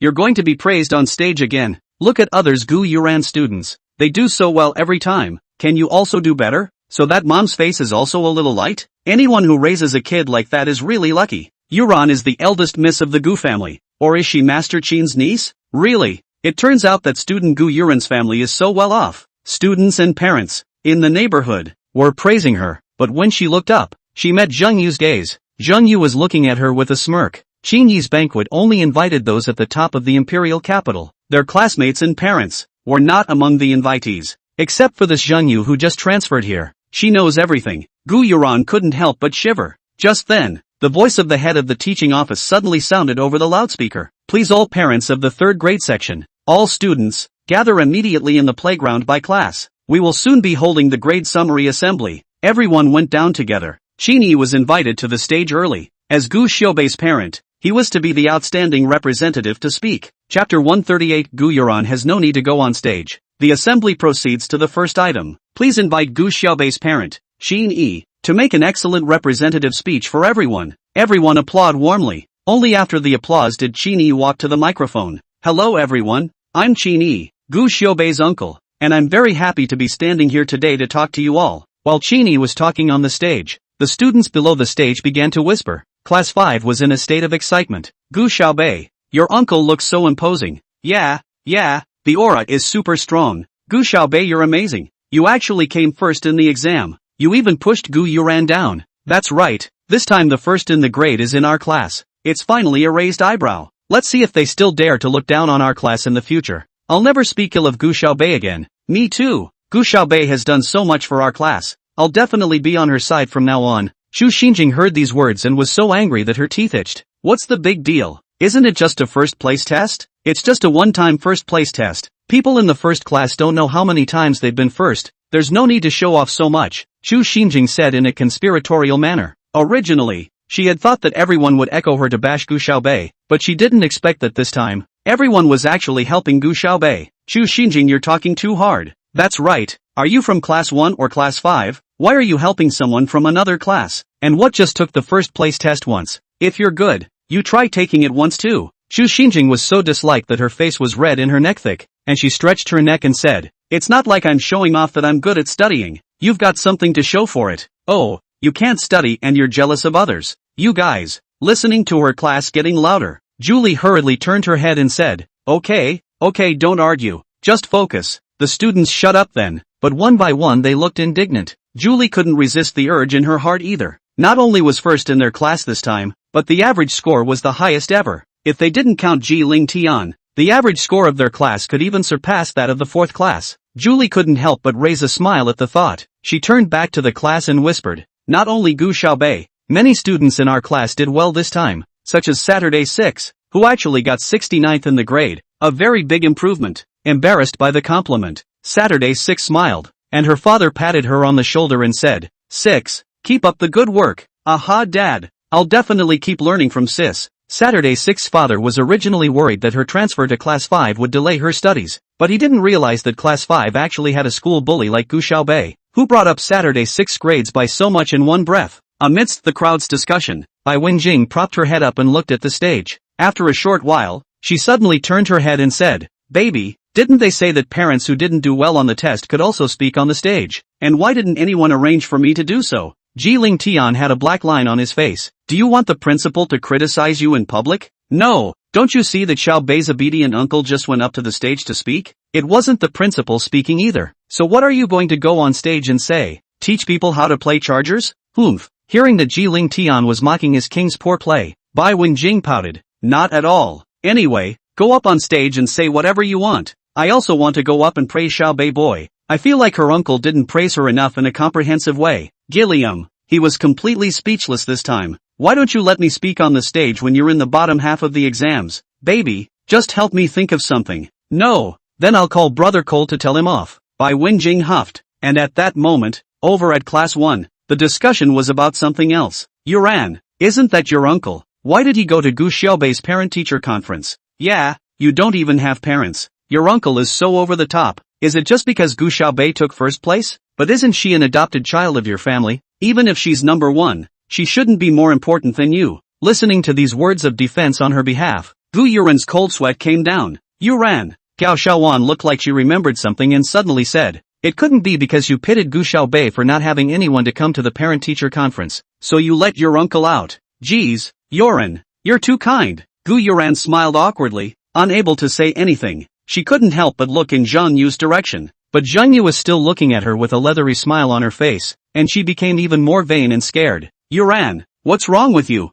Gao Xiaowan looked at her with concern. "Are you not feeling well?" "Yes, Yuran. If you're not feeling well, I'll send you to the school nurse's office," Du Xianyu said. Gu Yuran nodded. "Well, I'm not very comfortable." She didn't want to continue here for a moment, but just then, Qin Yi ended his speech. After a round of applause, the principal picked up the microphone and said, "Thank you, Mr. Qin, for your speech for us. In this exam, Gu Xiaobei students scored full marks in all subjects except for the subject of science synthesis, which was awarded to Gu Yuran. Coincidentally, Gu Yuran is also Mr. Qin's niece, so Mr. Qin is really something. Let's invite Gu Yuran to come up to the stage to share her learning experience. Let's give her a round of applause." The playground erupted in applause. Du Xiangyu helped Gu Yuran to ask the homeroom teacher for leave. The class teacher, however, said, "Yuran, you see you're about to go on stage. Can you hold on a little longer?" Seeing Gu Yuran's hesitation, the homeroom teacher added, "Yuran,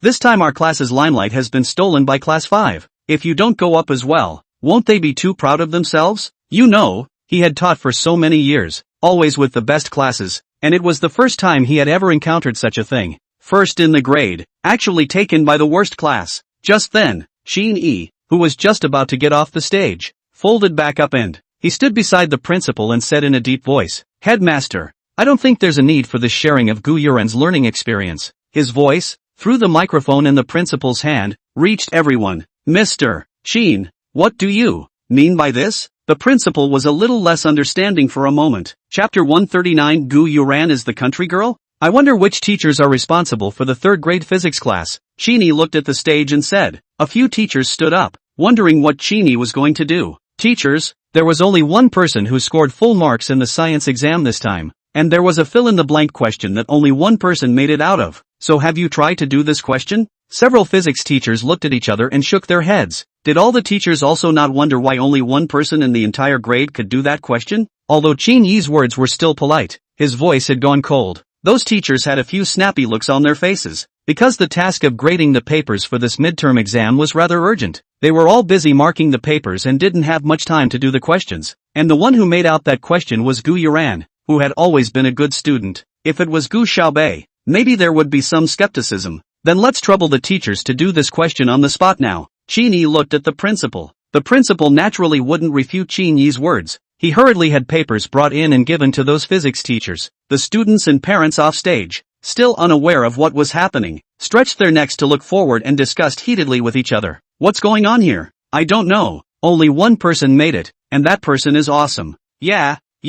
While at this moment, Gu Yuran's face was getting whiter and whiter. Du Xiangyu still didn't know what had happened? Holding Gu Yuran, she said to the homeroom teacher, "Teacher, look at Yuran. She looks so bad. It's better for me to take her to the school nurse's office first." The class teacher was also startled when she looked at Gu Yuran. "Student Gu Yuran, what's wrong with you?" At the same time, a physics teacher exclaimed, "This question, it seems to be the monthly examination question of the experimental middle school but is this, missing a condition The face of that physics teacher responsible for coming up with fill-in-the-blank questions was very ugly. His hand holding the paper trembled gently for a while before he said, "It seems like I dropped a condition when I was organizing it, and the original question should have an initial velocity." This teacher's words froze everyone in the room. There is a missing condition, so how did Gu Yuran make it? There's only one explanation, that's that she cheated. At this moment, the first class homeroom teacher also looked violently at Gu Yuran. This Gu Yuran, it can't be cheating. Originally, the first grade let the fifth class take away, and now a class only a science synthesis score actually cheated to get. Simply too humiliating. The principal standing on the stage was also incredibly embarrassed. He took the microphone and stammered, "This, Mr. Qin, we didn't expect it either." No wonder Qin did not let Gu Yuran go on stage to do experience sharing it. What is there to exchange? Exchange how to cheat it. Now, everyone's eyes fell on Gu Yuran. Everyone's eyes were no longer filled with envy and admiration. Instead they all turned into disdain and contempt. I didn't realize that she got all her good grades by cheating. I really didn't expect her to be this kind of person. Yeah, I guess I copied all my previous grades. The last time also said that people Gu Xiaobei has copied it. This time people took the first test. She took a second test. Actually still copied it. This is really cheating, can't even take the first test. Shame on you. Such a sound quickly resounded over the entire playground. These voices, densely drilled into Gu Yuran's ears. She violently covered her ears and screamed, "Aha! It's not like that. It's not like that. I didn't cheat. I didn't." But who would believe her? Gu Yuran, the school flower who was always high and mighty before, with good looks and good grades, had really become a joke to the whole of Xingli at the moment. She crouched on the ground as everyone around her scattered, and none of her classmates, who usually always held her up and ingratiated themselves with her, came up to comfort her. At that moment, someone suddenly came over and gently tapped her shoulder. "This student, don't be sad." Zhang Yan's voice sounded above her head. Zhang Yan just couldn't stand to see Gu Xiaobei get complacent, so he was going to help whoever was on bad terms with Gu Xiaobei. Gu Yuran's tears were still welling up in her eyes as she recognized that Zhang Yan was the one who had recognized her as a waitress at Qin Yi's banquet. But whereas she had taken off her makeup then, today she was deliberately well-groomed. "Your classmates are too cold-blooded and heartless. After all, they are in the same class. How can they say that about you?" Zhang Yan said. Gu Yuran was helped up by Zhang Yan, as if she had no strength, softly leaning on his body. The perfume smell wafted into Zhang Yan's nostrils, and he was instantly apoplectic. She sighed softly, the tears in her eyes looking like they were about to fall. "It's okay, my classmates are probably just misunderstanding me for now. Don't talk about them like that." When the students next to them heard this, a small portion of them were a bit ashamed, but more of them looked down on Gu Yuran even more. She would act pathetic and make it seem as if everyone had done something wrong and wronged her.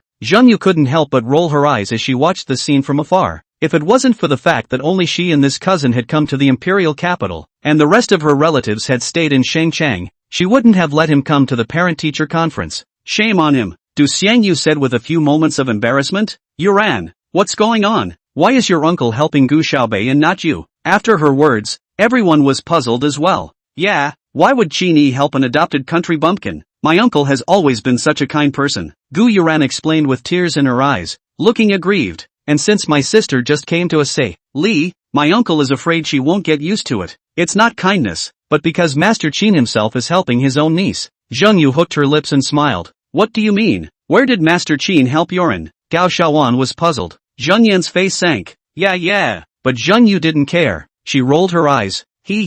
Are you guys? Can't understand human language? Master Qin is helping his own niece, Gu Xiaobei. 18 years ago the nurse held the wrong child. Gu Xiaobei is the Gu family's own daughter. Master Qin's own niece. Gu Yuran should be the country girl. Gu Yuran's face was instantly bloodless, and she fell into Zhang Yan's arms at once. Before, when Zhang Yu didn't say a word, she thought that Zhang Yu was planning to use the secret to blackmail her for something. For a moment, the entire first class was silent. What? Gu Yuran is the country girl? Chapter 140, You're prettier than Jishu. You, don't talk nonsense if you're not sure of the truth. Zhang Yan wrapped his arm around Gu Yuran and looked at Zheng Yu and said. Zheng Yu spoke uncaringly. I don't know. I know a lot more. You were present at Master Qin's banquet, brother, and quite a few people in the imperial capital saw it at the time. Master Qin pulled Gu Xiaobei and introduced her to all the guests, saying that she was his real niece. And Gu Yuran, you're recovering quickly from the injury on your face. Zheng Yu looked at Gu Yuran and sneered. That day, Gu Yuran's jaw was pinched blue by Chang Wuan. Gu Yuran got up this morning and smeared a lot of concealer on her face, as well as a layer of foundation left and right, to cover up those bruises. She was afraid that Zheng Yu would reveal what happened that night when she was beaten up by Chang Wuan. You know, she had disgraced herself in front of the entire high society of the imperial capital. You stop it. You don't say it. Gu Yuran cried out hoarsely, trembling unceasingly, tears falling down her face. Zheng Yu laughed. You won't let me talk about it? When I first transferred here, who privately contacted many of my classmates to isolate me together? I didn't. You don't look at me like that. Gu Yuran was instantly vain, saying that my temper is very similar to Gu Xiaobei's, that I'm nasty looking, that I'm not a good person at first glance, that I don't know what kind of backdoor I came to class 1, and that I'd better get the hell out of there and get in a class with Gu Xiaobei's kind of bumpkin. These words, who said them? How could you? You possibly know that? No, I didn't. Not me. Not me. Not you? Zheng Yu laughed coldly. Gu Yuran, there is no impermeable wall in the world. What you're saying will be known to me. And this matter of you not being the Gu family's biological daughter will be known to everyone sooner or later. I'm not. Gu Yuran covered her face and ran away while crying. The students left behind were dumbfounded. It turned out that Gu Xiaobei, whom they had been mocking, was actually the Gu family's real daughter, and Gu Yuran, the real country bumpkin? I didn't expect the words to be said here. Zheng Yan still continued to defend Gu Yuran. He looked at the class of students and said,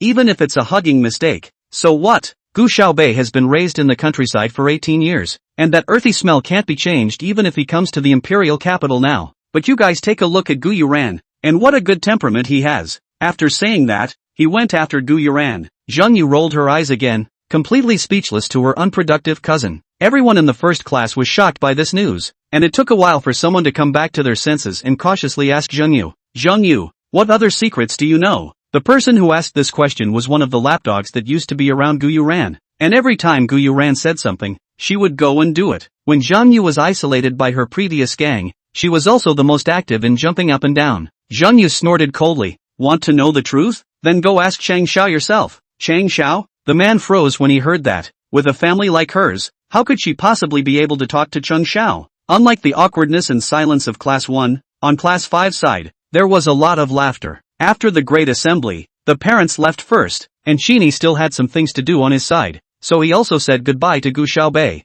It was not yet time for school to end, so the students continued to stay in the class, but everyone was not in the mood to study anymore. They all got together to talk. Julie was happy today and didn't care about them. Gu Xiaobei is really good. For the first time I feel so proud that I'm in Class 5. You're just feeling proud today? I've been feeling proud for a long time. Gu Xiaobei is awesome. Really. Ha. The first in the grade is in our class. How can I think how happy I am? Everyone was praising Gu Xiaobei, and Xu Xinjing was so angry that her face was black. By the way, have you heard that Gu Xiaobei is the Gu family's real daughter? Gu Yuran is actually the one who should be a bumpkin. The two of them were carried in the wrong arms in the first place. What?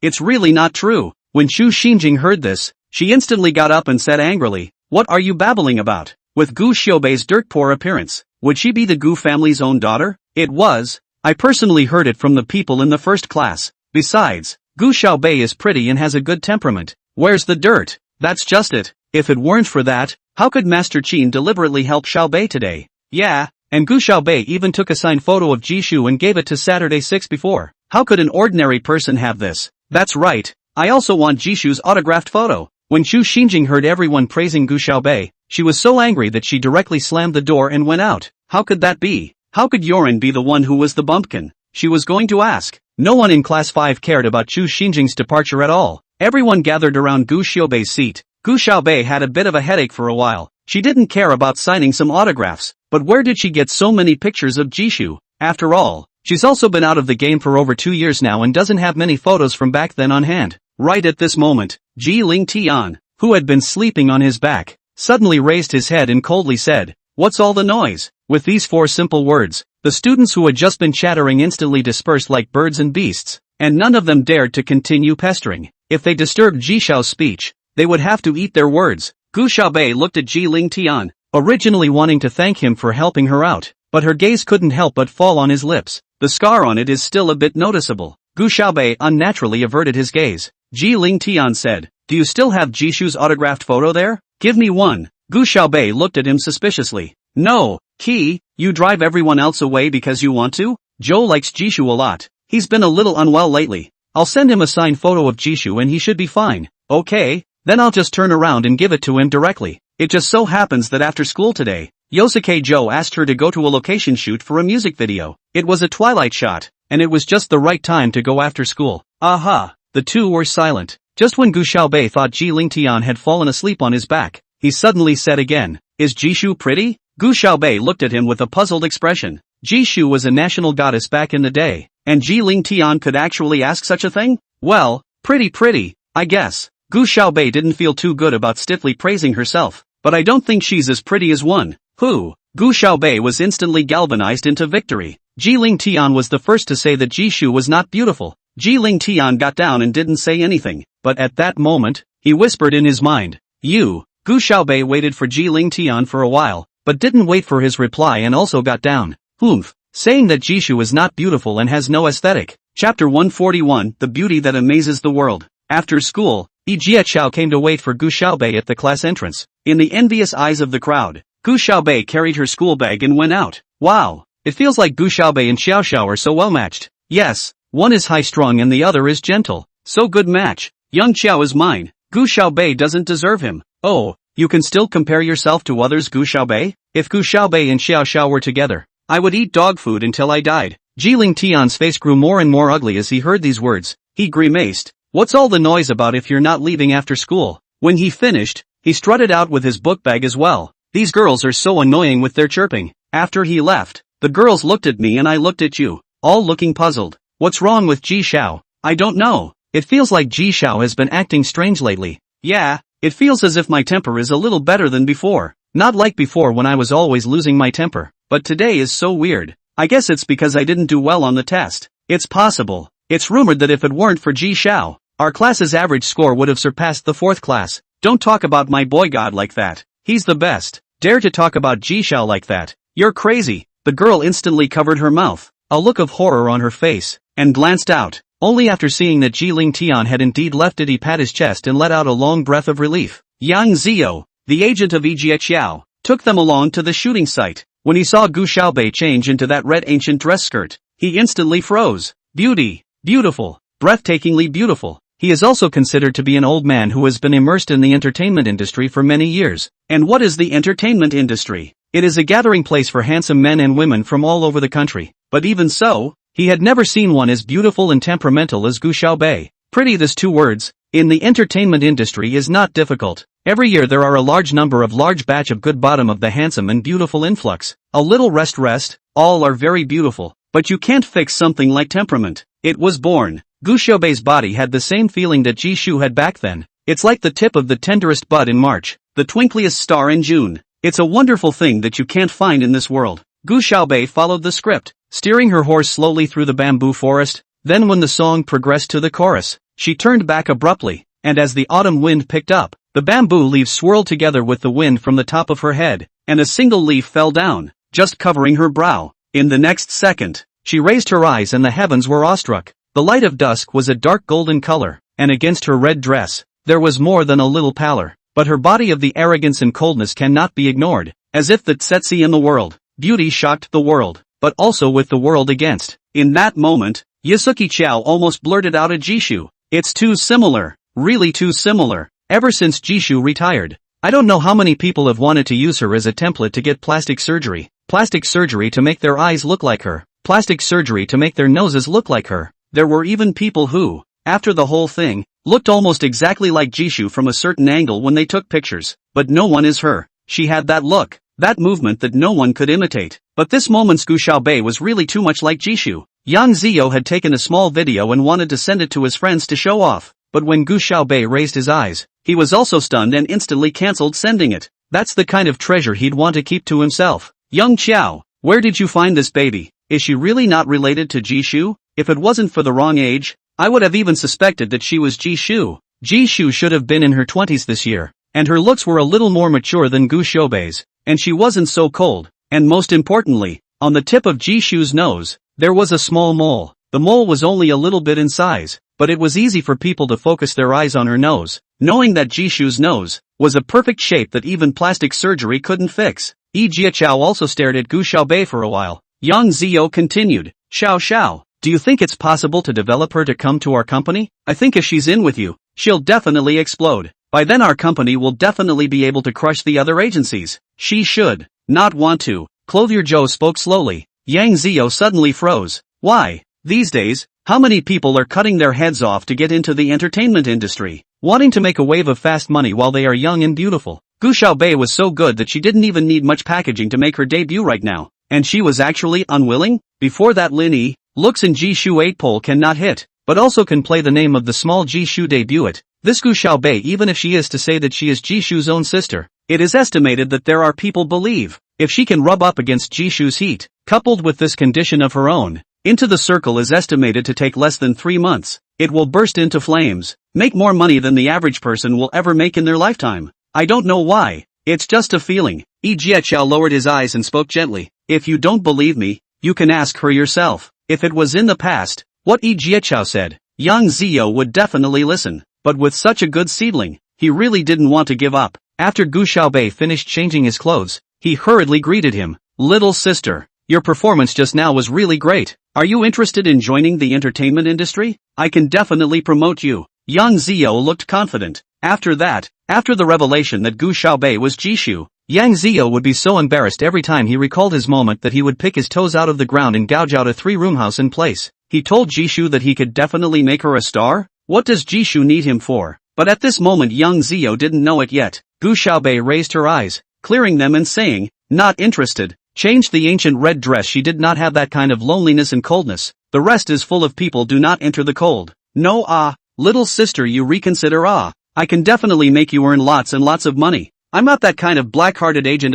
Yang Ziyou said as he followed Gu Xiaobei's footsteps. Think about it, it's really a lot of money, and you could be a big hit. Don't. Gu Xiaobei frowned slightly. Why? Yang Ziyou was very difficult. Gu Xiaobei stood still and looked at him in a serious manner. Because I have lots and lots of money right now. Yang Ziyou. Alright, it seems to have been flaunted. Chapter 142, Yuzi checks in on 007. Yi Jiaqiao walked over and thanked Gu Xiaobei. It's okay. Gu Xiaobei's attitude towards Yi Jiaqiao is still very gentle. By the way, I still have a signed photo of Jishu at home. Last time I saw how much you liked it, so I'll bring it to you tomorrow. Really? Then thank you so much. Yasuki Joe was instantly happy. He smiled gently, the light of the setting sun pouncing on him, giving his cheeks a bit more of a reddish color and making them look less white than before. Gu Xiaobei also saw that Yi Jiaqiao's face was indeed not looking too good in the past few days, and he wondered if it was because his new album was going to be online and he was under too much mental pressure. I'll walk you back, Closuk Joe said. Gu Xiaobei shook his head.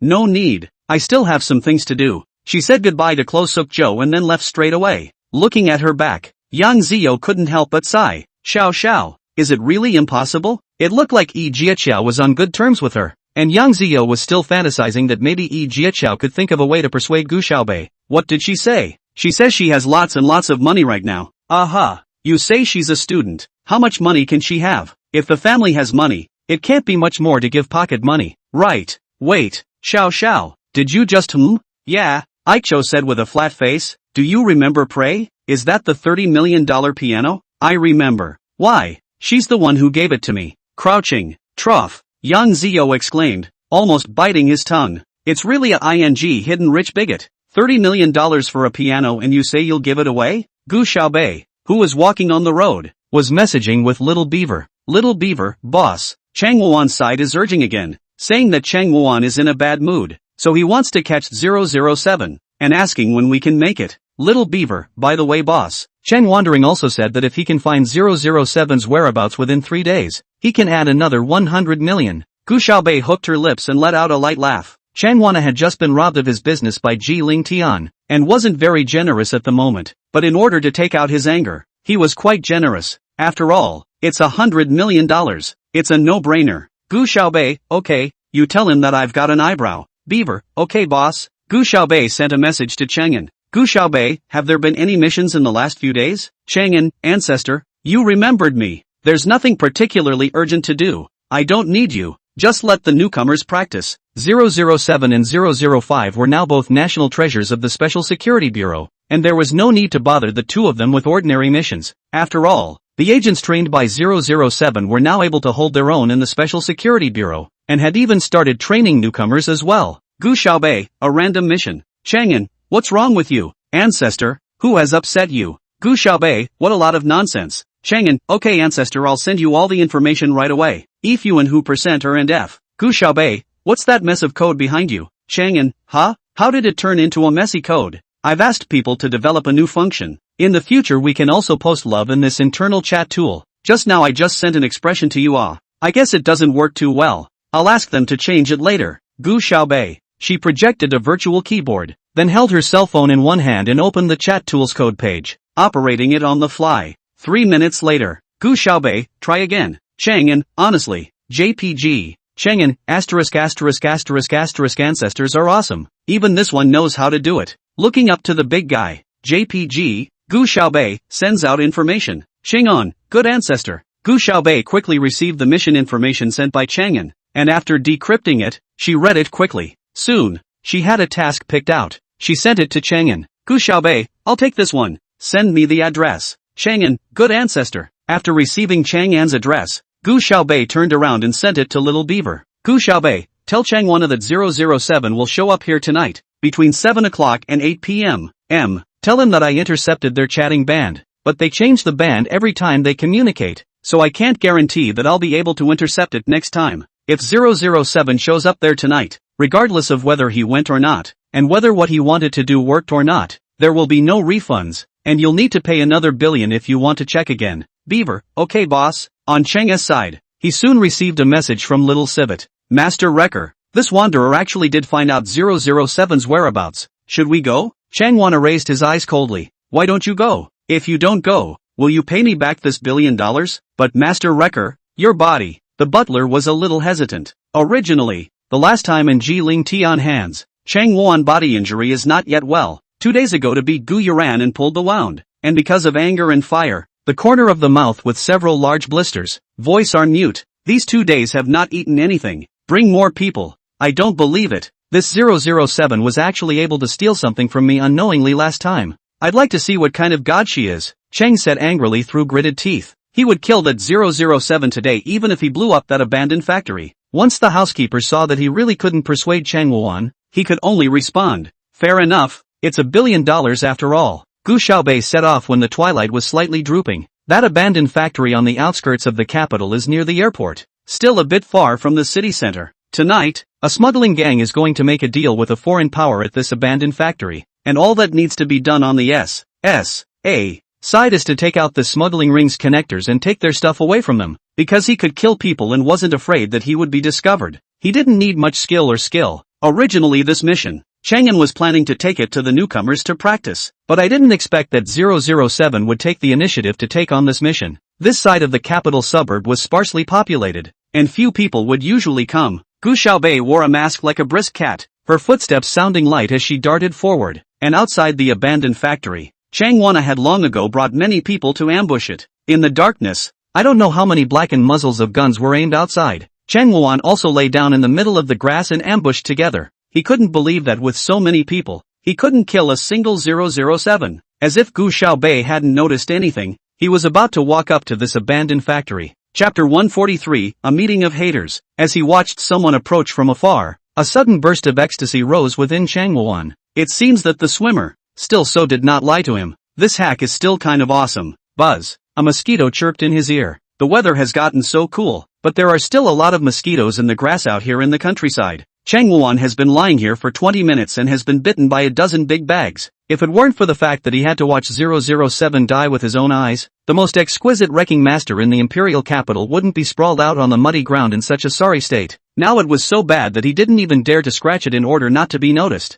Seeing that the person was getting closer, Chang Wandering also had his people get ready. But one of the snipers suddenly said, "Chang Xiao, why are there two of them?" Chang fixed his eyes on it, and it was actually really two people. I saw the man in front of me with a box in his hand, traveling in a hurry, while another person followed behind him, always keeping a certain distance from him. If he was fast, she was fast. If he was slow, she was slow. The man in front would sometimes look back, but the man behind would move with him, always directly behind him, and between the two, it was as if they were bound together with sticks or bamboo poles for support. It looks very spooky. Are those two together? The sniper wondered. Cheng took a look with the binoculars and also found it particularly strange. Wait and see first, don't move in a hurry. Cheng lowered his voice and said, I only saw the two men coming closer and closer, still one in front of the other. In fact, the one walking in front is the smuggling gang's connector in charge of this transaction. Gu Xiaobei followed him wordlessly. There wasn't a sound at all, but he always felt the back of his head bristle and couldn't help but look back. But when he turned back, Gu Xiaobei would follow and move a little, always behind him, so he couldn't see how. Probably an illusion. The joint thought. All he had to do was hurry over and hand over the stuff, and today's mission would be complete. But just then, a sudden gust of wind whipped through the trees and clattered. The sound of leaves braying startled him and he glanced to the side, but at that moment, he suddenly felt a coldness in his neck. He slowly screwed his head up to see a masked woman, smiling softly at him. Hello, 007. After saying that, Gu Xiaobei gently blew out a breath. The receiver reached out to cover his neck, but couldn't move at all. Half a second later, blood spurted out. 007? For S sake, he just came to do a small business of $8 million. Why would he alarm a big shot like 007 and actually lose his life? It was his last thought in this life. The next second, he collapsed. Gu Xiaobei framed his arm and jumped into the grass together. From a distance it looked like the two of them turned around and exchanged a few words before jumping into the bushes together. The sniper was even more puzzled. Chang Xiao, what do we do? Look again. Chang said. This 007. How can he talk to a suspect? Could it be that she's actually in league with this guy? Doesn't that mean he's got something on 007? Chang Wandering suddenly became complacent. Maybe instead of killing 007, he could have chosen to torture her severely. Gu Xiaobei picked up the man's body and flew the other way, circling around behind Chang Wuan and the others. After carefully putting the man's body down, Gu Xiaobei carried the box again and returned to the original grass. All of this happened in less than 2 minutes, and on Chang Wuan's side, none of them had discovered what she had done either. Gu Xiaobei put that connector's jacket on his body, then carried the case and flew forward. Strange, Chang Xiao, how come there's only one person left this time?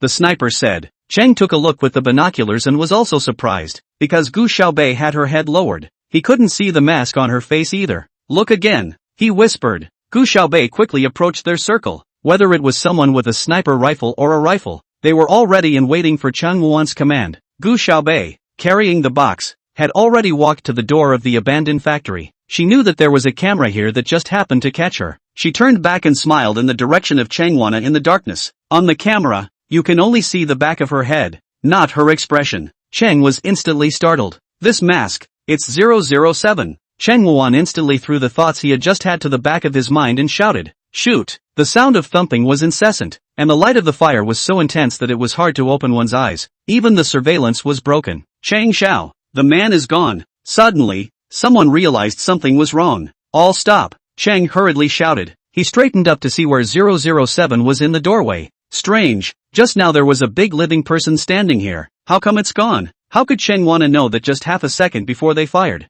Gu Xiaobei had already pressed a button on her wrist, and a steel hook shot out from her bracelet and grabbed the roof of the factory with a vicious grip before she was yanked onto the roof with a jerk. She hid the information, then used the steel hook to fly around the big tree, and soon, she reached a place not far behind Cheng Wuan and them, put the outfit back on that corpse, then put the empty case next to him as well, then walked away briskly. Leave the rest to Cheng Wuan himself. In the darkness, Gu Xiaobei slowly hooked her lips. Her smile carried a bit of coldness, but her eyes were as bright as the stars in the sky. The reason why she had to choose this mission was because the foreign gang that was connecting the dots, a few of them, were the foreigners that were going to deal with Cheng Wuan last time, only to be sabotaged by her. This time, when the wrongdoers got together. It was expected that Chang Wandering would be out of luck again. As expected, just as Chang Wuan was still frantically searching for where exactly 007 had gone, a dozen big men rushed out from inside the abandoned factory. They had just seen on the surveillance that the connector had already walked to the door with the suitcase and the clothes they had mentioned in the previous text message, only to have gunshots suddenly ring out, and then the surveillance went down.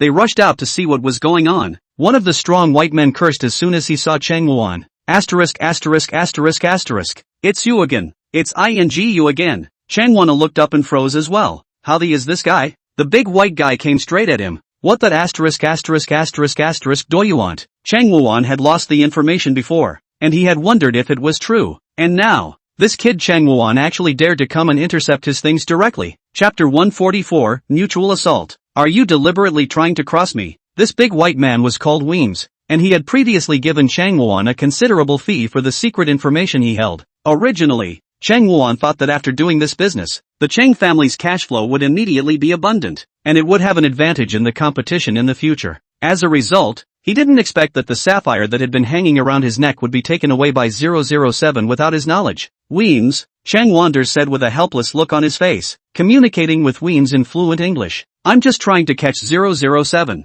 What 007? How did you get on my property if you grabbed her? It's the one before 007 who secretly took away my sapphire. Even the information you wanted was stolen by her. Mentioning 007, Chang Wandering hated her with gnashing teeth. Weems stared skeptically at Chang Wana. Then that 007 you mentioned, where is she? After failing to get the information last time, he almost lost his boss's trust, and now he could only come to this ordinary joint business, earning less than 1/30th of what he used to make at one time. If it wasn't for the fact that the Chang family was more powerful, he would have killed Chang Wuan and dismembered him to vent his anger. Just now she was standing right here. I don't know how she disappeared as soon as I shot her, Chang said while still looking forward undeterred. It's like suspecting that there's a 007 hiding right behind Weems. Asterisk asterisk asterisk asterisk your ass. Weems was instantly enraged. We all just saw it on the surveillance. That was our contact. No, she really is 007. I saw her mask, Chang anxiously explained. Although he had a lot of manpower on his side, but Weems' side was full of big, strong men, and he was really a bit worried for a while about whether or not he would be able to beat them. Most importantly, Weems' gang was very powerful in M. If he was messed with, it would be very difficult for the Chang family to develop transnational business in the future, and his connections in M would only be broken. What a mask! That's our case she's carrying in her hand too. You say she's 007. Fine. Now where is she in person? I'll believe you when you find her. She's 007. Then where did our contact go? Your contact might be in league with that 007. I just saw. You fart. I still think that this 007 is a figment of your imagination. Weems stared viciously at Chang Wandering. At this time, one of Chang Wuan's men came over from the back. Just now, because 007 suddenly disappeared from sight, Chang Wana had his men go around and look for him. Although he thought it was unlikely, he still wondered what if it was because the bullet was so powerful that it sent that 007 flying. In short, live and let live. However, what that henchman said caused Chang Wandering to be instantly shocked. He couldn't help but look back toward the back and whisper, "Are you sure?" The henchman looked at Weems again, looking nervous. "Sure, Master Wrecker. I just saw it clearly." Chang Wana's heart thumped. Weems couldn't help but be suspicious when he saw the sneaky look of the two of them, and led the way in the direction Chang Wana had just looked. Weems! Weems! Chang chased after him. Listen to me. There must be some misunderstanding. Weems hadn't gotten very far before he stepped on something soft under his foot. He crouched down to take a look, and his face changed instantly. Weems turned his head and looked viciously at Chang Wandering. Did you do this? The body of his contact is here now, wearing the same clothes he saw on the surveillance. This Chang wannabe is still trying to deny it. It wasn't me. It really wasn't me. Chang Wana didn't know. Obviously the person he had just seen was 007. How in the blink of an eye? This joint was dead here. What the hell is going on here? Chang Wana also stormed out. He clearly saw that it was 007 who carried the suitcase to the door. But how could Weems believe that? After all, in his opinion, the connector walked to the door carrying the case. Then Chang Wuan ordered the shooting. Then the monitor broke down. And then after that the connector's body appeared not far behind Chang Wuan and the others. Any way you look at it, it's like Chang Wuan killed the connector, then dumped the body here and casually made up a random one called 007 to lie to him. Weems grimly walked over and picked up the crate. It was already empty inside. Weems viciously threw the empty box at Chang Wuan. Weems, what do you mean? Chang, hand over my things. I can forget about what happened last time with you, but if you still want to go to M country in the future, don't make these small moves in front of me. Weems was so furious that he glared fiercely at Chungwon. If he couldn't even do such a small task well this time, he would probably be killed directly by the head. It really wasn't me. Changwon wrinkled his eyebrows. I told you, it's all 007. She took the stuff last time, and this time too. Okay, last time you said it was 007 who went to your house. So what about this time? Why are you here? I wanted to come and ambush 007. What happened today had nothing to do with 007 at all. So how did you come here to find 007? I was tipped off that 007 would be here on a mission tonight, so I came over to ambush her. Put your mother ******** ing ass on the line. Weems cursed angrily. Tonight's business only totaled $8 million.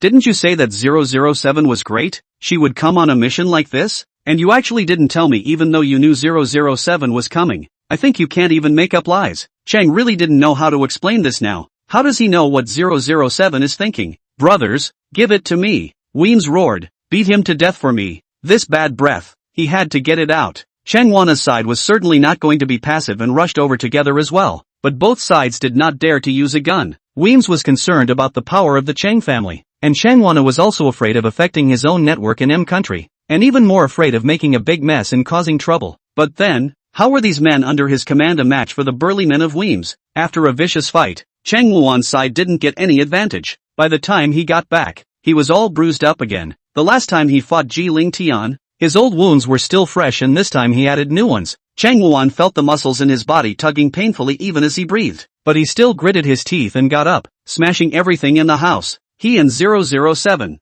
they don't get along. Young master, don't be angry. The butler rushed up to persuade. Chang shook him off with one hand. Not angry? Unless he's a cutie. How else could he not be angry? At this time, Changwon suddenly received two text messages. Chapter 145, Paning Chung Shao. The first one was sent by the swimmer. Yuzi, Chang Shao. The whereabouts have been checked. Is everything still going well for you? Next time you have this kind of order you can still contact me. I can give you a discount. Changwon was so angry that he wanted to drop his cell phone. Smooth? He's smooth as. Chang didn't even want to pay attention to the swimmer. And after sending this message, Gu Xiaobei couldn't help but laugh on the other end of the phone. For this one deal, she had screwed Changwon for $1 billion and got Changwon beaten up. It was estimated that Weems' gang would have to flip out with Changwon in the future. That's what it takes to piss her off. If it wasn't for the fact that Changwon had beaten Gu Yuran, which was considered to be a small favor to her as well, she would have made Changwon pay a much more painful price by now. Chang angrily opened the second message. It was sent by someone named Ding Hong, not even knowing when he added this person's WeChat. Ding Hong, Chang Shao. I'll introduce you to an artist. Contact me if you're interested. Rose. Below, two photos sent in by Ding Hong. Changwon's breath instantly stuttered. These two photos really look like Jishu when you look at them violently. The angle of one of them looks almost 80% like Jishu. Jishu was the only actress that Changwon wanted but couldn't get in all these years. So, the more he couldn't get, the more he thought about it, and when Jishu retired from the circle, after it completely became a luxury, Jishu became the white moonlight in his mind. Unattainable. Changwon, where did it come from? Ding Hong, specially prepared for you. Chang Shao, cover your mouth and laugh, cover your mouth and laugh. Is Chang Shao interested? Changwon, Lila Hotel, 3rd floor, 1 hour later. Ding Hong, okay Chang Shao. After putting down the cell phone, Ding Hong looked at Lin Yi with an excited expression and said, Chang Shao has agreed. I'll ask you to meet tonight. It's still at the Lila Hotel. You have to know. What kind of place is that? But ordinary people can't go there. Lin Yi couldn't help but get excited as well. But the corners of her mouth had just lifted when she instantly felt a stabbing pain again. She's had so many cuts before that she still hasn't recovered well. But Ding Hong was in a hurry and sent her picture to Changwon. This time, going abroad for plastic surgery cost too much. If Lin Yi still can't fall for Changwon, maybe they won't even have money for dinner in 2 days. Lin Yi was a bit worried. Sister Hong, if I'm like this now, is it really okay? Lin Yi's face hadn't fully recovered. It was still swollen in some places, and it was very unnatural when she made expressions. Moreover, after she finished the whole thing, she looked more like Jishu than before, but she still couldn't hold a closer look. The two photos that Ding Hong sent to Changwon were selected after finding various angles and then refined before they looked extremely similar to Jishu. Lin Yi is afraid to see the light of day. Nothing. Ding Hong patted her chest. As long as you put on a good makeup, Chang Shao won't be able to see it. And besides, it was supposed to say that you and Jishu look like each other. And it didn't say that you're Jishu. Lin Yi nodded. Right now, It could only be like this for now. Changwon hadn't encountered a single good thing in this period of time. Ji Ling Tian, 007. Everyone was targeting him, and he couldn't get his hands on a Gu Xiaobei even when he wanted one, but instead he was tricked into losing his body by a student. Gu Yuran. How he thought about it was stifling. In the past, if he encountered this kind of situation, Changwon would definitely have to find a few actresses to vent, and since this one called Ding Hong took the initiative to send someone, he smiled and accepted it. Rather, I didn't hold out much hope. This kind of woman, Changwon naturally could not bring her home, so he made an appointment at the Lila Hotel. When he went over, it was already dark. Changwon didn't turn on the headlights, and a row of small dim lights hung above his head, shaking everything with a little more hazy beauty. As soon as Lin Yi came in, Changwon instantly froze. It really resembles Jishu. Over the years, but he had seen a lot of people who looked a little close to Jishu trying to move towards him, but this one in front of me, it's a real likeness. Cheng instantly sat up straight and stared at Lin Yi, but on a second look, he couldn't help but be disappointed. Not so much a feeling. A fierce look is a bit like, but move up, there is no Jishu that kind of flavor. The body of the temperament difference of 100,000 miles, not to mention. Do expression time is also a bit stiff. When you smile rather than not smile, more difficult to see. But, well, it's kind of like that. Cheng waved at her. Lin Yi came over in high spirits and suddenly froze and asked, Chang Xiao, what's wrong with you? Why is this Changwana all bruised up? None of your business. Changwana spoke coldly. Lin Yi didn't dare to ask any more questions. The two of them flipped and flopped, and the charming atmosphere in the room was so thick that it couldn't be melted. After it was over, Changwon was still satisfied. It's a plastic face at first glance, but it's okay in bed. Lin Yi leaned back in Changwon's arms contentedly. Turn around and pick something you like. I'll have someone send it over to you, and I'll look for you next time I have a need. Chang opened his mouth in a clear and cold manner. Lin Yi felt like she was a whore at her beck and call. However, the process of wreaking havoc on the women they see has always been generous, and there are people who come forward and want to be this whore. But Lin Yi was satisfied with more than just money, jewelry, and bags. She still has to rely on Changwon to climb up the ladder and make a name for herself in the upper class, and get back at Gu Xiaobei ruthlessly. I heard that there will be a jewelry conference in 2 days. Is Chang Xiao interested in going together? Lin Yi tilted her head sideways and looked up at Changwon. She had tested it many times with Ding Hong, and this angle was the one where she looked the most like Jishu. Sure enough, Changwana was originally disillusioned, but after glancing down at her, he agreed again. Lin Yi left with his body revitalized. To be able to attend a jewelry conference with Chang Xiao, to buy anything at all would be a multi-million-dollar level, and when she was Chang Xiao's female companion, she would definitely have a lot of people look up to her. And at this moment, Bai Wenjing also sent a message to Gu Xiaobei. Bai Wenjing, Xiaobei, the necklace you gave me last time is so pretty. There will be a jewelry conference in the imperial capital in 2 days, and there will be lots and lots of beautiful jewelry at the conference. Will you go with me? Gu Xiaobei knew about this jewelry conference. She had received an invitation a year ago, saying that she would be allowed to be a judge, but she had turned it down. But there were still pieces of her work in this conference. Gu Xiaobei, okay. Bai Wenjing, boing boing. Xiaobei is the best, just better than my crappy son. Humph. Before she met Gu Xiaobei, Bai Wenjing also called Ji Lingtian baby in every breath. But now, she has become a broken son. Bai Wenjing shook her cell phone to show off to Ji Lingtian. Humph. If you don't go, Xiaobei obediently accompanies me. Hearing Bai Wenjing's words, Ji Lingtian suddenly pursed his lips and his face moved slightly. Chapter 146, Proud of your bad grades. Just now, Bai Wenjing asked him to go to that jewelry launch together, and he flatly refused. He said there was something else going on at the company that he needed to take care of. The day before the last midterm exam, Ji Xiaohan called him and said that his grandfather was not well and asked him to hurry and fly to the United States. That's why Ji Lingtian set off immediately and didn't even go to the exam. The good thing is, it's a scare. However, he really had to find that legendary miracle doctor quickly. The matter of his grandfather's illness, Ji Xiaohan asked him to hide it from Bai Wenjing, so that she wouldn't worry about it. The good thing is that Bai Wenjing has always been simple-minded, and simply do not know the difference between missing an exam and handing in a blank paper. Even if she went to a parent-teacher conference, she also felt very accustomed to it. Anyway, in the past Ji Lingtian was also every time subject 0, but this time when he went to the United States,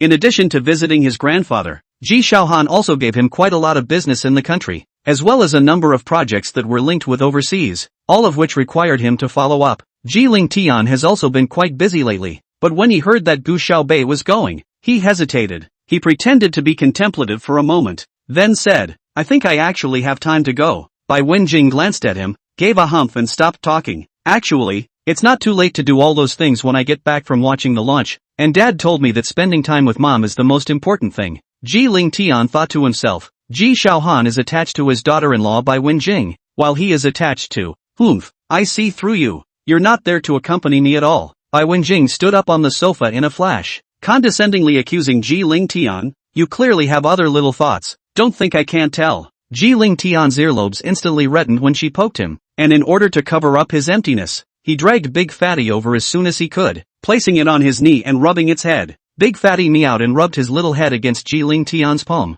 Young master Kong Kong me. Take Big Fatty too. Big Fatty wants pretty necklaces too. Bai Wenjing suddenly came closer to look at Ji Ling Tian, as if she wanted to see through his soul. You just want to go buy something for yourself, right? Bai Wenjing look like I know everything, you don't have to hide it anymore. Cough cough cough. Ji Ling Tian didn't expect Bai Wenjing to think this way, and all of a sudden choked on his own saliva and coughed viciously. I'm going to tell Brother Cold that you're arrogant and extravagant, just buying things for yourself and not others. How selfish. Bai Wenjing indignantly pulled out her cell phone. Ji Ling Tian stroked Big Fatty's head, looked at Bai Wenjing, and spoke calmly. Turn around and I'll send you whatever you fancy. Alright then. Bai Wenjing quickly put her cell phone away again. Big Fatty also rubbed his furry head frantically against Ji Ling Tian's palm. Meow meow meow. Big Fatty wants it too. Hurry up and take Big Fatty with you. Ji Ling Tian thought it was because Big Fatty was uncomfortable on his lap, so he put it back on the sofa. Big Fatty lifted his chin and meowed twice. Young master, you don't understand Big Fatty's heart at all. Doesn't such a cute kitty like Big Fatty deserve a beautiful necklace? By the way, baby, are you going to school tomorrow? Bai Wenjing asked. Ji Ling Tian raised his eyes. Yeah, isn't there a launch party only tomorrow night? I'll just come home after school and pick you up together. You bring little Bai obediently here as well. I bought her a dress to try on. Bai Wenjing was all happy. She was overjoyed at the thought of Gu Xiaobei wearing the beautiful dress she had bought for the launch. Ji Ling Tian coughed, his earlobes slightly red. I know. Big Fatty's ears perked up for a moment. It cocked its head, its large, round eyes flashing with brilliance. Meow. Biggie is coming too. I'll rely on Biggie. Let Biggie take me. Young master is bad. I don't like young master. The next day, Ji Ling Tian drove to St. Li. When he parked his car, he saw Gu Xiaobei's car parked in the space next to his own, and the two of them felt a little happy to have their cars parked side by side. Couldn't resist pulling out my cell phone to take a picture. Gu Xiaobei came earlier than him today, and there were several students surrounding her, not knowing what they were talking about. Right now, Gu Xiaobei was the man of the hour in class 5. Although most of the students who were able to study at St. Li's were from families that were either rich or wealthy. In the past, even when the people in their 5th class walked out, they always felt that they couldn't straighten their chests. Who made their class the worst? But it's different now. The first in the grade is in their class, and second is still cheating. In other words, you can't even get to first place if you're allowed to cheat. This kind of facepalm is really too good. The 5th class had never raised their eyebrows so much. So now, most of the people in class 5 were starting to like Gu Xiaobei. Jillian walked over and put down her book bag. He didn't know why, but the moment he saw a boy surrounding Gu Xiaobei and looking at her with a hot gaze, he was not happy. Gu Xiaobei, can you give me the questions? You're really good at studying, Guo Feng said with a thirsty face. Before Gu Xiaobei could answer, Ji Ling Tian's face sank and he coldly said, don't you have a tablemate yourself? Ask your tablemates if you want questions. Guo Feng, cowering for a moment, spoke in a small voice. Ji Xiao, my deskmate's grades are also average. I also want to study well. After all, my grades are too poor. Don't want to drag my feet for the class. Ji Ling Tian raised his eyes, his expression cold. How can your grades be as bad as mine? The people around him looked puzzled. Ji Xiao, why do you say this as if you are still a bit proud? No one dared to choke with Ji Xiao and hurriedly dispersed. Guo Feng was still a bit undeterred and glanced at Gu Xiaobei, and after being glared at by Ji Ling Tian, he also rolled back to his seat. Jillian shoved her book bag into the hole in the table and said, as if she didn't mean it, come home with me tonight. Gu Xiaobei inclined her head to look at him, a bit puzzled. My mom said she wanted to take you with her to that jewelry launch. Said she'd have you over to my house first thing in the evening and was going to give you a dress. She's the one who wants you to go, not me. Ji Ling Tian gave himself a reason. Oh, okay, Gu Xiaobei answered. Ji Ling Tian couldn't help the corners of his mouth from rising when he heard that she didn't refuse. Guo Feng looked back at Gu Xiaobei a bit undeterred, and his eyes landed on Ji Ling Tian, and he was instantly taken aback. Oh, my god, am I blind? Ji Xiao he's actually smiling. After school, Ji Ling Tian waited for Gu Xiaobei to finish packing before the two of them headed out together. The students of class 5 were looking at the backs of the two of them with great suspicion. What happened to the two people who used to be so incompatible that they would fight and bash each other within 3 words? Ji Xiao couldn't really be trying to study well, so he deliberately approached Gu Xiaobei. Chapter 147, Big Fatty's favorite big brother. Gu Xiaobei had come to Ji's house many times, and Bai Wenjing had even entered her fingerprints into the door lock. She opened the door and went inside, when suddenly a silvery white figure jumped into her arms. Meow dash. Big Fatty bounced from the shoebox to her, his fluffy little melons picking at her arm in a death grip. Gu Xiaobei scratched Big Fatty's chin, and he half squinted his eyes with a face of enjoyment, making purring sounds. Still comfortable in the arms of the big guy. Big Fatty likes it. Gu Xiaobei carried Big Fatty inside, and Bai Wenjing poked her head out from the second floor and said to her, "Xiaobei, come on." She walked up. Bai Wenjing naturally took her hand and walked inside. "Little Bei, I'm telling you, I bought you a beautiful dress. You'll look super stunning when you wear it." A few days ago, Ji Xiaohan went to Europe, and it just so happened that there was a fashion show in Milan, so he took a lot of pictures to show her and asked her if she had any favorites. Bai Wenjing then picked out a few pieces, one of which was for Gu Xiaobei. The dress is light blue with a silver belt that blinged out around the waist. This blue color is a very dreamy feel, yet the belt is dazzling. This color combination can easily look earthy if the fabric is not used well enough, and it can also give a sense of rustic cheapness if the person wearing it doesn't have fair enough skin or a good enough temperament. But Bai Wenjing felt that it suited Gu Xiaobei, and only Gu Xiaobei could wear the ethereal feeling in it. This is Irene's work? Gu Xiaobei subconsciously opened his mouth at the first sight. Bai Wenjing cocked her head.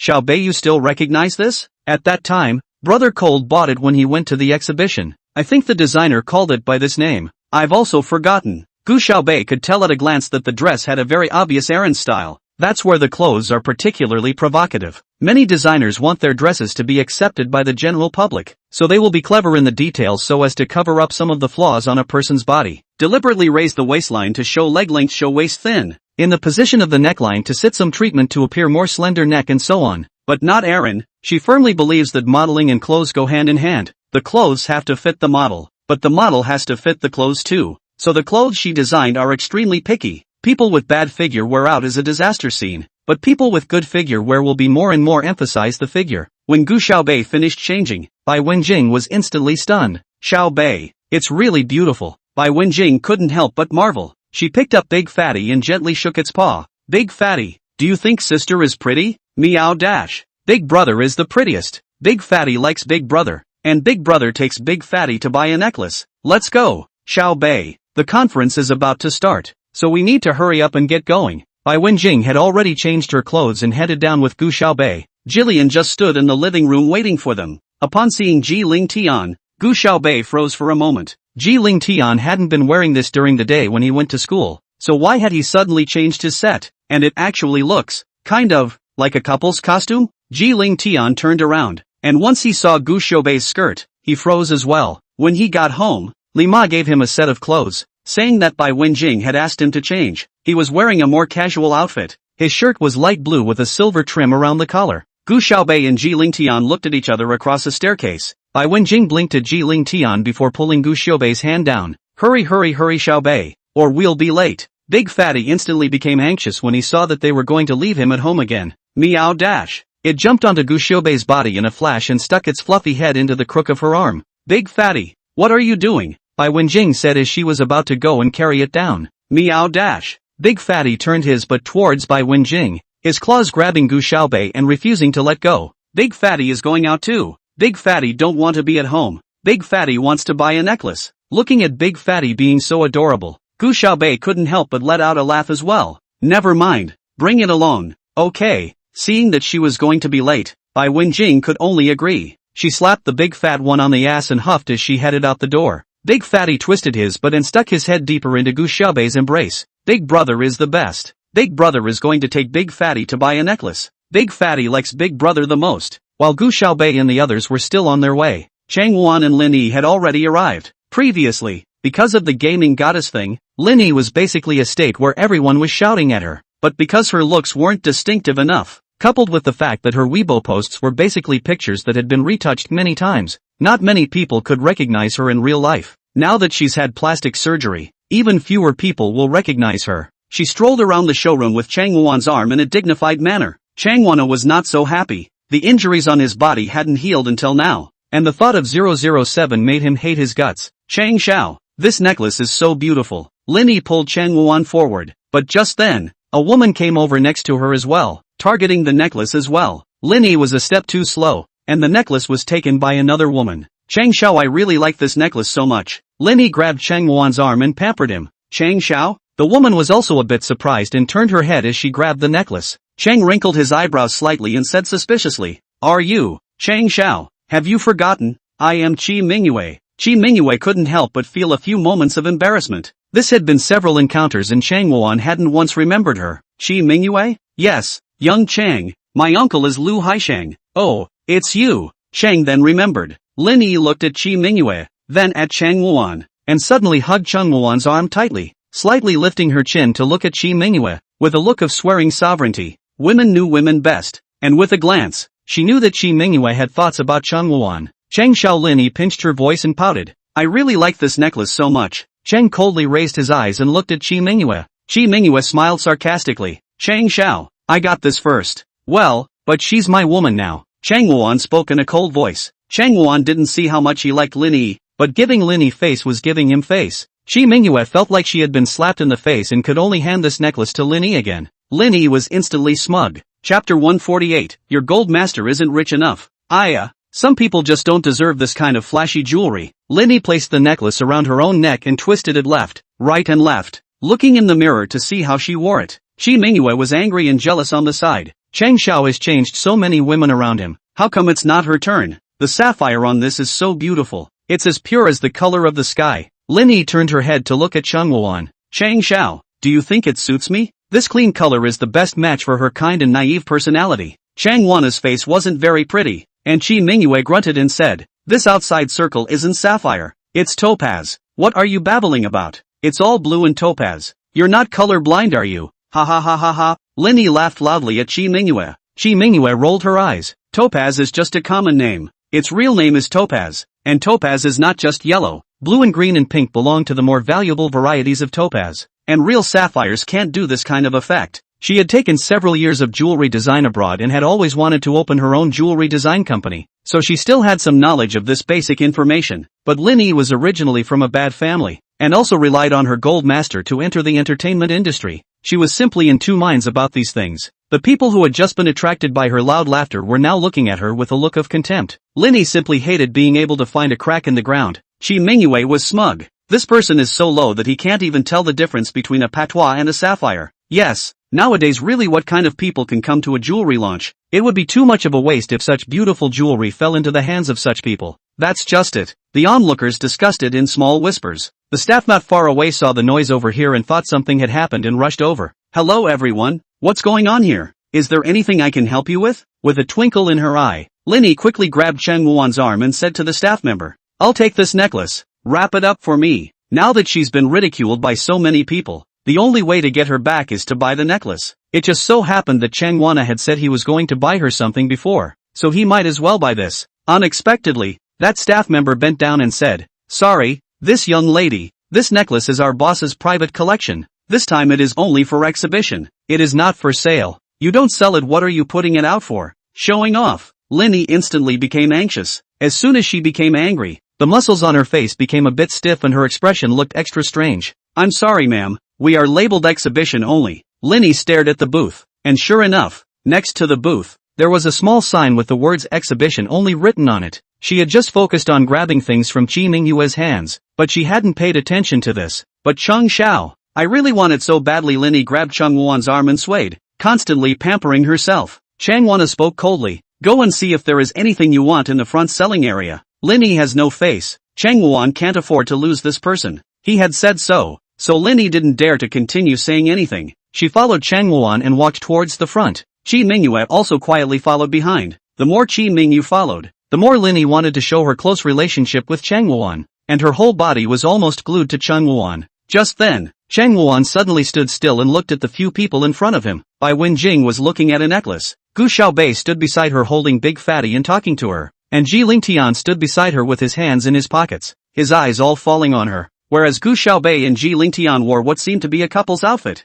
The lights came down over both of their heads, as if they had absorbed the world's light sources, making them both look extraordinarily dazzling and well-matched. Bai Wenjing pointed to a necklace and asked Gu Xiaobei. Xiaobei boy, do you think this one looks good? Not bad. Gu Xiaobei took a closer look, but the purity of this pink diamond is not too good, and there is a slight problem with the setting. The most important thing is that the circle of diamonds next to the cut is too bright, but instead of dominating the main event, either change a better pink diamond, or simply don't want this pink diamond. I think so. Tonight's stuff always felt like none of it was particularly good. There were still flaws. Bai Wenjing beamed. Big Fatty lay on Gu Xiaobei's body, stretching his head to look at it, and meowed twice. Big Fatty doesn't think so either. Big Fatty must have the prettiest one. Why don't we go over there and take a look? Bai Wenjing and the others walked over in Chang Wuan's direction. As they walked and discussed, they didn't even notice Chang Wuan and Lin Yi. Lin Yi could almost shoot flames out of his eyes at this point. It's so hard to find the right place to get it. She would actually meet Gu Xiaobei here.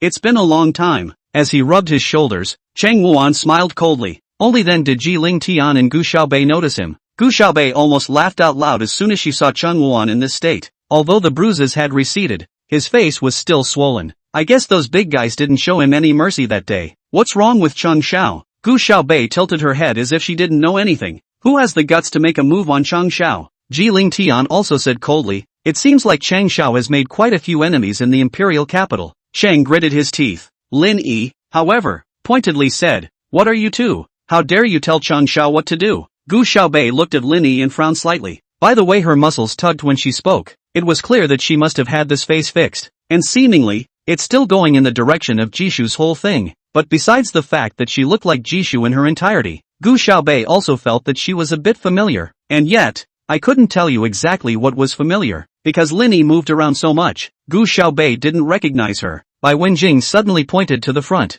Her eyes lit up and said, that necklace is so pretty. Baby, I want this one. Bai Wenjing pointed at the necklace that Lin Yi had just tried to buy and said to Ji Ling Tian. Lin Yi snorted coldly and rolled her eyes. You're blind. Don't you see that this is an exhibition only? You can't buy it even if you have money. Ji Ling Tian's face instantly sank. No one has ever dared to say that about his mom. Gu Xiaobei hooked her lips, a face of evil and arrogance. Oh, that might just be because you, or your gold master isn't rich enough? Chapter 149, I'll wrap it up for you right away. Upon hearing these words, Chang Wandering's face instantly grimaced. This Gu Xiaobei actually mocked him several times for not having money. The last time she was at Princess's store, she picked out a necklace that was over $200 million, and when he didn't have enough cash on his card at the time, she taunted him that he didn't have the money not to pick up chicks like other people. Now, she's actually up to her old tricks. Master Wrecker would never be able to stand this kind of behavior. Today this necklace, he still bought it. Cheng sent a message to someone to immediately find out who the person who organized this jewelry launch was. In the imperial capital, who could not give him a few moments of respect from Master Wrecker? Isn't it just money? He's got plenty. 800 million? A billion? He couldn't believe it. A necklace. And what price it could be sold for. Lin Yi took a look at this situation, and knew that Cheng Wuan was also angry, and immediately stretched his neck and looked at Gu Xiaobei with disdain.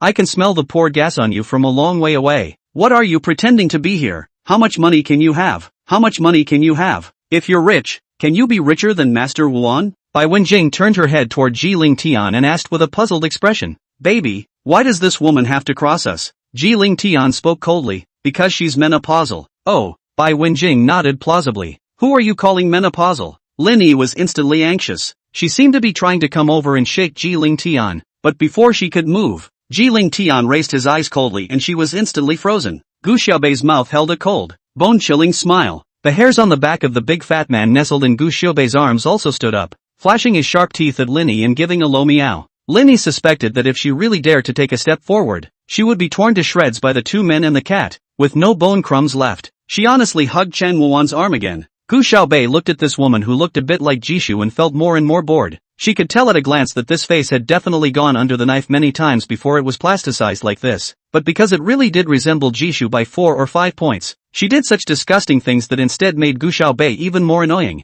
Gu Xiaobei asked Bai Wenjing, do you like that necklace? Bai Wenjing nodded her head vigorously. Good looking. The design of this necklace is too perfect. I think it goes super well with the one you gave me last time. This kind of color patois is seldom seen in the world, not to mention the chalcedony inlaid in the middle. It's obviously red but with a little bit of golden color. When it's combined in this way, it's like when it's dusk, the light of the setting sun and the sky that's starting to turn into an inky blue color reflected together. It's really too beautiful. Gu Xiaobei suddenly froze. When she first designed the necklace, The inspiration was indeed dusk. She didn't expect that Bai Wenjing would actually see it right away. If at first, she only wanted to buy the necklace because she wanted to be angry with Chang Wuan, then now, she sincerely wanted to give it to Bai Wenjing. Jewelry is meant to be worn by someone who understands it and can shine. Gu Xiaobei took out his cell phone and sent a message to a person. Gu Xiaobei, you brought the necklace you auctioned off earlier to the launch today? Yi Yishi, yeah, how do you know? Wow, you don't know how hard it is to buy your piece.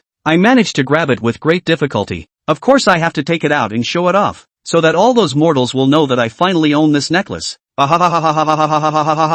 Gu Xiaobei, resell it to me. Yi Yishi, do not. If you like it, you can just design another one yourself. Why are you trying to steal it from me? It was hard for me to get this one. Gu Xiaobei, I'll make up one for you in a few days. Don't you always like snow? I'll personally design one for you that's related to the snow element. Yi Yishi, good. You give me an address. I'll have the staff send it to you directly. Gu Xiaobei, no. I'm here on this necklace right now, holding a cat. Just have someone come directly to me. How much I'll give you? Yi Yishi, sent to you. Gu Xiaobei, if I don't charge you, you won't be able to buy my work for the rest of your life. Originally, when this necklace was auctioned, it cost Yi Yishi a lot of money, and Gu Xiaobei couldn't possibly take it for nothing. Yi Yishi, okay, then you can just give me $10 million, and then you can give me a necklace, and I won't give you any more money. Gu Xiaobei, available. Yi Yishi on the other end of the phone silently shed tears. Idle you use to get people when a message sends so many words. Used up people will only send a word. Crying. Still,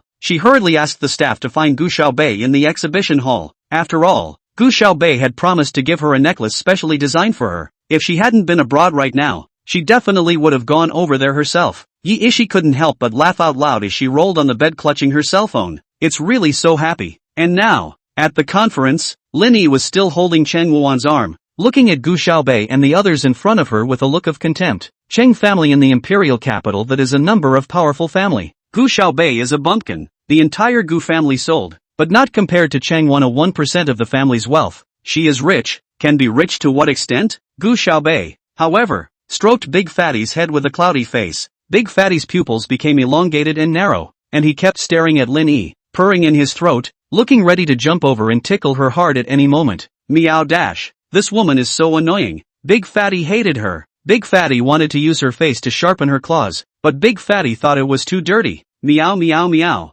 It's too tangled. Already, people had begun to notice the sight over here, and had begun to stand not too far away to watch, intending to see what the end result would be. Just then, the staff hurried over. Gu Xiaobei waved at him. As soon as the staff saw her holding a cat, they immediately came over. How may I help you? Ma'am, I want to buy that necklace. Gu Xiaobei reached out and pointed. Lin Yi disdainfully let out a cold snort from her nose. Che, I've already said, this is jewelry for exhibition only. It's not for sale. Do you not understand human language? Or are you just a bumpkin who has never participated in this kind of occasion before? Don't even understand this rule? She deliberately raised her voice a few notches so that everyone around her could hear. However, that staff member bent down to Gu Xiaobei and said, okay miss, I'll wrap it up for you now. Chapter 150, A Billion and a Billion. Lin Yi instantly froze. She almost wondered if her ears were broken. What's going on guys? Didn't you say that this necklace is only for display and not for sale? Why can you sell it to her? When Lin Yi got excited, her movements became larger when she spoke, and her expression just looked very stiff, with her muscles going in a very strange direction. The staff respectfully bent down and said, I'm sorry miss, although this is an exhibit, but for VIPs, we have special regulations, so this necklace is also available for sale. This little girl is actually a VIP? For a while, everyone around her looked at her with envious eyes. The staff member respectfully brought the necklace over. Clean it. Gu Xiaobei spoke coolly. How do I know who all just touched it? Yes ma'am. Lin Yi's face looked as if she had been slapped, and the corners of her mouth twitched twice from overexcitement and anger, looking a little slanted. Wasn't she the one who touched the necklace? Isn't Gu Xiaobei deliberately calling her dirty? The staff quickly came over with the clean necklaces. Miss, may I help you pack? No, Gu Xiaobei said. Swipe your card. Lin Yi's eyes were red with jealousy. Okay miss, $10 million. Here's the POS machine. You can just swipe your card. $10 million? Lin Yi hurriedly hugged Cheng Wuan's arm and pampered. Cheng Xiao, it's just $10 million. I want it too. Cheng Wan also didn't expect that the necklace would be so cheap. The one that Gu Xiaobei saw last time still needed more than 200 million. It wasn't that Process Rec hadn't studied much about jewelry, or else he would have been able to see that $10 million wasn't even enough to cover the cost of those patois, let alone the chalcedony in the middle. He lifted his chin with an arrogant expression. Wait, since my woman wants it, double the price, I'll buy it. Isn't it just $20 million? Chang Xiao, you are so nice. Lin Yi's entire body was like a piece of melted sugar, sticking to Cheng Wuan to death. Cheng hooked his lips and smiled. I'm willing to pay any amount of money for what my woman wants. From this angle, Lin Yi and Jishu looked about 6 or 7% alike. Lin Yi's face had to be found at the right angle to look good, and it couldn't withstand a close look. And if you looked closely you'd realize that the facial features weren't refined enough at all, and they didn't go well together. Single looks as if the nose and eyes are kind of good looking, but together, although a bit like Jishu, but always through so a stream of strange. But just now, Chang Wuan's words were 7 parts to his imaginary Jishu, and 3 parts to Gu Xiaobei. He wanted Gu Xiaobei to know that not being his woman was such a loss. However, the staff member acted as if he hadn't heard Chang Wuan's words, and after Gu Xiaobei swiped his card, he handed over the necklace to Gu Xiaobei. Hey, Chang Xiao is talking to you. Are you deaf? Lin Yi took a step forward, her pointed nails almost poking into the staff member's eyes. The staff, however, only bent over and respectfully said, I'm sorry, miss, only for VIPs we have this price. For other ordinary guests, we still don't sell them. Then what does it take to become your guest of honor? Lin Yi looked aggressive. The staff member hesitated. Yi Ishi only told him that this little girl holding the cat was a VIP, and did not say anything else. He had never heard of any other VIPs before, so how could he know what it took to become one? Gu Xiaobei laughed softly, the corners of her eyes slightly raised, picking up 3 points of coldness, like thin snow in early spring. It's easy to become a VIP. You only need to spend $1 billion a year. This amount of money shouldn't be worth mentioning to Cheng Xiao. Hearing the figure of $1 billion,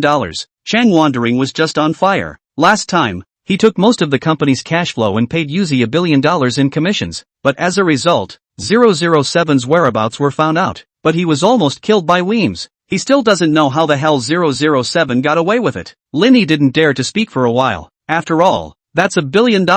She'll never make that much money in her life. Didn't Cheng Xiao say that as long as your woman likes it, it's okay to spend as much money as you want? Gu Xiaobei slowly hooked her lips. In that case, I'll transfer this necklace to Cheng Xiao. 1 billion VIP fees will do. $10 million for the necklace money. Even if I give it to Cheng Xiao, how about it? WeChat PayPal bank transfer checks are fine. If Cheng Xiao is willing, today we are driving here. Pay cash whatever. After saying that, Gu Xiaobei glanced at Ji Lingtian. Strangely enough, Ji Lingtian instantly understood Gu Xiaobei's meaning. He lowered his head and sent a message to Ji Weishan, the Ji family's butler. Arrange for someone to target the Cheng family's business now and short their stock. Make their cash flow tight. Ji Weishan, yes young master. Gu Xiaobei looked at Cheng Wuan with a smile on her face, but her eyes were cold. With so many onlookers, Cheng Wandering was simply throwing his face on the ground to be stepped on. You're buying and selling. You want to get rich. You're crazy. You want $1 billion for just a necklace? Lin Yi scolded with a sharp voice. When she went to Korea for plastic surgery before, she had her vocal cords done in the meantime,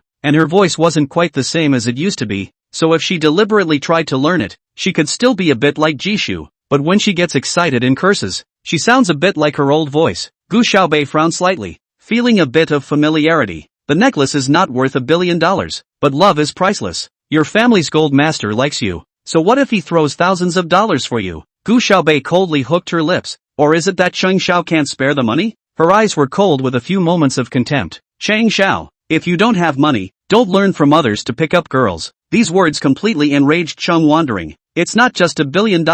He was able to give Yuzi $1 billion before, and now he was able to take out $1 billion to slap Gu Xiaobei in the face. He sent a message to Cheng Gang. Chengwana, now immediately transfer $1 billion from the company's account to my card. Cheng Gang, Master Wrecker. The company's cash flow is very tight after the last transfer of 1 billion. If we transfer another billion now, I'm afraid the impact will be great. Chengwana, let you row. So much nonsense. Cheng Gang, yes, Master Wrecker. Cheng put away his cell phone and smiled coldly. He looked at Gu Xiaobei. His eyes flashed with a bloodthirsty light, and he opened his mouth grimly. It's not just $1 billion. I'll give it to you. It's okay if you want to make money upside down. 1,000 gold can't buy you a master's pleasure. The crowd of onlookers instantly let out a gasp. I originally thought that this little girl was good enough, but I didn't realize that it was still Chang Wuan who was the most powerful. On the contrary, this Gu Xiaobei is actually taking favorite jewelry to make a difference. It's really disgusting. These are works of art. Just then, Chang Wuan received a message. He thought it was a transfer arrival alert, but when he opened his phone, his face changed. Chapter 151, Calculating Gu Xiaobei. Linny hadn't yet noticed that something was wrong with Chang Wuan. When she heard that Chang Wuan was going to spend $1 billion to buy this necklace, she couldn't mention the smugness in her heart. She stalked her neck to look at Gu Xiaobei with a villainous look. TSK, some people are really pathetic, saying that they like this necklace, but in fact they can't get it at all. They just want to use it to make money. They are all poor and sour, and they are worthy of coming to this kind of place when they see money in their eyes? Chang Xiao. Linny hugged Chang Wuan's arm and pampered her. Hurry up and give her the money. Let's take this necklace to the wash.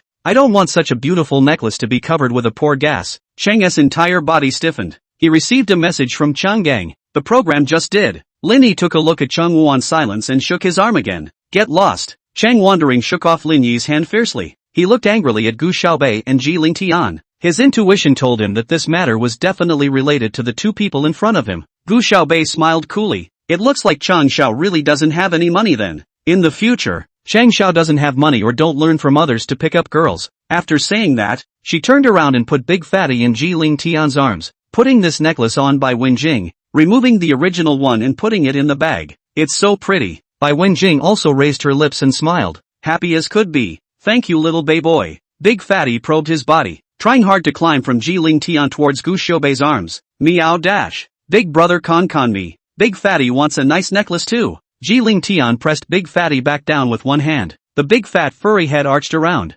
desperately trying to break free. Meow dash. Young master, don't force me to stay. I'm just a kitty cat. There's no result for the two of us. Chang gritted his teeth and spoke viciously. You two wait for me. Chang Xiao. Linny looked at Chang Wuan's back and shouted helplessly. But how could Chang want to care about her now? It's too humiliating. That's right. If you don't have that strength, don't blow it. And you say you want to buy this necklace, but it turns out you can't get the money at all. Where does she get the money? She's still relying on the gold masters. Ha ha, what kind of person can find a gold master these days? Look at her face. It looks like a plastic surgery face, and it's too stiff. I guess the recovery period isn't even over before they start coming out of business. Yeah, this face is still swollen, and I wonder what the golden one sees in her. One thing, don't you guys think she looks a bit like Jishu? *******. It's really true when you say it like that. I told you how she looks so familiar, but it's also too disgusting. Actually plastic surgery according to Jishu's appearance. My goddess is also capable of plastic surgery? The whole thing is only a 5% resemblance, so it's no wonder she's been bagged by the gold master. The onlookers all started pointing at Lin Yi. But seriously, don't you guys think that little girl who bought the necklace looks more like Jishu? Yeah, it really seems like it, but she looks so cold. Jishu is a bit gentler than her I guess. I simply have to wonder if she's related to Jishu in any way. It really seems as if she just doesn't feel old enough to grow up. Maybe in a few years when she's in her 20s too, she'll be more like Jishu. Some people began to praise Gu Xiaobei's beauty. Usually when she was in school, Gu Xiaobei always paid no attention to dressing up, preferring to wear all black, and her body's aura was always gloomy and cold, so that people couldn't pay attention to her beauty. But after changing into her little dress and gown, she was instantly radiant. Even though she looked like Jishu, still no one would doubt that she was Jishu. After all, she was only 18 this year, but Jishu was 23 when he hit it big 2 years ago. At that time, Gu Xiaobei had just learned the art of disguise from her master, and she used computer technology to simulate herself in her 20s, slightly modified her appearance to become a bit more mature, and then went under the name of Jishu and entered the entertainment industry. And she added a mole. Now, her looks were also moving more and more in the direction of Jishu. Aside from that mole, it was estimated that by the time she was 23, she would look exactly like Jishu.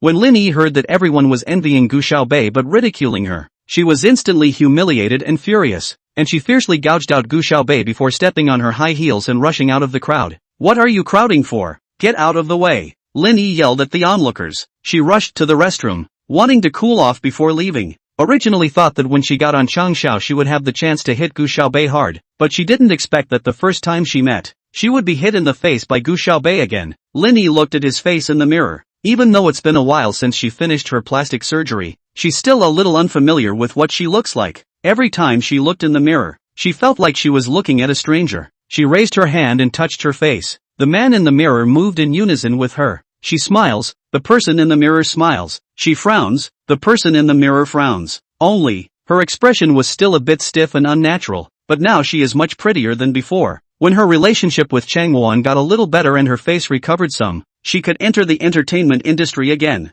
With this face that resembled Jishu's by 5 points, when the time came, she would definitely be able to harvest a large wave of fans. What gaming goddess? She didn't care. Linny intends to leave. Just then, however, she suddenly heard two people talking outside. Old Wang, I said, can you get a grip? How long will it take to fix it? I don't know. This surveillance was not broken earlier or later, but it just happened to be broken today. Say what you want, all the jewelry on display today can be valuable. If this is lost and the surveillance can't trace it, we're both going to be in bad luck. Stop talking and hurry up and fix it. Ugh, let's hope it's fixed in 15 minutes. After Linny heard this, the corner of his mouth suddenly hooked up, and a few moments of calculation showed in his eyes. Surveillance is down? Then if she could steal the necklace and plant it on Gu Xiaobei, wouldn't no one find out? After making up her mind, Linny touched up her makeup in the mirror, picked up her bag, and headed out. She watched for a moment, then headed for the exhibit area where there wasn't much going on. The jewelry in this area is all pretty expensive too, but people usually view it in order from the door, so most people haven't made it this far yet. Linny believed that Gu Xiaobei and the others would definitely come over later as well. Chapter 152, sentencing you to 5 or 6 years. Linny hurriedly stuffed a necklace into her bag while no one else was around. She took a closer look at the description underneath, which said that the main stone of the necklace was Paraiba tourmaline, a very valuable type of jewelry that cost more than diamonds because of the relatively low amount of mining. After Linny took the necklace, she continued to stroll inside the showroom as if nothing had happened. She wasn't far from watching Gu Xiaobei and Bai Wenjing in front of her. Bai Wenjing wanted to give Gu Xiaobei a gift, but after picking and choosing, there was nothing she particularly liked. She thought that one of the most beautiful necklaces of the whole launch was already around her neck. What a pity.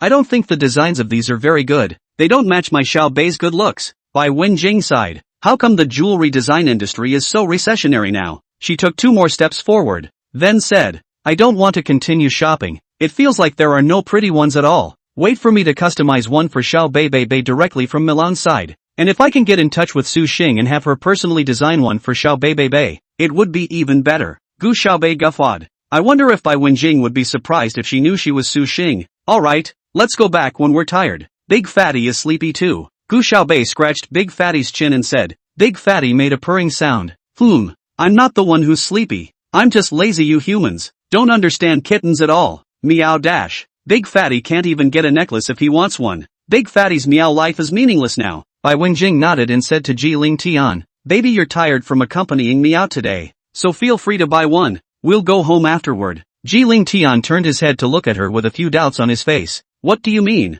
Just buy one? Gu Xiaobei is customized and has to go to Su Xing, so he just buys a random one? Could it be that he was picked up and Gu Xiaobei was the real one? It's a good thing Ji Ling Tian didn't like much jewelry in the first place. Plus the few books on display today were all fancy gemstone necklaces, very few of which were suitable for men, so he said in a hushed voice, forget it, I'm not buying it. That's great, we can save money again, so I can buy a more expensive one for little Bei boy. Bai Wenjing almost applauded with joy. Jillian's teeth hurt. Is this really the real mom? As soon as Linny saw them start to turn around and head for the exit, he became anxious. She hurriedly walked over quickly in the direction of Gu Xiaobei. Halfway through, she took the necklace out of her bag and held it in her hand. As she passed Gu Xiaobei, Linny crashed into her hard. There were already more people in this area, so people touching people was inevitable, and Gu Xiaobei had no defense. I didn't expect Linny to suddenly crash over. When Big Fatty was hit, Heizies, which were half squinted, were instantly startled, and he let out a meow.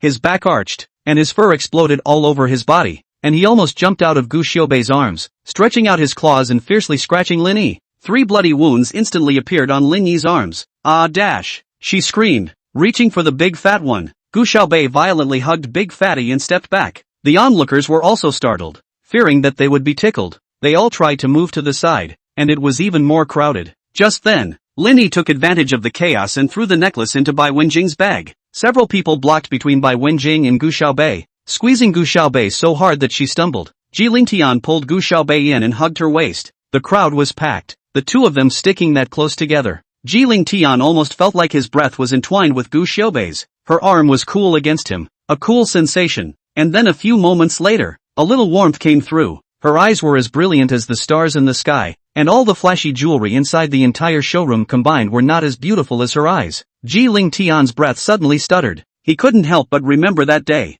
at the Qin family banquet. He almost couldn't resist bending down and kissing her soft lips. The way he felt that day still makes his heart pound when he thinks about it. Gu Xiaobei hugged Big Fatty and straightened up, breaking away from Ji Ling Tian's embrace. Ji Ling Tian's face was cloudy, but in his heart, he was very reluctant to give up. Linny covered her arm and yelled at Gu Xiaobei, "Your broken cat scratched my arm. This isn't over." Meow dash. Big Fatty exploded in anger. "You're the broken cat. You're the broken woman." Gu Xiaobei half narrowed his eyes, a cold light appearing. Linny was shocked and raised her voice a few more points as a way of bracing herself. "What kind of occasion is this? You actually brought a cat here. Can you afford to pay for scratching people? Can you afford to pay for the broken jewelry? What does it have to do with you if I can afford to pay or not?" Gu Xiaobei spoke coldly. "You." Linny was furious. "Your cat scratched me and you actually have such an attitude. It's so shameless. Everyone come and see. This woman let her cat hurt people. I'm telling you, it's still scratching my arm. If it scratches my face, can you afford to pay for it you? It's still not my business. I'm hurt. How is it okay with me?" Lin intended to purposely make a big deal out of it so as to stall for time, waiting for the staff to realize that the necklace had been stolen. "How much did you use for this face? $2 million?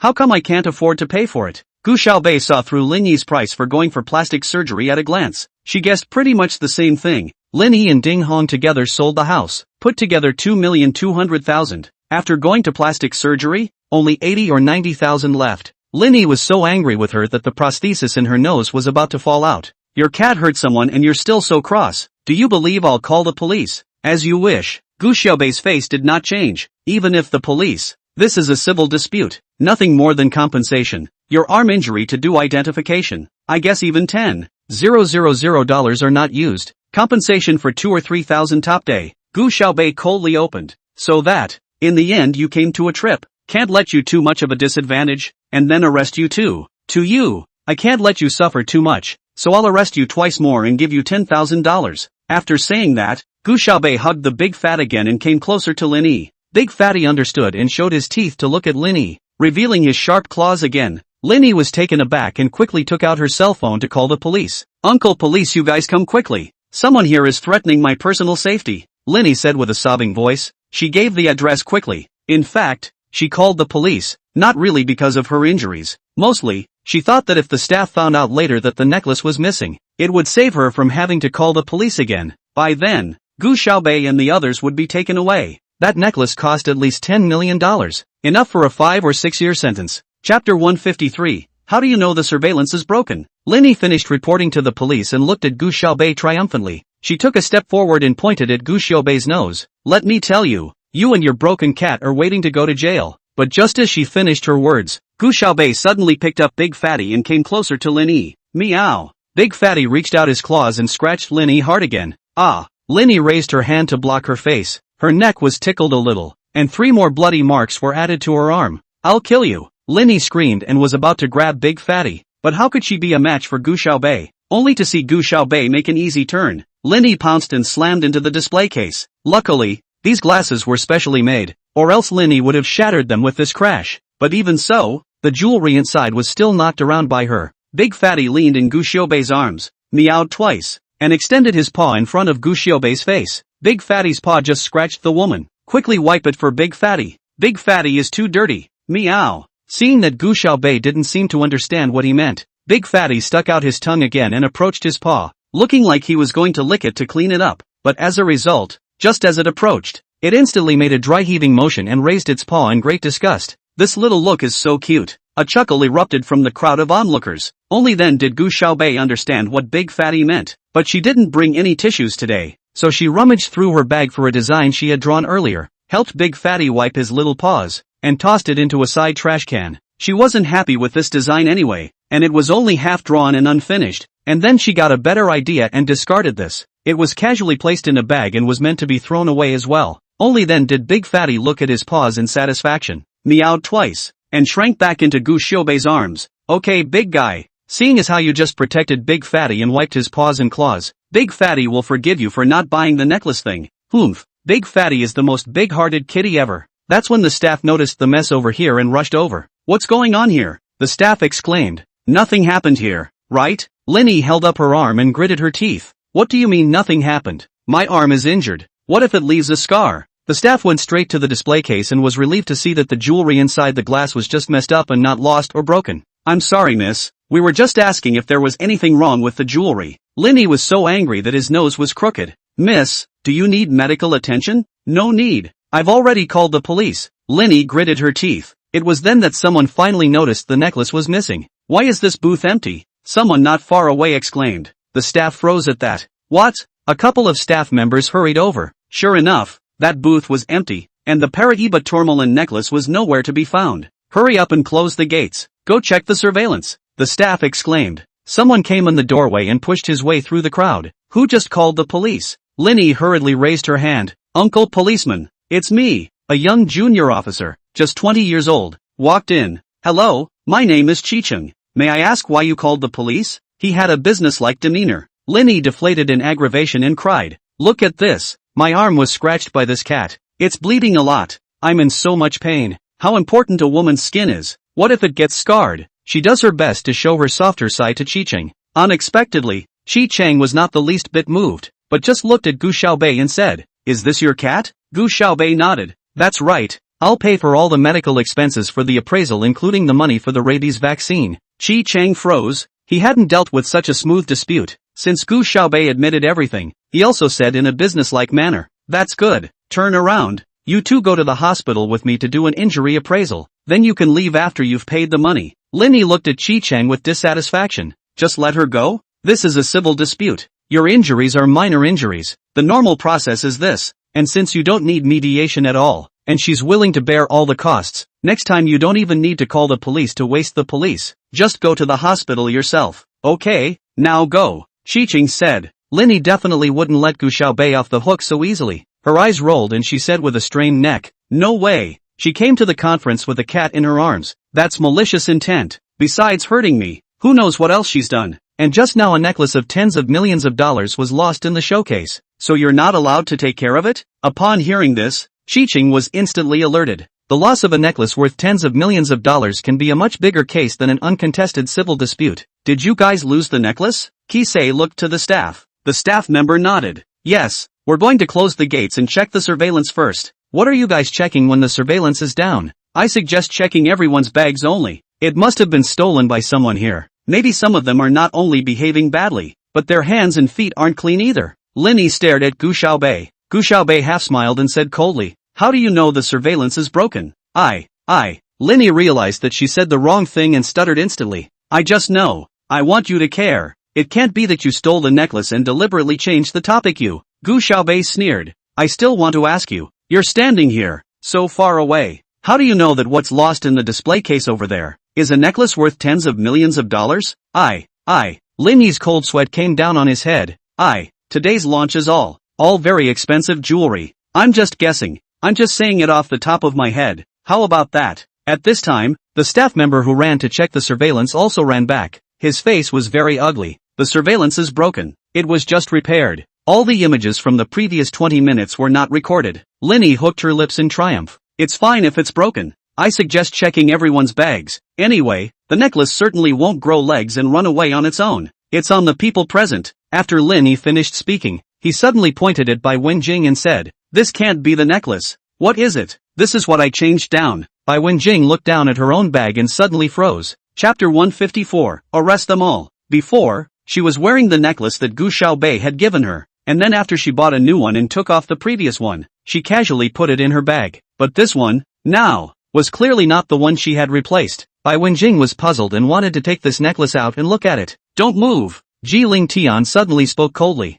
Baby, what's wrong? Bai Wenjing wondered. Ji Ling Tian coldly looked at Linny. This thing, it definitely has something to do with this woman. This necklace was probably what she put in Bai Wenjing's bag as well. What he was sure of was that there were definitely no fingerprints of Bai Wenjing on this necklace right now. But because there were so many people at the show today, there were definitely many other people's fingerprints. And relying on fingerprints to identify who actually planted the evidence was definitely not going to work. He raised his eyes and looked at Chicheng with clear coldness. Chicheng looked back over without changing his face. What? Is Ji Xiao trying to use his identity to pressure me? Ji Xiao should know that it won't work, right? Ji Ling Tian certainly knew that. This Chicheng is the young master of one of the four great families of the imperial capital, the Qi family. even though the remaining three families were basically in a state of retirement nowadays. Except for the Ji family, they were not to be underestimated. The youngest son of the Chi family, Chi Chang, is not very interested in anything else, and has aspired to be a police officer since he was a child. And it is precisely because of the Chi family's relationship in the family that he can do his own thing cleanly without fear of power. It's not going to convince him if there's no evidence. Gu Xiaobei's eyes were like stars, narrowing slightly as a sudden cold light flashed. She came up with an idea. Uncle Chi, I'm a VIP here and just bought a $10 million necklace. So what? Linny interrupted her with a sharp voice. You mean, did you buy a $10 million one and won't steal anything else? That Paraiba tourmaline is worth tens of millions of dollars. You just stole the necklace and you're afraid to show it. Everyone has seen it. How about this? I'll take the lead. I'm willing to let this little uncle search me. Anyway, I didn't steal anything. I'm not afraid of shadows. Linny couldn't help but smile smugly when she saw the necklace that was exposed a little bit in by Wenjing's bag. Gu Xiaobei raised her eyes and spoke coldly. Oh, this time you not only know its value, but also its material? Linny couldn't speak again. She couldn't say any more, lest Gu Xiaobei would extract more words, but even if she shut up tightly, she still felt a bit weak when Gu Xiaobei's icy gaze fell on her. Gu Xiaobei was sure this matter was related to her. Otherwise, if Big Fatty had just scratched her in the first place, she wouldn't have threatened to say you're all going to jail when she called the police. It's just that the cat hurt someone. Just pay some money. How would you need to go to jail? Uncle, because I am here VIP, so happen to know a little thing. They, in order to prevent theft, will be in every piece of jewelry are smeared on the colorless and tasteless developer powder. And this kind of developer powder just contact when there will not be anything, only to put a dead hold in the heart of the hand for a very long time, only to leave traces later. As long as the hand pressed in the developer paper after leaving traces, as long as you press your hand on the developer paper, it will leave traces, and the reason why each piece of jewelry should be cleaned after it is sold out is to get rid of these developer powder. Gu Xiaobei's words made the staff next to her listen. What kind of developing powder? I've never heard of it before. How did they know that this matter was simply nonsense from Gu Xiaobei? There was never any developer powder on the jewelry at all, and the cleaning was just to remove sweat and dirt. Chi Chang raised his eyes to Gu Xiaobei. In fact, he was not older than Gu Xiaobei by a few years, but Gu Xiaobei called him Uncle Chi in one breath, and he did not resent it. At least it sounded more comfortable than Lin Yi's slimy uncle. He probably also saw that Gu Xiaobei was just talking nonsense, but her eyes were clear, and the corners of her mouth lifted slightly as she spoke,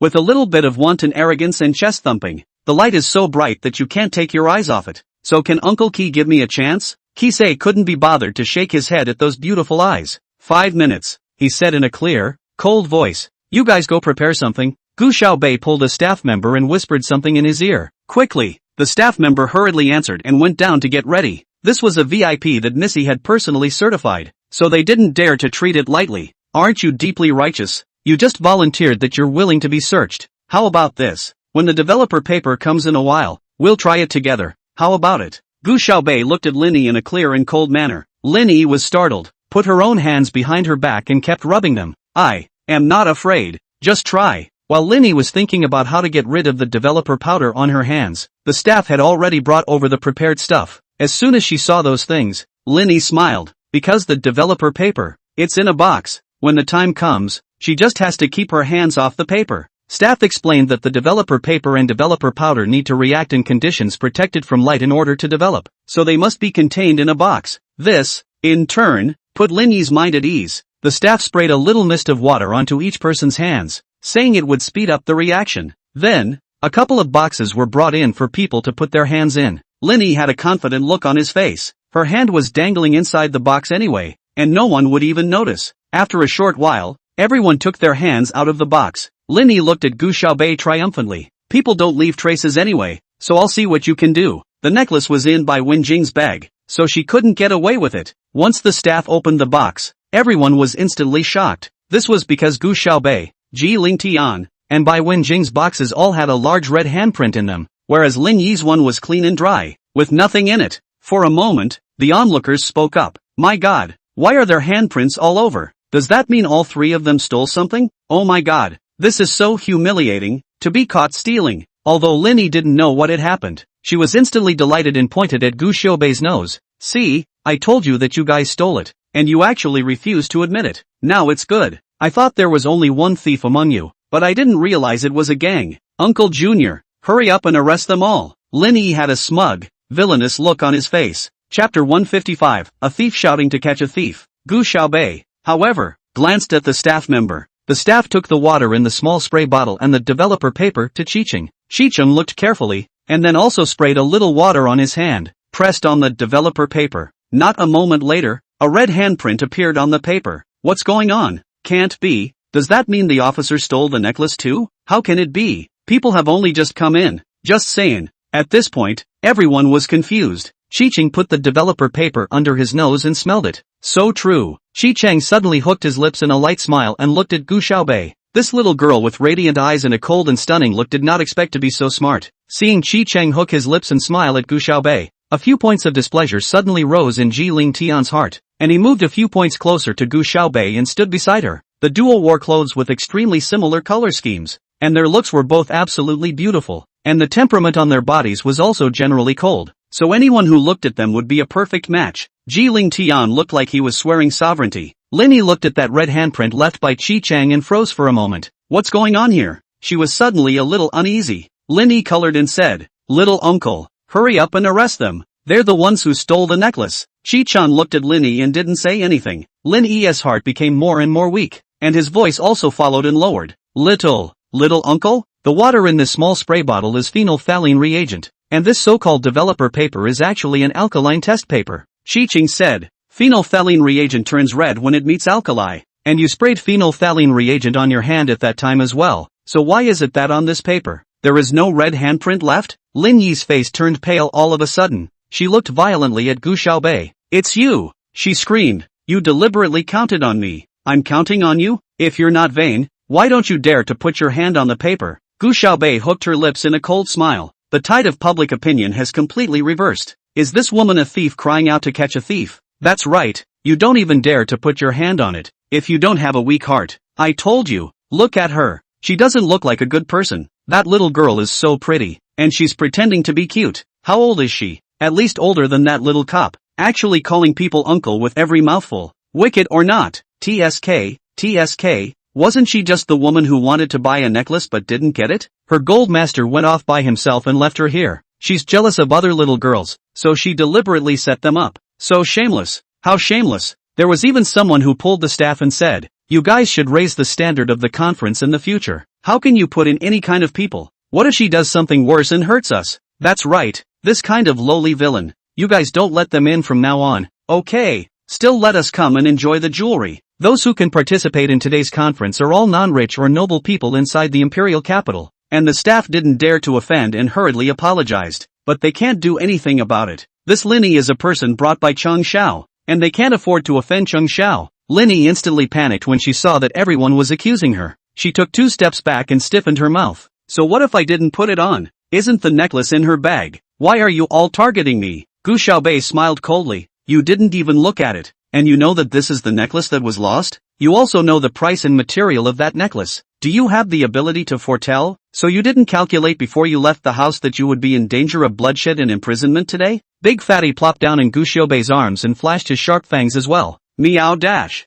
Big Fatty hates you, bad woman. Big Fatty is going to rip your mouth off. If you say I should go to jail, I should go to jail? Do you think the police station is run by your family? Linny panicked, but she could also see that Qiqing was more than just a simple little cop. She could only hope, now, that Qiqing could protect her. The police station is not run by my family, but there is a fingerprint identification center 2 streets ahead with my family's shares. The average person appreciating the necklace will only pinch it with their fingertips, but if it's a person stealing the necklace and planting it in someone else's hands, they will definitely hold it tightly in their hands. So just check. On the necklace, there is a palm print of whoever's hand it is. Ji Ling Tian coldly spoke. Linny looked at Qiqing with a pleading gaze. Since her plastic surgery, she walks around with a lot more people to contact than before. After all, she was now 5 parts like Jishu, and the pictures she posted on the internet after the PS were followed by countless people. Linny was confident in his current looks, but to my surprise, Qiqing just said expressionlessly, "Confess and be lenient." Linny was out of breath for a moment. If she goes to jail, it's over. Her face was gray and she couldn't say a word.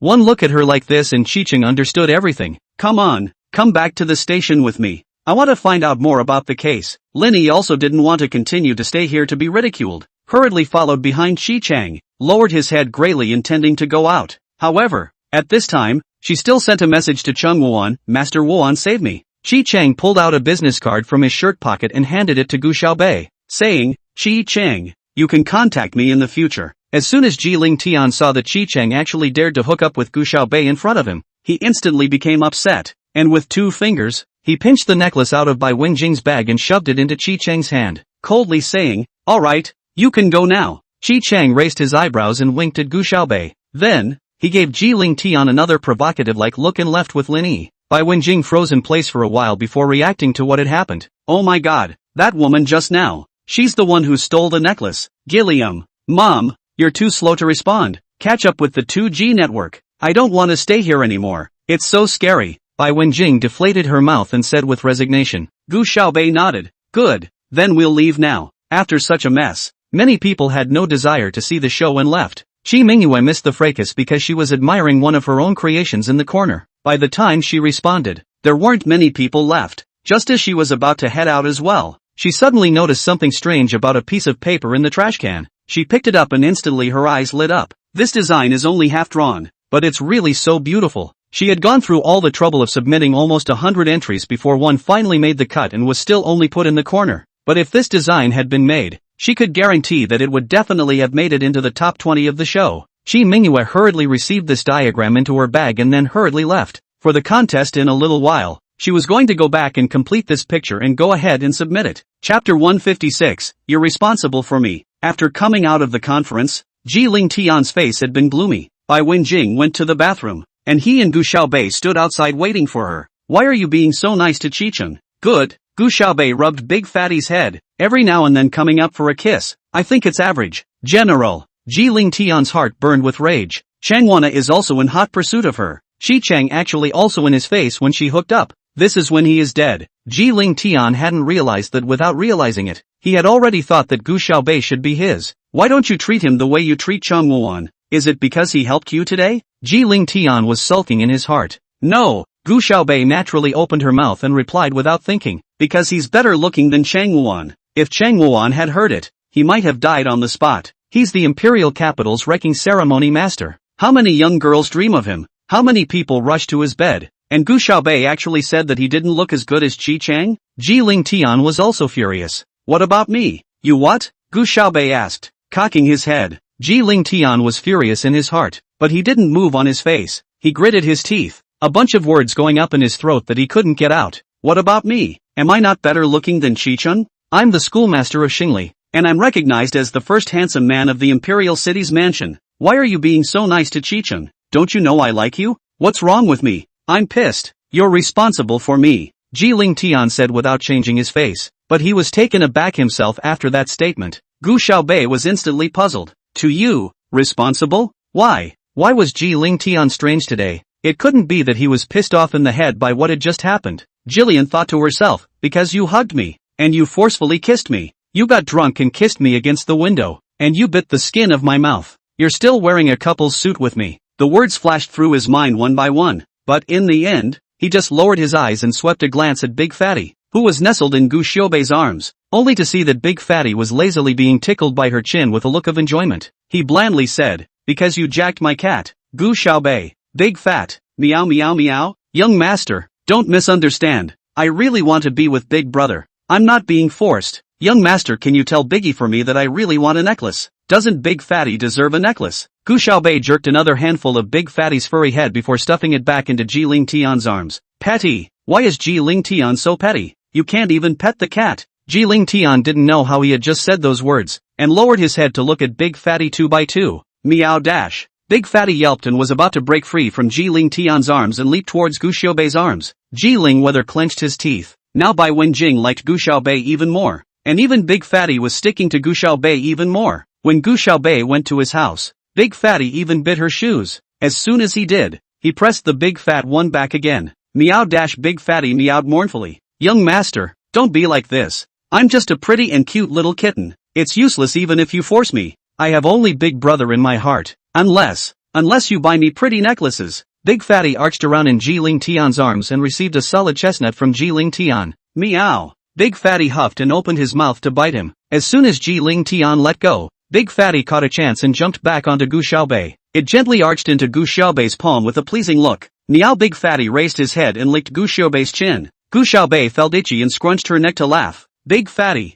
Stop it. Meow. I'm so loyal to you. Aren't you touched? Buy a necklace for Big Fatty. Meow meow meow. Bai Wenjing came out of the restroom and was very happy to see Gu Xiaobei and Big Fatty having fun. Let's go, little Bei. She took Gu Xiaobei's arm and walked forward together. Because of Ji Ling Tian's strange statement earlier, he and Gu Xiaobei hadn't spoken along the way. Until the next day at school, Ji Ling Tian was still a bit embarrassed to see Gu Xiaobei. After Gu Xiaobei came, he only felt that no matter what position he sat in or what he did, it seemed like it was hard on his body, and in his heart it was like there were kittens' claws scratching, a little itchy, and he always couldn't help but want to look at her. The students in class 5 don't know what's wrong with them today. They keep looking at him. The more Ji Ling Tian didn't want to be caught out of place, the more they stared at him. How could he know that the students in class 5 were trying to wait for him to be out of his seat so they could go talk to Gu Xiaobei? Ji Ling Tian was annoyed by the look and happened to see Xia at the door. What's wrong? Ji Ling Tian said coldly. No, I'm not here to find you.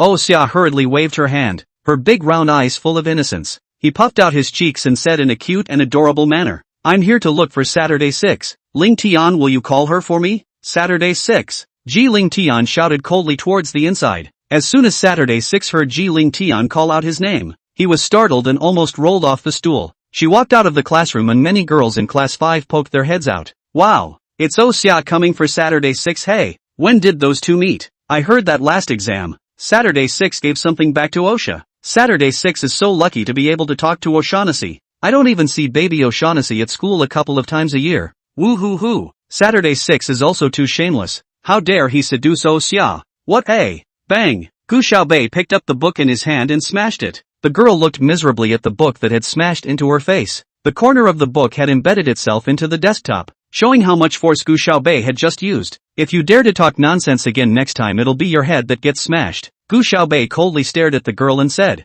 even when someone gossiped about Gu Xiaobei, she had never been so angry. But to say that about Saturday 6, it just wouldn't do. The girl's face went white and she was trembling with fear. If this book had just hit her on the head, I'm afraid her brains would have been smashed out. Since then, the entire 5th class knew that Saturday 6 was Gu Xiaobei's scales. If you want to die, mess with Gu Xiaobei. And if you want to not die well, mess with Saturday 6. At this point, Saturday 6 still didn't know anything, and watched in confusion as Xia pulled out a bunch of things from his book bag as if he were doing a magic trick. Chapter 157, Lecturing on Wrong Questions. The candy you gave me last time was super yummy. These are the ones I brought you. Try them. Xia brainlessly shoved several large bags of candy all into the arms of Saturday 6. That's a lot. Saturday 6 was drowning in a pile of candy, his face buried inside it.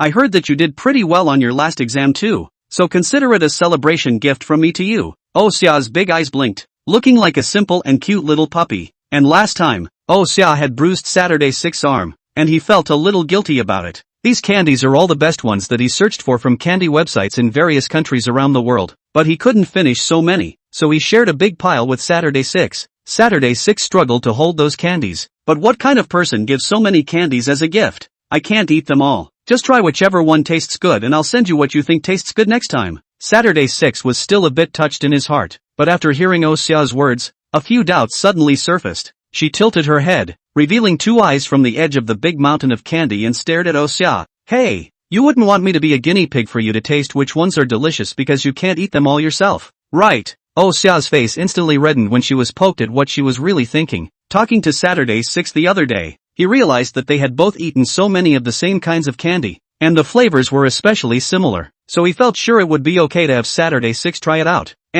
Sorry about that. Xia scratched his head, his hair reflecting golden light in the sunlight like a little prince. Saturday 6 followed suit and puffed up his cheeks. No way, I won't forgive you unless what? Xia's eyes lit up for a moment. Unless you tell me where you bought that cell phone of yours. I've been googling for a long time and I can't find it.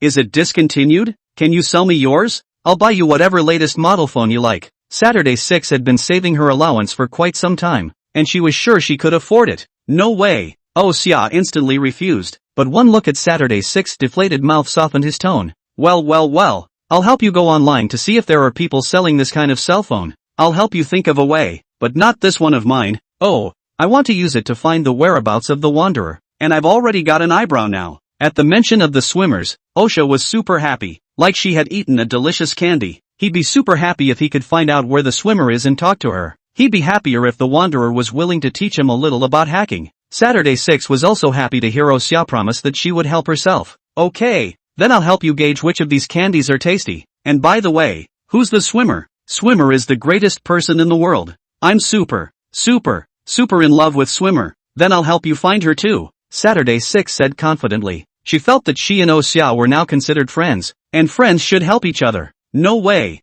I've been checking for years, and I haven't found a single trace of the swimmer until recently. You can't possibly find it, La. You just have to help me evaluate the candy. I'll help you find that cell phone. After saying that, Xia waved her hand at Saturday 6. I'm going back to class. Bye. If Xia knew that the Wanderer he desperately wanted to find was actually Gu Xiaobei, who hung out with Saturday 6 every day, and that he had refused Saturday 6's help, he would probably hate himself to death. Ever since the midterm exams, all the teachers in class 5 had changed their attitudes towards Gu Xiaobei. After all, it's first in the grade. Moreover, although she only scored second in her grade in science, Gu Yuran, who was first in science, got a perfect score by cheating, which was equivalent to Gu Xiaobei's science being first in her grade as well. Such an achievement has raised the year-end bonuses of all the teachers of Class V by a large margin. Now they were looking at Gu Xiaobei as if they were looking at a fortune tree, only except for Zhao Yenya. Last time, she gave Gu Yuran the answers to the science comprehensive, and Gu Yuran promised to set her up with Gu Igua, but she didn't expect that there was a problem with the paper,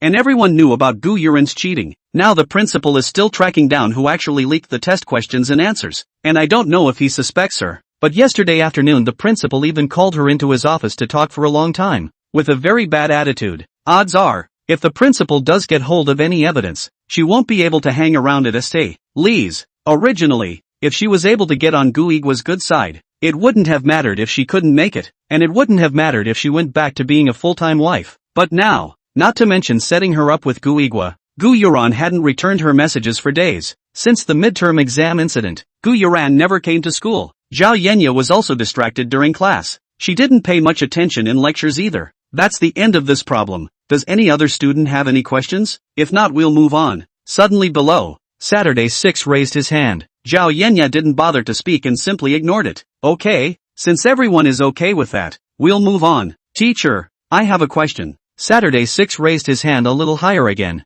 Bothered ah. How many times has this question been taught? Why don't you understand it? Are you a pig? No teacher. I do think that you seem to be speaking wrongly. Zhao Yenya slammed the book down hard on the lecture table. What did you say? I spoke wrongly. Oh, what a joke. But I also think the teacher seems to have gotten this question wrong. Yeah, I studied it carefully the other day, and it seemed to me like it was taught wrong. All shut up. What kind of trash class is your class 5? You're at the bottom of every exam. How dare you question the teacher? Who gave you the courage? If it was before, Saturday 6 might not really have this kind of courage. But before this exam, through the study materials Gu Xiaobei had sent her, she had figured out a lot of knowledge, and she believed that Zhao Yenya had really spoken wrongly. Moreover, the learning atmosphere in Class 5 is different from before. Since Gu Xiaobei won the first grade and raised the class's eyebrows, many students in Class 5 have decided to study hard. Gu Xiaobei raised her eyes coldly, and she, who originally seemed to have not heard it at all, knew exactly what Zhao Yenya had just said. What you just said is that the reaction between sodium hypochlorite and hydrochloric acid will only form sodium chloride and water. The main component of 84 disinfectant is sodium hypochlorite, while the main component of toilet bowl cleaner is hydrochloric acid. If, as you say, it only produces sodium chloride and water, then wouldn't it be possible to mix them together? After all, sodium chloride is just table salt, not toxic at all. But the chlorine gas that you left out is a highly toxic gas. If someone really listens to you and uses 84 disinfectant and toilet bowl cleaner together,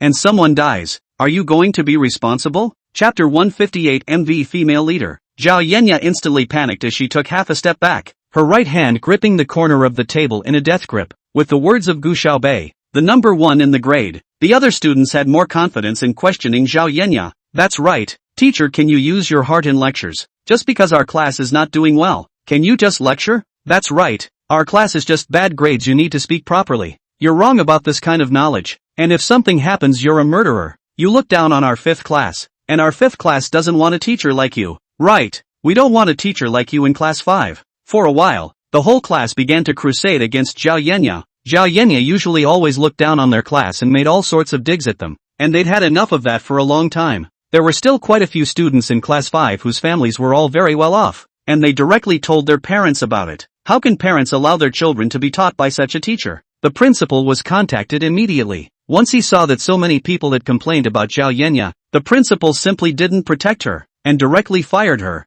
and then gave class 5 a new teacher. Zhao Yenya cried in the principal's office for more than 2 hours, but the principal didn't even let up. Nonetheless, he also had security come and directly throw Zhao Yenya out. This job was hard for her to get, and decent and earn more, and also can meet many rich students' parents, maybe even marry into the rich family. But now it's okay, she's been expelled from St. Lee's, and in the entire imperial city. What other school would want her? Zhao Yenya frantically called and texted Gu Yuran, hoping that she would help her think of a solution, but instead of ignoring her, Gu Yuran directly blacked her out. Gu Yuran didn't have the heart to care about Zhao Yenya right now. If it wasn't for Zhao Yenya's words, she wouldn't have been caught cheating. Now, so many people suspected that she had cheated to get her old grades, too, and now she couldn't hold her head up at all in St. Mary's. She was going to hate Zhao Yenya. These days, Gu Yigua hadn't been treating her very well, and she was having a hard time in the Gu family. Luckily, Zhang Yan was sending her messages every day to encourage her and comfort her. Gu Yuran felt her heart slowly tilting towards Zhang Yan. For the first time she felt in love. Zhang Yan was so nice to her and her family was well off. It seemed like it would be good if she could be with Zhang Yan. It's that sister of his, Zhang Yu, who's a bit annoying. Learning that she didn't want to go to school, Zhang Yan even comforted her for a long time. Zhang Yan, if you don't even go there in the future, won't you let that Gu Xiaobei have his way? Gu Yuran, then what do you think I'm going to do? Now that my classmates are laughing at me, I don't want to go at all. Young Yan, as long as you get your classmates to like you, isn't that good? You're loved by everyone. Just use a little trickery. Gu Yuran, humph. You're the one with the sweet mouth. Zhang Yan, I'm telling you the truth. If there's anything you need my help with, just say it. Gu Yuran thought about it. Making her classmates like her? Shouldn't she give her classmates a little gift then? But what to give as a gift? Gu Yuran was a bit torn for a moment. Just then, she suddenly had a flash of inspiration. Last time Linny gave their class a few tickets to the semifinals, but it made their class excited for a long time. If she could have tickets too. Gu Yuran, can you find a way to get tickets for the King of Glory Fall Combined Tournament? If I can give tickets to my classmates, they should welcome me. Zhang Yan, it's the finals soon, and I'm afraid tickets aren't easy to come by, but I'll help you figure it out. Gu Yuran, thank you. Zhang Yan, look at what you're saying. With me you still say thank you. Gu Yuran, you're the best. After half a day later, Zhang Yan messaged her back again. Zhang Yan, I got the tickets. There are 10 in total. Gu Yuran, 10 sheets? You're awesome. You know, when it was still the semifinals, Linny only got 9, or went through CWZ's relationship. I didn't expect Zhang Yan to actually get 10 tickets for the finals. This reinforced Gu Yuran's desire to continue developing with Zhang Yan in the future. Gu Yuran, thank you. Younghik, humph. Just saying thank you will do? Gu Yuran, then what else is there to do? Zhang Yan, want a kiss from a beautiful woman, degree. Gu Yuran, humph. Then I'll go find you a pretty girl? Zhang Yan, aren't you the #1 beauty in the sky? Gu Yuran, hate it. Ignore you. Zhang Yan, okay. I'm not going to tease you. This time even if you owe me wait for me to think of a good condition and then ask you for it. His words made Gu Yuran on the other end of the phone blush. Soon after, she received the tickets Zhang Yan sent her. She took a picture of it and posted it to the class group. It had been a while since anyone had spoken in the 3rd grade class group, and when she bubbled up, so many people blew up at once. Wow, where did you get the tickets? Yoran, oh my god, it's the finals. I want it so bad. Yoran, I love you the most, please give me one. A few days ago, they were still treating Gu Yuran with all kinds of contempt, but today, they started to frantically curry favor with her again. In 5 minutes, though, the group was swarming with 99 plus messages. Gu Yuran was very happy to regain this feeling of being in the limelight. I'll go to school tomorrow. Oh, I'll give it to you all then. Wow, welcome back, Yoran. Welcome back Yoran. So many students are swiping up below, but there were some students who didn't speak at all. So what if it was a ticket to the fall combine? What Gu Yuran did last time was really too disgusting and too much. However, since there were people who welcomed her, Gu Yuran had the courage to go to school. Early the next morning she went to St. Lee's. Before entering the class, she was still on her toes, waiting for her classmates who had been frantically ingratiating themselves with her in the group last night to come and greet her. But no one came out to greet her as she walked to the door, and even as she walked into the class, still no one paid any attention to her. People came together in small groups to look at their cell phones and discuss something heatedly. Gu Yuran was so angry that she coughed twice, trying to attract everyone's attention. Weird, don't they all want tickets? At this time, Gu Yuran heard someone talking about new song, microblogging hot search, music video, She opened her phone and glanced at Twitter. This morning's Twitter hit list actually exploded. The first one is the release of the new song by #ejiechao, and the music video heroine looks like a heavenly fairy coming down to earth.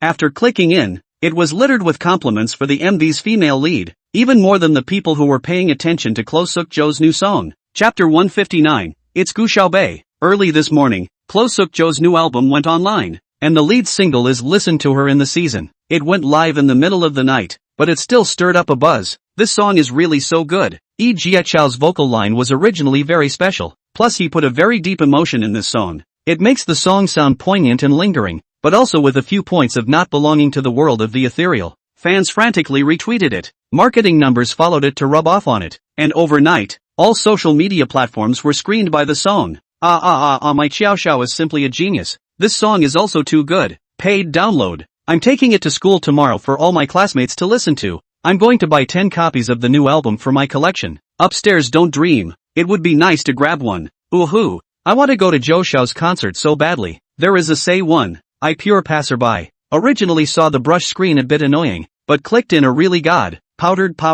Welcome to the pit. My Xiao Xiao is super spoiled and strong. At that time, young Zio had not yet released the music video. He didn't close his eyes for the whole night, staring at the data of Klo Suk-jo's new album while having people make the final changes to the music video. Every frame of Gu Xiaobei's footage was shot so perfectly that he couldn't afford to delete a second of it, but he still had to pick out the footage from it that best fit the mood of the song and edit it together. At 6 a.m., the MV was released on an emergency basis. Yang Zio was apprehensive and confident. It seems that this time the song is already a success. If the music video can also be a fire, Ejiechao will be able to harvest a large number of fans again, and then, his future path will be better. Yang Zio guessed that Gu Xiaobei had refused before because she didn't know the benefits of being famous yet, and when this music video was a big hit, she would know how good it was to be famous. Then he'll be able to get close enough to sign this good prospect to his name. As expected, the music video exploded instantly upon its release. Gu Xiaobei's temperament fit the song perfectly, and coupled with her stunningly beautiful face, it instantly set off the entire internet. "Aw mom, I'm in love." Upstairs, get out of the way. Don't even think about my wife. I went to bed last night after listening to the song. I thought it was definitely the big hit of the day, but I didn't expect to wake up with a new surprise. I watched this music video while brushing my teeth. I was just looking for a random video to watch, but I didn't realize I swallowed my toothpaste in my excitement. It's so beautiful. It's really beautiful. I haven't seen anyone so beautiful since Jishu. It's too delicate. This face is a match for Jishu. 5 years from now she'll definitely be the new Jishu of the entertainment industry. I'd be a fan of her if she were to debut. She's got the right temperament. For a while, the entire internet was filled with discussions about Gu Xiaobei, with netizens frantically wanting to know what her name actually was and where she lived. Even Chu Ao sent Gu Xiaobei a Weibo message. "Chu Ao, King of the North, there's a question. I don't know if it's appropriate to ask." For the matter of him misidentifying Lin Yi as the Northern King, Chu Ao had always felt very guilty in his heart. So although he felt that this female protagonist in the music video was very similar to Gu Xiaobei both in terms of looks and temperament, he still didn't dare to be sure. "Gu Xiaobei, it's me." With 2 simple words, Chu Ao instantly wanted to kneel. "Big brother, weren't you in midterms 2 days ago? Aren't you a student? You're a fierce game player. And your music video is also stunning. Do you still let ordinary people live?" It wasn't just Chu Ao who was shocked, but Sadley's classmates were now shocked as well. After all, the guy in the music video really looked like Gu Xiaobei, but no one was sure. Everyone had heard and seen the new song and music video, so as soon as they came in this morning, everyone got together to discuss it, forgetting all about Gu Yuran's need to give away tickets. Is that person really Gu Xiaobei? It's really pretty. Yeah, it's so airy and super pretty. I saw it on the road this morning and squealed with excitement. I want to go and get Gu Xiaobei's autograph. She can actually shoot a music video for Xiao Xiao. It's really awesome. That's right, I thought she was very earthy before, but looking at her like this, her temperament is too good to be jealous if I wanted to be. I'm really too envious. Hearing those words from everyone praising Gu Xiaobei, Gu Yuran's face contorted in anger. The person in this music video is so beautiful. How could it be Gu Xiaobei? Gu Yuran was blinded by jealousy. In fact, every time she attended a banquet, Gu Xiaobei would look more beautiful and attract attention than she did when she was dressed up. But Gu Yuran just wasn't willing to admit this. She snorted coldly. "How do you guys know that person is Gu Xiaobei? That's Xiao Xiao's new song. He would definitely get someone from the entertainment industry to shoot it. How could he get Gu Xiaobei?" Her words, as if they sounded somewhat reasonable. Everyone hesitated for a moment. Ejiechao released a new song last night. and he was late this morning and hasn't shown up yet. Otherwise, it would be fine for everyone to go directly to Yi Jiaqiao for confirmation. I have tickets here for the King of Glory Fall Combined Tournament Finals. Oh, which students want them? Gu Yuran took the tickets out and surveyed the students around her. She tried to draw attention back to herself. Several students' eyes lit up at once. After all, that's a ticket to the finals. But there are more students who are more concerned about MV. Gu Yuran took out the tickets and shook them twice, with a condescending look. What about the students who want the tickets? They can come to me here. But before she could finish her sentence, suddenly the crowd let out a gasp and everyone ran towards the door. Gu Yuran was pushed because she was in the way and fell straight back into her seat. No one was even paying attention to what she was just about to say. Everyone ran towards the door as Joe Clothier came in. Xiao Xiao, your new song is so good. Young Joe is the best. I love you, Mr. Xiao. Xiao Xiao, who is the female lead in your new song's music video? Yes, Mr. Joe, who is it? Gu Yuran also stretched her head to look out. It must not be Gu Xiaobei. Never. But Closuk Joe didn't do what she wanted. He smiled softly and said gently, it's Gu Xiaobei. I'm still thankful to her for helping me out this time. Oh my god, it's actually really Gu Xiaobei. Aha, I'm going to get Gu Xiaobei's autograph. Get out of my way. I want to go too. Get out of the way. Get out of the way. For a while, all the people went crazy. Gu Yuran sat there dumbfounded, her eyes shooting out jealous rage. In an instant, the vast majority of the first class ran to the entrance of the fifth class, and the second, third, and fourth classmates stopped a few of the first classmates to inquire about the situation, and followed suit. Chapter 160, It's My Little Darling. The students of Class 5 were blocking the doorway to keep Class 1 from rushing in. Open the door. We're looking for Gu Xiaobei. Go. You're not allowed in here. On what grounds? We want Gu Xiaobei's autograph. Gu Xiaobei is from our class. Haven't you guys always looked down on our class? Go. Gu Xiaobei sat in his seat, hopelessly watching the magic. Ji Ling Tian pinched his cell phone, his face grim. Damn it. I can't believe so many people have seen Gu Xiaobei's beauty. Now there's a whole bunch of people on the internet calling her wife and girlfriend. He's pissed off at the sight of it. If I had known, even if I had quarreled with Xiao, I wouldn't have let Gu Xiaobei shoot this. Ji Ling Tian had been sending messages to Xia with a gloomy face, and even the air pressure around him had become lower. Xia, Ling Tian, you spare me. I really have no way to hack so many people's accounts, or you can tell me what they have in common. I'll write a logical statement, cry.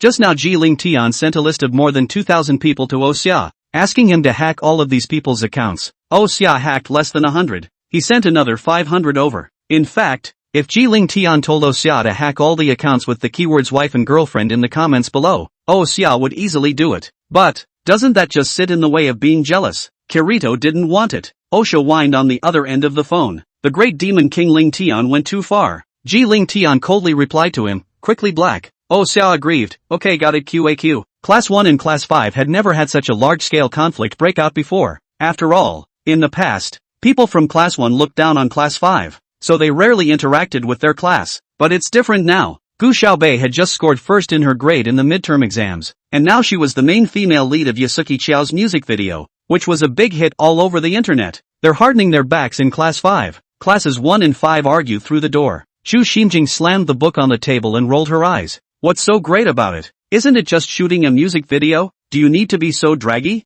A look of looking down on people. In the past, when she attacked Gu Xiaobei, there were always a lot of classmates helping her out. But today, everyone attacked her. What are you shifty about? When did Gu Xiaobei look down on people? That's right. It's obviously you who's been looking down on people, Gu Xiaobei. Funny, just like you deserve to look down on Gu Xiaobei? It's still just a music video heroine. If you have the ability to also go to shoot one, I guess you give people money, people won't let you shoot it. Xu Xinjing didn't expect the outcome to be like this, and for a moment she was on pins and needles. Thankfully, that's when Julie arrived. The class bell has already rung. Why don't you hurry back to class? What are you doing surrounding the entrance of our class? Julie is also a face of puzzlement. Usually a class of students, one by one, are high above the top, cannot be around their class to go. Today this is what happened. The group dispersed when they saw a teacher coming. Someone else shouted at the classroom, Goddess Xiaobei, we'll see you after class. Julie stepped into the classroom and asked suspiciously, what's going on here?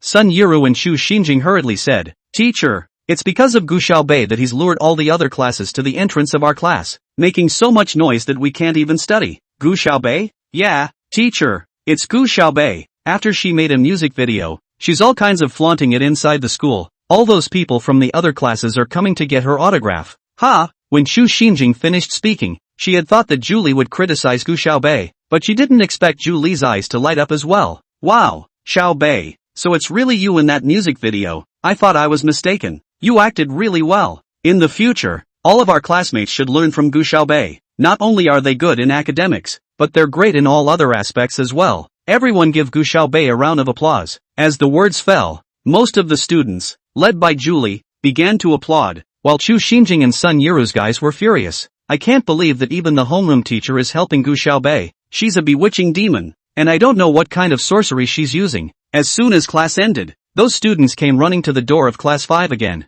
Ji Ling Tian was furious as he watched those boys covet Gu Xiaobei. Get the hell back to your class! Ji Ling Tian roared in a cold voice. Now! Immediately! Immediately! As soon as they saw Ji Xiao get angry, the crowd that was still in an uproar instantly dispersed. They looked at Gu Xiaobei reluctantly, but no one dared to disobey Ji Xiao. After those people had all left, Ji Ling Tian still hadn't lost his temper. He looked at Gu Xiaobei aggressively. You used to be so mean when you hit people with a brick. Why aren't you mean now? Gas. The more I think about it, the angrier I get. At this moment, Ji Ling Tian's face was already hard to see. He wasn't happy that his favorite girl was being missed by so many people. The other classes were still able to escape, but the students of class 5 didn't even dare to breathe hard under this low pressure. Why is Mr. Ji suddenly so angry? Gu Xiaobei had been sleeping on the table and was woken up by Ji Ling Tian, raising her head in a daze to look at him. When she saw him looking at her furiously, she just yawned and said lazily, "Noisy you," a look of complete ignorance of what was going on. There was a slight frown and a hint of impatience. The other students froze momentarily.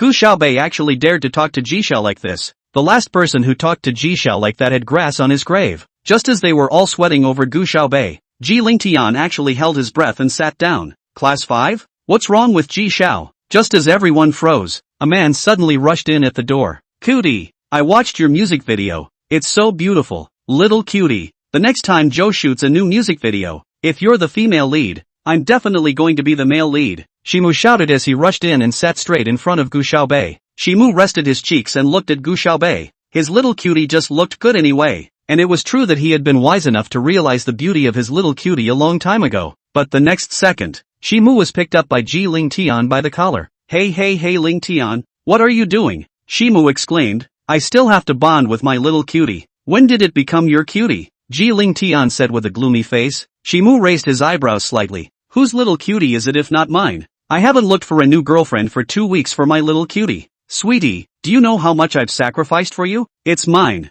Ji Ling Tian spat out 3 words without changing his face. Chapter 161, 30 tickets. Shimu froze, and all the students in class 5 froze. Gu Xiaobei got back down again, guessing that Ji Ling Tian was probably going to say the same thing about her having jerked off his cat again. Petty. Boring. Gu Xiaobei got down with the intention of taking a nap. Why it's yours. Shimu was undeterred. He had just even suspected that his ears were broken. After all, in all these years, Ji Ling Tian had never been particularly intimate with any girl. The last time he said that he liked Gu Xiaobei and was threatened by Gu Xiaobei to break his head. Shimu laughed at him for a long time. Ji Ling Tian spoke in a deep voice. Because she forcibly kissed me. Cough cough cough. Gu Xiaobei instantly choked on his own saliva. The other students looked like they had been struck by lightning as their gazes slowly moved from Ji Ling Tian's body to Gu Xiaobei with a shocked look on their faces. Am I out of earshot? I even suspected I was out of my mind. Just now Ji Xiao said that. Was a forced kiss? Was it Gu Xiaobei who forcefully kissed Ji Xiao? A few of the students asked slowly and incredulously.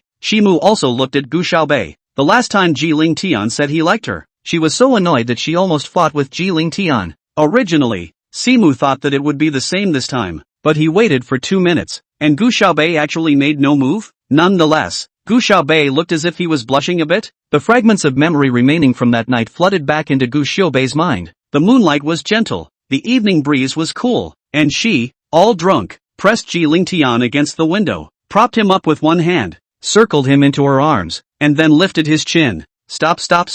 Gu Xiaobei didn't want to keep going back down. Cutie, why are you blushing?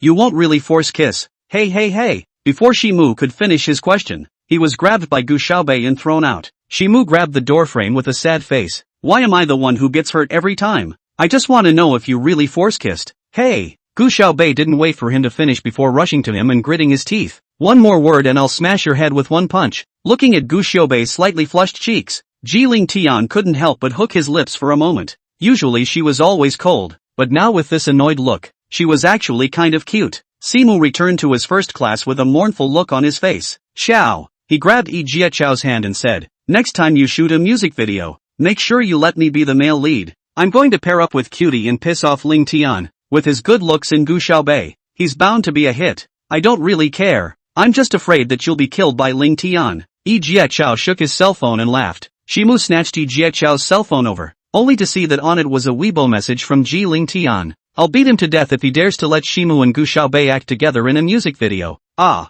Shimu wailed. Ling Tian is a big devil. Gu Yuran held the 2 tickets and wriggled over. Xiao Shi, Xiao Qiao. These are the tickets I purposely reserved for the 2 of you. Shimu and Yi Jiaqiao were very popular in the first class and even in the whole of Shangli. Gu Yuran wanted to get on good terms with the 2 of them so that no one in the school would dare gossip about her in the future. What's more, Gu Xiaobei actually got to star in Yi Jiaqiao's music video. She was better looking than Gu Xiaobei and had a noble and elegant temperament, so why couldn't she? I didn't realize that Klo Suk Jo had rejected her. No thanks, he said gently. I have things to do in the next 2 days. I don't have time to attend, and I don't really know much about King's Glory. There are still a lot of other students in the class who like this game, so it's better to leave it to them. Silmu instead took it nonchalantly and said, okay, thanks. He was in a depressed mood right now, so it was good to go watch the game to relieve it. A moment of silence was falling over Class 5 at this point. The bold ones even glanced back at Gu Xiaobei and Ji Lingtian every now and then, while the timid ones kept poking their tablemates, hoping that their tablemates would see what was going on.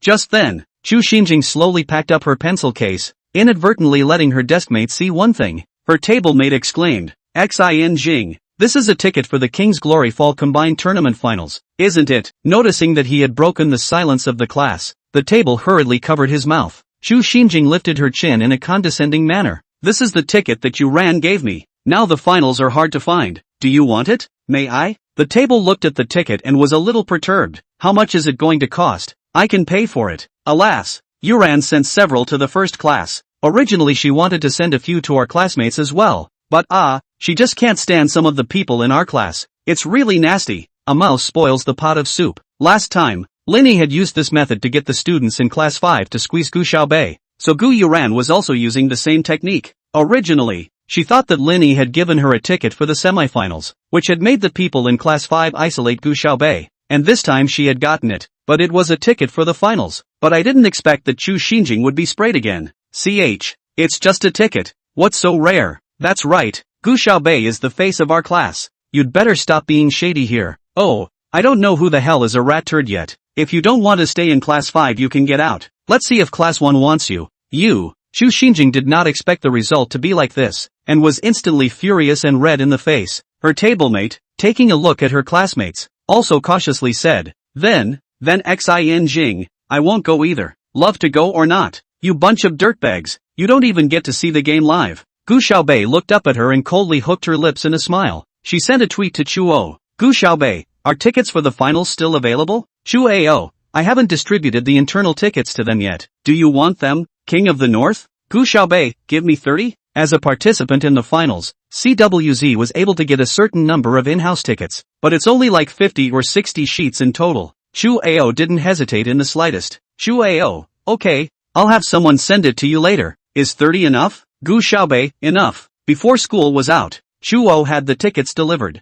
Chu Xinjing had to show off her ticket after every class. The students next to her, although they also wanted to go to the game, just couldn't stand the sight of Chu Xinjing doing this, and one by one, they all lowered their heads and purposely didn't look at her. Gu Xiaobei walked in from outside and shoved a bunch of things into Saturday 6's hand. Sis, one for each person. It's up to you to decide who you should give it to or not, and you keep the rest to give to your friends. Gu Xiaobei opened his mouth in a clear and cold manner. Saturday 6 looked down and was instantly shocked. Chapter 162 Hello, I am the Northern King. This whole bunch, actually all of them were tickets for the King's Glory Fall Combined Tournament Finals. Saturday 6 felt like he was holding a thick pile of money. Some infield tickets are said to be selling for over $500,000 apiece now. Even back row tickets start at 5 figures. Saturday 6 hurriedly went to distribute the tickets to the 5th class as Kara Xiaobei had said. Of course, she also understood what Gu Xiaobei meant. Like Chu Xinjing, Sun Yiru and those few people, she did not give. Sun Yiru looked around at her classmates with both hands empty and clenched her back teeth in anger.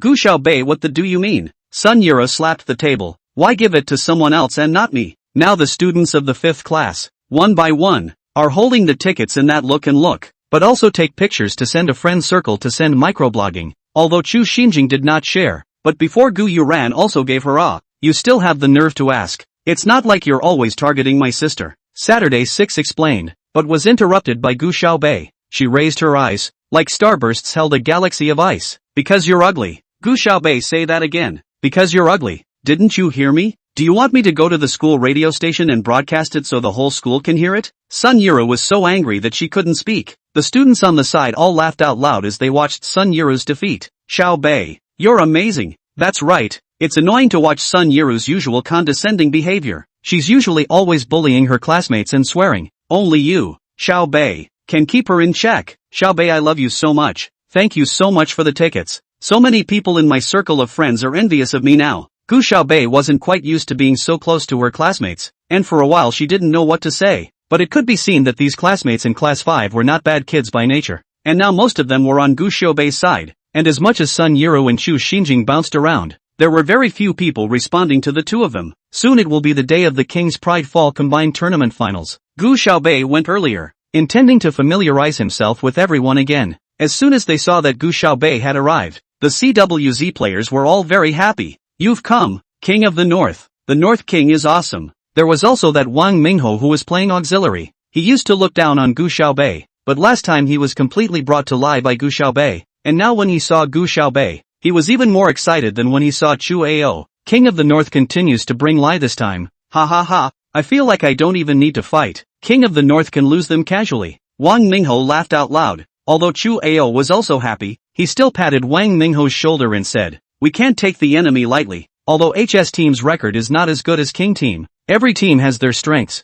We haven't fought against HS much before. We don't know their routines yet. What more sets are needed? King of the North hangs. After being bragged about by Wang Mingho so much, Gu Xiaobei couldn't see much joy on her face. She just spoke softly, go warm up. She had also come to the CWZ team a few times a few days ago to familiarize herself with each other's tactics. Gu Xiaobei and Chu Ao said that Wang Mingho is a person who plays the game a little bit drifting. He likes to be brainless and reckless when the wind is blowing, and he is not willing to develop first when the wind is blowing against him. Fortunately, Wang Mingho was still sort of listening to Chu Ao's command. These faults of his, in fact, Chu Ao is also clear, but the electric campaigners are willing to play the auxiliary, not many people, and Wang Mingho's level is also considered to be good, and now if you change, you can't find better than him. HS Team Gu Xiaobei also studied a little bit in the past few days. Their cooperation is actually not as close as King, and it's not like King Team. There are Kim Huanwu and Chai Xian, the two gold medal hitters and shooters, but they have the advantage that each of them is solid and at about the same level. This kind of battle group wasn't out of the ordinary enough, but it wasn't easy to make mistakes, and once the other side made a mistake, it would be easy for them to capitalize on it. The scene was densely packed with people, and the live broadcast room was full of pop-up screens, all waiting for the finals to begin. The King's Honor Trophy hasn't stayed in the country for several years, and this time,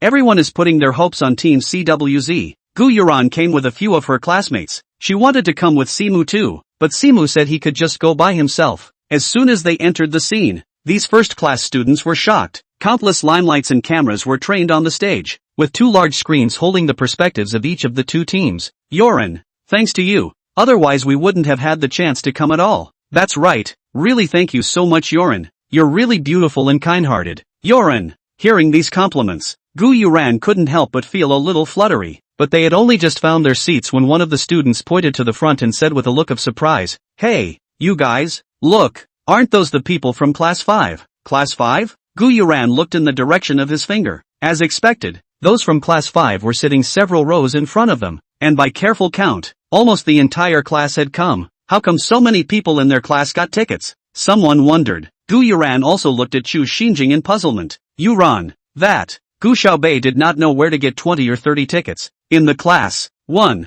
person issued one. Chu Xinjing hardened his head and opened his mouth. Asterisk issued one for each person? It's a ticket to the finals. Why is Gu Xiaobei so powerful? Gu Yuran was also shocked. She was so jealous that her expression twisted, but within 3 seconds she calmed down and put on a look of unwillingness to say more. Softly swallowing and stuttering to speak. My sister is very close to so many boys. Maybe it's because their families are richer. Instantly, it dawned on those students. Many of the other students in the other classes liked Gu Xiaobei a lot because of that MV. But these guys took Gu Yuran's ticket and were usually on better terms with Gu Yuran, so naturally they wouldn't help Gu Xiaobei. Going to hook up with other boys and then buying tickets to distribute to classmates to be nice. This Gu Xiaobei is really good at it. That's right, Xiao Xiao is really blind to pick someone like Gu Xiaobei to shoot his music video. Looking at all the votes, I wonder how many boys she's hooked up with. Just then, the match started with half an hour to go and the hosts started warming up. Now, let's invite the members of Team CWZ and Team HS to introduce themselves to everyone.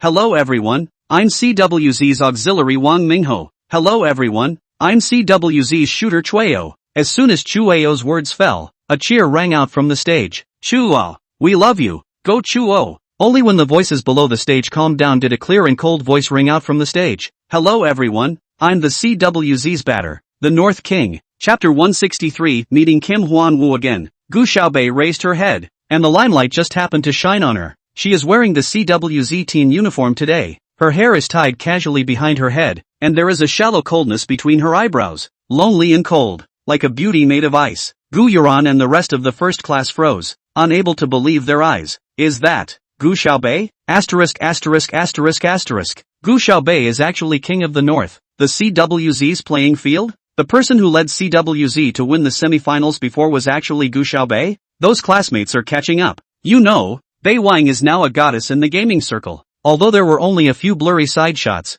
many people had set those photos as a screensaver. I'm afraid there are more people who like the North King than Chu Ao right now. It's amazing how they've been targeting their idols. There was an instant deafening cheer from the people on stage. Ah, this is actually the North King. It's too beautiful too. I love this out-of-this-world aura. It's actually a fielder. It's so valiant. I love you, King of the North. There were so many pop-ups in the live room that it was hard to see the screen. The King of the North is actually so beautiful. Who said that even if Lin Yi is a fake gaming goddess, she's at least a real goddess? Come out and hit your face. Lin Fengxia is prettier than me. King of the North. I can. King of the North. Please flank me. There's one thing to say. The North King is actually average, I guess. And she still kicks the covers when she sleeps at night. There's a crazy one in front of us. Hurry up and drag it away. But you wouldn't drink like this if you ate one more peanut. You guys have not noticed that the North King and the MV female lead in the new album released by Yi Jiaqiao this morning seem to be the same?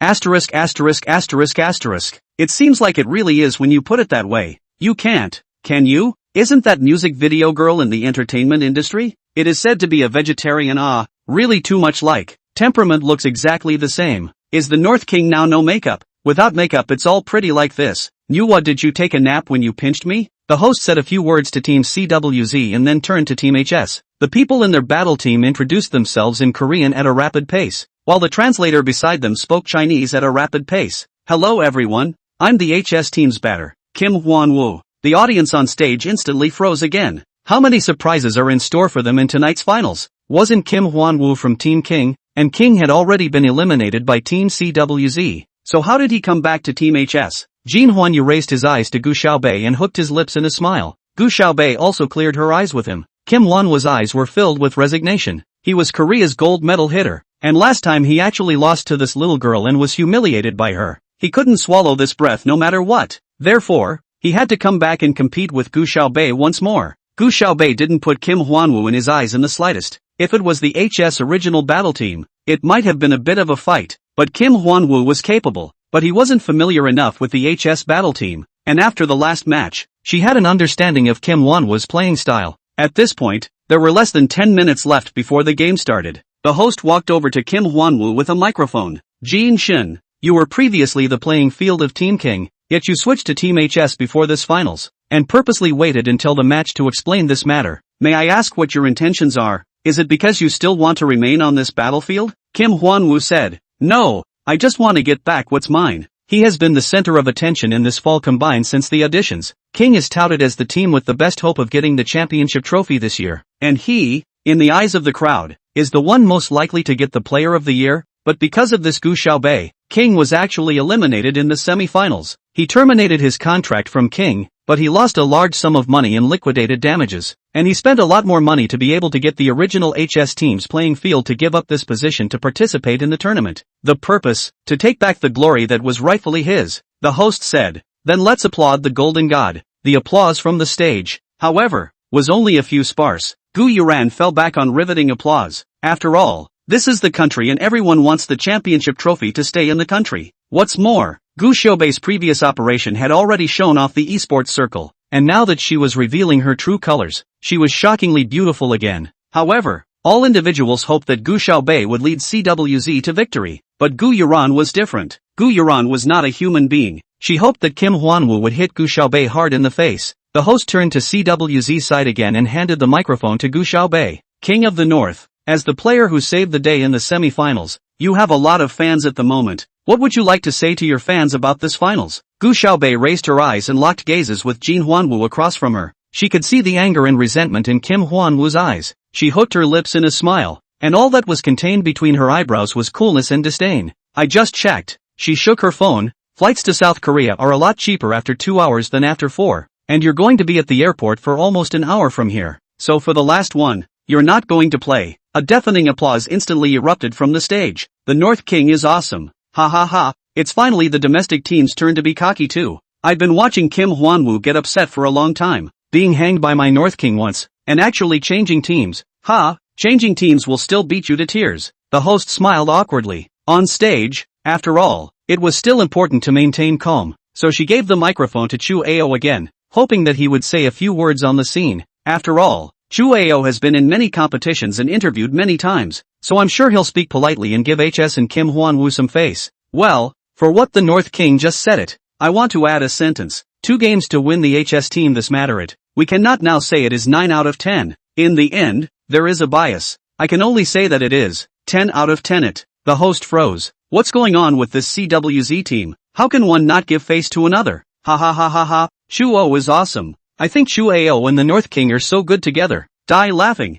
Both of them could have debuted in comedy. The slap in the face is just slap in the face. Jiling Tian coldly swept a glance at the few people who had spoken. Match. My ass. I'll hack your number in real life. Chapter 164, Playing a Fake Match. Well, the game started right away and both players sat down and put on their headsets. Otherwise, the moderator wouldn't know how to continue this conversation down the road. Kim Hwanwoo selected Dian Wei. This is his least error-prone fielding hero. Gu Xiaobei chose Luna. Luna is a hero that Kim Hwanwoo is particularly fond of, and at one point he even created a new playstyle for Luna that set the trend for a long time. Kim Hwanwoo knew Luna very well. Gu Xiaobei was definitely lowering the difficulty of Kim Hwanwoo's game, and that, in turn, was the equivalent of telling Kim Hwanwoo, you can't win against me even if I let you go this far. So before the match even started, Kim Hwanwoo's face was already ugly. This Gu Xiaobei actually had the intention to humiliate him. Even if he won this round, Gu Xiaobei's fans would definitely say that it was because he knew Luna too well and it was only right that he won. But if he lost, it would be too humiliating. He couldn't beat anyone else with his native heroes. In this round, he could only win, not lose. Kim Hwanwoo pursed his lips and stared dead at the screen. And the Lyra Hotel, a long way from the race site. Chang Wuan leaned on the bed and watched the game live on TV. His arms were wrapped around Lin Yi, who had just been released. The first few days he was so busy and burnt out dealing with the company's stock that he didn't even want to care about Lin Yi's. But after he was done with it, he remembered Lin Yi's face that resembled Jishu's by 4 or 5 points, and he still couldn't help but go and pick her up. After all, she didn't really take that necklace for herself, and after 5 days of incarceration, Chang Wana sent a large amount of compensation, and also bailed her out. Gu Xiaobei Chenggu, who has 7 or 8 points of resemblance to Jishu, cannot get his hands on it, so at least he can first let Lin Yi accompany him to relieve his hunger. After this incident, Lin Yi realized that Cheng Wannabe did have a high status in the imperial capital, and became even more obedient to Cheng Wannabe, but the more submissive she was, the more Cheng Wuan felt that it was meaningless. There's no such thing as that energy in Gu Xiaobei. Upon seeing that Gu Xiaobei was the king of the north, Cheng Wuan sat up with a jolt and almost pushed Lin Yi to the ground. As soon as Lin Yi saw Gu Xiaobei standing on the stage, she remembered what happened in the past. At that time, she was still the goddess of gaming, and she didn't know how much she was going to be in the limelight. However, Gu Xiaobei rushed into the CWZ team's lounge and snatched her account, as well as her title of esports goddess. If it weren't for Gu Xiaobei, she wouldn't have had to make so many cuts on her face. Chang Xiao, this Gu Xiaobei is disgusting. Lin Yi gritted her teeth. Chang kicked her off the bed. Lin Yi wrapped the quilt around her, covering her naked body. Chang Xiao, what's wrong with you? It's all done. Why don't you get lost and wait for what? Have you forgotten what I said to you? Chang Wana's icy gaze swept over her body, without half a trace of attachment. Lin Yi got goosebumps. Chang want to tell her that after the betting, is not allowed to stay with him for the night, but she thought Chang want to fish her out of the bureau, because she is more important to him, more different it. Still, all she could do was put on her clothes and slink away. Cheng continued to lie there watching the live broadcast, staring at the TV with unblinking eyes. Gu Xiaobei's maneuvering was a showstopper, and at first, Kim Hwan-woo could be considered an even match for her, but it didn't take long for HS side to get hung up on her. Whoever on HS side was near Gu Xiaobei was sure to die. No one could even carry Gu Xiaobei's set of combos. Ha ha ha ha ha, this facepalm. Isn't Luna Kim Hwan-woo's specialty hero? I literally died laughing. If I were Kim Hwan-woo, I'd never use Luna again for the rest of my life. If I were Kim Hwan-woo for the rest of my life, not to mention Luna, I take a detour when I see Luna. The North King is awesome. North King so beautiful to play the game is also so good. Is simply a house goddess? Have a boyfriend? I so want to. Who's hacked my cell phone again? Is it a love rival? Come out. On the screen, a burst of pop-ups flew past. Chang's brows locked tightly. This girl, Gu Xiaobei, had indeed brought him many unexpected surprises and made him more and more interested in her. But that didn't mean that he wanted Gu Xiaobei to win. Few people know that the investor behind Kim Hwan-woo is, in fact, him. The Cheng family has been focusing on overseas markets in the past few years, and in addition to Europe and the Americas, he has also dabbled in Japan and Korea. Kim Hwan-woo had paid most of the money for this battle team change. He also signed a betting agreement that he would pay out more money if Kim Hwan-woo lost this time. Chang Woo-won stared at the screen with a deadpan. But Kim Hwan-woo was powerless. He had no chance of getting out of the tower at all now, and either Gu Xiaobei or Chu Ao could kill him single-handedly. Defeat. The voice rang out, the crystal on HS side blew up, and Kim Hwan-woo slammed his phone down hard on the table. Cheng was also so angry that he slammed his fist on the bed. At halftime, Chang Woo-won dialed Kim Hwan-woo's number. If you lose, you know the consequences. Kim Hwan-woo walked to the corner to answer the phone and answered in broken Chinese. I know, don't worry. Make sure to play well in the remaining two. I'll set you up with someone. And in the next game, pay more attention to the hitters on CWZ side. Kim Hwan-woo hesitated for a while, but still said, okay. Of course he knew what Chen Wana meant. Nothing more than telling him to play a fake game. As a professional player, he used to look down on this kind of behavior. He was capable and had so many fans, and he believed he could win the championship on his own. But he didn't expect Gu Xiaobei to be so powerful. He couldn't care less about getting the title. After hanging up the phone, Chang Woo-won contacted Chung Gang again. Did you get in touch with the guy you were told to contact last time? Don't worry, Master Wrecker. What Wang Mingho wants is nothing but money. If you need it, I will immediately send him the money now. Cheng Gang said. Chang Wana let out a Tell him that he has to lose the next 2 rounds. Cheng Gang said before that Wang Mingho wanted $80 million. It's not a small number, but if Kim Hwan-woo wins, he'll make $500 million through that betting agreement. Instead, he's going to lose $500 million. Cheng Gang responded and went to contact Wang Mingho, CWZ in the lounge. Everyone was cheering the victory of the one they had just won, but Wang Mingho excused himself to go to the bathroom and quietly opened his cell phone to check a few text messages. Cheng Gang had already sent him the money. With the accompanying message, you know what to do. Wang Mingho hooked up the corner of his lips to come and smiled coldly. Don't worry, that king of the north. She's just a woman. What gives her the right to command him to play the game? Chapter 165, The Swimmer Loves the North King? When Wang Mingho came back, the other 2 teammates were still talking to Chu Ao and Gu Xiaobei. They both had their eyebrows raised and looked very happy. After all, it had been a long time since CWZ had played such a sound match, and for electric players like them, winning was the most painful thing to do. And this kind of pain was what Gu Xiaobei had brought them, and now Gu Xiaobei was like a god in their eyes. Seeing Wang Mingho come in, they hurriedly beckoned to him. Howsy, what are you doing? Come on, we were just talking about the wave of 7 kills that the North King just had. It's really too showy. Yeah. Straight up super god. You didn't see Kim Hwan-woo getting pissed off. Ha, make him mad. Just now Chu Ao said that I also want to laugh to death. The host is estimated to have never thought before Chu Ao how modest a person changed. Ha, if I were to say I'd blow too. The North King is so powerful, a rare chance to hit his face. I still think Chu Ao didn't blow hard enough. One of the team members finished laughing, hooked Wang Mingho's shoulder, and said, Howsy, don't you think so? Wang Mingho was slightly lost in thought, thinking about what he was going to use to fake the match in a while in order to make it work, and when he was asked a question out of the cold, he didn't say a word, before even responding to what the others were asking. As soon as Chu Ao saw that he was a bit strange, he thought that he was nervous, so he patted his shoulder and said, It's okay, Howsy, just play normally for a while, don't be nervous, your last fight was quite good. That's right Hosey, what are you still nervous about with the North King around? We just need to play normally and not drag our feet. Ha ha ha, finally this feeling of a great god leading a lie. That's right, Hosey, I want to switch with you. It's too happy to be able to assist the North King. Wang Mingho panicked when he heard that. If he didn't assist Gu Xiaobei, wouldn't it be inconvenient to play the fake match? No way. I'm not switching with you, Wang Mingho subconsciously roared, and also had an expression that he would never switch even if he died. That team member was originally just joking, and once he saw that Wang Mingho reacted so violently, he instantly froze. Immediately, though, he regained his usual demeanor. After all, we are also brothers who have been training together for a long time. That team member didn't take Wang Mingho's abnormality to heart, and just gently smashed his shoulder and laughed. What's so petty? It's not like we really want to switch with you. How about it? Is it that you feel comfortable assisting the North King, right? Ha ha ha. Wang Mingho nodded awkwardly. Just in time, the game was about to start, so the five of them walked forward together. As soon as the CWZ battle team's men came out, the audience under the stage instantly became excited,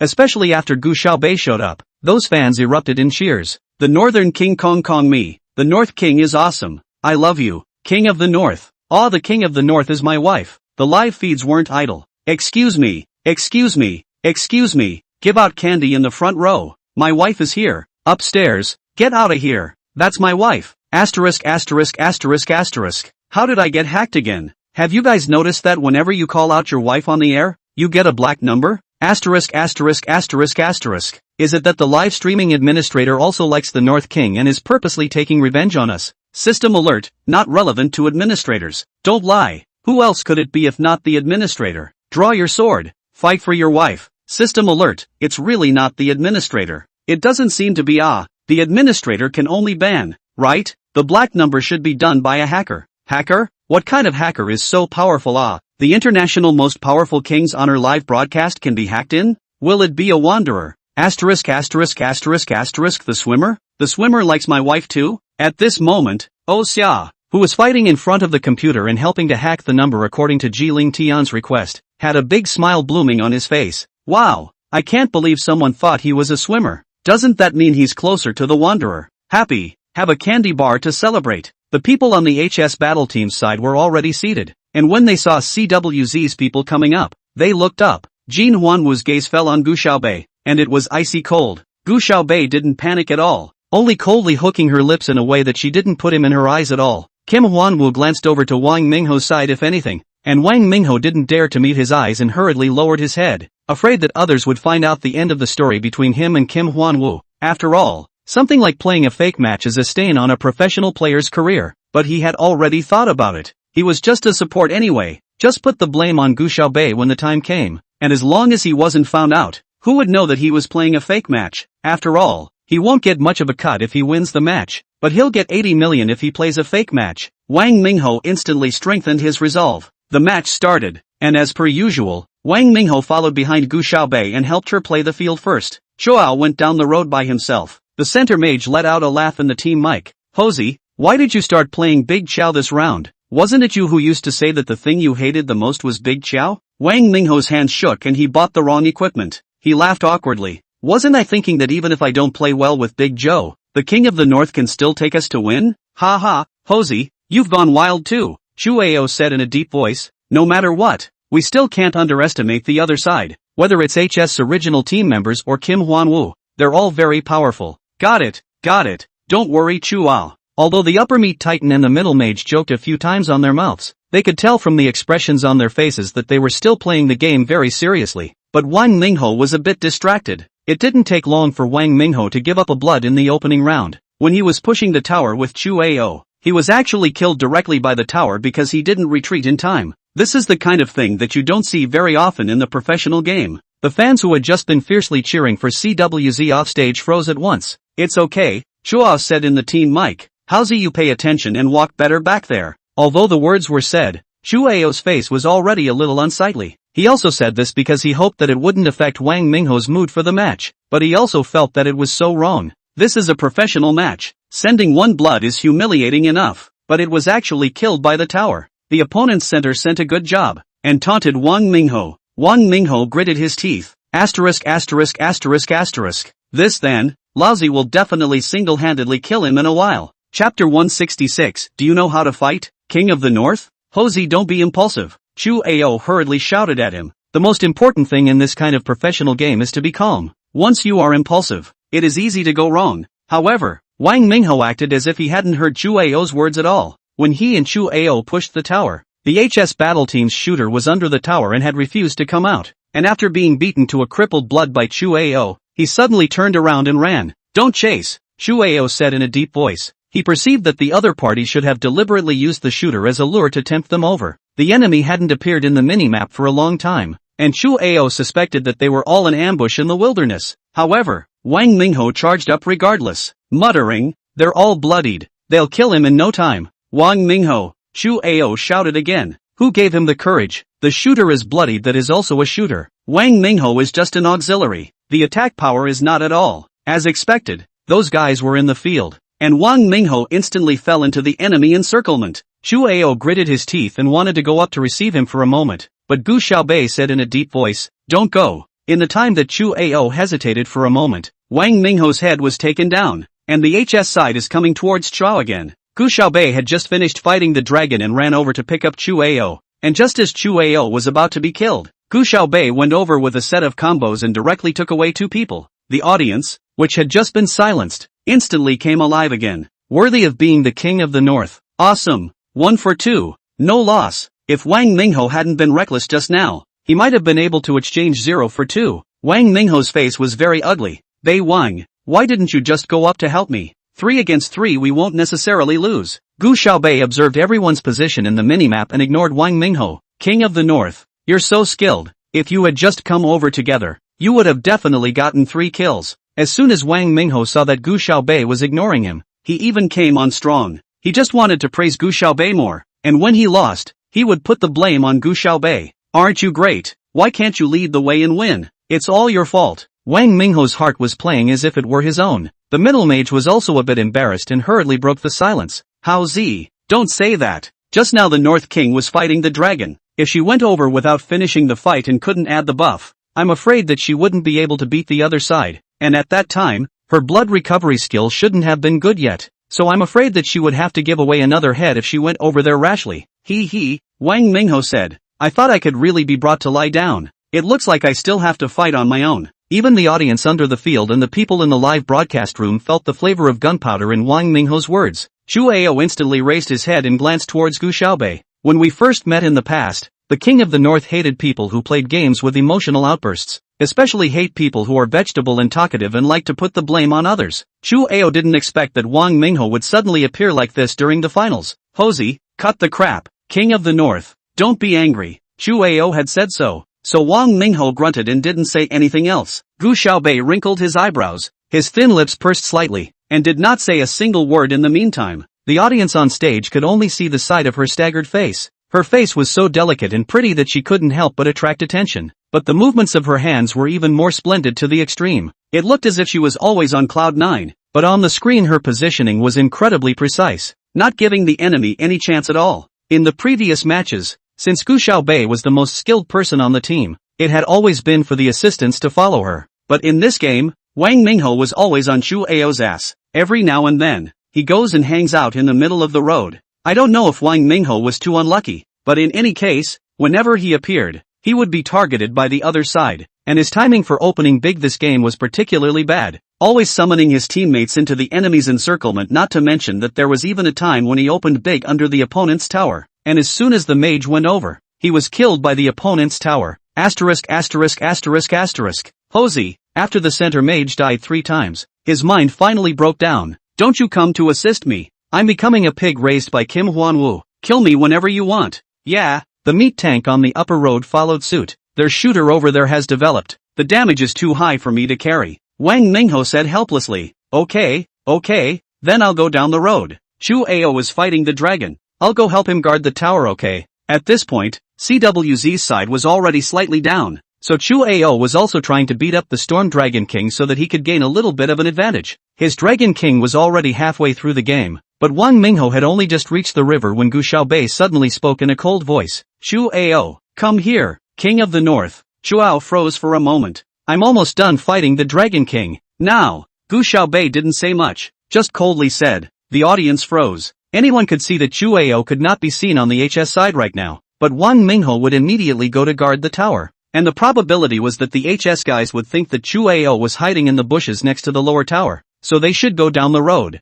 But the troop line was still okay at this time, and although Wang Mingho was only a secondary, he could still support it as long as he didn't go out of the tower. As long as they waited for Gu Xiaobei and Chu Ao to come over, they could definitely cooperate to take two heads. Even the commentator didn't know what Gu Xiaobei really meant anymore. The pop-ups flew by on the live feed. Asterisk asterisk asterisk asterisk, what's going on here with the King of the North? I also think it's too much of a loss if we don't fight the Storm Dragon King now. My wife's mind is broken by Wang Mingho. Oh, women are still not suitable for playing professionally. They can't move without losing their temper. Upstairs, black fans get out of the way. Can't you see who threw the first tantrum? What's the point of having a gender confrontation in this place? That's right, if it wasn't for King of the North, CWZ would have won the semifinals? So many people thought that Chu Ao wouldn't listen to Gu Xiaobei. After all, he's halfway through the fight. However, he didn't expect that after Gu Xiaobei finished speaking, he actually didn't have the slightest hesitation and directly went over towards Gu Xiaobei. Wang Mingho instantly became anxious.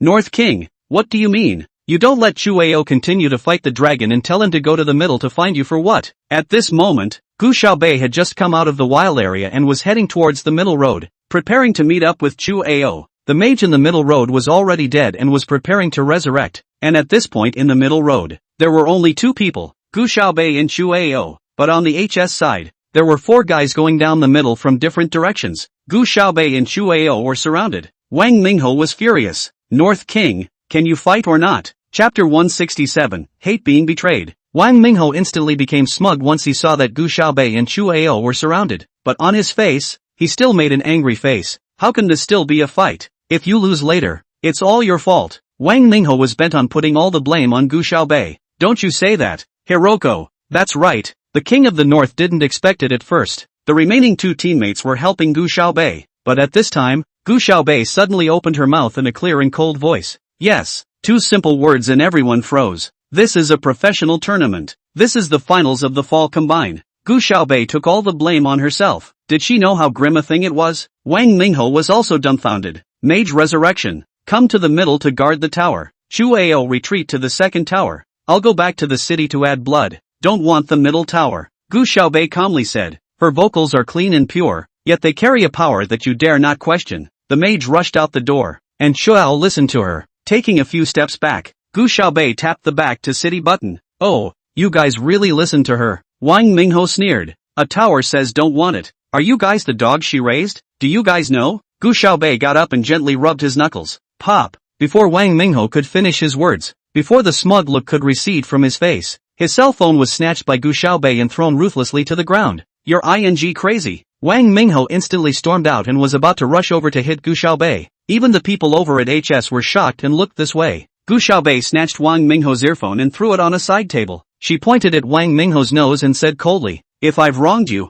I'll pay you $100 million after the match. If I haven't wronged you, just wait for me. What the do you mean? Wang Mingho had a moment of weakness, but he still lunged towards Gu Xiaobei. Ji Ling Tian on the stage instantly got up. Gu Xiaobei clutched Wang Mingho's arm fiercely with his right hand, picked up his cell phone with his left hand, and began to three-finger operate the hero forward. And arrogant and handsome, Wang Mingho still wanted to hit Gu Xiaobei, but he was overpowered and pressed to the side by the staff member Ji Ling Tian had called. Gu Xiaobei resumed operating the hero with both hands. CWZ's side was without their assist and instantly fell into the wind. Wang Mingho slumped to the side, yelling and cursing Gu Xiaobei. Asterisk asterisk asterisk asterisk, you're out of your ing mind. It's a competition. What gives you the right to drop my cell phone? What gives you the right to not let me race? What are you? I'm the veteran CWZ player. The host has never seen such a thing as an electric campaigner wrestling a teammate's cell phone to force them to hang up at the game site, and without pausing the game. But none of them dared to release Wang Mingho. After all,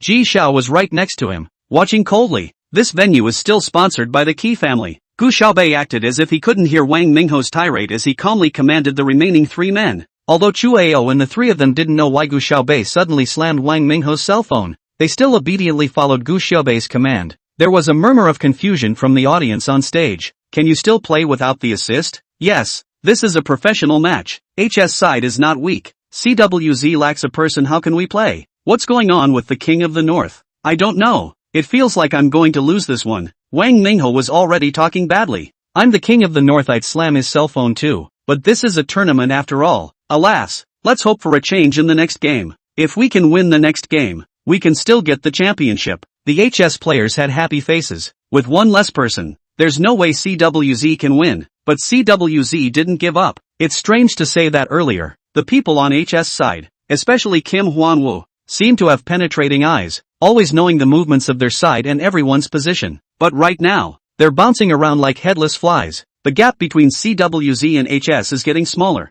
and Gu Xiaobei even showed everyone what it meant to be a true god show. You have slain an enemy, you have slain an enemy. Double kill, triple kill, quadrikill, penta kill, 5 kills, rampage, unstoppable, godlike, sweeping, legendary. But in the blink of an eye, the HS side was reunited. Kim Hwan-woo's once proud streak actually didn't even have a chance to make it work. A cheer erupted at the game. The North King is awesome. The person who just said that the King of the North, can't do it comes out and punches his face. Asterisk.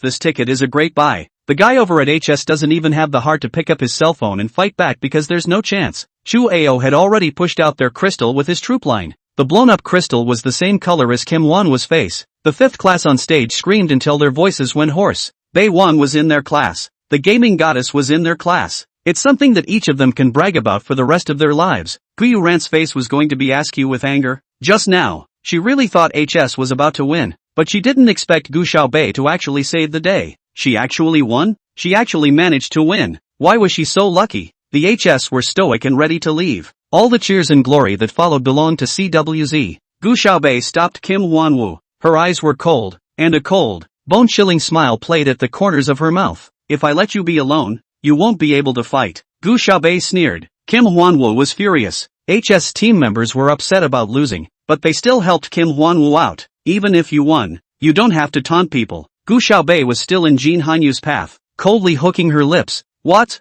You're not waiting to see how your secret was broken? Kim Hwan-woo instantly blanched. Gu Xiaobei looked at Ji Lingtian, who nodded and instantly understood what she meant without even needing her to speak. The staff stopped all the HS players from leaving. The cheering audience underneath the arena had thought that the award ceremony would start soon, but after waiting for a while, they didn't see any staff members coming up to the stage, and only saw Gu Xiaobei walk up to Wang Mingho and pick his chin with the tip of his shoe. Let go of me, believe it or not the old. Before Wang Mingho could finish cursing, Gu Xiaobei kicked up. In my life, I hate being betrayed. Gu Xiaobei coldly hooked her lips, and every word was like an ice blade, splitting her head towards Wang Mingho. Chapter 168, Changwana, how dare you? What are you talking about? Wang Mingho said vaguely as his teeth were kicked out by Gu Xiaobei. Gu Xiaobei coldly hooked her lips. You know what? I slammed your cell phone with 2 meanings. One is to tell Jin Huanyu that he can't beat me even if I leave him alone. And the second is to tell you that you're not even a patchwork in CWZ.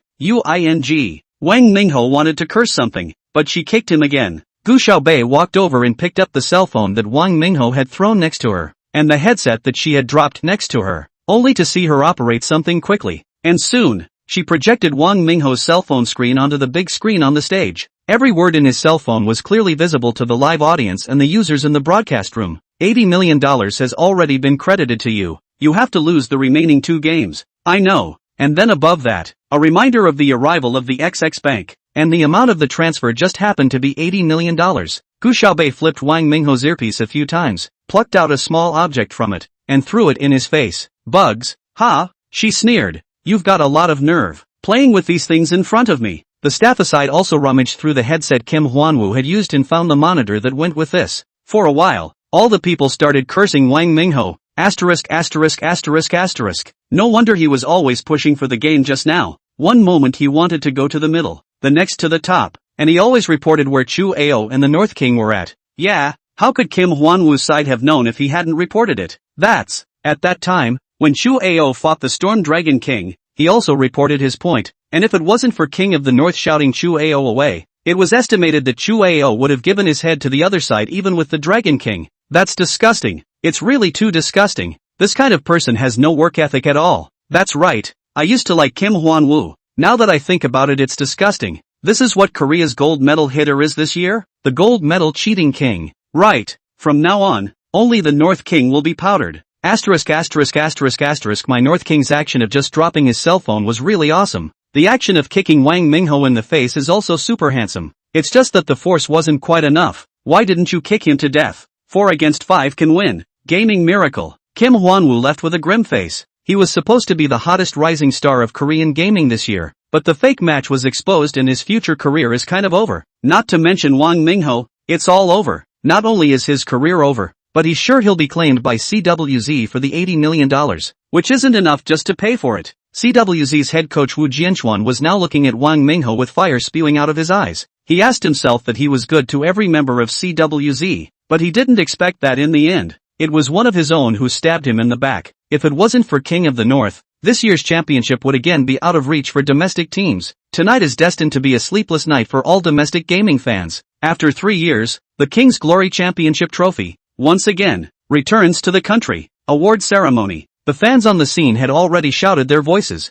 and the fans in the live broadcast room also frantically swiped the screen, witnessing this historic scene together. Golden rain fell from above, and Woo Jianchuan, surrounded by CWZ players, hugged the trophy with tears in his eyes. It's a win. Finally, even in the Lila Hotel, the sound of someone partying in a private room could be faintly heard. Instead, Chang Won grabbed something in his hand and viciously threw it towards the TV. Bang! The TV screen shattered in response. The alarm sounded instantly, and a waiter respectfully said at the door, "Hello sir, is something wrong and do you need help?" Scram! Chang growled. 007 stole the information he brought back from abroad. Yuzi pitched him $1 billion. Gu Xiaobei repeatedly taunted him not to pick up girls if he didn't have any money. Not to mention that he actually destroyed his betting agreement with his own hands. Now, well, he's going to lose another $500 million. The company hasn't even gotten over the stock fiasco from the other day. Cheng's anger had already burned to the top of his head, and all he wanted to do now was to drag Gu Xiaobei over and ravage him. But he knew that he couldn't drag Gu Xiaobei. She's partying with countless fans right now. Cheng sent a message to Lin Yi.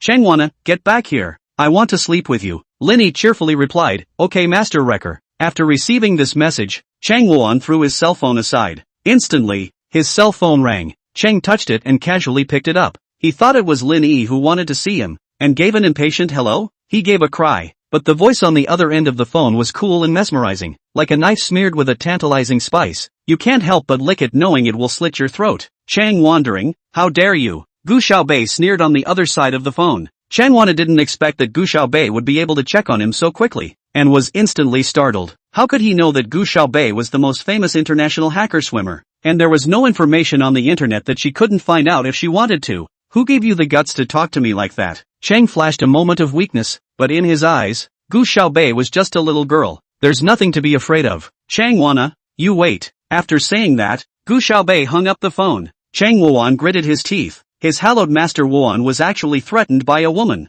Later on, he must vent his anger ruthlessly on Lin Yi before he could do so. Gu Xiaobei didn't go out to celebrate with Chu Ao and the others. Everyone gathered outside the competition venue, wanting to ask for the North King's autograph, and Gu Xiaobei sneaked out through the small door. Saturday 6 had been dragged away by her friends who were into gaming to go sing at a KTV, and Ji Ling Tian and Bai Wenjing were standing at the door waiting for her. As soon as she saw Gu Xiaobei come out, Bai Wenjing hurried over to grab her hand. "Little Bei boy, did you just hit your hand on the table when you dropped your cell phone? I even heard the sound. Did it hurt?" "It's fine." Gu Xiaobei laughed softly. "It was that cell phone that hit the table." "That's good." Bai Wenjing then breathed a sigh of relief. "Little Bei boy, you were really too good just now. I was dazzled watching from below. You're so good. I don't even think the baby is good enough for you." Ji Ling Tian fiercely looked at Bai Wenjing. Gu Xiaobei's face reddened slightly. "Baby, you must continue to work hard to do so. Look at your academic performance is not as good as Xiaobei boy. Playing games is not as good as Xiaobei boy. Big Fatty now prefers Xiaobei boy." Alas, Bai Wenjing sighed. "Why do I feel as if I'm getting more inferior the more I talk?" Chapter 169, Arisubi's style. Ji Ling whether wanted to hit someone, Bai Wenjing didn't notice it half the time. "Xiaobei good boy, you are the baby's tablemate. You have to help him more in the future. Alas, it's a shame that I gave birth to such a son. Why didn't he inherit my high IQ? Jillian?" Seeing Ji Ling Tian incline his head to look at himself without saying a word, Bai Wenjing patted his shoulder and said, "It's okay baby, you don't have to be too self-conscious. It must be because brother Han's IQ is too low and inherited it from you. It's not your fault, you'll just work harder in the future." Low IQ? Ji Xiaohan was a famous teenage genius in the imperial capital, taking over the family business at the age of 12. Ji Ling Tian was even better than him, being able to run his own company at the age of 8. "Mom, Can't you be a little more self-conscious? Don't you know in your heart who's really dragging who down in our family? Jilling weathered so well that he didn't want to talk to her the whole way. He sent Gu Xiaobei back to the villa. Thank you for today, Gu Xiaobei said. She knew that if it wasn't for Ji Ling Tian's help, things wouldn't have gone so smoothly today. At least Wang Minghe wouldn't be obediently subdued and let her finish the game properly. A great favor is not to be thanked. Just give your body directly, Ji Ling Tian said without changing his color. Gu Xiaobei thought her ears were broken. How did the usually cold and icy Ji Ling Tian suddenly start saying such flirty things?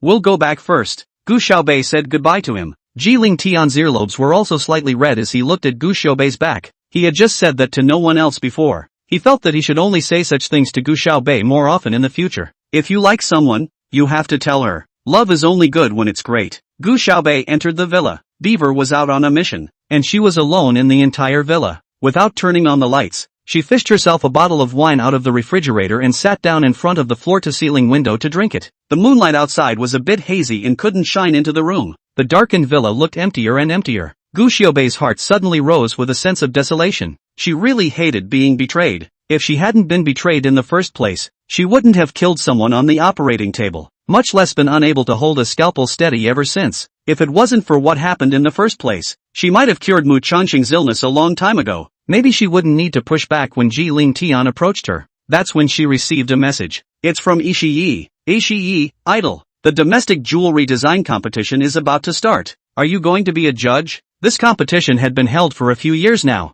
and she had been invited to be a judge every time, but Gu Xiaobei had refused every time. The design world in the country had been so fickle in the past few years that she hadn't seen anything that moved her in a long time. Gu Xiaobei, not going. Yi Yishi, idol. I won't be able to see you again. So, then will you be competing? Gu Xiaobei, not going. She had been very busy and uninspired during this recent period of time, and after drawing that design for Yi Yishi a few days ago, she didn't want to put pen to paper even more. Gu Xiaobei, did you receive the design sent to you? Yi Yishi, received. I'll send it right away to have it made for me. Gu Xiaobei, well, there are a few gems that you're afraid you won't be able to find well. I'll have someone bring them to you from Africa later. Ishiyi, love you. At this time, the judges of the domestic jewelry design competition are working overtime to review the piles and piles of designs in the submission mailbox. In recent years, the domestic emergence of a lot of jewelry designers, but many of them will basically only take the expensive jewelry to the top, or else it is a patchwork of foreign designers' inspiration.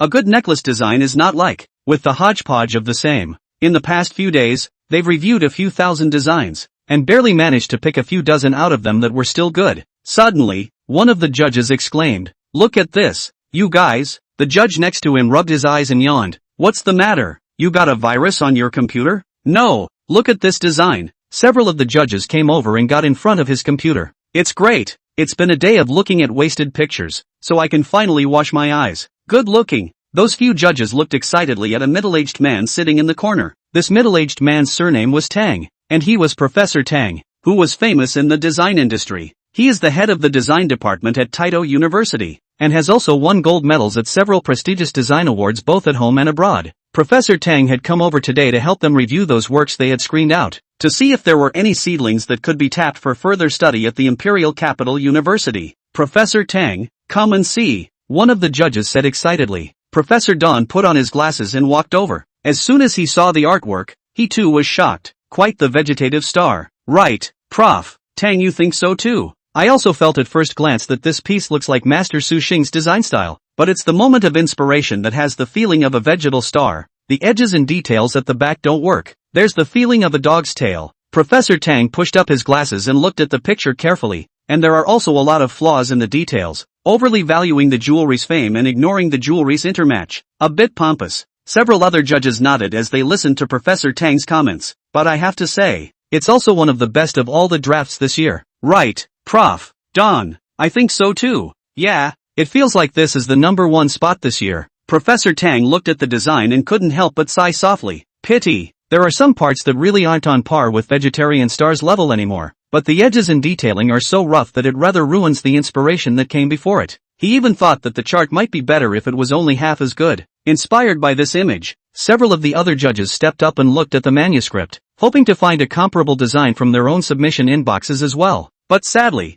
no. A few days before the start of the competition, these judges were discussing this design. They're just waiting to see who's going to claim this design on the day of the competition. They also want to hear about this designer's design philosophy. Chi Mingyue was so happy when she received the notification of being shortlisted that she was practically going crazy. She's been working on this contest for 3 years. Finally, I was able to make the cut. After being shortlisted for the finals, it's time for everyone to talk about their own design concepts, and then there will be a live vote, and the first one voted out will be the winner of this design competition. If she gets the title, she'll be famous in the design world. Chapter 170, They're Not Worthy. Chi Mingyue had purposely put on some heavy makeup before coming to this domestic jewelry design competition. Prior to the competition, several judges had already contacted her privately, asking where she had read design and again about her next steps. It was hard for her to even make the shortlist when she used to compete. 8 out of 10 times she was rejected outright, and after those 2 times she was shortlisted, no one asked for her. It's the first time she's been thrown by so many judges at once. Chi Mingyue instantly drifted off. Sure enough, she felt good. She just had a talent when it came to design. Chi Mingyue originally thought that it would be great if she could just get the favorite of one of the jury teachers. After all, after she picked that design back up, she looked at it for a long time, but she didn't understand the implication of it, and could only complete the details with her own understanding. I didn't realize that this would still be seen by so many judges and teachers, and that she had already been contacted before the competition even started. Isn't that just a fear that she will be snatched up by the other judges? It was important to know that these judges were all associate professors of the more famous design colleges in China or directors of design firms, so if she could follow them, it would be smooth sailing for her in the future. Whether she was pursuing her studies or going into design, it seems to be that those details she added were too perfect. Chi Mingyue was instantly filled with confidence. And now, she's not just satisfied with these judges. You should know that the chief judge of this design competition was the head of the design department of the Imperial Capital University, Professor Tang. If you can get Prof. Don. Chi Mingyue burst out laughing just thinking about it. So today, she dressed up in a very grand manner, just hoping to leave a good impression on Professor Tang. Today's contestants are being led in one by one. Several of the judges got together and discussed which one was the designer of that picture. I guess that's the one. Not bad looking. Old Lee, how can you judge a man by his appearance? Ha ha, I just think that design and people are very similar. People with good design should be able to clean up and dress themselves as well. It's not that bad. That's also impossible. That picture has an atmospheric feeling. The jewelry used are also particularly expensive. You see, just now the person looks good is good looking, but a little bit of a small family feeling. Definitely not. I think the designer should be an older person. It feels like she's been through a lot. Aha, that's possible too. Listening to these judges discussing, Professor Tang couldn't help but look towards the door as well. Just then, Chi Mingyue walked in. She wore sparkling jewelry around her neck, on her hands and ears, and her face was heavily made up, giving the impression that she was trying too hard. Several of the judges hadn't paid much attention to her, thinking that there was no way this person could be the one who could design that kind of figure. Look at her, dressed up like a Christmas tree, itching to pile on everything of value, with no regard for color schemes or gemstone-style uniformity. A riotous look. Chi Mingyue wanted to say hello to these judges when she came in, but the judges all turned their heads away with a lack of interest, so she could only follow the staff's arrangement and went to her seat first. Next to the judges' table, a casually dressed girl was leaning back against the back of her chair, her legs folded up and resting on the table in front of her. She yawned and said, "Uncle Tang, has that designer come yet?" She has always liked these things the most, but she herself is really not talented. The design drawings have never been embarrassed to show others. Her favorite designer is Su Xing, and this time when she heard that there was a piece that was very similar to Su Xing's style, she came right away. "Don't worry, I don't know who it is yet," Prof. Tang said. "In a while, everyone is going to go on stage to say their design inspiration and concept. You'll know then." She yawned. To her, other than the one that was very similar to Su Xing's style, no one else was of interest to her. She crossed her legs and played with her phone in boredom. "Uncle Tang, have you found any nice-looking pictures?" She tilted her head to look at Professor Tang. "My mom's birthday is coming up and I want to give her a string of necklaces." Professor Tang shook his head. "Other than that one, they're all rather average. Nothing spectacular." She deflated. "No wonder my idol doesn't want to come. This year's design competition is not as good as one. But Uncle Tang, my idol sent me a picture. I've already found someone to do it. I can't afford to show him this diagram to anyone else, but I can show it to you, Uncle Tang." "Oh, who's that?" "Su Xing. Ah, I'm really excited." Professor Tang instantly sat up straight when he heard the name, and the lenses of his glasses couldn't block the light that bloomed in his eyes. "Who are you talking about?" "Su Xing. Ah, Uncle Tang, you should know her. It's more than knowing, it's just a big name that I've heard of. Who in today's jewelry design world hasn't heard of Su Xing? She was so popular around the world with a single design that even the Queen of England begged her to help design an heirloom necklace, saying that it would be passed down from generation to generation as an heirloom of the royal family. Only after bursting into popularity, she seldom showed up outside, and she could not be invited to the general design competition. Prof. Don had also met her once a few years ago and talked to her for 2 minutes. What shocked Prof. Tang the most was that at that time Su Xing was just a 14 or 15-year-old girl, and her design concepts had already left behind those who had been designers for more than 10 years. Before they met, Professor Tang was eager to get Su Xing to attend his school, but after talking he realized that he couldn't teach Su Xing at all. Su Xing's talent was far above his, and his artistic attainments were even higher than his. It's just a shame he hasn't seen Su Xing since that time. Have you met with her? Professor Tang had a hard time suppressing his excitement. No, Yi Ishi deflated. I can't see him every time by mistake. My idol is just too busy. If only my idol could come as a judge too. These people don't deserve it. Yi Ishi didn't hear Professor Tang's words and tilted her head to look at him. Prof. Tang, however, did not repeat himself. It was supposed to be that they didn't deserve it. How are these people's charts worthy of being shown to Susan? People have almost come,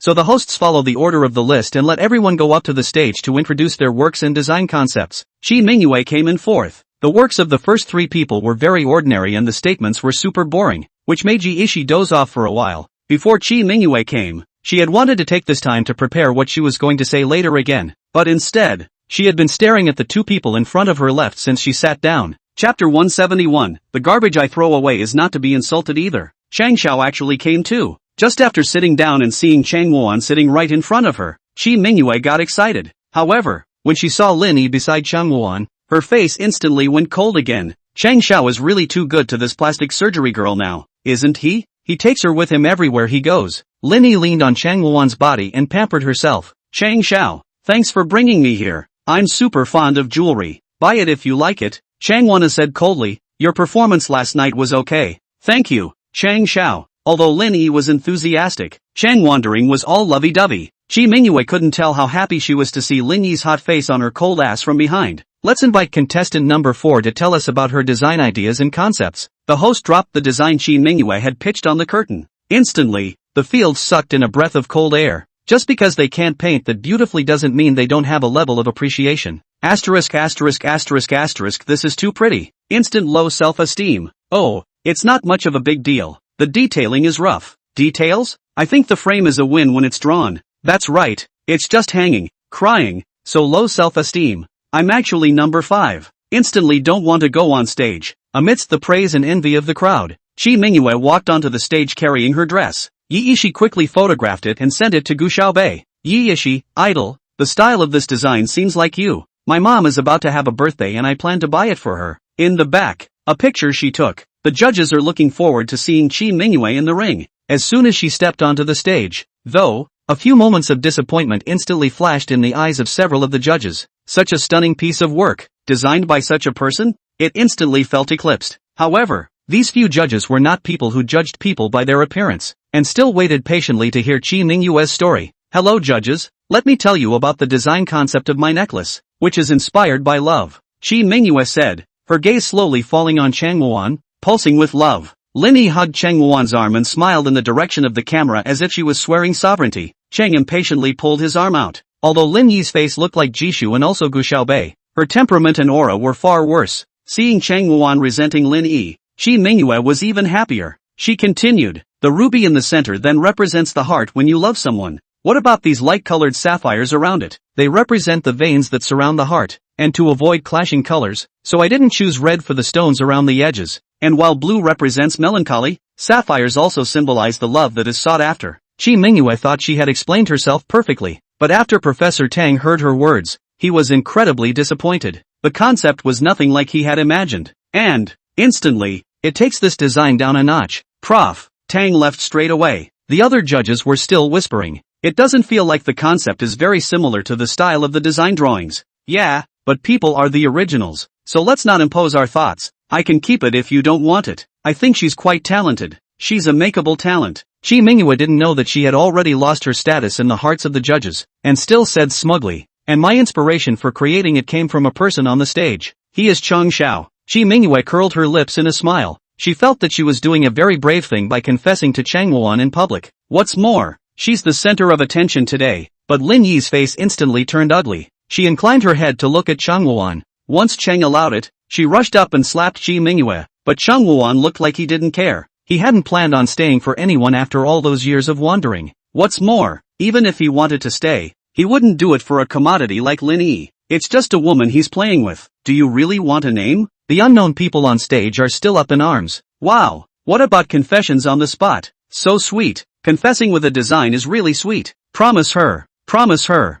Promise her. Chang Xiao, the inspiration for this design is from you. Whether you accept me or not is fine. I like you and will create more works for you in the future. Oh, a clear and cold voice resounded in the doorway. This design, it was drawn for Chan Wuan? The sudden appearance attracted the attention of everyone present. Gu Xiaobei was wearing a simple long skirt, and with a belt casually tied around her waist. She had already outlined her excellent figure. The dress was designed by Aaron and sent to her specifically so she could try it on and take a picture of it over. She rushed over when she received Jiishi's message and didn't even have time to change her clothes. Her eyes were clear and cold, her eyes and eyebrows picking up a material chill. Leaning in the doorway, lazy and casual, but with a deadly shock, all eyes were seized by her. It's just so beautiful. Gu Xiaobei? Shi Mingyue recognized her with a glance. This kind of place, are you also worthy of coming here? Get the hell out of here. Shi Mingyue rushed outside and shouted, "Security! Security!" But no one came in. Yi Ishi lowered her head to look at her cell phone. Above was a message from her idol.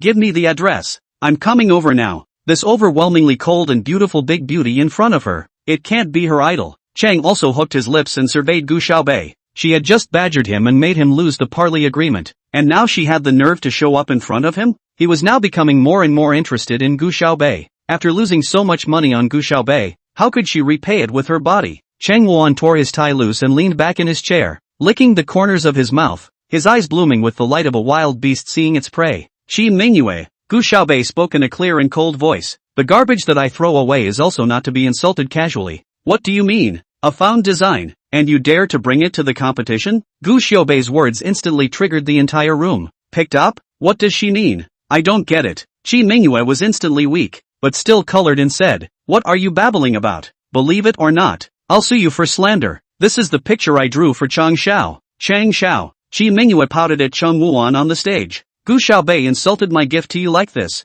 You have to do it for me, Cheng Xiao." Chapter 172, To Humiliate You. Gu Xiaobei walked over. The overly powerful aura caused Shi Mingyue to take 2 steps back. Gu Xiaobei walked to the front and tilted his head to look at the design. "TCH?" she sneered. "I was already so unhappy with the drawing that I threw it away halfway through. I didn't realize it looked so disgusting after you added the details." "What you threw? I drew this myself. The ruby on the inside symbolizes the new day. The circle of blue on the outside is the sea. And I was going to supplement the inside with yellow crystals, but it's so hard to see how you drew it. You actually just let the blue and the red touch each other straight away, without any transition in between. You don't even know the concept of this design. How dare you say you drew it?" Professor Tang, who had just left through the other door, now folded back, and when he heard these words from Gu Xiaobei, he stood still and stood right there in the corner at the small door, listening to her. "What do you say is what you say." Shi Mingyue stretched her neck and stiffened her mouth. "This is my design. I say love is love." "Meh.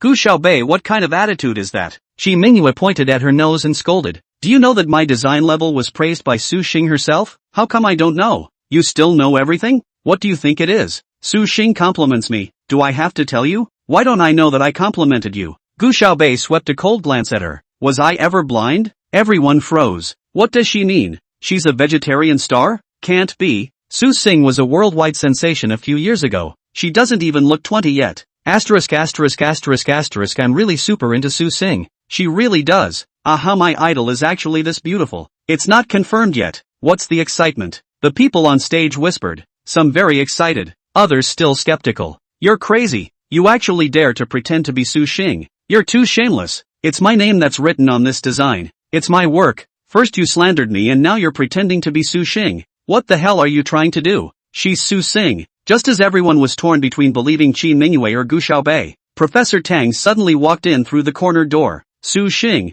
long time no see. Professor Tang walked towards Gu Xiaobei. In the blink of an eye. It's also been a few years since I've seen her. And Su Xing has actually grown so beautiful. Professor Tang was thrilled to see her. Once you see what Prof. Tang has said, how can anyone still doubt it? For a while, Qi Mingyue became the object of the crowd's siege. Get your ass down here. It's not good to steal anyone's figure. but to steal it from Su Xing. Disgusting. To steal a picture for a competition. I know this person. She has participated in previous years, but seldom made the cut. I said, how does she explode this year? So she stole it. I did not steal. Chi Mingyue, look at so many people are scolding her. Immediately panicked. I was picking it up. She threw it into the trash can, just don't want it. She don't want it. Why can't I pick it up? Asterisk asterisk asterisk asterisk. I can't believe it's really a manuscript that Su Xing doesn't want. People don't want the manuscript, she still treats it like a treasure. She even picked it up for the contest. How shameless. Any manuscript that Su Xing doesn't want is a million times better than mine. Low self-esteem. Woo-hoo-hoo. Don't get down on yourself. That's Su Yang after all. Ooh-hoo. You have a point. The judges froze too. Professor Tang, is this really vegetarian star? Su Xing is actually this young? This temperament is also too absolute. If it wasn't certified by Professor Tang, I would have thought it was some actress. In that case, she seems to be like the female lead in the music video of Yasuki Joe's new song. It feels like she's the same person. Who is Joe Clothier? You're so old-fashioned. You don't even recognize Joe Yosuke. Yi Ishi scrambled to take her feet off the table and ran towards Gu Xiaobei. Idol. She was so excited she was on the verge of tears. Gu Xiaobei poked her away with one finger. Why is this Yi Ishi like a little beaver, coming up to bear hug her? Yi Ishi was so excited that even if she could be poked by Su Xing's finger, she was so happy that she was close to passing out. But when she turned her head to look at Chi Mingyue, Yi Ishi's face became ugly. Dare to steal my idol when I'm dead, Yi Ishi said and rushed up, grabbing Chi Mingyue. Idol, you say? How are you going to punish her? Gu Xiaobei picked up an eraser from the table next to him and threw it straight up, hitting Chi Mingyue right on the nose. Take it and erase the part of this design that you drew. All of it. When Gu Xiaobei's words fell, everyone went crazy. Asterisk asterisk asterisk asterisk is so valiant. Aha, I love it. Su Xing is beautiful and cool. This humiliation is too top-notch. Your creation is an insult even if it's drawn on a design I don't want. Chi Mingyue's eyes reddened with anger. She clenched her teeth and trembled. Gu Xiaobei, why are you humiliating me like this? Didn't I just take your design? But that was originally something that wasn't wanted. Is it fun for you to insult me like this now? It's a shame that you're still a vegetarian star. Is this your work ethic? I don't have any professional ethics. And if you can't wipe off those disgusting things you drew in 10 minutes, I'll even break your hand. Gu Xiaobei coldly hooked her lips. As long as I have no morals, you can't kidnap me. As long as I'm standing in a moral puddle, you can't accuse me. Chi Mingyue threw her pleading eyes onto Chang Wuan. But Chang Wuan was not the least bit moved. Yi Ishi is the Yi family's eldest young lady. Although the Yi family has retreated in the past few years and is no longer as scenic as it was at the beginning, but a thin dead camel is bigger than a horse, and the Yi family is still one of the 4 great families. He couldn't afford to offend the Yi family for a Chi Mingyue. Wipe it. Yi Ishi kicked Chi Mingyue. Chi Mingyue could only squat down in humiliation and picked up the eraser, rubbing the design bit by bit. It was only 8 minutes later that she cried and handed the erased design to Yi Ishi. Idol, you come to see? Yi Ishi glanced at the design. Well, sure enough, it's much smoother that way. It was crippled, but that was much better than Chi Mingyue's doggerel. Gu Xiaobei slowly stepped over and pinched the design with 2 fingers. Well, it was wiped fairly clean. The next second, she crumpled the design into a ball and threw it back into the trash. Chi Mingyue's face rose to a pig liver color. If you're going to throw it, why do you want me to rub it? You're just trying to humiliate me. Yes, Gu Xiaobei lightly hooked her lips, her eyes brimming. I just wanted to humiliate you. Chapter 173, Finding the Whereabouts of the Wanderer. Chi Mingyue was instantly annoyed. She stood on the stage and became the butt of everyone's jokes. Originally, through today's match, she could have soared into the sky and made a name for herself. But because of Gu Xiaobei, everything was now ruined. She was forced to stand on stage and erase her designs with an eraser, which is extremely humiliating for a designer.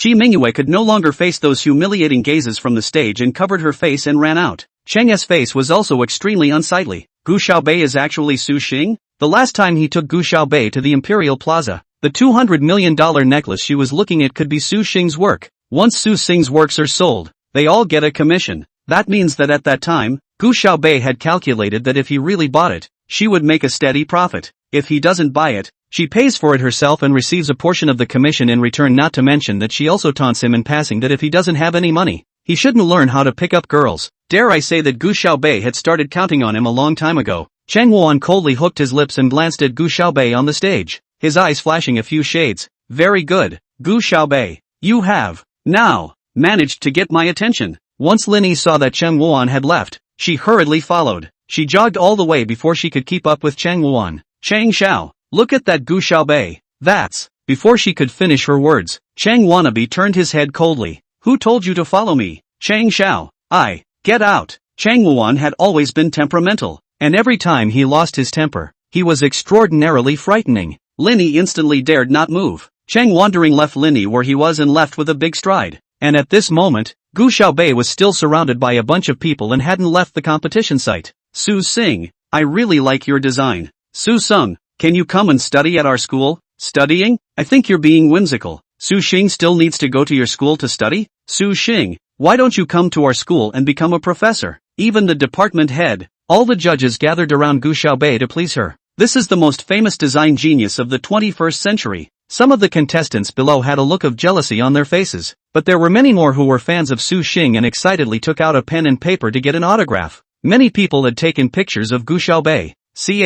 I don't know if it's true or not yet. What Su Xing? I don't believe Su Xing is that young, but Professor Tang said she's Su Xing. What if Professor Tang remembers wrong? I think you're just jealous. Someone below muttered. Professor Tang swept a glance downwards, and those people didn't dare to speak. Yi Ishi jumped onto the table and pinched her waist to look at the people below. Hey, I'm telling you guys, this is my idol. If any of you dare to be unconvinced, come find me for a one-on-one fight. One by one, the people below bowed their heads. Who dares to cross Miss Ye's family? Yi Ishi saw that they all didn't dare to speak before she jumped down from the table and ran to Gu Xiaobei. Idol, let me treat you to dinner later. I know a Japanese restaurant that's super good. Fondue is fine. Do you like fondue? Why don't we go for seafood? No, I have something to do today. Gu Xiaobei spoke in a clear and cold manner. Yi Ishi was instantly a bit disappointed. Soon, though, she was happy again. Next time then, idol, you can call me whenever you have time. I'm always available. She's been in love with Su Xing for 3 years now, and she didn't expect to meet a live one this time. And it's so pretty. Good. Gu Xiaobei laughed lightly. I'll treat you next time. Gotta go. Yi Ishi smiled. Idol, if you have any use for me, feel free to talk to me. Those judges wanted to pester Gu Xiaobei for a while longer to see if they could invite her to their school, but they were all stopped by Yi Ishi. Don't dream, you guys. Yi Ishi pinched her waist and blocked the doorway. My idol won't go to your place. And at that moment, Gu Xiaobei was leaning against the wall outside, taking out his cell phone, projecting the keyboard and operating it on the fly. Those inside the room who had taken Gu Xiaobei's photos and were ready to send them, however, suddenly began to wonder. That's weird. Why is the internet suddenly not working well enough to send out stuff? Yeah, how come my camera is broken too and suddenly my phone just rebooted itself? Why are all the pictures from today gone from my phone? Mine too. I couldn't post anything at all after several turns. Just refreshed it and actually everything was deleted. It can't be that the Wi-Fi here has a virus. Turn off your cell phone now. They turned their cell phones off in a panic, and when they turned them back on, they realized that all the pictures of Gu Xiaobei in their cell phones were all gone. Oh Xia, who had been checking the internet for the Wanderer's Trail for 6 hours straight, bit into a lollipop and instantly bounced out of bed. He called Ji Ling Tian directly. Ling Tian. Ling Tian, I'm out of luck. I've tracked down Yuzi. Nothing, I'm hanging up. Ji Ling Tian coldly said. No way. Oh Xia puffed up her cheeks in anger. If you hang up, I'll never help you hack someone else's number again. This was the first time that Oh Xia had been so tough in front of Ji Ling Tian. After 3 seconds of silence, Ji Ling Tian coldly said, Speak. Oh Xia didn't expect Ji Ling Tian to actually be threatened. It seems like this whole hacking people's numbers online thing is really important to him. I'm talking to you, Oh Ling Tian. Last time Yuzi confronted me at our posting bar and then left a message. This time she hacked into the public network of a competition site and deleted all the photos from the cell phones of those people at the competition site. Even though she didn't explicitly say it was her who did it, I could guess at once that she was the only one with such a skill. After those 2 times, I have a wild guess. What? Ji Ling Tian knew that Oh Xia was going crazy looking for Yuzi, and if he could really find out any clues this time, it would be considered not living up to his efforts for so many years. Oh Xia puffed out her cheeks, her wet puppy dog eyes glaring. I'd venture I guess that Yuzi should be in the imperial capital right now. Gilliam, that's a really bold guess on your part. Yes it is. You think so too, don't you? Osha was giddy. It's an ass. Is there a difference from not guessing? Why don't you guess she's in Asia? Being ferociously attacked by Ji Ling Tian, Oh Xia instantly deflated her mouth as if she was about to cry. There are many Asians. Oh Xia commiserated. There are only 20 million people in the imperial capital. I can definitely find out if I slowly check. Gilliam, good luck. Ji Ling Tian finished and hung up the phone helplessly. O'Shaughnessy instantly threw himself into the search for the wanderer with a passion, and at that moment, Gu Xiaobei, whom he wanted to check, was stepping on the gas and speeding across the road. She scanned the rearview mirror and scowled. Chapter 174, Throwing to the Middle of Nowhere. She hadn't been out of the competition long before she realized she was being followed. The car had not been far behind her, plunging into the traffic to the left and right every now and then moving out again, trying to stay out of her way. But who is she? It was 007 who had gone deep into the core camp of the enemy army to complete the mission and retreated in one piece. And it was the Phantom, the boss of the Dark Sky, who had single-handedly challenged 40 masters in the end and remained unharmed. How could she be followed and not realize it? Gu Xiaobei turned the steering wheel and sped off in another direction. Not far behind, Chang Wuan also hurriedly turned the steering wheel and followed closely behind. Gu Xiaobei looked at the car that had been following her and slowly hooked her lips. In the sky, she can fly an airplane and write with tail smoke, let alone on the ground. Gu Xiaobei stepped on the gas, and her car buzzed as if it had been fitted with springs, ejecting violently. Chang Wandering was instantly shocked in his heart. Could it be that Gu Xiaobei had already discovered that he was following her? It doesn't matter if you find out. He had already given Gu Xiaobei more than enough time. Today this woman, like it or not, must climb into his bed. Chang stepped on the gas and instantly followed. Gu Xiaobei slowly hooked her lips as she looked at Chang Wuan's car in the rearview mirror. It seems that this Chang Wuan's car skills are also not bad.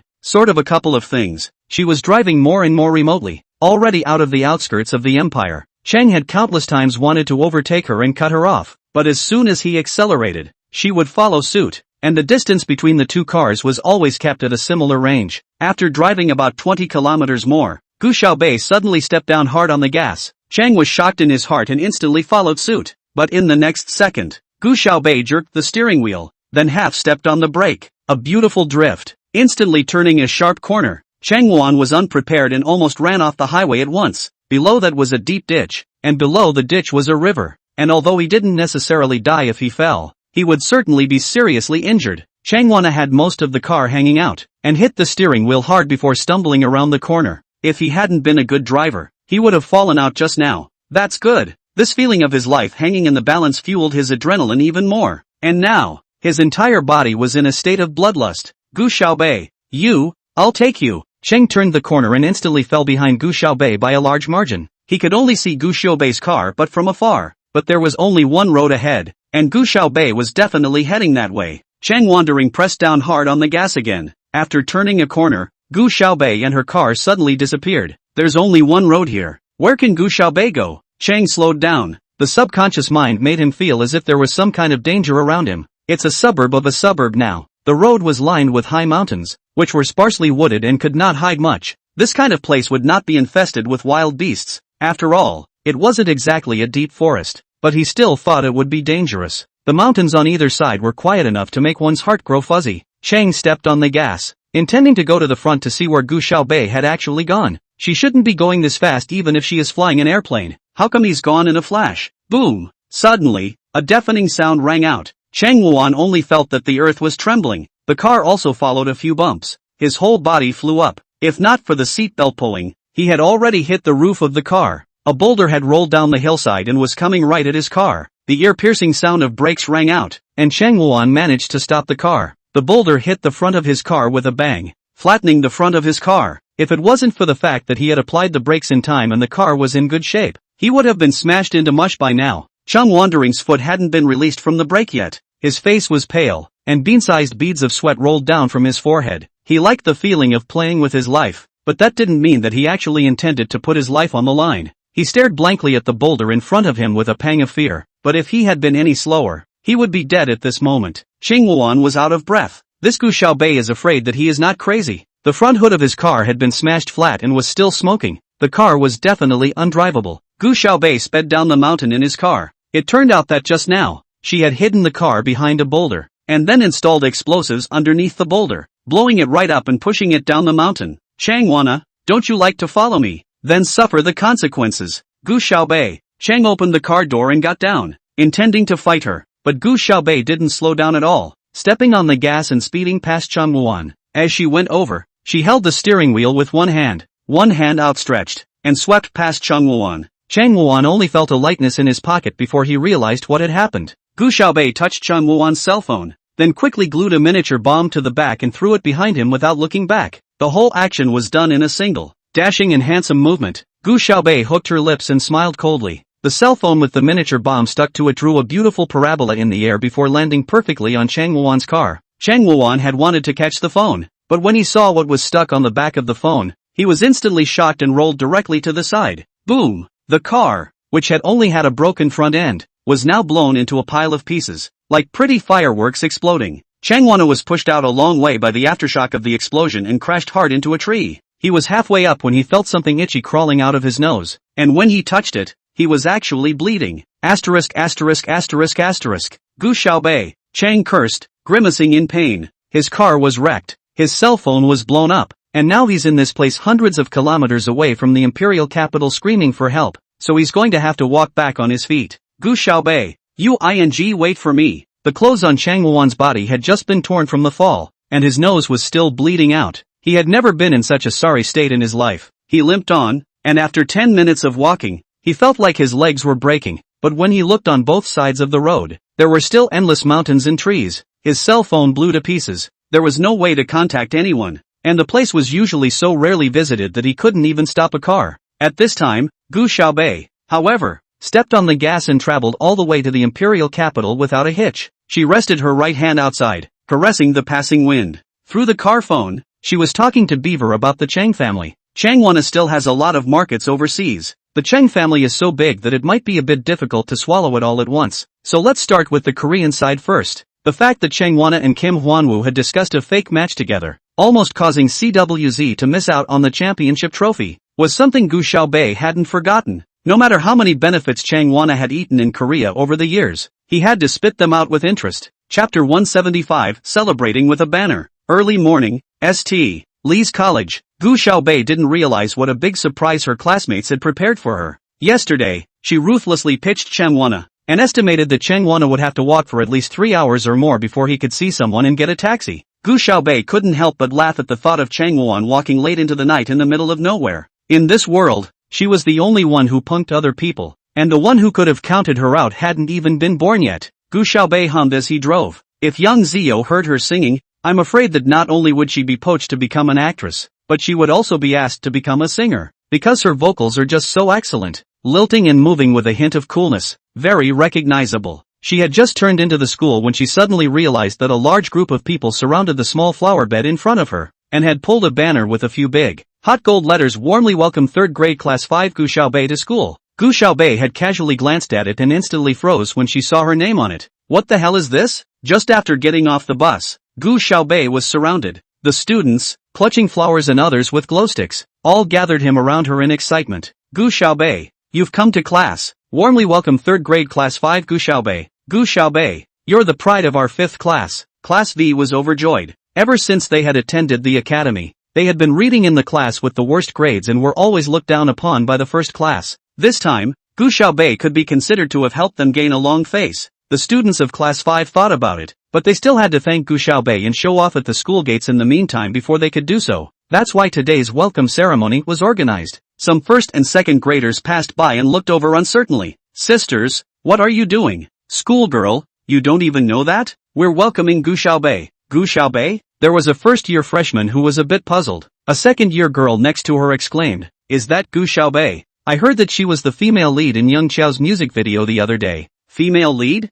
The female lead of Mr. Qiao's new music video is so pretty. Actually from our school? Of course. And in the last midterm exam, Gu Xiaobei from our class was still number 1 in her grade. One of the students from class 5 said with his head held high. Moreover, she's also the famous King of the North. Led CWZ to take this year's King's Honor Championship. The 1st and 2nd year underclassmen were becoming envious. In the past, they had only heard that there was a particularly outstanding 3rd year senior sister named Gu Yuran. But now, Gu Xiaobei had become completely famous in St. Lee College. She was even more famous than Gu Yuran back then. After all, she had made the music video of Yi Jiechao, and now she was especially popular on Weibo, and her videos were everywhere on Jitterbug, and countless people called her a goddess. At that moment, Oh Xiao was yawning as she walked through the door. He was particularly pleased to discover the whereabouts of the Wanderer yesterday, and check the information of 700 people in the empire in one night. But the imperial capital is just too big, and yesterday more than 1,000 people left overnight, and another 2,000 came from out of town. At this rate, I'm afraid Oh Xia will have to investigate for 10 years, but he won't give up for the sake of the wanderer. Oh Xia sleepily entered the school. He made a point of checking when he woke up today that it was indeed 6 a.m., not 6 p.m. As soon as he entered the front door of the school, he froze when he saw so many people gathered around, with banners and flowers. Days. Oh Xia knocked her head, her wet eyes glazed over. Did you sleep for many days in one straight breath this time? Slept until the games? Whenever there is a sporting event, Lee students don't attend classes and there is a special buzz around the school. O'Shaughnessy dozed off again. Forget it, let's just go home and keep checking on Yutaka. Who doesn't want to participate in the games anyway? O'Shea turned and walked out against the crowd. O'Shaughnessy? Someone called out to him. Oh Xia tilted her head, a lollipop stuffed in her mouth. Her cheeks puffed out, looking unsophisticated and innocent. Saturday 6. Why are you heading out the door? Saturday 6 asked him. I don't really want to participate in the games. I'm going back to Yuko. Sports day? Saturday 6 had a puzzled look on his face. Are you sleep deprived? Where is there any sports meeting today? Ha? O'Shea cocked her head, pulled the lollipop out of her mouth, and asked, pointing ahead, so what are they doing? That's our class's welcome ceremony for Kahoku-san Law. Oh Xia nodded, then suddenly looked uplifted. When I find Yuzi, I'm going to pull banners and give her bouquets too. I'm going to have a grand ceremony like that for her too. Gu Xiaobei, who was in the crowd, suddenly sneezed. Saturday 6 pulled out a candy from his pocket. Nah, here you go, it's lemon mint. You can be a little more refreshed after you eat it. Why are you so sleepy every day? Because I'm looking for the wanderer. Finding the wanderer is my goal in life. So do you like her a lot? Of course. Oh Xia didn't hesitate at all. It doesn't matter if the swimmer is male or female. Even if she's a husky, I'm super into it. Saturday 6 puffed out a laugh. Lulu, the student in front of her shouted. Come on, let's go back to class together. Coming, Saturday 6 responded, pulling out a packet of candy from his pocket and giving it to Oh Xia. This is for you. It's delicious and refreshing. With that, she ran ahead. Gu Xiaobei went back to his class together surrounded by the crowd. The students of the 3rd grade class 5 had never been so united. And during this recent period, Julie had noticed that the learning atmosphere of their class was getting stronger and stronger. And many of the students who used to not listen to the class at all were now starting to ask the teacher questions. Julie was now super relieved. And all these changes were brought about by Gu Xiaobei. Julie was also growing to like Gu Xiaobei. At this point in time, class 5 was still bursting with laughter. Over in class 1, they were still getting together to discuss how they could get Gu Xiaobei's signature. Yeah, it's just that the 5th class is so annoying and won't let us in. I'm thinking it would be better if I didn't turn in a blank paper for the next exam so that I can be assigned to class 5 when I'm divided into classes. Gu Yuran couldn't help but let out a cold snort from her nose as she listened on the sidelines. It's just an autograph. Is that all you guys need? As soon as Du Xiangyu saw that Gu Yuran was unhappy, she hurriedly said. Chapter 176, Necklace designed by Su Xing. Du Xiangyu had always been Gu Yuran's little follower in the 1st class. Those classmates didn't pay any attention to Du Xiangyu. I also like Gu Xiaobei too. This time, a number of boys joined the chat. Gu Xiaobei is actually the North King. Aha! Her game-playing maneuvers are really too good. That's right. In the final she found out on the spot that Wang Minghe was playing a fake match and directly smashed his cell phone. It was really too cool. I'm a girl who's about to get bent out of shape by her. On top of that, the other team is HS Battle Team, and there's Kim Hwanwoo in there, and she actually led CWZ to a 4-on-5 win. Yeah, that's awesome too. Gu Yuran's face turned ironic. Before Gu Xiaobei came down from the countryside, the most glamorous person in Saintly was her. At that time, she was the school flower, and I don't know how many people liked her and surrounded her every day. Now it was good that any wind was given by Gu Xiaobei. Hey, Du Xianyu pinched her waist and said, we're in the 1st class here. It's not a trash class like class 5. How can you guys discuss about playing games like this? Can you get into college if you play games well?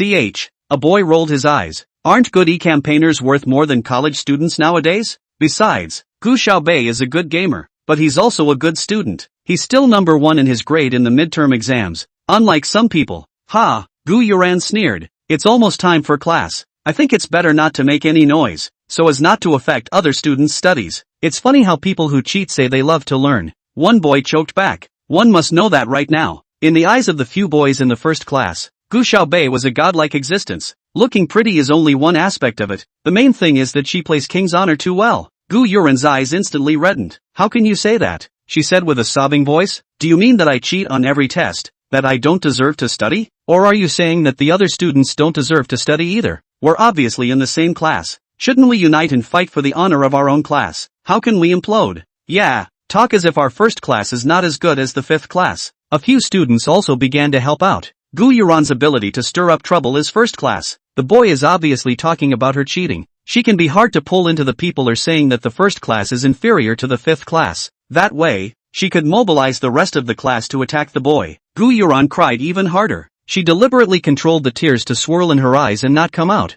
or else her eye makeup would be ruined again. When her makeup goes off, she's not pretty. It's really hard for you to talk like that. That's right, there might have been a misunderstanding about what happened last time in Yorin. No matter what, Gu Yuran is also a member of our class, right? If you go out and say it like this, people will think that our class isn't good. Yeah, I think that although Gu Xiaobei is powerful, he still needs to take care of his class's honor first. A few of the students started to speak for Gu Yuran. The guy was so angry he just sat down, took out a book and read it. Not wanting to talk, Gu Yuran made a generous look. Don't say that. I believe he didn't do it on purpose. I will forgive him. They are all students in one class. And, playing games, this kind of thing, I don't think it's something we students should pay attention to. Before cousin Qin Yuner also came to our school to select a part of the students who have artistic talent. I think that after we study, I think that while we are studying, we should learn more art-related things. Isn't it also very good? Yuran, you're really great. What you said makes so much sense. Du Xianyu patted her on the back and said. However, now that Gu Yuran was speaking, the number of people who responded was no longer as large as it had been before. Gu Yuran knew that in order to get the class to change their attitude towards her back to what it used to be, she had to give them some favors to do so. But what is in it for them? Gu Yuran was a little unsure of what to do for a moment. Just at this time, Gao Xiaowan said, speaking of which, have you guys heard that a domestic jewelry design competition was held in the imperial capital yesterday. What contest? It sounds so awesome. It's just as good as it sounds. It was fine in the first few years of the competition, but there haven't been any good entries in the last few years, and good designers rarely go to this competition. So, that's not much of an interest. No, Gao Xiaowan said mysteriously. I heard that Su Xing went there too. Su Xing? Vegetarian star. Really? Even for those who have little research on jewelry design, they have basically heard of Su Xing's name. In the imperial city, who wouldn't be proud to own the same jewelry designed by Su Xing? Those who hadn't heard of Su Xing's name wouldn't be able to step into the circle of upper-class wives. Du Xiangyu suddenly remembered something and said to Gu Yuran, Yuran, I remember you had a necklace before that was designed by Su Xing. Right. Gu Yuran tensed up all of a sudden. Previously, when she had posed as Gu Xiaobei and Chang Wuan together, Chang Wuan had given her a few valuable necklaces. At the time, she even used it to show off in class for a while. She and several students around her said that the necklace was bought at Princess Store, where so many things were designed by Su Xing, and it was especially expensive. The classmates just assumed that her one was also designed by Su Xing. But in fact, although jewelry designed by Su Xing is often put up for sale in Princess stores, it doesn't mean that everything sold inside Princess is designed by Su Xing. Although Chang Wuan hit and kicked her in front of everyone, he didn't ask for the things that were given to her back. Gu Yuran noticed that many of the students in the class were looking her way. There was no way she was going to deny herself at this point. Yeah, Gu Yuran lied without changing her face. I kinda liked that necklace. Oh my god, Yuran, you're too good. There's actually a necklace designed by Su Xing. That's right, my mom has always wanted one, but she can't get one at all. It's especially expensive, not to mention super hard to get. Yeah, I've heard that money can't even buy it. Yoran, can I see that necklace of yours? That's right, Yoran. Let us see it, please. The jewelry designed by Su Xing is really rare. Easy. So many of her classmates surrounded her and begged her. Gu Yuran didn't expect that it would be so easy for her classmates' attention to return to her, so she immediately nodded and said, alright, then I'll bring it to show you tomorrow. Chapter 177, It's a Fake, isn't it? Early the next morning, Gu Yuran brought that necklace to school. Ever since she was brutally beaten up by Chang Wuan, she simply didn't want to face these things that Chang Wuan had once given her. But I didn't expect that the necklace would actually help her so much now. After she took the necklace to the class, many students gathered around. After all, this necklace is also an authentic one bought from Princess Store, even though it's not designed by Su Xing, but the jewelry and other things used are more expensive, so it looks valuable and pretty. And these little kids had never even seen Su Xing's work or studied her design style. They just believed what Gu Yuran said because it looked like a real gemstone necklace and it was beautiful. Yoran, you're really good. Yeah, that's a pretty necklace. Can I touch it? That's a gemstone necklace. How can you just touch it? Yoran, I'll just take a picture, okay? My mom especially likes Su Xing's design. Gu Yuran was actually very unhappy about being touched on her necklace. After all, If the gemstone was stained with sweat, it wouldn't look bright enough. But now is the time for her to get in good with her classmates. She also could only put on a generous look and smile gently. It's okay, everyone who wants to touch or take pictures can do so. After all, we're all in the same class. Yuran, you're too nice. Yeah, Yuran, I've decided that from now on I won't fan Gu Xiaobei. I'll just fan you. That's right.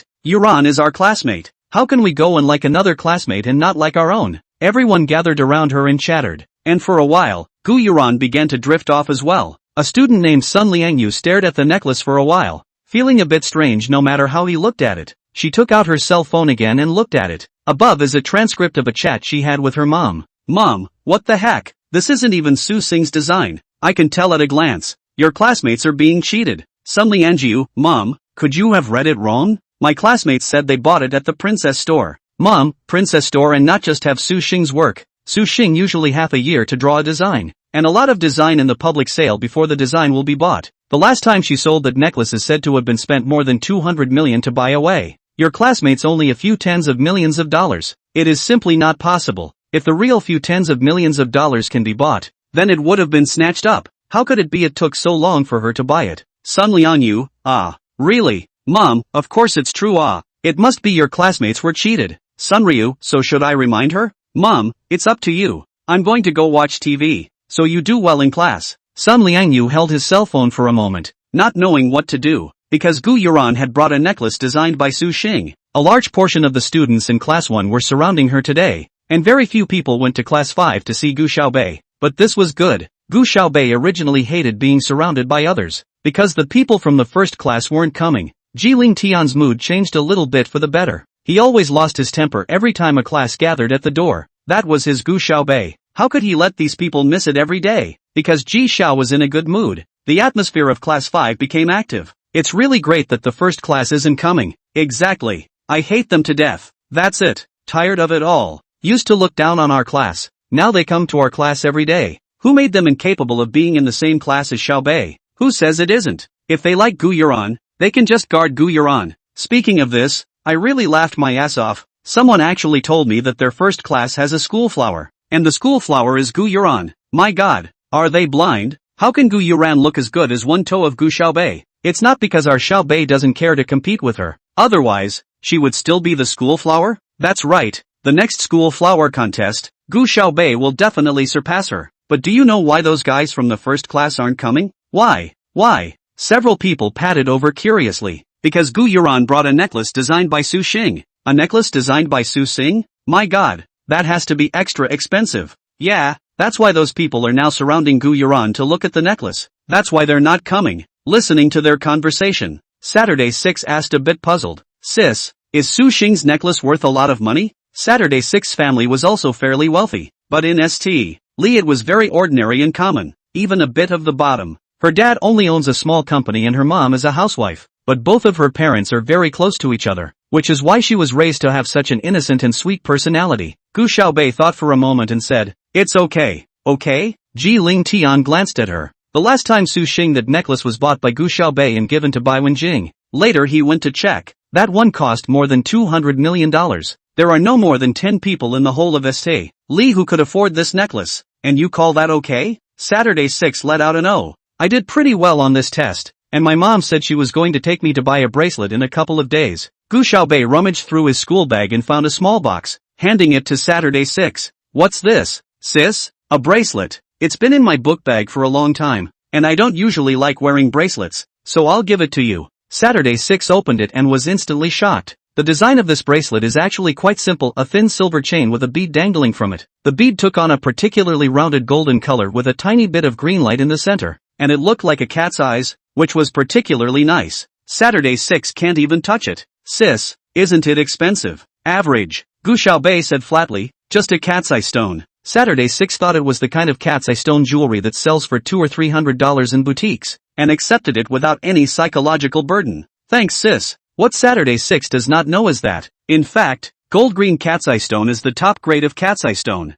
The production is very, very small, belongs to the type of money cannot buy. Just this one bead alone was worth more than Gu Yuran's necklace. Not to mention, she designed the bracelet herself. But even though Saturday 6 didn't know the bracelet was valuable, it didn't stop her from treasuring it. As long as it was something Gu Xiaobei gave her, She treasured it. Chapter 178, Iishi scolds Gu Yuran. Saturday 6 put on that bracelet and looked at it left and right. The more he looked at it, the more he liked it. This bead is completely different from other cat's eye stones. The color looks very spiritual. Especially in the sunlight, it reflects a beautiful light. Saturday 6 cherished. After going to the toilet to wash their hands, have to take off the bracelet, carefully put in the pocket, wash their hands after drying their hands and then put on. Between classes, Gu Yuran came to the restroom together, surrounded by a few female classmates. She wore that necklace around her neck in a condescending manner. What kind of precious thing is it, to be so careful? Gu Yuran said conspiratorially as soon as she saw Saturday 6. Saturday 6 was often with Gu Xiaobei and had a good relationship with her, so Gu Yuran hated her as well. Saturday 6, however, ignored her. Hey, Xu Xinjing scolded. Saturday 6, you're deaf. Didn't you hear Yuran talking to you? What I'm willing to do with my own stuff is my own business, Saturday 6 said in an unassuming manner. In the past, Saturday 6 was a very timid person and was bullied by her classmates, but she had a good personality and there were many classmates who were willing to play with her. But ever since she met Gu Xiaobei, she knew that she didn't need to tolerate all the time in life, and that when she encountered unfairness, she could also just rebel. What kind of attitude is this? Xu Xinjing pointed at Saturday 6's nose and scolded. Sure enough, you're a poor person. A broken bracelet is cherished like this. Look at the one that other people are wearing around Yuran's neck. It's designed by Su Xing. It's not 1,000 times more noble than that bracelet of yours. I just like my own bracelet. What's wrong with that? None of your business. Saturday 6 would rarely argue with someone for herself, and although her voice was still a bit shaky and her aura was a bit weak, at the very least she dared to take this step. Xu Xinjing rolled her eyes. Oh, who wants to care about you, is to see you take a cheap goods as a baby? You, this will not be on Taobao wholesale it. $9.9 postal kind? Saturday 6 didn't bother talking to Xu Xinjing and directly left. Xu Xinjing laughed at Gu Yuran. Yuran, look at that bracelet she's wearing. It's a gift from Gu Xiaobei. It says it's a cat's eye stone. I really laughed my ass off. I guess it's only sold for a few dozens of dollars a piece outside. Gu Yuran lifted her chin and said softly, maybe for girls from their kind of family, a few dozen dollars is expensive. Let's not mock her. Yuran, you were so kind. When I went back on Saturday 6, I was still a bit pissed off. What's wrong? Gu Xiaobei raised his eyes to look at her. Nothing, just saw someone I didn't like. Saturday 6 huffed. It's just a necklace designed by Su Xing? What's the big deal? How expensive a necklace is can't compare to the bracelet you gave me. Sis, Gu Yuran? Gu Xiaobei raised his eyebrows in a clear and cold manner. Sis, how did you know? Saturday 6 was suddenly surprised, but instantly reacted. That's right, Gu Yuran has been showing off every day these past few days, so I guess everyone in the entire imperial capital is about to know that one of hers is a fake. Fake? Saturday 6 was instantly surprised. Sis, how did you know? You know, in the past 2 days, Gu Yuran could be like a proud peacock, showing off her necklace everywhere. In order to be seen more clearly, she walked with her chin up. She couldn't even see the road clearly, and every day, she let Du Xiangyu and Xu Xinjing hold her up. That's too much of a slap in the face if it's fake. Gu Xiaobei hooked her lips slightly. When have I ever lied to you? Also, sis never lied to her. Fake and so showy. Saturday 6 huffed. Gu Xiaobei glanced down at her cell phone and said coolly, she can't show off for much longer. On it was a message sent to her by Yi Ishi. Yi Ishi, ****** idol. Just now I have a distant cousin sent me a photo to let me identify whether it is your work. I look at this ing what ah. Not even a finger of yours can compare ah. How dare anyone say they bought your work? Yi Ishi seems to be still a student. You wait for me to ask my cousin which college she is from. Definitely go and hand tear that show-off spirit. Yi Ishi is the eldest miss of the Yi family and has always been particularly grumpy and super fond of Su Xing. Gu Yuran won't have a good time this time.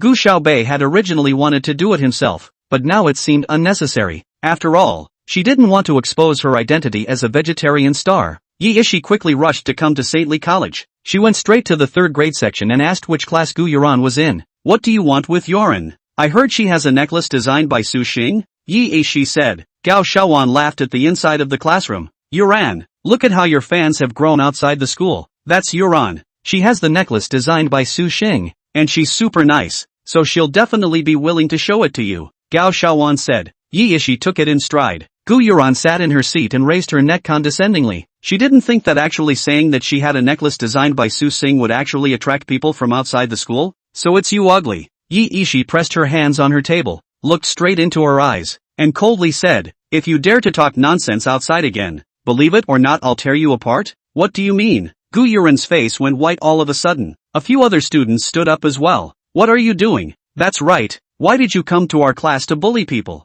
And you even scolded Yuran. I scolded her? It's good that I didn't hit her. This young lady is Su Xing's #1 fan. And she dares to start a rumor about Su Xing? How dare she say Su Xing designed this piece of crap? Does this necklace have any design at all? Isn't it just a few random diamonds put together? You mean that Yuran's necklace is fake? What makes you say that? This one of Yuran's was bought at the princess store. And I even saw the invoice. That's right. Do you have proof? Yi Ishi was practically laughing in anger. At this time, Zheng Yu in the corner smiled coldly and said, evidence? What evidence is needed for what the Yi family's eldest lady said? The Yi family? Which Yi family? What Yi family? Asterisk. Is it the Yi family of the 4 great families? The Yi family had retreated, and there were already so many people who hadn't heard about it. But all the families with a reputation in the imperial capital were aware of the 4 great families. If it was the Yi family's eldest miss who said it, then it would be very believable. I'm telling you, if you dare to make up rumors about Su Xing again, I'll let you die without a burial place. Yi Ishi pointed at Gu Yuran's nose and scolded.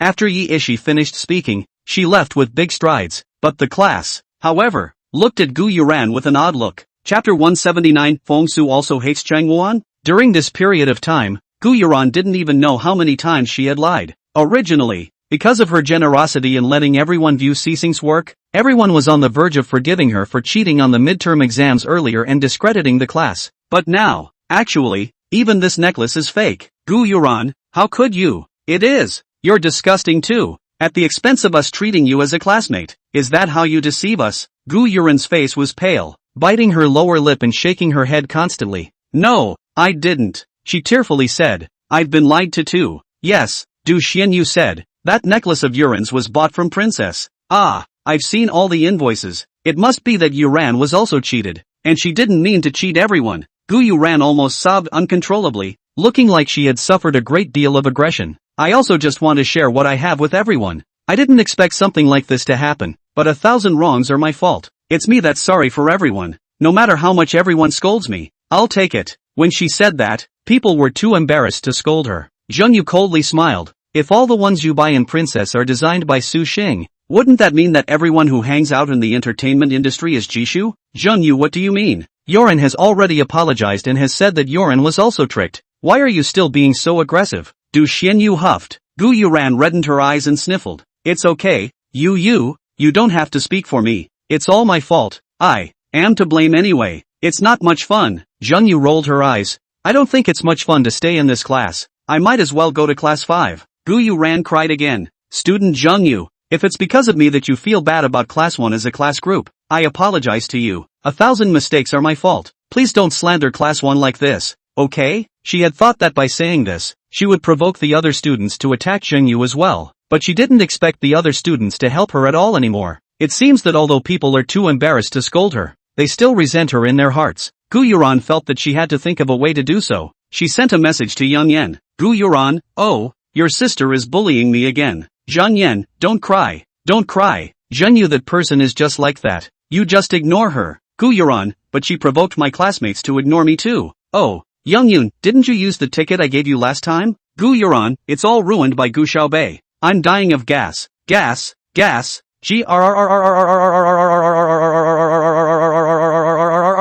Zheng Yan, not angry. Muah. Asterisk 3. Is there anything else I can help you with? Gu Yuran, can you help me find Su Xing's work, so our class should like me? Zheng Yan didn't reply in seconds. The tickets for the King's Glory finals were no more expensive than 100,000 apiece, and the ones he gave Gu Yuran added up to less than $1 million. But Su Xing's work is different. A few years ago it was possible to get it for tens of millions of dollars, but Su Xing has been refusing to speed up the frequency of her designs, and every time her work is for sale it gets snatched up and basically goes into the hundreds of millions of dollars. To spend $100 million to pick up a girl, Zheng Yan was still not quite willing. After all, he had approached Gu Yuran in the first place just to give Gu Xiaobei a hard time. Gu Yuran got a little anxious when she saw that Zheng Yan wasn't replying. Gu Yuran, that's ignoring people, and talking about what to do with your body. Oh, carrot, oh, Zheng Yan, good, I will help you think of a way. Oh, wash white and wait for me. Gu Yuran sent a shy emoji over and then put her phone away. This Zheng Yan is still not as generous as Chen Wuan. If it is Chen Wuan, surely do not need to bother with so many words.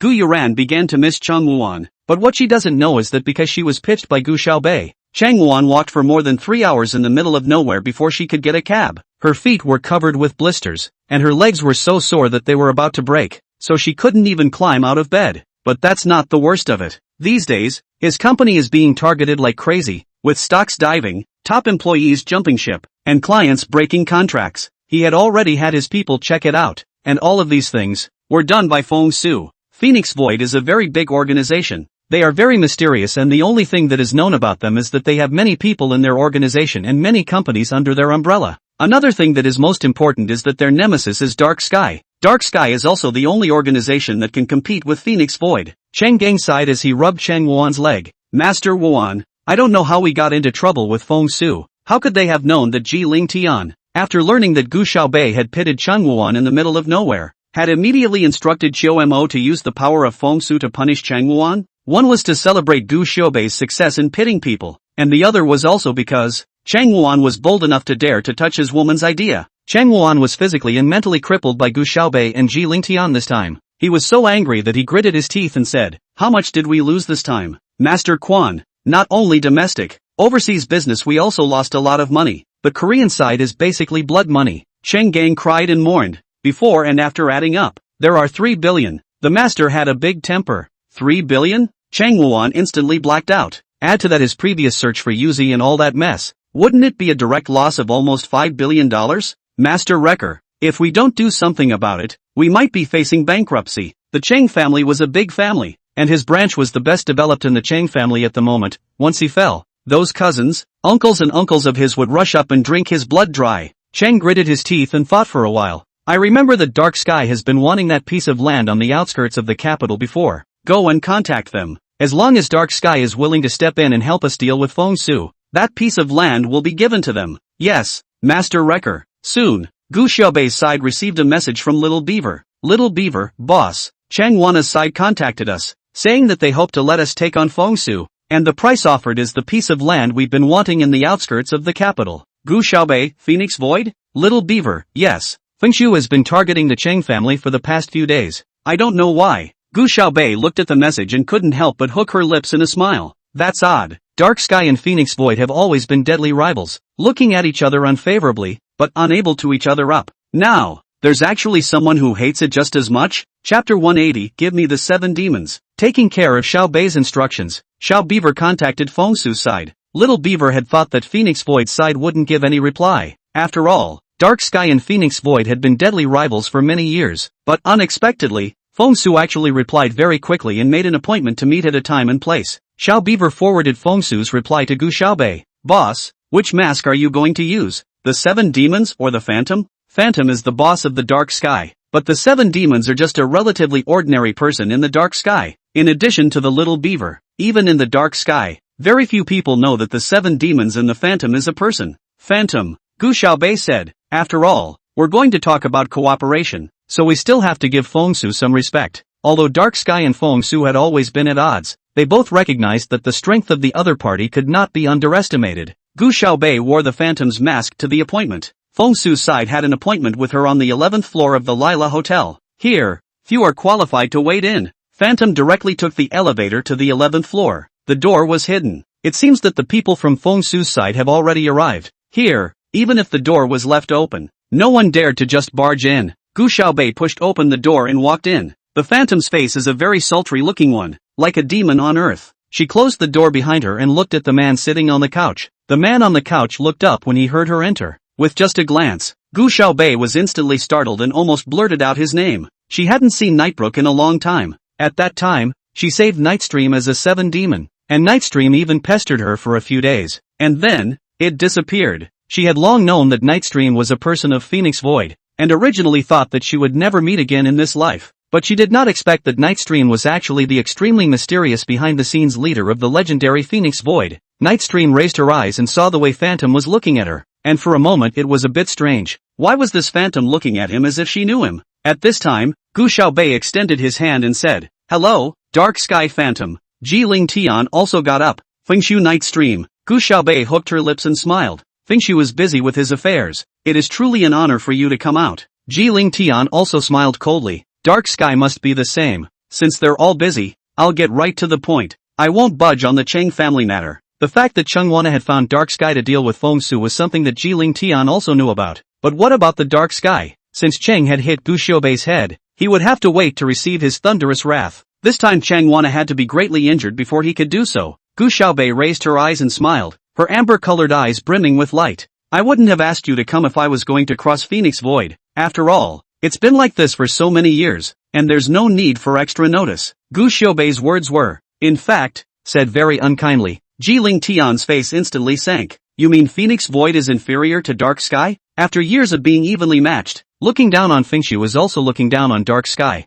I don't have that intention. Gu Xiaobei raised her eyes in a clear and cold manner. What I mean is that since Chang Wuan intends to provoke a fight between the two of us, it would be better for us to sit down and talk about it, and together we'll make a pitfall on Chang Wuan. This period of time before and after adding up, Gu Xiaobei also from Chang Wuan body to get a lot of money. Fortunately rising last time's loss all make up for, not to mention, there are still a lot of surplus. Even the beaver felt that her days had been much broader lately than before. How could Gu Xiaobei let go of such a big player like Chang Wuan so easily? Cooperation? Jiling Tian raised his eyebrows, sizing up the chimera standing in front of him. The woman was beautiful enough and dangerous enough. She's like a showy flower that draws people close, but then she doesn't know when she'll reach out with her highly poisonous tentacles. The Dark Sky boss, Phantom, has always been a legend on the road. When he came out to fight at the age of 7 and was still a tender little girl, he was already sitting in the position of a high-ranking member of the Dark Sky. All those who looked down on her paid with their lives. The Dark Sky at that time was completely incapable of comparing to now, but under the leadership of the Phantom,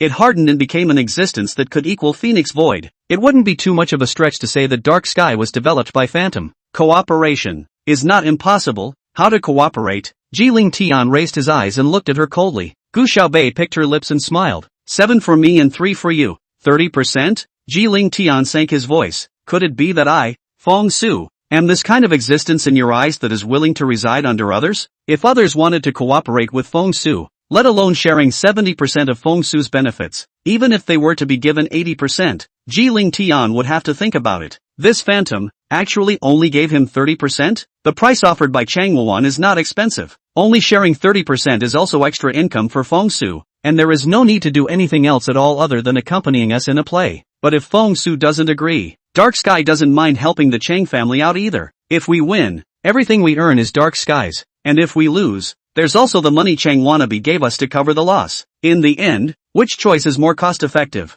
Night Chief must know better than I do. Jiling Tian stared at her coldly. This woman was overly direct in her speech and was not pleasing to the eye. If it was someone else who dared to speak so boldly in front of him, I'm afraid they would have already died on the spot, but he was just silent. Ever since Dark Sky side sent over an invitation for cooperation, Jiling Tian already had an idea in his heart. If he hadn't, he wouldn't have come to meet with his nemesis. It doesn't matter if it's a few percent interest. If you're really sincere in cooperating, I can even not take 10% of the interest. However, I want one of your Dark Sky. Gu Xiaobei also looked up. She could probably guess who the person Nightbrook wanted was. As expected, the next second, Jiling Tian slowly opened his mouth. 7 demons? As long as you send the 7 demons to our Phoenix Void, I don't want 10% of the benefits of dealing with the Cheng family this time. Anyway, his purpose was to deal with Chang Wuan, and as for whose pocket the benefits ended up in, he didn't really care. Ha! Gu Xiaobei sneered. Night Chief thinks the 7 demons are an object? Give them to whomever I say? I only have this condition.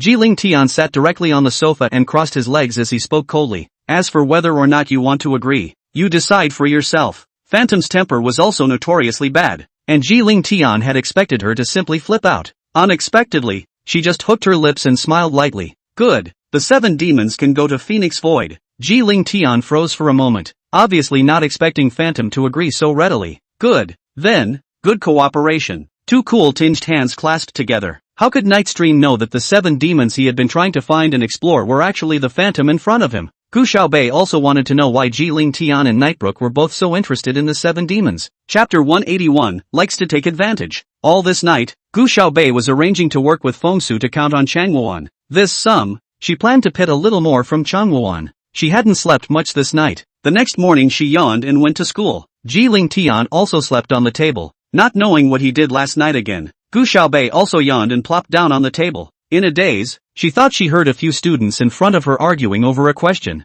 In the past, in class 5, we would only explore and argue over things like buying albums. Playing games? Which celebrity is tearing up the scene with which celebrity? Which restaurant's food is delicious? And when would we argue over what kind of motion a charge is making in a magnetic field? Whether or not to use a catalyst for this chemical reaction? And whether or not to use a catalyst for this tense in English? The future or the present tense? All of this change has taken place without even realizing it. Teachers who used to teach class 5 had a headache, as the children in this class especially dislike learning and their test scores always failed to go up. Although their families are all well off, studying is important after all. But now, all of a sudden, class 5 has become good at learning. Not only do they listen carefully in class, but they also stop the teacher to ask questions after class. Although it is true that the questions they ask are very basic, it is precisely because of their poor foundation that they have more room to improve and progress at a rapid rate. The teachers who have been coming to class 5 lately have been passionate. As the students discuss and work on problems, math teacher Guayaban slips in and out between the seats to answer their questions. Saturday 6. This bracelet of yours is very pretty. Guayaban walked over to Saturday 6 and stopped to laugh. Saturday 6 used to be an inconspicuous presence in class 4, and no teacher or classmate ever noticed her. She did so well on this midterm that she was instantly noticed by many teachers. Saturday 6 shyly lowered her head and whispered, "It's a gift from Sister Xiaobei. I think it's pretty too. Pretty my ass." Sun Yiru muttered, rolling her eyes. Guayaban glanced towards Gu Xiaobei's side. Student Gu Xiaobei is sleeping again. I don't know if it's because he studied too late last night. It was really hard. The current Gu Xiaobei was the favorite of all the teachers in the entire 5th class, and no matter what she did, the teachers felt that she was doing it for her studies. Sleeping in math class must be because she knows all of this and is saving her energy for the rest of her studies. Teacher, why are you so biased in favor of Gu Xiaobei? Sun Yiru gritted her teeth in anger. I heard that she often goes out at night to fool around. Don't you dare talk about my sister like that. Just say what's wrong. Sun Yiru wasn't afraid of Saturday 6. When Guayaban heard this, his face instantly turned ugly. Student Sun Yiru, watch your words. Why do you have such a dirty mouth for a student? Guayaban's family conditions in general. The person is also very good-tempered. Usually in the SC, Li to the students are polite and courteous. For him to say this about Sun Yiru, it was evident that he really liked and defended Gu Xiaobei. Sun Yiru was even more horizontal. Still she didn't dare to contradict the teacher too much. She fiercely gouged out Saturday 6, and then glanced towards Gu Xiaobei's side, and didn't say anything anymore. After class, Saturday 6 is still sitting in his seat reading the questions. Sun Yiru saw this and snorted coldly. Oh, no matter how much you study, you're still a poor man. What can you do if you get into university? In the future you're still working for people of our class? Saturday 6. Just then, someone at the door called out to Saturday 6. When Saturday 6 looked, it was actually Xia. She hurried out. O'Shea pulled a couple of packets of chocolates out from behind him like a trick. You taste this. I didn't make you a guinea pig this time. Oh, I've eaten them all myself and they're delicious before I gave them to you. Xia also had a piece of chocolate in her mouth, looking like a cute hamster. Saturday 6 took it with a smile. Thank you then, this is for you. She pulled out another handful of lemon mints. Have you not been getting enough sleep every day lately? Look at your dark circles getting worse. Xia took it. Her sagging puppy dog eyes were dark and bright. She looked innocent and cute. Yes, if it wasn't for the chocolates for you, I wouldn't have come today. After all, finding the Wanderer's Trail is much more important than attending classes. So when are you coming back next time? I'll bring you something else to eat. If you bring good food just tell me. I'll come, Xia cheerfully said. He slightly lowered his eyes and saw Saturday 6 bracelet. This bracelet is so beautiful and suitable for you. Yes? Sister Xiaobei gave it to me. Saturday 6 lifted that bracelet up and shook it. The cat's eye stone shimmering gold and green in the swaying sunlight. I think it's super pretty too. I love it so much. My mom says it looks good too. Well, Xia tilted her head and thought, I seem to have a bead like this in my house, so I'll give it to you later. You can find someone to make it into a necklace to wear, just to make a set. Then thank you so much. Saturday 6 thought this kind of bead was just a few $100s a piece, and didn't push back with Xia. Just then, Sun Yiru walked out from inside the class. She just happened to hear what Xia and Zhou Lulu said. Some people, just shameless, everything tube other people want, like to take advantage of other people. Sun Yiru Yin and Yang said, I do not know if it is too poor, cannot afford to buy anything.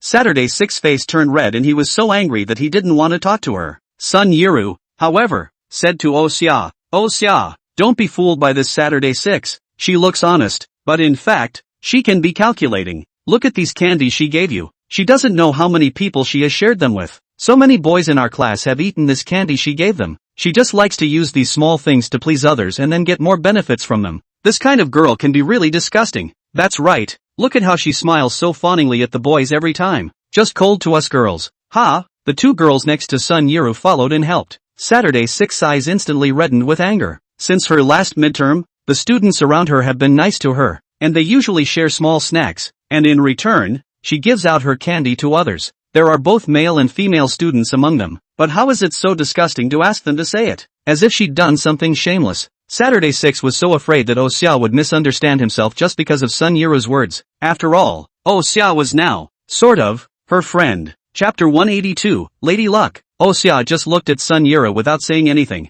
Who are you? Oh Xia tilted her head, blinking her big eyes with an innocent and cute look. Do I know you? I'm just being nice and reminding you. Sun Yiru was a bit embarrassed, but Oh Xia wrinkled his nose.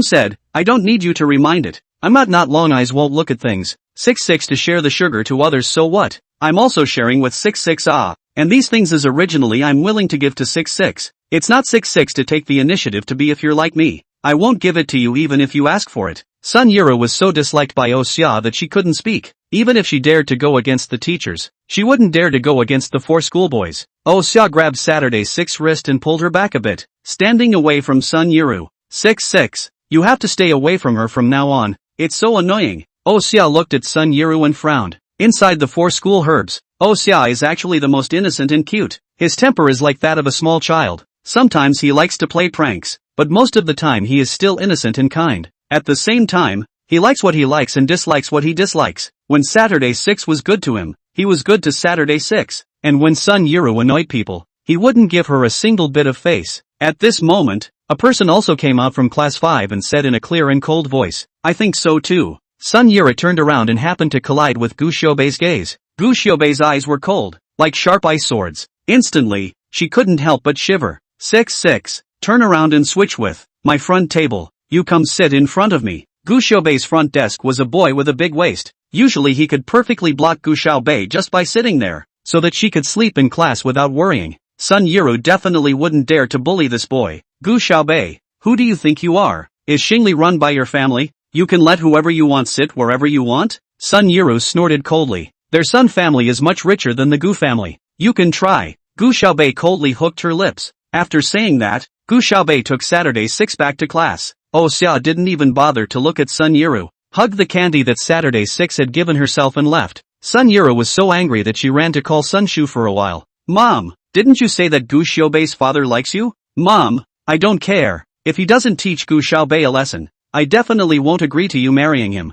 Sun Shu on the other end of the phone also kept calming Sun Yiru. Don't worry baby girl, that Gu Igua is now the one who dares not go west when mom says east. He definitely won't let Gu Xiaobei have a good time. Only after hearing Sun Shu's assurance did Sun Yiru's face ease a little. However, she had only just stepped into the class when the homeroom teacher, Julie, said to her, Sun Yiru, from now on, you'll be at the same table as Li Wu's classmates, and on Saturday 6, you'll go sit in front of Gu Xiaobei. Sun Yiru immediately became unhappy, glanced towards Gu Xiaobei's side, and said with her neck sticking out, on what grounds? Teacher, you're too biased, aren't you? Gu Xiaobei can sit wherever she wants? Are we all going to follow her surname Gu in class 5 now? If you're upset, you can talk to the principal. Shrugging that off, Julie left. In fact, if she were to choose, she would also prefer Gu Xiaobei to Sun Yiru right now. But she's just an ordinary teacher at Saintly who wouldn't dare cross the Sun family. But the principal was different. You know, it was the principal himself who had just told her to listen to Gu Xiaobei in the future. As for the principal, he naturally listened to Master Mu Changsheng Mu. Sun Yiru could only watch as Saturday 6 moved away. That way it wouldn't be easy for her to bully Saturday 6 in the future. But it didn't matter. Gu Igua would definitely listen to his mom. And when the time came, Gu Xiaobei would definitely not feel better. In this lesson, Sun Yiru didn't even have a good lesson and kept staring at Saturday 6 and Gu Xiaobei with a resentful gaze. But Saturday 6 was happy. She was finally able to sit in front of Sister Xiaobei. Being so close, she had a blast in class. Saturday 6 was so happy that she could hardly sit still, and as she went on with her lesson, she couldn't help but want to look back at Gu Xiaobei, fearing that she was actually dreaming. Gu Xiaobei, lying there sleeping, also felt one gaze after another watching. Finally, she looked up, gently tapped Saturday 6 on the head with her pen, and whispered, "Listen well." Gu Xiaobei's unique voice line carried the power to charm people's hearts, and although it sounded a bit cold, a few moments of pampering could be felt in it. Saturday 6 sat up straight in an instant. She didn't even dare to look back during this lesson. After the class ended, Saturday 6 turned his head happily to look at Gu Xiaobei. Sis, I'm telling you, I'm listening to the lectures now and I can understand the basic content. I feel sure it's because of your halo shining on me. Sis, Gu Xiaobei couldn't help but hook her lips in a smile and gently knocked her head. Oily mouth. Not at all, sis. I really think that you're my goddess of luck. Ever since I met you, my grades have gotten better and better. Sun Yiru just happened to come out from her seat at this time, passing by both of their seats, rolled her eyes and coldly snorted. Licking a dog should also be licked to the right person. Don't end up licking yourself a nothing, licking an empty ah. With that, she took off. Saturday 6 was simply about to die of anger. It was even if Sun Yiru bullied her. How could she talk about Gu Xiaobei like that? Gu Xiaobei hooked her lips and smiled coldly. By then she will know what it means to be empty. Isn't Sun Shu about to get married to Gu Igua? She's still waiting for a good show. Jillian turned her head to look at her. Gu Xiaobei's delicate face was filled with confidence, looking as if it was radiant. It's so bright that you can't take your eyes off it.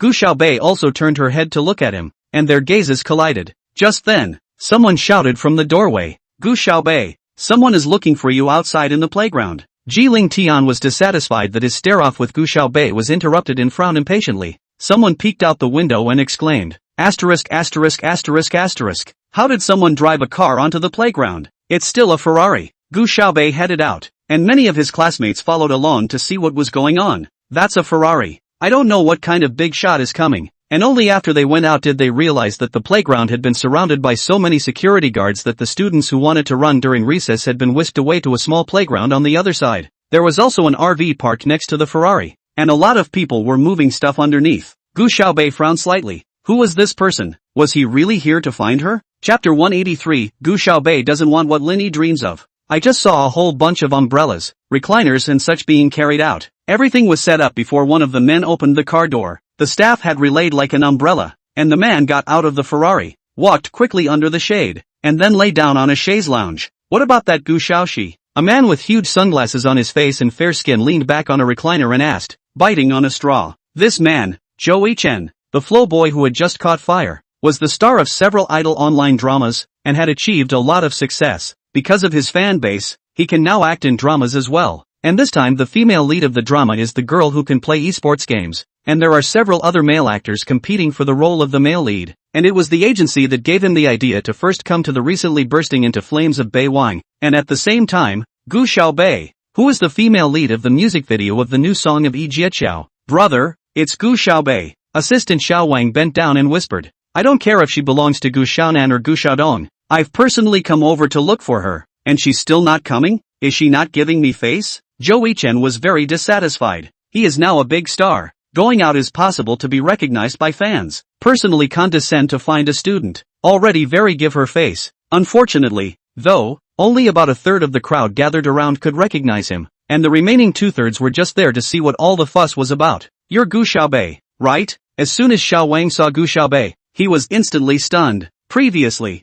I had thought that the styling in Yi Jieqiao's new song MV was pretty enough, but I didn't realize that Gu Xiaobei actually looked so good in her everyday clothes. It's especially similar to the scripted heroine who is cool and very pretty and plays games super aggressively. Xiao Wang instantly breathed a sigh of relief. It seemed that the male lead, this time, should be a sure thing. Xiao Wan looked Gu Xiaobei up and down and was satisfied. In a while you just go and put on some makeup, and then the clothes I also prepared for you. You go to the caravan inside to change on the line. Let's audition for a while. I'll take a video and send it to the director. Xiao Wang said quickly. Don't worry, I believe you will definitely be selected. Gu Xiaobei frowned lightly. What are you talking about? You didn't understand? Xiao Wang didn't expect Gu Xiaobei to have a good-looking person but not quite enough brains. I'll talk to you one more time. Oh, come to the audition after you finish your makeup and change your clothes later. Who told you I was going to audition? Gu Xiaobei directly interrupted him. The young king froze. Obviously it hadn't occurred to him that Gu Xiaobei would ask this question. Sister, that's an audition,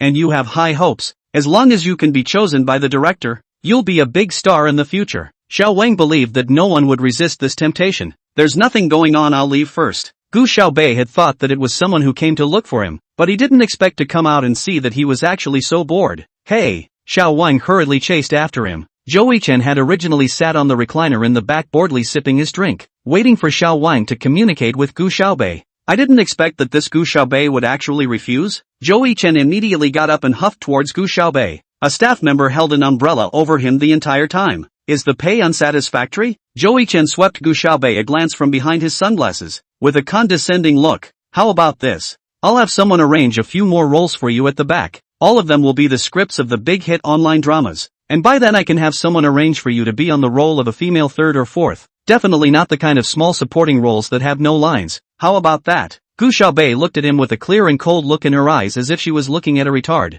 Hey, are you still not satisfied with this? Gu Xiaoxi? Joey Chen misremembered Gu Xiaobei's name again. Do you know how many small actors would be lucky to have a role with lines when they debut? And do you know who I am? If you can be paired up with me in a TV series, you'll have a much better chance of catching fire. Gu Xiaobei rolled her eyes and turned around. After leaving the entertainment industry for more than 2 years, how come the circle is even taking in retards now? Hey, Joey Chen and Xiao Wang caught up again. The investors were also very optimistic about Gu Xiaobei right now, so if they could get Gu Xiaobei to play the female lead, Joey Chen's chances of getting the male lead would be even greater. The two of them kept chasing after them, and Gu Xiaobei couldn't help but get tired of it. Follow me again and I'll keep you out of TV shows for the rest of your life. Joey Chen buzzed in Gu Xiaobei's ear like a mosquito about the benefits of the TV series, making her brain explode. What to be famous, what to make money, what to be a star. Back when Ji Shu was a national goddess, this Joey Chen still didn't know where to play in the mud. Joey Chen was so angry that he stomped his feet. Gu Xiaobei not only rejected him, but also called the principal and told him to kick Joey Chen out.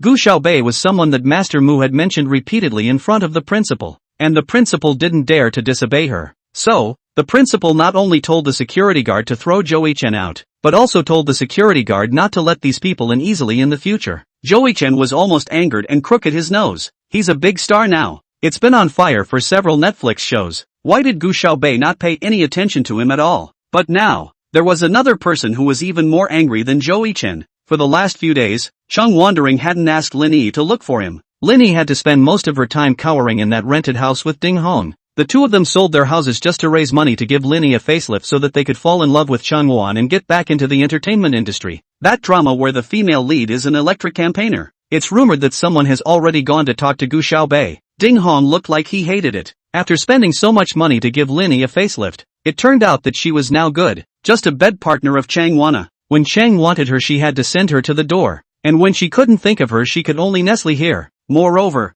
for this drama, when Lin Yi was still an esports goddess, the investors had named her to star in it. Why does this Gu Xiaobei want to rob me of everything? Is she deliberately trying to cross me? Lin Yi had read the script. It was simple and well acted, and the heroine's persona was also very pleasing. It looked like it was going to explode. Unexpectedly, Ding Hong's next sentence made Lin Yi even angrier. I also heard that Gu Xiaobei refused to appear in the movie. Lin Yi? Did Gu Xiaobei even want what she had dreamed of? Lin Yi sulked and spat blood. Ding Hong squinted his eyes and said as if in thought, but, we are not completely helpless. Chapter 184, Are you happy to be Gu Xiaobei's alternate? The play is called My Canyon Prince and it focuses on the story of boys and girls who are both e-campaigners at the same time. And from looking down on each other in the beginning, they end up becoming friends, helping each other and eventually liking each other. Although it's mostly about the male lead, the female lead has a full and interesting persona. Many of the more famous actresses are of course reluctant to be cast in this kind of male drama, but the kind that are just starting out with a little bit of fame are eager to get the role. What Ding Hong meant was for Lin Yi to go to Cheng Wan and ask Cheng Wan to think of a way to see if he could arrange for her to be in this crew.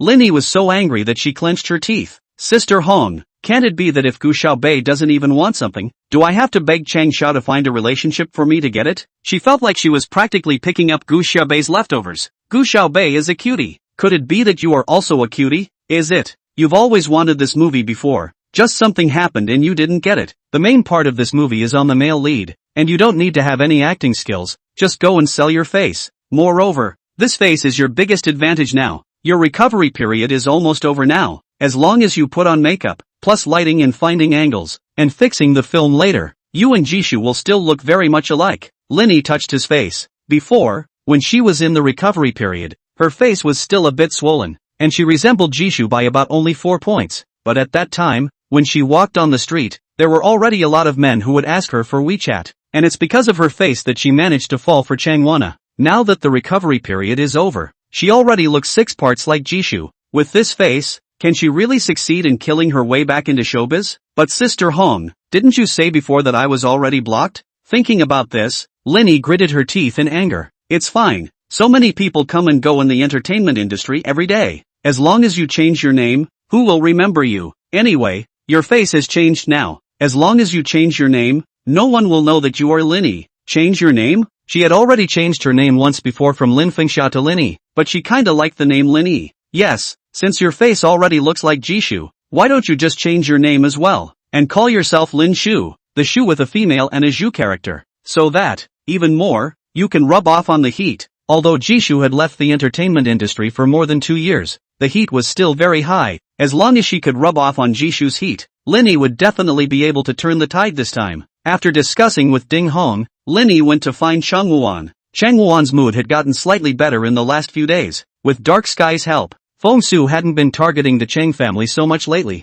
and Dark Sky had even started to deal with Feng Su. Before and after, he had also sent a lot of money to Dark Sky, but as long as he could bring down Feng Su, doing anything was worth it. Chang Wuan didn't care much about Lin Yi's request. It was just a small budget TV series, not worth his trouble yet, and he directly told Cheng Gang to get in touch with someone and told Lin Yi to talk about it on his own. Lin Yi hadn't dared to tell Chang Wuan about the name change. Jishu is the white moonlight in Chang Wuan's heart. If he knows that she has changed her name to a name that is homophonic to the word Shu in Jishu, it is expected that Chang Wuan will be unhappy. Under Chang Gang's arrangement, Lin Yi and Ding Hong went to meet Zhou Yichen. Zhou Yichen is a recent burst of popularity, especially liked to play big. No matter where you go, you have to show off your status as a star. Obviously today is a cloudy day. He still let several assistants to give him an umbrella. When Lin Yi came over, he was knocking on his legs and drinking milk tea, sizing Lin Yi up from head to toe, and said disdainfully, "It really does look a bit like Jishu, but Jishu was already a star a few years ago, and you only look half as good as her. So I don't know if you'll be able to get ratings." Zhou Yichen's biggest characteristic is that he is mouthy and has offended many people in the entertainment industry. If not for the fact that his first few dramas were relatively hot, he would probably have been targeted to the point of retiring by now. Xiao Wang leaned over to his ear and whispered, "Brother, this is an introduction from Chang Xiao's side. We should still be polite." "Chang Xiao? Isn't that just the guy who was recently targeted by Feng Su to the point of going bankrupt? What's the big deal?" Zhou Yichen rolled his eyes. Xiao Wang hurriedly coughed. "Brother, Chang Xiao, even if he loses a few billion, that's still the Chang family, and there hasn't been much action on the Phoenix Void side in recent days." Zhou Yichen did not know how many people he had offended with this mouth, and Xiao Wang really sweated for him. "Oh." Zhou Yichen opened his mouth full of concern. "I heard you can play games?" Lin Yi nodded with forced anger. At first, she was the goddess of gaming in the entertainment circle, and she didn't know how many fans were holding her up, and at that time, when a male star of Zhou Yichen's caliber was placed in front of her, she wouldn't even look squarely at him. Now it was good. Zhou Yichen had dared to flaunt his power in front of her. When she bursts into flames again, Zhou Yichen won't even be worthy of lifting her shoes. It's true, isn't it? Zhou Yichen peeled off his sunglasses. "I remember there was a female celebrity called, what was it? Wang Yi? Said she was some kind of gaming goddess, and even went to someone's tournament site to play a match, but ended up losing miserably, and in the end, it was Gu Xiaoxi who stepped in to win." Xiao Wang reminded in a low voice. "Brother, it's Lin Yi and Gu Xiaobei. It doesn't matter." Zhou Yichen waved his hand. "So you won't be a big talker like Wang Yi." Zhou Yichen actually dared to call her a big talker to her face, and even misremembered her name. Lin Yi was simply furious, but now she was appearing in front of Zhou Yichen as Lin Shu, and moreover, she couldn't let people in the entertainment industry know that she was the former Lin Yi. "Alright, I think it's better for Gu Xiaoxi to play the game a bit better, and also looks prettier than you." Zhou Yichen yawned. "You wait for me to contact Gu Xiaoxi again. If it really doesn't work out, then I'll arrange for you, and you'll be the first alternate. How about that? Proud of yourself, right?" Lin Yi simply wanted to tear Zhou Yichen's face off. She and Ding Hong were still pissed off when they left. "Sister Hong,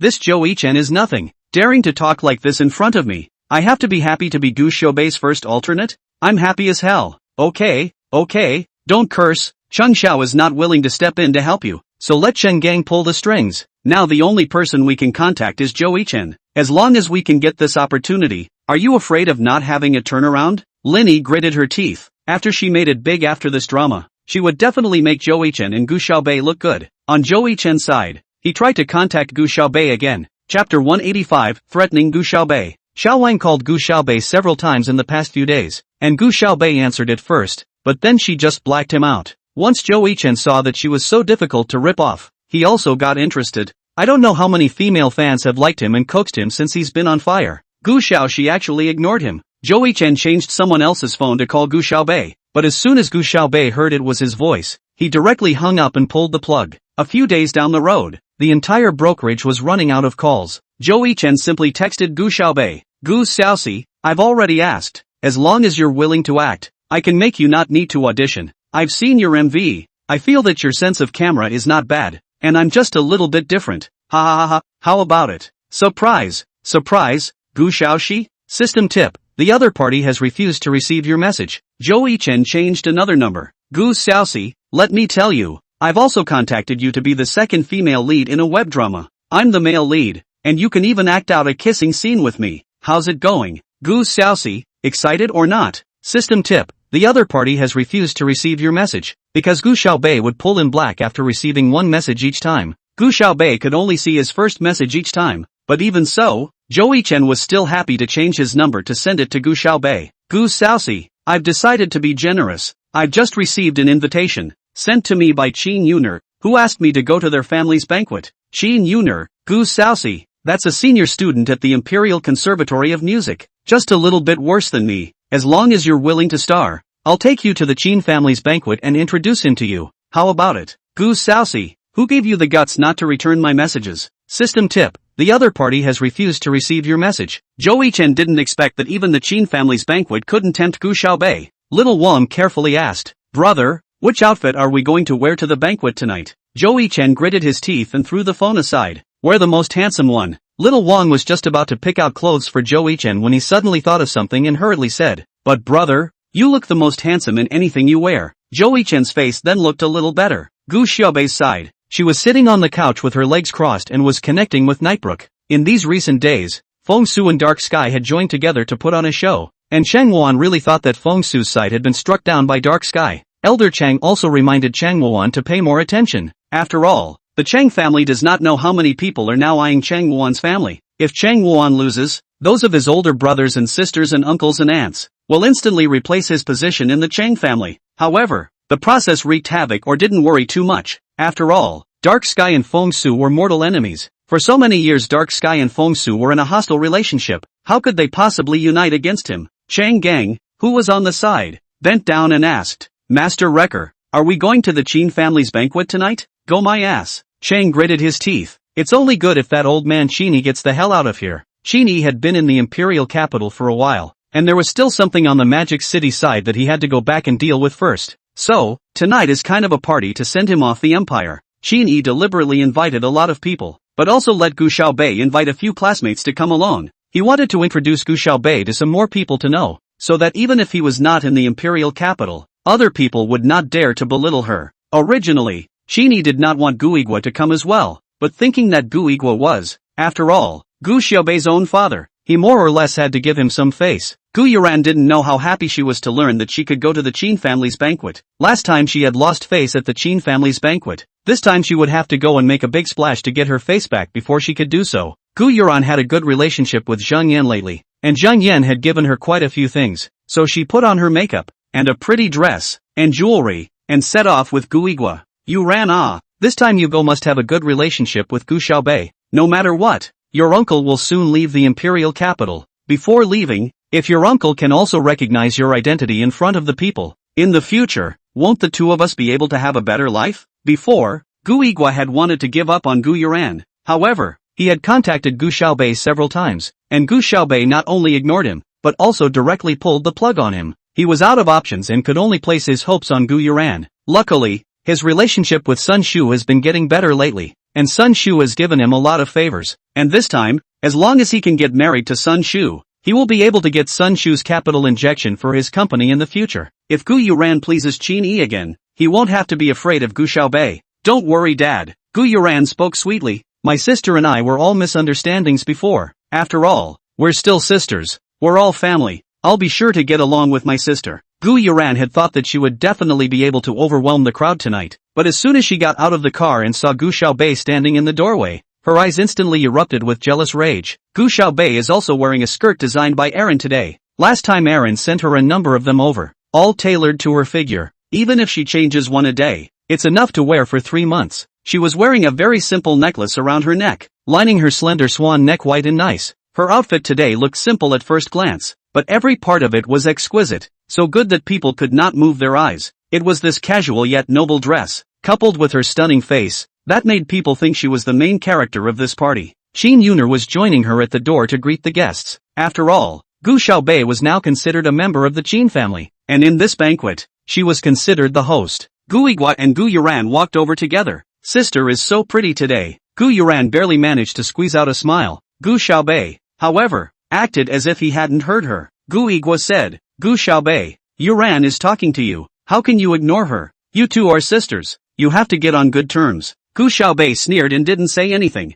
If you keep this attitude up, do you believe I'll go tell your uncle that you haven't been living at home at all this time? Gu Yiguo was enraged by her icy attitude. Gu Yiguo also does not know where Gu Xiaobei lives. Obviously the last time Qini invited her to stay with him, she also refused, but she also did not recall home. Chapter 186 Let the White Lotus have no way out. Dad, don't be like this, Gu Yuran said gently. Sister, you'd better come home and live together. Dad and I miss you, and Dad and I will be worried about you if you're always outside. Gu Yuran tugged on Gu Yiguo's sleeve, and only then did he react. He came here this time to make good relations with Qini and Gu Xiaobei, not to quarrel with Gu Xiaobei. On the way, he was still reasoning with Gu Yuran, but he didn't expect to forget himself first when he arrived here. This Gu Xiaobei was just too infuriating. Every time he saw her, he had no way to control his emotions. Xiaobei, Dad is also too worried about you. This way, it just so happens that your uncle is also going back to the Magic City. He definitely doesn't feel at ease with you being alone in the imperial capital. Go and tell your uncle that from today onwards, you'll be coming home to live, okay? Gu Yiguo thought about it. If Gu Xiaobei recalled that the family lived at home,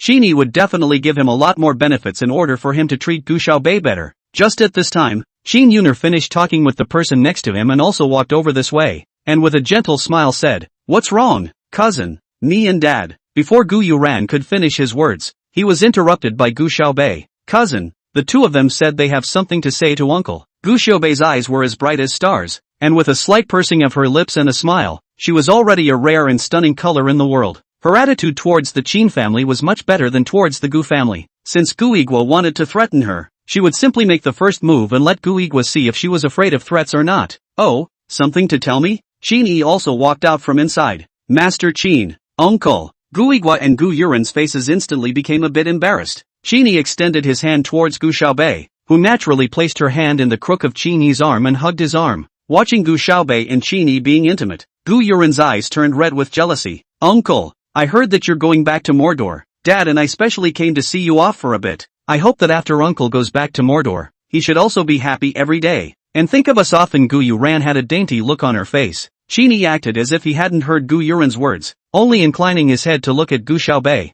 his face filled with gentleness. Xiaobei is dressed so beautifully today. Little girls just have to wear dresses to look good. Yuner, you should help your sister buy more dresses in the future, Qin Yi said. Qin Yuner helplessly spread his hands. Dad, you've given Xiaobei your card, where else would you need me to buy it? What is given to Xiaobei is for Xiaobei to spend. Shouldn't you as a cousin be nicer to Xiaobei? Qin Yi was gentle to the extreme when he spoke to Gu Xiaobei, and he was cross-eyed when he looked at Qin Yuner. I don't always like my aesthetics. Xiaobei, won't you buy more? Buy 100 pieces. Doesn't Xiaobei have a single favorite? Qin Yuner was now spoiling Gu Xiaobei to the skies. Thousands of dollars is nothing. Just buy whatever Xiaobei likes. If you don't know what Xiaobei likes, buy them all. Gu Yuran and Gu Yiguo were left out to the side, extraordinarily embarrassed. Qin Yi spoke with Gu Xiaobei for a while before looking at Gu Yuran and Gu Yiguo on the side. What did you two just want to talk to me about? Uncle, Gu Xiaobei spoke first. Just now they wanted to tell you that I haven't been staying at home lately. Gu Xiaobei cocked his head and made an innocent face as well. It's just pretending to be soft and White Lotus.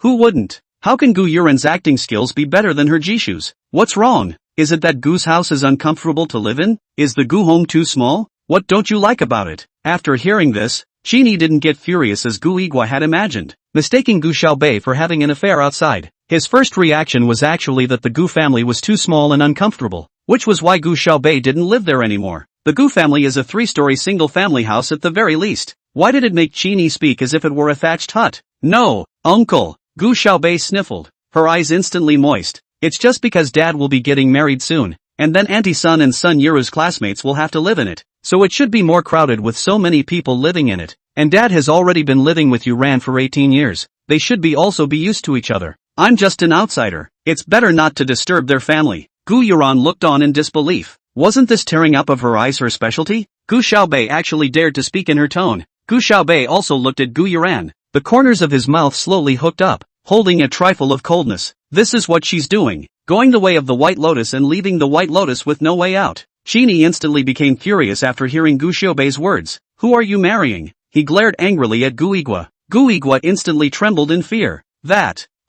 I've just been in touch lately, and I'm not saying it's all about tying the knot. How long has it been since Yuan passed away? And you actually want to get married now? Qini took a violent step forward. Gu Yigua cringed. Gu Xiaobei hooked her lips in a sneer. Hope was really blind when she actually eloped just to be with you. What are you? Besides being a good talker and having a good face, what else do you have to offer? If it wasn't for Hope's help, you'd be able to develop your career like this now? Now you want to find someone else before Hope's corpse is even cold. What? That woman promised to inject you with money? You're really a professional soft eater, aren't you? Qini scolded Gu Yigua. However, he guessed correctly. Sun Shu not only promised to give Gu Yigua capital injection, is already part of the capital injection. Sun Shu thought she mastered the initiative in this relationship. Called Gu Yigua to the east, he did not dare to go west, but in fact, now the Sun family a lot of money are invested in Gu Yigua's business inside. Now even if it is not married, she and Gu Yigua is also a rope on the grasshopper. Naturally, Gu Yigua can get more by marrying her, but if Qini doesn't agree, Gu Yigua definitely wouldn't dare to marry her. She couldn't turn her back on Gu Yigua when the time came, and once she did, all her previous investments would go down the drain. Sun Yira was still trying to upset Gu Xiaobei through Sun Shu. Now, Gu Xiaobei would let her know what it meant to have a basket full of water. Master Qin, Gu Yigua still wanted to explain, but Qini didn't even want to listen anymore. Take care of yourself, Qini said, pulling Gu Xiaobei inside, leaving Gu Yigua and Gu Yuran alone. They stood in place awkwardly, not knowing for a moment whether to go in or leave. Chapter 187, The Kiss Back. It was Qin Yuner who said, since Mr. Gu is here, let's go in first. But there are some things that are better for Mr. Gu to think clearly before doing so. Gu Yigua compensated with a smile. Originally, it was also Gu Xiaobei who misunderstood. I didn't mean it that way. Xiao Qin, you explain it to Master Qin. Xiaobei is a smart and sensitive child. I'm sure she won't misunderstand for no reason. Qin Yuner's words were nonchalant although her voice was still gentle.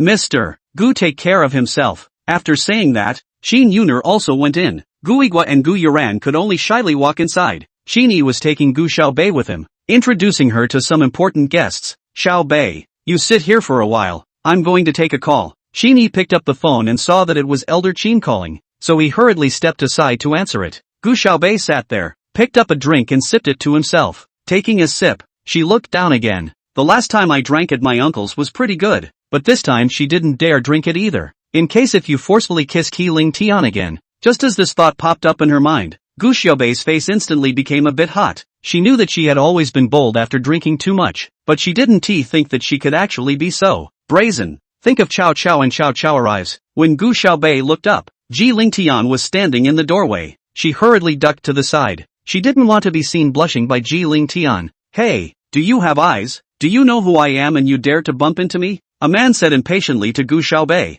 As soon as Gu Xiaobei looked up, she saw a man wearing sunglasses and a fancy dress. As if it looked a little familiar, the man took off his sunglasses as soon as he did. Hey Gu Xiaoxi, why are you here? Gu Xiaobei lazily ignored him and pulled his feet away. Zhou Chen, however, didn't care and continued to follow her. Hey, Gu Xiaoxi, didn't you still pull the plug on me before? Why? Are you taking the initiative to come here? Oh, I told you, you'll definitely want to come to the Qin family's banquet. How about it? Aren't they all big shots here? Who do you want to know I can help you introduce? I'm a big star now. Can you stop following me? You're so annoying. Gu Xiaobei followed Zhou Chen wherever he went, rambling on and on. Zhou Chen instantly became angry. Gu Xiaoxi, you actually dare to yell at me? Do you know how many girls like me? Then would you please go find the girls who like you? If it wasn't for the fact that this was her uncle's banquet and she didn't want to make a scene, she would simply want to punch Zhou Chen right now. Zhou Chen was furious. Just then, a girl not far away screamed and ran this way. Ah!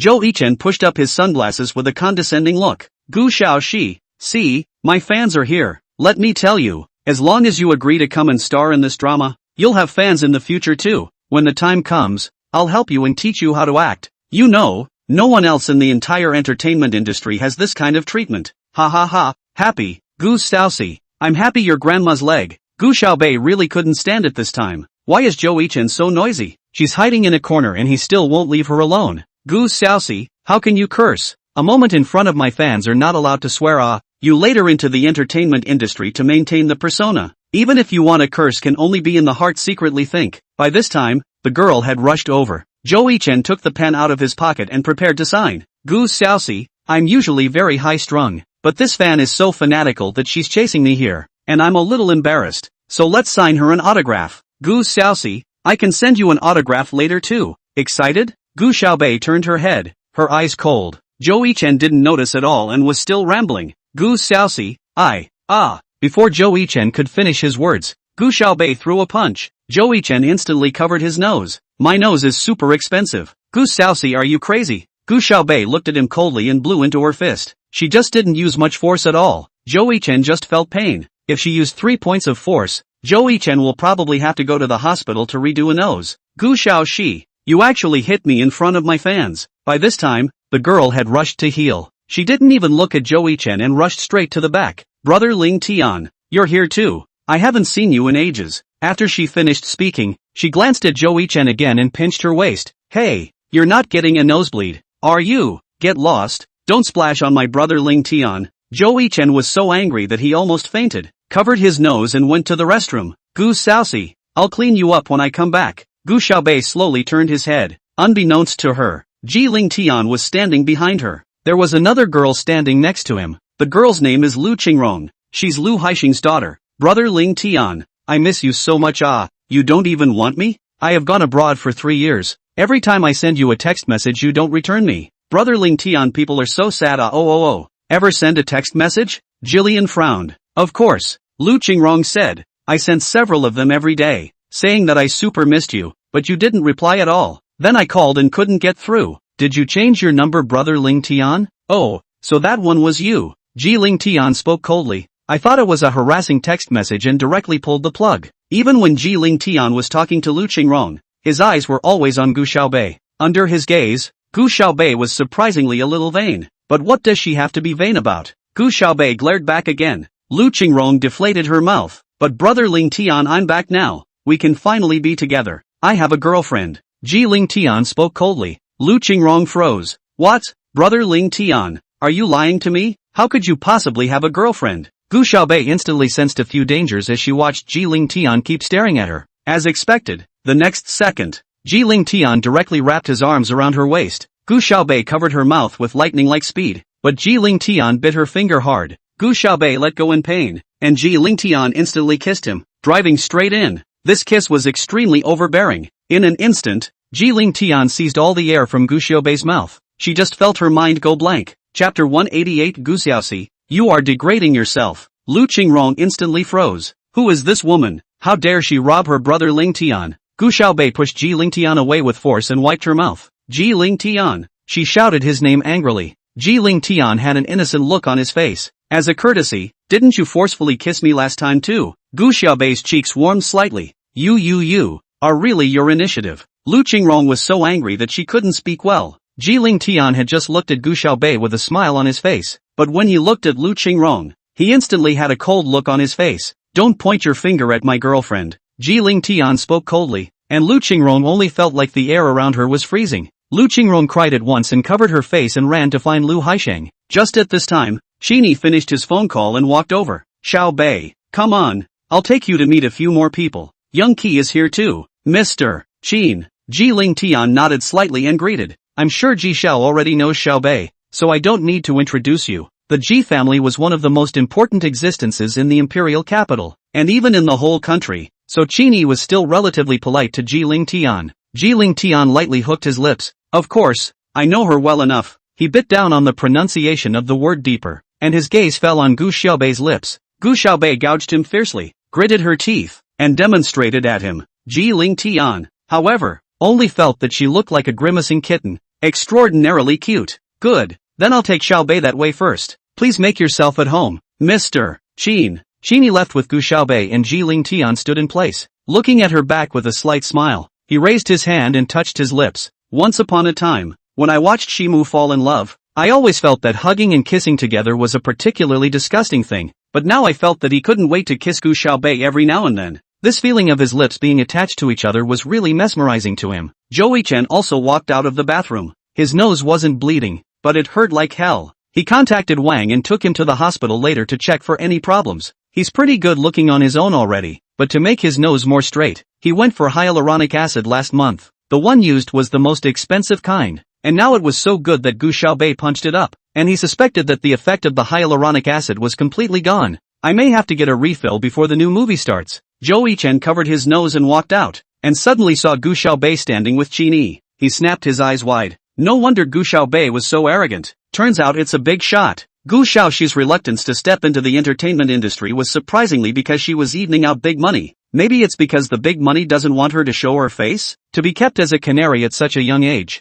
How could Gu Xiaoxi be so delicious and lazy? Zhou Yichen covered his nose and headed out, thinking that he must criticize Gu Xiaoxi when he had time. After the banquet ended, Gu Xiaobei did not leave, because Qin Yi was going back to Magic City tomorrow and had a lot more to say to her. She had been talking with him and had stayed at the Qin family villa in the meantime. Xiaobei no matter what happens to you in the imperial capital, you have to look for your cousin. If he dares to leave you alone, just tell me and I'll fly over and break his legs on the spot. Qin Yi instructed Gu Xiaobei. He was too worried about this niece of his. When Yuan passed away, Gu Yigua's brain was fuzzy, so he cared about Gu Yuan, his adopted daughter. Now, it's actually trying to marry another newcomer and bring in another stepdaughter. Will Xiaobei still have a place in the Gu family in the future? Gu Xiaobei just nodded desperately. Uncle, just don't worry about it. Since the age of 7, she's been in charge of herself. For so many years she had been licking blood at the tip of a knife. What kind of hard times had come and gone, and had gotten used to living on her own and solving things on her own. But Qin Yi made her feel that being protected turned out to be such a beautiful thing.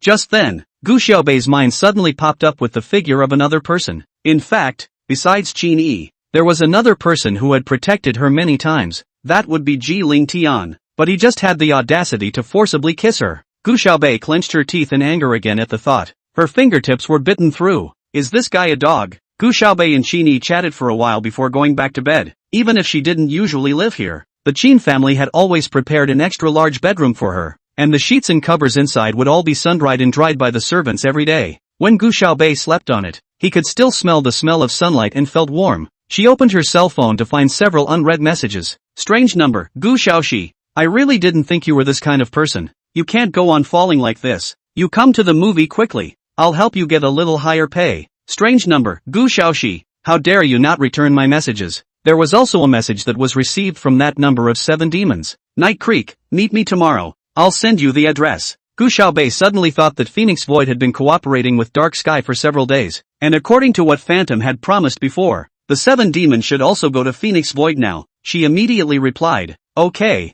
The next day, Gu Xiaobei followed the address and went to the place where Nightbrook had asked to meet her. 7 demons? You're here? Nightstream was asking her out at a cafe. Gu Xiaobei nodded slightly. It's a bit embarrassing to abduct you to Phoenix Void in this manner. Nightstream laughed softly. But remember, I told you the first time we met that I would find you. And, as I said, you're well suited to join the Phoenix Void. 7 demons sat across from him, took out her cell phone, and scanned the code to order a latte. She had never been used to coffee that was too bitter. Fengxu was full of talents. Gu Xiaobei lowered her eyes and spoke in a cool voice. But there's no shortage of me. Ji Ling Tian thought to himself, how could there be no shortage? The owner of that butterfly knife was the 7 demons, and the 7 demons were more than likely the one he had been searching for years. With Ji Ling Tian's identity, he hadn't asked the 7 demons to step in to help, only hoping that this time, after letting her join Phoenix Void with Nightbrook's identity, he would be able to draw the relationship close enough for her to step in. When the 7 demons had saved him, who was unknown to him,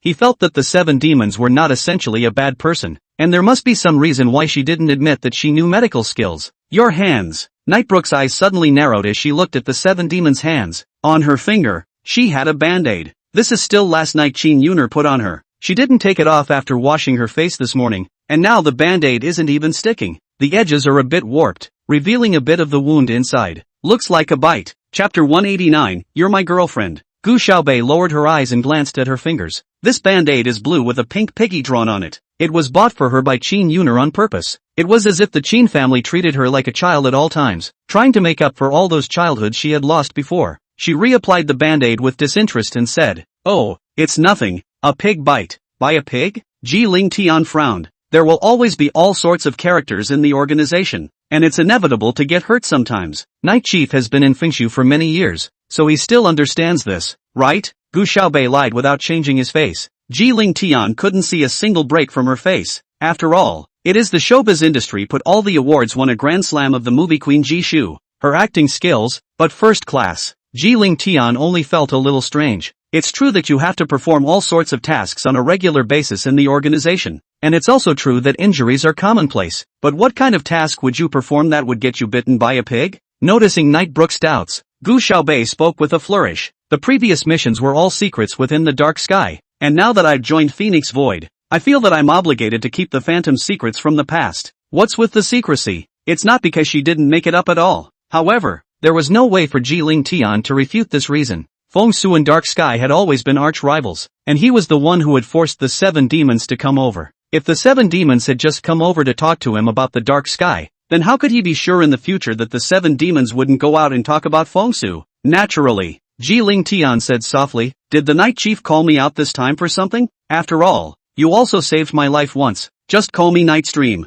Ji Ling Tian raised his eyes, his amber-colored eyes staring at the 7 demons, like a clear, crisp stream in March. In that instant, Gu Xiaobei suddenly felt a few moments of familiarity. This familiarity came inexplicably. The two locked gazes for a while before Gu Xiaobei spoke coldly. "Nightbrook, after all, we're going to be working together in Phoenix Void in the future. From today onwards, I'll contact you directly if there's any mission. Happy cooperation." Ji Ling Tian extended his hand. Gu Xiaobei also placed her hand in his. The two gently shook. Happy cooperation. Ji Ling Tian could feel that there was a thin layer of calluses on the 7 demons' hands. But that's normal. Who in their line of work hasn't practiced with a gun for a few years? Gu Xiaobei had thought that Nightbrook had called her over today because she wanted her to do something. At the very least, she would also be able to know why Nightstream had always been so interested in her identity as a 7 demon. Was it really because she had saved his life in the first place? But Nightstream actually didn't say anything. As if coming over today was really just a simple matter of freshening up and buying her a cup of coffee. After she finished drinking,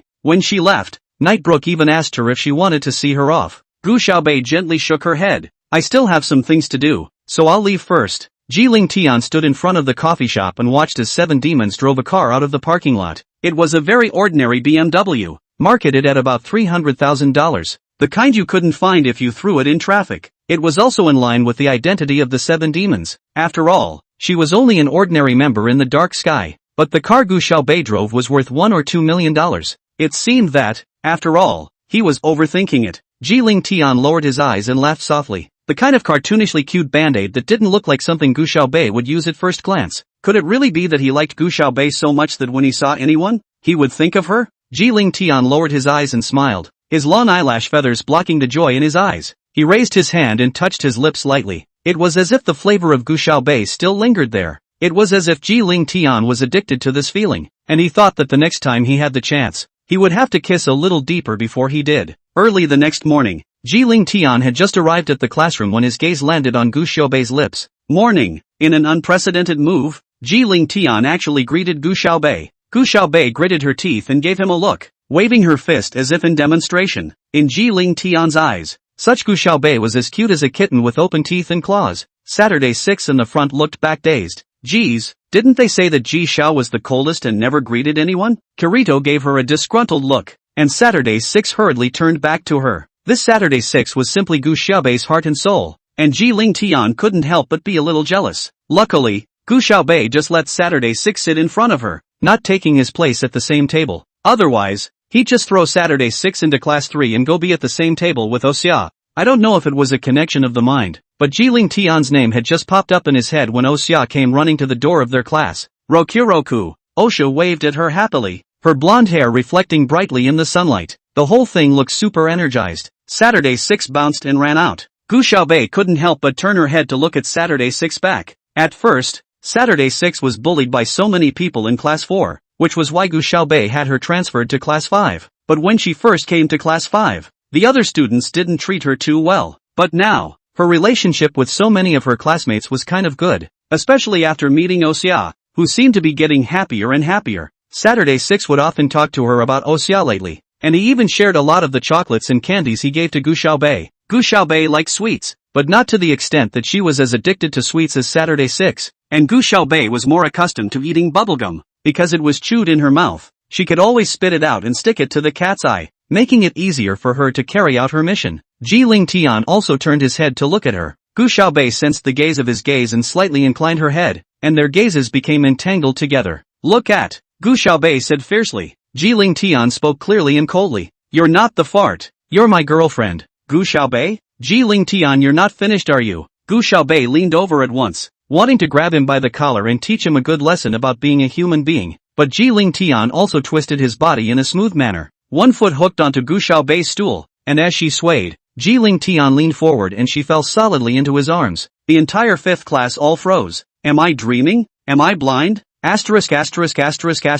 Xiao actually hugged Gu Xiaobei? It was Gu Xiaobei who took the initiative, but Ji Xiao didn't refuse either. Gu Xiaobei wanted to strangle Jiling Tian. She raised her head. Jiling Tian lowered his head, and their gazes collided. Jillian wanted to kiss it again. Chapter 190. Chocolate cake is not right either. Aha, my male god has been defiled by Gu Xiaobei. Cry cry cry. Actually, I think Gu Xiaobei and Ji Xiao are a good match too. I kind of want to get high on real life CP. I thought Gu Xiaobei would be with Chu Ao before. After all, she's the king of the north. Oh, actually, when we were filming the music video, I thought she and Xiao Xiao were quite compatible. But Ji Xiao is a better match. The surrounding students cast envious or jealous gazes, and some female students had already begun to brainstorm a 200,000 word romance novel. However, Jiling Genius had just gotten close when Gu Xiaobei violently raised her hand and viciously pounded on his chest. There was a loud bang, which startled the surrounding onlookers. Then, without the slightest hesitation, Gu Xiaobei instantly hooked Jiling Tian's neck.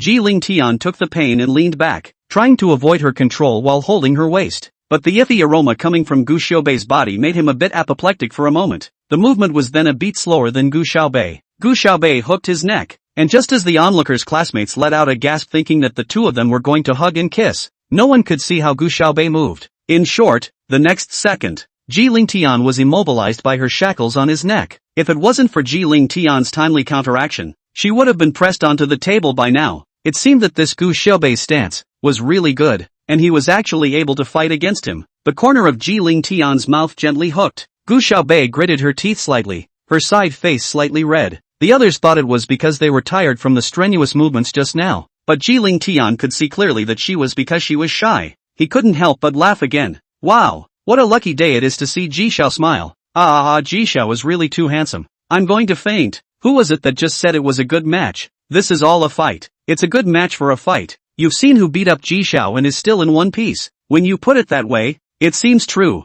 Julie walked in through the doorway, clutching a thick stack of papers. Everyone will study in the next class. Do the paper. I'll give you. Halfway through her words, Julie suddenly noticed that something was wrong and raised her head to look back. Gu Xiaobei, Jiling Tian, what's wrong with the two of you? If you dare to talk nonsense again, I'll make you look good. Gu Xiaobei gritted her teeth and spoke in Jiling Tian's ear, finishing her sentence before letting go of him. If anyone else dared to do that to him, I'm afraid they would have died without knowing how. But Gu Xiaobei was different. She felt her face slowly burning. It's not like I've been drinking, why would I get vertigo? Damn, can't really be shy. Blame Jiling Tian. Gu Xiaobei simply lay down to sleep, burying her face in her arms. Saturday 6 was at the door talking to O'Shaughnessy, still unaware of what was going on. After Osha shouted her out, he winked at her mysteriously with his hands behind his back. 6. Guess what gift I brought you? It's sugar. Not at all. Guess again. Saturday 6 cocked his head. Well, that's chocolate. No. Then, must be the cake. No. It's that thing you're super into, Osha said with puffed up cheeks. Saturday 6's eyes instantly lit up. That's chocolate cake, O'Shaughnessy said like an exasperated little hamster. I told you the cake was wrong. Does chocolate cake make it right? You have a point, but I really can't think of anything else. Do you want to eat the new chocolate cake from that dessert store? I'm told it's delicious. Want to eat? Let's go together after school. Oh, Xiao was also tantalized by Saturday 6's cravings, her eyes shining brightly as she said. Saturday 6 nodded happily. Oops, no. Why are we talking about chocolate cake? Guess the gift. Saturday 6 deflated in thought, then shook his head. I can't really guess anymore. Gas. Osha puffed out her cheeks. I thought you really wanted it, but it seems you don't want it at all. Want? I want everything you send me. Saturday 6 cherished Xia as a friend, so he hurriedly said, but after saying that, she felt that what she just said was a bit too ambiguous, and instantly turned red. Just at that moment, the class bell rang. Osha shoved something into Saturday 6's hand before running off toward his class. Saturday 6 looked down at the box in his hand, half unable to see what it really was. Since this class was on study hall, Saturday 6 wasn't in a hurry to listen to the lecture. so he just sat in his seat and unpacked that box. After unwrapping it, she realized that what Osea had given her was actually the same model of cell phone as his. She wanted one before, but couldn't search for it online, and she also wanted to buy the one from Osea, who wouldn't sell it, but said she'd think of something for her. In the past 2 days, she had thrown this matter to the back of her mind, but she didn't expect Osea to remember it. Saturday 6 was momentarily a bit touched. She picked up that cell phone and looked left and right. This phone was much thicker than a normal smartphone, and Osea had shown her a lot of features, being able to pull a keyboard out from underneath, as well as an antenna. Why was it held in her hand like a brick? She couldn't even find where the on button was. Gu Xiaobei watched her turn around in front of him as if she was very anxious, so he patted her shoulder and whispered, "Bring it here." Saturday 6 obediently handed his cell phone to Gu Xiaobei. Gu Xiaobei showed her how to turn on and extract the keyboard and antenna. "Wow!" Saturday 6 instantly exclaimed in shock. The next second she reacted to the fact that she was still in self-study, hurriedly covered her mouth and whispered to Gu Xiaobei, "Sis, you're too good too. Sis is practically all-powerful, does everything. Study hard and don't play with your cell phone." Gu Xiaobei tapped her head with a pen. Saturday 6 rubbed his hair, spat out his tongue, and nodded in agreement. She slipped her cell phone into her book bag and started working on the questions. Sun Yiru on her left glanced her way, her eyes all full of loathing. Last night, Sun Shu told her that Gu Igua had decided not to get married first. However, Sun Shu's money has already invested a good portion of it in Gu's business, and now she can't take it out, or else she will lose a lot of it. Now, their whole family had been fooled by the surname Gu. I should have known that a man who could give birth to a daughter like Gu Xiaobei could be something good. Sun Yiru now hated Gu Xiaobei. Once class was over, Saturday 6 hurriedly took out his cell phone and asked Gu Xiaobei how to operate it. Gu Xiaobei taught her some basic applications. Saturday 6 carefully pulled the keyboard out and typed a few words. "Use it well, sis." Sun Yiru, who was next to her, was even more uncomfortable when she saw Gu Xiaobei and Saturday 6 laughing so happily. Her eyes instantly flashed with a few vicious glints. Chapter 191, Cell Phone Stolen. This cell phone is super amazing and can access the internet without plugging in a card. Saturday 6 logged into his WeChat and sent a message to Osea. Saturday 6, super thank you. This cell phone is good. I'll give it to you for how much? After all, this cell phone is Osea from the internet. Saturday 6 also do not know whether it is expensive or not. Osea, it's okay. It's just a gift for you. Is your next class gym class? Let's skip class and eat the chocolate cake you mentioned. Okay? Saturday 6, good. But on me. O'Shaughnessy, Saturday 6 thought about it. This cell phone is really a bit thick and heavy, and it is not convenient to put it in the pocket, so it can only be put in the bag. But if you go to gym with a bag on your back, it's too obvious that you want to skip class. Although many people after running will sneak to other places to chat or drink milk tea and so on, but after all,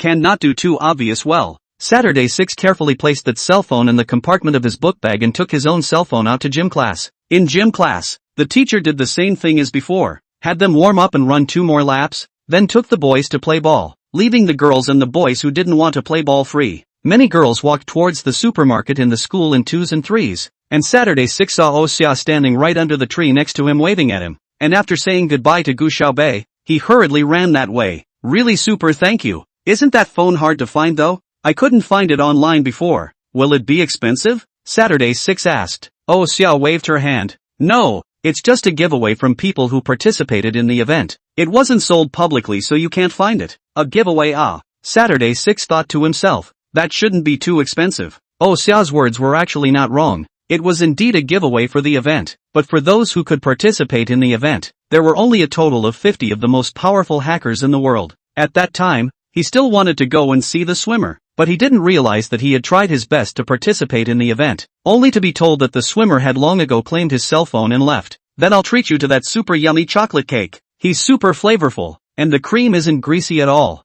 and the chocolate is especially good. Saturday 6 said glowingly, by the way, there's also a caramelized cheese milk cover, which is super yummy. Must try it later. Yes. Saturday 6 took Osea to that dessert store and ordered a lot of things. At first the two still ate their own portions, but as they ate they began to exchange them with each other. This is super yummy for me. No grabbing mine. Mine tastes better than yours. Just order another one for yourself. But it's a waste if you can't finish it. Just give me a taste. By the end of the session, they both had bellies full of cake and milk tea. Saturday 6 patted his little tummy contentedly as he headed back to the playground to assemble. She and Osea made a date to eat together again the next time a new product came out. Saturday 6 found that time spent with O'Shaughnessy over dessert always went by extraordinarily quickly and happily. After the dismissal, Saturday 6 held Gu Xiaobei's arm and walked back, saying excitedly, "Sis, it's really super delicious. I even packed a piece for you. You must try it later." Good. Gu Xiaobei smiled lightly. By the time he got back to his class, he still had a few minutes before the next class started, so Saturday 6 was going to play with that cell phone for a little while longer. But then she felt into her book bag and her heart instantly stuttered. She touched a blank. Saturday 6 bent down and touched it again carefully. She also took her book bag out of the hole in the table and rummaged through it. But everything's gone through and there's no such thing as that cell phone. Lulu, what's wrong? Gu Xiaobei asked. Saturday 6's face went white, like he was about to cry. She looked blankly at Gu Xiaobei and said with a sobbing voice, "Sister, my cell phone is missing." If her own cell phone had been stolen, it would have been fine. The big deal would have been to spend a few $1,000s to buy another one. But that was the cell phone that Xia had just given her. Although Xia said it wasn't expensive, but it hadn't been publicly released, so it was definitely not a good buy. And besides, it was a gift from Xia to her. Saturday 6 has always treasured gifts from friends. Have you looked carefully? Saturday 6 turned his head again and emptied the contents of his table whole. But still nothing. "Sis, I've searched all over.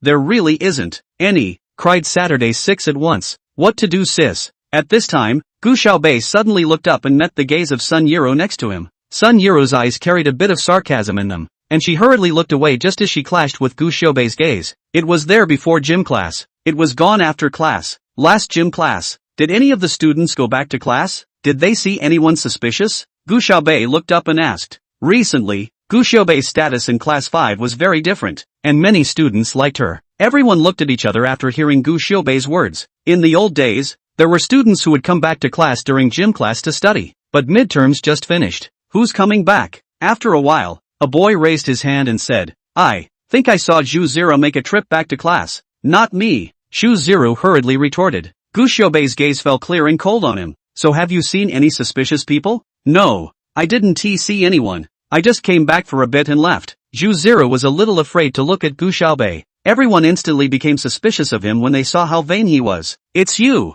Come on. You admit it. Give someone their cell phone." "That's right. Who else could it be if not you? You were the only one who ever came back during class." "Yeah, you don't even play ball when you're told to." There were several students chirping and crusading against Zhu Zero. After all, Zhu Zero was in St. Li and belonged to a very bad family. He kept shaking his head. "It really wasn't me. So tell me, what did you come back for?" Zhu Zero swallowed and couldn't speak. "That's you." Zhu Zero's eyes were red as he desperately tried to defend himself, but no one believed him. "You've targeted people Gu Xiaobei before. It must be because Saturday 6 and Gu Xiaobei are on good terms that you did this. That is, if you didn't do it, why don't you dare say what you came back for?" "Alright," Gu Xiaobei spoke in a deep voice, his cold gaze roving over everyone. "Check the surveillance and you'll know if anyone else has been here." Before Gu Xiaobei could make his next move, Ji Lingtian picked up his cell phone and made a call. "Yes, send over the security camera footage from the last class. And by the way, tell old Zhang that there's something going on in our class,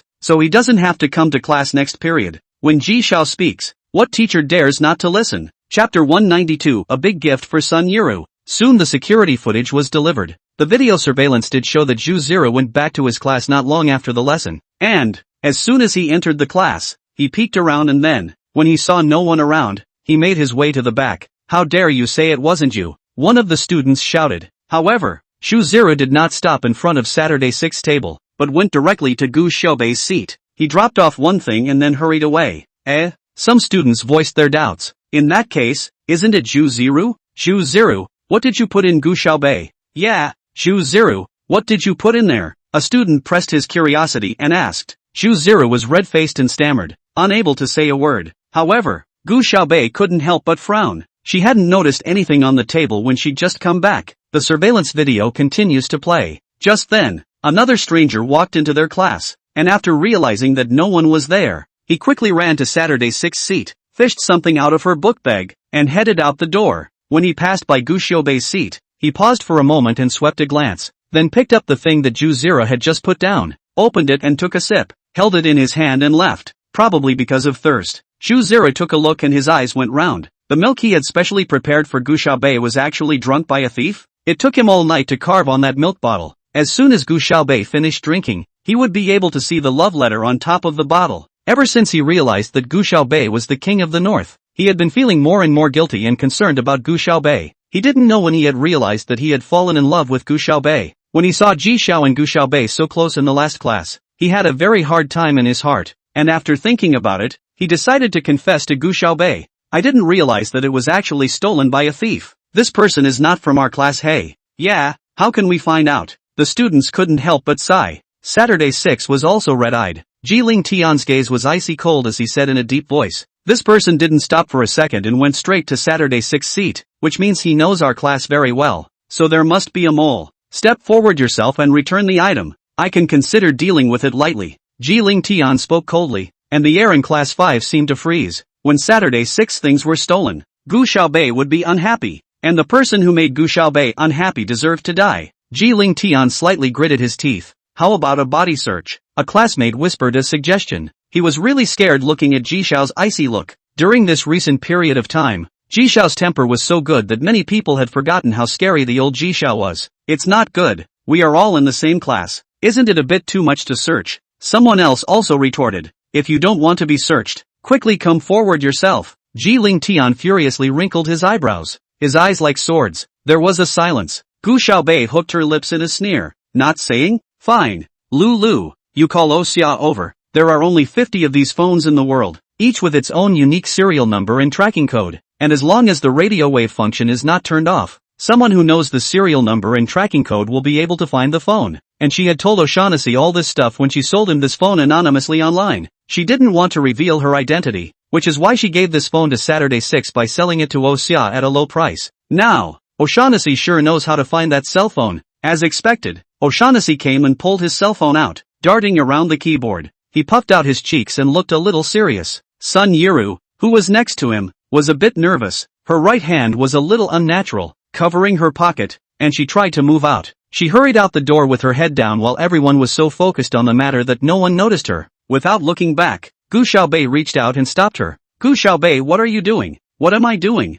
Gu Xiaobei hooked her lips coolly. What are you doing? I want to go out. I need to go to the bathroom. What's the matter? You won't let me go to the bathroom? What are you? What am I? Gu Xiaobei hooked her lips. I'm the school bully. Have you forgotten? Gu Xiaobei's voice was soft, but it carried a shocking power. She hooked her lips. Her eyes were cold, and Sun Yiru was like an ice arrow piercing her heart for an instant. Get out of my way, Sun Yiru said, and went to pickpocket Gu Xiaobei's arm, but Gu Xiaobei just flicked her wrist. No one saw how she struck, and Sun Yiru's whole body flew out, and hit the wall hard. Just then, however, O'Shaughnessy hit a key and said, there. The ear-piercing bell rang, and Sun Yiru was stunned for a moment. Gu Xiaobei walked over and pulled out a piece of cell phone from her coat pocket. Sun Yiru, it's not that I haven't given you a chance. Gu Xiaobei's voice was soft, but it was like a knife lynching her to death. It's you who didn't seize it.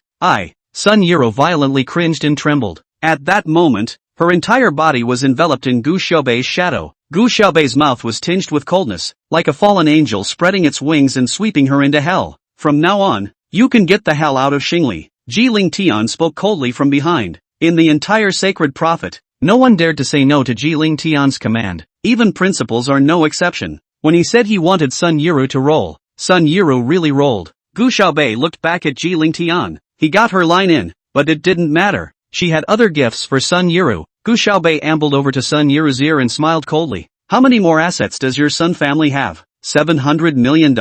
When you get up tomorrow morning, your mom will see that she still has a balance of 700 left on her account, and that's enough money for you to go through the withdrawal process. Sun Yiru looked at Gu Xiaobei with disbelief and a look of horror. She was this close to Gu Xiaobei, and she could see every inch of Gu Xiaobei's cold face. How would Gu Xiaobei know? It was only just yesterday when Sun Shu and she complained about Gu Igua that their family only had $700 million now. Is Gu Xiaobei a devil? But Sun Yiru couldn't say a word now. She was filled with fear of Gu Xiaobei and trembled as if she had seen a living ghost. Soon, she was thrown out of the classroom by the people Ji Ling Tian had found. Saturday 6 reddened as she hugged her lost and found cell phone. Sis, thank you. She huffed and looked at Ji Ling Tian again. Ji Xiao, thank you too. Xia grunted. You don't even thank me. O'Shaughnessy. Before Saturday 6 could finish his words, Shimu suddenly appeared at the entrance of class 5. Ling Tian. Xia. Something happened to Zhou. Chapter 193, Finding Jishu. The four main schoolboys at St. Lee's College are all very well connected. As soon as they heard that something happened to Yi Jiaqiao, Xia and Ji Ling Tian hurriedly went out. Gu Xiaobei followed suit.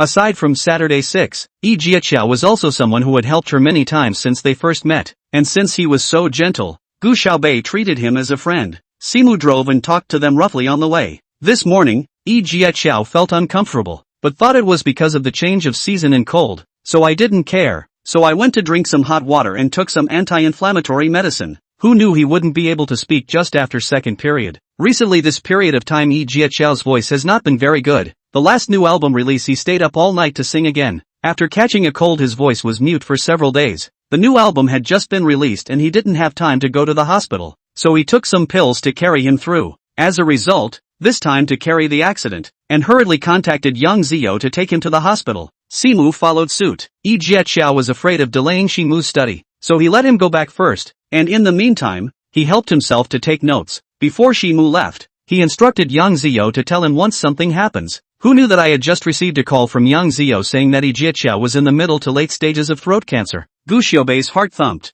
Pharyngeal cancer acts on the vocal cords and has a significant impact on vocalization. Shimu couldn't help but sigh as he drove. How do you think this happened? Joe is usually so nice. Actually, O'Shaughnessy's puppy dog eyes were wet and looked as if he was a little worried and scared. How did Joe get cancer? What are we going to do?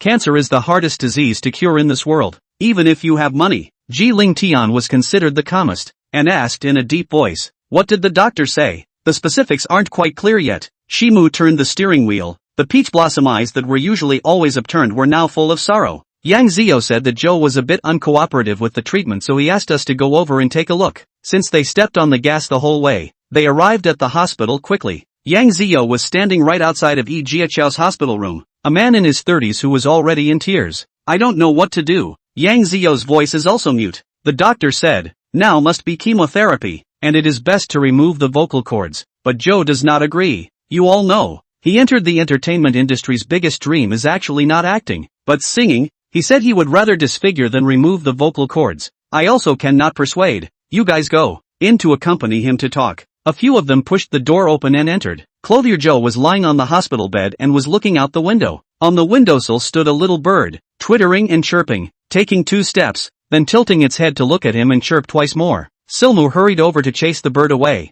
sat down next to Yasuki Qiao, and said, Qiao, how are you feeling right now? Quite well. Yasuki Joe blushed miserably and raised a smile, his voice hoarse as hell. What brings you all here? Oh, Xia couldn't control her emotions and cried with a deflated mouth. Joe, be a good boy and listen to the doctor, okay? Ling Tian usually always squeezed him, and Shimu always bullied him. Usually only Yi Jiaqiao treated him the best, just like a big brother. Oh, Xia was scared when she looked at Yasuki Qiao wearing all white and smelling like disinfectant. Closuk Joe raised his hand to rub his blonde hair and smiled. It's okay, okay? Osha deflated, about to cry again. Simo picked him up by the collar and yanked him to the back. Now Closuk Joe's mood is also very unstable, so he can't be influenced anymore. Osha stood back obediently, bearing her tears. Joe, Silhouette was about to say something else, but was cut off by Yasuki Joe. I'm sorry, can you guys go out first? I have something to say to Ling Tian. His gaze fell on Gu Xiaobei and he smiled lightly. Xiaobei, thanks for coming to see me. Gu Xiaobei was invited out along with Shimu and Oxia. Yang Ziyou hurriedly greeted him. Well, Shimu gently shook his head. Usually Joe is the best tempered, but when it really comes to this time, he's more stubborn than anyone else. Yang Ziyou's eyes instantly turned red. He wiped a handful of tears and said with a thick nasal voice, I persuaded. It's useless, Xiao Xiao said. He still has several songs that he hasn't sung yet, and he has to finish the song today even if he dies tomorrow. Singing was his ambition. After Yang Ziyou's words, everyone present was moved. Singing is the meaning of life for Joe Clothier. What's the point of living if his vocal cords are removed and he can never sing again? That new song last time, the one where you acted in the MV for Xiaobei, there's actually a series of them. They're all written by Xiao Xiao with Ji Shu as his inspiration. He said it's the best few songs he's written in his life. If he doesn't sing them, he can't rest in peace even when he's dead. The new song last time had a good response, and he wanted to take advantage of the heat to get the other few produced and launched, but it turned out, Yang Ziyou covered his face, and a man in his 30s cried out in front of the crowd. A lot of artists in the entertainment industry like to play big,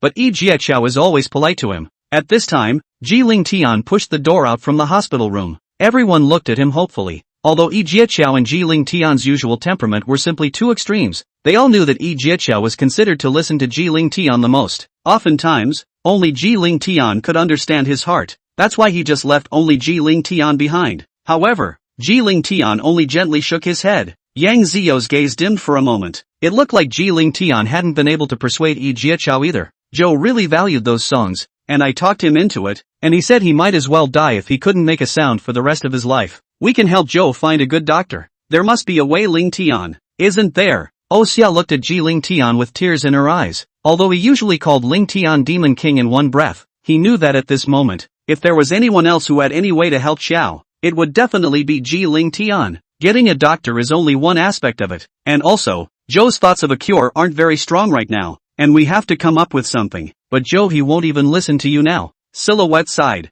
Ji Ling Tian lowered his eyes and spoke in a cool voice. There is another person whose words he will definitely listen to. In that instant, it was as if Gu Xiaobei knew what Ji Ling Tian was going to say. As expected, in the next second, Ji Ling Tian said, Jishu, the best thing to do now is for us to find Jishu. Chapter 194, Jishu was back. Linny was sitting at the table putting on her makeup while Ding Hong watched her. Little auntie, this is a hard-earned opportunity. You must seize it. Since Linny had hooked up with the director of the TV series, Ding Hong had reverted back to her old name. This face only resembled Jishu by 5 points, but Linny had gotten a lot out of it. Looking at the face in the mirror that wasn't supposed to belong to her, Linny didn't know for a moment if she was supposed to like it or hate it. Ding Hong utilized her only remaining connections in the entertainment industry to get Linny connected with the director of the TV series My Canyon Prince, and with just one night's company Linny was given the opportunity to play this female lead role. Previously, it was impossible to get through from Joey Chen, but I didn't expect it to be this easy.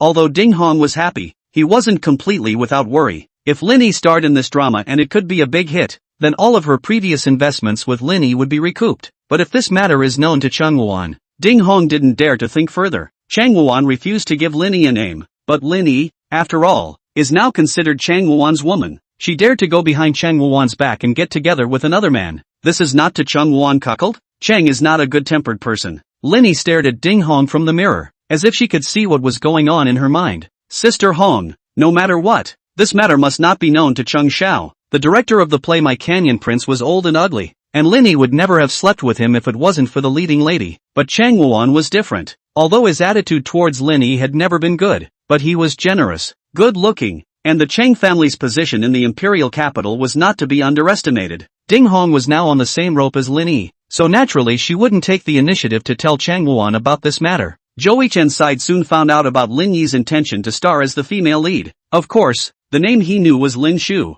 Joey Chen instantly became upset. Tell the director that if he doesn't use me to act, then I simply won't act, Joey Chen said furiously. Little King was there to comfort him. Brother, this drama is a TV series after all. It's not the same as the previous web series. It's better if we don't play with our temper too much. Xiao Wang's tone was weak, afraid that he might say something wrong and upset Joey Chen. I'm a big star now. I'm the male lead in this drama. Shouldn't I be the one to decide who to use for the female lead? Xiao Wang could only continue to say in a small voice. Brother, you see that Gu Xiaobei's side hasn't given you a positive reply, and Lin Shu is now already considered a better choice for us. After all, she looks a lot like Ji Shu. The director should also be considering that if you use this as a gimmick, by then your drama can have a lot of attention before it airs. This way you can also become a big hit because of this drama. Hee, Joey Chen let out a laugh. I'm already a big star. Even if I don't act in this movie, I'm still a big hit. Yes, brother, of course you are. Xiao Wang hurried to please him, but Joey Chen still didn't like Lin Yi very much. He asked Xiao Wang to get him a few more staff members' cell phones to send messages to Gu Xiaobei. Hey, Gu Xiaoxi,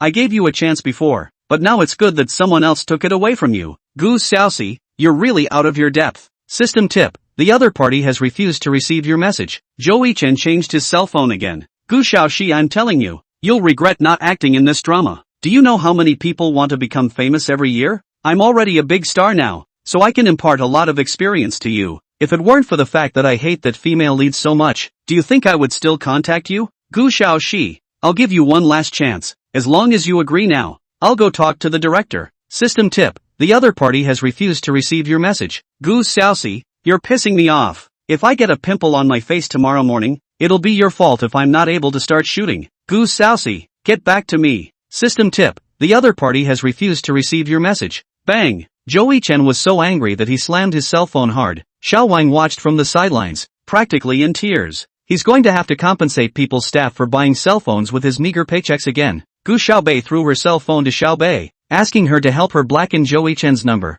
and lay on the sofa by herself, looking at the ceiling out of her mind. She thought of Klo Suk-jo. If he refuses chemotherapy and surgery, I'm afraid Aicho won't last much longer. Gu Xiaobei raised his hand to look at it. But she also really can't afford to hold a scalpel. She's afraid that Aicho will die on her operating table as well. But no surgery. At least she could encourage Aicho. Beaver, find those makeup tools I used to have. Boss, which ones? Little Beaver was busy playing with Joey Chen's new number. The ones from Jishu. Beaver's movements suddenly paused. Boss, are you going back again? Gu Xiaobei nodded. To be Jishu, she still needed to make herself look mature. And of course, on the tip of her nose, that little mole. Since she couldn't cure Yageko, at the very least, she had to encourage Yageko to restore his hope for survival. Little Beaver quickly brought those over, and Gu Xiaobei looked into the mirror and did some remodeling on her face. She started with a computer simulation. Jishu from over 2 years ago was when she was 23, and now it was time for her to be 25. Gu Xiaobei had only altered a few small places and instantly made herself look a little more mature. The tiny mole on the tip of her nose added to the sexy look of her whole body. Rather, it wasn't as cold as the 18-year-old Gu Xiaobei. Beaver watched from the side and couldn't help but marvel. Boss, you really are too beautiful. Gu Xiaobei stared at herself in the mirror and slowly said in her heart, Jishu, welcome back. She sent a message to Wang Jianshan. Wang Jianshan was Jishu's agent, and he had sent Jishu many messages since she had retired, but none of them had been answered. Suddenly hearing his cell phone ringing with the ringtone set specifically for Jishu, Wang Jianshan thought he was having a bad ear. Opening his cell phone, he froze instantly. Old king, I'm ready to come back. Wang Jianshan slapped himself hard. Hiss, really hurt. It's not a dream. The artist next to him looked frozen. Brother Wang, what's wrong with you? Chapter 195, Jishu instantly dominates the screen. Jishu is coming back. Wang Jianshan shouted excitedly. It's been almost 3 years, and he thought he'd never see that worldly beauty again,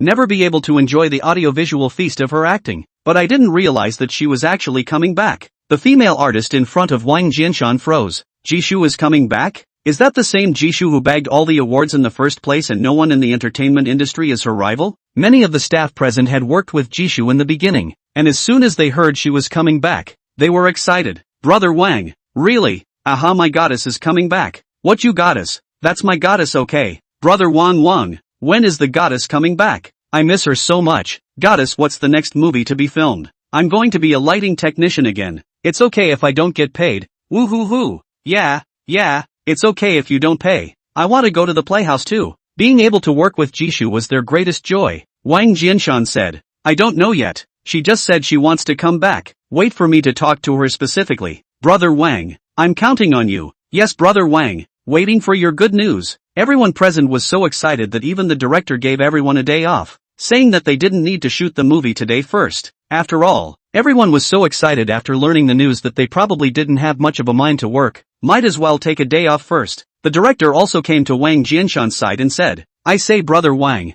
you see that we have also worked together for so many years. This director had also made quite a few famous TV series and movies already, and usually in the circle, that was the object that was sought after. So he had a bad temper, and when he spoke to people, he was all very impolite. However, at this moment, he was fawning over Wang Jianshan. Brother Wang, look, Jishu will be back soon. Her first movie. Can you work with me? The director looked at Wang Jianshan with an expectant face. That's who it was. That's a Grand Slam movie queen. A goddess who doesn't fall down in the entertainment industry. If people in the circle knew she was coming back, surely all the good scripts would be waiting for her to pick first. What with all the domestic and foreign directors sure to be watching her, I'm afraid it'll be too late to say anything else by then. Wang Jianshan pondered for a moment. Director, you also know that Jishu has always had her own plans. I can't make the decision. I know. The director laughed. I just want you to mention it in front of Jishu, so that if you have any newcomers in the future, I'm sure I'll keep all the good roles for you here. In order to be able to work with Jishu, the director has put in a lot of effort. However, when Wang Jianshan contacted Jishu, she said she wasn't going to do a drama for a while. Let's put out the return first, and then I'll take a few days off before we talk about it. Gu Xiaobei had a lot of things to be busy with right now, and if he went shooting every day, at least on the school side, it would be hard to hide it. Wang Jianshan, okay, let's see you arrange it. As long as you come back, we can talk about anything. Gu Xiaobei logged on to his Jishu's Weibo, then sent a tweet out. Jishuv, hello everyone, it's been almost 3 years, it's been a long time. Just 11 simple words that instantly set the showbiz world on fire. Ah, am I blind? Am I dreaming? Upstairs I slapped you. Did you feel the pain? It really wasn't a dream. I was so excited that I jumped up in place and ran 2 kilometers. Goddess. The goddess is back. Goddess. We all miss you. Don't go away when the goddess is back. Okay. If you're too tired to shoot, take selfies. I'll be happy just to see you every day. Goddess. Goddess Jishu. Goddess Kong Kong me. Our whole family loves you. In an instant, her microblogging comments exceeded 2 million, and the number of reprints reached a high of 1 million. And this, just a minute had just passed. Straight out of the Guinness Book of World Records. Twitter was instantly paralyzed. All the techs were urgently online to deal with it, and Twitter added 10 more servers. Last time there was a popular fresh meat public romance also added 5 servers. How come this time added 10 or not enough?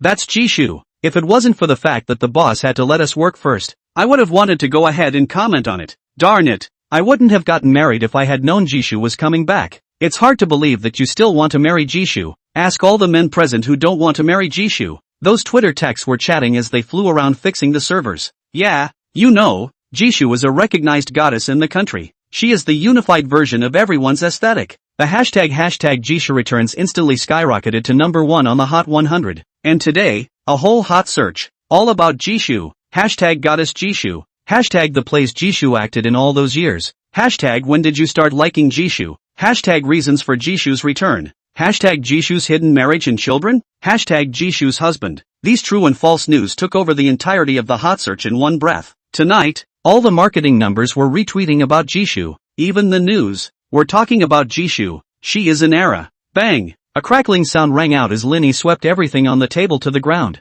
Sister Red, what's going on? How come Jishu is back? When she saw that tweet, Linny thought she was dreaming. That's Jishu. Once she came back, all the resources in the entertainment industry were going to be tilted in her favor. Even that director of My Canyon Prince just messaged her, saying that she doesn't have to go to the audition tomorrow. Wasn't there a lot of speculation that Jishu was married with children or simply dead? Why is it that after almost 3 years of being gone, she's actually coming back? Why doesn't she go to hell? Ding Hong didn't have a good face either. But the most important thing now was to calm down. Otherwise, wouldn't all her and Lin Yi's previous investments be wasted? Sister Hong. Linny smashed everything before sitting next to her and gasping for air. That director actually said to me that because Jishu came back, he doesn't want to use me as the female lead anymore. This contract hasn't been signed yet. He doesn't even have to pay for the breach of contract. Linny gritted his teeth in anger. Wouldn't she be letting someone sleep with her again for nothing this time? She promised to let her play the female lead after getting laid, but now she's flipping out.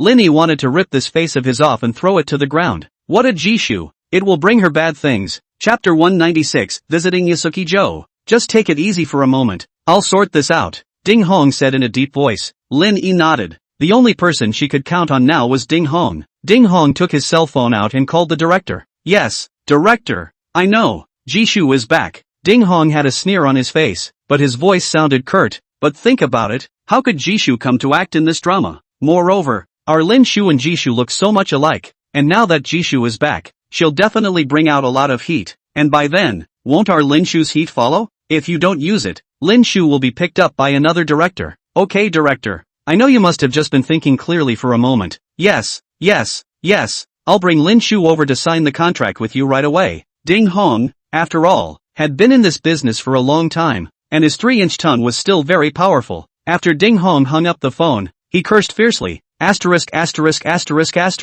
If it were before, she wouldn't even bother with this kind of small director. But now that Lin Yi wasn't competing, she could only catch up. Ding Hong hurried back and told Lin Yi to pack up and get ready to sign the contract. Sister Hong, you are also too good. Okay, stop it. Ding Hong did not have a good temper. You also collect a little temper in the future. Really still think you were the goddess of gaming in the beginning. Look at these things are broken. Not still have to buy a new one? The two of them before all the money was taken to Lin Yi plastic surgery, and even sold the house, and now they do not even have money for living expenses. A few days ago, or sold a necklace given by Chang Wuan, only to have money for food. Lin Yi hurriedly nodded. The news of Jishu's return instantly spread throughout the country. On Ji Ling Tian's side, of course, he knew about it. Ji Ling Tian stared at his cell phone, a little lost in thought for a moment. This thing, it's really a coincidence. He only told Xiao Mo to find Jishu yesterday. After all, Jishu had left the entertainment industry for more than 2 years, and over these 2 years,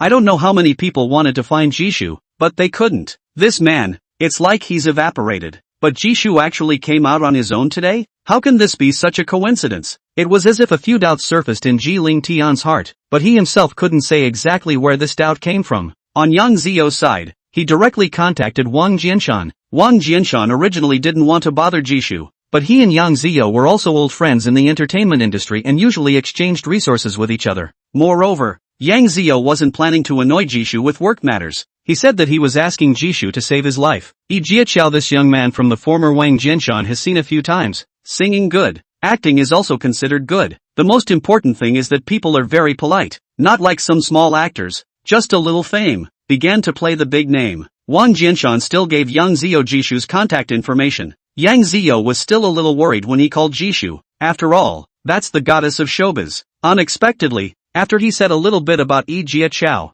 Jishu instantly agreed. I know. Turn around and send me the address of the hospital. I'll go tomorrow. Yang Zio froze at once. He had prepared a whole lot of words to beg Jishu, but she agreed before he could even say them? Well, I'll send it to you. Thank you very much. This time, Clothier Joe was finally saved. Yang Zio sent this message to Ji-Ling Tian and the three of them. We all also made a date to visit Yasuki Joe tomorrow, because they didn't want to disturb Jiaqiao and Jishu's time together. Jishu made an appointment for 1 o'clock noon, and the three of them waited until 3 p.m. before going over. Ji-Ling Tian sent a message to Gu Xiaobei, asking if she wanted to go together tomorrow. Gu Xiaobei glanced at the time and agreed. Ji-Ling Tian, then tomorrow at 3 o'clock. Go together. Gu Xiaobei, okay, I'll just go there directly by myself. She would first visit Jiaqiao as Jishu, which shouldn't take more than 2 hours. Then she would go to the bathroom to remove her makeup and change her clothes, and just wait for Ji-Ling Tian and the others at the hospital entrance. Counting the time, it was perfectly adequate. Gu Xiaobei removed Jishu's makeup from her face, intending to take an early shower and rest. But just then, that number of her 7 demons received another message. Night Creek, tomorrow at 3 p.m. You go out on a mission. 7 demons, what mission? Night Creek, going to visit someone in the hospital. At this moment, Gu Xiaobei's heart had floated a few points of uneasiness. 7 demons, who? Night Creek, Clothesline Joe. It's Joe Clothier again? Tomorrow at 1 o'clock she would go there as Jishu, and at 3 o'clock she would go there again as Gu Xiaobei. That was fine. But how was she going to make another trip as the 7 demons at 3 o'clock? How could the 7 demons and Gu Xiaobei appear in Jiaqiao's hospital room at the same time? If it was Night Brook who first spoke to her, and Ji-Ling Tian then looked for her okay, she directly found a reason to put off Ji-Ling Tian's. But now she has already promised Ji-Ling Tian. Gu Xiaobei held his cell phone and thought for a while. 7 demons, I don't know him, so why should I go see him? Night Stream, when you dark sky people carry out a mission, do you still ask for reasons? Indeed. Completing the mission unconditionally was a rule shared by Feng Su and Dark Sky. 7 demons, okay. Gu Xiaobei put down his cell phone and took stock, thinking that he could only act as he saw fit. The next day, she got up and put on her makeup before taking a cab to the hospital. She was wearing a hat, sunglasses and a mask, so the cabbie didn't really recognize her either. She went straight to Yosuke Joe's hospital room. Still lying on his side, Closuk Joe looked out the window, on the sill of which stood the little bird, chirping away. Hearing the door open, he turned his head. Gu Xiaobei took off his mask and sunglasses, revealing the face that belonged to Jishu. Closuk Joe's demeanor instantly became agitated. Sister Jishu, he hurried to get up, while Gu Xiaobei hurried over and sat beside him. You're not well yet, lie down first. Jishu's voice, which Gu Xiaobei had also deliberately practiced, sounded a bit more mature and not as cold as her original voice, slightly more intimate. Yasuki Joe stared at her with unblinking eyes, as if he was afraid that she would disappear in the next second. Gu Xiaobei guffawed. I heard that song you sang. Listen to her in the season. It's very nice. When I heard that song, it was as if I thought of my own years in the entertainment industry. Sister Jishu, you also listened to it? Jiaqiao lowered his head a little embarrassed. I also wrote several songs for you. Wait for me, these days we'll all record out. Chapter 197, Face-to-Face Collision. His throat cancer is in the middle to late stages and I'm afraid he won't live long. Before he passed away, he wanted to sing all the songs he had previously written for Jishu. Jishu is his idol. When he first entered the circle, his greatest hope was to work with Jishu, but he had just caught fire when Jishu retired. Now, he could only sing for Jishu. Song are not in a hurry. Recently I received a script for a good movie. Are you interested? Gu Xiaobei smiled gently and said to Jiaqiao. Clothier Joe was silent for a moment. Although his favorite thing to do is sing, he also loves to act, especially acting with Jishu, but he doesn't know what day he's going to die, and if he's halfway through the movie, wouldn't that be a waste of everyone's time? The director also likes your singing voice. And if possible, the movie's theme song would like to be sung by you.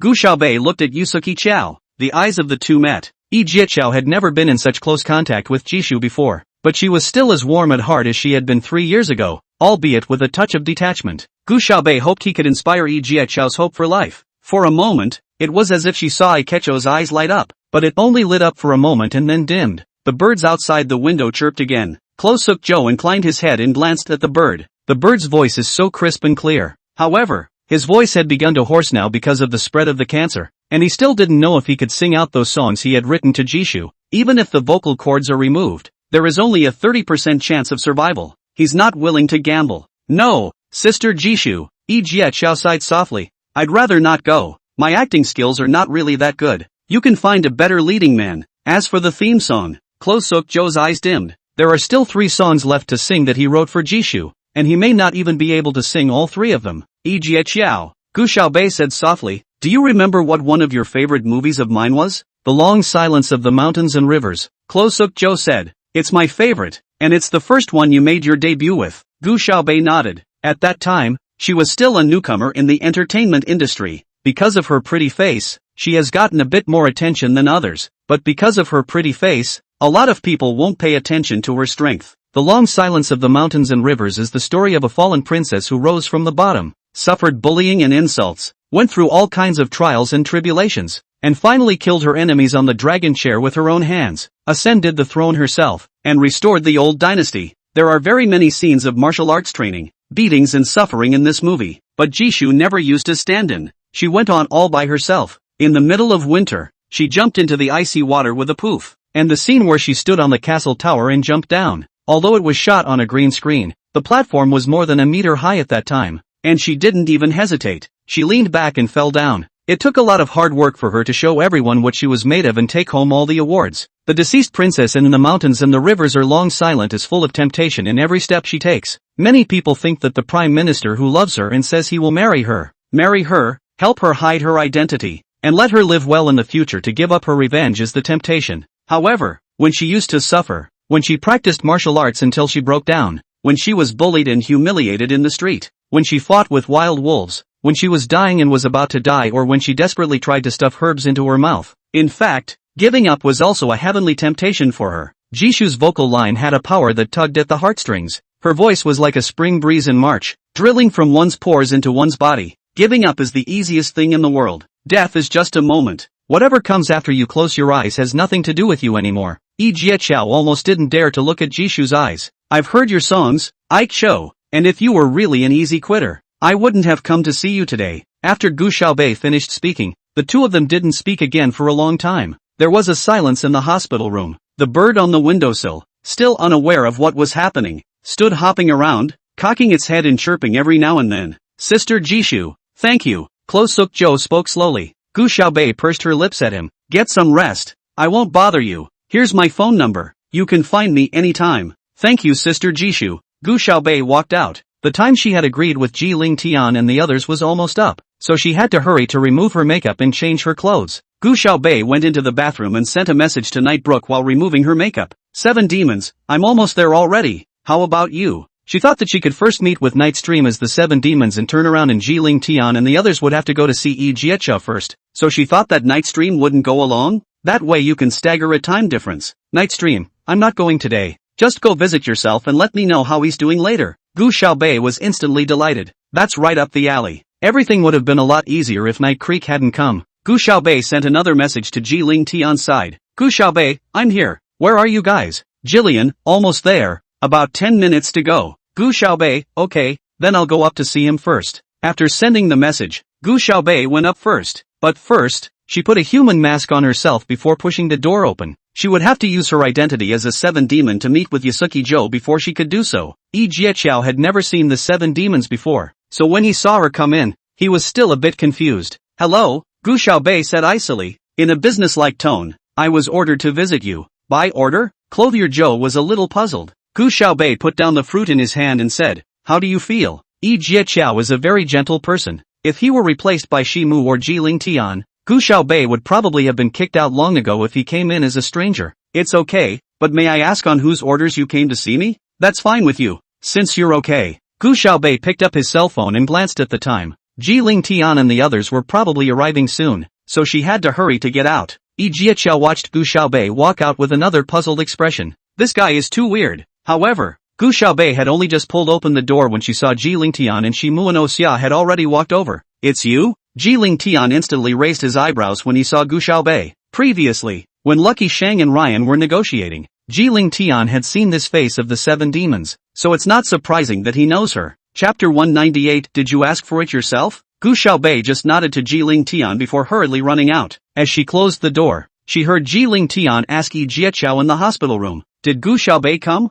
Gu Xiaobei frantically ran towards the bathroom. She hastily took off her human skin mask and hid it, then changed her clothes again before going out. Luckily she had special compressed clothes that were compressed to the size of a capsule. Otherwise she would have been noticeable enough just by bringing so many clothes. After Gu Xiaobei cleaned up, she looked in the mirror to see that there were no problems before heading towards the ward. Why are you guys up here? Seeing Ji Lingtian, Gu Xiaobei raised an eyebrow. I went to the bathroom first. I didn't expect you guys to come earlier than me. Ji Lingtian's gaze swept over Gu Xiaobei with a few moments of sizing up. It should be because Jishu had come, so Yi Jiaqiao's spirit looked much better than yesterday. Visiting hours were limited each day, and everyone took turns talking to Zhou Clothier. Xia hugged Yi Jiaqiao's arm and wouldn't let go, muttering about how Shimu and Ji Lingtian had bullied him recently when Yi Jiaqiao was away. Ji Lingtian flipped his cell phone next to him, and Gu Xiaobei instantly received a message. Night Creek, did you go? 7 demons, goes. Night Stream, why did you go and not come? Does it mean you've left? 7 demons. This man, why is he so prickly? Night Creek, you go back and check on him again. Ask the doctor specifically how he's doing now. 7 demons, okay. Gu Xiaobei put down his cell phone, but he had absolutely no intention of doing it again as the 7 demons. Anyway, Ji Lingtian and the others would be asking the doctor about the situation in a while, so she could just relay it directly to Nightbrook at that time. It wasn't like Nightstream knew in what capacity she had gotten this information. Gu Xiaobei raised her eyes and suddenly clashed with Ji Lingtian's gaze. She felt that Ji Lingtian was a bit strange today. He's pretty weird every day though. As soon as Gu Xiaobei locked eyes with Ji Lingtian now, she would remember what happened when he forcefully kissed her earlier. And then there's the urge to hit him. Visiting hours were over, and the 4 of them said goodbye to Aichou and left. Ji Lingtian did go and ask the doctor about the current condition of Yi Jiaqiao. Gu Xiaobei had memorized all of them. On the way back, the mood of the 4 men was still a bit low. Xia kept looking out of the window for a long time before deflating. Jishu has been here. Zhou should agree to the treatment. Simu sighed. Who knows? Zhou hasn't signed the consent form for the surgery yet, but his spirit looks to be a little better than before. Ling Tian, can you think of something? Xia blinked her big eyes at Ji Ling Tian like a pitiful puppy. Ji Ling Tian said in a deep voice, the most crucial thing right now is to help Chao find a good doctor. Preferably one who can do the surgery without removing his vocal cords. Without removing the vocal cords? O'Shea rounded her eyes. But is that possible? Surely it would be better if the vocal cords weren't removed. Joe would love to sing. It's hard. This kind of surgery is extremely demanding on the attending surgeon, and it's good enough that removing the vocal cords can cure it. Shimu said. Ji Ling Tian let out a hum. I've already asked my dad to help me ask around in the US, and there are no doctors who can guarantee that it will be successful. But there are a few powerful doctors who said that if they agree to remove the vocal cords, they can increase the cure rate to 60%. Silhouette sighed again. Osha blinked her big tearful eyes and deflated pitifully. The thought of possibly losing Joe made him want to cry. Shimu suddenly said, if we can get the Sacred Hand Divine Doctor from back then to come out, we might be able to do it. Sacred Hand Shrink. Hearing those 4 words, Gu Xiaobei's heart suddenly fluttered. Ji Ling Tian said in a deep voice, the Sacred Hand Divine Doctor hasn't appeared in 5 or 6 years. Finding the Divine Doctor, how can it be that easy? But,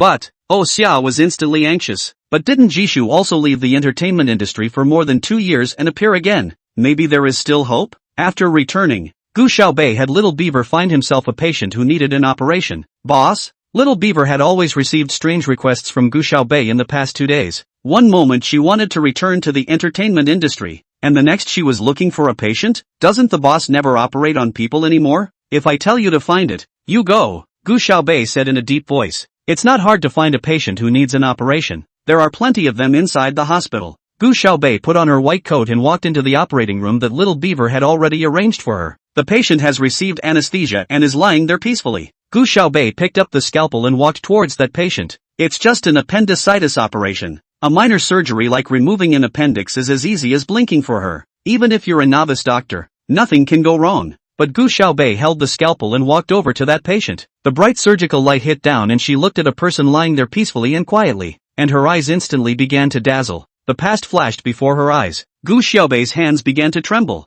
Large beads of sweat seeped out from her forehead, and her face even began to turn pale, almost unsteady. Ding! A crisp thud. Extraordinarily clear in this quiet operating room. Gu Xiaobei's scalpel fell to the ground as she covered her frantically beating heart and hurriedly fled. She pressed her back against the door to the operating room and could feel her body already drenched in sweat. She gasped for air, like a drowning man coming back to life. Even if she had to do it all over again 10,000 times, she would still choose to kill that man on the operating table in the first place. But it was by killing that man that she could no longer hold a scalpel. She could play a butterfly knife to perfection. She could take someone's life from 1,000 meters away with a gun. She could carry a Gatling with one hand and kill them. But she just couldn't hold this scalpel that was so light that she couldn't hold it anymore. She wanted to save Mu Changsheng, and she also wanted to save Yi Jiaqiao, but she had no way. Gu Xiaobei bit her lip tightly. Just then, she received another message. Night stream, how's Clothier Joe's body? Gu Xiaobei took a deep breath and calmed down a bit before replying to his message. Jillian asked the doctor today, and she listened. She told Nightbrook everything the doctor had said. Night stream, did you ask for it yourself? Gu Xiaobei didn't want to go back to him. On the other end of the phone, Ji Ling Tian stared at the screen for a while. 10 minutes later, he still hadn't received a reply. The corners of his mouth, however, had slowly hooked up. Chapter 199, soon to be famous. This matter of Jishu's return has been over for 3 days now, and it still occupies the headlines of entertainment news. All the marketing numbers and self-publishers are posting content about Jishu these days. Everyone was speculating what Jishu was going to shoot in his first scene back. She doesn't seem to be shooting right away, though. The script that she had talked to Yi Jiaqiao about before was only in the process of being approached. She had read it. The script was not bad, and the director had worked with her many times, but she wanted to wait for Yi Jiaqiao to get better, and then she would go together to make this movie. So this is something that, for the time being, is a confidential situation. Other directors were trying to find ways to contact Wang Jianshan to see if they could work with Jishu. Jishu is a guarantee of ratings and box office, but not everyone is qualified to contact Wang Jianshan. A lot of small directors wouldn't even dare to dream of such a thing. So, they targeted someone else. A few days ago, the drama My Canyon Prince posted promotional photos with set photos of the male and female leads. Linny was already 5 points like Jishu after plastic surgery, and this photo has PS Linny so hard that she actually looks 8 points like Jishu. It attracted a lot of heat instantly. Originally, this drama was a male drama, mainly about the character played by Joey Chen. But now, in order to better rub off on Jishu, the director has asked the screenwriter to add a lot of scenes to Linny. Now, Linny could even be on par with Joey Chen. There were even a few posters where Linny stood in the C position. Does he want to die? Joey Chen was furious after seeing these photos. Brother, don't be angry. Xiao Wang hurriedly coaxed him. The director is probably trying to get the drama to catch fire. Brother, as long as the drama can catch fire, won't you catch fire too? Bull asterisk asterisk asterisk asterisk. I'm the lead actor. What's that Wang Shu? Joey Chen cursed. She's Jishu if she's fixed with PS to look like Jishu? Gu Xiaoxi is no more like her, and Gu Xiaoxi is really good at playing games. The director was blind to use this Wang Shu. Brother, her name is Lin Shu. I don't care what her name is Shu. Who the hell is she to be my equal? I think she's crazy. The director is crazy too. Ask the director if he wants her or me. Brother, Xiao Wang was on the verge of tears, but he didn't dare to go against Joey Chen, so he still went to contact the director and asked what was going on. After all, the play is indeed a male drama, and it's a bit against industry ethics for the director to privately add the female lead's part to it. I didn't expect the director to say, Xiao Wang, you also know that the hottest person in the entire entertainment industry now is Jishu. If we can rub off on Jishu's hotness, we'll be on fire, and everyone's better off if we're on fire. Don't you think so? Director, but after all, this is a male drama. Xiao Wang just became an agent not long ago, and has been oppressed by Joey Chen, so his aura is weak. Before he could finish his words, he was interrupted by the director. Lin Shu said, now contact her. Director has a lot. Jishu again read she is a person. It is impossible to play so many plays at the same time. Cannot write Jishu's. Can find a like Jishu's is also good. Lin Shu is not a lack of theater, and other crews to give the price is also high. If it is not because of the contract with us, but not necessarily to come to it. You can tell Joey Chen that he's a popular actor now, but there are many more than him, and if he doesn't act, there are plenty of others. After saying that, the director hung up the phone fiercely. He smiled apologetically at Ding Hong in front of him. Sister Hong, look, you must let Lin Shu continue to come and act in our play. Originally, He thought that this play could only be a fire in the esports circle, but he didn't expect that now. Because of rubbing up against Jishu's heat, he didn't know how many people had run to squat on this play. He felt like he was about to go red. Ding Hong nodded. This is to give you face. Director, in the future, when we go to the theater, if someone still dares to tell our family Linshu what to do, we won't act anymore. We have to know that a lot of directors want our family Linshu to go over there even if they are helping to pay for the liquidated damages. I know. The director who had previously been yelling at Linny and also Ding Hong was now nodding his head nonstop in front of Ding Hong. Linny was also very proud of himself now. She's finally back to her old position of calling the shots. That Joey-chan actually dared to look down on her before. After she started filming, she must give him some color. Sister Hong, we've finally succeeded. After the director left, Linny was instantly happy. In the past few days, she has received several offers from directors. None of them are exactly big productions, but they're a lot better than what was going on before when no one was asking for them. Ding Hong also laughed. Yes, my little auntie. It seems that this face of Jishu's isn't completely useless. Linny opened the front camera and looked left and right. She was going to find an angle where she looked the most like Jishu and take a selfie. Ding Hong also looked at her face with satisfaction. When we make some money, we'll take you abroad to fix it up. You still don't look enough like Jishu right now. As soon as she heard about another plastic surgery, Linny instantly felt a pain in her face. The last time she was recovering from surgery her face was swollen like a pig's head and she couldn't eat anything. And because it moved so much, she almost died from an infected wound. Sister Hong, going again? Of course you have to go, my little aunt. Think about it, who is the hottest person in the entertainment circle right now? It's Jishu. If you don't take advantage of this opportunity to hurry up to rub off on a wave of heat and hit your popularity, you won't have a chance in the future. You're on fire now, and if Jishu retires again at that time, won't you be able to take her place? And think about it, there are quite a few people who want to go down this path, not to mention anything else. Let's just say that Gu Xiaobei, she looks just like Jishu. You won't even have a place to cry if you're taken advantage of. Upon hearing Gu Xiaobei's name, Linny instantly gritted her teeth. That's right, she couldn't let Gu Xiaobei get carried away. And over there, Xiao Wang thought about it and didn't know how he was going to relay what the director had just said to Joey-chen. When he went back, Joey-chen was messaging Gu Xiaobei. Gu Xiaoxi, you've pulled the plug on me for the 78th time. Joey-chen wailed. He had just sent another message to Gu Xiaobei, hoping that Gu Xiaobei would come and act in the drama. Although he couldn't receive a reply to the text messages he sent every day, Joey-chen found it quite interesting. Working with Gu Xiaoxi was definitely better than working with that Wang Shu, but Gu Xiaoxi actually didn't appreciate his feelings. Xiao Wang took a look at Joey-chen's posture, or quietly closed the door and went out. Forget it, let's not piss him off at this point. Chapter 200, Don't Mess with Saturday 6. Gu Xiaobei's side simply didn't bother with Joey-chen. She was still thinking back to the events of the day. Close Suk Zhou was already starting to get weaker and weaker. His health was already bad, and since he knew about his condition, he was even more anxious in his mind, and inevitably became even weaker. But Gu Xiaobei was really out of his depth. She hadn't slept much this night. She went to school early the next morning and slumped over her desk to catch up on her sleep. When Ji Ling Tian came in, as soon as he saw Gu Xiaobei sleeping on her back, he immediately slowed down his movements and gently sat down next to her. Not daring to breathe, the class looked at him like he was a living ghost. Is this key? It wasn't just Ji Ling Tian himself who kept quiet. Whoever dared to make the slightest sound out loud in the class, Ji Ling Tian coldly raised his head and that person instantly didn't dare to make a sound. For a while, Class 5 was so quiet you could hear a pin drop on the floor. Gu Xiaobei came straight to catch up on his sleep this morning, didn't eat breakfast, and sent a message to Saturday 6, asking her to bring her some breakfast. Saturday 6 was a little late getting here as he had deliberately gone to a place 2 blocks away from the school to pack her a superb little ravioli. I ended up meeting Osia at the school gate. Osia saw Saturday 6 and greeted her with a happy face. Rokuroku, you're here so early too. His hair reflected golden light in the sunlight like an ever-enthusiastic little prince. Early, Saturday 6 froze for a moment. Yeah, not late yet. Osha stretched out her arms and breathed hard. It feels so good to come to school early. I feel super motivated and hardworking. Of the 4 schoolboys, Osia skipped class the most. In the old days, he basically didn't come to class when he could and basically hid at home to look for signs of the wanderer. Even if they came to school,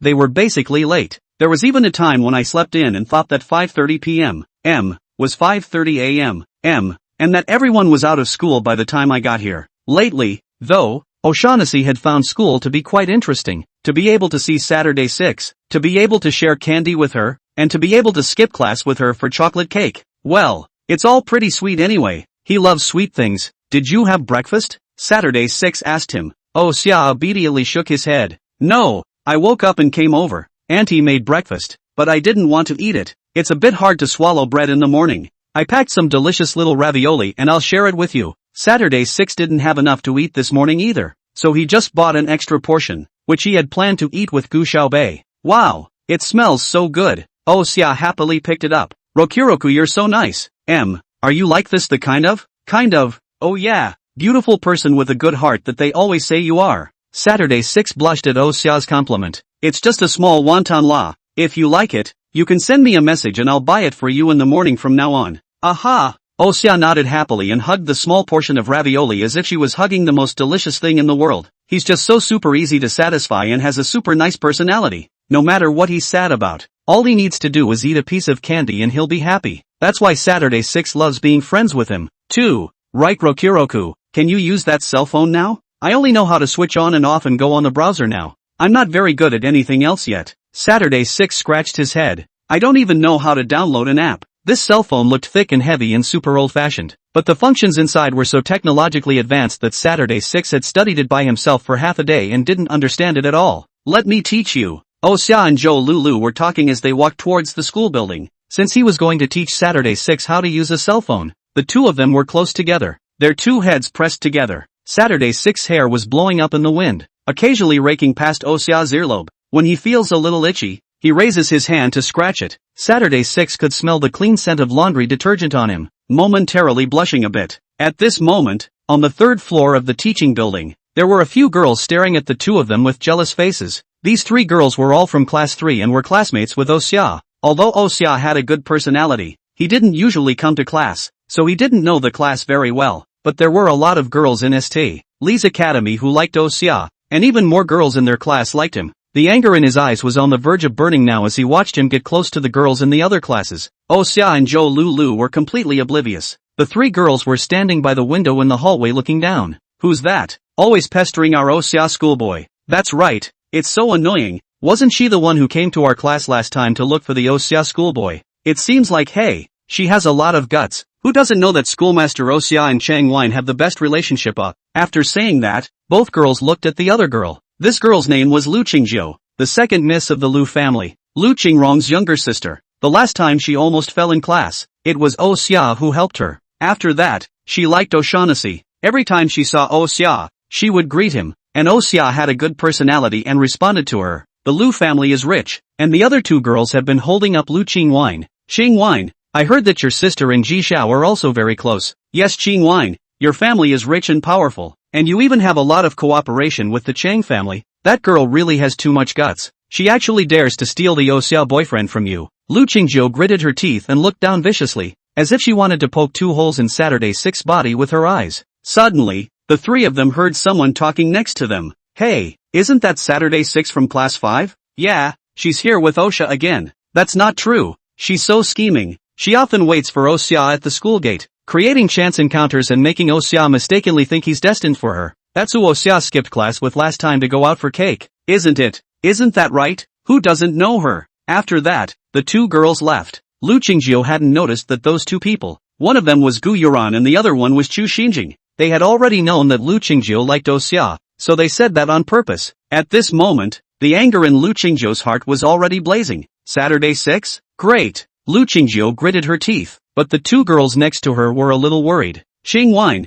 this Saturday 6, I think I've heard of. Yeah, I heard that she's Gu Xiaobei's little follower. Gu Xiaobei, you know, last time someone bullied Saturday 6, they were directly beaten up by Gu Xiaobei. Everyone in class 5 says that if you don't want to die, it's best not to mess with Saturday 6. Chapter 201, Grabbing Your Little Wonton. Gu Xiaobei? I just don't believe it. She's that powerful? Lu Qingjiu gritted her teeth. Besides, the one I'm dealing with is Saturday 6. What does it have to do with her? A dog with a rat minding its own business. I'll see if she dares to find trouble with me. The Lu family also belonged to a big and powerful family in the imperial capital, and the cooperation with the Chang family had been very close in the past few years, so Lu Qingjiu was still a bit high up in the school. Those 2 girls were her followers, so of course they listened to whatever she said. Lu Qingjiu pulled the 2 of them aside and spoke of her plan. Saturday 6 went up to the 3rd floor with Osha, then waved goodbye. At that moment, it was as if Saturday 6 felt someone staring at her. She turned her head for a moment, then realized that someone was standing in the hallway in front of the third-class entrance looking up at her.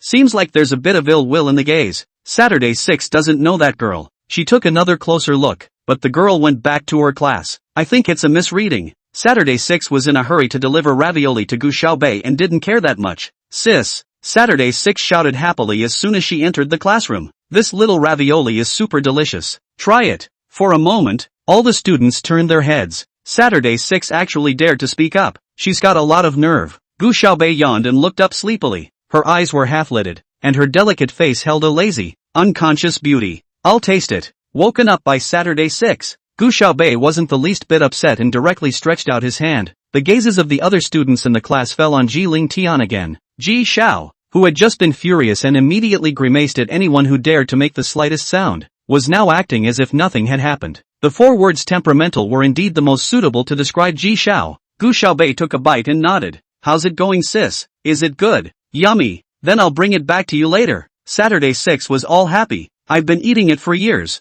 and their little wontons are the best. Good. Then you eat first, sis. Oh, I'm going to the restroom. Saturday 6 walked out happily. Gu Xiaobei slowly ate the small wontons, holding a spoon in one hand and cupping her cell phone in the other, flipping through this morning's news at random. Ji Lingtian moved slightly closer and said coolly, "It smells quite fragrant." Gu Xiaobei had been too lazy to pay attention to him, but suddenly another bad idea came to mind. She scooped up a small ravioli with a spoon and passed it over to Ji Lingtian. "It's quite fragrant. Would you like to eat it?" Once Ji Lingtian saw that Gu Xiaobei was so proactive, the corner of his mouth slowly hooked up. He lowered his head and was about to eat right off her spoon. That way, it's considered indirect kissing. However, in this flash of lightning, Gu Xiaobei suddenly retrieved that spoon and passed it right to his mouth. "If you want to eat it, go buy it yourself." Gu Xiaobei was triumphant, his face filled with a winning smile. She finally got angry at Ji Lingtian for once as well. At this time, neither Ji Lingtian nor Gu Xiaobei realized that both of them usually had a clear, cold and composed look, but when they were in front of each other,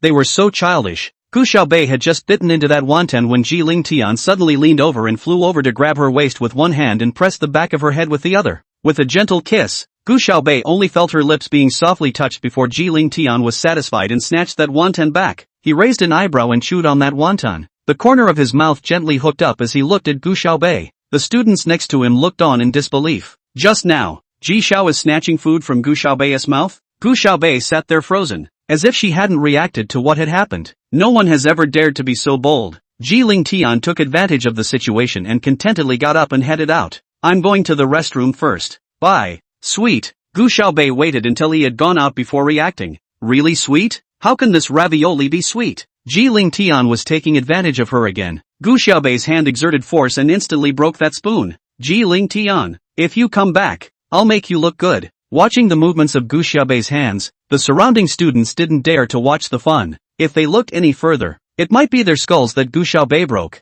And at that moment, Saturday 6, who had just finished going to the bathroom, pushed the door, but suddenly realized that he couldn't push it. Strange, is it stuck? Saturday 6 pushed twice more, and the door to this compartment was still unresponsive. "Hello, anyone?" Saturday 6 tried to shout. It's almost class time, but it shouldn't be so bad that no one comes to the bathroom at all. Suddenly, Saturday 6 heard a footstep from outside. Classmate, please can you help me see what's wrong with this door? I can't open it." "Oh," the man outside sneered. "That's because this door only closes to shameless people." Saturday 6 froze for a moment. "What do you mean, classmate? You're Saturday 6, aren't you? You're disgusting, shamelessly pestering Oxia every day. I'm telling you, if you ever dare to pester Oxia again in the future, you're just waiting to die you." As soon as the words left his mouth, a bucket of water was thrown in from outside. The water, which still smelled sour, was from the bucket in which Auntie washed her mop. Saturday 6 screamed. She was soaked with sewage, dirty water dripping down her hair. Lu Qingjiu watched this with satisfaction, then clapped her hands and headed out. "You're a great one, Qingwine. Yeah, in the future, this shameless person definitely won't dare to pester schoolmaster Oxia anymore." "That's right, Qingwine, the Oxia male god can only belong to you." Those two girls bragged about Lu Qingwine. "Oh, listen to that name of hers." "Right, Saturday 6. Her mom wouldn't have given birth to her on a mahjong table." "Right, if she dares to pester Oxia in the future, I won't just splash her with dirty water. I'm going to scratch her face." Lu Qingjiu rolled her eyes and said, "Qingwine is mighty. Qingwine bully." Lu Qingjiu lifted her chin and walked out in a flaunting manner. but just outside the bathroom door, she saw a man standing in the doorway. Oh Xia. Lu Qingjiu stuttered for a moment. When did O'Shaughnessy stand here? Did Xia hear everything she just said? The sun shone through the window, and Xia's hair reflected the golden light. He used to always greet her when he saw her. His big eyes curved up in a cute and down-to-earth way. Who did you put in there? Xia's eyes weren't always warm like before. Instead they were full of ice. Chapter 202 Super Sacrifice My Northern Master. Lu Qingjiu hadn't seen such an Xia and was instantly stunned. O'Shaughnessy, I. Before Lu Qingjiu could finish her words, Xia directly peeled away from her and rushed inside. Colonel O'Shaughnessy, that's the women's bathroom. My God, the two girls next to her exclaimed. Lu Qingjiu rushed over to stop Xia, but just then, her arm was clutched by a man. Ouch! Lu Qingjiu felt like her arm was about to break, and all of a sudden her eyes reddened. You've got a lot of nerve. She was about to open her mouth to curse when she saw the two girls beside her blush. She slowly turned her head, only to find Ji Ling Tian looking at her icily. Qi Xiao. Lu Qingjiu's legs went weak. How dare you? Ji Ling Tian spoke icily. His voice didn't have much of a rise or fall, but Lu Qingjiu only felt like she had been thrown into an ice hole, almost frozen. Ice water was coming at her from all sides, and she could barely catch her breath. Messing with Saturday 6 would make Gu Xiaobei unhappy, and those who made Gu Xiaobei unhappy deserved to die. Ji Xiao. Those two girls took a look at Lu Qingjiu's arms were clenched red, as if the bones were about to break, and hurriedly came up to plead for mercy. Ji Xiao. It's all because that Saturday 6 went too far. Qingwine is just angry. Qingwine? Ji Ling Tian frowned slightly, but his hand didn't let go. Lu Qingjiu's features twisted in pain. Yes, Ji Xiao. Isn't Qingwine's sister Lu Qingrong a childhood friend of yours? You should know her. One of the girls rushed to say. Lu Qingjiu had always said that her sister Lu Qingrong and Ji Xiao were childhood friends. If that was the case, Ji Xiao must really like Lu Qingrong. He's sure to be good to Lu Qingwine as well. But who would have expected that Ji Ling Tian would just let out a cold laugh after hearing this? With a hard push, he directly threw Lu Qingjiu out. A childhood friend? Ji Ling Tian stepped closer, his eyes cold. Who gave you the guts to create such rumors? The two girls were already too scared to speak, shaking like chaff. Lu Qingjiu went limp, her aching arms unable to even support her. Inside the bathroom,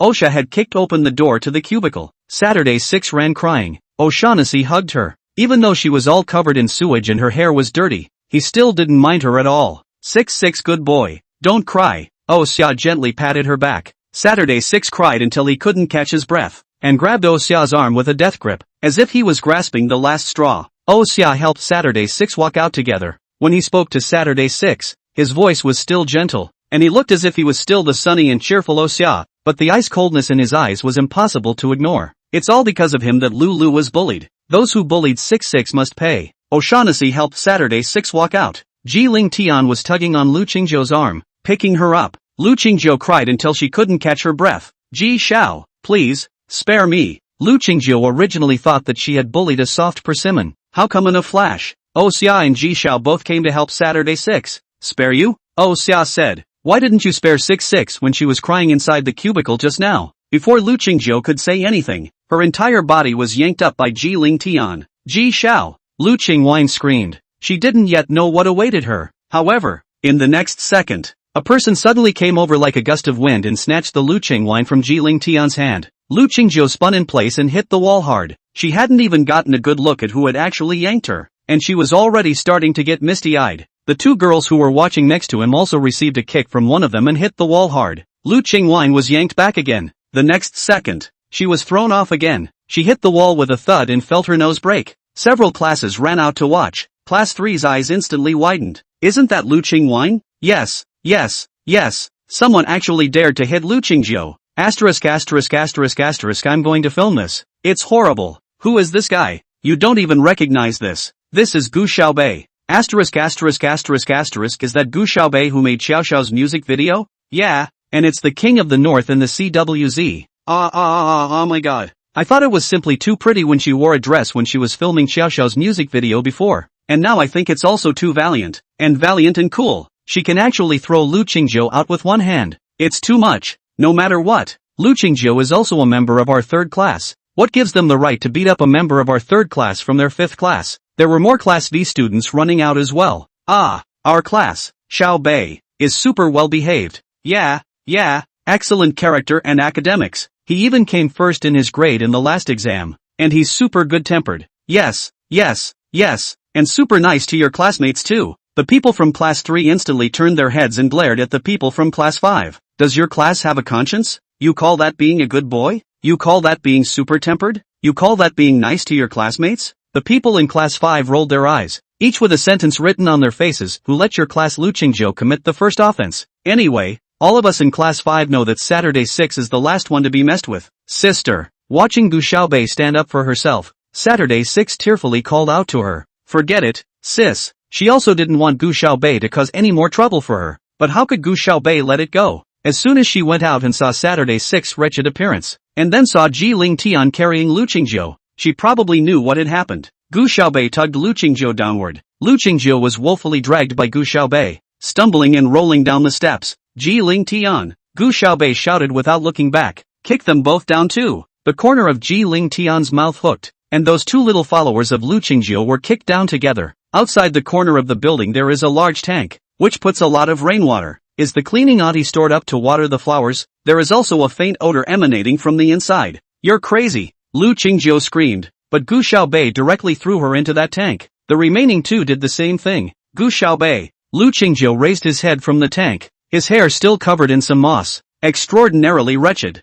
Gu Xiaobei lifted his hand and pressed her back into the tank. Gobble gobble. Chapter 203, Big Fatty? Lu Qingjiu choked on several mouthfuls of dirty water. Only when she couldn't catch her breath and thought she was about to die did Gu Xiaobei let go. She had only just taken 2 breaths of fresh air when she was pressed back by Gu Xiaobei. This is repeated 4 or 5 times. In the back, Lu Qingjiu barely even had the strength to resist. She lay in the tank, snot and tears running down her face, a belly full of sewage, and a foul odor from burping. Gu Xiaobei clapped his hands and folded his arms to walk back. Jillian stopped her on the steps. Why dirty your hands? I'll just take the next fight. Ji Ling Tian took out a wet wipe from somewhere and helped her wipe her fingers delicately. Gu Xiaobei had wanted to pull her hand out, but God forbid she refused. Ji Ling Tian held her hand and helped her wipe it carefully. There was a thin layer of calluses on her hands. Alright, Gu Xiaobei pulled her hand back. I'll just go wash it. Saturday 6 had already been taken by Xia to shower and change. Gu Xiaobei returned to the classroom without changing his face. Class 5 is applauding enthusiastically. Xiaobei, you were so bossy just now. Worthy of being the king of the north.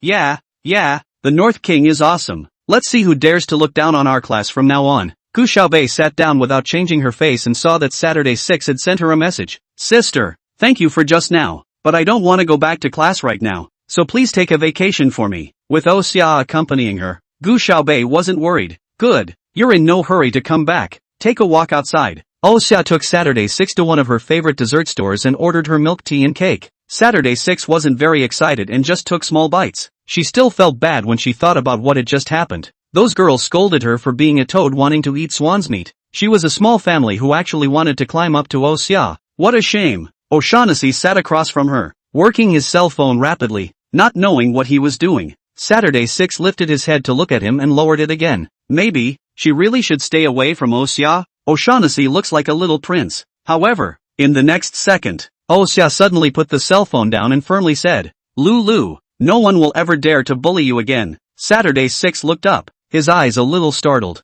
Look at the school posting. Saturday 6 was surprised and picked up his cell phone to look at it, only to see a few big red words floating on the front page of Saintly College's posting bar. Whoever dares to bully Saturday 6 again is messing with me. Xia, consequences will follow. And, no matter which post you click into, that line follows you like a pop-up window that you can't turn off. Now, the whole school should know that from now on. Saturday 6 was his Xia's cover. Saturday 6's eyes instantly reddened as she sniffled. Xia, thank you. Xia rubbed her hair. Okay, don't cry. They also have a kind of cookies that are also super delicious. I'll go buy them for you, okay? Saturday 6 nodded heavily. Aha, good. Watching Saturday 6 happy, Xia followed suit. At this time, in the 5th class of the 3rd grade, that number of the 7 demons received another message. Ji Ling Tian didn't know what he had gone out for and wasn't in his seat, so Gu Xiaobei was relieved to take his cell phone out and look at it. Night Creek, tomorrow you'll go back to the hospital. 7 demons? Doesn't Phoenix Hollow have any other quests for me to do? Night Stream, that's the most important task. Be there tomorrow at 12 noon. On time. 7 demons, okay. Night Creek, tomorrow there will be a consultation with 3 attending physicians, and you will be listening on the sidelines. 7 demons, okay. Although he didn't know exactly what Nightbrook meant, Gu Xiaobei still agreed. She guessed that perhaps Nightbrook knew, too. That she knew the art of healing? But she really can't hold a scalpel anymore, even if she listens to the results of the consultation. Clothier Zhou's illness necessitated an operation. Tomorrow's consultation. Jiling Tian and Shimu, they are definitely going. He asked Gu Xiaobei if he wanted to come along. Gu Xiaobei excused herself. She didn't want to continue the dress-up game. What's more, Jiling Tian knew the 7 demons. Jiling Tian didn't force himself on her. The next day, Gu Xiaobei put on the mask of the 7 demons and went to the hospital at the time Nightstream instructed. The doctor's consultation had not yet begun when she went. She was waiting at the door. Yang Ziyo did not know what he was saying to Yi Jiechu inside. Gu Xiaobei listened to 2 sentences, and there was also Ji Shu's name inside. Presumably, Yang Ziyo was persuading Yi Jiechu to undergo the surgery, and Yi Jiechu was reluctant. But at the mention of Ji Shu, he hesitated. If you survive, you can make a movie with Ji Shu. Not long after, Jiling Tian and the others also came. Seeing that the 7 demons were here again, Jiling Tian raised his eyebrows slightly. The 7 demons spoke with full concern. You know, I have many employers, no matter what kind of mission I have to carry out. Jillian didn't look skeptical, and just shrugged. But now that we're going in to talk to Zhou, it won't be very convenient for you to go in. Gu Xiaobei stepped aside. Jiling Tian closed the door behind him and also pulled the curtain. Gu Xiaobei had no intention of eavesdropping and simply walked to the side. She plopped down at the window at the top of the stairs and looked out. So boring. There was no telling when Jiling Tian and the others would finish. Gu Xiaobei took out his cell phone and played with it for a while, but he didn't see anything interesting. Meow dash. Suddenly, she heard a cat call. Why is there a cat in the hospital? Gu Xiaobei turned back in confusion. She saw a silver-gray figure standing in front of her, cocking its head to look at her. Meow dash. Biggie, why do you look different than before? Meow dash. Biggie, don't you recognize Big Fatty? Meow meow dash. Biggie, when are you going to buy Big Fatty a necklace? Big Fatty meowed a few times before walking over towards Gu Xiaobei, rubbing his furry head against her ankle. Strange, why is Big Fatty here? Could it be that when Jiling Tian went out just now, he didn't keep an eye on it and let Big Fatty follow him out? That's a little dangerous. Gu Xiaobei squatted down and scratched Big Fatty's chin. Big Fatty is a very cautious kitty and won't let strangers touch her. It even tried to bully Gu Xiaobei when she first went to the Ji family. But now, she was already familiar with Gu Xiaobei. Big Fatty directly lay flat and exposed his little belly face up for Gu Xiaobei to touch. Gu Xiaobei let out a laugh and scratched its chin again. Big Fatty purred twice, looking like he was enjoying himself. Gu Xiaobei hooked her lips, but, before she could laugh, she suddenly thought that something was wrong. What she's using now is the face of the 7 demons. Gu Xiaobei suddenly froze. A familiar pair of shoes stopped in front of her. Chapter 204, will you understand this? Gu Xiaobei didn't need to look up to know who was coming. The hand she was touching the big fat one stiffened slightly. Big Fatty lazily half-squinted his eyes, enjoying Gu Xiaobei's touch. Suddenly, it sensed that Gu Xiaobei's movements had stopped, and meowed a little unhappily. Big guy, you use your heart. Don't be trippy when you're touching the big fat one. Big Fatty meowed twice, but suddenly saw his family's young master. Big Fatty rolled over on his back and climbed to his feet. Meow dash. Young master, you just left Big Fatty at the stairway and ran away. Do you know that Big Fatty is a cute little kitten? What if the bad guys take it? Meow dash. Luckily, Big Brother was there, and Big Fatty instantly sensed that she was Big Brother alright. I just don't know why Biggie doesn't look the same today as before. Big Fatty leapt onto Jiling Tian's body in a flash, and Jiling Tian hugged it in a smooth manner. Gu Xiaobei sure got up. 7 demons? Jillian called her name, her tongue curling in a three-quarter smile. Gu Xiaobei raised her head to look at him, her eyes clear and cold, not different from usual. After being touched twice by Jiling Tian, Big Fatty felt that it was still most comfortable when Gu Xiaobei tickled its chin, so it poked its body to try to get into Gu Xiaobei's arms again. Jiling Tian lowered his eyes and smiled lightly. This cat in my house is the most cognizant of life. Usually if a person he doesn't know gets next to him, he's going to blow up his hair. Big Fatty twisted his body and kept arching his furry head against Jiling Tian's hand, his fat little paws desperately trying to pick at Gu Xiaobei's arm. Big Brother Kong Big Fat ah. Big Brother hugged Big Fatty. Gu Xiaobei didn't have any emotional fluctuations on her face and simply said, is that so? That's probably because I'm extraordinarily liked by small animals. Meow dash. Big Fatty couldn't help but get a little disgruntled when he saw that Gu Xiaobei never reached out his hand to catch himself, showing his teeth and barking. What little animal? Big Fatty has a name. Jiling Tian let out another low laugh. I really don't know how much more you can surprise me. Playing the piano, being able to take the first place exam, being so good that you can pick up a person with one hand, and being the esports genius Bei Wang that CWZ has been searching for years. Jiling Tian lifted his eyes to look at her, and the two of them intertwined their gazes. Gu Xiaobei, what else do you have that I don't know about you? Gu Xiaobei pursed her lips and didn't say anything. She knew that Jiling Tian had probably suspected her a long time ago. She lived in a villa area with the 7 demons, and had also once known some things that she wasn't supposed to know, and Jiling Tian had been a little surprised when he went to the villa area to drop her off. Also, she hit someone in front of Jiling Tian, picked up Lu Qingjiu with one hand, and threw her into the water tank. She was just an ordinary student from the countryside, and it was indeed hard to explain that she was so good with her hands. But, Gu Xiaobei raised her eyes and smiled softly. What are you talking about? I can't understand. Her face was calm, and if Jiling Tian hadn't already been certain that Gu Xiaobei was definitely the 7 demons, she would have only been hidden from her at this moment. Can't understand? Maybe this way. You'll be able to hear it? Jiling Tian laughed softly. Gu Xiaobei still didn't know what Jiling Tian meant and raised her eyes to look at him suspiciously. But the next second, he suddenly shoved the big fat into Gu Xiaobei's arms. Gu Xiaobei subconsciously took over the big fat and hugged it with both hands. But right at this moment, Jiling Tian suddenly leaned over and directly bit her lips. Gu Xiaobei surprisingly didn't dodge because he was holding Big Fatty with both hands. Big Fatty was sandwiched between Gu Xiaobei and Jiling Tian's embrace, and the hot feeling of being in love surrounded it. Meow dash.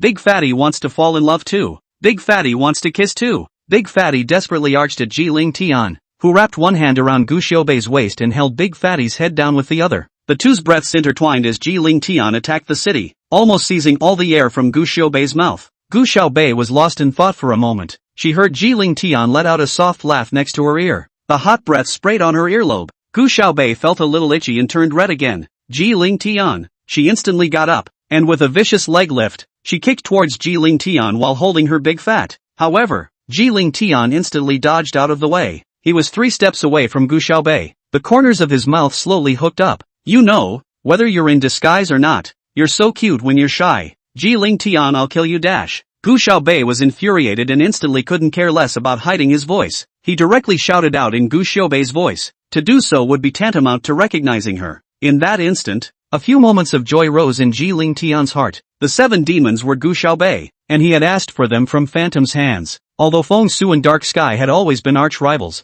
it didn't matter. The 7 demons were now Feng Su's people. The 2 of them will, from now on, be affiliated with the same organization, and in the future, they'd have plenty of opportunities to do quests together and walk side by side. In the future, he would be able to get close to the water, spend time with Gu Xiaobei at school, and spend time with the 7 demons outside his night stream. Sooner or later, he would catch up with Gu Xiaobei. It was just that at this time Jiling Tian didn't know that Gu Xiaobei wasn't just the 7 demons. She was also the boss of the Dark Sky, the Phantom. Gu Xiaobei furiously wiped her mouth, regretting how she hadn't just bitten Jiling Tian's tongue off. She shoved the big fat one back into Jiling Tian's arms and turned around angrily to head down the road. Big Fatty was being held by Jiling Tian. His large, round eyes were filled with incomprehension as he meowed twice. Don't you want to break up with Big Fatty? Big brother, if you really want to break up with Big Fatty, also buy Big Fatty a nice necklace as a breakup gift, okay? Although revealing your identity is not for the sake of Xiao, I still want to ask you about Xiao's illness. Jiling Tian suddenly said to Gu Xiaobei's back. Gu Xiaobei's figure suddenly lurched. Countless memories came to her mind, and finally turned into that scalpel. Clink fell to the ground, also hit her heart. With her back to Jiling Tian, she suddenly blanched. She's afraid that Clo Suk Zhou will die on her operating table as well. Gu Xiaobei opened her mouth. A bunch of words were stuck in her throat, but she couldn't say a single word. After a few moments of silence, she suddenly ran desperately downhill and was gone in a flash. Big Fatty's furry head rubbed against Jiling's chin. Meow dash. Young master, where did Big Brother go? Did he go to buy a necklace for Big Fatty? Ling Tian. Oh, Xia called after him. Zhou wants to talk to you. Jiling Tian glanced again in the direction Gu Xiaobei had left. He had an inexplicable feeling in his heart that perhaps it was better to leave Gu Xiaobei alone at this time. Chapter 205, Brother Shashan. Gu Xiaobei drove straight to the countryside where she grew up. Behind the village, there is a mountain with a number of small burial mounds sparsely lined up on it. When people in the village die, they are buried on this hill. Gu Xiaobei stepped on the weeds and walked forward until he reached a small graveyard before stopping. This small graveyard didn't look much different from the others, except that it had a smaller headstone and a poplar tree planted in front of the grave. This was planted by Gu Xiaobei. Buried inside was Su Xiaoshan's set of clothes. A dozen people in the village saw Su Xiaoshan jump into the river, but she fished for 3 days and found nothing. At the end of the day, only this suit floated up. Su Xiaoshan was her only friend in this village and her best friend as a child, but she didn't protect him. At that time, Li Guixian was not good to her. She could not even eat sometimes. It was Su Xiaoshan who secretly brought her food from home. The village has a strong preference for boys and girls. Li Guixiang only has one Wang Juzi in her head,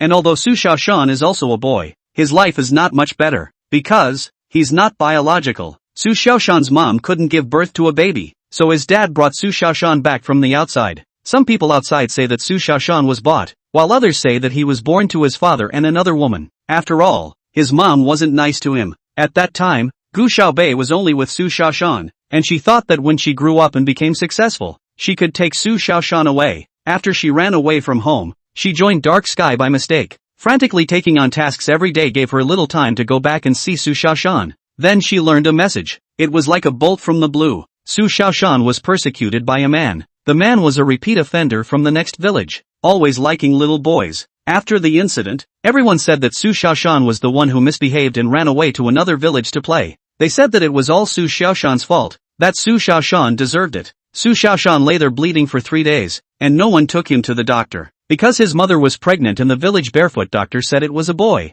his dad and mom wouldn't even let him in the house, so they made him lie down inside the hayloft and stay with the cows. That's all, and there are those who say, "You're very kind." Such children who corrupt the family should be thrown out to fend for themselves. Su Xiaoshan didn't wait for Gu Xiaobei to come back. He himself jumped into the river at the head of the village, dragging his scarred legs. He bled all the way down the river, and so many people followed him for laughs, watching him jump into the river while stoned on melon. He deserved it, they said. Now the village is clean. Gu Xiaobei wanted to kill that man. She wanted to kill everyone in the village, but she was still an insignificant minion in the Dark Sky back then. She had to move up. She wasn't that capable. Su Xiaoshan left a letter for her alone. The handwriting on it was crooked. He's only in 2nd grade and doesn't know all the words yet, even some of them phonetically. Xiaobei, I'm dead. Don't blame them. My father and my mother raised me for many years. I'm quite grateful to them. You have to live well without hatred. You mustn't kill them, or the ghosts of injustice will keep me from being reincarnated. The river will wash me clean. Will you bury me in the back of the hill? Thank you. We'll be friends in our next life. But Gu Xiaobei didn't fish him out. She fished for 3 days and finally fished out that shirt.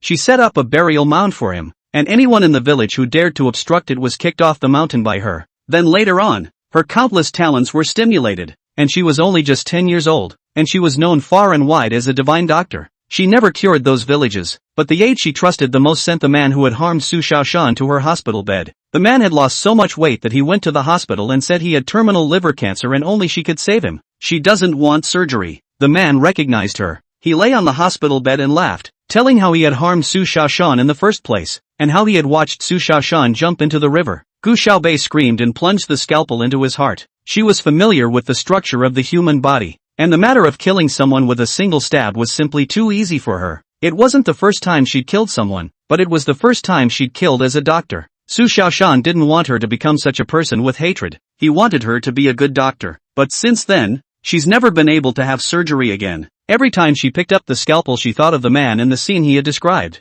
Think of Su Xiaoshan. Gu Xiaobei sat in front of Su Xiaoshan's grave bag, gently pulling the weeds on it for him and placing a box of bubblegum in front of his tombstone. Brother Xiaoshan. Gu Xiaobei reddened her eyes, tears barreling down her face. Brother Xiaoshan, what do I do? You tell me. What do I do? She wanted to save Mu Changsheng. She wanted to save Yi Jieqiao. And she wanted to travel back in time and save Su Xiaoshan even more. But she can't save anyone. Gu Xiaobei covered her face as tears raged down from inside her fingers. A gust of wind blew through the poplar tree above her head, gently swaying its branches. Many people in the village like to carry a willow tree in front of their family member's grave in the hope that they will stay and return to this place after reincarnation. But Gu Xiaobei planted a poplar tree for Su Xiaoshan. Such a dirty and filthy place is not worthy of the clean and dry Su Xiaoshan. She wants him to never come back. The photo on the tombstone was taken when Su Xiaoshan was 8 years old, his smile forever fixed at that innocent age. Gu Xiaobei reached out and touched the picture, murmuring and speaking, "Brother Xiaoshan, I'll work hard. I'll definitely work hard." And at this time, across the ocean, a bodyguard dressed in black handed a thick file and some photos to the man in front of him. The man was dressed in a white lab coat, with softly shaped eyes hidden behind gold-rimmed glasses. The eyes were ice cold. "Mr. Su, the person you requested to investigate earlier has now had his results," the black bodyguard said in broken Chinese. The man picked up both the information and the photos and looked them over. Most of these were about Su Xiaoshan when he was a child, and some were things related to him after his death. The man looked closely. His face resembled the picture on Su Xiaoshan's tombstone, and it might even look like this if Su Xiaoshan had lived to be this old as well. Su Xiaoshan was 3 years older than Gu Xiaobei and should be 21 this year, while this man looked, well, 22. Chapter 206, Scrubbing the Heat. Gu Xiaobei? The man slowly repeated a name after reading it. The corners of his mouth slowly tickled. He tossed the information and photos into a nearby document shredder, then looked up at the black bodyguard in front of him. Get ready, I'm going back home. Okay, Mr. Su, I'll purchase your ticket right away. May I ask if you need to purchase your return ticket together? No, I don't intend to come back for a while, so go get ready and hand over the property here. The bodyguard's eyes flashed with a momentary surprise. Mr. Su, you're doing very well in the United States. Why do you suddenly want to return to China? The man looked up instantly, his icy gaze causing the bodyguard in front of him to instantly shiver. That's not a question you should be asking. Yes, Mr. Su. The bodyguard held out a piece of paper. Mr. Su, please sign here as authorization. The man took out a fountain pen and keeled over to write his name. Su Ichuan. He swiveled his swivel chair and looked down from the floor-to-ceiling windows on the 23rd floor. The lights are on. It's like a city without night, where sin and goodness walk side by side, where paper and food are intertwined going forward. People of all shapes and sizes have lives of all shapes and sizes. He's been around for years and it's time for him to go back. And at this point, it's still daytime in the country. Jishu's hotness remains high, but after everyone's ecstasy because of Jishu's return, there are also many marketing numbers that have started to pick up on Jishu's hidden reasons for leaving the entertainment industry for more than 2 years and then coming back. A lot of people are talking about it, saying that Jishu had a child in hiding, and that she was abandoned by her husband, and that she went to court over the division of property, tearing everyone apart. Some people also say that Jishu was originally a plastic surgeon and left for 2 years to get a fix. But all these claims of smearing Jishu were called out by Jishu's fans. Jishu has a child out of wedlock and is getting a divorce? Don't be ridiculous, but any man under the sky who can marry Jishu must be treated like a treasure. How can any man divorce Jishu? You guys can make up nonsense like a normal person, okay? Is Jisoo a plastic surgeon? Your brain needs a facelift too. Upstairs plus 10,086. Could it be that this Lord marketing number has given his brain a shot of wrinkle remover? If Jishu's face can be made by plastic surgery, I'll go without anesthesia. Me too. If I could have this face, I wouldn't sleep at night, hugging the mirror and looking at it. In the last few days, any news related to Jishu was particularly highly discussed. Just then, Ding Hong arranged for Lin Yi to remake the music video that Gu Xiaobei had shot before. Many people knew that Yi Jieqiao was a fan of Jishu, and this song, he had specially written it for Jishu. When the music video came out at the time, there were many people who said that Gu Xiaobei looked like Jishu, especially when that lift of the eyes simply stunned everyone. Ding Hong arranged for Lin Yi to remake the music video, and the scenes in it were slightly remodeled to become more like scenes from a movie that Jishu had once acted in. And Lin Yi's look is very similar to when Jishu was in the movie. The paycheck for the drama My Canyon Prince had been called in advance, and Ding Hong took out a portion of it to buy hot searches for Lin Yi. Hashtag this song for Jishu should still be performed by Jishu hashtag. The topic instantly made it to the top 3 of the hot search, and clicking in was the music video for Lin Yi's remake. Instantly, there were so many fans of Jishu pouring in, but after watching it, they felt that they had been cheated. What a mess. Can you not rub Jishu's nose in it? This face is far from Jishu even if it's not. The body is also so stiff. But also learn others to shoot martial arts action. Playing the piano when hunched over. There is no beauty at all, okay? Yeah, except for that 3 minutes and 27 seconds shot where the back takeoff looks a little better. There's really no eye candy. Reply upstairs. 3 minutes and 27 seconds that shot didn't show his face. It was edited from Jishu's previous movie. That back is indeed Jishu. Throwing up. Where did that big sister come from? Hugging our Jishu. This isn't as good as the little girl who acted in the beginning. Don't remake it blindly. That's it. That little girl is more like Jishu, and her temperament is also good. What the hell is this remake? Lin Yi was furious when she saw these comments. But soon, Ding Hong bought a lot of sailors and came over to press the comments. Oh my god, this is Jishu himself. I've fallen. Sis is too good looking. Forwarding, a goddess is always a goddess. Who is this young lady? She's really good looking. Replying to upstairs, this is Lin Shu, who will soon be starring as the female lead in My Canyon Prince. Must see. Sister is so pretty. Soon, those original fan comments were drowned in a sea of water. Gu Xiaobei didn't have the heart to care about this right now, but Joey Chen was furious when he saw this. He had several trumpets dedicated to sparring with black fans, which came in handy this time. What sister? Auntie is more like it. Switching accounts. 100,000 miles away from Jishu. Not as good looking as the previous MV heroine at all. Switching accounts. My Prince of the Canyon is a male drama alright. The female lead is simply a sidekick. Switching accounts. Lin Shu doesn't deserve Joey Chen at all.